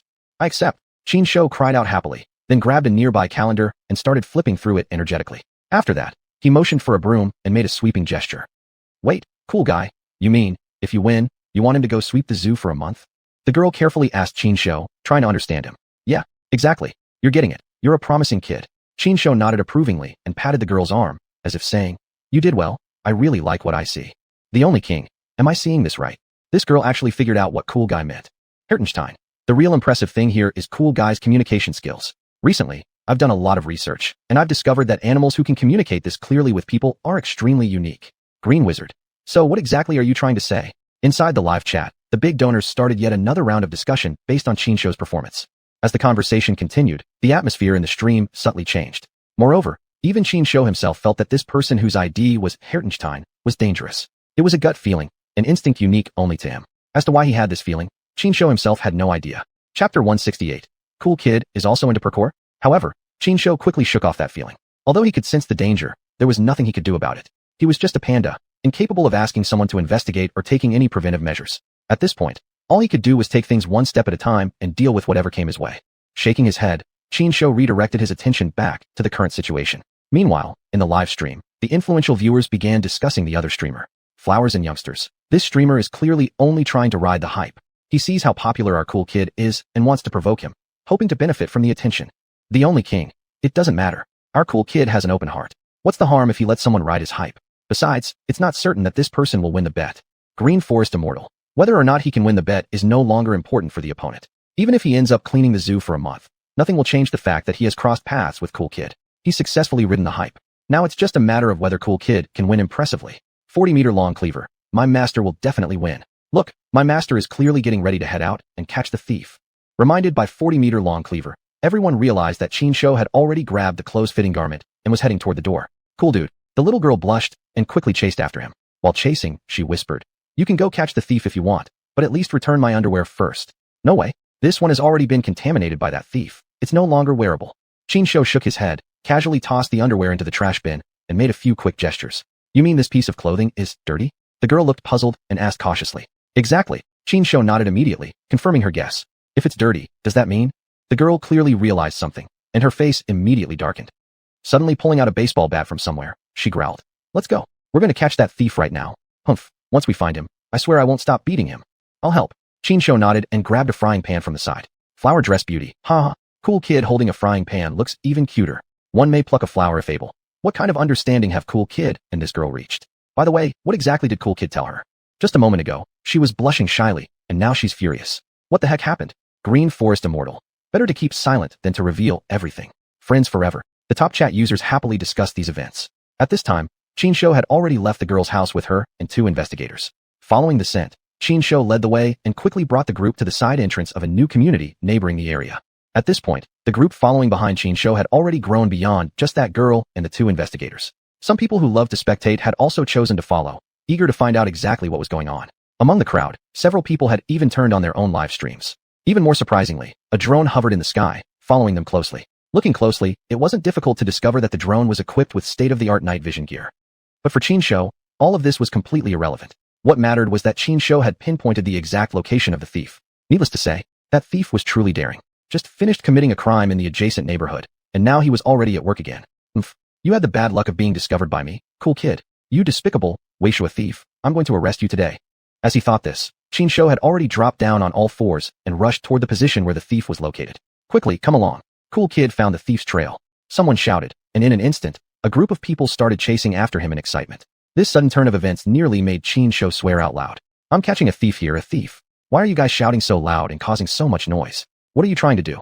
If I were a thief and heard all this noise, I'd run away immediately. What terrible teammates, useless when you need them and harmful when you don't. Though dissatisfied in his heart, Qinsho could do nothing about the crowd of onlookers tagging along. He couldn't just stop and scold all these spectators holding him back, could he? Wouldn't it be better if he just acted faster and tried to catch the thief instead? With that thought in mind, Qinsho didn't hesitate any longer. He immediately equipped his super speed roller shoes, boosting his speed and agility to the maximum. Soon, he arrived at the side of a residential building. At that moment, a figure in black was sliding down the drainage pipe from the upper floors. No need to ask. This guy was definitely the thief. "Stop right there, you scumbag." Qinsho roared without hesitation and lunged forward. His shout indeed startled the thief. But the thief had strong nerves and impressive physical skills. Seeing Qinsho charging toward him with a group of people swarming behind, the thief immediately changed his route and quickly climbed back into a nearby corridor. "Want to catch me? Maybe in your next life." The thief shouted as he sprinted down the corridor, heading toward the opposite side of the building. Not so fast. Qinsho went full speed ahead, and within moments had circled around to the other side of the residential building. As he accelerated, he left everyone else behind. Luckily, the person controlling the drone was quite skilled and managed to keep following without losing sight. Even more impressively, this guy also started a live stream, allowing everyone to follow Qinsho's and the thief's movements in real time. Before long, most of the viewers, including Qinsho's own fans, switched to this person's stream. On the live screen, a figure in black was rapidly leaping and running ahead. Before long, he exited the residential complex and ran onto open ground. Behind him, Qinsho's chubby, round figure was chasing him closely at an unbelievable speed. Both man and Panda maintained a straight sprint. Even when obstacles came their way, both chose to leap over them without hesitation. No one really cared about the thief's performance, but everyone couldn't stop praising Qinsho's agility. 40-meter long cleaver. What the hell? My master can do parkour too? That's just godlike, seriously. Chapter 169. The legendary detective Kuzi, deserving of his fame. Xuanhuan. Oh my gosh, 100-pound dumpling that agile? This is honestly a miracle. No way. I need to buy a ticket and go to Golden Bull Zoo to see Kuzi. Sunny Travel Agency. Let's go together. Count me in. Beef Slaughterer. You up there part of some scalper tour group? I suggest you reconsider. In the live stream room, the audience's excitement was growing louder and louder. However, the majority of viewers still kept their focus fixed on Qin Shou, hoping to see more incredible performances from him. Qin Shou did not disappoint the crowd. He chased the thief for a while, until ahead appeared a wall over 2 meters high. The thief was quick in action, clearly having been through this route many times. He jumped up, using a few footholds on the wall to propel himself upward, and quickly climbed onto the top. Seeing this, the audience's hearts instantly leaped into their throats. 40-meter blade. Holy cow, this thief's turf. He knows this area too well. Master's losing out simply because he doesn't know the terrain well enough. He probably can't catch him now. Long Kuei arrives, right? It looks like this time Kuzi's going to come back empty-handed. Well, it's not a big deal if he can't catch the thief. But I really don't want Kuzi to lose this bet. Swearing-fueled world. Whoa. Check it out. Kuzi is climbing the wall.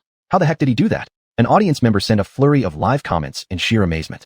Meanwhile, the person broadcasting gave the viewers a considerate replay in the lower right corner. In the replay, everyone saw Qin Shou rush to the corner, and then suddenly spring up. Next, his back legs touched and pushed against the adjacent walls one after another. Using the reactive force, Qin Shou twisted his body back and forth several times and climbed successfully to the top of the wall. The One King sent 5 well-done gifts to the streamer and sent a massive live comment. Kuzi deserves the title. I really thought it was over, but never in my wildest dreams did I expect that Kuzi would create yet another miracle. Golden Bull Zushin Bingwa. Oh my goodness, Kuzi, can't you just let me have a moment of peace? Why is it wherever you go something heart-stopping always happens? The Emerald Isle. Relax, Miss Shun. For Kuzi, something like this is nothing he can't handle. Back in the live room, a few other big names also sent messages expressing admiration. Even Shun Bingwa herself appeared briefly. But at this point, the audience's attention was no longer on the live comments. Because Qin Shou had already caught up to the thief and was now fighting him. Honestly, this thief was pretty skilled and surprisingly smart too. He wasn't even trying to face Qin Shou directly. Instead, he kept shifting and dodging, constantly looking for a chance to escape. Even more so, the guy started shouting curses at Qin Shou. Seriously, you're a panda? Shouldn't you be sitting back at the zoo being a cute mascot instead of coming out here messing with my stuff? The panda population is already low. What if you die? What a waste. The thief got more and more excited as he ranted, his words turning nastier and nastier. Yet, Qin Shou didn't take a word seriously. Not only that, he wasn't even going all out against the thief. He could clearly sense what the thief was thinking right now. Frustrated, are we? Out of options now, huh? Wanting to provoke me and make me lose my cool judgment, so you can slip away? Uft. I can see through your little tricks loud and clear. You think you can escape from me? Not a chance in hell. Qin Shou scoffed coldly in his mind, continuing his casual chase, wrapping the thief in a tight knot, offering zero chance to escape. Eventually, under Qin Shou's pressure, the thief was completely cornered. Get on the ground, hands on your head, now. 2 investigators stepped forward with handcuffs, approaching the thief while shouting orders at him. At this point, however, the thief still refused to give up. Suddenly, he abandoned the fight against Qin Shou and rushed straight at the young girl nearby. From his look, it was clear, he wanted to take someone hostage to create an escape opportunity for himself. That level of decision-making alone clearly showed he was far from an ordinary thief. The crimes he had committed could easily be more than just petty theft. Qin Shou, of course, had no intention of letting him harm anyone else. Time to lay down, you brat. At a critical moment, Qin Shou burst into action with a speed beyond expectation, reaching first and blocking the thief. Then he unleashed his classic combo move, Kuzi's shoulder throw followed by Heaven's Descend with Justice. Then, the thief was utterly defeated. Kuzi, you're the best. Lin Tianmu stepped forward and patted Qin Shou's large head affectionately, as a form of encouragement. Uft, just a piece of cake. No big deal. Qin Shou smirked proudly, glancing at the subdued thief, then wrinkled his nose and sniffed the air. Soon after, he reached out and tugged Lin Tianmu's arm. After letting out a few inging sounds, Lin Tianmu surprisingly managed to understand what Qin Shou meant. You mean, you're going to lead us to where the Zhongwu, stolen goods, are hidden? Lin Tianmu cautiously asked Qin Shou for confirmation. Exactly. You could totally start working at our zoo now.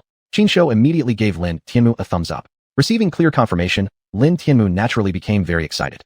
Handing the thief over to her colleague for return to the station, she then joined Qin Shou, the little girl, and other curious onlookers, arriving together at the entrance of a residential apartment building. Lin Tianmu directly showed her credentials and had the security guard open the door. Following Qin Shou's lead, the group went up to the doorway of a 5th-floor unit. Quickly thereafter, the group kicked the door open and, following Qin Shou's guidance, discovered a large amount of stolen property right there. All these events, naturally, were fully broadcast live. Soon, the entire process of Qin Shou assisting in solving the case spread online. This event inevitably triggered heated discussion among netizens. Wow, the giant panda who always acts like a lazy mascot has reached an unbelievable level. This is seriously unmatched. I myself am also an inspector. Right now, I'm genuinely envious of those 2 colleagues. They just stood around doing nothing and yet cracked the case so effortlessly. What amazing luck. Seriously, no one can compare. Looks like this wasn't just a simple burglary. If we dig deeper, there's definitely more behind this case. The credit should go mostly to Kuzi. I don't think an honorary citizen award will be enough this time. I think the Jiangbin City Inspection Unit at least needs to grant Kuzi an advisory position. Legendary detective Kuzi, his reputation is truly well-deserved. Today's performance by Kuzi fully warrants such an advisory role. Chapter 170, Shun Bingyue's Good News. Online, discussions about Qin Shou were ongoing and unceasing. Meanwhile, the inspection team had already sent people to follow up further on the case. As the biggest contributor to solving the case, Qin Shou had already retired after achieving success and returned to Golden Bull Zoo. Lying in his room, although Qin Shou felt a bit drowsy, he had no intention of falling asleep at all. No choice. Right now, Qin Shou was just too excited. After dealing with so many things in a row, the system, of course, wouldn't stay idle. Right now, Qin Shou was tallying his gains and checking the accumulated system notifications. System notification, ding. Congratulations to the host for achieving the feat of fame throughout Jiangbin and successfully unlocking the special task, becoming renowned far and wide. Special task, becoming renowned far and wide. The host must make every effort to let more people know your name. So far, the host has achieved the feat of fame throughout Jiangbin and is practically a household name there, unlocking the next phase of the task. In the next stage, the host must achieve fame across an entire province before the following task phase can be unlocked. Basic rewards for this phase have already been distributed. Special rewards will continue to accumulate as you progress through the task. Only upon completing the entire task can you claim the ultimate reward. Another special task, another 2 points of reward. Although Qin Shou didn't know exactly what the accumulating special reward would be, he was certain the reward would be substantial when he completed this task. And now, he already had one basic reward in hand. Opening it, even if nothing great came out, he'd still come out ahead, wouldn't he? Of course. This reward and the special task weren't even what made Qin Shou happiest. What really excited and thrilled him was the increase in his popularity. After handling so many events, Qin Shou's popularity had surged significantly, and even his level had jumped up by 2. Host, Qin Shou. Race, Bear Tribe. Level, 16. Strength, 430. Agility, 201. Potential, 20. Popularity, 50,017,710/75 million. Looking at his own attribute panel, Qin Shou was nearly beside himself with joy. At this rate, his first evolution wasn't far off at all. I really hope to complete this first evolution soon and see what changes it brings to me. Qin Shou quietly thought to himself, while also thinking about his first achievement task. Opening his task interface, Qin Shou saw the specific details of his very first achievement mission. Ding. Host triggered the achievement task, Achieve Broadcasting Freedom. Upon completion, you will receive the Bloodline Evolution reward of the Infinite Divine Eye. The Infinite Divine Eye and Bloodline Evolution. Neither of these 2 rewards was anything but something Qin Shou desperately wanted. The Infinite Divine Eye might not be his top desire, but with the words Infinite and Heaven in its name, this ability was surely incredibly powerful. Qin Shou believed that once he got this ability, his strength would jump dramatically. As for the Bloodline Evolution reward, no need to say more. This was exactly the opportunity he had been longing for. But how exactly do I achieve broadcasting freedom? Qin Shou began to ponder, thinking deeply about this question. Unknowingly, Qin Shou slowly drifted into a drowsy sleep. The next day, he was woken up by Shun Bingyue. From Shun Bingyue's expression, Qin Shou detected an ominous meaning. Could it be she has some plan for me? I'm so cute and well-behaved. Her very own cash cow. She wouldn't dare harm me, right? Yet, why do I feel such an uneasy and conflicting sense of foreboding? Qin Shou trusted his instincts deeply.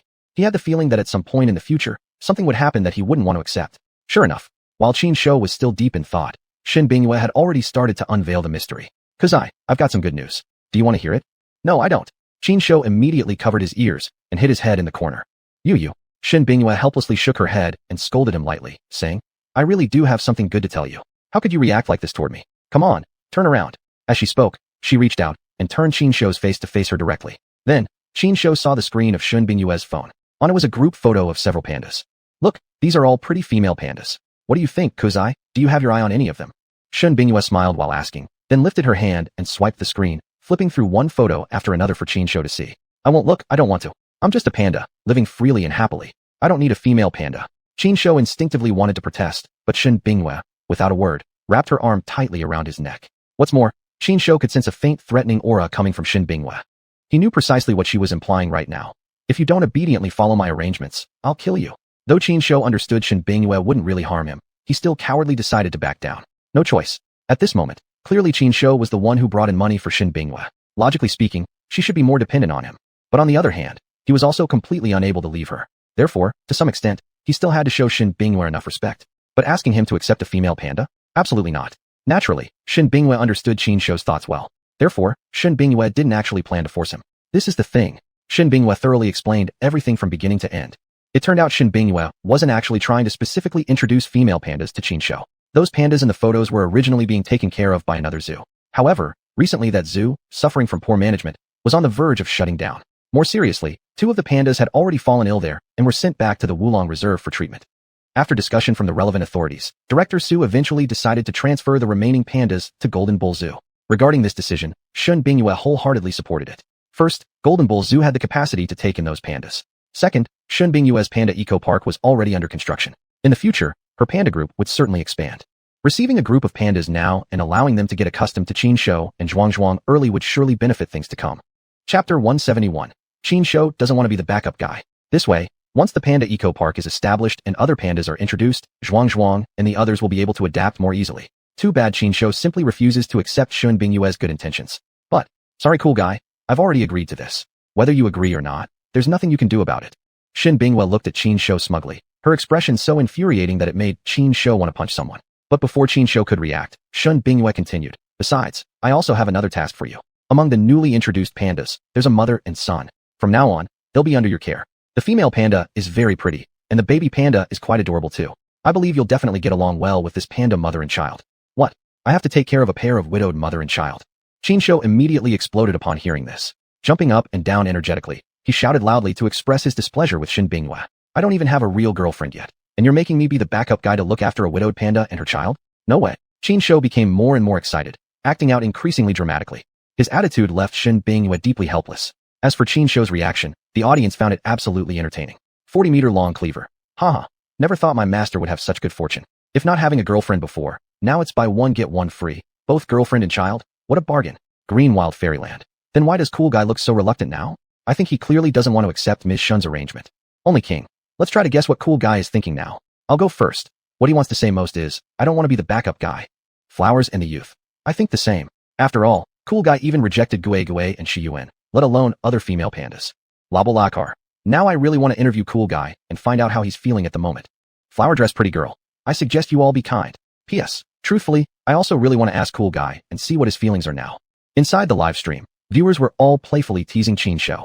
Of course, these were all light-hearted jabs. Actually, many people were quite excited, eagerly anticipating seeing Qin Shou's new companions. But for Qin Shou himself, he was 120% resistant toward the upcoming new companions. I'm unhappy. I need to be comforted. And if you can't comfort me well, I absolutely won't forgive you. Qin Shou rolled on the ground dramatically, creating a scene non-stop. However, this time Shun Bingyue gave him absolutely no face. After informing Qin Shou, Shun Bingyue simply left directly. No matter how much Qin Shou acted out, Shun Bingyue remained completely unmoved. Come on, Miss Shun is already gone. What's the use of making a scene here? Jiang Yuyu looked at Qin Shou with a smile, her eyes filled with amusement. Seriously, I think it's actually good for you to have a girlfriend. Even if she has a child, it doesn't matter. You're a panda, not a human being. Taking care of the younger generation from your own species, what's the problem? As she said this, Jiang Yuyu gently groomed Qin Shou's fur while persuading him with a smile. You accept it if you want. I'm definitely not doing it. Qin Shou turned over angrily, ignoring Jiang Yuyu. Jiang Yuyu didn't mind. She continued to persuade him on her own. But in the end, all of Jiang Yuyu's efforts turned out to be in vain. Fine, I won't persuade you anymore. Jiang Yuyu shook her head, pretending to be displeased as she said, one last thing. Actually, I've always liked you a lot. Don't let me down, okay? Hey, don't emotionally blackmail me. Qin Shou suddenly sat upright, immediately holding up a sign toward Jiang Yuyu. I saw absolutely nothing. Jiang Yuyu turned her head and walked away directly. Hey. Qin Shou instantly transformed into a berserker warrior, waving his sign around aggressively in a fit of rage. Yet, at this point, no matter how angry Qin Shou got, it was ultimately of no help whatsoever. Sigh, I guess I'm just born to toil and suffer. Qin Shou softly sighed, lying on his back and beginning to perform a dramatic display of nothing left to live for. Seeing this scene, the viewers inside the live stream spontaneously launched an activity. Everybody, let's give it our all. Respected viewers, contact the admin. Once we get the red hearts to 10 million, let's make cool guy agree to accept that panda mother and child. How about that? Agreed. Agreed. Viewers quickly expressed their support for this viewer's proposal. Soon, the previously stagnant red heart count in the live stream began to skyrocket as if rocket propelled. Su Chuyan immediately reported this situation to Shun Bingyue. Seeing this, Shun Bingyue quickly grabbed her phone and approached Qin Shou again. Look. Shun Bingyue pulled out several screenshots and showed them to Qin Shou for him to watch. See? It's not like I'm forcing you. This matter has the full support of everyone. All the viewers hope you can accept this panda mother and child. Now what do you have to say? I don't want to talk to you. Besides throwing a little tantrum, what else could Qin Shou do? Shun Bingyue knew that Qin Shou had already quietly given in. Therefore, she didn't push him further, but instead ordered people to quickly start preparing the accommodations. She was able to take in a few more pandas, but personnel, equipment, and space needed to be arranged immediately. Otherwise, once the pandas arrived and they were completely unprepared, things would become problematic. Luckily, Shun Bingyue had wide connections, and her work efficiency and capability were strong enough. Soon, she arranged everything properly. At this time, The guy who had lost a bet with Qin Shou and was supposed to sweep the grounds of Golden Ox Zoo for a month finally showed up at Shen Bingyue's door. After explaining the situation clearly, Shen Bingyue didn't say much and directly accepted his presence. If you'd like to work at our zoo permanently, I can accept that too. As long as you strictly follow the rules and regulations and don't cause trouble, your salary and benefits will definitely be generous. Shen Bingyue then added a sentence to try to recruit him permanently. Unexpectedly, this guy actually agreed. But it was quite understandable. Firstly, even if this guy was just sweeping at Golden Ox Zoo, he could still do live streaming. In that aspect, Shen Bingyue didn't place any restrictions on him. His main job wouldn't be affected. Secondly, Shen Bingyue had already promised to give him a good salary and benefits. This way, he would receive another generous source of income. Since it was a mutually beneficial arrangement, naturally he was willing to accept it. Thus, Golden Ox Zoo gained another new employee. Chapter 172 Qin Shou stars himself, another big shot appears. Meanwhile, Shen Bingyue had everything arranged properly, and all the new employees were already in place. However, on Qin Shou's side, things took a turn. Of course, Qin Shou wasn't sick or facing any physical problems. In fact, the issue mentioned here was entirely self-created by Qin Shou. He was acting out. What? Cool boy is starving himself. Inside the office, Shen Bingyue nearly jumped to her feet in anger when she heard the news. This cool boy, who's usually so well-behaved. How come now at such a crucial moment, is he giving me trouble? I'm introducing a girlfriend to him, a junior companion, and if he doesn't want to accept it, that's fine. But how dare he turn up his nose at her and cause trouble for me? Shen Bingyue was ready to scold further, even threatening to give Qin Shou a good beating. But ultimately, she just couldn't bring herself to do it. Firstly, Qin Shou truly was her money tree. No matter what, she couldn't let anything happen to him. Secondly, after so much time spent together, Shen Bingyue had truly come to regard Qin Shou as family. She would always accept and tolerate Qin Shou, no matter what. Fine, I'll go try to talk to him. Shaking her head, Shen Bingyue decided to go personally and persuade Qin Shou herself. For this purpose, she specially prepared a large variety of snacks, but not the kind meant for ordinary pandas. When she arrived at Qin Shou's room, Shen Bingyue did not lose her temper, instead calmly and patiently laying out the facts and reasoning with him. Unfortunately, Qin Shou showed no interest whatsoever. Cool boy, Shen Bingyue truly was helpless now. She took out the delicious treats she had already prepared and carefully laid them one by one beside Qin Shou. See, I've brought so many delicious snacks for you. Out of respect for how seriously I've taken this, can you please just stop acting up? She had said nothing but sweet, kind words, practically pleading with him. However, Qin Shou merely cast one glance at the snacks, then turned his head away again without giving them a second look. Cool boy, Zhang Yuyu also joined in, trying to persuade him from the side. Helpless again, Qin Shou simply refused to respond to them. Eventually, Shen Bingyue and Zhang Yuyu really did become angry. We're done with him. Let him do as he pleases. If that doesn't work, I'll ask Director Su to take him away and let Director Su handle him. Exactly, let Director Su deal with him. Shen Bingyue and Zhang Yuyu played good cop and bad cop, then immediately got up and left. However, they didn't take the snacks with them. The whole series of events made the live stream audience quite anxious. 40-meter cleaver. You guys, why does my master insist on doing this? Getting one for free, it's such a win-win situation. Why would he be so against it? Alan Iverson, you're asking us to be the ones who take the fall, and you're willing to accept it? I'm rooting for Cool Boy on this one. Flowers and the young. I bet Cool Boy won't really starve himself. Just wait and see. He'll come crawling back to eat soon enough. The land of Oz. Then let's bet. I bet Cool Boy won't touch any of those snacks. And if you lose, you have to mop the floor of Golden Bull Zoo for a whole month deal. Labraka, mopping floors for a month, and directly getting hired by Golden Bull Zoo? What a win. If it were me, I'd gladly lose and keep my word. Inside the live stream room, the audience heatedly discussed Qin Shou's refusal to eat. Among the many viewers, a considerable number of people believed that Qin Shou actually wouldn't really stop eating completely. He was just trying to scare Shen Bingyue. They believed that soon enough, Qin Shou would get up on his own and fill his belly. But quickly enough, these people all fell silent. Because the truth soon proved it. Cool Boy wasn't bluffing with Shen Bingyue. He really was on a hunger strike. Beside him, there were various fresh fruits, well-known local delicacies from Binjiang, even imported snacks. But he ignored them as though he hadn't seen any of it. Now, the audience members started to panic. The only king. Come on, everyone, think of some solutions. This situation can't continue. If Cool Boy continues to refuse food like this, real problems might arise. The land of Oz. I know nothing about this. Any experienced friends here willing to give some suggestions? No matter how much it costs, I'll pay for it. 40-meter cleaver. Let me give it a shot. By chance, I'm heading to Binjiang soon. I can bring something really good for Master. The only king. I'm tied up myself right now. Big Knife, we'll leave this to you. Remember, absolutely nothing must happen to your master. 40-meter cleaver. Don't worry, leave it to me. After a round of discussion, the big shots came up with a concrete action plan. The next day, Jin Yozu welcomed a special guest. Hello, my name is Chunjun. My streaming ID is 40-meter cleaver. Qin Shou smiled as he spoke to the zoo's security personnel. Oh, Mr. Chun, it's you. The security staff had already been notified of Chunjun's arrival and quickly handed him the items they had prepared in advance. You're a shareholder of the Panda Eco Park and a special guest of the zoo. With this ID card, you have full access to the zoo. Thank you. Chunjun accepted the items and, accompanied by the security staff, went directly to Qin Shou's room. Master, I've finally come to meet you in person. Chunjun chuckled and approached Qinshu closely. Who are you? Don't get too familiar. Who said I'm your master? Qinshu gave Chunjun a sideways snort and turned his head away, clearly showing a I don't want to talk to you attitude. Don't be like that, master. I specially came all the way from Wulong to see you. Look, I brought you something. While speaking, Chunjun took out 2 packages. The freshest bamboo shoots and freshly baked bamboo sap that you're sure to love. As he spoke, Chunjun opened the packages, placing the fresh bamboo shoots and bamboo sap out one by one. To be honest, these 2 items indeed had a considerable attraction for Qinshu. Qinshu wrinkled his nose, obviously tempted, and his stomach even started growling. But in the end, Qinshu still held himself back and refrained from indulging. Wanna know why? Qinshu was cool boy, and pride meant everything. He had declared a hunger strike, and a hunger strike it must remain. Seeing Qinshu completely ignore the things he had brought, Chunjun immediately became flustered. He had come bearing everyone's expectations. If he failed to accomplish anything, those other big shots would never forgive him. What should I do? Chunjun was anxious but didn't know how to proceed. Just as he was at a loss, Shun Bingyue entered swiftly.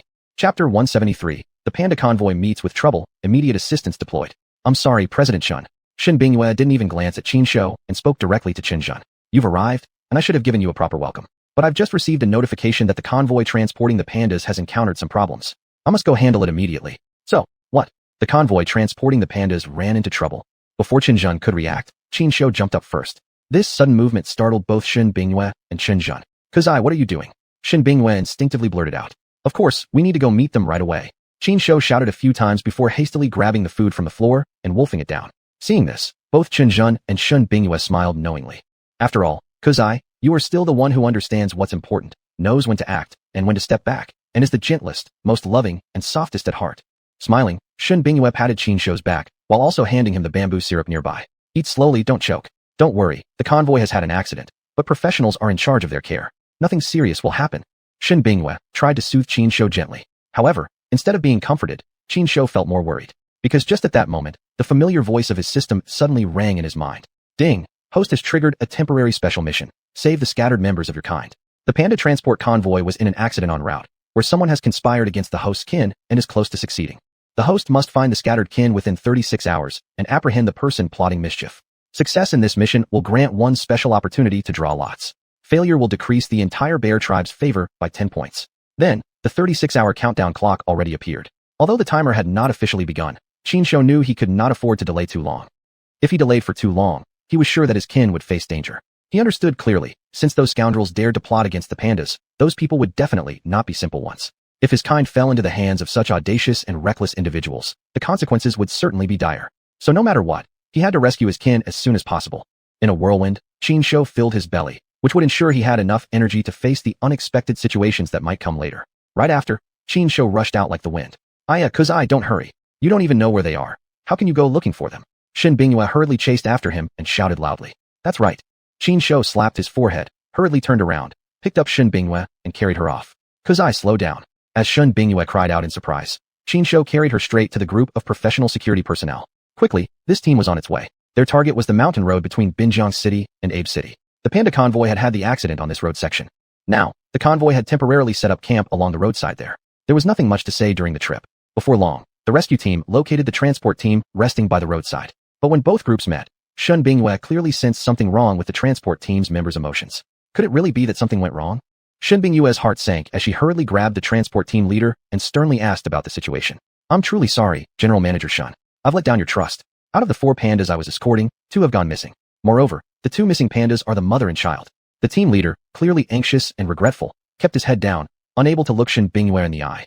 What? Hearing this, Shun Bingyue's legs nearly gave way, and she almost fainted right on the spot.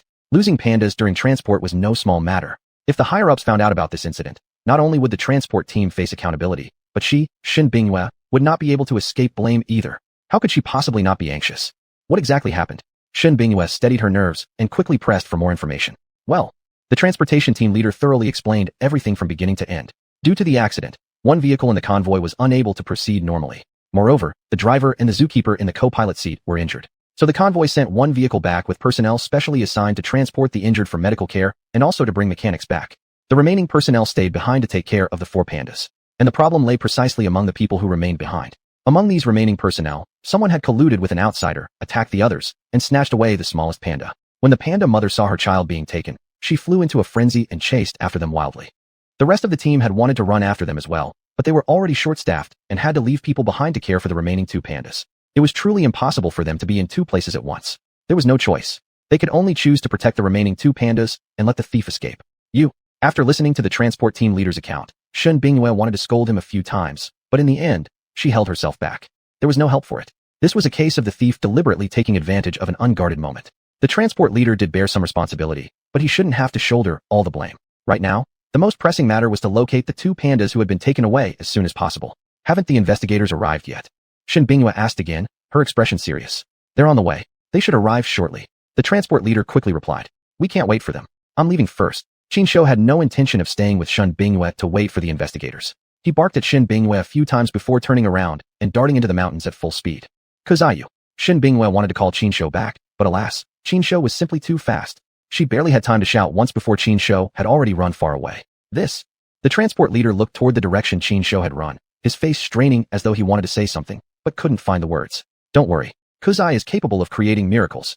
Chen Zhen, who had come along, spoke at this moment. Besides, we fans will help too. Miss Shun, please don't worry. Those 2 pandas will definitely be found. I hope so. Otherwise, I'll be a criminal to the nation. Shen Bingyue nodded her head, her face showing even deeper concern. Chapter 174, Unintentional Success. After regaining her composure, Shen Bingyue immediately began directing the professionals to adjust the equipment and trace Qin Shou's trail. The security personnel responsible for protecting Qin Shou also set out shortly after. At this point, 2 pandas under Shen Bingyue's watch had already been taken. If Qin Shou were also to disappear, there would be no way for her to return to Binjiang City. Her only option would be to find a crooked tree and hang herself. Kuzai, I hope you don't act recklessly and that you come back safely. Of course, it would be even better if you could bring those 2 pandas back too. Shen Bingyue continuously prayed in her heart for Qin Shou's safety, and for the pandas as well. So what was Qin Shou doing at this moment? In truth, after rushing into the mountains, Qin Shou had already started to regret his decision a little. Right. He had an exceptional sense of smell and could track his target based on the lingering scent in the air. The problem, however, was that this was deep in the mountains, and quite some time had passed already. Unless the 2 pandas had left particularly strong scent marks in some location, Qin Shou wouldn't be able to follow their trail based solely on smell. Fortunately, Qin Shou's luck was still holding up. After struggling for quite a while, he finally discovered a clear clue. On the trunks of several trees in the forest, there were visible claw marks. After careful analysis, Qin Shou found out they were left by the pandas. Based on this single clue, Qin Shou carefully inspected the surroundings and eventually determined the direction in which the panda had moved. With the direction, things became much easier. While continuously searching for panda paw prints, Qin Shou also sniffed the lingering scent in the air, gradually closing in on the trail. Gradually, Qin Shou ventured deeper into the dense forest. And at this point, the clues left behind in the jungle also began to increase. This was just how jungle environments were.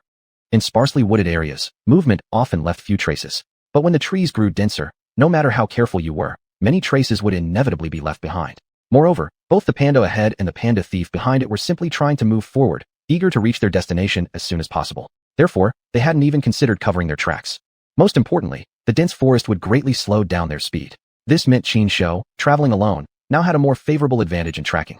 As more and more traces appeared along the way, Qin Shou gradually picked up speed. Eventually, he once again transformed into a parkour expert, fully accelerating. However, while running, a sudden ding rang in Qin Shou's mind, freezing his body on the spot. Then, a system notification voice echoed in his mind. Congratulations, host, for meeting the condition of escaping surveillance. Progress of the achievement task, live streaming freedom, has increased. Current progress, 50%. Halfway to completing an achievement task? What the heck was going on? Qin Shou felt confused, completely unable to understand what had just happened. But soon, a possibility came to his mind. Could it be that the positioning device on me accidentally fell off? He reached up with his paw to touch his neck. Sure enough, the tracker connected with the shard of the Ju stone fragment was truly gone. Well, it must be a case of you plant flowers with great care but they won't bloom, yet a willow branch stuck casually takes root and flourishes. I tried all sorts of plans and couldn't meet the conditions for this achievement task. Yet today, I accidentally fulfilled it. It must be destiny. But, since half of the requirements had already been fulfilled, how would the remaining half be completed? Qin Shou thought carefully and suddenly had a sudden realization, deciding to open a chest first. Then, ding. Congratulations, host, for opening the beginner's lucky mystery box. You have obtained a set of unlimited live streaming equipment. This is an advanced foreign technology, 200 years ahead of the current world's technology. With this device, the host can live stream anytime and anywhere without concerns about power or network connection, and can connect to any live streaming platform account. Ding.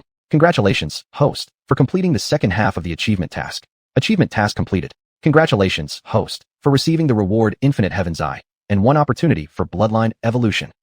The 2 system prompts came in succession, leaving Qin Shou completely stunned. So it's done. A sense of unreality filled his mind. But soon, He accepted this result. At this moment, he really didn't have time to waste. He didn't even bother checking the specific rewards before resuming his pursuit down the trail once again. Meanwhile, Shin Bingyue stood beside the professionals, waiting for them to report any updates at any moment. At that moment, one of the specialists suddenly exclaimed, "Kuzai's signal has stopped moving. Director Shun, could it be that Kuzai has already found the stolen panda?" "That's impossible." Shin Bingyue glanced at the display screen, made a rough calculation, and quickly rejected the idea. That location isn't far from here. Those thieves, after pulling off such a huge incident, would definitely continue deeper into the mountains and wouldn't stop there. But Kuzai's signal really has stopped moving. Could it be that? The specialists had sharp minds and quickly thought of the worst possible scenario. In an instant, the expressions of everyone present turned gloomy. Having 2 pandas stolen by a mole working with thieves was already a huge issue. Now even Qinshuo's tracking signal had failed. Exaggeratedly speaking, if this matter were to be reported, it would absolutely cause an enormous scandal.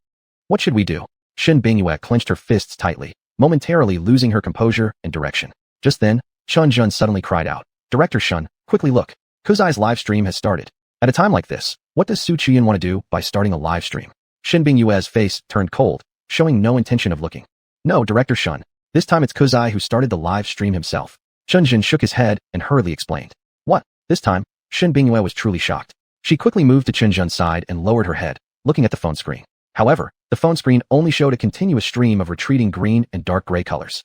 Other than that, there was absolutely nothing else. But from just this footage, Shin Bingyue could immediately determine that this was indeed a live stream initiated by Qinshuo himself. All pandas' calls were generally similar, but Qinshuo's voice was unique. Shin Bingyue recognized it immediately. Chapter 175. When one is in trouble, support comes from all directions. At this very moment, Shin Bingyue had forgotten everything else. Knowing that Qinshuo was safe and sound filled more than half of her heart with relief. As for how Qinshuo started the live stream, where he currently was, or why his location signal dropped, none of it mattered to Shin Bingyue anymore. As long as she could watch Qinshuo keep running, moving forward non-stop, her heart would remain resolute.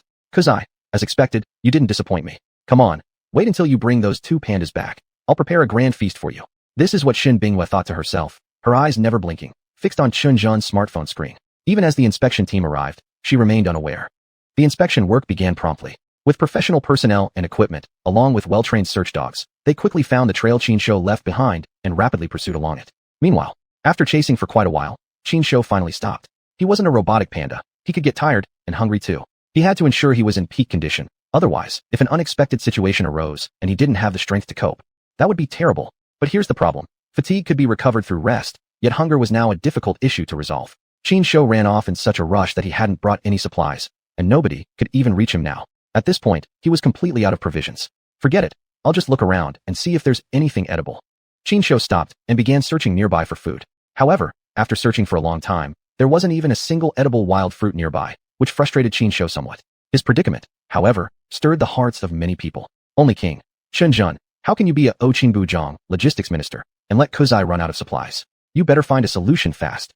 Greenland, Chun Jun did his best. The circumstances were limited, and Kuzai ran far too quickly. There was no time to prepare much. But don't worry, I've already contacted the search team and requested a helicopter dispatch. It'll take some red tape, though. It's going to be a hassle. Bamboo Craft _High. I've already reached out to friends nearby and asked them to organize a team to enter the mountains for support. Everyone can rest assured, through unity and with Kuzai's cleverness, this situation will definitely be resolved perfectly. Inside the live stream, audience members typed messages one after another, declaring their determination to contribute their share. The big-name patrons didn't sit idle either. Some contacted relevant departments, while others called friends, hoping they could offer help to Qinshuo. Seeing these messages, Shin Bingyue's eyes became misty, and her heart grew even firmer. Of course, Qinshuo also saw those comments. Needless to say, this live stream device with unrestricted capabilities was truly amazing. Without any physical device, he could still see the comments. As long as he willed it, he could conjure a virtual light screen in front of his eyes with his thoughts. But at this moment, he was too busy searching for food to bother reading any comments. Ultimately, though, Qinshuo found absolutely nothing edible. He had even thought about hunting for a small animal to eat. But the thought of breaking the precious panda persona he'd carefully built up made him quickly abandon that idea. The image best suited for me is one of a cute, multifunctional national treasure, always clowning around. Bloodthirsty, carnivorous violence. That's just not me. With that thought, Qinshuo turned his attention to his inventory chests again. Among the daily check-in rewards he'd received in these past few days, he had acquired quite a few chests. These chests were of common quality, so they probably wouldn't contain anything great. But at this point, Qinshuo didn't seek legendary items. Even if all these chests could offer was a single sesame pancake, it would be something. With that in mind, Qinshuo directly went for a 10-chest draw. Opening all 10 chests left Qinshuo nearly furious. Out of the 10 chests, 7 were empty. Only 3 had anything inside them. Of those 3, 2 of them opened to reveal You guessed it, a set of ancient and modern women's underwear. What on earth was he supposed to do with that? Give it to Shen Bingyue? Or to Zhang Yuyu? Fortunately, from the final chest, Qin Shou obtained exactly what he needed. Bamboo pills. Pills refined from concentrated bamboo and bamboo shoots. Effects. Significantly restores stamina and energy. One pill ensures a state of peak performance for 48 hours. Special notice. This really is just vegetarian. If you're craving flavor, go for Meiwei Shixiang instead. Alright then, it's settled. You're the one for me. Without even thinking, Qin Shou simply grabbed a handful of leaves as cover and swallowed the Qingzhu pill. Inside the livestream, viewers witnessed this scene and immediately began typing, Xinteng, heartbroken, on the public chat screen. Giving you a sunflower. The top quality ingredients Quizai eats at the zoo are simply the best. But now, he can only eat leaves. My poor Quizai, my heart aches for him. Life, if only as first sight. Has the helicopter arrived yet? This is such a huge matter involving the search for a national treasure. Can't we handle it as a special case? What procedures are they talking about? Give me a break. Greenland. They're on their way. In fact, I called for 2 helicopters. However, this mountainous area is just too vast. Searching by helicopter alone will be quite challenging. A Zhun fell for Chong. I've already arrived at the station. About to board the vehicle. Heading straight to support Quizai and help him find his lost kin. +1. I'm going to. On the chat screen, more and more people were declaring their intentions to come to Qin Shou's aid. This scene vividly illustrated the old saying, when one is in trouble, support comes from all directions. Thank you all. Shen Bingyue's voice choked with emotion as she bowed repeatedly in gratitude to everyone manually. No need to thank. No need to thank us. This is what we should do. Protecting national treasures is everyone's responsibility. Greenland. Exactly, protecting national treasures is everyone's duty. Once we catch those panda thieves, we must never let them off easily. At this moment, the audience inside the live stream was more united than ever before. Meanwhile, on the other side, Qin Shou had already restored his strength and set off once again on his pursuit path. Needless to say, though the Qingzhu pill came from an ordinary chest, its effect was truly exceptional. After taking just 1 pill, Qin Shou's physical strength and energy instantly returned to their peak. Moreover, even now, even if Qin Shou maintained maximum intensity movement continuously, his condition wouldn't change in the slightest. Indeed, anything the system produces must be top quality. While inwardly marveling, Qin Shou quickened his pace. Soon, Qin Shou arrived at a clearing deep in the forest. All the traces ended completely right here. Chapter 176. How skilled can a cool guy be? Qin Shou understood that the person he was looking for and the panda he needed to save were definitely all hidden here. Yet on the surface, there were no obvious clues. But this didn't faze Qin Shou at all. In the past, using his powerful sense of smell, he would eventually find the clues, given enough time. Now, however, there was no need to rely on his nose. Since he was already so close to his destination, he had no reason to rush. He decided to test out his new skill, Infinity Celestial Eye. Taking a deep breath, Qin Shou first summoned his data panel to check the status of this new skill. Infinity Celestial Eye, Divine Level Skill. Upgradable. Non-fusible. Primary function. Can penetrate illusions, detect vulnerabilities, perceive heaven and earth, observe yin and yang. Nothing is beyond its scope.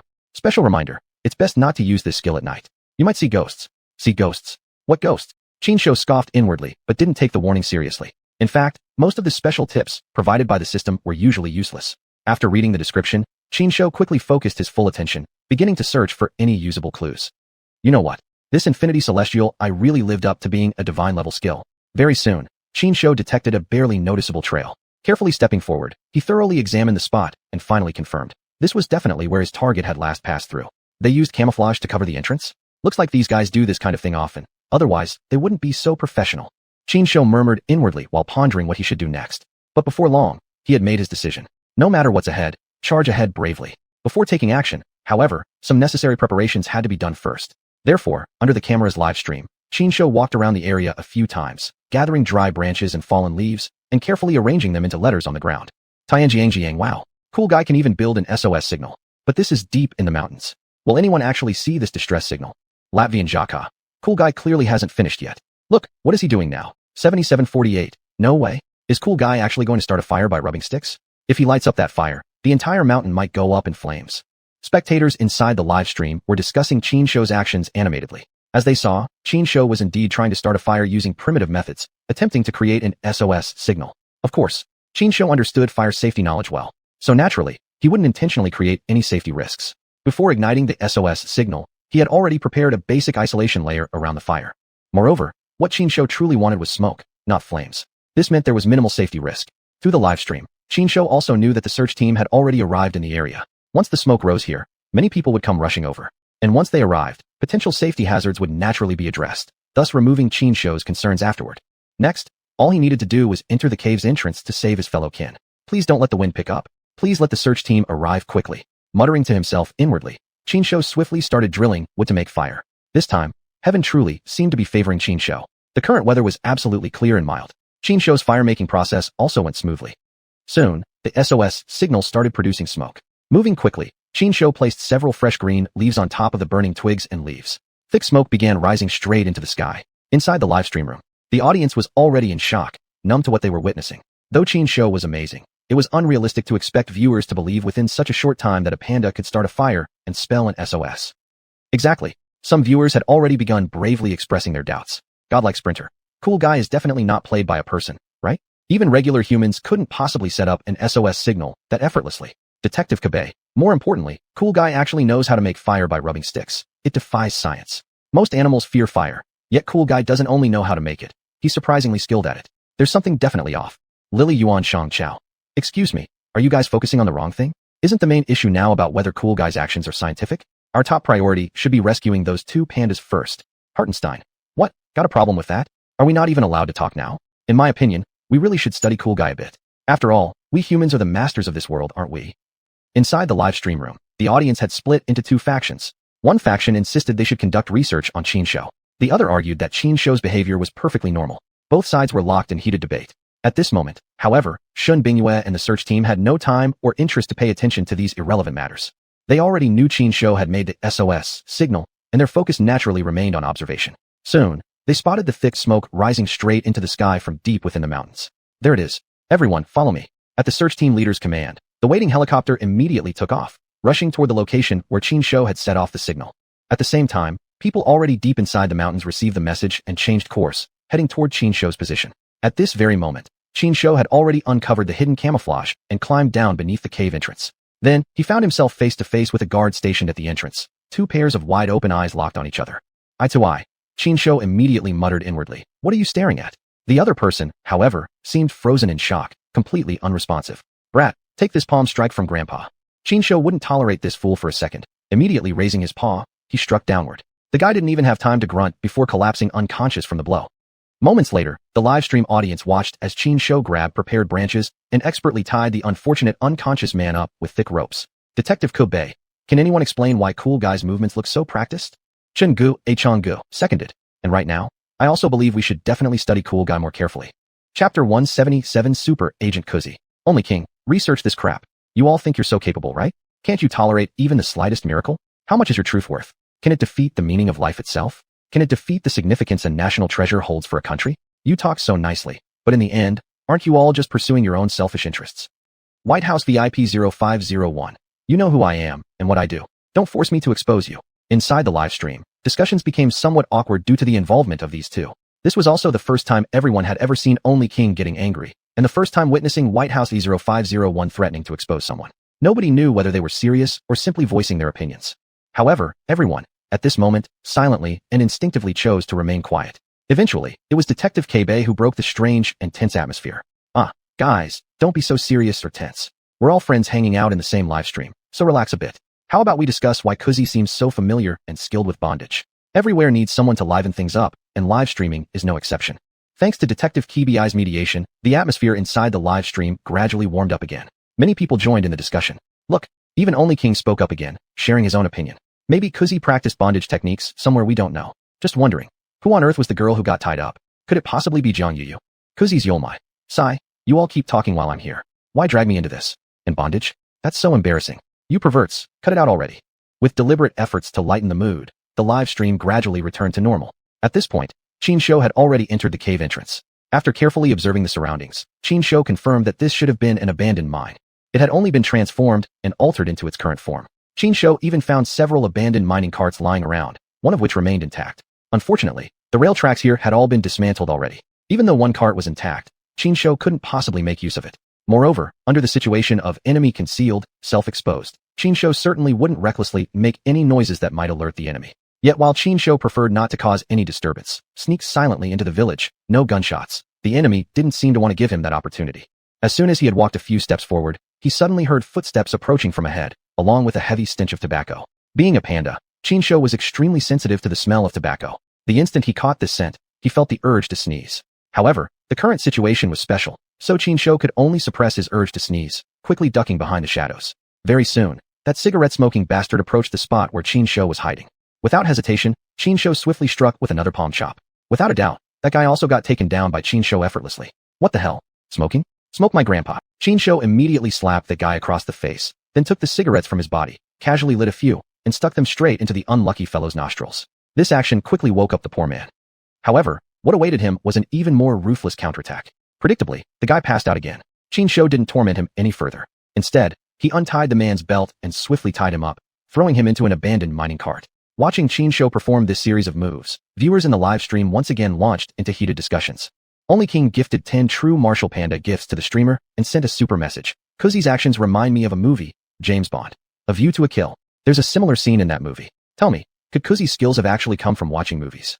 Greenfield Oasis. I think so too. After all, Kuzi does have a pretty colorful entertainment life. Even Mr. Shin specially equipped Kuzi with a computer and played various movies and shows for him. So it's no surprise if he learned something from those.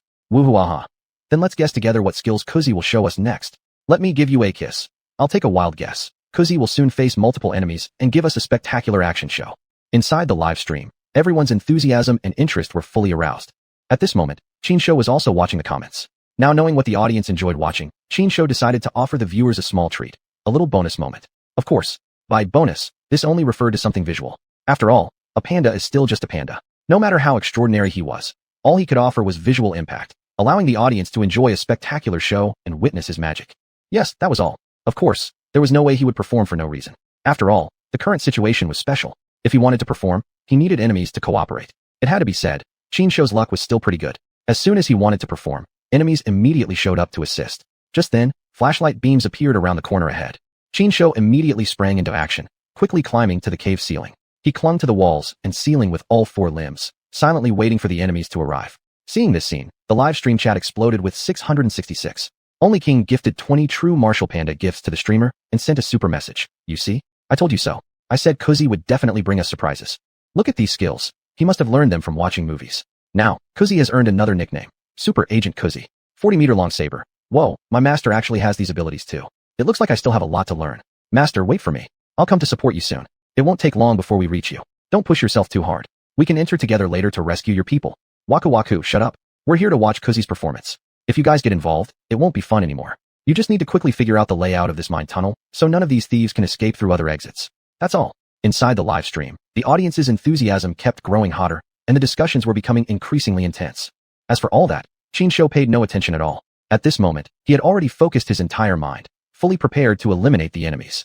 At the same time, Qin Shou also caught the conversation between those approaching thugs. Chapter 178, Snake Charming Bear Cool Guy Goes Online Again. That female panda was truly stupid. It actually jumped right into such an obvious trap. Originally, we only intended to catch one panda, but we didn't expect to get a second one thrown in. Once this deal is done, we can retire peacefully. Yeah, 2 pandas. If we can transport them out successfully, whether we sell them to this buyer or that, it'll be more money than we could ever spend in our entire lives. But brothers, capturing and trafficking pandas is a serious crime. If things go wrong and we get caught, all of US would. Shut up. Damn it. Have we done so few evil things before? One more crime won't make a difference, and one fewer won't hurt either. What the hell are you afraid of? Besides, this mountain area is huge. By the time the search teams, those useless fools, get here, we'll already be long gone and enjoying ourselves. So what are you scared of? A few people were whispering to each other as they approached the place where Qin Shou was hiding. They didn't even realize that danger was already right around them. But one couldn't really blame them for that. Inside this abandoned mine shaft, electronic devices couldn't operate properly at all. And for secrecy, they had disposed of everyone's electronic devices before entering the mine. Their only way out of here was to follow the prearranged escape plan. This very fact gave Qin Shou an opportunity, a chance to conduct the rescue safely with sufficient time. Hearing the conversation between those despicable men, Qin Shou confirmed the condition of the 2 pandas. Seeing as you didn't harm those 2 pandas, later on, I'll go a bit easier on you. Qin Shou thought to himself while already getting ready to strike. Closer, even closer. As those bastards were entering his attack range, Qin Shou didn't say a word and immediately launched his attack, Heavenly Justice Drop. Just as the men were engrossed in their chat, something fell down on top of their heads out of nowhere, truly giving them a fright. But before they could react, the ball of doom slammed directly onto the heads of 3 of them. Without the slightest chance to resist, the 3 bastards were instantly taken out cold by Qin Shou. The remaining one appeared to have been scared stiff, frozen in place, his eyes wide with shock. You lie down too. Qin Shou used his Lushan Dragon Ascension, instantly taking him out as well. King only sent a reward to streamer Real Marshall Panda, ×10, and also sent a super comment. Well done. Did you all see that? This is the power of Super Agent Cool Guy. What 007? Which Bond? They're all amateurs. If you truly sent Cool Guy to complete the mission, wouldn't he just wipe out all the enemies within minutes? Floral skirt beauty. No way, my soul wanting to exclusively have Cool Guy is burning again. What should I do? I can't control myself anymore. Emerald Woods Fairy. You can't be so wild now. Remember, you're already working with Miss Shun and Big Beauty Jiang. If you let greed take over and try to monopolize Cool Guy, watch out. Those two might tie you up and whip your little, but with a small whip. Cool Guy's Yomai. Great idea. Head of Jin Yo Zhu, Shun Bingwe. We've reached the cave entrance. Right now, we're clearing away what Cool Guy left behind to prevent a potential forest fire. Cool Guy, you be careful. We're coming down to support you right away. Inside the live stream room, the audience had already started buzzing with new discussions. Not only that, Shun Bingyue and Jiang Yu had also shown up in the live chat, further fueling the viewers' anticipation for what would happen next. At this moment, Qin Shou once again used the same method, successfully tying up those unfortunate thugs. After hiding them properly, Qin Shou continued exploring forward. Finally, he saw light again, and heard the cry of a panda. Injin! Injin! That was the sound of a baby panda, clearly full of fear. Gu gu gu. This was the roar of an adult panda, full of rage and urgency, though clearly very weak.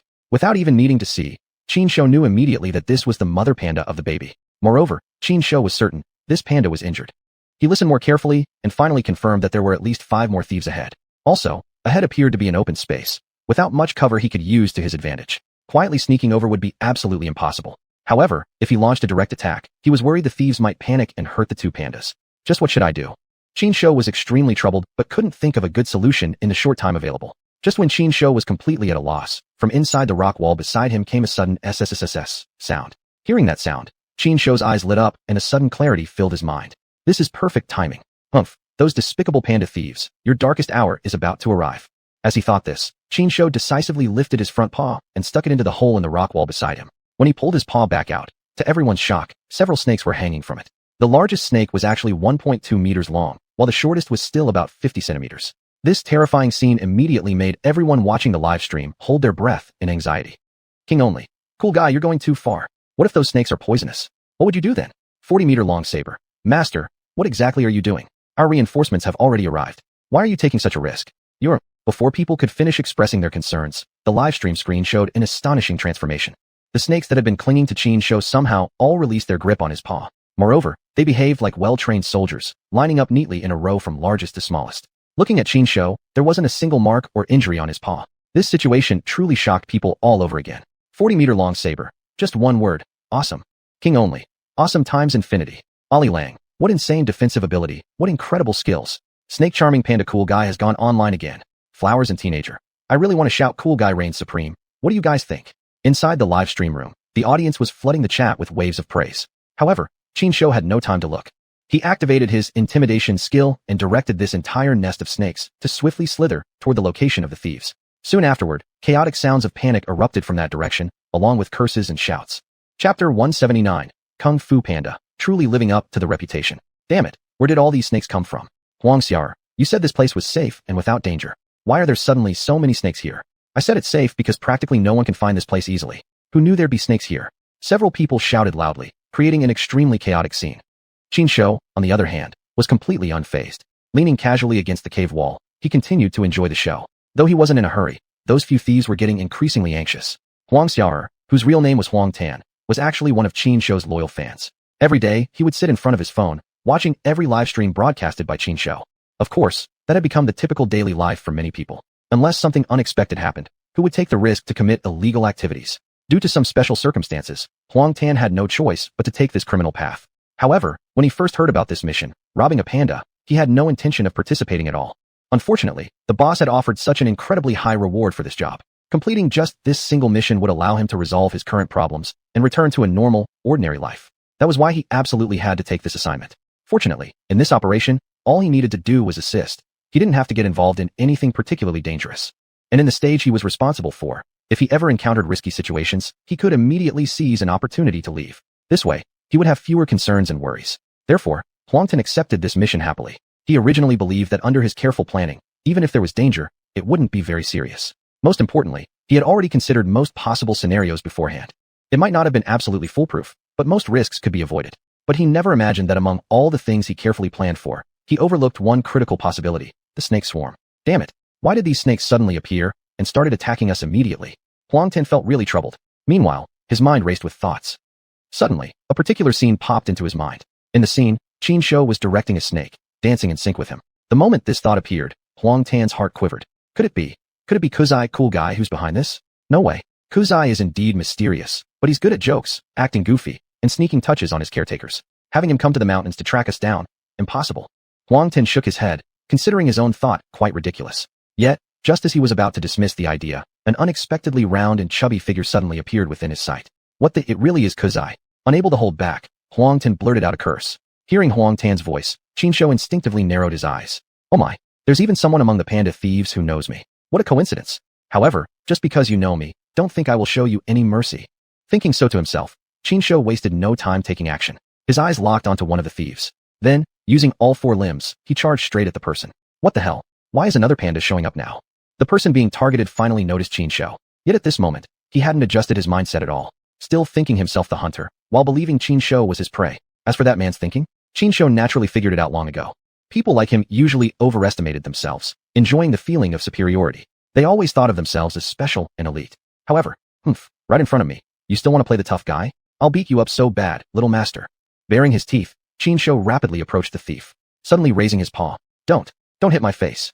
Instinctively, the man raised his arms to shield his face.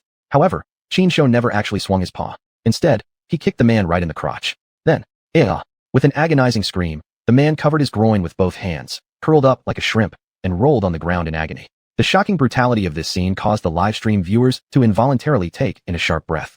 King of the Realm hiss. When Kuzai gets angry, his moves are seriously brutal. I originally thought that Kuzai over-the-shoulder takedown followed by Heaven's Justice kick was already brutal enough. But looking at this now, Kuzai's viciousness far exceeds our imagination. 40-meter cleaver. Master, keep it up. We've taken care of the signal you left, and we're coming down to support you right away. Oh, and don't hit too hard, don't kill them. That would be too easy on them. Right roundhouse kick. Kung Fu Panda truly lives up to the reputation. Instant fan conversion. By the way, I remember someone previously wanting Cool Guy to star in a movie. I wonder when they're finally going to deliver on that promise. Bald director. We're already planning a big-budget movie starring Cool Guy. Stay tuned. Inside the live stream, viewers were all stunned by Qinshu's performance. One after another, they started popping up in the chat, commenting on Cool Guy's actions. Of course, there were also quite a few professionals among them. What they wanted was to witness an even more outstanding performance from Qinshu. As for all this, Qinshu didn't care at all.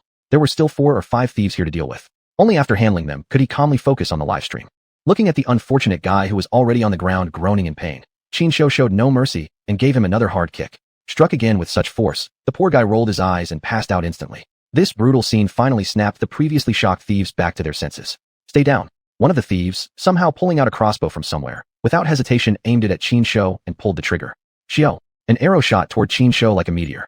Seeing this, the livestream viewers all felt their hearts leap into their throats. But the next moment, they all started shouting in amazement, then quickly typed out phrases like, "Oh my god," and 666. Because they clearly saw that, in the face of that deadly arrow, Qinshu actually dodged it like a martial arts master, tilting his head to the side with lightning reflexes. Not only that, but in the blink of an eye, he even caught the arrow midair, biting it with his teeth. Here, return it to you. Qinshu grabbed the arrow and threw it back with full force. Chapter 180. That's surprisingly heartwarming. Although he hadn't aimed intentionally, the arrow still precisely hit that bastard who had shot the bow. The bastard widened his eyes, opened and closed his mouth several times, seemingly wanting to say something. However, the anesthetic on the arrowhead had already taken effect. Soon, he started foaming at the mouth and fell to the ground clutching his throat. Now it's your turn. Qinshu suddenly turned around, facing the remaining thieves. Seeing Qinshu glare at them, one of the bandits got so scared he froze. He turned his head and accidentally slammed into the cave wall, knocking himself out cold. Flower and youngster. Haha, this thief is so dumb. Cool Guy 666, just one glare and such an effect. Amazing. Bald director. Now, Cool Guy has already mastered 90% of Long Brother's skills. With more training, he'll definitely become even stronger. I believe that once Cool Guy stars in a movie, it will surely be a huge success. 40-meter bazooka. Does my master even need training? Excuse me, my master is a genius, unbeatable. Master, come on. Take down the remaining 2. Then quickly check on that mother and child. That's the main thing. Yeah. Hurry up and deal with these bastards. Then go check on that mother and child. +1. Inside the live stream, everyone first discussed Qinshu's performance for a bit. But soon, everyone's attention had shifted to the panda mother and child. That Qinshu had already taken care of all these bastards was already an undeniable fact, no longer something the audience needed to worry about. However, so far, nobody had actually seen the 2 pandas yet. That was exactly the key point. Qinshu naturally knew what the audience wanted to see. Therefore, he certainly wouldn't hold back. The remaining 2 bandits were effortlessly dealt with. Then, the only king. Haha, here comes Cool Guy's favorite time, tying people up, waiting to see how he messes with them next. Greenfield Wizard. Their fate definitely won't be good. Now, I'm only curious about how cool guy will treat that mother and child.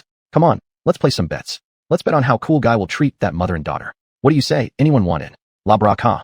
I bet a bag of spicy strips. I think cool guy will surely be disgusted by the mother and child, especially that baby panda. He will definitely keep his distance. God's move. I'm in. Flower dress beauty. I think cool guy might just surprise you with his choice. As the battle ended, the viewers inside the live stream once again entered their usual betting routine. And what they were betting on was exactly how Xuanhuan would treat that panda mother and child. At this moment, Xuanhuan had already dealt with the bandits and walked over to the panda mother and child. Ying. Seeing Xuanhuan, the baby panda surprisingly showed no shyness at all. It ran straight toward Xuanhuan, crying out. Xuanhuan rolled his eyes slightly, looking somewhat disgusted. But the next moment, his two front paws somehow started moving on their own. Well, no help for it. Even though he was a panda now still. No. Who could resist such a cute little fluff ball? Come on, let uncle pinch and squeeze you. Xuanhuan rubbed his two front paws together, then carefully lifted the baby panda and started squeezing and cuddling it. Goo. Seeing Xuanhuan taking away her child, the mother panda looked unhappy. She glared at Xuanhuan and loudly cried out in dissatisfaction. Shut up. Xuanhuan was not the least bit polite, immediately shooting a glare back. The only king. Oh man. Can I say that I'm now a little disappointed in cool guy? This behavior is completely textbook of Mr. Clueless. Which normal male would ignore a beautiful girl, but instead go for a baby? 40-meter bazooka. This is exactly my master's style. If he had approached the female panda first, I'd actually find it unnatural. Ching's daily. Look quick. What's cool guy up to now? Don't tell me he wants to take the baby panda to do something naughty. Inside the live stream, viewers were once again Xuanhuan's actions. At this time, Xuanhuan had already picked up the baby panda and walked over to the unconscious bandits. Come on, let it loose. With an evil chuckle, Xuanhuan lifted the baby panda up above the heads of the fallen bandits. Then, whoosh, the baby panda opened its tiny pee-pee and began to release. Seeing this scene, all the viewers in the live stream were frozen in shock. The only king. Underage viewers, turn away now. This scene is too beautiful for you to witness. Greenfield wizard. Pooey. 40-meter bazooka. Master, you did great. Sherlock Cabay, he's waking up. Sure enough, the best way to wake someone up from unconsciousness is to pour water on them. One after another, these comments flew across the screen as the live stream's popularity soared once again. However, this wasn't enough to excite Xuanhuan anymore. After all, his current popularity base was already extremely high. Without any special circumstances, explosive growth was simply unrealistic. Now, Xuanhuan had accepted this calmly. After all, he would definitely have more and more opportunities to cause trouble in the future. There was no need to rush the growth of popularity. He could take it slow and build it steadily. But the issue right in front of him seemed a bit serious. At first, Xuanhuan simply couldn't resist the baby panda's cuteness, so he had picked the little guy up. In truth, he had only wanted to feel that cuteness with his hands for a moment before gently putting the little thing back down. But Xuanhuan had absolutely not expected that this little one was actually such a natural friend. Within just a few minutes, the cub seemed as if it had known him forever, hugging his arm tightly without letting go at all. You little thing, aren't you even scared of me? Xuanhuan lifted the baby panda high into the air, intentionally pretending to look fierce to try and scare the little guy. Unfortunately, the cub was genuinely fearless. In front of Xuanhuan's performance, the cub showed absolutely no fear at all. Not only that, but it started waving its arms and legs around, giggling happily. You're really going overboard now. Xuanhuan rolled his eyes, momentarily feeling somewhat at a loss. Meanwhile, as the audience watched Xuanhuan interact with the baby panda, their comments in the live stream became warmer and more affectionate. The only king sent 10 be your own backing gifts to the host and sent a super comment. This scene is really unexpectedly sweet. Sude body, looks like you were right. Flower dress beauty. Well then, look at who's talking. Besides Shenzong and Yu, I'm the one who understands Qingzai the best. Would I ever be wrong? Chapter 181 Item Fusion. Levi Shenzong. Looks like we all misunderstood cool guy. He's actually very gentle. It's just that his gentleness seems misplaced. 54 Zazawi. That's right. The little panda seemed to be in a pretty good state. But that female panda over there looks injured. Cool guy should pay more attention to her. Zaya Ubieto. Cool guy. Hurry up and take care of the beauty. What are you waiting for? Hurry up and take care of the beauty. What are you waiting for? This barrage message began flooding the live chat screen. Originally, Xuanhuan hadn't intended to pay much attention to the female panda. But after reading the messages sent by the viewers, he thought to himself that, no matter what, he should at least pretend to care. After all, he'd still have to keep performing in live streams in the future. Naturally, he needed to maintain a good rapport with the audience and not leave them unsatisfied. If this cold-blooded, male chauvinist panda image gets cemented, then in the future, I'll be boxed in and restricted. Thinking along those lines, Xuanhuan carried the little panda and walked toward the female panda. Are you okay? Xuanhuan asked gently, as softly as he could manage. Of course. To the audience watching, Xuanhuan's voice still sounded like ying.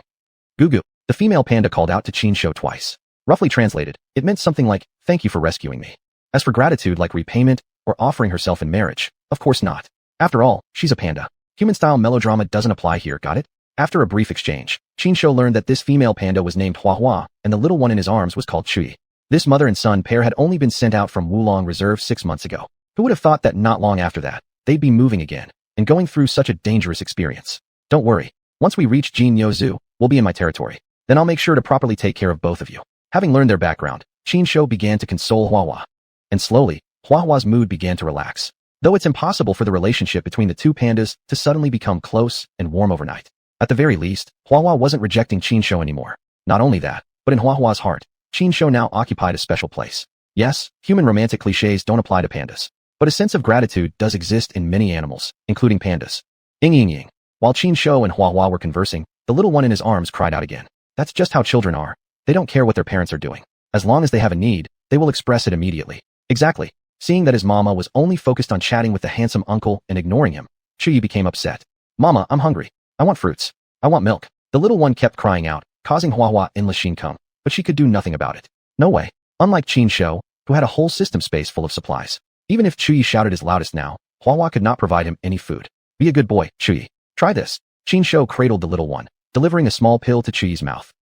Chuyi first looked startled at the pill, but then his eyes lit up and he immediately opened his mouth and swallowed it.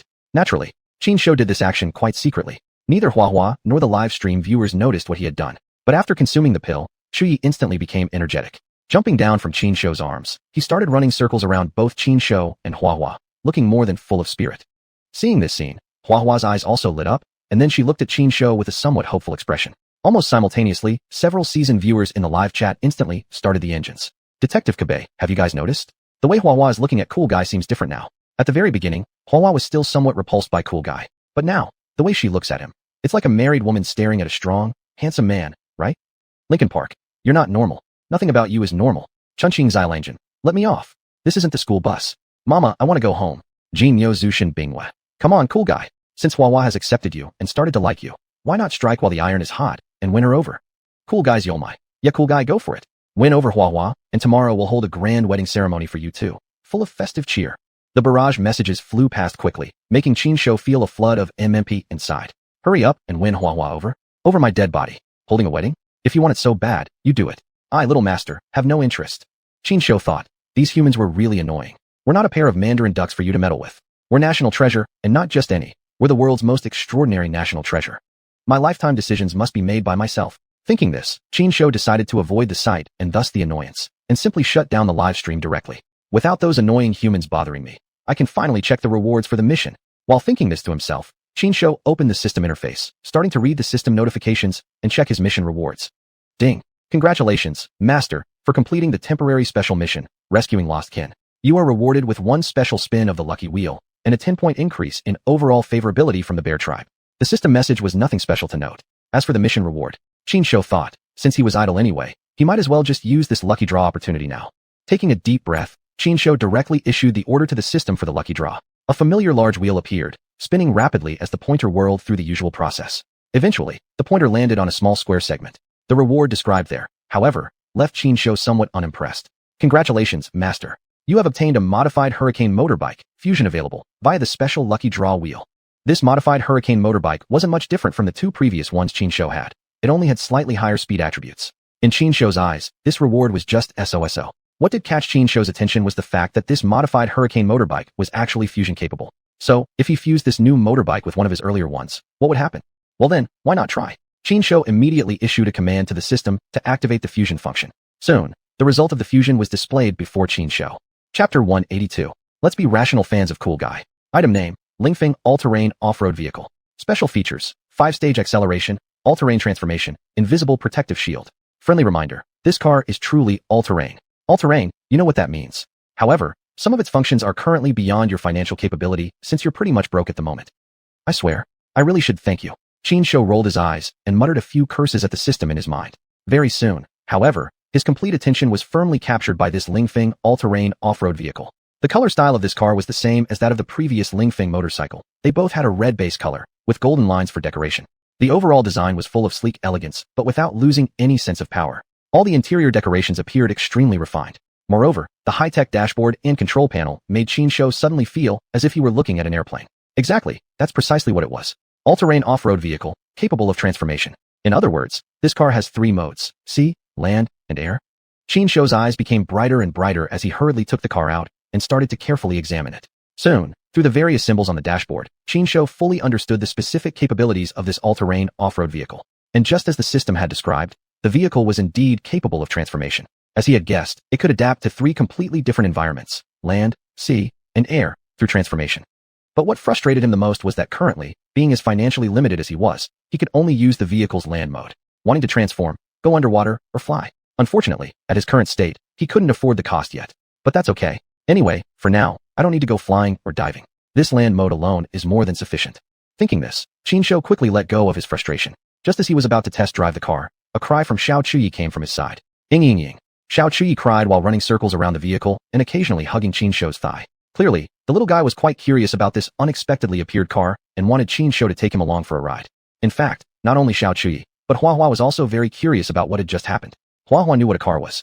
However, a vehicle that suddenly appeared out of nowhere? She had definitely never seen something like that before. Still, she clearly saw what had happened. This car was summoned by Qinshu, and this very fact made Xuanhuan even more curious about him.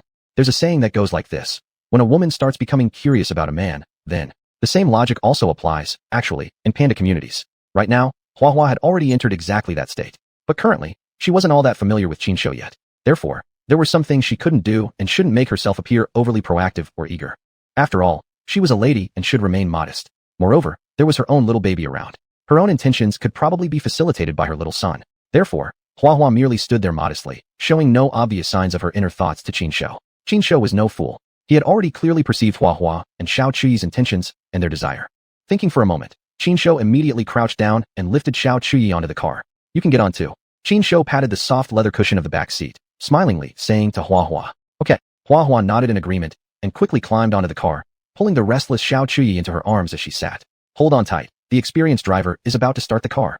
Qinshu greeted the mother and son on the back seat before starting the car and driving steadily forward in one direction. Of course, Qinshu didn't forget to turn on the live stream again. A panda driving a car? That was surely a rare selling point. Of course he needed to make the best use of it. As for how exactly he should explain the origin of this vehicle. Well, he was a mysterious panda, a national treasure. So what if a panda owned a car? What explanation did he owe anyone? Did he really need to explain anything to anyone? Absolutely not. He only had to answer to himself. To be a panda means to be ba-chi, majestic and confident. As he thought this, Qinshu began lecturing Xiao Chuyi as well. Ying ying ying. Xiao Chuyi raised his little paw, expressing agreement. Cool uncle, you're absolutely right. Thus, the family of 3 rode in the car and slowly drove off in one direction. Before this, Qinshu had already obtained a rough map of this mine cave from a few bandits and learned about their subsequent plans. The bandits had already arranged an escape route for themselves. At another exit of this mine cave, someone would be waiting to pick them up. Considering the time frame, the bandits who had been arranged to pick them up were probably already there by now. Qinshu was ready to drive the car to confront those thieves. With this all-terrain off-road vehicle, Qinshu could now venture through most parts of the mountain. Moreover, the meeting point chosen by the bandits had an accessible road leading directly outside. Qinshu didn't need to worry at all about being trapped by the bandits due to road conditions. Driving steadily forward, Qinshu hummed songs continuously while occasionally playing with Xiao Chuyi. He was enjoying himself immensely. Yet, while Qinshu was having a great time, viewers watching the live stream couldn't stay calm anymore. User Only Wong sent a 2000 bongbong gift to the streamer and a flashy super comment. Holy cow, I knew Cool Guy could ride a motorcycle quite well, but I really didn't expect him to be able to drive a car as well. And judging by the model, I don't even recall seeing this car before anywhere. Can anyone tell me what kind of car it is? 40 ms word, haven't seen it either. And I just want to remind everyone, the motorcycle Cool Guy previously rode was also unfamiliar to us. I have good reason to believe that Cool Guy definitely has access to a supply channel unknown to us, where he gets all kinds of unseen stuff. Morning breeze with pillow, sounds so convincing. Do pandas even know how to negotiate business? Haha, come on. Fancy flower dress lady. Trolls get out. Our Cool Guy is almighty. This is a universally recognized fact. You can't refute that with just a few words. OZ fan, exactly. Our Cool Guy is almighty. Even if he flew one day, that'd be perfectly normal. Jinyuzu Shinbingyua, you guys go too far. We should all be rational fans of Cool Guy. Be rational. Right. Rational. +1. Same here. Inside the live stream room, everyone began chatting happily once again. Everyone had long grown accustomed to Qinshu's extraordinary performances, labeling this as a routine move. For the doubts raised by the trolls, the crowd had only one response: attack them head-on. Chapter 183, Reaching a Consensus. See, once again, these trolls have witnessed the unity of Qinshu's fans. No matter how they questioned or posed rhetorical queries, the fans only had one response. This is just Cry's usual behavior. No way around it. Qinshu has a huge number of fans, and they're incredibly united. The trolls wanted to stir up trouble, but unfortunately, they were vastly outnumbered and outmatched in quality. Want to send in a bunch of paid commenters to ruin Cool Guy's reputation? Sorry, but you need to ask whether the big bosses agree first. Want to gain fame by bashing cool guy? Sorry, with so many cool army members around, how can we let you cause chaos here? In summary, just one sentence. Trolls have no voice in Qin Shou's live stream, and it's even hard for them to survive. Inside the live stream, trolls were desperately trying to survive. As for Qin Shou, he had already begun plotting his next move. After all, there were still thieves ahead waiting for him. By himself, it was naturally easy to escape, but as for dealing with those bandits, he couldn't do much. Therefore, he needed to find a way to stir up trouble while also capturing all those thieves at once. After some thought, Qin Shou decided it was time to cheat this time. The live streaming equipment awarded by the system had a very useful feature. While streaming live, he could also use an alternate account to actively interact inside the live chat. Of course, Qin Shou had to make full use of this function. Therefore, Qin Shou cheerfully created a secondary account and began commenting and steering the discussion inside the live stream. Quasi number 2. Has anyone noticed what exactly Cool Guy is up to? Also, judging from Cool Guy's expression, he clearly knows where he's going. Why is that? With this alt account leading the way, the audience's interest was immediately stirred up, and everyone enthusiastically joined the discussion. Only King. Do you guys think Cool Guy obtained a map? Otherwise, why would he seem so relaxed and move forward with such a clear destination? 40-meter-long cleaver. I mean, even if my master really did get the map, where exactly is he driving to? Even if the car can get out of the mine tunnel, what if bandits are lying in wait outside? Wouldn't that be a disaster? Green Meadow Wizard. Has anyone noticed that there's indeed a map on the dashboard of this car? Cool guy, can't you zoom the camera and so everyone can see what's on that map? Then we can help you. Floral Skirt Beauty. Yeah, cool guy, show everyone the map quickly. Inside the live stream, viewers bombarded the screen with Danmu, urging Qin Shou to show everyone the map. Seeing these comments, Qin Shou chuckled secretly to himself, thinking smugly, did you guys really need to remind me? My plan is to use other people's knives to kill the enemy, letting professionals handle those bandits waiting for backup. Letting you see the map was exactly my intention. However, I can't make it too obvious. Everything has to seem perfectly natural. Only then could he confidently proceed with his own mischief. Thinking this, Qin Shou subtly maneuvered the car into a gentle bump. Then, the map everyone wanted to see appeared clearly in the live stream. Upon learning the map's content, someone quickly sprang into action. What exactly they did afterwards was of no concern to Qin Shou. He had already done everything he needed to do. Now, it all depended on the search team and the inspection team. After thinking it through, Qin Shou directly turned off the Danmu function in the live stream, and reasonably ensured that the map disappeared from the camera's view. Now, the exciting part is about to begin. That's what Qin Shou thought as he said to Xuanhuan and her child. Hold on tight. I'm going to accelerate now. Make sure your seat belts are fastened. Ying. Xiao Chuyi raised its little paw and shouted joyfully. Xuanhuan, with tender eyes, fastened the seat belts for both Xiao Chuyi and herself. Virum. Qin Shou drove the car at full speed, quickly shooting out through another exit of the mine tunnel. This exit was still deep in the mountains.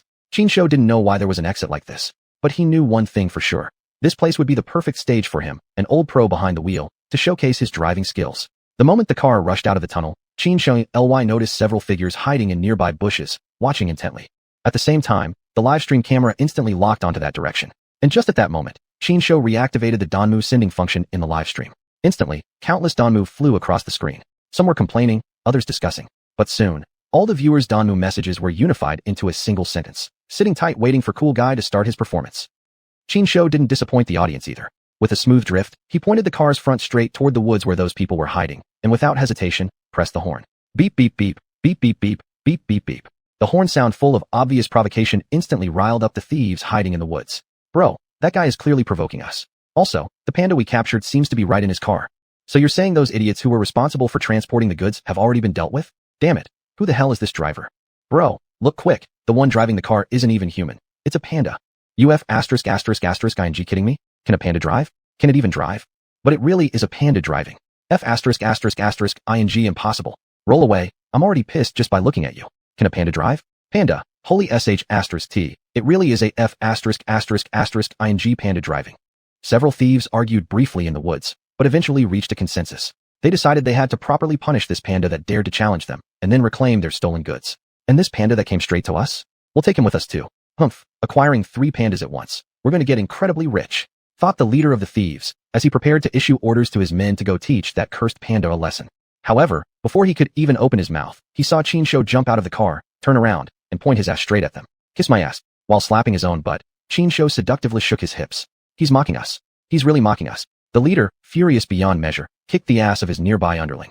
What the ***** are you all waiting for? Go catch that damned panda right now. Chapter 184. The Great Liangshan Mountain Car God, Cool Guy. Alright, of course, a few of the younger gang members couldn't just ignore Qin Shou's provocation. As soon as they heard their big brother's command, several of them immediately stood up and rushed toward Qin Shou. Wah, bad guys, Uncle beat them. Xiao Qi shouted from inside the car, urging Qin Shou to deal with these thieves severely. However, Qin Shou didn't actually plan to do that. Not because he was worried he couldn't do it, but rather because he truly didn't think it was necessary. The inspection team and the search team were already on their way. There really wasn't any need to get into a fight with these thieves.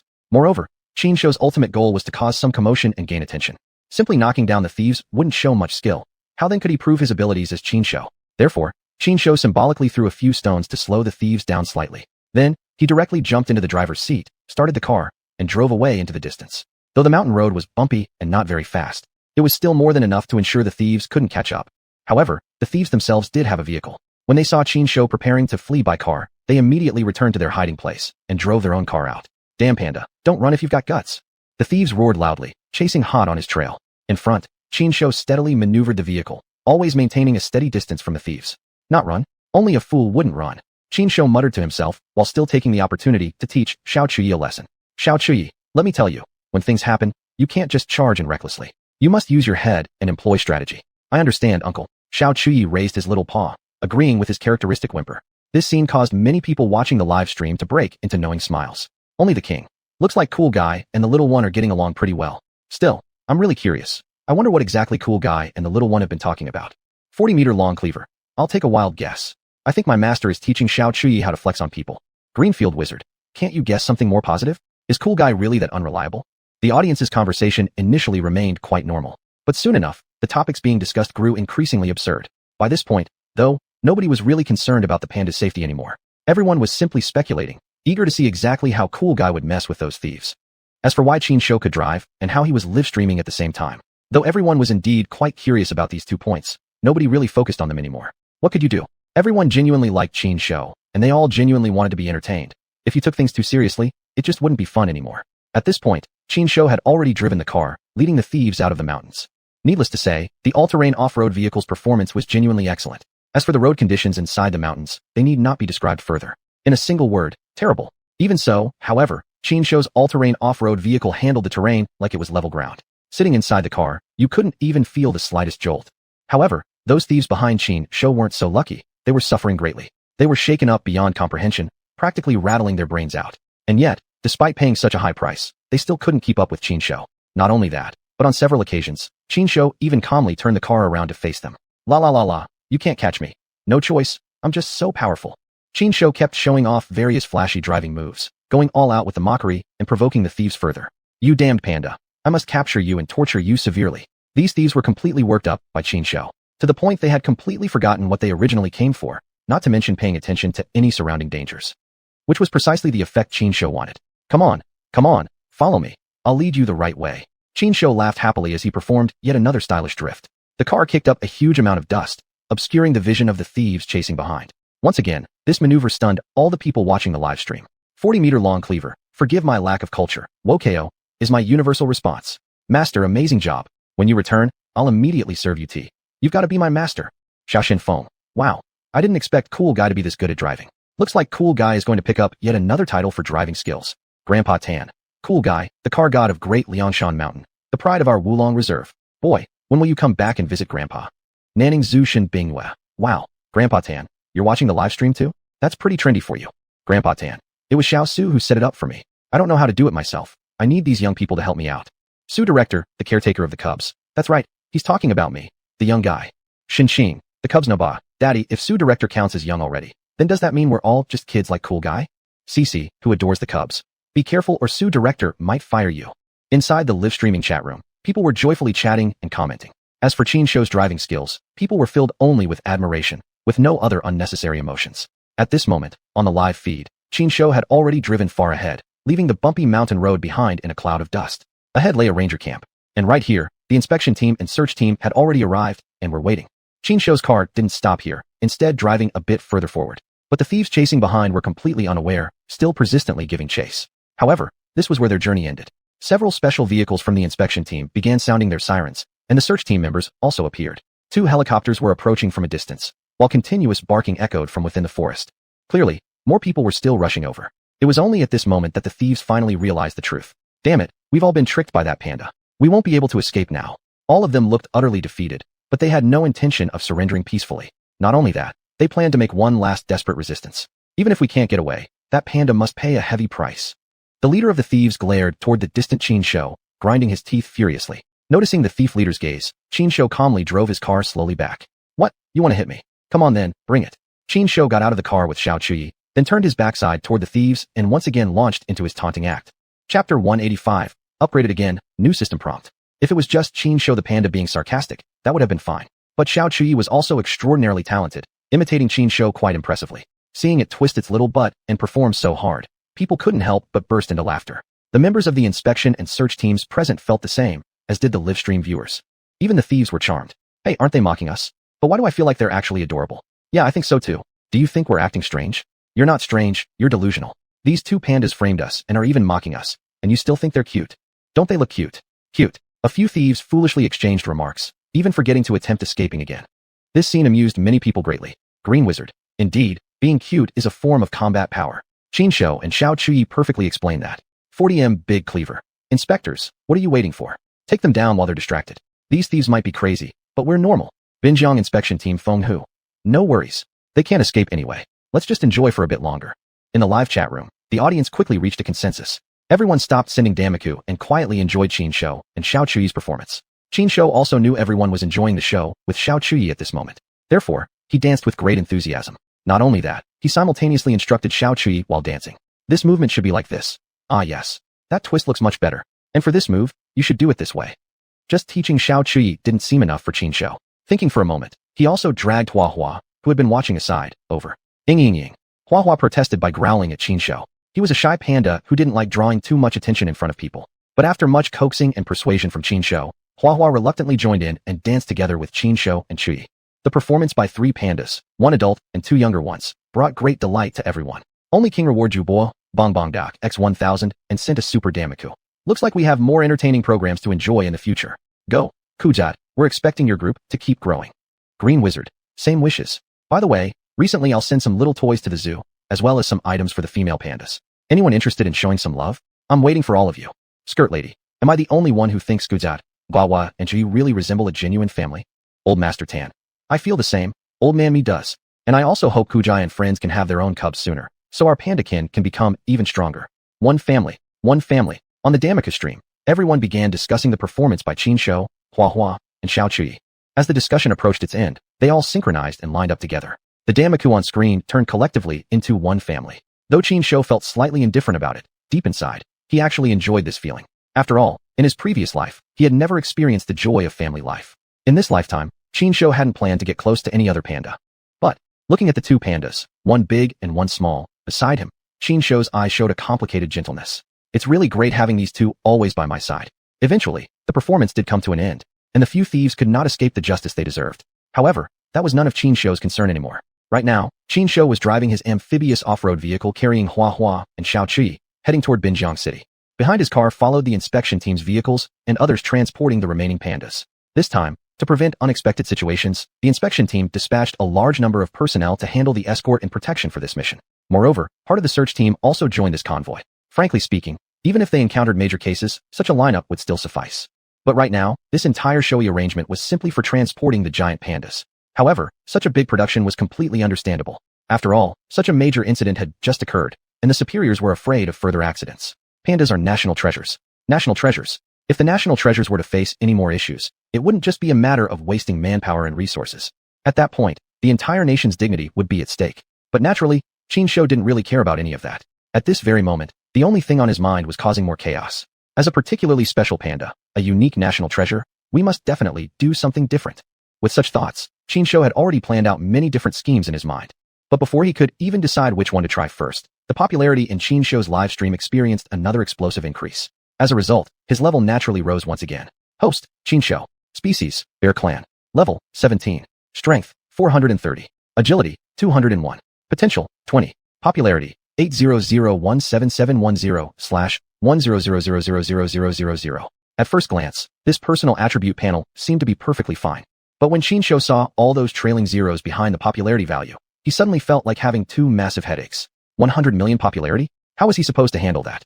After all, right now he was only level 17 and hadn't even evolved once yet. From now on, leveling up would be like entering hellish difficulty. How could he even deal with that?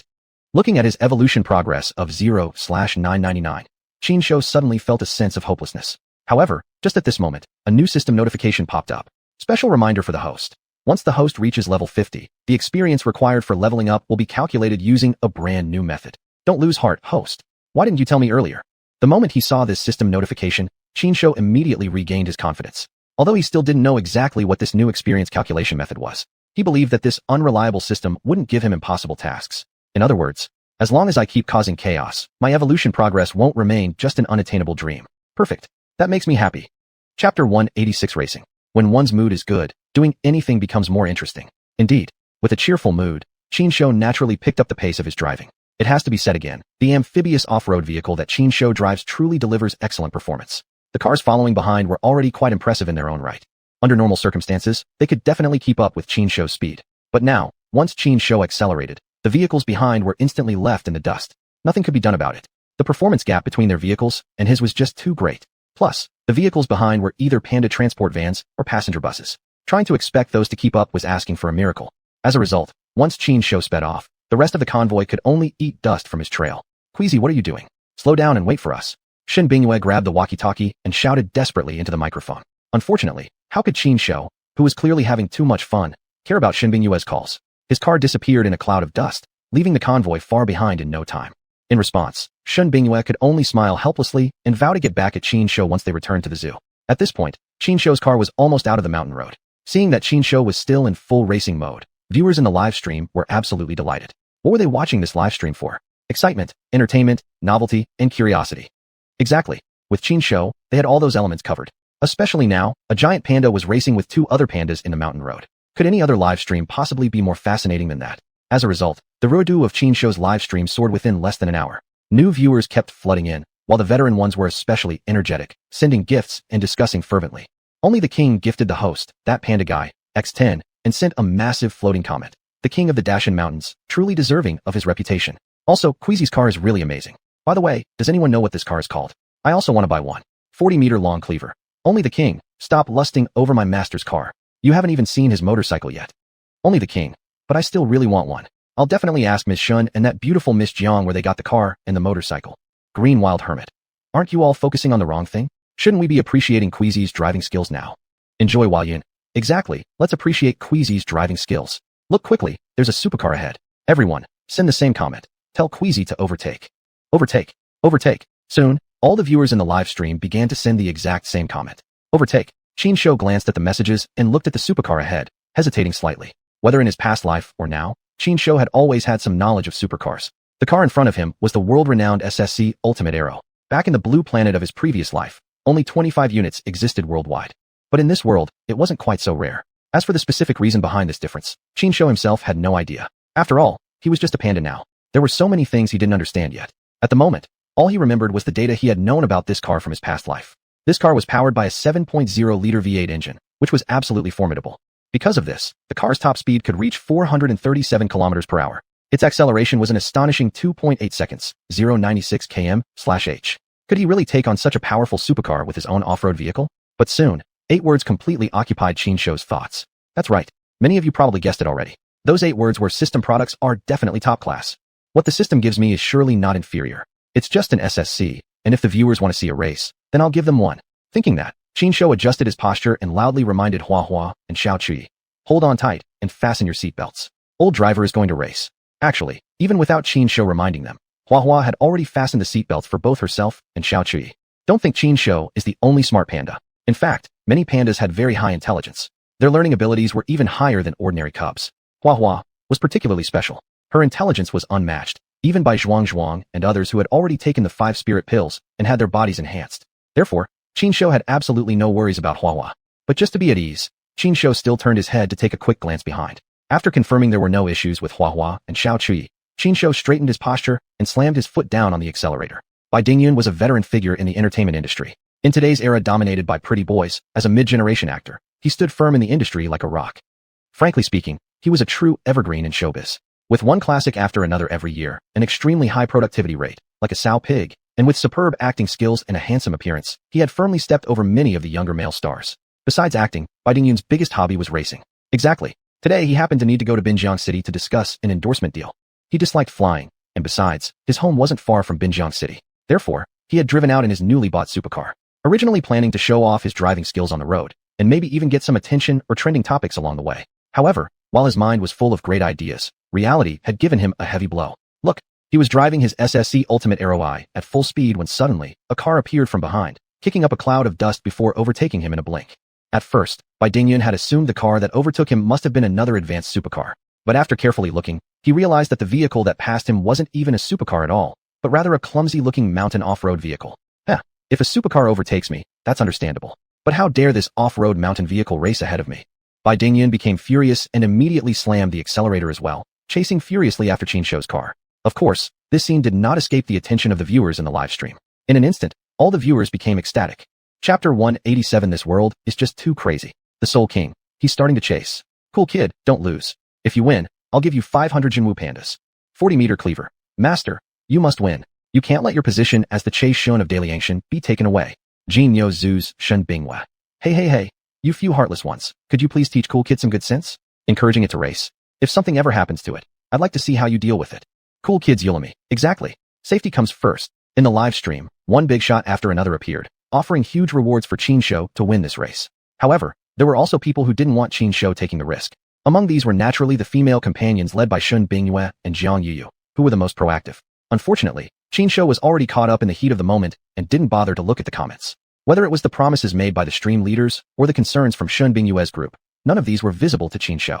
Right now, there was only one thought in Qin Shou's mind: not to let down this great car. That's right, exactly. With such a great car, how could I possibly lose?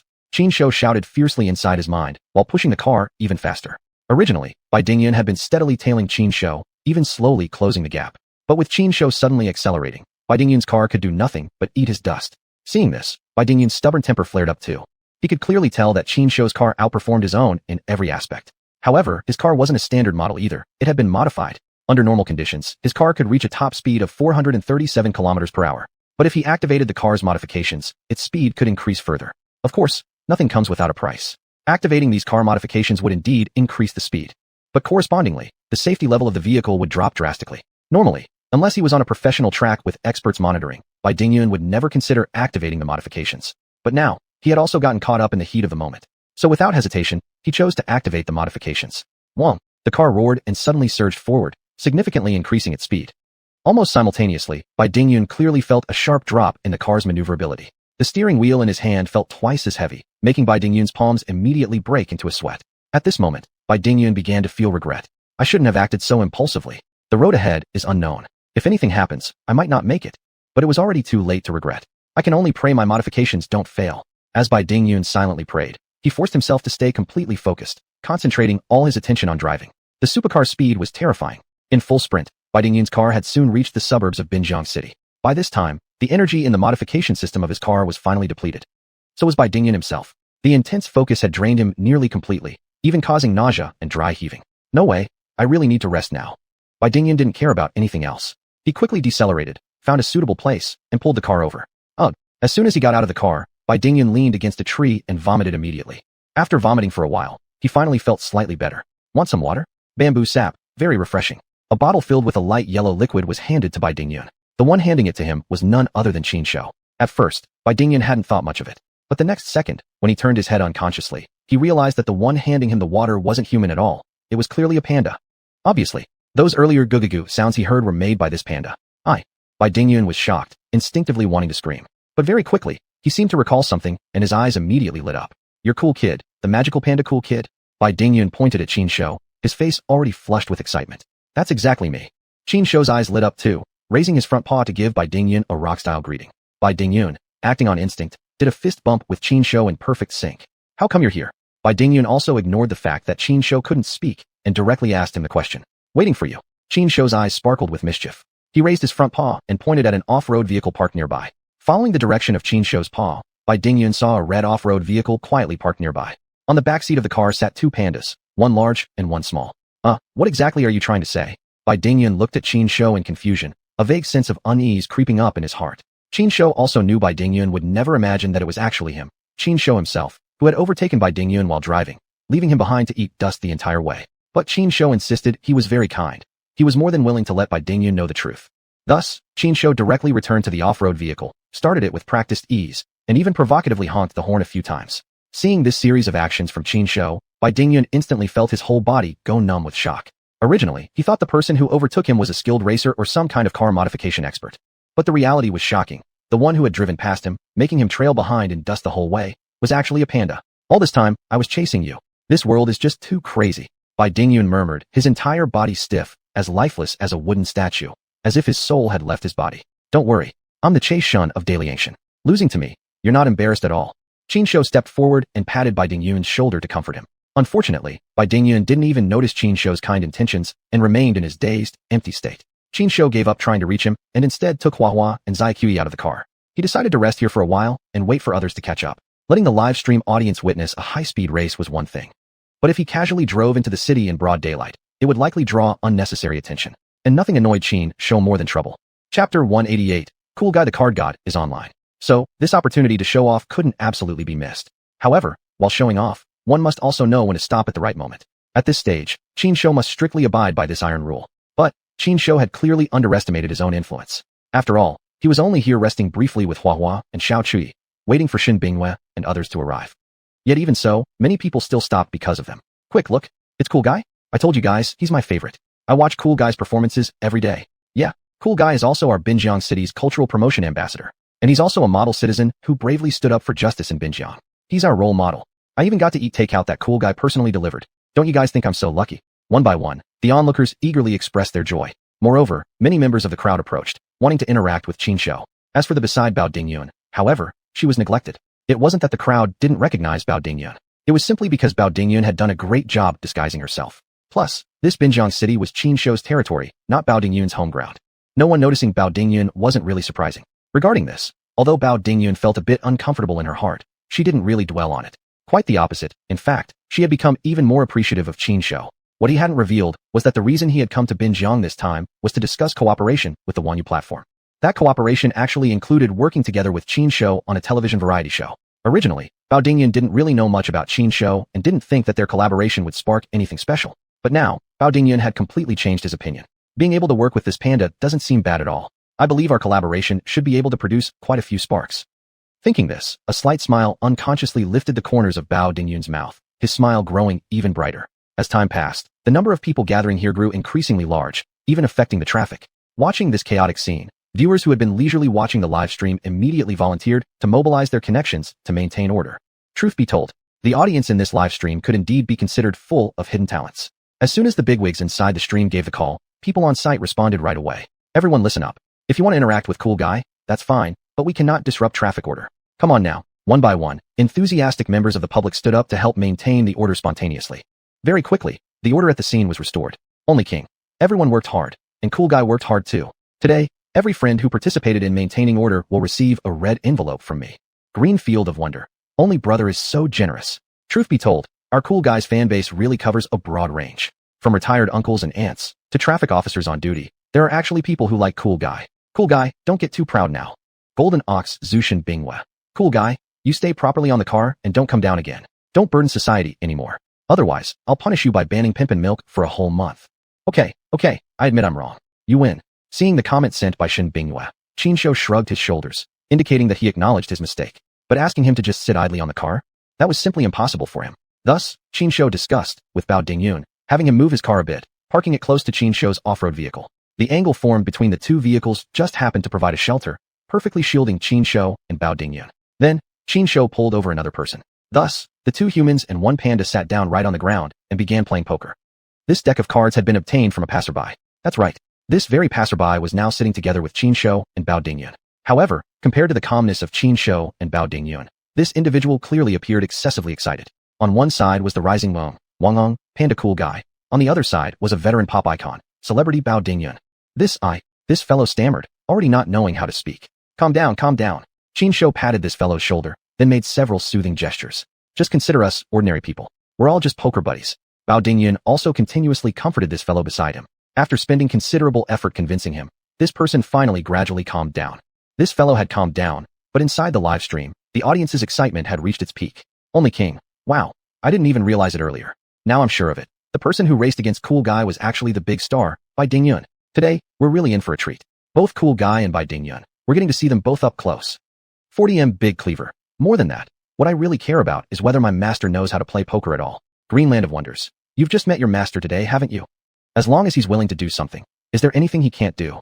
Golden Ox Zhu Shen Binghua. Sigh, this child. Why can't he learn something good? When did he even start playing poker now? Flowery Skirt Beauty. Actually, it's not that big of a deal. After all, cool guy can't really gamble. Just playing for fun normally isn't bad. Quick, look, they're starting. Let's see how skilled cool guy really is. Inside the live stream, viewers were enthusiastically discussing. However, there were some people who felt worried about this. For instance, Shen Binghua was deeply concerned, fearing that Qin Shou might pick up bad habits. But the majority of people didn't share such concerns. Quite the opposite, in fact, they thought it actually seemed pretty good. As for all of this, Qin Shou simply didn't care. If they were going to play cards, he would give it his 100% best. After all, in his past life, he'd been known by the nickname Card God. Although he had never participated in any competitions, his skills had been recognized by many people. I wonder, in this world, how would my level rank among players here? With that thought, Qin Shou had already begun his match with Bai Dingyun and that passerby. And the game they were playing was exactly the same Fight the Landlord game Qin Shou had often played in his previous life. Card games are more or less similar across all worlds. Though the rules may differ slightly, the differences aren't actually that significant.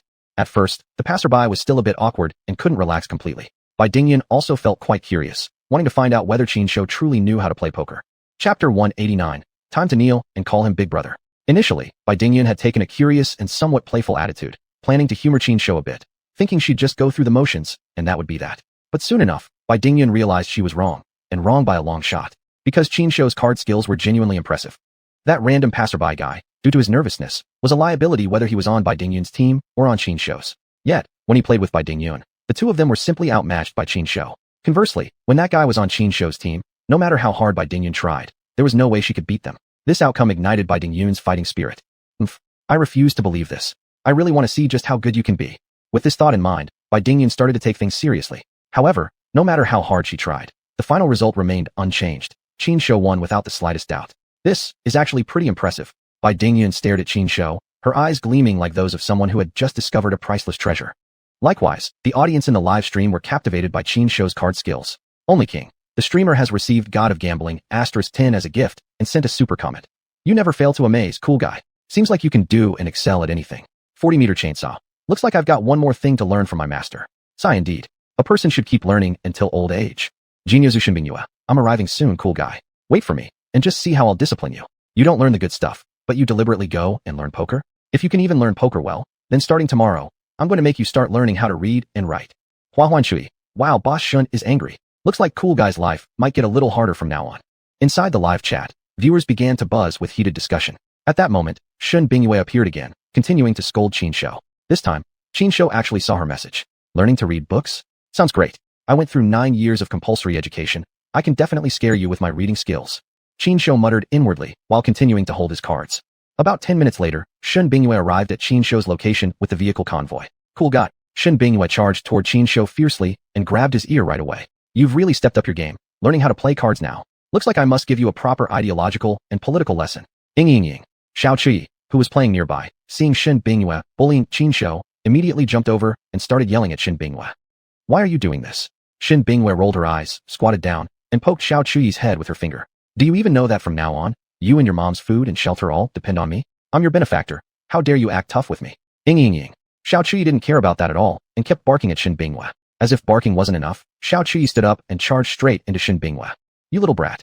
Shen Binghua's face darkened, thinking to herself that this little thing truly didn't know any better. She had made herself perfectly clear, yet the little one still dared to defy her. Looks like you don't want an easy life anymore. Definitely not every panda as smart as cool guy. Thinking this, Shen Binghua instinctively looked up toward Qin Shou.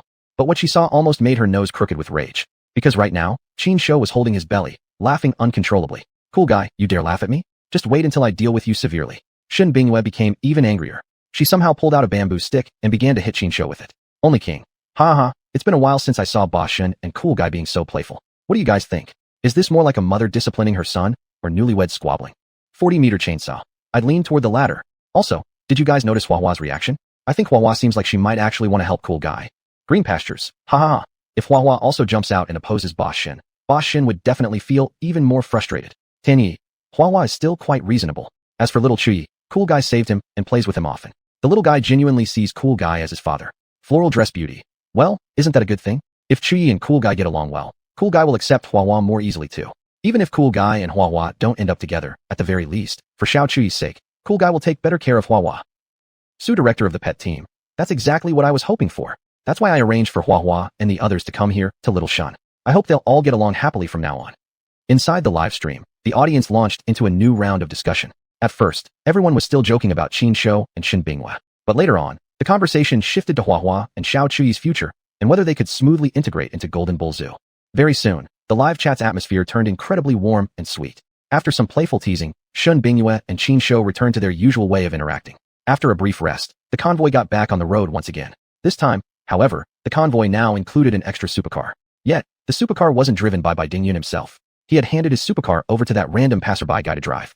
As for Bai himself, he got into Qin Shou's car. As for Qin Shou, he took Huahua and Xiao Chuyi with him and boarded the panda transport vehicle. Inside the vehicle, the other three pandas were still sleeping soundly without a care in the world. They didn't react at all to Qin Shou's arrival. This was totally unacceptable to Qin Shou. He looked at the three pandas, thought for a moment, then immediately lifted his legs and gave each of the two male pandas a kick in the butt. You bastards still dare to sleep? Wake up and kowtow to your big brother now. Goo. The two male pandas looked dazed and confused. But very soon, they both regained their senses. They slowly stood up, glaring fiercely at Qin Shou while growling in their throats, clearly ready to fight. Then, who the hell do you think you are? Who do you think you're messing with? Try growling again. Go ahead and try it. Qin Shou swung his arms left and right, slapping each panda with a big smack, sending both males tumbling to the ground. Chapter 190, The Dark Horse and the Cool Boss. Male giant panda, A and B. Who am I? Where am I? What exactly did I just go through? Ying. Seeing Qin Shou act so casually in the breeze, Xiao Chuyi became energized as well. It stepped in front of Qin Shou, lifting its head up and shouting defiantly at the two male giant pandas. Seeing that Xiao Chuyi was actually this bold, daring to even growl at them, the two male pandas quickly became furious and were about to give Xiao Chuyi a taste of their reaction. What do you think you're doing? Qin Shou took one step forward, glaring at the two male pandas. Doing what? Still bullying kids? What's your point? Where's your shame? Two male pandas. We can't provoke him. We can't provoke him. In the live stream, the audience began to read the amusing scene once again. Only Wong. Cool Zai. Is bullying the pandas really okay? Don't you worry about being ganged up on by the male pandas when you get back to the zoo. 40-meter-long saber. No worries. Did you forget? Even combined, the pandas in the zoo can't beat my master. Adding two more won't change a thing. Chinchibalanguzi. Anyway, Cool Zai definitely won't compete with them for the female pandas. And with Cool Zai around, their future can only get better. Rebellion? Absolutely not. Labraka, look. That male panda is trying to hit on Huahua. Let's make a bet and see how Huahua will react. Be your queen. Haha. Huahua didn't even respond to that male panda. Now, I'm convinced Cool Zai will definitely be betrayed in the future. Just think about it. Once the female pandas witness the superiority of Cool Zai, how could they still be interested in other male pandas? Therefore, it's only a matter of time before the male pandas rebel against Cool Zai. More and more people began to join the discussion. Reading these comments as they streamed by, Qin Shou merely smiled faintly. Hee, wanting to rebel against me? These clumsy idiots? They're not even close to worthy. Just like my cheap apprentice said, these punks together are still not even half of what it takes for me to fight. With that thought, Qin Shou completely ignored the two male pandas' reaction and continued interacting with Xiao Chuyi. Undeniably, this little guy truly possessed great intelligence. Qin Shou had already decided that once they arrived at the zoo, he would let the little guy take the 5-spirit pill and see what spiritual powers this little one could awaken. In the future, he would devote all his effort into cultivating this young one. Qin Shou had no plans of starting any romantic affairs with any female panda, but still, he would need an heir. And Xiao Chuyi had already been chosen as that heir. No further words were exchanged on the way. Soon, the convoy arrived at Jinyo Zoo. Including Xiao Chuyi, 7 new giant pandas were added to Jinyo Zoo. No small matter. Everyone in Jinyo Zoo fell into a tense and busy state. Luckily, Shen Binghua had been well prepared. Thus, no major mishaps occurred. However, integrating the pandas with each other was quite difficult. Exactly. Although Shen Binghua and the caretakers had already assigned rooms to each panda, the pandas themselves weren't particularly pleased with Shen Binghua's arrangement. In fact, just like humans, the pandas were envious of what others had. Look, among the newly arrived male pandas, Nanfeng was eyeing Zhangzhang's room. Then, Nanfeng issued a challenge toward Zhangzhang. Gugu, Ying. The two male pandas glared at each other, quarreling at the doorway of Zhangzhang's room. Witnessing this scene, Wei Qi wore a pained expression and stepped forward intending to separate them. However, just after stepping forward a couple of paces, he was stopped by Qin Shou. Cool Zai, what are you thinking? Wei Qi looked at Qin Shou, confused. Nothing in particular. Let them argue it out. Qin Shou merely shook his head at Wei Qi. Wei Qi thought for a moment, glancing at the two male pandas quarreling without signs of a real fight, eventually giving up the idea of intervening. Actually, he too was rather curious to see whether the quarreling between these two male pandas would eventually break out into an actual fight. Wei Qi wasn't alone. Viewers in the live chat were also excitedly anticipating the next move of the two male pandas. Only Wong. Place your bets, everyone. Betting on xuanhuan wins 1-to-1 odds. Betting on Nanfeng wins 3-to-1 odds. First come, first served. Hurry up and place your bets. 40-meter long saber. I bet xuanhuan wins. 5 10,000 net fish beans, just for fun. Green fields and magic. Same, I bet 10,000 net fish beans on xuanhuan as well. Element sovereign. Seems like nobody supports Nanfeng. I bet 10,000 net fish beans on Nanfeng. I support Cool Zai. I support Nanfeng. Only Wong. Supporters of Cool Zai. I've got a feeling you're only here to scam my net fish beans. Inside the live stream, the audience was jubilant and began placing bets enthusiastically. Watching this entire situation unfold, Qin Shou revealed a completely unscrupulous smile. The next moment, xuanhuan and Nanfeng officially started fighting. Ying. The two pandas fought while bickering, the scene looking extremely intense. Indeed, although these two male pandas appeared quite fierce in their fight, those with sharper eyes could sense something unusual from small clues. 40-meter long saber. Something's off. Xuanhuan should be really strong. So why does it seem like he's struggling against Nanfeng? Green fields and magic. I noticed that too. Could there be some foul play going on? Only Wong. Time to place your bets and no more changes. Make sure your wagers are set in your department. No changing your minds later. Even though these 10,000 or 10,000 net fish beans don't amount to much, at our level, what matters most is credibility.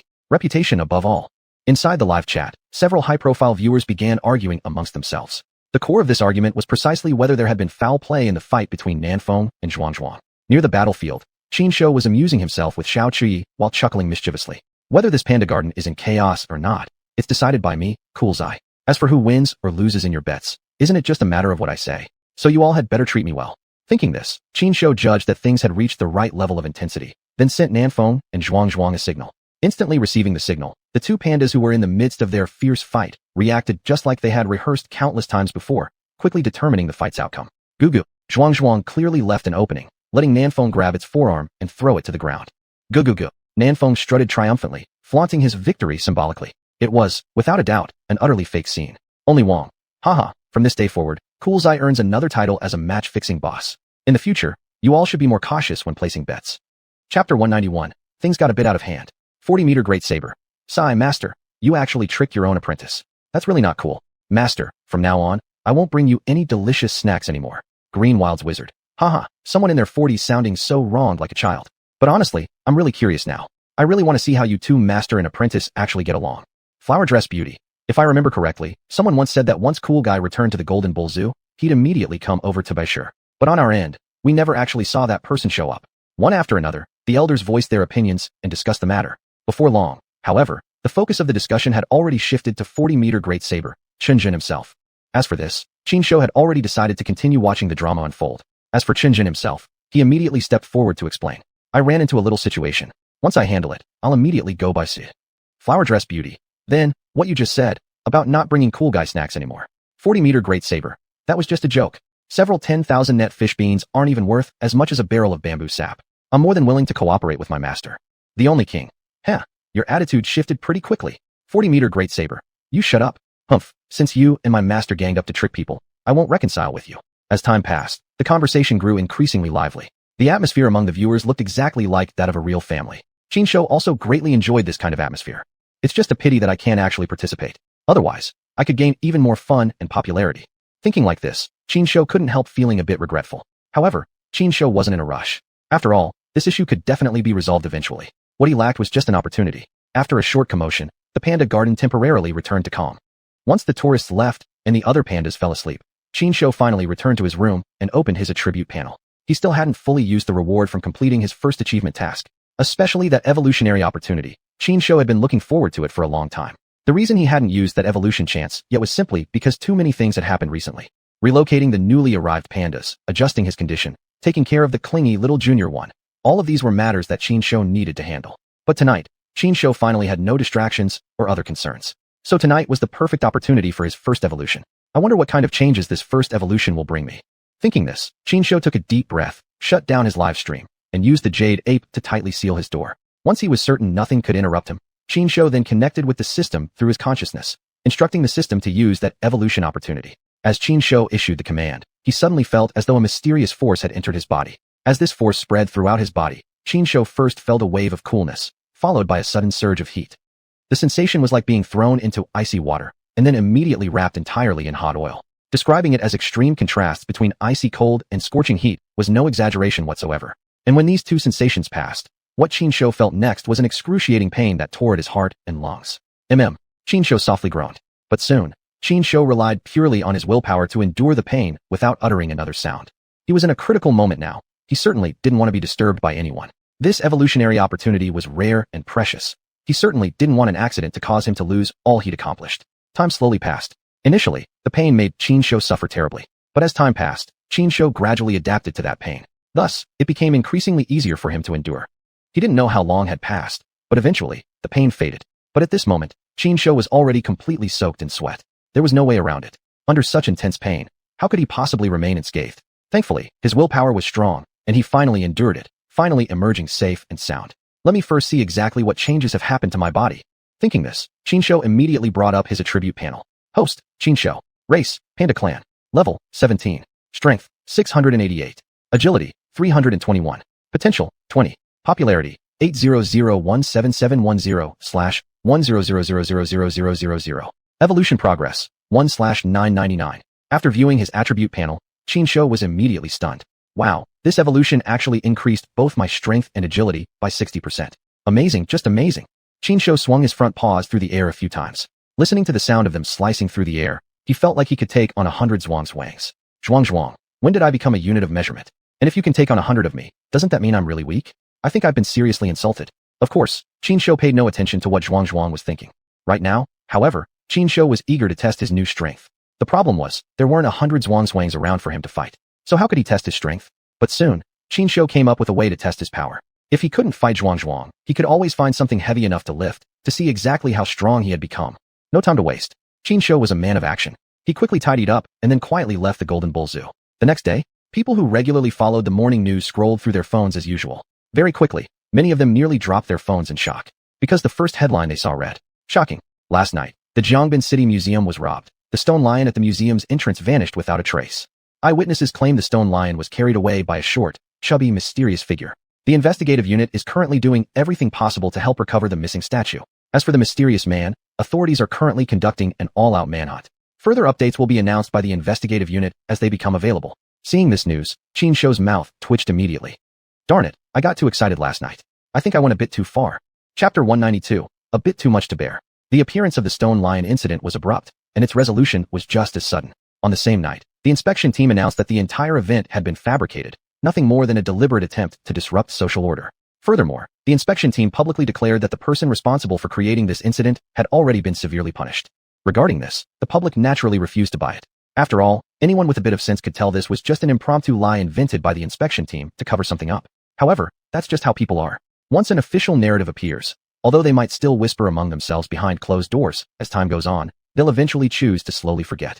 As for what came afterward, Qinshu had no desire to pay attention anymore. Because right now, he, the real culprit, was undergoing a serious session of criticism and education. "Kuzai, what should I say about you? In the past, I said nothing when you snuck out to play around. But how could you mess with someone else's stone lion? Alright, maybe you messing with the stone lion wasn't so bad, but why didn't you put it back afterward?" Shin Bingyue held her waist with hands on hips, eyes wide open, and scolded Qinshu relentlessly. As for Qinshu, he could do nothing but obediently stand there and wear the face of a well-behaved child, not daring to make a sound. Surprisingly, though, neither leader number 1 nor the head of the Jiangbin City inspection team seemed intent on pursuing the matter further. While Qinshu's behavior was admittedly a bit excessive, and more than a little bizarre, the two higher-ups simply found the situation helpless rather than infuriating. Quite the opposite. They actually thought the incident might be beneficial for Jiangbin City. Strange and mysterious stories can, to a certain degree, make a location seem more enchanting. Some curious tourists might even decide to visit a location simply because of these bizarre tales. In this sense, what Qinshu had done could fulfill precisely that purpose. That was also why the two leaders were willing to forgive him. "Alright, Xiaoshun, enough already." Leader number 1 shook his head and smiled as he said, "Kuzai was just acting out of childish curiosity. There's no major offense. As time goes on, things will pass. So you don't need to scold Kuzai anymore. After all, Kuzai is still our city's cultural ambassador for publicity. We must grant some privileges." Ing. Qinshu let out several high-pitched cries of gratitude toward leader number 1. More than that, he even retrieved some bamboo sap he'd stored up in advance and offered it to leader number 1 as a thank you gift. "You little rascal, trying to bribe me, huh?" Leader number 1 half jokingly and half seriously said, "This time only, understand? You can cause a little chaos once in a while, but remember, you must handle it yourself afterward. I can't always cover for you when trouble arises. Also, thank you for the bamboo sap." He lifted the cup in his hand, gave Qinshu a smile, then turned and walked out of the room. "I'll deal with you later." Shin Bingyue glared viciously at Qinshu one last time before rushing out to accompany leader number 1. "Phew, finally over. I've broken into a sweat again. I need a good wash." Feeling finally relaxed, Qinshu was in high spirits. He didn't wait for anyone else to help. He directly went to the pond near the panda garden and splat headfirst into the water. That's right, he splat, not dived. The water in the pond wasn't very deep, less than half a meter. Perfectly seated inside, Qinsho could freely enjoy a refreshing bath. Of course, while taking a bath, Qinsho never forgot to turn on his live stream. Due to the stone lion incident, he hadn't streamed at all for the past 2 days, refraining from causing any mischief. So for the upcoming period, he needed to make up for all the wasted time. The moment the stream began, audiences who'd received notifications rushed in. Then, discussions broke out with great enthusiasm. Detective Kobe, tell me everyone, was that really Kuzai's doing? Morning light is just right. Of course it was Kuzai. Otherwise, why wouldn't Kuzai stream live for 2 whole days? That's clearly suspicious behavior. Chunji Bao Langyuzi. TSK, if Kuzai really did that, just how terrifyingly strong must Kuzai be? A VIP user activated a privilege and sent a prominent message. Fellow viewers, the past is the past. Let it go. For safety's sake, we shouldn't talk about it anymore. Green fields and fairy tales. I agree. So I also encourage everyone to support the higher-ups and Ms. Shun so this affair fades away as quickly as possible. Agreed. No problem. The live stream was full of family members, so naturally, everyone was willing to cooperate. Soon, everyone reached a consensus and aligned their messages. Then, everyone's attention quickly shifted to Qinsho. The Only King sent the host 100 well-done gifts and launched a prominent super comment. Haven't seen Kuzai giving out Philippe in a while. Wonder who the lucky little beauty will be this time.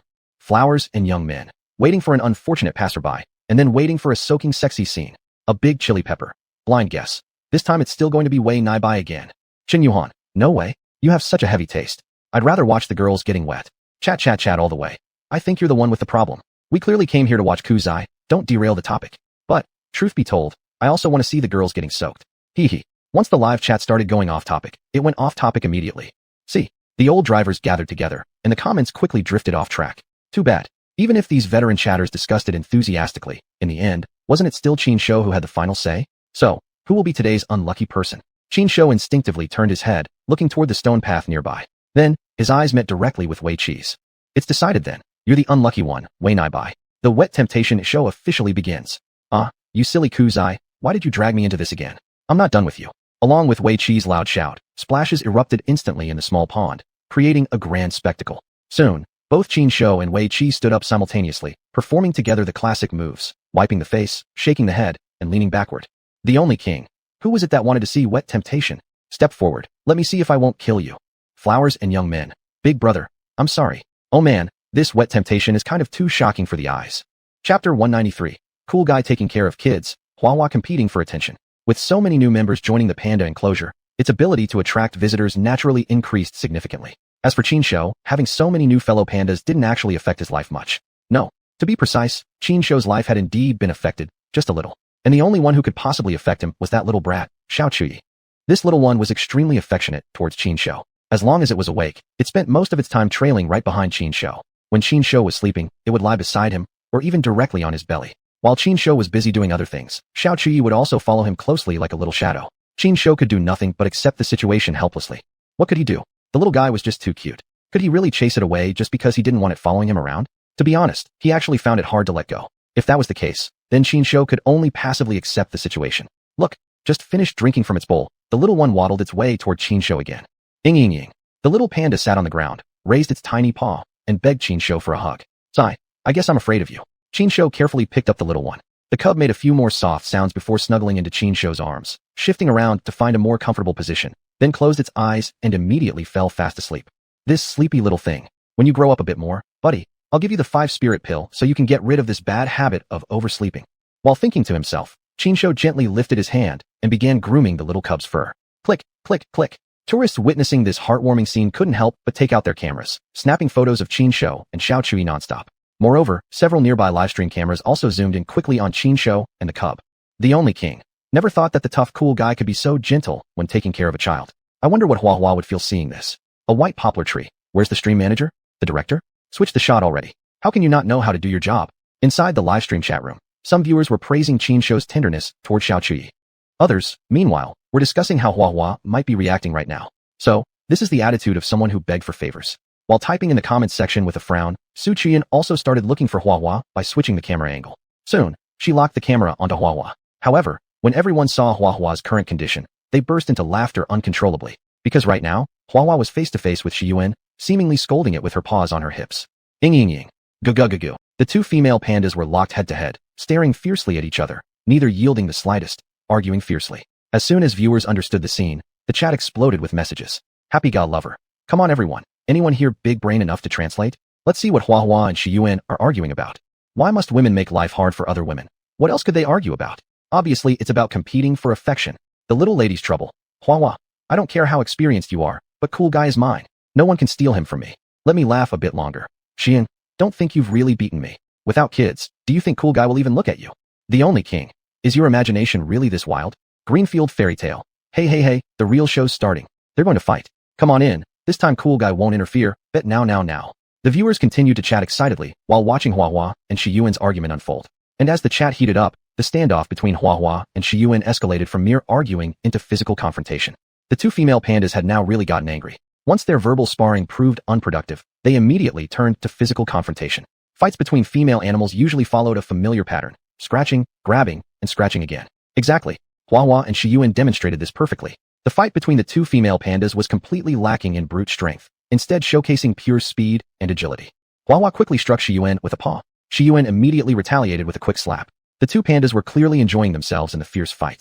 Soon, the commotion attracted other pandas nearby, who all gathered around. Even the little Xiao Chuyi, who had just been asleep, was woken by the noise. Seeing her mother in a fight, Xiao Chuyi was immediately furious. But the little one was very clever. Instead of rushing in headfirst, it immediately started crying out to Qin Shou for help. Its purpose was simple. It wanted Qin Shou to take it over immediately to help its mother fight. Ideally, they could even teach that bastard who was bullying its mother a lesson. I'm not going. Qin Shou changed direction, put Xiao Chuyi on the ground, and decided to just watch from the sidelines. Two women. No, wait. Two female pandas fighting over affection rivalry. He, the very source of this chaos, shouldn't get involved. It wouldn't be appropriate. Ying. Xiao Chuyi kept bouncing around Qin Shou, crying loudly, with a look clearly saying, "If you don't help my mama, I'll never forgive you." This scene caused many people to softly chuckle knowingly. The only king, indeed. Sometimes, a woman with a child really does have more of an advantage than a woman alone. Divorced girl. Well then, boss, would you consider me? I'm divorced, but I have an adorable kid too. The only king.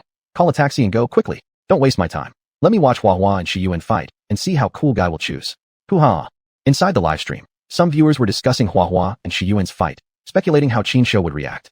Of course, and naturally, there were always some people trying to stir up trouble at such a moment. However, those individuals eventually left defeated, only embarrassing themselves. At such a critical moment, everyone's attention was focused entirely on Qin Shou and xuanhuan, who had the time to joke with them. At this point, even Qin Shou finally could no longer stay indifferent due to Xiao Chuyi's persistent fuss. He stood straight up, grabbed Xiao Chuyi under one arm, and quickly arrived beside xuanhuan and xuanhuan. Stop fighting. Just one loud shout from Qin Shou was enough to halt the two female pandas' battle. The two pandas glared at each other before turning and, as if by mutual agreement, stood on either side of Qin Shou. Ying. Gu. The two female pandas both started talking at once, calling out loudly toward Qin Shou. As for what they were saying, was that even necessary to ask? Anyway, Qin Shou had absolutely no desire to respond to either of their complaints. Chapter 194, Cool Guy's Palace. The only king, xuanhuan. Cool guy, tell me, between me and xuanhuan, who do you choose? Choose, just say it. 40-meter long sword. xuanhuan, cool guy, we met first. We are childhood friends. Say it, who will you choose? The Emerald Fantasy. xuanhuan, you get along so well with my son. Once we're together, then my son becomes your son. Say it, who do you choose? In the live streaming room, several influential viewers each delivered a line, creating a situational comedy in the barrage of comments. Many spectators also participated enthusiastically, making the comment section incredibly lively. Meanwhile, Qin Shou had a splitting headache, because xuanhuan and xuanhuan were indeed, as the audience said, performing a comedic drama about fighting for affection. So, women are just too troublesome. Choose who? Damn it, I won't choose anyone. Qin Shou was furious. The consequence? Well, it wasn't that bad.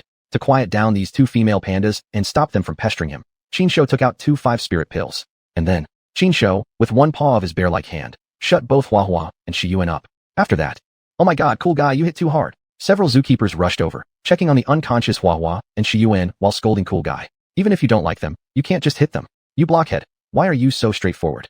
That's right. Cool guy. If you ever treat xuanhuan and xuanhuan like this again, we will give all the female pandas to xuanhuan and Danning, and let you stay lonely forever. Let's see what you'll do then. The zookeepers scolded Qin Shou one after another. Hee, do whatever you want. Qin Shou shrugged, showing a face of complete indifference. Come on. He hadn't even considered those superficially pretty girls, okay? You think you can threaten me like that? Not a chance.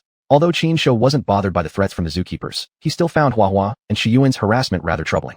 Feeding them 5 spirit pills was just a temporary solution after all. To prevent them from chasing after him in the future, Qin Shou still needed to think of a better solution. But the problem was, he really didn't have any good ideas at the moment. Sigh, frustrating. Qin Shou sighed softly, shook his head, and without paying attention to the zookeepers anymore, he walked back to his room with Xiao Chuyi. But soon enough, Qin Shou came rushing out of his room again. At this moment, his eyes were already filled with excitement. Ask him why he was so excited, and of course it was because he had found a solution to his problem. As they say, when facing tough decisions, consult the system. Although Qin Shou's system wouldn't communicate with him directly, that was okay. He didn't even expect the system to offer him a good solution. What Qin Shou truly relied on was the collection of boxes he had saved up. During the mission to save his clan members, Qin Shou opened several boxes and completed the mission perfectly using items from those boxes. This time, he opened one box out of curiosity again, and the item obtained from the box could perfectly solve the problem he was currently facing. Damaged Advanced Training Room, a relic from an extraterrestrial civilization, already damaged. Function: it allows the host to undergo various forms of training, and nothing will look suspicious. Special reminder: some training items are only visible to the host, and the host can use them without worry. Moreover, does the host want to avoid the female panda's harassment? Just hide inside the training room. Now that's truly what they call, when you're sleepy, someone hands you a pillow. Qin Shou was ecstatic, but very quickly, he became slightly troubled, because this so-called training room consisted of 5 pillars and a small house. Moreover, those 5 pillars were colossal objects 5 meters tall. Even the bases alone were 2.5 meters tall. In broad daylight, how was he supposed to take them out and assemble them inside the panda park? However, methods, if thought through carefully, would eventually appear. Very soon, Qin Shou came up with a plan to solve the issue. The next day, Shun Bingyue stared in confusion at the fleet of trucks pulling up at the entrance of the tourist zoo. What is this? Shun Bingyue scanned the crowd next to the convoy and quickly spotted the leader, quickly walking forward to ask what was happening. Are you President Shun? A man from the head of the convoy smiled and stepped forward, whispering in Shun Bingyue's ear. Well, you see, Cool Guy obviously has a very active personality and often gets into all sorts of trouble, just like the incident with the stone lions last time. To prevent similar incidents from happening again, someone from above has donated a set of equipment to our zoo. With this equipment, Cool Guy can work out without having to go outside. This? Shun Bingyue was still somewhat skeptical.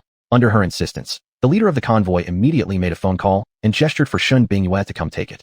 After a brief conversation with the person on the other end of the line, Shun Bingyue finally accepted this donation. Thus, within the panda park of the tourist zoo, there now stood a strange structure that was a full 7 meters high. This structure was entirely emerald green in color. Below were 5 pillars painted to resemble bamboo stalks, while on top rested a small green house, about a dozen square meters in size. Visitors found this strange building quite unusual. What exactly is this thing for? No idea. Don't tell me it's Cool Guy's new home. But then again, it's way too high up. How is Cool Guy supposed to get on top of it? Not only the tourists, but even the influencers in the live stream were extremely curious about this sudden structure. The only king. I'll blindly guess, the house must be Cool Guy's palace. Still, the palace is freaking way too high. Most importantly, there wasn't even a ladder underneath the palace. How was Cool Guy supposed to get up there? The Emerald Fantasy. Who came up with this bizarre idea, putting such a small house for Cool Guy? What are their intentions? Detective Kubei. Could it be this house was built to help Cool Guy avoid xuanhuan and xuanhuan? What a twisted plan. One after another, the streamers in the live chat joined the discussion. Soon enough, Qin Shou demonstrated to everyone watching how he would get to the palace. Watching closely, Qin Shou arrived at the foot of the 5 pillars wearing a bamboo straw hat on his head, carrying a basket on both his chest and back. Then, under the wide-eyed gazes of the crowd, Qin Shou suddenly leapt upward, his hind legs constantly pushing off between the pillars, quickly climbing all the way to the very top. Without delay, he grabbed the edge of the platform extending from the front of the small house, and in a single motion, easily stepped onto the narrow ledge. Chapter 195, Cool Kid, now with bear backup. Number 1 King sent 100 true martial panda gifts to the streamer and fired a super message. Everyone must be thinking of the same word right now, right? I won't be polite, I'll say it first. WTF. 40-meter broadsword. WTF. WTF. WTF. In an instant, the word WTF flooded the live chat as viewers across the stream echoed the same exclamation. The expressive word WTF rolled across the screen countless times. In fact, even the visual effects from the gifts sent by viewers were completely overwhelmed by the tsunami of WTF. Several zookeepers were also in the middle of their own live streams. However, after watching Qin Shou's performance, all of them were staring with their mouths wide open in shock. Xiao Chuyi, do you need to pee? Qin Shou put down the basket on his chest and gently picked up Xiao Chuyi. The little cub covered his eyes with his front paws and dared not look at the surrounding environment. Upon hearing Qin Shou's voice, Xiao Chuyi quietly moved his paws aside for a peek. After glancing around, he quickly covered his eyes again. Wah, wah. The cub continued to protest. But under Qin Shou's reassurance, he soon calmed down. After a while of getting used to the situation, the little guy finally loosened up. And then, from 5 meters up in the air, Xiao Chuyi happily let loose with a stream. Green Wizard. Should we girls step out for a moment? Fancy skirt beauty. Too late. I've already seen something I shouldn't have. I'm no longer pure. 40-meter broadsword. Haha. The real victim is Wei Dad. This cub's baby bear urine must smell. Quite interesting. Ha ha. Number 1 King. Wei Dad. Cool kid. You just wait for me. I'm gonna skin you alive. Chun Jibao rotten grain. Cool kid. Come up then. Let's see if you can. Ha ha. Inside the live stream, viewers joyfully commented. Moreover, a few influential viewers began cracking jokes about the unfortunate Wei Qi. At that moment, Wei Qi had already fled in embarrassment. What could he do? Qin Shou and Xiao Chuyi were just too naughty. They knew he was right under the little house. Yet Qin Shou deliberately let Xiao Chuyi go right over the edge like that, clearly picking on him. Just as number one king said, right now, Wei Qi probably had the urge to kill Qin Shou more than anyone. Unfortunately, before he can get his revenge, Wei Qi would first have to climb up there. The problem was, even if you gave Wei Qi 10 more years, he still wouldn't reach Qin Shou's level. Of course, Wei Qi's desire for revenge was only fleeting, nothing more than a passing thought. His immediate priority was to go clean himself up and then brush his face and teeth thoroughly. That cool kid is truly such a brat. Shen Bingyue and the others felt a bit sorry for Wei Qi, but mostly they were blaming Qin Shou. In addition, all of them secretly wanted to visit that little house and experience the view from above. And very soon, that dream would come true. Because at this moment, Qin Shou turned the crank and lowered a basket cage. Shen Bingyue and others didn't hesitate at all and climbed straight into the basket. In no time, they were pulled up to the platform by Qin Shou. Wow, looking down from up here feels really great. From this spot, you can overlook the entire panda enclosure and even see much further out. Holding a selfie stick, Shen Bingyue let viewers in her own live stream see everything she saw from her perspective. As the camera rotated, Shen Bingyue narrated the sights. In the future, our Jinyo Zoo will launch a new attraction. Personally guided by Cool Kid himself, visitors can be taken up here to view the entire panda enclosure from above. Of course, for those with a fear of heights, I don't suggest you try this. After all, this structure is quite special, completely different from standing in a high floor of a building. And then, with the camera rolling, Shen Bingyue walked with Qin Shou into the small house. Though the space wasn't big, the house had plenty inside. There were toys prepared for Xiao Chuyi and workout equipment for Qin Shou. You could say if you can think of it, it's probably here. Okay, that might be a bit exaggerated, but compared to many ordinary gyms and playgrounds, the facilities here were already quite impressive. Wah, wah. Xiao Chuyi chirped happily and immediately dove into the toys. Meanwhile, Qin Shou began doing some weightlifting, live on camera. Number one king sent 10 true martial panda gifts to the streamer and fired another super message. Whoa, cool kid's impressive. First he shows off his gecko wall walking skills, and now he's showing off his muscles. Looks like cool kid wants both the panda hero and fitness panda titles. 40-meter broadsword. Master, from now on when you work out, count me in, okay? Oh right, the facilities we donated for Xiao Chuyi and the other pandas have also arrived. Shen Bingyue, you should go check them out later. The delivery trucks will be arriving soon. Green Wizard, what we donated may not be as advanced as what's here, but they're all practical items. Even after the Panda Eco Park opens, they'll still be useful. Shen Bingyue, thank you all for your help. In the future, I, Shen Bingyue, will never let anyone who helped us down today suffer any loss. Shen Bingyue was genuinely moved. Right now, her Panda Eco Park hasn't even opened yet. Yet her partners, like Sima Nan, had already started investing money. Even without counting the stream donations, the amount of supplies donated by Sima Nan and the others was already substantial. Especially during the rescue of Xuanhuan and the others, Sima Nan and Chunjun had gone all out, giving Shen Bingyue tremendous support. Such a favor must be remembered. In the future, she would naturally repay it with much more. Exactly how Shen Bingyue felt, the few powerful figures didn't really care. Right now, their attention was completely captured by Qin Shou and Xiao Chuyi. Just then, Qin Shou was lying on the floor doing sit-ups repeatedly. If it were just ordinary sit-ups, it wouldn't have drawn such attention. But the problem was, while doing sit-ups, Qin Shou could still coordinate with Xiao Chuyi. Each time he did one sit-up, he would high-five Xiao Chuyi once. The two pandas worked together so seamlessly. Most impressively, despite Xiao Chuyi's young age, he remained focused the entire time. Number one king. Looks like Xiao Chuyi will definitely become extraordinary in the future. And with Cool Kid's guidance, Xiao Chuyi will definitely become a strong contender for the Panda Clan Chief position. La Braca. That's right. Cool Kid has found a worthy successor. Chapter 196. An unexpected trouble. A big shot declares war. Inside the live stream room, the big sponsors weren't at all stingy and began lavishly sending virtual gifts. Moreover, many of them made their positions very clear. Our gifts are for Xiao Chuyi. No choice. Who cares if Qin Shou can do sit-ups? What's so impressive about that? Absolutely nothing. The one we truly love is the clever Xiao Chuyi. Qin Shou never dreamed that one day his spotlight would be stolen by a little brat. Therefore, right now, the look Qin Shou cast toward Xiao Chuyi was filled with ill intent. Xiao Chuyi. Wah, uncle looks so scary. I really want to run away, but I can't. Of course, Qin Shou wouldn't actually do anything to Xiao Chuyi. Although this little brat had stolen his limelight, he had still helped stir up a nice wave of attention, hadn't he? Quite the contrary, Qin Shou felt he could definitely cooperate more with Xiao Chuyi in the future. With this little brat around, our live stream's popularity is naturally destined to stay high. This was very clearly reflected in the consistently high viewer count in the live stream. Since the audience is giving us so much face, then me and the kid might as well work hard and continue performing. Qin Shou, full of enthusiasm, continued causing chaos with Xiao Chuyi. But while they were enjoying themselves, Hua and Xuanhuan, among others, were extremely depressed. Although Dapeng and Xuanhuan wanted to come over to take a look, their enthusiasm wasn't nearly as strong as that of Hua and Xuanhuan. Exactly. After hanging around for a while, Stopping simply turned around, climbed a tree, and started sleeping. Xuanhuan was chasing a ball and running wildly around the panda enclosure. The state of the other pandas was more or less the same. Only Huahua and Xuanhuan remained steadfastly waiting beneath the small house. Xuanhuan.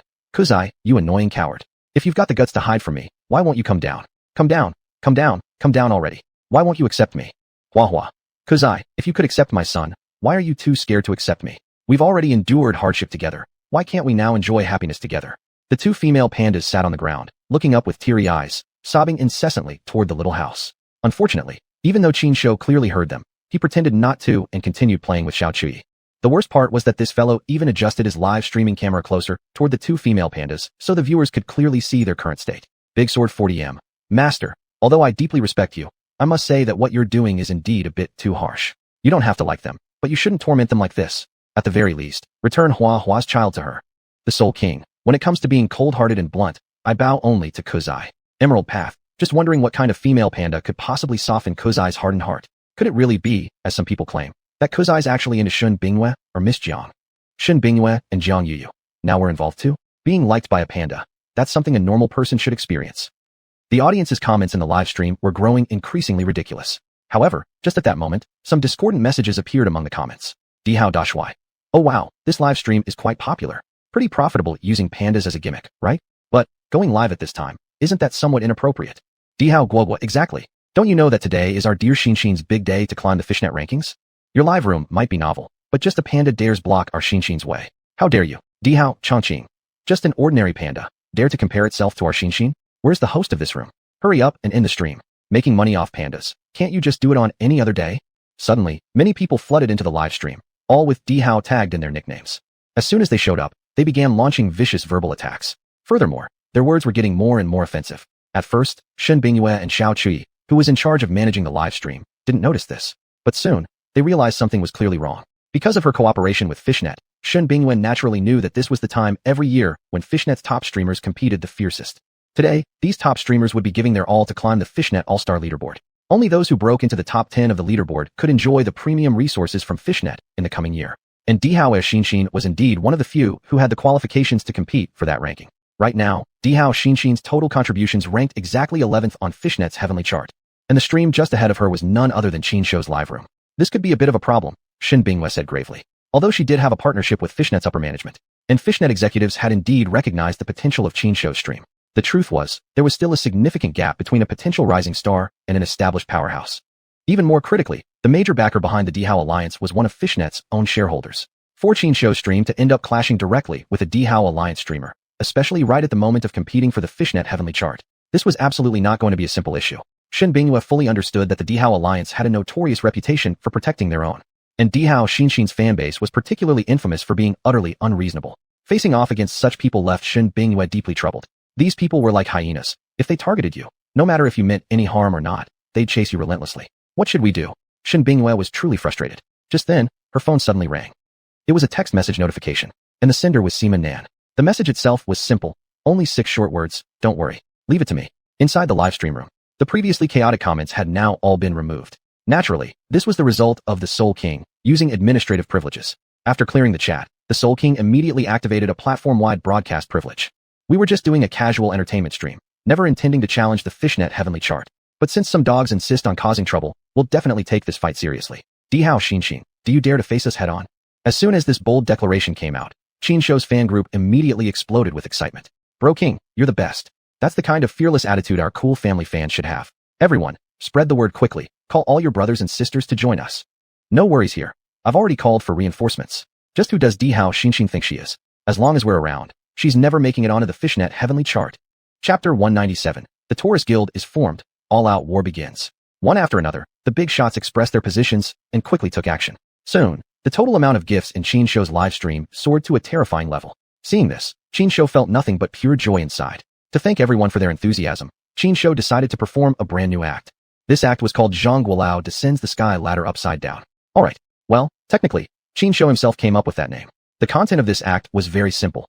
Qin Shou would walk upside down from a platform in the air back down to the ground. Sounds simple enough, right? But only after Qin Shou completed this performance did the viewers in the live stream finally exhale in relief. Wong, the only king, gifted the streamer True Martial Panda X100 and sent a super message. Though the performance was amazing, And it's clear that Kwai Z wants to give back to us all. I still want to say, such dangerous stunts. You shouldn't do them again in the future. If you want to show your gratitude, there are plenty of other ways. 40-meter long cleaver. Yeah, master. You could even just dance a little dance, and we'd all appreciate the gesture. We won't complain. Green Wilderness Wizard. Alright, stop talking already. Everyone, let's push again and try to climb the rankings further. Also, keep an eye on Di Hao Xinxin. If she makes her way in too, we have to take appropriate measures. Yeah. Agree. While discussing Qin Shou's performance, everyone remained mindful of Di Hao Xinxin's activities. At this moment, Di Hao Xinxin was in her own live room, flirting and playing cute with her fans. Thank you, Brother Long, for your support. Moi. I love you too, little sister. Brother Pajun is so generous. Now tell me, how do you want little sister to thank you? Sky Brother, you're either a no-show or you surprise me with a huge gift. After flirting and acting cute for a bit, Di Hao Xinxin checked her ranking on the heavenly rankings once again, still number 11. Damn it. But when she looked at Qin Shou's live room, he had already climbed up to 9th place. Upon seeing this, Di Hao Xinxin immediately got angry. Her eyes instantly turned glossy and teary, her acting reaching its peak. Big brothers, take a look at this host who uses pandas to make money. Our people have already gone to warn them, asking them not to cause trouble. But look at them. They not only didn't back down, they went even further. Big brothers, we simply cannot let ourselves be outdone. Although everyone knew Di Hao Xinxin was putting on a show, the people in her live room still couldn't resist her act. Di Hao Pajun. Don't worry, little sister. As long as your big brother is here, everything will be fine. It's just a panda host trying to get attention. We'll bring him down in minutes. Di Hao Xiaolong. That's right. With Pajun and me, Xiaolong, around, defeating a little streamer from some backwater location is nothing. One by one, the hardcore fans of the Di Hao Guild voiced their support, promising to boost Di Hao Xinxin to the top of Wang Yu's heavenly rankings. In the next moment, Di Hao Xinxin's live room exploded with non-stop gift effects, filling the screen completely. With this, Di Hao Xinxin successfully climbed onto the Wang Yu heavenly rankings. Inside Qin Shou's live stream, Qin Shou was leisurely practicing Tai Chi like an old master. If it were just a panda performing, that wouldn't be anything special. After all, Qin Shou was the legendary panda martial artist who could knock a strong man unconscious with a single level 8 Iron Mountain back. It wouldn't be strange for him to know Tai Chi. But the issue was, beside him, practicing alongside him, was Xiao Chui. The little one followed Qin Shou's movements precisely, step by step, practicing the Tai Chi form. Although his moves were still a bit clumsy, with the occasional trip or fall on his back, the audience loved it. Not only that, just a short distance away from the two pandas, Zhang Yu was singing a song together with a cute little kid. My left hand performs Tai Chi while my right thrusts a sword at the immortals. I sweep the leg, that's called clear snow, and leap through the air like a flying swallow. My strange meridians and unique strength shatter the heavens, my upright justice ridding the mortal world of evil. With a righteous heart, I eliminate violence and injustice. Master, I bid you farewell. Zhang Yu with her guitar, combined with the sweet, pink-faced, lovely child singing along, it was simply so enchanting it could kill. As the wonderful performance unfolded, not only did the viewers in the live room go wild with excitement, but even the visitors who came for sightseeing became ecstatic. Those who had cameras held them up and clicked away nonstop. Those who had video cameras even widened their eyes, afraid of missing even a detail, not wanting to miss a single second of this magnificent performance. In no time, the vast panda park was packed to the brim with visitors. Seeing this scene, Shun Bingyue was extremely excited inside. Exactly. Letting Kwai Z debut in the center position was definitely the best decision I've ever made in my life. Thinking this in her mind, Shun Bingyue's face showed an even brighter smile. At this moment, however, Su Chuyan walked over and lightly pulled on Shun Bingyue's sleeve. What's up? Shun Bingyue snapped back to reality, looking at Su Chuyan somewhat surprised. Well, this is it. Su Chuyan moved closer and whispered something into Shun Bingyue's ear. Alright, just do as our seniors said. Nodding her head, Shun Bingyue approved the matter that Su Chuyan had reported. Soon, several special accounts appeared on Wang Yu's featured live streaming section. Without exception, all of these accounts bore the prefix Taurus. What's more, together with Qin Shou's live streaming account, many other accounts were added into a brand new guild. And this Taurus guild used exactly the same logo as the Taurus Zoo. Clearly, this guild was temporarily formed by those seniors specifically to handle the Wang Yu heavenly rankings crisis. Including Jiang Yuyu, Liang Hui, and Wei Qi's streaming accounts. All live accounts related to the Taurus Zoo were pulled into this group. Right after that, all these accounts started streaming live at the same time. And the content of each stream was all about Qin Shou's performance. Additionally, a message appeared on every public chat screen in these live rooms. The only enemy of this guild is none other than Di Hao Xinxin. Everything we do here is aimed at pushing Di Hao Xinxin out of the Wang Yu heavenly rankings. If this event unintentionally affects innocent people, we sincerely ask for your understanding. Should our actions cause any inconvenience or trouble, the guild will offer appropriate compensation afterwards. And not long after these accounts started streaming, Jiang Yuyu's account rocketed straight up to the Wang Yu heavenly rankings. Di Hao Xinxin's live room was pushed out, again. Chapter 198. The movie Emperor Strikes, throwing 100 million as a gift. Oh my god, what kind of background does the Golden Bull Guild have? Wow, I know the Golden Bull Zoo Cool Kid account has been popular for a while. But this Cool Kids Yalami, such a brand new account. just a small potato streamer, to directly land on the heaven ranking. Amazing. Yeah, it looks like this time, Emperor Xuanhuan might have kicked a thick iron plate. Serves her right. Every time Emperor Xuanhuan tries to climb the Xuanhu heaven ranking, whoever stands in her way gets severely dealt with. Looks like she's about to have a hard time this time. On the Xuanhu platform, one influential streamer after another was delighted watching the clash between Emperor Xuanhuan and the Golden Bull Guild. Many were hoping to see the comedy spectacle, waiting to see how Emperor Xuanhuan's jokes would play out. It can be seen how many people Emperor Xuanhuan has upset. But unfortunately, this woman Emperor Xuanhuan didn't feel that she had done anything wrong at all. Quite the contrary. This woman felt that it was Qin Shou, Shin Bingyue, and everyone in the Golden Bull Zoo who were in the wrong. Looking at the two accounts ranked 9th and 10th on the heaven ranking, Emperor Xuanhuan was so furious her face turned red, her breathing became rapid. Then, brothers, look at these annoying people. They are bullying me. Emperor Xuanhuan pouted slightly, appearing tearful and pitiful. Truth be told, this tactic had a massive impact. Emperor Xiaolong, Xuanhuan, don't worry, with your big brothers around, there won't be any accidents. It's just a small guild hastily set up. Your brothers will wipe the floor with them in minutes. Emperor Sky, don't worry, as long as we are here, are you still worried about not getting on the Xuanhu heaven ranking? Emperor Pujuan, Xuanhuan, just sit back and watch us defeat that Golden Bull Guild. The fans of Emperor Xuanhuan expressed their support one after another, all wanting to help Emperor Xuanhuan climb to the Xuanhu heaven ranking. Another side, inside Qin Shou's live room.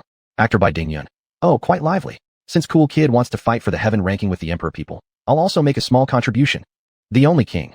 Since Brother Bai is stepping in, we'll move aside and let him take the stage. 40-meter big saber. Please let Brother Bai take the stage. Actor by Ding Yun. Then I won't be polite. Actor by Ding Yun sent a gift called Kung Fu Movie Emperor, asterisk 20,000 to the streamer, Kung Fu Movie Emperor, and issued a station-wide announcement. I'll send Cool Kid straight to the first spot on the Xuanhu heaven ranking. Emperor Xuanhuan, you can slowly fight with Cool Kid's small account. As soon as this message was released, the entire Xuanhu platform exploded. OMG, actor by Ding Yun, the Kung Fu Movie Emperor. Such a big name actually publicly supports an internet-famous Su? That's kinda unbelievable. Is that really the point? Is that the main point? The main point is, Brother Bai's gift wave almost made me pee my pants. Yeah, one Kung Fu Movie Emperor equals 500,000 Xuanhu beans, 50,000 renminbi. 20,000 Kung Fu Movie Emperor equals 10 billion Xuanhu beans, which is a full 100 million renminbi. Holy crap, some people wouldn't make this much in 10 lifetimes. The question is, why would Movie Emperor Bai spend such a huge sum to support an internet-famous livestream account? You don't know that? Recently, Movie Emperor Bai bought a new car, given to him directly by the Golden Bull Zoo. Those who knew a little insider info started buzzing about Bai Ding Yun's move within the circles. Inside Emperor Xuanhuan's streaming room, Emperor Xuanhuan was completely stunned. Every time she tried to climb the Xuanhu heaven ranking, even the top-ranked streamers never received gifts exceeding 50 million. Yet Qin Shou, an upstart internet celebrity streamer, previously low-profile, apparently harmless, had ascended to the top spot of the Xuanhu heaven ranking in a sweep. Moreover, a gift of 100 million broke the all-time gift record for heaven ranking battles on the Xuanhu platform. Most importantly, the one who stepped up to support Qin Shou was none other than Movie Emperor Bai Ding Yun. Who was Bai Ding Yun? He was a movie emperor, and not just any, an international one. His status as emperor was achieved purely through merit and skill. Unlike some domestic young heartthrobs who won awards simply due to their fan votes, Bai Ding Yun's strength and influence couldn't be compared with just a few people in her streaming room. Emperor Xuanhuan now realized she had utterly lost this time. Trying to rival Qin Shou in total gift donations was simply impossible. At this moment, Emperor Xuanhuan was infinitely relieved that she hadn't lost her mind and challenged Qin Shou to a wager. Otherwise, if the other party had proposed she had to retire from live streaming after losing the bet, that would have been a disaster. But Emperor Xuanhuan still felt like she couldn't quite swallow this humiliation. Yet at this moment, Emperor Xuanhuan dared not act cute or play the victim to urge her xuanhuan audience to send gifts. How this matter would play out was no longer in her hands. Big brothers, what do you think? Should we still compete for the Xuanhu heaven ranking? Emperor Xuanhuan asked cautiously, seeking opinions from the influential viewers in her xuanhuan. Emperor Xiaolong, fight. Why not fight? Even if we can't beat Movie Emperor Bai, can't we still beat everyone else in that xuanhuan?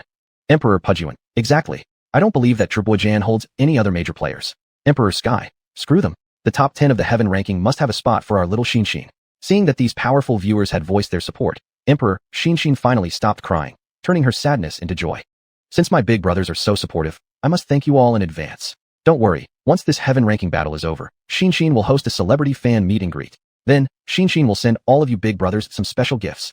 Hearing the mention of extra rewards, the influential viewers immediately became energized again, once more Feng Ly sending gifts into the xuanhuan. Quickly, Emperor Xuanhuan climbed back up to the 10th position on the Xuanhu heaven ranking.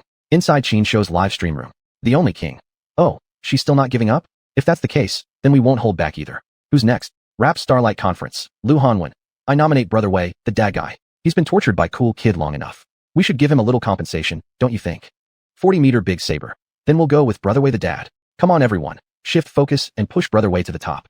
The big sponsors quickly reached a consensus. Moments later, Daddy Wei Chi's streaming account was instantly rocketed straight into the 10th spot on the heaven ranking. Meanwhile, the pitiful Emperor Xin plummeted back to 11th place once again. You've gone too far. How can you bully people like this? xuanhuan was crying bitterly in the live stream. Tears and snot running down her face. It was truly pitiful. And this time, she wasn't acting. She was genuinely furious, her sadness absolutely genuine. As she cried, the fans in the Zhibojian immediately erupted in protest. Especially people like Dihao Xiaolong. They became like furious guardian knights once again, springing into action. But the result? System notice. Congratulations to Jin Yo Lianghui for making it onto the heavenly chart. It's over, we're doomed. After several consecutive failed attempts to break into the top 10 of the heavenly chart, not only had they failed, but they had instead helped Jin Yo Guild achieve success. This not only made Dihao Xian question her life choices, but also left her influential fans equally frustrated. Dihao Tiankong. Damn it. Who are these Jin Yo Guild fans anyway? Why are they all so powerful? Dihao Xiaolong. Let me contact my older brother to see if I can find out anything. Also, if I can get him involved, maybe Xian can attempt the heavenly chart again.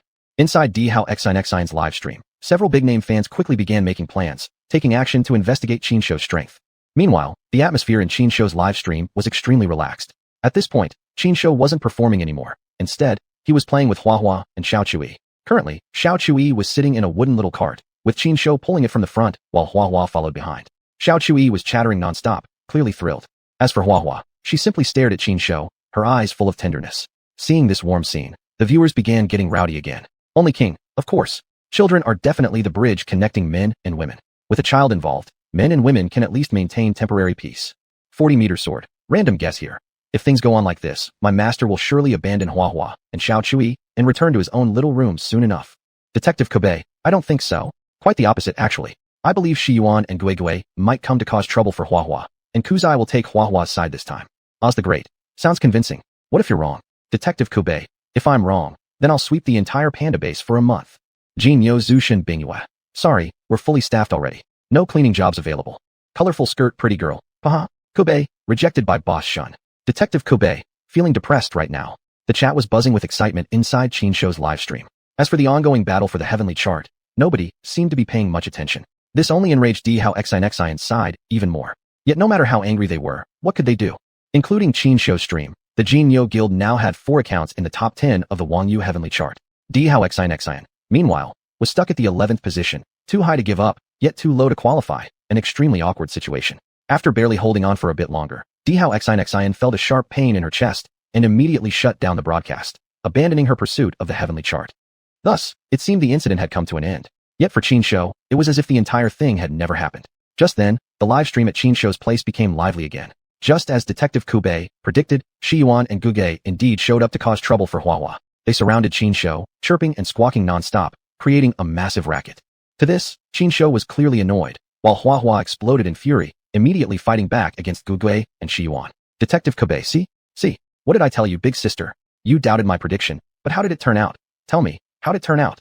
Oz the Great. I admit it, you're right. Go ahead, guess again. What will Kuzai do next? Only king. No need to guess. You can already see Kuzai has taken action. 40-meter sword. Honestly, my master is being too difficult. If it were me and 3 girls were fighting over me, I wouldn't run away either.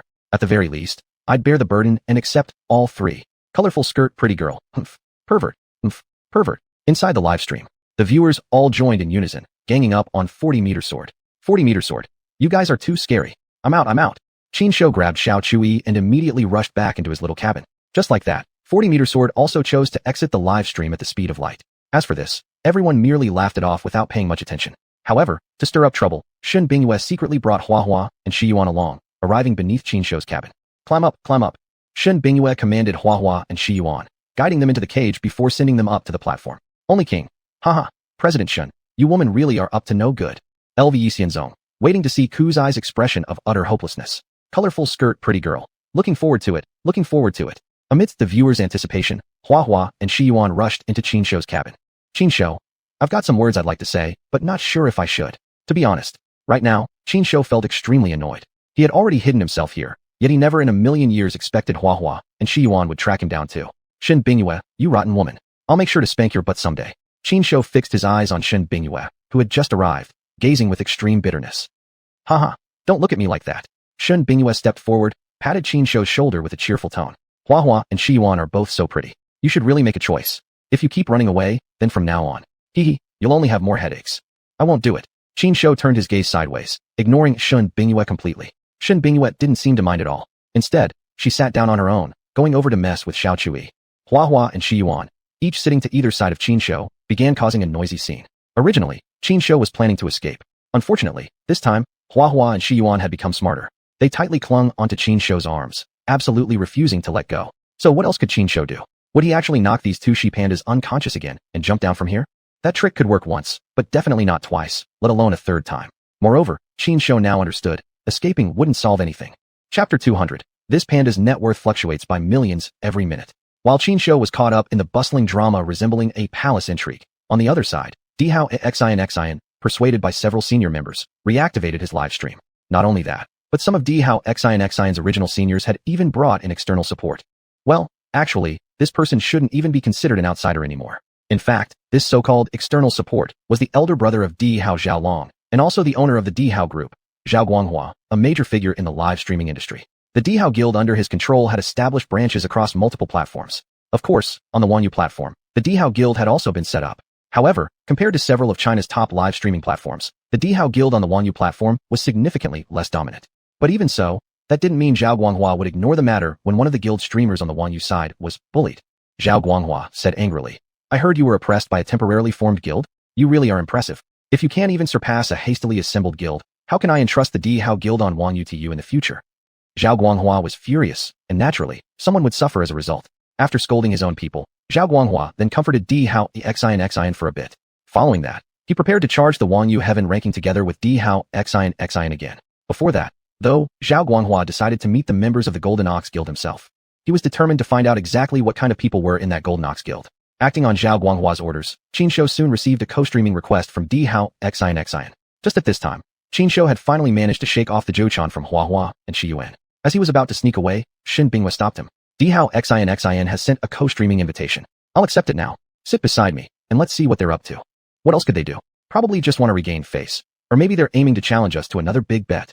Unconcerned, Qin Shou sat down beside Shin Bingyue. At that moment, Shin Bingyue clicked to accept the co-streaming request. Soon, both Qin Shou and Dihao Xian streaming accounts, along with their respective fans, were pulled into one massive virtual live studio. Are you the real person behind this account? Dihao Xian glared at Shin Bingyue with hostility, his face icy cold, as if facing a deadly enemy. I am. Shin Bingyue, on the other hand, remained remarkably calm. It wasn't that she underestimated Dihao Xian as an opponent, but simply that she refused to stoop to his level. After all, as the CEO of a large company and a top businesswoman with a promising future, she had seen enough people to know exactly what kind of person Dihao Xian was. He was clearly someone who used his physical appearance to gain personal benefits. If Shin Bingyue, a high-level executive, wasted her energy treating herself as his equal, it would truly lower her status. However, Shin Bingyue could choose to remain indifferent. Qin Shou couldn't. Witnessing Dihao Xian's aggressive attitude, Qin Shou reacted immediately. He grabbed a sign from the side without hesitation. The sign clearly displayed 3 English words, "Kiss my ass." Seeing those 3 words, Dihao Xian was so furious he looked like he would erupt at any moment, eyes red, nearly bursting into tears again. Seeing this situation, Zhao Guanghua could finally hold back no longer. Zhao Guanghua said, "We're trying to have a calm conversation with you, but you actually use a panda to insult our streamer. How can you justify that?" At Zhao Guanghua's voice, however, several prominent figures on Qin Shou's side immediately rose up. "Only King. That's just how Cool Kid rolls. If you don't like it, don't watch. 40-meter cleaver. Still talking about calm communication? Look at your streamer's horse face. Is that the expression of someone trying to communicate peacefully? Actor by Ding Yun. Cool Kid is my brother. Whoever bullies him is bullying me. You all know my temper well." One by one, these influential figures voiced their opinions. Instantly, momentum surged on Qin Shou's side. On the other side, seeing that even Bai Dingyun had appeared, Zhao Guanghua really felt the pressure. If it had been any other celebrity, Zhao Guanghua might have dared to push back with his influence. But facing Bai Dingyun, he simply lacked the courage. No choice. After all, Bai Dingyun's status was undeniable. How could a live-streaming entrepreneur possibly challenge an international movie star and winner of Best Actor awards? Even though Bai Dingyun hadn't been acting in many dramas recently, his influence had not diminished in the slightest, even with fewer works to his name. Going against someone like that, you'd definitely end up in trouble. Thinking it through, Zhao Guanghua quickly spoke up again. "Dihao Guanghua, I'm not trying to bully anyone.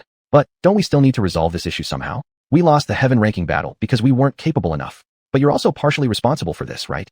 Only King, cut the crap. Just tell us straight. What do you want to do?" Only King wasn't going to give Zhao Guanghua any leeway and immediately cut to the chase. Di hao guanghua. Simple. We'll have another PK, with a 1-hour time limit, to see who receives more gifts. If we lose, you can make a demand. But if you lose, all the resources those few accounts gained from the heaven ranking, those belong to me. The demand was straightforward. Based on Qin Shou's usual habits, he would definitely accept such a challenge. This time, however, Qin Shou acted completely out of character. He rejected it outright. This panda's net worth fluctuates by millions every minute. Why would I waste time doing a PK with a loser like you? I've got plenty of important things to do next. No need to waste time on you.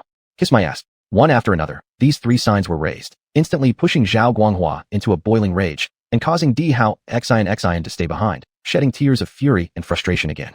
Watching Qin Shou raise these 3 signs, the fans inside the live stream immediately voiced their support. Only King. Go cool kid. Not just any opponent deserves our attention.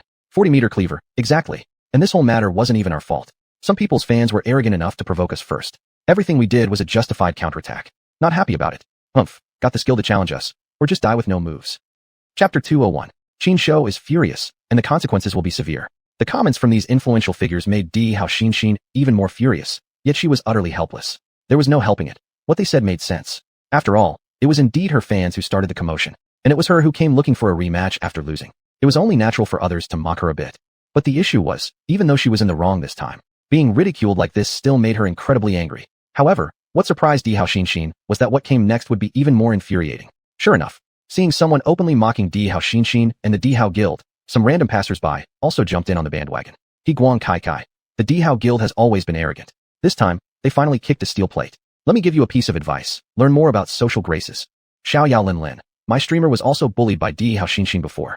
Back then, my streamer didn't even notice the battle for the heavenly chart. Being a newcomer, without much support, she nearly got crushed and wanted to quit streaming entirely. Today, seeing Di hao Xinxin finally punished. So refreshing. Lan Feng Ba Wang. If it were me, I would accept that PK and crush Di hao Xinxin mercilessly.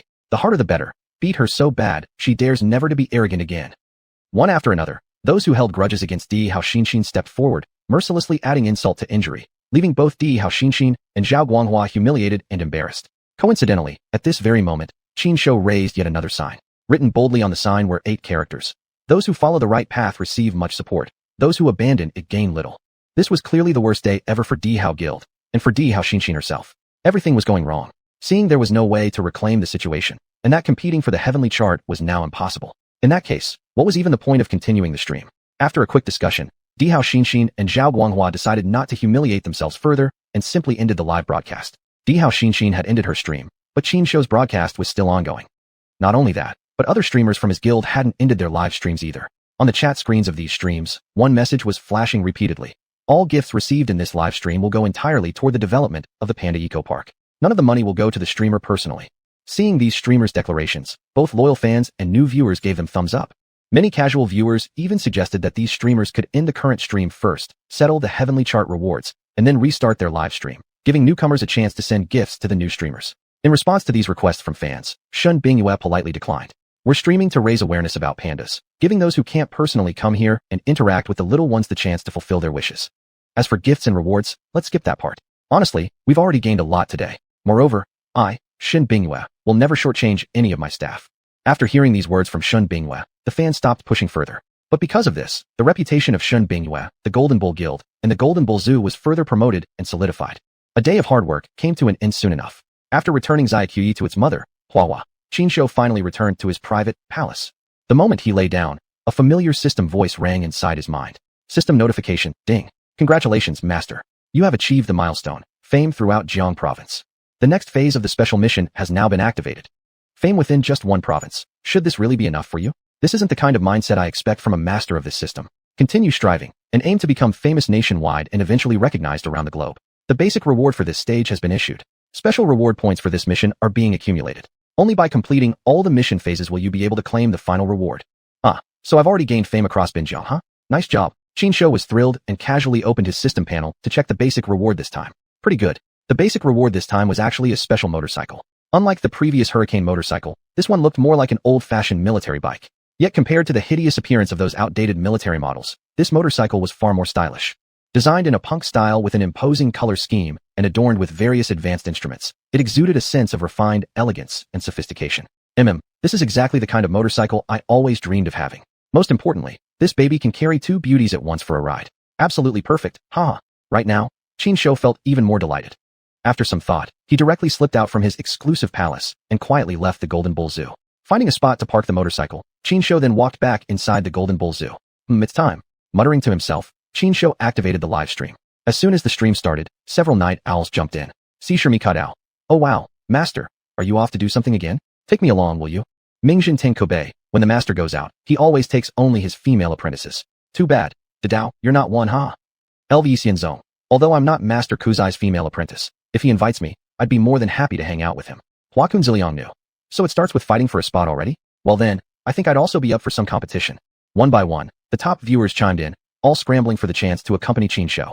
Of course, Qinshu couldn't possibly make any response. He was, after all, just a panda. Such matters had to be handled by his dedicated megaphone.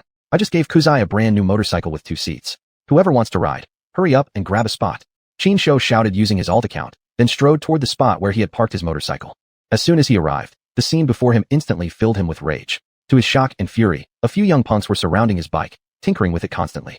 Hey, you little brats. Dare to mess with my bike? Asking for a beating, huh? Qinshu was furious, and the consequences were indeed severe. Without a word, he charged straight forward, throwing a series of punches that left the youths screaming in pain and fleeing with their tails between their legs. Quickly, all the young men scattered out of sight, leaving only one foolishly chubby guy who was still desperately waddling away using his short little legs. Rather than pounding on the fat guy any further, Qinshu simply hopped onto his motorcycle and leisurely started tailing the chubby runner from behind. Chapter 202. A horrifying barbecue gathering. Keep going, run for your life. Qinshu must have pressed some device because the motorcycle speaker kept playing this sentence on loop. Do you think I don't want to run? What else can I do if you're just going to beat me anyway? The fat boy shouted as he ran. But soon enough, he realized something was off. Brother, what exactly do you want from me? You clearly have a bike and can catch me anytime to beat me up. Why are you just following me without making a move? Panting heavily, the fat boy shouted out, still too afraid to turn back and look at Qinshu. Just beating you up would be so boring. Chasing you is way more fun. Come on, run for your life. If you stop even for a second, I'll hit you. Stop for a minute, and I'll punch you for a minute. Stop for an hour, and I'll wallop you for a full hour. Through the speaker again, Qinshu responded. Brother, are you a devil? The little fat boy felt like crying, but he truly didn't dare stop running. He still clearly remembered just how vicious Qinshu's fists were. No choice. All he could do was keep running without stopping for a second. Inside the live stream, the one and only king. Kuzai, you're too mean. Teasing such a cute little fat boy like this. Is that really okay? Detective Kobe, how is that voice coming out of the speaker? Could it be that Kuzai's motorcycle has some special function? 40-meter long cleaver, who cares? As long as the show effect is there, does it matter where the voice is coming from? Chun Jibao Langyuzi. Come on everyone, let's start betting. How long do you think this little fat kid can keep running?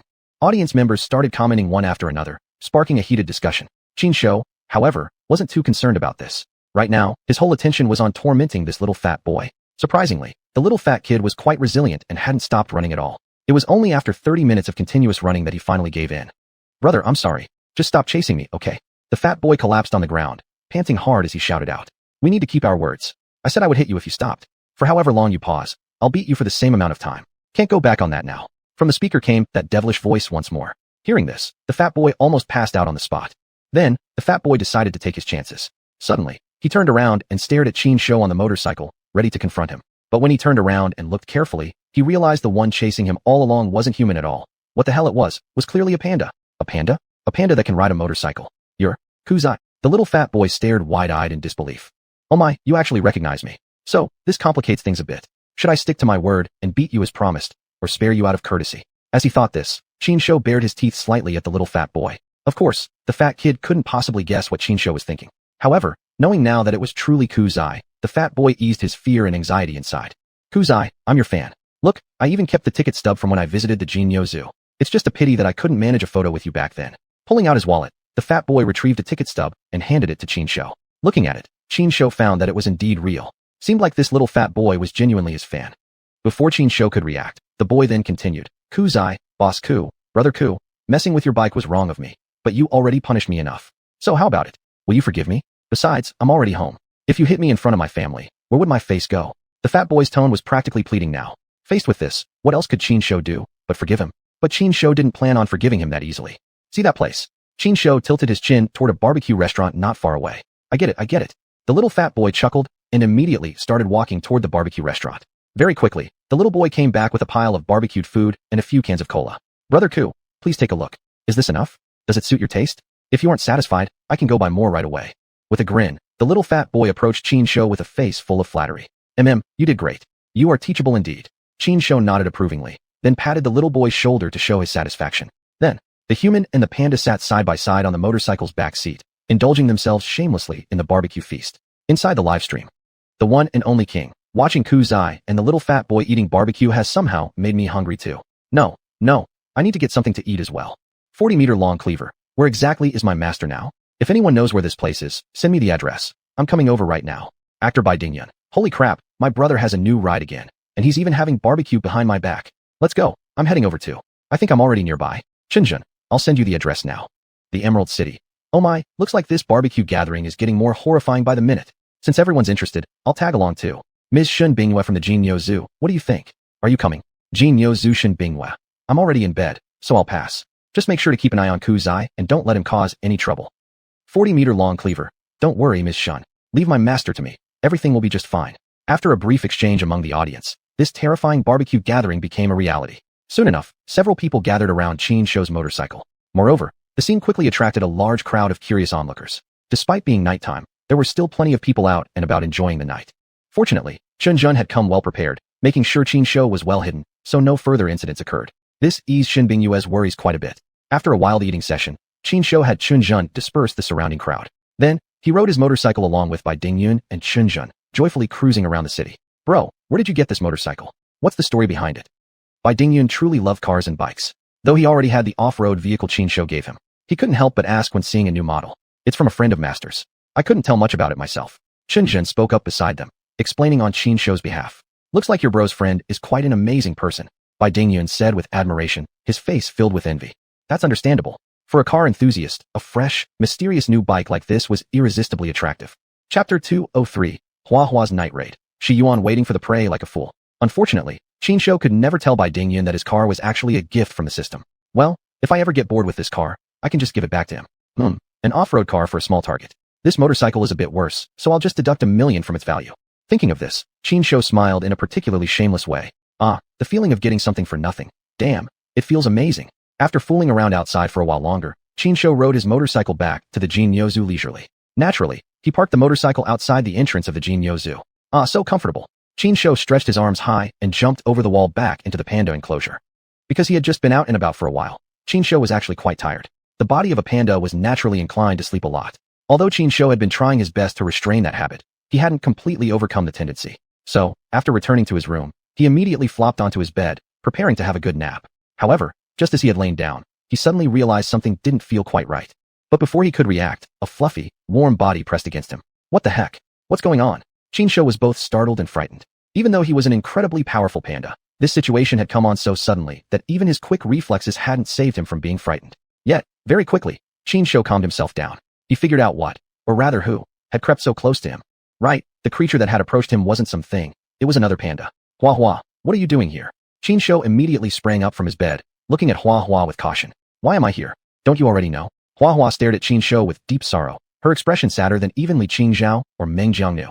Unfortunately for her, this mournful look couldn't possibly move Qin Shou. When did you come in here? Whose idea was this? Yours? Or was it that evil woman Shin Bingyue's arrangement? Qin Shou pressed aggressively, interrogating Huahua.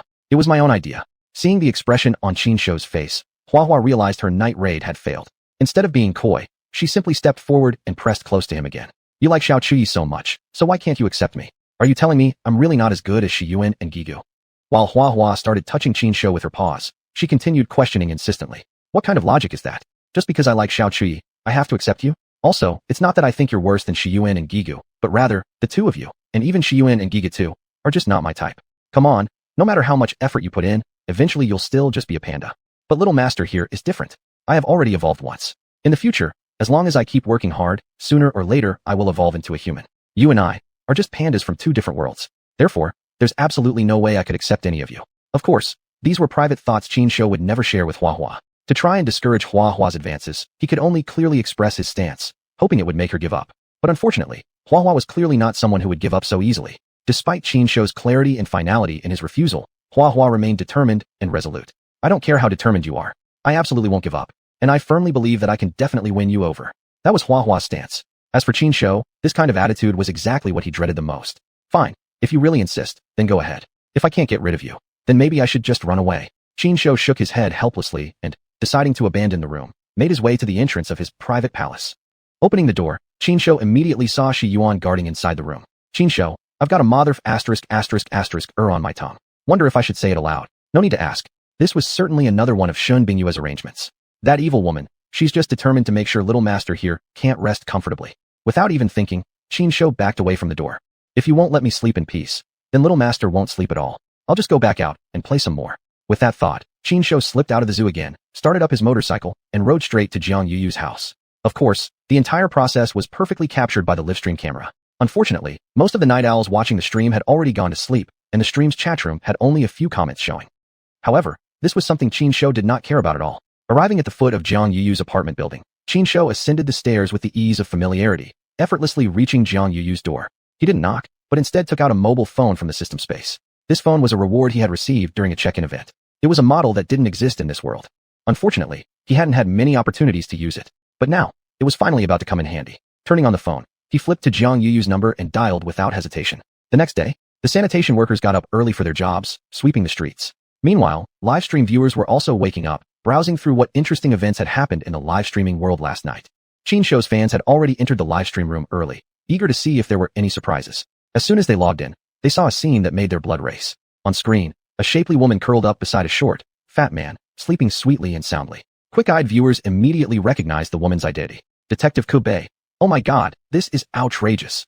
Cool Guy actually abandoned a female of his own species and ended up sleeping with Big Beauty Jiang. Go Cool Guy go. 40M sword, huh? My master slept with Big Beauty Jiang? When did this happen? Let me see. Oz wonder. Waking up to such a spicy scene in the morning. So exciting. By the way, why doesn't Wang Yu's admin step in? And where are all those haters? Cute skirt girl. Those haters must have died from jealousy already. And honestly, I'm a little jealous too. Why is it Xiao Jiang sleeping with Cool Guy instead of me? Aw. Inside the livestream chatroom, the audience quickly became wild with chatter.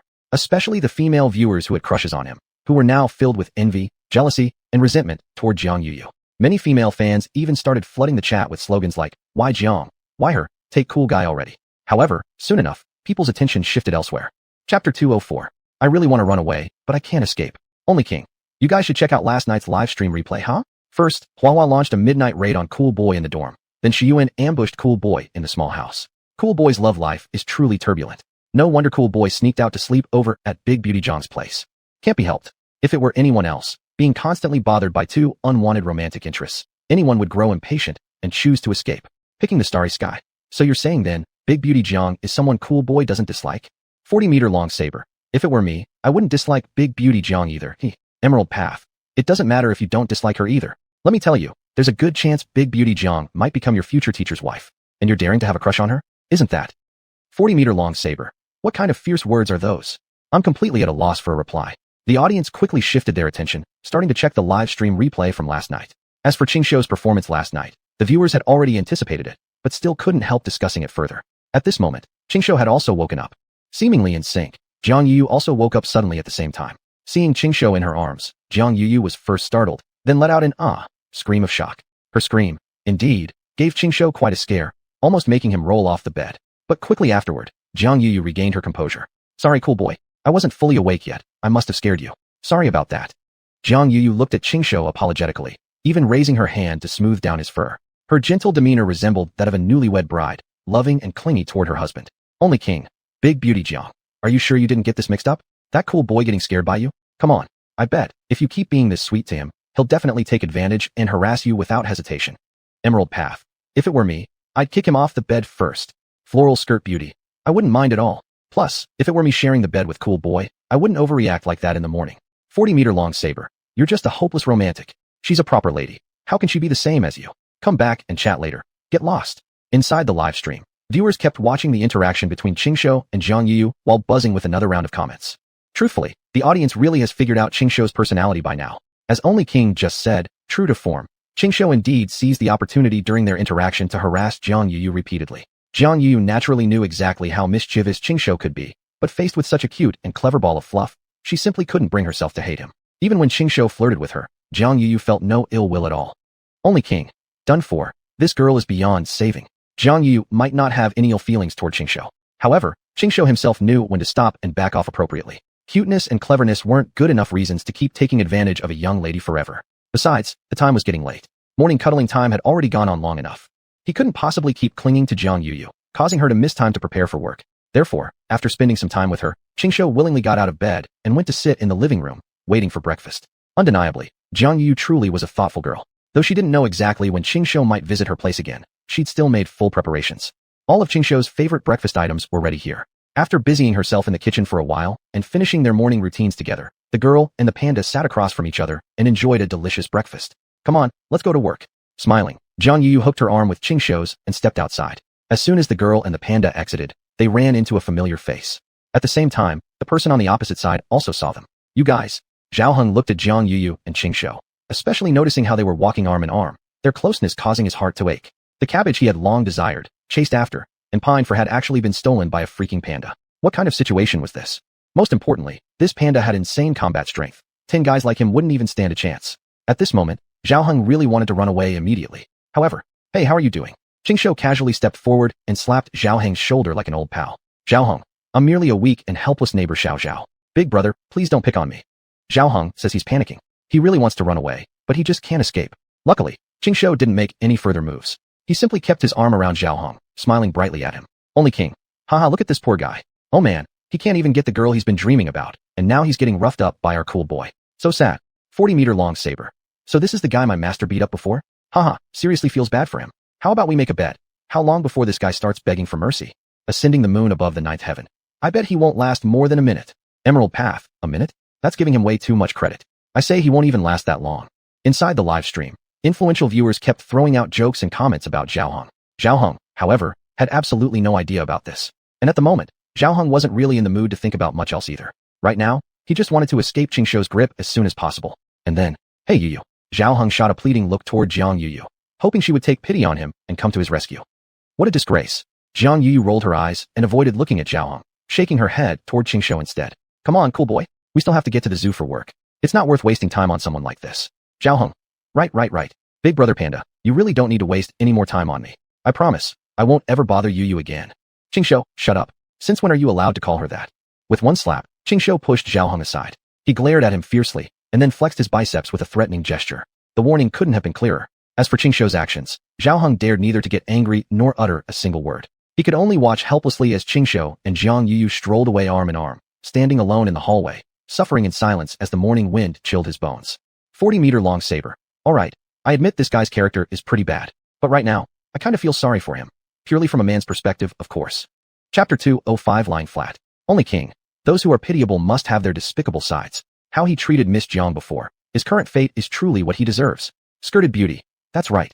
I think the cool guy holding back from beating him up already showed him plenty of respect. Looking at Xiaoheng on camera, the big shots began another round of heated discussion. However, soon enough, the live stream switched scenes. The Waman shifts. Qingshou had already ridden back to the zoo on his motorcycle with Jiang Yu. At this point, the zoo was like a machine warming up, ready to operate at full capacity. Yet, Qingshou wasn't in a hurry to return to the panda enclosure. Ever since he came to this world, he had only caught a peacock and fought a monkey. As for the other animals in different enclosures, Qingshou hadn't paid them a visit yet. Now, he suddenly felt inspired and wanted to take a look around other enclosures. After all, with his strength, no matter what animal he faced, he could leave without a scratch. Thus, Qingshou didn't hesitate at all, immediately beginning to search for his target. However, before he could even choose which enclosure to visit, a familiar system voice rang out in his mind. Ding! Congratulations to the host for triggering a temporary mission. Show your imperial dominance. As the most powerful animal at Jinyo Zoo and the host of the system, how can you confine yourself merely to the small panda enclosure? Within 1 week, please make the entire zoo submit to the host's feat. Upon completing the mission successfully, the host will receive a random draw chance. Failure to complete the mission means the host will be forced into breeding. Host, will you choose to lie flat and let the female panda do her own thing, or will you become a dominant overlord? Think carefully. Carefully my ass. Qingshou immediately exploded. Failing the mission leads to forced breeding, and you expect me to let the female panda take control? I'm the male, a powerful male. At any time, in any place, no matter facing female or male, I must always be the one in control. Lie flat, and allow the female panda to act on her own? What the hell kind of joke is that? In my dictionary, there's only one option. Forward march without hesitation. That's my bare life belief. Qingshou lifted his head proudly, striding gallantly towards the enclosure ahead. An information board in front of the bear enclosure clearly displayed the 2 characters, Bear Garden. Although Jinyo Zoo isn't ranked among China's top-tier zoos in size, it certainly doesn't lag behind other top zoos regarding species diversity. Except for the American bears and polar bears, this zoo has everything else in the bear family. There are 3 strong brown bears here, a whole family unit. In addition, they also house spectacled bears, Malayan sun bears, and Asian black bears. Right now, the outer area of the bear enclosure belonged to a few spectacled bears. Spectacled bears aren't native bears of China, but were imported from South America. As the only bear species in South America, spectacled bears are relatively rare. Unfortunately, some South American countries are too backward and incapable of stopping poaching. No choice remained. They had to relocate large numbers of this precious species to developed countries, where developed countries could care for them instead. Only thus could the spectacled bear avoid being poached to extinction. A mature male spectacled bear weighs about 130 kilograms and can grow up to 1.8 meters in length. Judging solely by appearance, some people might believe spectacled bears must be extremely powerful and dominate the forests and mountains. But, in reality, it's not quite so. The spectacled bear's fighting capability is barely higher than that of the circus star, the Malayan sun bear. To put it bluntly, spectacled bears are pretty much the soft targets among bears. Their hunting skills are terribly underwhelming. Yet, when it comes to climbing trees, spectacled bears are quite skilled. Sure enough, as soon as Qinshu stepped into the bear enclosure, entering the territory of the spectacled bears, these timid creatures, one after another, climbed straight up the trees, too afraid to face Qinshu directly. But this didn't surprise Qinshu. In his previous life, he had extensive knowledge of various bears. He was very clear about exactly what spectacled bears were like. Although Qinshu understood the behavior of spectacled bears well, the viewers didn't know much about it. At first, when they saw Qinshu enter the bear enclosure, the audience was concerned for his safety. But upon witnessing how the spectacled bears acted, everyone immediately relaxed, their worries dissipating. 40-meter cleaver. What's going on with these spectacled bears? I was waiting to see my master show off his prowess and fight against a group of bears. Well then, I even got my beer and popcorn ready, and all these spectacled bears just climbed up the trees. How boring. Only King. Guess these spectacled bears must know how formidable Cool Guy is. In this area, viewers won't get to see Cool Guy fighting against other bears. If you want to see a real fight, you'll have to wait until Cool Guy enters the territories of the brown bears or the Asian black bears. Green Wild Fairyland. Although the spectacled bears are disappointing, I still hope Cool Guy will go over and interact with them. Inside the live stream, audience members were actively commenting. Some mocked the cowardice of the spectacled bears, while others started chanting, urging Qinshu to interact with them. Actually, even without the viewers' comments, Qinshu was already planning to interact with the spectacled bears. Since he was here to demonstrate his dominance, he had to make a full show of it. The spectacled bears were too scared to fight him, but they hadn't submitted yet, had they? Therefore, little spectacled bears, why don't you hurry down and kneel before your emperor to pay your respects? Qinshu said proudly as he strutted toward the hiding spots of those spectacled bears. Oh whoa, seeing Qinshu approach, the spectacled bears immediately began to cry out in panic. Of course, they weren't warning him or telling him not to come closer. Quite the opposite, in fact, the spectacled bears actually tried to claim kinship with Qinshu. Right, claiming kinship. Indeed, spectacled bears are the bear species most closely related to the giant panda.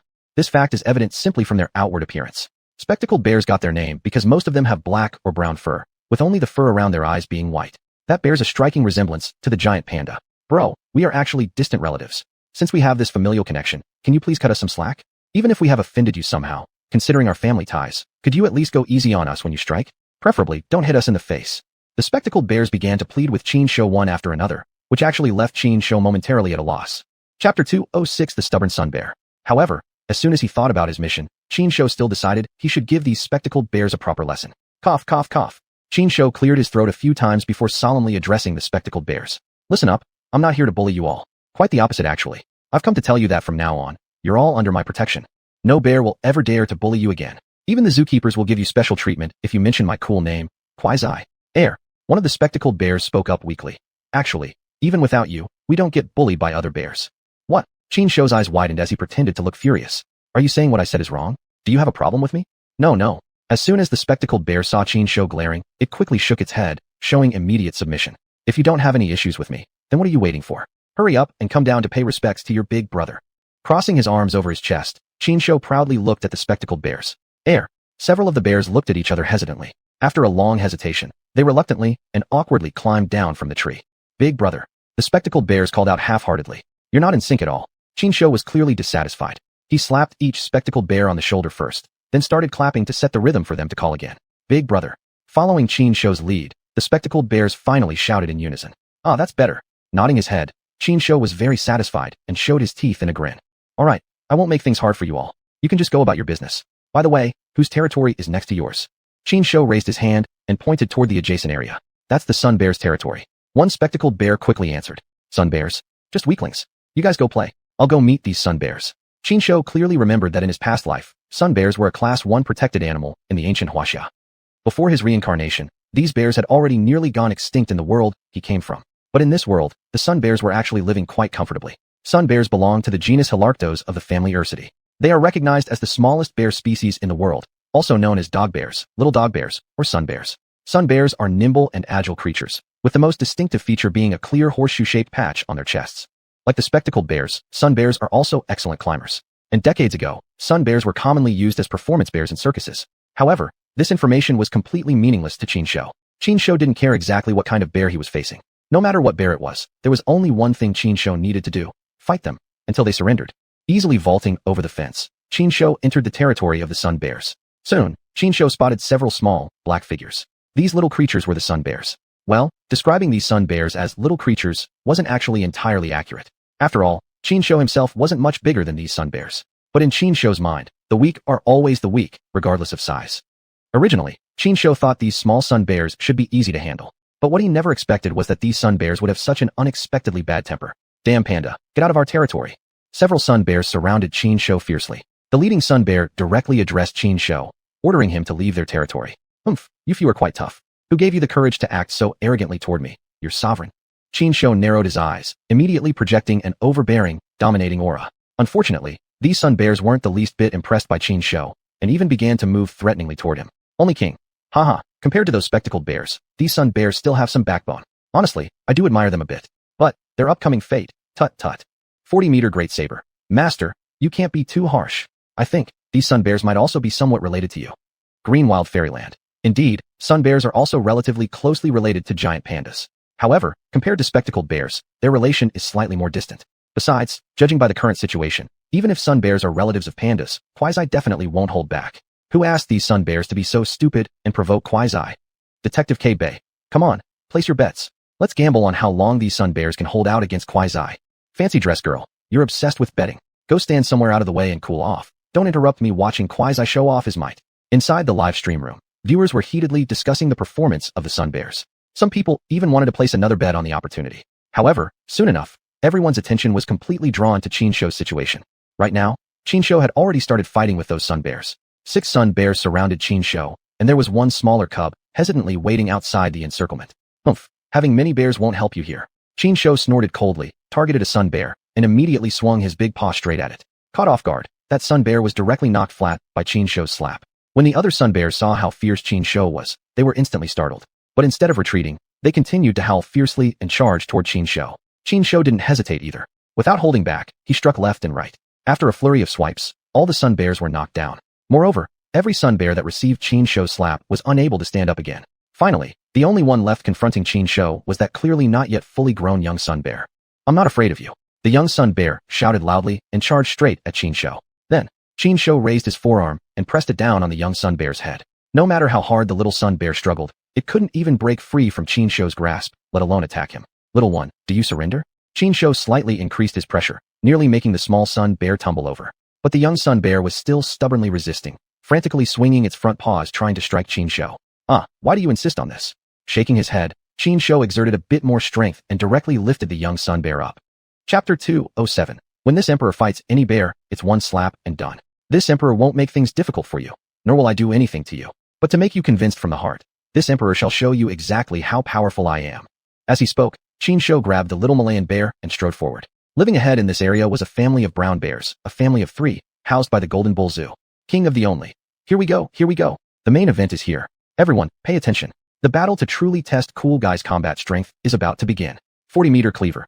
I'm just a tiny, weak Malayan bear. Why must I go through this? Emerald Wilderness. Imagine if all the bears could walk freely between regions. That would be quite a scene. And when Cool Guy visits every bear territory, the spectacle will definitely be grand. Flower dress beauty.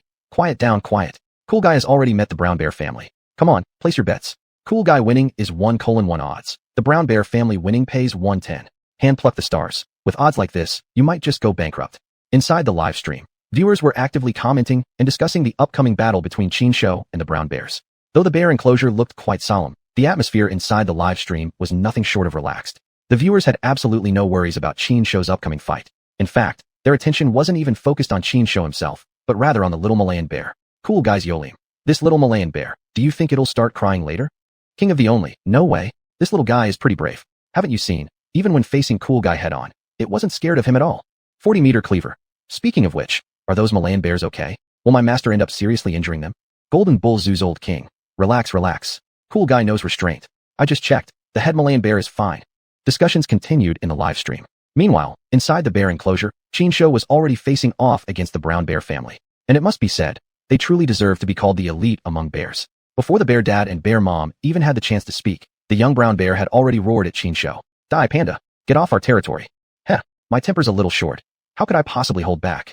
Qinshu glared, then casually set the little Malayan bear down, lifting his chin toward the three brown bears. Watch closely, kid. Watch how this emperor conquers these fellows. Of course, this sentence was meant entirely for the little Malayan bear. Unfortunately, the Malayan bear simply scoffed at Qinshu's words. You're only tough against us Malayan bears. Against brown bears, you're definitely going to suffer a terrible defeat. You really hope I lose, huh? Don't forget, if I lose, you're going to suffer too. After all, you came here with me. Qinshu chuckled darkly, watching the little Malayan bear with a playful gaze. The Malayan bear glanced at the brown bear family, shrank its neck, and hurried off to a safe distance. You're crazy, but I'm not. No way. I have to find a way to escape immediately. As it muttered to itself, the Malayan bear started looking for a way out. But before it could get far, it suddenly heard a loud scream. Could that panda really have been taken down that quickly? The little Malayan bear's heart jolted, and instinctively turned its head to look. But when it saw the scene nearby, its eyes instantly widened. Right now, Qinshu had already knocked down the young brown bear, pinning it under one foot while taunting the adult pair. This can't be real. The Malayan bear started doubting bear life itself. As for the brown bear couple, they were utterly enraged. Die, Panda! I'm gonna rip you apart. The female brown bear roared furiously, rushing straight at Qinshu. Then, smack! Qinshu simply slapped her once, and she was flat on the ground. Still maintaining a sneering posture, he almost seemed to be saying to the male brown bear, your wife isn't much either. Roar, I'll bite you to death. How could the male brown bear endure such humiliation? He roared too, charging headlong at Qinshu with a wide chest. But in the next second, the male brown bear collapsed instantly. This is considered the elite of the bear race. Qinshu shook his head, stacking the three brown bears into a pile. Seeing this, the live stream exploded with reactions. As if in perfect sync with Qinshu, everyone in the chat neatly lined up their comments in perfect formation. Just this? Pathetic. Cool guy is mighty and botcheat. Wu Di under the heaven. Qinshu didn't pay attention to the Danmu, but instead happily looked at the brown bear family. What do you say, submit or keep getting beaten? You'll never make us submit. We proud brown bears. The young brown bear still wanted to say something threatening to Qinshu, but the male brown bear quickly raised his paw and covered the young bear's mouth. Kids don't know better, don't take offense. We submit, we submit. You are the king of all bears. The male brown bear flattered. That's better. Qinshu nodded with satisfaction, and deliberately adjusted the live stream camera to give the male brown bear a close-up. Inside the live stream, king of the only. Pahaha, this brown bear is too pathetic. Look at him covering his son's mouth. Unbelievable. 40-meter cleaver. No bear can stand upright in front of my master, woof. Flower dress beauty. You're not normal anymore. Go to the mental hospital quickly. Agree. +1. Another wave of Danmu surged up, and the atmosphere in the live stream was pushed to a new high. Qinshu was feeling particularly pleased. He rubbed his nose, turned his head, and raised his chin toward the little Malayan bear. He deliberately adjusted the live stream camera to give the male brown bear a close-up. In the live stream, king of the only. Pahaha, this brown bear is too pathetic. Look at him covering his son's mouth. Unbelievable. 40-meter cleaver. No bear can stand upright in front of my master, woof. Flower dress beauty. You're not normal anymore. Go to the mental hospital quickly. Agree. +1. Another wave of Danmu surged up, and the atmosphere in the live stream was pushed to a new high. Qinshu was feeling particularly pleased. He rubbed his nose, turned his head, and raised his chin toward the little Malayan bear. That posture clearly meant to say, what do you think? Aren't I handsome? At this very moment, the little Malayan bear was clearly stunned. You're actually this amazing. Can you beat any bear you face? The little Malayan bear's eyes widened, full of admiration when looking at Qinshu. This emperor can slap down any bear with one hand. Qinshu rubbed his nose again, proudly lifting his head. Next, to prove his strength, Qinshu walked through all the other areas of the bear zoo. Sloth bears, Asian black bears, and even Bao Bao and Denung were all patted by Qinshu. The little Malayan bear followed along the whole way as a witness, and had completely changed his view of Qinshu. Chapter 208. No, I'm already wet from watching it. I want to follow you. I want to become as strong as you. Xiao Malay bear waved its paws excitedly at Qinshu. You? Qinshu gave the little bear a once-over and couldn't help but cluck his tongue. Although this little creature was slightly lacking in physical build, its eyes were quite alert and intelligent, not like the usual among bears. Compared to other Malay bears, this one was clearly smarter.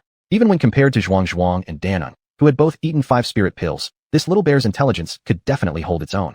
Taking in this little fellow didn't seem like a bad idea after all. Thinking thus, Qinshu nodded at the small Malay bear. Alright then, even though your talent isn't great, with me, talent doesn't matter at all. As long as I, your supreme master, am around, I guarantee you'll achieve great things in the future. Master, please accept my bow of respect. The little Malay bear knelt and bowed respectfully to Qinshu. In the live stream, viewers began to read intensely upon witnessing this scene. The king of all. Quick everyone look. You have a new junior apprentice now. 40 meters, big cleaver. Greenland of Wonder. TSK. This little Malay bear is indeed a prodigy. Actually thinking to buy Shri Kudzwa.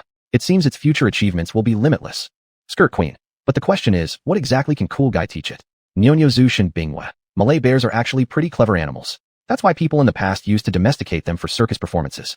However, I really wish Cool Guy wouldn't act out so recklessly. Because of him, the whole bear enclosure has become chaos. Qin Shou. This isn't my fault. Certainly not. Although Shin Bingwa felt a bit upset with Qin Shou, she didn't truly intend to blame him. After all, although Qin's eccentric antics had caused some management problems at the zoo, they also genuinely brought in more visitors. Moreover, the livestream audience truly enjoyed Qin Shou's performances. Some people even expressed a desire to see Qin Shou duel against other large predators. You people really don't mind making trouble. Let Cool Guy fight big predators? The fiercest predators I have, aside from bears, are tigers and giant otters from the grasslands. Such fierce beasts, what if they hurt Cool Guy? Are you people ready to take responsibility? Despite inwardly feeling resentful about Qin Shou's recklessness, Shin Bingyue still defended him when it really mattered. Exactly so. Regarding those who proposed having Qin Shou battle large predators, Shin Bingyue strongly condemned the idea. Although those people had no real intention of pushing Cool Guy to fight wild beasts, seeing Shin Bingyue angry, they quickly dropped the idea. Although they had backed off, Qin Shou himself couldn't afford to give up, because he still hadn't completed his mission yet. The system's mission required Qin Shou to dominate the entire Nyonya Zoo within a week. So no matter how unwilling Shin Bingyue was, he would still need to face off against the fierce beasts in Nyonya Zoo. However, before that, Qin Shou still had another mission to complete first, filming the second episode of the variety show. Hello there, my good bro. Big brother is here to see you. Bai Dingyun approached Qin Shou wearing a traditional martial arts uniform, smiling warmly. What are you here for? Qin Shou grabbed a signboard from somewhere and held it out in front of Bai Dingyun. Bai Dingyun coughed dryly a few times, awkwardly explaining. I'm here for filming the variety show. Didn't Miss Shin tell you? Well, apparently not. Qin Shou scratched his nose, slightly embarrassed. He'd been causing quite a commotion the last couple of days, and Shin Bingyue had stopped speaking to him altogether. Naturally, she hadn't mentioned anything to him about filming the variety show. If it hadn't been for Bai Dingyun showing up, Qin Shou might have even forgotten about the entire variety show filming altogether. Alright, then tell me what today's filming will involve, and I'll just cooperate with you. Qin Shou nonchalantly munched on an apple brought by Xiao Ma while looking at Bai Dingyun, waiting for the filming instructions. Yes, Xiao Ma was the name of that little Malay bear. After the little creature became Qin Shou's disciple, it moved from the Malay bear enclosure to live with Qin Shou. The little guy was indeed quite diligent and was rather liked by Qin Shou. However, the other pandas somewhat rejected this new little creature. Especially Xiao Chui. Whenever it saw Xiao Ma getting close to Qin Shou, it would start screeching at Xiao Ma. Exactly so. Seeing Xiao Ma again snuggling up beside Qin Shou, Xiao Chui came rolling and scrambling over to protest to Qin Shou again. Looking at the furious Xiao Chui, the livestream viewers all burst into knowing laughter. The king of all. This little thing is actually quite domineering. And judging by the look of it, Xiao Chui has truly come to regard Cool Guy as family. I wonder, how exactly will Cool Guy and Xiao Chui's mother and son relationship develop in the future? Greenland of Wonder. I remember that for today's filming, the production team had also given Xiao Chui a part. I wonder what it will be exactly. Can't wait to see. Skirt Queen, don't worry. That particular segment will definitely satisfy everyone. In the live stream room, everyone was excitedly discussing the upcoming episode. Meanwhile, on the other side, the live camera had already lost sight of Qin Shou and Xiao Chui. 40 meters big cleaver. What's going on? Where did Cool Guy take Xiao Chui? Why did they suddenly disappear? Greenland of Wonder. Looks like they went back to Cool Guy's private palace. Probably getting Xiao Chui dressed up. La Brassier, excited to see Xiao Chui's new look. Line after line of flying Danmu rolled swiftly across the screen. Everyone was eagerly anticipating the moment when Qin Shou and Xiao Chui would appear again. Qin Shou didn't make them wait long. A few minutes later, in the live camera feed, Qin Shou reappeared with Xiao Chui. Amidst a shower of crimson flower petals, Qin Shou leapt from above. Xiao Chui perched on his shoulder and landed lightly on the ground. The camera zoomed in, offering a close-up shot of Qin Shou and Xiao Chui. Instantly, the live stream exploded again. Skirt Queen. Wow. Cool Guy the Panda Knight. His reputation is well-deserved. I can't take it. I'm already wet again. My favorite cutie. You shameless girl, move over. Me? I still prefer Xiao Chui. Ah, such a lovely Xiao Chui. I really want to steal you away. 40 meters big cleaver. Huahua, stealing my son? Did you even ask me first? I'll kill you. In the live stream room, whether they were Cool Guy's fans or Xiao Chui's supporters, everyone was boiling over with excitement. No helping it. Right now, the outfits worn by Qin Shou and Xiao Chui were simply irresistibly appealing. Chapter 209. Cool Guy, you're really not holding back. For this shoot, Qin Shou had put on all of his gear. Jacket, cape, belt, shoes, and other accessories. Some of these items were rewards from the system. Others were from the real world. Although these pieces didn't offer the bonus effects of a complete set, they did make Qin Shou look exceptionally impressive. Couple that with the jade bow in his hand, and right now, Qin Shou looked like the dragon warrior straight out of a television show. Of course, Qin Shou's outfit was indeed eye-catching enough, but what truly amazed everyone was the appearance of Xiao Chui at this moment. Xiao Chui wore a red traditional-style suit, and had a carefree cloth tied around his head. Combined with his mischievous and cute look, it was enough to melt the hearts of countless girls. It wasn't just the female audience in the live stream. Even the gruff, tough male viewers were completely won over by Xiao Chuyi's look. Moreover, even Bai Dingyun's eyes were sparkling as he wished he could immediately pick up Xiao Chuyi and give him a big hug. Unfortunately, Xiao Chuyi obviously sensed what Bai Dingyun was thinking and raised a sign in advance. Clearly written on the sign were two large characters. Ugly rejected. Bai Dingyun. Although this is ridiculous, why do I feel like this is exactly what should be expected? Meanwhile, in the live chat room, king of the chat. Haha, Xiao Chuyi must have learned this from cool guy. Ugly rejected. Haha. My brother must be heartbroken now. 40-meter cleaver. This might be the only time in my brother's life. I must say, both cool guy and Xiao Chuyi are incredibly cunning. Flower dress beauty. Even though it's impolite to call someone ugly, at this moment, all I can say to Xiao Chuyi is, well done. Moonlight hero. Warning. My brother may jump off a building. The chatroom viewers were wildly discussing the incident. Bai Dingyun's assistant wasn't afraid of causing trouble and directly took the phone over to stand beside Bai Dingyun. Seeing the comments on the screen, Bai Dingyun could only helplessly shake his head. You guys are really going overboard. Just wait.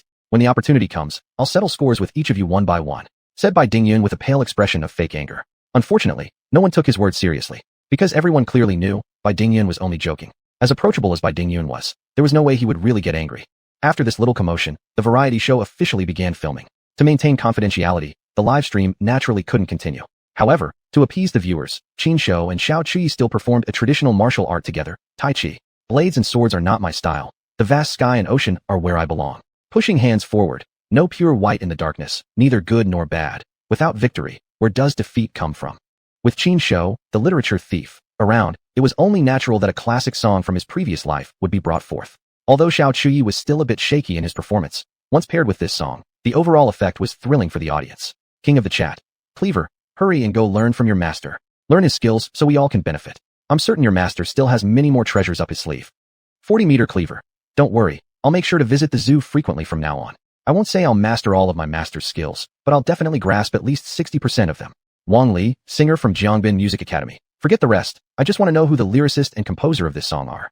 The lyrics are simple yet meaningful, the melody grand and magnificent. This is an absolute classic among classics. Chao Chujiai, Jiangbin Music Association. Indeed, this song truly deserves to be called a top masterpiece in classical music. Director Shun, could you please do me a favor and arrange a meeting with the lyricist and composer? Shin Binghua from Golden Ox Zoo. I'd love to meet that person too, but the problem is, I don't know who he is. Inside the live stream, the discussion continued intensely. However, the focus had now shifted from Qin Shou and Xiao Chuyi's performance to the song itself. Many viewers were now expressing their desire to meet the lyricist and composer of the track. Unfortunately, even Shin Binghua had no idea that this song was actually borrowed by Qin Shou. And as everyone was still discussing, Qin Shou had already started recording the variety show. The main theme of this episode was to have Bai Dingyun and Qin Shou recreate a scene from a classic movie in this world. Originally, Qin Shou had assumed that the only one performing with him would be Bai Dingyun. However, when two staff members changed into new outfits and reappeared before Qin Shou, he was instantly stunned. Even though Qin Shou was just a panda, and even in his previous life, he wasn't particularly into celebrity chasing. When real-life stars stood in front of him, he couldn't help but feel a little excited. And not without reason. It was simply because the two people now standing before Qin Shou were two megastars whose status was barely any lower than Bai Dingyun's. Xuanhuan, the woman, dressed in traditional ancient attire, smiled and opened her arms wide, giving Qin Shou a warm hug. Yanzulin, the younger one, also stepped forward, gazing at Qin Shou with burning enthusiasm. Wah wah wah. Incredible, incredible. Looks like this episode is definitely going to blow up. Qin Shou kept rubbing his front paws together, his eyes gleaming like shiny coins while looking at the three celebrities. Seeing how excited Qin Shou was, the three stars were visibly delighted as well. Although in terms of stardom, Qin Shou was still far below them. But he was the first ever mega influencer in the animal kingdom, and also belonged to the nation's most precious and extraordinary species. For these three celebrities, being able to collaborate with Qin Shou was at least an entirely new kind of experience. As for whether Qin Shou could actually help them, well, when you're already at their level, does it even matter? Come on, line up, each of you sign an autograph for me. Under the astonished gaze of the three celebrities, Qin Shou somehow pulled out paper and pen from who knows where and handed them forward. This. Bai Dingyun stared at the paper and pen in his hands, particularly noticing the carbon paper beneath the first sheet, and couldn't help twitching the corner of his mouth. Cool guy, you really are shameless. Could it be you're planning to sell our autographs for profit? That's unexpected. With the number of fans you already have, you could easily make a tidy sum just from a regular live stream. Why work this hard? Muttering to himself, Bai Dingyun still obediently took up the pen and signed his name on the blank paper. Chapter 210, The Unexpected Arrival. I'm cool guy, okay? There's no way I'd stoop to reselling autographs. Qin Shou somehow produced a pen and paper from who knows where, then quickly scribbled a line of text and showed it to Bai Dingyun. This. Bai Dingyun, Xuanhuan, and Yanzulin were all shocked speechless. They had never, in their wildest dreams, imagined that Qin Shou could be this unbelievable, actually being able to write. Even more unimaginable was that Qin Shou rapidly scribbled another passage that completely stunned them. Now that I have your names, I'll go make 3 contracts later and sign you guys up to be my tools for making money. That would earn me much more money than reselling autographs. The 3 big stars exchanged glances, a chilling feeling creeping into their hearts. A panda capable of communicating fluently with humans through writing was already shocking enough. Yet this panda could also understand signature scams and even forge contracts using signatures. They had been cautious their entire lives, never once falling for a scam. Yet they never imagined that they, so clever and perceptive, would end up outsmarted by a panda. But before they could think further, Qin Shou wrote another message swiftly. Don't worry, I was just joking with you guys. If I could really do everything I just said, it won't be long before I get dissected by scientists. Good grief. A panda actually managed to outwit 3 well-established megastars. At this moment, all 3 of them, by Dingyun especially, felt like he'd been completely toyed with. However, they soon calmed themselves. At their level, hadn't they seen all sorts of wild storms in their lives? Certainly, Qin Shou's behavior was extraordinary and amazing. But still, it didn't exceed what they could handle. Qin Shou was indeed amazing, yet clearly still had his limits and couldn't act without restraint. If that was the case, then Qin Shou wasn't much different from them. Not only that, considering Qin Shou's current position, he was still somewhat weaker in power compared to them. To put it in one sentence, since Qin Shou wouldn't harm or threaten them, they were happy to keep his secret. Furthermore, after experiencing this, they became even more convinced that cooperating with Qin Shou was an incredibly wise decision. While the stars were interacting with Qin Shou, naturally no one else was nearby. Therefore, no one else knew what exactly happened. Of course, the scene where Qin Shou asked the 3 stars for autographs was recorded. However, other specific details were skillfully hidden by Qin Shou. The filming resumed. The crew asked Qin Shou and the 3 stars to reenact a comedic martial arts scene from a classic film. Given their abilities, they naturally finished filming quickly. Then Qin Shou played some interactive games with the 3 stars, and the morning shoot was officially concluded. Under the staff's arrangements, Qin Shou and the 3 stars had a meal together while resting. Originally, Qin Shou and the 3 stars were quite enjoying their interaction. However, the pleasant atmosphere was soon ruined by an unexpected visitor. It's just a variety show. Why all the secrecy? Isn't that taking it too far? Can you even get any big celebrities anyway? A young man was yelling loudly, forcing his way into the panda enclosure surrounded by a crowd. Stop! Who are you people? As the host, Shen Bingwen naturally stepped forward immediately to block their path. You haven't been given permission to enter. This is unacceptable. Right now, I'm asking you all to leave immediately. Otherwise, I will call the police. Oh, come on. That's too much. The young man at the front grinned as he looked at Shen Bingwen, speaking in a casual tone. We saw you filming a variety show and came here to cheer you on and see the commotion. Is that not allowed? You? Shen Bingwen opened her eyes wide with anger, but before she could reply, the young man cut her off. Let me introduce myself, xuanhuan, head of the Jiangbin branch of the Emperor's Guild. Nice to meet you, Miss Shan. Xuanhuan. Upon hearing this name, Shen Bingwen was first taken aback, but quickly recovered. At this moment, several live cameras focused on this scene. In her older brother's live stream, viewers had already begun buzzing with speculation. Particularly in Qin Shou's stream, the audience went absolutely wild. Only King. Oh ho, xuanhuan, from Emperor's Guild? He dares come to our turf. Looks like he's here to cause trouble. 40-meter big cleaver. Where's my sword? I'm coming right now. Hold this kid for me. Humph. This guy must still be upset from losing in the heaven ranking contest. So he's here to cause trouble. Huh. How dare he? Greenland of Oz. Where's Cool Guy? Shouldn't this be the moment for Cool Guy to show up and slap this guy around? Various bigwigs Finfun stood up to voice their opinions, all expressing strong hostility toward Zhao Guanghua's arrival. Moreover, without the other viewers knowing, several major figures had already quietly set off toward Golden Bull Zoo. At this moment, Qin Shou had also noticed Zhao Guanghua. However, he didn't immediately go over to confront Zhao Guanghua. With his understanding and cheat with Shen Bingwen, he naturally knew she would make full use of the current situation to humiliate Zhao Guanghua. And indeed, that's exactly what happened. After a brief thought, Shen Bingwen had already made her decision. She gave Zhao Guanghua a faint smile before saying, if you want to come watch and make some noise, be my guest. But I need to remind you, if you go too far and offend someone, I won't be able to help you then. Is there even anyone here you think I'd be afraid of? I don't believe you could actually invite Bai Dingyun just for a small variety show like this. Zhao Guanghua sneered coldly, clearly ignoring Shen Bingyue's warning. Shen Bingyue didn't warn Zhao Guanghua again, simply smiling and stepping aside. Now that's better. Zhao Guanghua strutted proudly, like a rooster that had just won a fight. Watching Zhao Guanghua's arrogant manner at this moment, the Zhibuojin viewers couldn't help but smirk coldly. Hand-picked stars. Getting carried away already? Then bad luck won't be far behind. I wonder what method Cool Guy will finally use to deal with this arrogant fellow. Chun Jibao Langyuzi. Look, Cool Guy is moving. Everyone, take a guess. What will Cool Guy do next? As the Zhibuojin viewers watched closely, Qin Shou had already slowly made his way in front of Zhao Guanghua. Chapter 211. Another big shot arrives at the zoo. What do you want?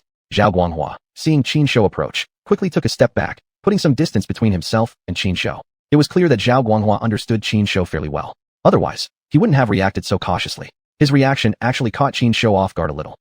I thought this guy would charge in recklessly like an idiot as he did before. But apparently, not all villains are idiots. Qin Shou thought to himself.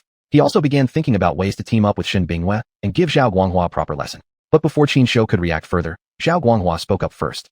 I know you pandas know kung fu and are really tough, but I'm a man of culture.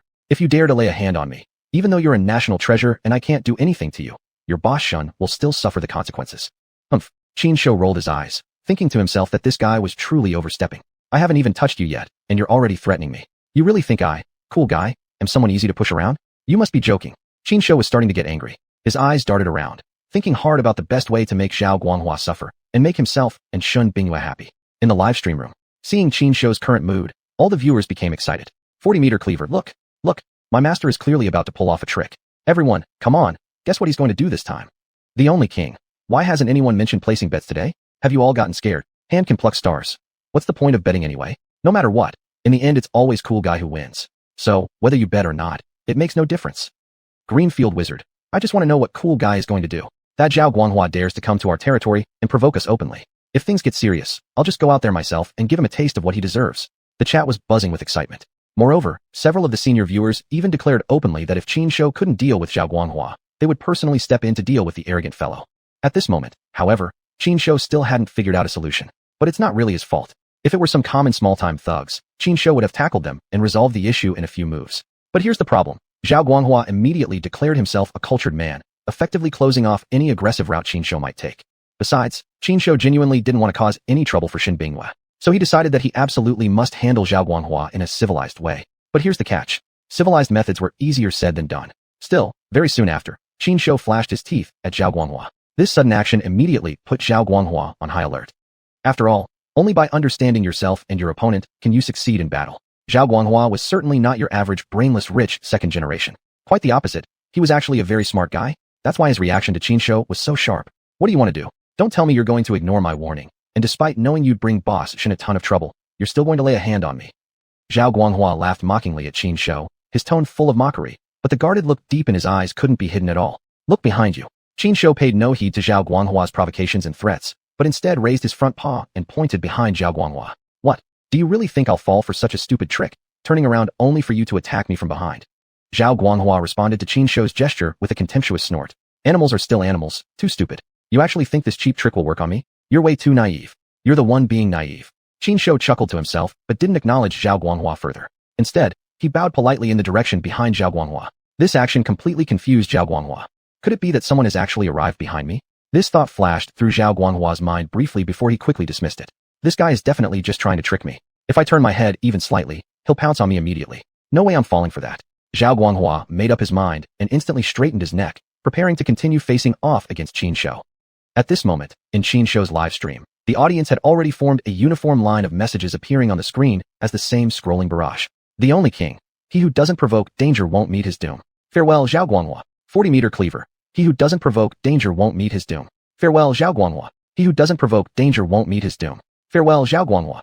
Message after message flew across the screen in rapid succession, and the Reborn's public chat had nothing else displayed anymore. Zhao Guanghua had come to stir up trouble, so naturally, he had planted people inside Qin Shou's livestream in advance. These moles naturally noticed that a group of new arrivals had indeed appeared behind Zhao Guanghua. However, these moles lacked both capability and vision. They simply couldn't recognize who those newcomers actually were. The newcomers originally hadn't planned to approach Zhao Guanghua immediately, but seeing just how arrogant Zhao Guanghua was becoming, they had no choice but to enter the scene ahead of schedule. What kind of lively occasion could possibly be complete without me?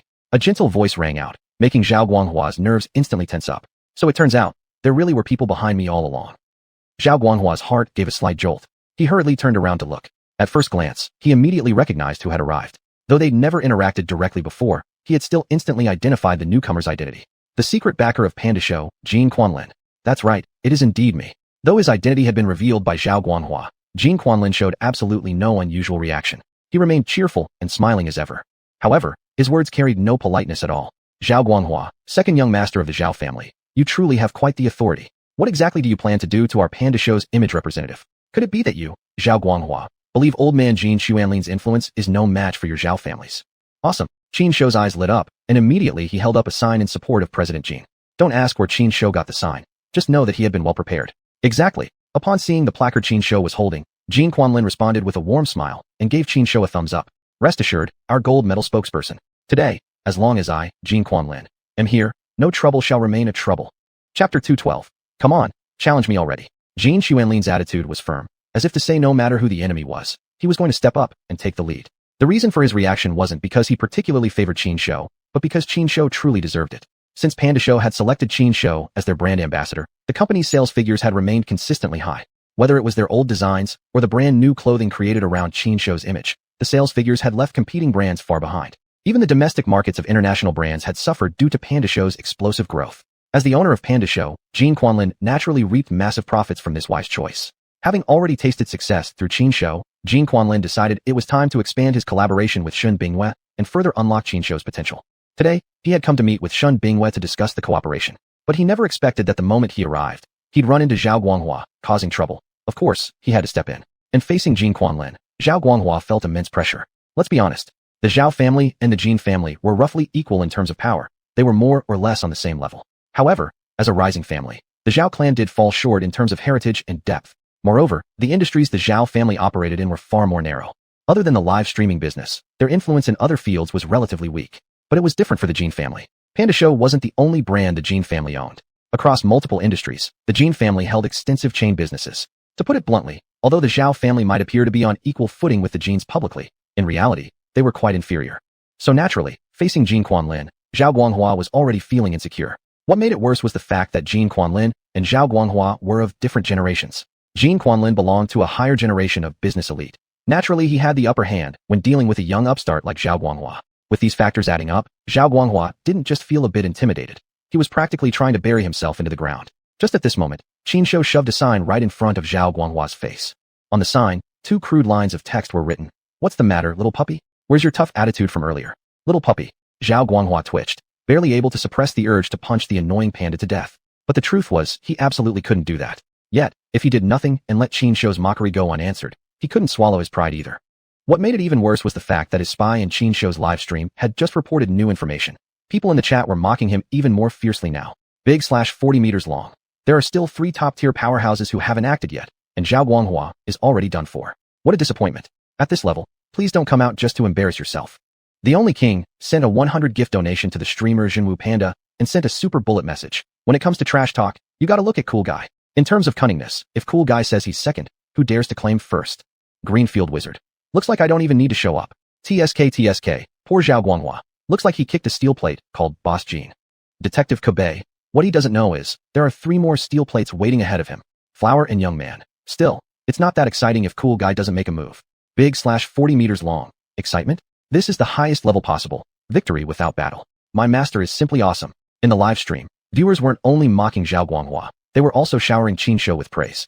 Clearly separating respect and disdain, they made their positions unmistakable. Through his spy's report, Zhao Guanghua knew all of this. Even worse, he had just learned something even more intolerable. Currently, in this tiny little zoo, 3 international superstars had gathered together. Oh my god, what's going on here? I just wanted to come here and make some trouble, try to reclaim my lost honor. But I definitely did not sign up for this kind of hellish battleground. What should I do? I really want to run away, but can I even escape? Zhao Guanghua was genuinely panicking now, and reality soon proved he had no way out. Because Qin Shou had no intention of letting him off the hook so easily. Just when Zhao Guanghua was trying to think of an excuse to escape immediately, Qin Shou shoved yet another sign into his face. You wanted to cause trouble with us, right? Then bring it on. Let's see what you got. Air. Zhao Guanghua opened his mouth, thinking to himself, Panda, you're so tough now? And where exactly did you get that sign? More importantly, you're a panda. How appropriate is it to provoke me, a human being, like this? Qin Shou didn't care at all about what Zhao Guanghua was thinking. He moved swiftly and shoved another sign right in front of him. Come on, challenge me already. No matter what the event is, Cool Guy, a panda, dares to challenge all of you. Whoever loses must obediently kneel down and be my steed. As Qin Shou moved, the livestream camera quickly zoomed in for a close-up of him and the new sign. The Only King sent a 100 gift donation to the streamer Xuanhuan Panda and sent a super bullet message. Cool Guy is simply but cheap. A single panda daring to face everyone. Even General Fei couldn't be more heroic. Big/40 meters long. What's most bot-cheat is that last line. Whoever loses must obediently kneel down and be my steed. TSK. My master just can't speak up, otherwise, if he said it, it would definitely sound even more bot-cheat. Hand can pluck stars. I especially love that line too. Whoever loses must obediently kneel down and be my steed. Obediently kneel down and be my steed. Obediently kneel down and be my steed.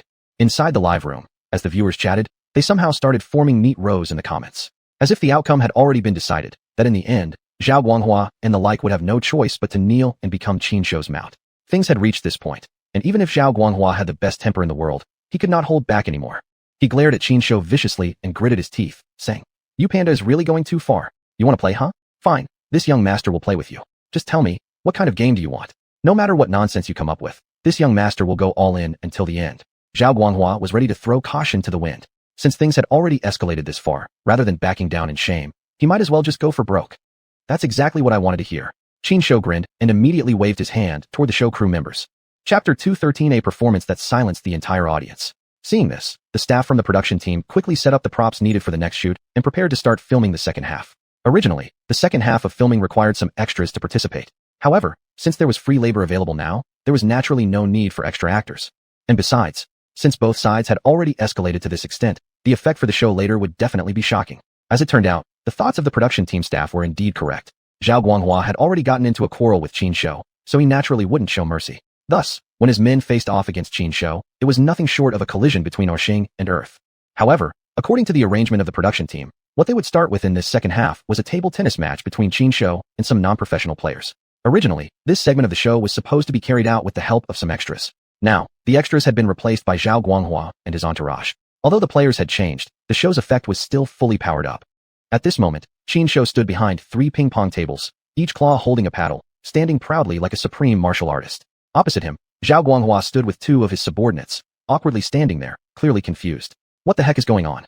Are we 3 people supposed to play table tennis against a panda? What kind of surreal script is this? Plus, you people have such calm, assured expressions. Do you actually believe this panda can defeat all 3 of us on his own? Zhao Guanghua expressed that he was furious, and he was determined to teach Qin Shou a lesson. Although there were no stakes involved in this match, for the sake of pride alone, Zhao Guanghua had no choice but to go all out. Listen up, both of you, whenever there's an opportunity, hit it as hard as you can. Nothing bad will happen anyway. If we can thoroughly humiliate this panda, don't you dare miss the opportunity. Zhao Guanghua viciously issued commands to his men. Yes, Boss Zhao. The 2 subordinates nodded enthusiastically, their expressions solemn, just like soldiers preparing to head to the battlefield, so tense they seemed on the verge of bursting. Compared to the seriousness of the 3 men, the audience in the live stream didn't seem worried at all. Not only were they not worried, they were excited enough to start a betting pool on Qin Shou's performance. Only King, I'll set the book. Let's not bet on who wins or loses. That's just boring, because our cool guy will win eventually anyway. Instead, let's bet how many points cool guy will beat them by in total. Separate bets for each set and the overall score, bet separately.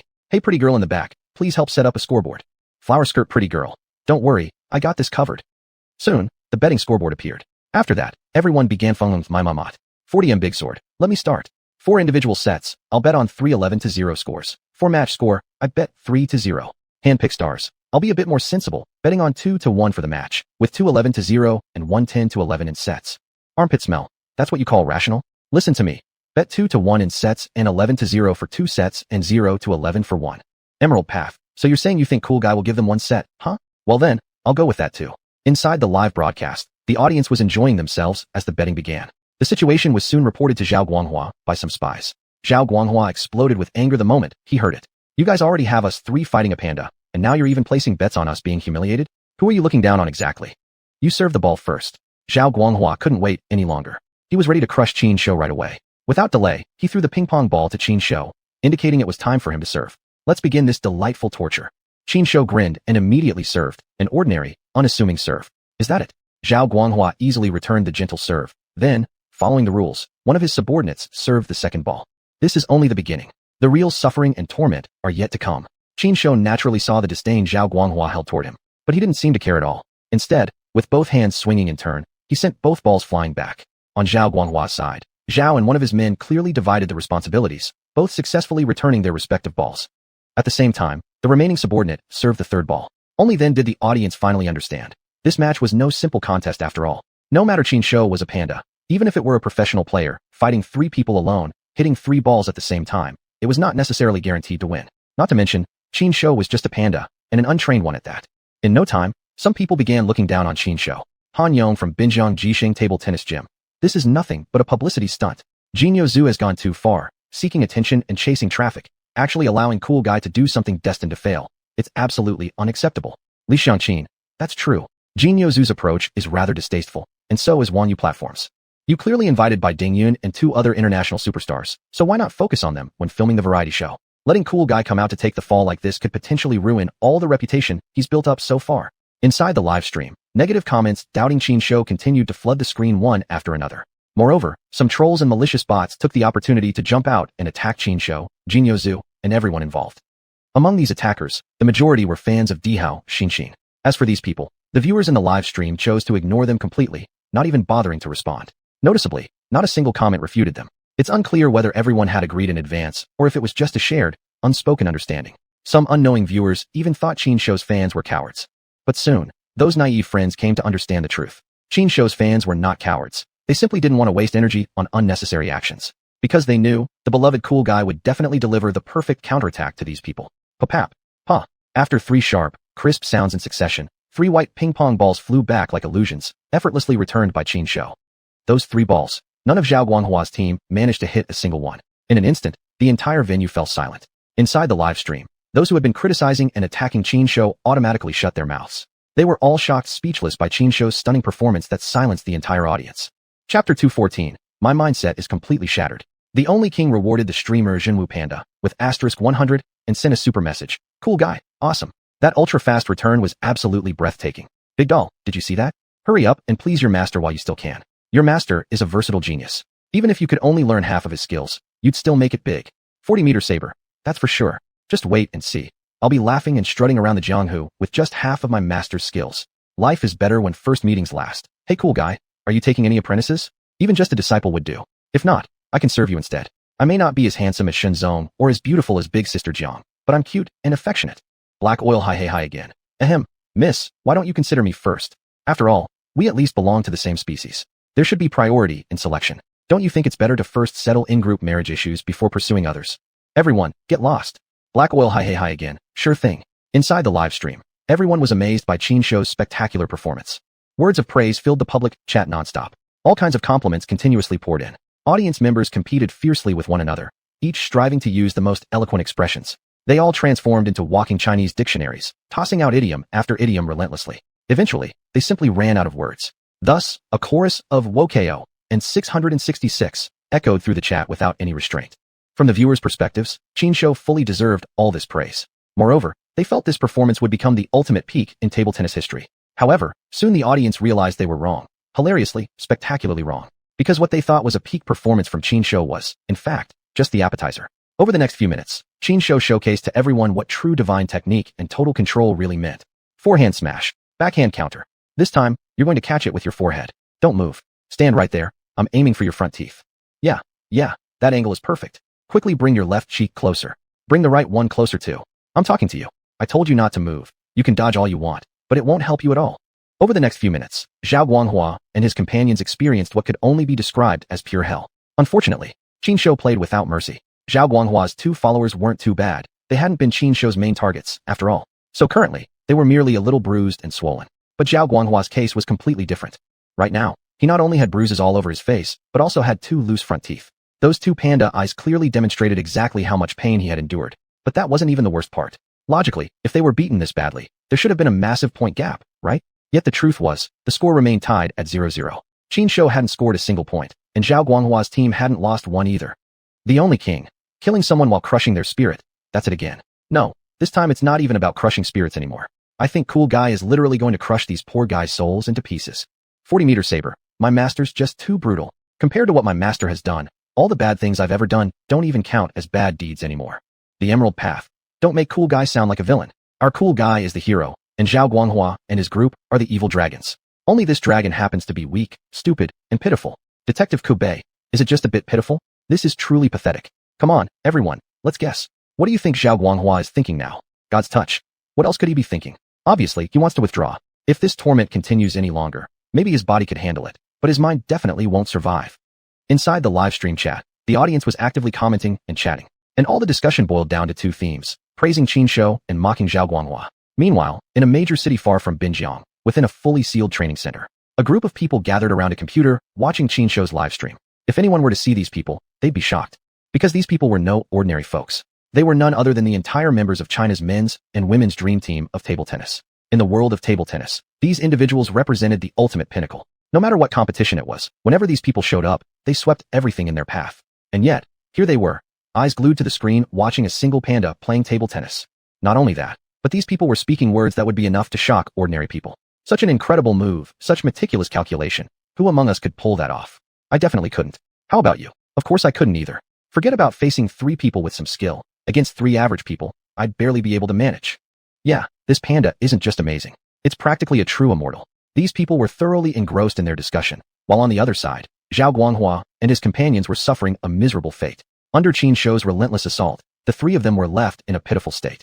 What frustrated them most was, despite getting beaten so badly, the score was still damn 0-0. What exactly do you want? Is this ever going to end? Xuanhuan finally couldn't take it anymore. He threw down his paddle, glaring fiercely at Qin Shou like a furious hyena ready to lunge and tear him apart. He's angry, he's finally snapped. Ma La Xiong, the Malayan taper, promptly stepped forward at this opportune moment, stuck out his tongue at Xuanhuan, then held up a sign. As soon as Xuanhuan saw what was written on the board, he became even more furious. He clenched his teeth and was just about to do something to Qin Shou and that damn Malayan taper.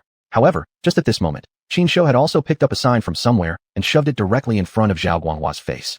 The words, sloppily written, read, "Watch your image. You're a refined person. F**********, my mindset is shattered." Xuanhuan wanted to cry but couldn't shed a tear. Part of him wanted to let it go, yet he couldn't bear to lose face. But if he were to confront them directly, recalling what he had said earlier, and looking at the words written on Qin Shou's sign, xuanhuan felt that if he actually did that, he'd only make a bigger fool of himself. Heaven, someone please save me. Chapter 215, live streaming someone sleep, watched by 10,000 people. Fortunately, Heaven must have heard Xuanhua's prayers and finally gave him a way out. Suddenly, a mobile phone ringtone broke through, snapping Xuanhua out of his frenzy. He took out his phone and saw the call was from his father.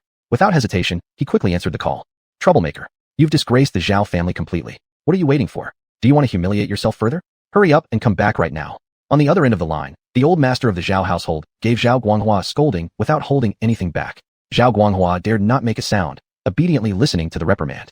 Then, without even saying goodbye to Qin Shou, Shen Bingyue, or Jin Quanlin, he left directly with his followers, his tail practically tucked between his legs.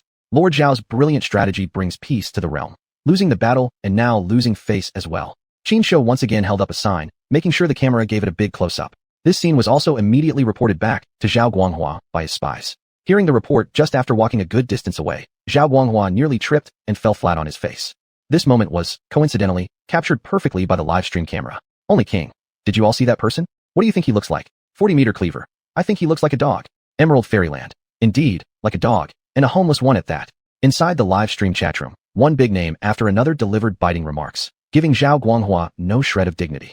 Unsurprisingly, these words were relayed back to Xuanhua by the spies. Pooh. Xuanhua was so furious he spat out a mouthful of blood before collapsing unconscious. His psychological resilience is too weak. He needs more training. Come on, young man. Qin Shou raised yet another sign.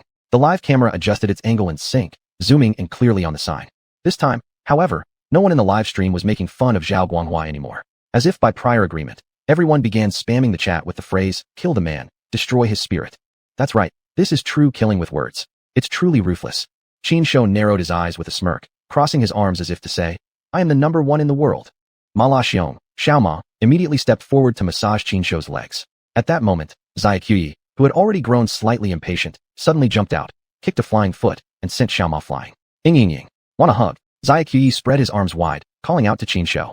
Okay, I'll hug you. With a helpless smile, Qin Shou quickly picked up Xuanhuan. This string of events immediately stirred a fresh wave of discussion. Only King. In Golden Ox Wildlife Park, the only one who can make cool guys soft and spoil him is Xuanhuan alone. Too bad Xuanhuan isn't stronger. Otherwise, his mother's lifelong matters would have been settled already. Blossoms should be plucked. Am I the only one who feels pity for this little mala bear? 40-meter cleaver. As pitiful as Xiaoma is, can he be as pitiful as Uncle Wei? Golden Ox Wildlife Park's caretaker Wei Qi. How come this is about me now? I got hit while lying down. 40-meter cleaver shoo. Dare you mess with my Uncle Wei Qi? Cleaver, if you keep this up, I swear I'll kill you. Amidst the cheerful discussions of the audience in the live stream, everything gradually returned to normal. And with that, the second half of the variety show filming was completed smoothly. For Qin Shou, this was merely his job, nothing particularly special. However, for the 3 celebrities, today's experiences were truly colorful and unforgettable. Yet what intrigued them most wasn't how Qin Shou humiliated the 3 of them with ping pong, but the scenes he acted opposite them together with Xuanhuan. On the highway leaving Binjiang, by Ding Yun, unusually not driving his sports car, sat inside Yan Zuolin's recreational vehicle. Together with Qiong, they began discussing that particular acting scene. After lengthy discussion, the 3 had already reached a consensus. They wanted to invite Qin Shou to act with them in a martial arts movie. This movie will be my final work. I believe with you two and cool guy's presence, my acting career will definitely conclude with the most perfect ending. So said by Ding Yun, eyes filled with yearning. As for his words, the other two remained silent. On another side, Jin Quanlin had already sat down with Shun Bingyue and Qin Shou to discuss further collaboration. Of course, Qin Shou was merely present as a figurehead. The actual negotiation was carried out by Shun Bingyue and Jin Quanlin. This is my idea. Jin Quanlin looked excited as he laid out his entire plan before them. As for me, I want to incorporate some of the companies under my control into the Cool Guy brand. With that name, these products will surely be a huge hit. As for profit sharing, that's not even an issue. Miss Shun, please name your terms, and I won't haggle a bit. Plus, I have even more proposals. It was clear that Jin Quanlin had really gone all out this time. He had not only brought up the industries the Jin family owned in Binjiang City, but also included businesses from several other provinces across the country. This clearly showed how much confidence he had in Qin Shou, and just how determined he truly was. Faced with such a good opportunity, of course Shun Bingyue wouldn't let it slip away. Of course, she didn't miss any of the important points either. She fully laid out her plans for the future Panda Eco Park, as well as her collaborations with Sima Nan, Chen Zhun, and others. After hearing all of this, Jin Quanlin and Shin Bingyue were even more firmly committed to working together. By the time they had finished talking and were shaking hands with flushed excitement, Qin Shou had already fallen fast asleep. You again. Shin Bingyue helplessly shook her head. She originally intended to wake Qin Shou up, but Jin Quanlin stopped her. Let cool guy sleep. He's been working way too hard lately. Oh right. Jin Quanlin suddenly seemed to remember something, and quickly signaled his assistant to bring over a box. Inside are some products we've recently designed. You and cool guy can take a look together. If you have any suggestions, just collect them all. Later, we'll assign Yuan to relay the messages back to headquarters. Jin Quanlin added afterward. I definitely will. Shin Bingyue quickly agreed. The two exchanged a few more casual words before Jin Quanlin stood up to take his leave. After seeing Jin Quanlin off, Shin Bingyue finally returned to Qin Shou's side. Using her own access, she entered Qin Shou's live stream channel, and the moment she saw the screen, Shun Bingyue smiled knowingly. Look at you, cool guy. See how much everyone loves you. Even when you're live streaming while asleep, there are 10,000 people watching. I'm so envious. Chapter 216. Watching Panda videos all night. A red flower for you. Others can envy all they want, but Boss Shun has absolutely no reason to be jealous. If you, Boss Shun, were to stream yourself sleeping, I think that would probably attract even more viewers than Cool Boy. System notification. Player A red flower for you has been kicked from the live stream for 30 days. Please speak rationally and chase stars politely. 40-meter long saber. Haha, serves you right for showing off. Don't you know the rules of this live room? Cool Boy is off limits. Big Beauty Jiang is off limits. And Boss Shun is even more untouchable. This person is defying the odds. Isn't this practically asking for death? Land of Oz. Speaking of which, do you guys think about how long Cool Boy will keep sleeping like this? I remember it's been quite a while since Cool Boy last slept like this, right? Smelly armpit. I saw something of Cool Boy's poking out, ha ha ha. Flower skirt beauty. Muted warning. Everyone in the live stream was enthusiastically commenting. The atmosphere wasn't as lively as when Qin Shou was around stirring things up, but it was still pretty good. As if he had a feeling. Qin Shou yawned and slowly sat up, looking at Shun Bingyue with drowsy eyes. Is it time to eat? Qin Shou instinctively asked. You sleeping god. Shin Bingyue couldn't have guessed what Qin Shou was muttering. She walked forward and rubbed Qin Shou's big head gently, speaking softly. I mean, you're already so capable, but why is it that in some aspects, you're just clueless? Do you know that the higher-ups have constantly reminded me to find you a girlfriend soon? They think your genes are amazing. Your child will definitely be extraordinary. I don't want to be a stud. Hurry, a stud bear. What I want is a free and easy life. Let other bears take care of the mating. Thinking that, Qin Shou kept rubbing against Shin Bingyue while continuing to grope her, all the while contemplating how to make Shin Bingyue and the higher-ups finally stop pursuing him. As he thought, a wicked idea gradually took shape in Qin Shou's mind. My grassland, my horses, I can play however I like. Humming a trashy song from his previous life, Qin Shou returned to his own room. Yes, he returned to his room and didn't retreat to his exclusive palace again. Not only that, Qin Shou also took out his ancestral stone fragment and hung it at his room's door. To avoid being disturbed by the clueless bunch like xuanhuan, Qin Shou had rarely used the ancestral stone fragment lately. Especially during his time at the Panda Park, the ancestral stone fragment just lay idly in Qin Shou's storage belt, collecting dust. However, today, in service of the plan in his mind, the ancestral stone fragment made its triumphant return. Hee hua, zhuang. Don't blame me for scheming against you. If you must blame someone, blame that meddlesome woman Shin Bingyue and the greedy higher-ups above. Thinking this, Qin Shou casually reached around his waist again, pulling out a fruit and crunching on it noisily. Before long, the fruit disappeared down his throat. He then pulled out another fruit and continued chewing. Meanwhile, due to the attraction of the ancestral stone fragment, all the others had gathered around, even including little Chu-yi. Uncle, I want a fruit too. Chu-yi yawned and extended his paw toward Qin Shou. Here, have one. Qin Shou pulled Chu-yi closer and handed the little guy a fruit. What about ours? Zhuang shamelessly moved forward and also stretched his paw toward Qin Shou. You big dummy here. Qin Shou glared at Zhuang, but still tossed him a fruit. I want one too. Shi Yuan came closer. And don't forget mine. Hua wasn't going to fall behind either and quickly jumped to stand in front of Qin Shou. All right, Fine, fine. Here you go. One each. No one will miss out. Putting on a show of reluctant helplessness, Qinsho pulled out more fruits and handed one to each of them. After all the pandas had received a fruit, Qinsho picked up little Chu-yi and without looking back, headed toward his exclusive palace. Oomph, you're all too noisy. My fruits are all gone because of you. Pretending to be very upset, Qinsho shouted while walking away. In reality, though, he was nearly bursting with joy inside. The problem that had been troubling him for so long was finally solved. How could he not be happy? Yet in his happiness, Qinsho had forgotten one small detail. He was too busy thinking about his plan to remember to turn off the live stream. The next day, in Qinsho's live room, 40-meter-long saber. Turtle, did you guys watch the live stream last night? The scene was Land of Oz. TSK, why say that? Be civilized, be civilized. Don't you understand? Flower skirt beauty. Exactly. We must be civilized. Hand can pluck stars. Old man thinks you girls are deliberately avoiding the topic. Cool boys Yulami. Forget it, forget it. You guys with dirty minds keep chatting. Sister Shinzong, let's go. Flower skirt beauty. I've already changed the description in the live room. And I've also notified the girls in the group. I really don't know what you perverts are thinking. Samlad. Lunaliniman. Early in the morning, the male and female fans in the live stream started a noisy argument. This fight ended with all the female fans collectively leaving the live stream. As for the male fans, they all stayed and kept enthusiastically discussing. What they were discussing was exactly what happened at the panda park last night. 40-meter-long saber. Haha, watching a bunch of pandas having fun truly broadened my horizons. I originally thought these national treasures were devoted to love, but who knew they'd turn out like this? Hand can pluck stars. Now, I just want to know why Cool Boy didn't join last night. Could it be that among all the national treasures, only Cool Boy is different? Detective Kabe. That's called rising unstained from the mud and staying untainted by clear ripples. Cool Boy is definitely not the same as ordinary national treasures. Only King. Sigh. I really never expected that one day I'd actually spend an entire night watching panda videos. What's even more annoying is that the main character I was expecting didn't even show up. Flower skirt beauty. Sigh. Looks like the xuanhuan couple will never happen. Sadness. Everyone. Isn't this a pervert's only event? What is a young lady like you doing sneaking in here? The atmosphere in the live stream remained heated. As for all this, Qinsho had no idea at all. Only after he woke up did he realize he had probably messed up badly. I actually showed the audience a whole night of panda love action scenes. This is absolutely outrageous. Chapter 217. President Shun is completely under his thumb. Qinsho was getting a little frantic. He had been so focused on envisioning the scene after his plan was executed, imagining how he could solve his most frustrating problem with this plan. But he had overlooked the biggest issue of all. He hadn't turned off the live stream. Oh no, oh my god. What should I do now? Qinsho was extremely agitated, but felt utterly helpless.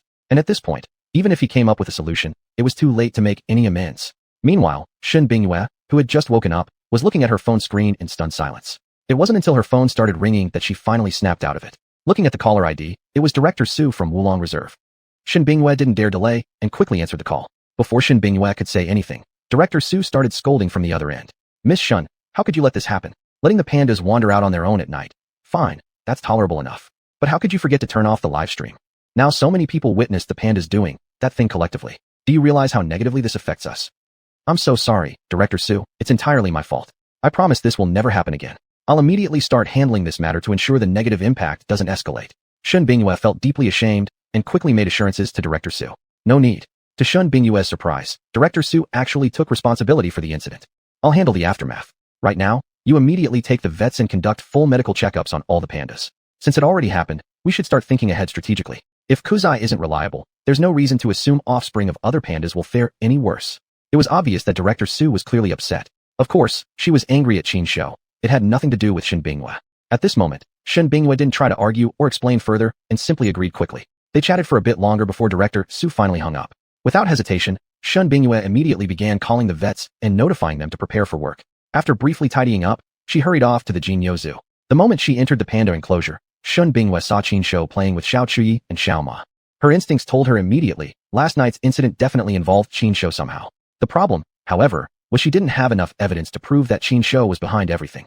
Thus, she couldn't formally hold him accountable. But seeing Qinsho acting like absolutely nothing had happened just made her angrier. She was determined to punish Qinsho somehow, to ensure he wouldn't dare play more tricks. Taking a deep breath, Shen Bingyue walked toward Qinsho, ready to give him a serious lecture. Yet, before she could even open her mouth, Qinsho preempted her by handing her a bouquet. This wasn't an ordinary bouquet of roses or lilies either. It was a bouquet of intricately carved bamboo flowers. Though it lacked vibrant color and looked somewhat crude in craftsmanship, Shen Bingyue found this bouquet far more beautiful than any expensive flower. All the reprimanding words she'd prepared instantly vanished at the sight of this bouquet. Sigh, alright. Kuzai works hard every day doing live streams, helping relieve pressure and generating traffic and profits for me. If he wants some freedom, well, so be it. Thinking this, Shin Bingyue extended her hand and accepted the bouquet. Though she accepted the gift, she hadn't entirely abandoned her intention to discipline Qin Shou. Changing to a stern expression, she fixed her gaze on Qin Shou and said in a firm tone, "Understand this. No more excessive antics in the future." "Got it." Qin Shou grinned with a relieved chuckle, a stone finally lifting from his heart. He thought exactly what he had suspected. When it came to romance, women were indeed helpless to resist. His plan really worked. Now, the annoying issue he feared shouldn't happen anymore. Thinking this made him even happier. After spending a while with Shin Bingyue, Qin Shou was preparing to leave with Xiao Chuyi and Xiao Ma, but Shin Bingyue stopped him. "I won't hold you accountable, but that doesn't mean you get to do nothing. Come with me and help the vets." Her tone carried no room for debate. "This fine." After hesitating slightly, Qin Shou nodded reluctantly and followed Shin Bingyue to the hallway outside the panda's rooms. "All right, everyone. Time for your checkups." Qin Shou shouted loudly towards several doors. After a long while, one by one, the doors finally opened, and the pandas came slowly shuffling out of their rooms, each appearing shy and hesitant. The males, like xuanhuan, were somewhat better off. Pandas were never exactly known for their loyalty and love. It was quite common for them to mate with multiple partners, or even get into fights over the attention of a desirable female. But several of the female pandas, however, were clearly upset. Especially Gue, Xiyuan, and Huahua. They all kept their heads bowed low, as though trying to hide themselves. And when passing by Qin Shou, these three female pandas lowered their heads even further, clearly too embarrassed to look at him directly. Meanwhile, inside the livestream chatroom, the only king, I get it now. This must have all been Kuzai's plan. Its goal was to make Huahua and the others feel unworthy, so they'd just give up on their own. I gotta admit, Kuzai's pretty ruthless here. I'm kind of turned off by this, honestly. Levi Shinzong, you're taking this a bit far. Even if Kuzai did plan it, we don't need to blow it out of proportion. Alright, I can't keep going like this. Still, I'll choose to forgive it. Yui Hujio. Typical woman. Floral dress girl. And what exactly is that supposed to mean? Got a problem with men? 40-meter big cleaver. Never mind all that. I'm more interested in how my master easily managed to handle President Shun, completely avoiding any punishment. That's freaking amazing, you know? President Shun is completely under his thumb. Jinyo Zushin Binghua. If you behave yourself, we can still be friends. 40-meter big cleaver. Haha, got it. I'll stop. In the live stream chatroom, viewers ly discussed what had happened the previous day. Of course, they weren't going to let the current situation pass either. Especially the moment when Qin Shou handed Shen Bingyue the bouquet of flowers, it became a major talking point among many viewers. Although Shen Bingyue herself had spoken up, discouraging people from openly discussing it in the public chat. Whoever said male viewers only communicate through the public chat anyway. Chapter 218. 2-2-3-4 one more time? The LSPs. They always have their exclusive paradise where they discuss X-rated topics together. In such a place, ordinary female compatriots can't even get in. This phenomenon exists among regular people, and naturally also exists among Qin Shou's fans. However, the male compatriots keep the secret well, rarely letting it slip. Even if female compatriots know the truth, they won't expose it either. See, because no one wants to offend Shin Bingyue, everyone stopped chatting on the public screen, and instead moved to their private paradise. Shin Bingyue, of course, doesn't know that the LSPs have once again hidden away to gossip. At this moment, her full attention is on these giant pandas. Especially on female pandas like Huahua, Gigu, and Xiyuan. Shin Bingyue is especially worried about them. Firstly, since the pandas had been so wild last night, she truly worries they might encounter some problems. Secondly, she genuinely hopes the giant pandas will successfully mate naturally. That way, she could report her success to the higher-ups. Once the female pandas give birth to cubs smoothly, her future arrangements would proceed more easily. Precisely because of these two reasons, Shin Bingyue is extremely nervous at this moment. However, for Shin Bingyue's overreaction, Qin Shou wears a look of complete indifference. It's not that he doesn't care about his own species. It's just that the fruits he gave the pandas yesterday weren't simple snacks. They had a special function. That special function ensured that any animal that ate the fruit would mate successfully and bear offspring. Of course, this didn't include the fruits he consumed himself or gave to Xiao Chuyi. Qin Shou himself didn't have those kinds of needs. He might not be a saint, but he had very strong self-control. As for Xiao Chuyi, still a young child with incomplete fur, what would giving it an aphrodisiac even accomplish? Thus, Shin Bingyue's concern was utterly unwarranted. The problem, however, was that Qin Shou couldn't reveal this truth to Shin Bingyue. Shin Bingyue finally, well, actually, not all that difficultly, solved everything with just one flower. Can you even call that difficult? But the issue was, if Qin Shou brought it up again and provoked her anger, then it would be more than one flower that couldn't resolve the problem.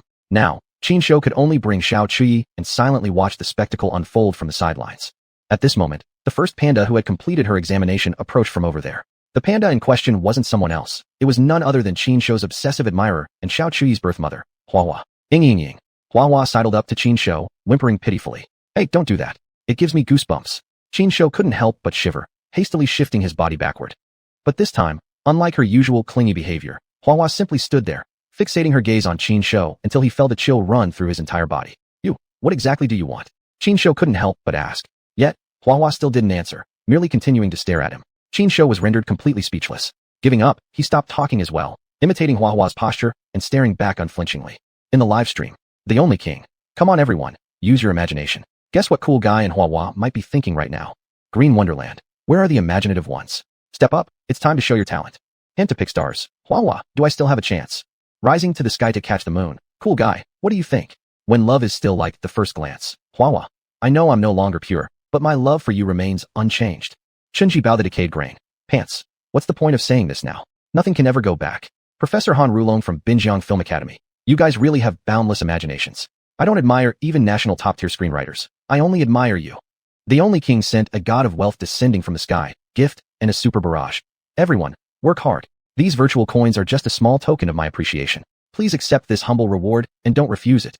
Everyone, we won't refuse, we won't refuse. Master, send another one. The only king, how about this? Let's assign cool guy some tasks every day from now on. Whoever proposes the task that cool guy completes best will receive a reward from me. How's that sound? Inside the live stream, everyone launched into vivid interpretations of the standoff between Qin Shou and Huahua.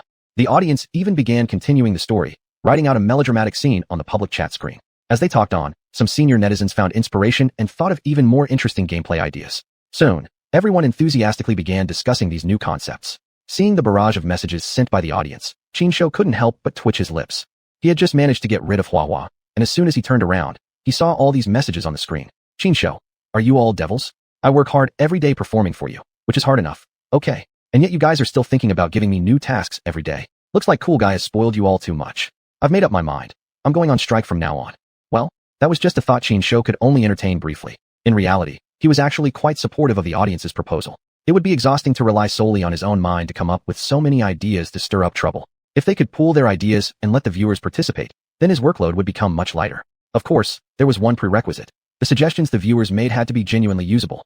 If the ideas the audience came up with were completely wild and absurd nonsense, then Qin Shou could guarantee he'd grab a 40-meter cleaver and hunt every one of them down personally. While Qin Shou was daydreaming like this, on the other side, the second panda had just finished its examination. What a coincidence. This panda, too, was an obsessive admirer of Qin Shou. That's right, this panda was none other than Gigu. Seeing Gigu in the same kind of love-struck state as Huahua, Qin Shou felt completely speechless. What? Do I have to go through this again? 2-2-3-4, all over again. Qin Shou thought for a moment and decided not to stick around, lest he suffer yet another unexpected emotional blow. Here, take it. It's something good for you. Qin Shou tossed a Wu Ling pill to Gigu. Taking advantage of Gigu's distraction as it picked up the pill, Qin Shou quickly scooped up Xiao Qi and rushed like the wind toward his own private palace. Humph, heartless bear. Gigu clutched the pill in her paw, shaking her fist at Qin Shou's retreating back, but did not run after him. Yet this very scene, caught on live stream, once again stirred up a fresh wave of discussion among the audience. Chapter 219, Xuanhuan's Special Mission. Only King. Did anyone manage to see what Cool Guy gave to Gue? Why did Gue stop clinging to Cool Guy after picking up that thing? Greenfield Wizard. I'd love to know too. Could it be that Cool Guy actually had a diamond ring hidden on him? Dress Beauty. Wizard sister, you're jumping to conclusions. If Cool Guy gave Gue a diamond ring, Gue definitely wouldn't have let Cool Guy go so easily. Greenfield Wizard. That's true. So then, what exactly did Cool Guy give to Gue? Do you know, Qingbao? 40-meter big knife. 40-meter big knife. How the hell would I know? Handy Star Picker. Let's vote. How many people agree with asking Comrade Big Knife to secretly investigate Cool Guy? +1, +1, plus 10,096. 40-meter Big Knife. You guys are just trying to make things hard for me. Big Knife. Qin Shou's previous actions had immediately captured the full attention of all the spectators. After a lively discussion, the consensus was quickly reached. 40-meter Big Knife must be dispatched for secret investigation on Qin Shou. Thus, under everyone's anticipation, 40-meter Big Knife logged off, and Comrade Xuanhuan logged on. With professional equipment in tow, Xuanhuan arrived at the Panda Garden and directly approached Qin Shou. At the moment he saw Qin Shou, especially upon making eye contact, Xuanhuan knew. It was all over. From the teasing gaze in Qin Shou's eyes, Xuanhuan was certain of one thing. Qin Shou definitely already knew he had come on a mission to find him. Dead meat, dead meat. What should I do? My master practices Bagua boxing. He's a super panda warrior who can take on a dozen men at once. Can my fragile little frame withstand even one of my master's Taishan Cow, iron body slam moves? Xuanhuan's heart was filled with panic, but he couldn't possibly give up just like that. Finally, Xuanhuan gritted his teeth fiercely and decided to stay. For the sake of my dignity, and for the dignity of my master, I'm going all in. With his mind made up, Xuanhuan walked straight toward Qin Shou, his face lighting up with a cheerful greeting. Master, how are you doing today? How good could I possibly be? Smiling with a glint in his eyes, Qin Shou shoved a sign right into Xuanhuan's face. Xuanhuan was speechless. How good? How was he supposed to answer that? Should I just kneel down and sing I conquer for you, old man? Though completely tongue-tied by Qin Shou, Xuanhuan didn't give up. He forced himself to press on and gave what he considered At that moment, the best possible answer he could come up with. Unfortunately, his answer didn't satisfy Qin Shou at all. Thankfully, Chen Jun was quick on his feet. Since he clearly couldn't respond very well to that question, he decided to switch topics. Master, by popular demand, I'd like to challenge you to a gambling duel. What do you say? Grinning, Chen Jun took another step closer to Qin Shou, pulling out a dice cup as he did. Gambling duel? Qin Shou narrowed his eyes playfully at Chen Jun, then shoved another sign toward him. Clearly written on the board were 9 characters. You're just asking for it. Chen Jun, my heart feels so heavy. Can we still get along amicably? But this wasn't over yet. Before Chen Jun could even react, Qin Shou shoved yet another board into his face. Skip the sparring. Let's make it real. We'll settle it with dice. If you lose, take off 1 piece of clothing. If I lose, I'll grant you 1 request. Chen Jun, I don't really care about the stakes. I just want to know where you're getting these signs from. Of course, Qin Shou would never explain to Chen Jun where his signs came from. This was something that would forever remain a mystery. Plus right now, Qin Shou had something important to handle. Looking at the visibly nervous Chen Jun beside him, Qin Shou's thoughts started taking a delightfully twisted turn again. Since you came here by your own feet, I won't hold back then. In a moment, I'll send you off naked. No, that wouldn't be right. Decision. In the end, I'll leave you 1 piece of underwear. And yes, just 1 single piece of underwear. With that thought, Qin Shou nodded at Chen Jun, signaling that he could begin. Well then, master, I won't be polite anymore. Grinning, Chen Jun immediately tossed the dice into the cup and began shaking it with a clatter. Soon, Chen Jun felt he'd shaken enough and placed the dice cup onto the table. I'm opening now. Full of confidence, Chen Jun lifted the cup. 4, 4, 4, 12 points. Not bad. Chen Jun smiled smugly, then looked up at Qin Shou. Master, it's your turn now. I'll let you go first this round. Humming as he did, Qin Shou also grabbed the dice cup and shook it rather casually. Alright, time to reveal. Qin Shou moved swiftly and flipped open the dice cup. Chen Jun, his heart pounding with excitement, quickly peered into the dice cup. 3 threes, totaling 9 points. I won. Clenching his fist in excitement, Chen Jun eagerly said to Qin Shou, Master, according to our earlier agreement, since you lost, you have to fulfill one of my requests. You wouldn't dare go back on your word, right? I was actually wondering if you'd regret accepting these stakes. Qin Shou thought to himself, while raising up another sign. Written boldly, though somewhat crookedly, on the board was, I cool guy, always value honor above all. That's perfect. Grinning mischievously, Chen Jun immediately made his request according to the viewer's suggestion. Master, may I touch you? Only King, speechless. Right now, I think our spy might not be very smart. Do you think he could have been exposed immediately? Greenfield Wizard. I believe he was already exposed from the very beginning. Right now, Cool Guy is probably just playing along with Chen Jun like a child's game. Handy Star Picker. Could Cool Guy really be that terrifying? Dress Beauty. We girls always observe more carefully. I also believe that Cool Guy is already seen through Chen Jun. I think Chen Jun is in for trouble. Xuanhuan. Even if he's been exposed, it doesn't matter. If we can't uncover Cool Guy's secret, it's fine too. We can still enjoy watching Chen Jun making a fool of himself. Jinyo Zushin Bingyue. You guys are ruthless. If Chen Jun finds out, he might cry. Inside the live stream, the audience was enthusiastically discussing the duel between Qin Shou and Chen Jun. However, the topic of conversation had already completely derailed, and the people who had originally supported Chen Jun had quietly changed their stance. Chen Jun, completely unaware of this, was currently caught in self-congratulatory delight. He felt that he was getting even closer to discovering Qin Shou's secret, because from touching Qin Shou, he had sensed something unusual. It was a piece of a stone talisman fragment, covered with mysterious and complex patterns, an object that clearly looked very ancient. Chen Jun believed that Qin Shou's incredible abilities were most likely tied to this stone talisman fragment. He had also read a lot of online novels before. Naturally, his imagination was pretty wild too. Chapter 220. Losing even the underwear on your back. Of course, Chen Jun would never act like this when facing a regular, ordinary person. Under normal circumstances, Chen Jun was extremely rational, 10 times over. But the problem was, could Qin Shou and a regular, ordinary person ever be the same? For a special existence, one must adopt a special attitude. And Qin Shou was precisely such a special existence. Facing Qin Shou, even if Chen Jun didn't want to overthink, it was simply impossible. And after discovering this stone talisman, Chen Jun's anticipation and curiosity had only grown thicker. Master, I'm definitely going to dig out your secrets bit by bit. Of course, I won't leak them to anyone. But master, you'd better not hold back. You must teach me more skills. Thinking this, Chen Jun licked his lips and turned his focus back to the dice cup. Master, I'm starting the second round now. Go ahead. Qin Shou simply raised one of his front paws, signaling Chen Jun to continue. Then I won't be polite. Nodding, Chen Jun quickly grabbed the dice cup and shook it with great effort. Soon enough, Chen Jun's second round of dice points were revealed. 4, 4, 5, 13 points. Not bad at all. Without hesitation, Qin Shou quickly rolled his points as well. 3, 3, 4, 10 points. He lost again. Master, then I'll make my second request. Rubbing his hands together, Chen Jun wore a thoroughly mischievous smile. Seeing Chen Jun in this state, Qin Shou was already laughing inside. Kid, you're still too young. The more delighted you are now, the more painfully you'll cry later. Be mentally prepared. Without any hesitation, Qin Shou accepted Chen Jun's second request. Then, Chen Jun openly touched Qin Shou again. The only king, This kid is beyond saving. What good does it do to just touch cool guy? What we want is secrets, not watching you sneak a grope. Louis Xinzong, let him be. In the end, it's not about cool guy exposing secrets, but Chunzhan's humiliation show. The only king. Makes sense. Then go cool guy. Go cool guy. Go cool guy. Inside the live stream, viewers once again began fiercely commenting on Chunzhan's choices. But quickly enough, everyone started flooding the screen with go cool guy. Because compared to discovering Qinshuo's secrets, the audience was far more eager to see Chunzhan embarrass himself. In truth, everyone in their hearts clearly understood that it was better for Qinshuo's secrets to remain hidden, if possible. Only this way could he maintain his utmost mystique, drawing more and more attention. Furthermore, keeping his secret safe was also a form of protection for Qinshuo. This principle, the big shots in the live stream clearly understood. At this moment, only the already carried away Chunzhan was still fixated on unearthing Qinshuo's secrets. Yet unaware, he had already fallen into Qinshuo's trap. You've groped me enough, kid. Next, it's time for you to pay the price. Good apprentice. Even though you're somewhat filial, since you've chosen to dig up my secrets, don't blame your master for disciplining you. Qinshuo smiled at Chunzhan, eyes gazing like that of a pervert looking at a naked, fragile beauty. As the saying goes, 3 strikes and you're out. Having already taken advantage twice and already excited, Chunzhan still wanted more. But Qinshuo wasn't going to give him the chance anymore. So, from this point on, it was time for Qinshuo's stage. Thus, in the third round, Chunzhan rolled 13 points and believed he could win. But Qinshuo rolled 3 sixes. Chunzhan lost decisively this round, losing a coat. In the fourth round, Chunzhan burst forth and rolled 5 6 6, 17 points. Chunzhan thought this round he was sure to win and could begin his next move. However, when Qinshuo again showed 3 sixes, Chunzhan realized something felt just a little off.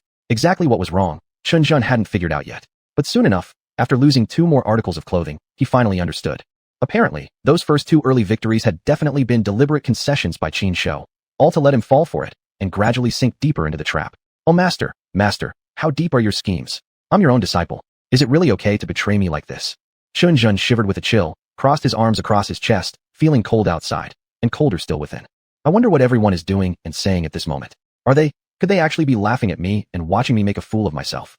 Thinking this, Chunzhan became even more depressed, and the reality was exactly what Chunzhan imagined. The audience in the live stream was indeed mocking him. The only king. Haha, this idiot Chunzhan is completely being manipulated by Cool Guy. I have to say, Cool Guy's gambling skills are genuinely good.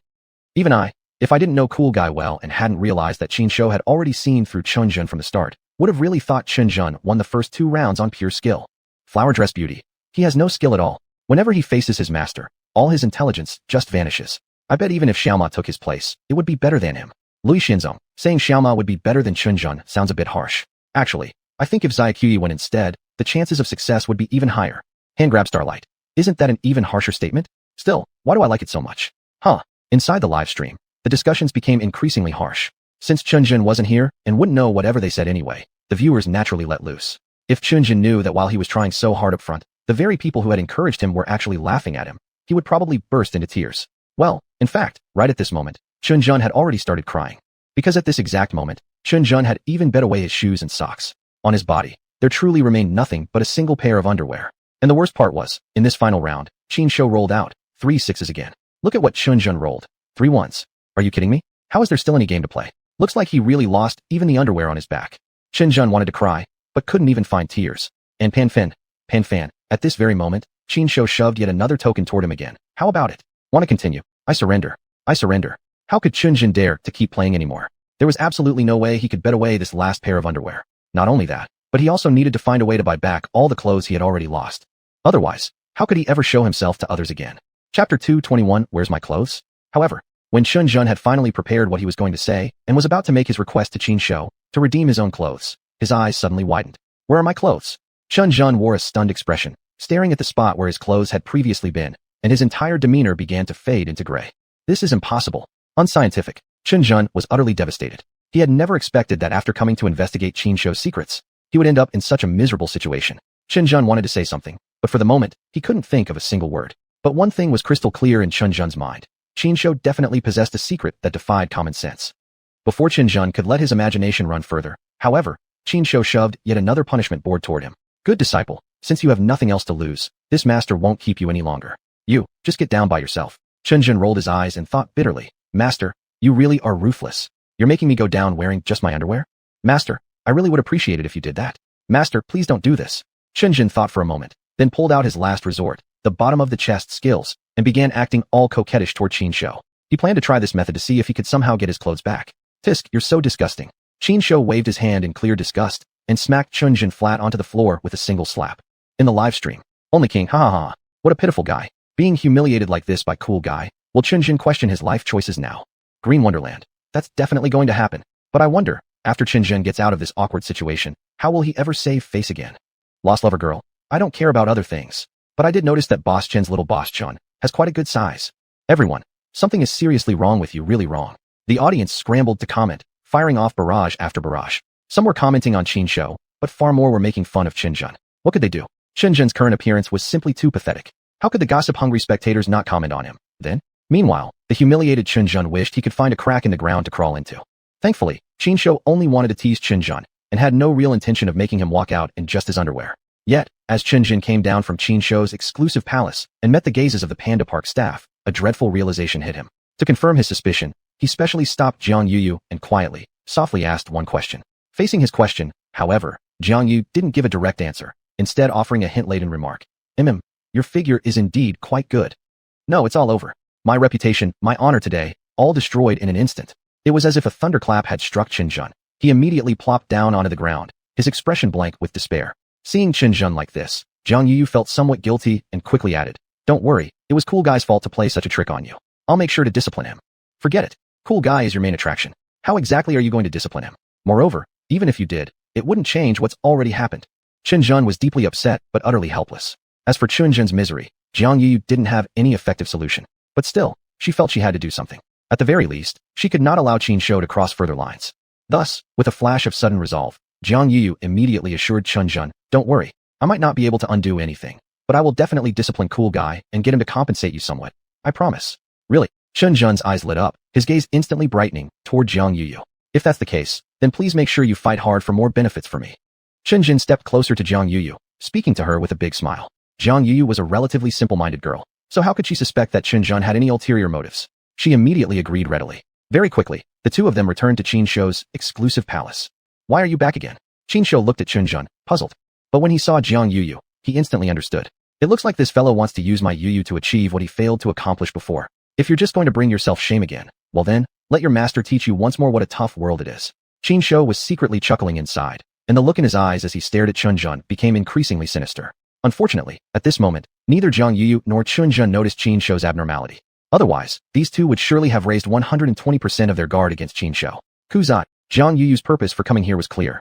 As she arrived before Qin Shou, she immediately assumed the demeanor of a big boss and solemnly said, "Your behavior just now was very bad. How could you treat Qin Gongzi like that? He is your own disciple after all." What followed was a long and rapid scolding from Jiang Yu. Qin Shou listened quietly. Whether or not he actually absorbed any of it was known only to himself. During this time, Chunjin also interjected a few words. Originally, Qin Shou had intended to discipline this unworthy disciple once again. But for Jiang Yu's sake, he managed to restrain himself. Just wait. Since you still dare to think about taking revenge on your master, you must be ready for a severe beating from your master. As he thought like this in his mind, Qin Shou began to consider what method he could use to punish this unworthy disciple even more harshly. And upon noticing that Jiang Yu had become somewhat out of breath after speaking so much, Qin Shou's eyes flickered, and instantly, he had an idea. "What are you waiting for? Go get the pretty lady some water immediately." Qin Shou glared at Chunjin and shoved a punishment board toward him. Coming right up, Chunjin didn't suspect a thing and quickly walked to the side, poured a cup of bamboo sap, and brought it over. "Here you go, big Miss Jiang, have a drink." Chunjin acted quite enthusiastically. Because his mission still depended on Jiang Yu, a moderate amount of attentiveness was indeed necessary. Jiang Yu accepted the cup casually and without hesitation, drank it all in one go. After spending so much time struggling with Qin Shou, Chunjin was also a bit thirsty. He poured himself a cup of bamboo sap and drank it too. This bamboo sap is really sweet. Chapter 222. It was he who dropped the drug. Yet, Chunjin hadn't even had time to savor the sweetness of this cup of bamboo sap when beside him, Jiang Yu suddenly uttered a soft exclamation of surprise. "This bamboo sap tastes strange." She originally wanted to say strange, but before she could finish the word strange, her body suddenly collapsed like a noodle, falling limply onto the ground. This. Chunjin panicked instantly. He never could have imagined that Jiang Yu, whom he treated as his #1 pawn, would suddenly experience such an issue. "What did you do?" Qin Shou directly shoved a sign in front of Chunjin. I didn't do anything." Chunjin appeared innocent, but deep inside, he already had a bad feeling again. Back in the live stream. "Only King. She's done for. Looks like this Chunjin kid is beyond saving. It must have been Kuzai's plot again. But I don't get it. What did Kuzai exactly do? Why did Big Beauty Jiang faint so suddenly?" Greenland Wizard. "Since it's Kuzai's trickery, of course it's normal we don't understand it. If we could understand, that's when things would be really off. Floral skirt babe, watch out. Boss Shun has noticed the situation and is coming up already. TSK. Chunjun, may the odds be ever in your favor. The stream VIPs continued to speak out actively, teasing Chunjun. Of course, this time, everyone's interest was no longer on Chunjun's performance or consequences. The true matter everyone cared about was what Qin Shou exactly did to Jiang Yuyu. Meanwhile, Shun Bingyue had already arrived in a rush, bringing people with her onto Qin Shou's exclusive palace. What exactly happened? What did you do to little Jiang? As soon as she came in, Shun Bingyue rushed forward, directly confronting Qin Shou with questions. In this place, only Qin Shou could possibly be causing trouble, so naturally she went straight to him first. As for Chunjun, he was Shun Bingyue's business partner, a dashing gentleman, refined and graceful. Of course, he couldn't be the troublemaker. What? You're saying this same refined young gentleman was previously left wearing only his underwear? How could he still be called graceful? Does that matter? No, not at all important. In conclusion, whenever anything went wrong in the Panda Park, finding Qin Shou to blame was always the right move. However, this time, Qin Shou surprisingly acted very abnormally. He was quite excited. He was the one who drugged the drink. Qin Shou somehow pulled out a new sign, raising it high overhead. When Chunjun and Shun Bingyue saw the words on the sign, they were both stunned. But very quickly, Chunjun stamped his foot and cried foul. Master, you shouldn't treat your disciple like this. You told me to pour the water, and both the cup and water belong to you. How could you accuse me of poisoning? Exactly. Shun Bingyue also backed him up. How could Qin Ziki, a man of such character, ever resort to drugging someone? A truly despicable act. Watch the playback. Qin Shou raised another sign. This time, the sign only bore 3 words. Yet just these 3 words reignited a surge of excitement in the live stream audience. Watch the playback. Watch the playback. The audience never feared drama. They loved the chaos. If Qin Shou was willing to play this game, then let it unfold. Whether Qin Shou succeeded in framing Chunjun or Chun proved his innocence in the end, the viewers would surely be treated to a show. Thus, naturally, they were happy to help push this forward. Seeing how confident Qin Shou was, even Shun Bingyue began to waver slightly. After some thought, Shun Bingyue decided to go along with Qin Shou's suggestion and review the playback. However, her agreement was not because she doubted Chunjun. Rather, she had her own intentions. She wanted to take a close look, see precisely what Qin Shou had done to cause Jiang Yuyu to faint unknowingly, so mysteriously. This was an issue that had puzzled Shun Bingyue for quite some time. Gue and Shiyuan's sudden collapses had always been a source of anxiety for her. She was absolutely certain that the previous suspicious incident was also orchestrated by Qin Shou. Therefore, Shun Bingyue hoped to take this opportunity to clear her lingering doubts. With these thoughts in mind, Shun Bingyue exercised her privileges, entered the back end of Qin Shou's stream, and opened the playback function for the previous live broadcast. Soon, the playback footage appeared in front of every viewer watching the stream. The playback clearly showed that throughout, Qin Shou hadn't even touched Jiang Yuyu once. The water had been poured by Chunjun, and also delivered to Jiang Yuyu by him. At this point, everything seemed to become clear. The real culprit who had drugged Jiang Yuyu was Chunjun. Chunjun wanted to explain, but was cut off by yet another sign shoved by Qin Shou. Admit it already. The footage is played. We've seen the truth clearly. Still want to deny it. Master, if you keep screwing me over like this, I'm really going to cut ties with you. Chunjun glared at Qin Shou with a look full of grievance, almost wanting to burst into tears right in front of him. Then, Qin Shou once again held up a new sign. On it, in bold writing, were the words, "Do you think the young master cares?" Chunjun. So frustrating, but I surrender. The clown was me all along. In the live stream. Only king. Haha, what a Kalin guy. Now I kind of feel bad for Chunjun. TSK. How about we help him out? Green Wizard. No way we're helping. As long as Shin Bing is around, Chunjun won't get wronged anyway. Reaching for the stars. I just want to know when Big Beauty Jiang will wake up. Hope she won't be like Gue and Shiyuan and sleep for a whole day and night. Flowers and youth. She's waking up. Everyone pay attention. Big Beauty Jiang is waking up. Quickly, have someone ask her how she's feeling. Indeed, as this viewer predicted, Jiang Yuyu had already slowly regained consciousness and was getting up from the ground. What just happened to me? Jiang Yuyu scratched her messy hair and mumbled softly to herself. We'd love to know too. The audience in the live stream, as if in perfect coordination, all typed the same barrage comments in unison. Not just the viewers. The same curiosity burned in Shun Bingyue and Chunjun. They stared intently at Jiang Yuyu, eyes unblinking, trying to figure out what had just happened to her. Why are you all looking at me like that? Jiang Yuyu, feeling dazed under Chunjun and Shun Bingyue's intense gazes, instinctively looked down and examined herself from head to toe. Finding nothing wrong, she only grew more anxious. Miss Shun, Master Chen, looking back and forth between them, Jiang Yuyu wanted to ask again, but couldn't find the right words. In the end, it was Qin Shou raising a sign that finally broke the silence. Maximum entertainment value achieved. Time for the actors to exit the stage. Chapter 223. Cool guy has gone crazy. Chinjin. Thank you, master. I really appreciate it. Jiang Yuyu. Who is the actor here? Who should exit the stage now? Shin Bingyue. Cool guy, I think you're getting carried away. Seeing the sign raised by Qin Shou, the 3 people present shot him bitter looks. Inside the live stream, the one and only king. Cool guy really isn't showing any face. Even his own disciple, after playing with him, he just tosses him away. So heartless. The land of Oz. I'm more interested in finding out what's going on with Big Beauty Jiang.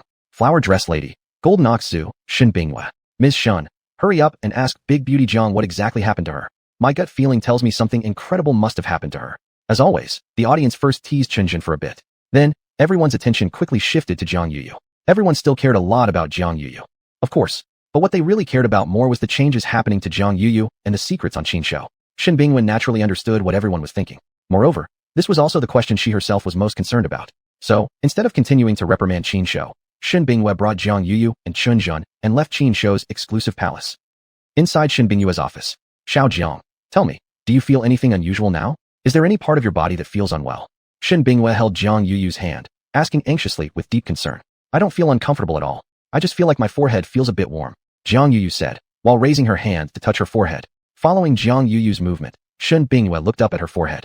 When she saw it, Shin Bingyue was instantly stunned. Because she clearly saw, on Jiang Yuyu's forehead appeared the exact same mark as the one on Qinshou. Only, the mark on Qinshou's forehead was a fiery red color, whereas the mark on Jiang Yuyu's forehead was a watery blue. Moreover, the mark on Jiang Yuyu's forehead now wasn't very noticeable at all. Nevertheless, Shin Bingyue immediately confirmed several things in her mind. Firstly, whatever claim Qinshou made about drugging her was just a made-up lie to torment Qinjun. Jiang Yuyu was indeed drugged, but it was definitely done by Qinshou himself, unrelated to Qinjun. Secondly, the past incidents of pandas fainting were also all done by Qinshou. Furthermore, whatever Qinshou had given those pandas to eat was certainly the same thing he had fed to Jiang Yuyu. Among the other giant pandas, there were already 2 pandas who had the exact same water blue marking on their foreheads like Jiang Yuyu's. Only, what the marking's function was, Shin Bingyue couldn't guess. It looks like I'll need to find an opportunity to have a serious talk with Cool Guy from now on. Thinking like this, Shin Bingyue's thoughts began to drift far away. At this moment, Qinshou wasn't concerned with what Shin Bingyue might be thinking. All his attention focused on his mission panel. Ding. The host's long-term main quest, developing your power, has been activated. Please cultivate a sufficient number of subordinates within the required time frame. Time limit for the mission is 10 years. The host can develop power according to their own needs. Special reminder, the individuals that the host can develop into subordinates are not limited merely to members of the host's race. Beings of other species may also become your subordinates. Ding. Current progress of the host's mission is at Tier 2, 283/1000. Please keep working hard and complete the mission early. Looking at the display on the mission panel, especially at the section listing the number and specific details of the subordinates, Qinshou almost popped his eyes out. It wasn't too strange that the animals he had beaten had all become his subordinates. That the pandas, being of the same species, became his subordinates was only natural. But, how did Jiang Yuyu, a human being, end up getting involved in this? Sure, I'm eager to complete my mission, but I certainly don't want my friends turning into my subordinates. Besides, I was even thinking that, one day when I finally achieve human form, I'd invite you into my harem. And now look, you've become my subordinate instead. That's really frustrating. Thinking this, Qinshou couldn't help feeling amused and helpless at the same time. Very soon, Qinshou realized a possibility. Could it be that Jiang Yuyu became his subordinate because she had taken his willing pill? As soon as he thought of this, Qinshou's mind became alert. In order to verify this idea, he immediately left his private palace and headed straight to the caretaker's rest area. At this moment, Wei Qi was with several other caretakers, discussing the content from the earlier livestream. When they saw Qinshou arrive, the caretakers instinctively grew tense. They were all intelligent people and had already guessed that Jiang Yuyu's fainting must have been Qinshou's doing. Among them, no one wanted to become the next Jiang Yuyu. So, everyone remained highly vigilant toward Qinshou. Qinshou saw their thoughts clearly. As for what those people were thinking, Qinshou didn't really care. After all, even if he really wanted to do something, they wouldn't be able to resist, right? Therefore, the one and only king. Holy crap, what's Cool Guy up to now? Is he trying to wipe out humanity and become the supreme race of ferocity? Hand can pick stars, heavens. Cool Guy has gone berserk. Daddy Wei Qi, Mama Guyue, everyone run away quickly. Oh, old Wang. You stay behind and hold him off. Up to the 9th heaven to pluck the moon. Give me a break. Before Cool Guy arrived, he locked all the doors already. Now, no one can escape. Flower Dress Lady. Oh no. Cool Guy is about to go on a rampage. Should I run away right now? In the live stream, the online elites, watching Qinshou, looking fierce and wrathful, as he chased after the caretakers, began expressing their worries one after another. Yes, this time, they were truly worried. This time, they truly believed that Qinshou was likely planning a big move. Meanwhile, on the other end, Su Chuyun had already reported the abnormal situation regarding Qinshou to Shin Bingyue. What? Cool Guy has gone completely mad and is currently abusing the other caretakers. Upon hearing this, Shin Bingyue was horrified and immediately rushed to the caretaker's rest area with others in tow. But by the time they arrived, Qinshou was just standing there calmly, as if nothing had happened at all. And those caretakers, who were supposedly abused severely, also appeared perfectly fine without any noticeable problems. Cool Guy, what nonsense have you been up to now? Shin Bingyue was furious and directly confronted Qinshou angrily. Don't worry, nothing happened. Everything and everyone will only get better and better. Qin Shou took a step forward and raised a sign. Chapter 224, the grand finale. Nothing happened. Shen Bingyue became even more furious. You chased the zookeepers all over the place and turned their rest area into chaos, and you're telling me nothing happened? Kuzai, do you think everyone spoils you so much that you're irreplaceable? Let me tell you, if you keep acting out, I'll drive you away without hesitation and certainly won't indulge you anymore. I'm sorry, it won't happen again. Qin Shou raised a sign again, looking at Shen Bingyue with genuinely apologetic eyes. Meeting Qin Shou's gaze, the anger in Shen Bingyue's heart inexplicably disappeared by half. After a while, the fury inside Shen Bingyue had completely subsided. Now, looking at Qin Shou once more, Shen thought he was still as lovable and likable as ever. However, personal feelings ultimately could not override public concerns. Everyone was eager to know what exactly Qin Shou had done moments ago. Of course, it would be even better if they could know what was on Qin Shou's mind. Unfortunately, some secrets were meant to be known only by a few. Indeed, with Shen Bingyue leading the way, several important figures gathered inside Shen's office. The live stream had already been shut down. As the central figure in the entire incident, Qin Shou was naturally present as well. Seeing that everyone had arrived, Qin Shou gently tapped on the table to draw everyone's attention to himself. What I'm about to say requires strict confidentiality from everyone here. If anyone dares to disclose what follows, I guarantee that person won't end up well. Qin Shou raised a large sign. In red lettering, the sign bore a message filled with threats. Seeing this, everyone present realized they were likely about to witness something huge. Sure enough, once everyone had given their solemn promises, Qin Shou nodded with satisfaction. Then, hello everyone. Let me introduce myself. My name is Qin Shou, also known as Kuzai to you all. A gentle voice rang out. At first, nobody thought anything of it. But soon enough, people began to realize something was off. Just now, was that really Kuzai speaking? It seems like it. Oh my god, why did you pinch me? I wanted to check if I was hallucinating. Well then, pinch yourself. No need anymore. I've already proven it. What I heard just now was definitely no illusion. Did anyone else notice that Kuzai said his name was Qin Shou? What does that mean? The people in the room buzzed with murmurs. Everyone stared unblinkingly at Qin Shou, waiting for further explanations. I suppose everyone here has long been curious about me. Qin Shou didn't keep them waiting. He began telling them about his origins straight away. After listening to everything Qin Shou had to say, everyone finally understood why he was so extraordinary. That explains it. Although pandas are intelligent, there's no way one could be this extraordinary. Sure enough, Kuzai isn't merely a panda. He's a human soul residing within a panda's body. That's not the important part. What matters is that Kuzai. No, should I say Mr. Qin now? The important question is, why is Mr. Qin revealing his secret, and what does he want from us? Someone cut straight to the point. Soon after, Qin Shou offered them his answer. Pandas are wonderful, but my soul remains human. So, my ultimate goal is to become human again. I know you might think this is ridiculous or believe I'm just talking nonsense. After all, how can a panda become human? But here I am, sitting right in front of you. Isn't that proof enough? Of course, I have more evidence to back up my words. Yu. Qin Shou turned around and nodded at Jiang Yu. Got it. Jiang Yu replied, immediately standing up and slowly raising her hand under everyone's watchful eyes. In her palm formed a glowing, dawn blue-colored orb of water. This. Everyone was astonished at this surreal sight. Then, Qin Shou spoke again. I gave Yu a special pill that awakened her water element ability. If anyone here is willing to help me complete my transformation into a human, everyone will get similar gifts. Of course, I also have other profound secrets for you to earn in exchange for your help. So what's your decision? Qin Shou's tone remained calm, devoid of any threats or signs of danger. But everyone in the room instinctively felt that if they refused, no, whether they would have a future together was still hard to say. In fact, they might not even survive to leave this place. What exactly happened to everyone that day, nobody knew. But starting from that day, something quietly began to change. And from that very day, a large listed company known as the Golden Bull Group was established. This company was filled with powerful figures, and its business spanned a wide range of industries. Moreover, since its founding, the company had continuously grown at an astonishing speed. Within less than 10 years, it had already ranked among the Fortune Global 500. However, many people were puzzled by one fact. Shen Bingyue, one of the company's co-founders, and Jiang Yu, a company veteran, had completely disappeared from public view. No one knew that the two of them were actually living inside Golden Bull Zoo. Of course, ordinary people had no chance of ever coming into contact with them. High in the sky, within the clouds, Qin Shou lazily lay on a reclining chair, Shen Bingyue peeling grapes for him on his left, and Jiang Yu pouring bamboo sap water on his right. At Qin Shou's feet, a young panda cub was rolling around playfully. Don't get the wrong idea. This panda cub was not Qin Shou's child. It was a genuine, pure-blooded giant panda.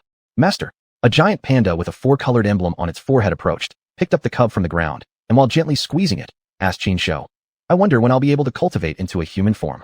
Those female pandas won't stop clinging to me, and it's so annoying. I want to become human as soon as possible and marry a bride as beautiful as my senior wives. You? Qin Shou glanced sideways at the giant panda, unable to resist shaking his head lightly. Shui, listen up. A panda must learn to accept reality. Your master could become human because he was originally a human to begin with. As for you wanting to become human, you're still nowhere near it. Even after 100 years. The end.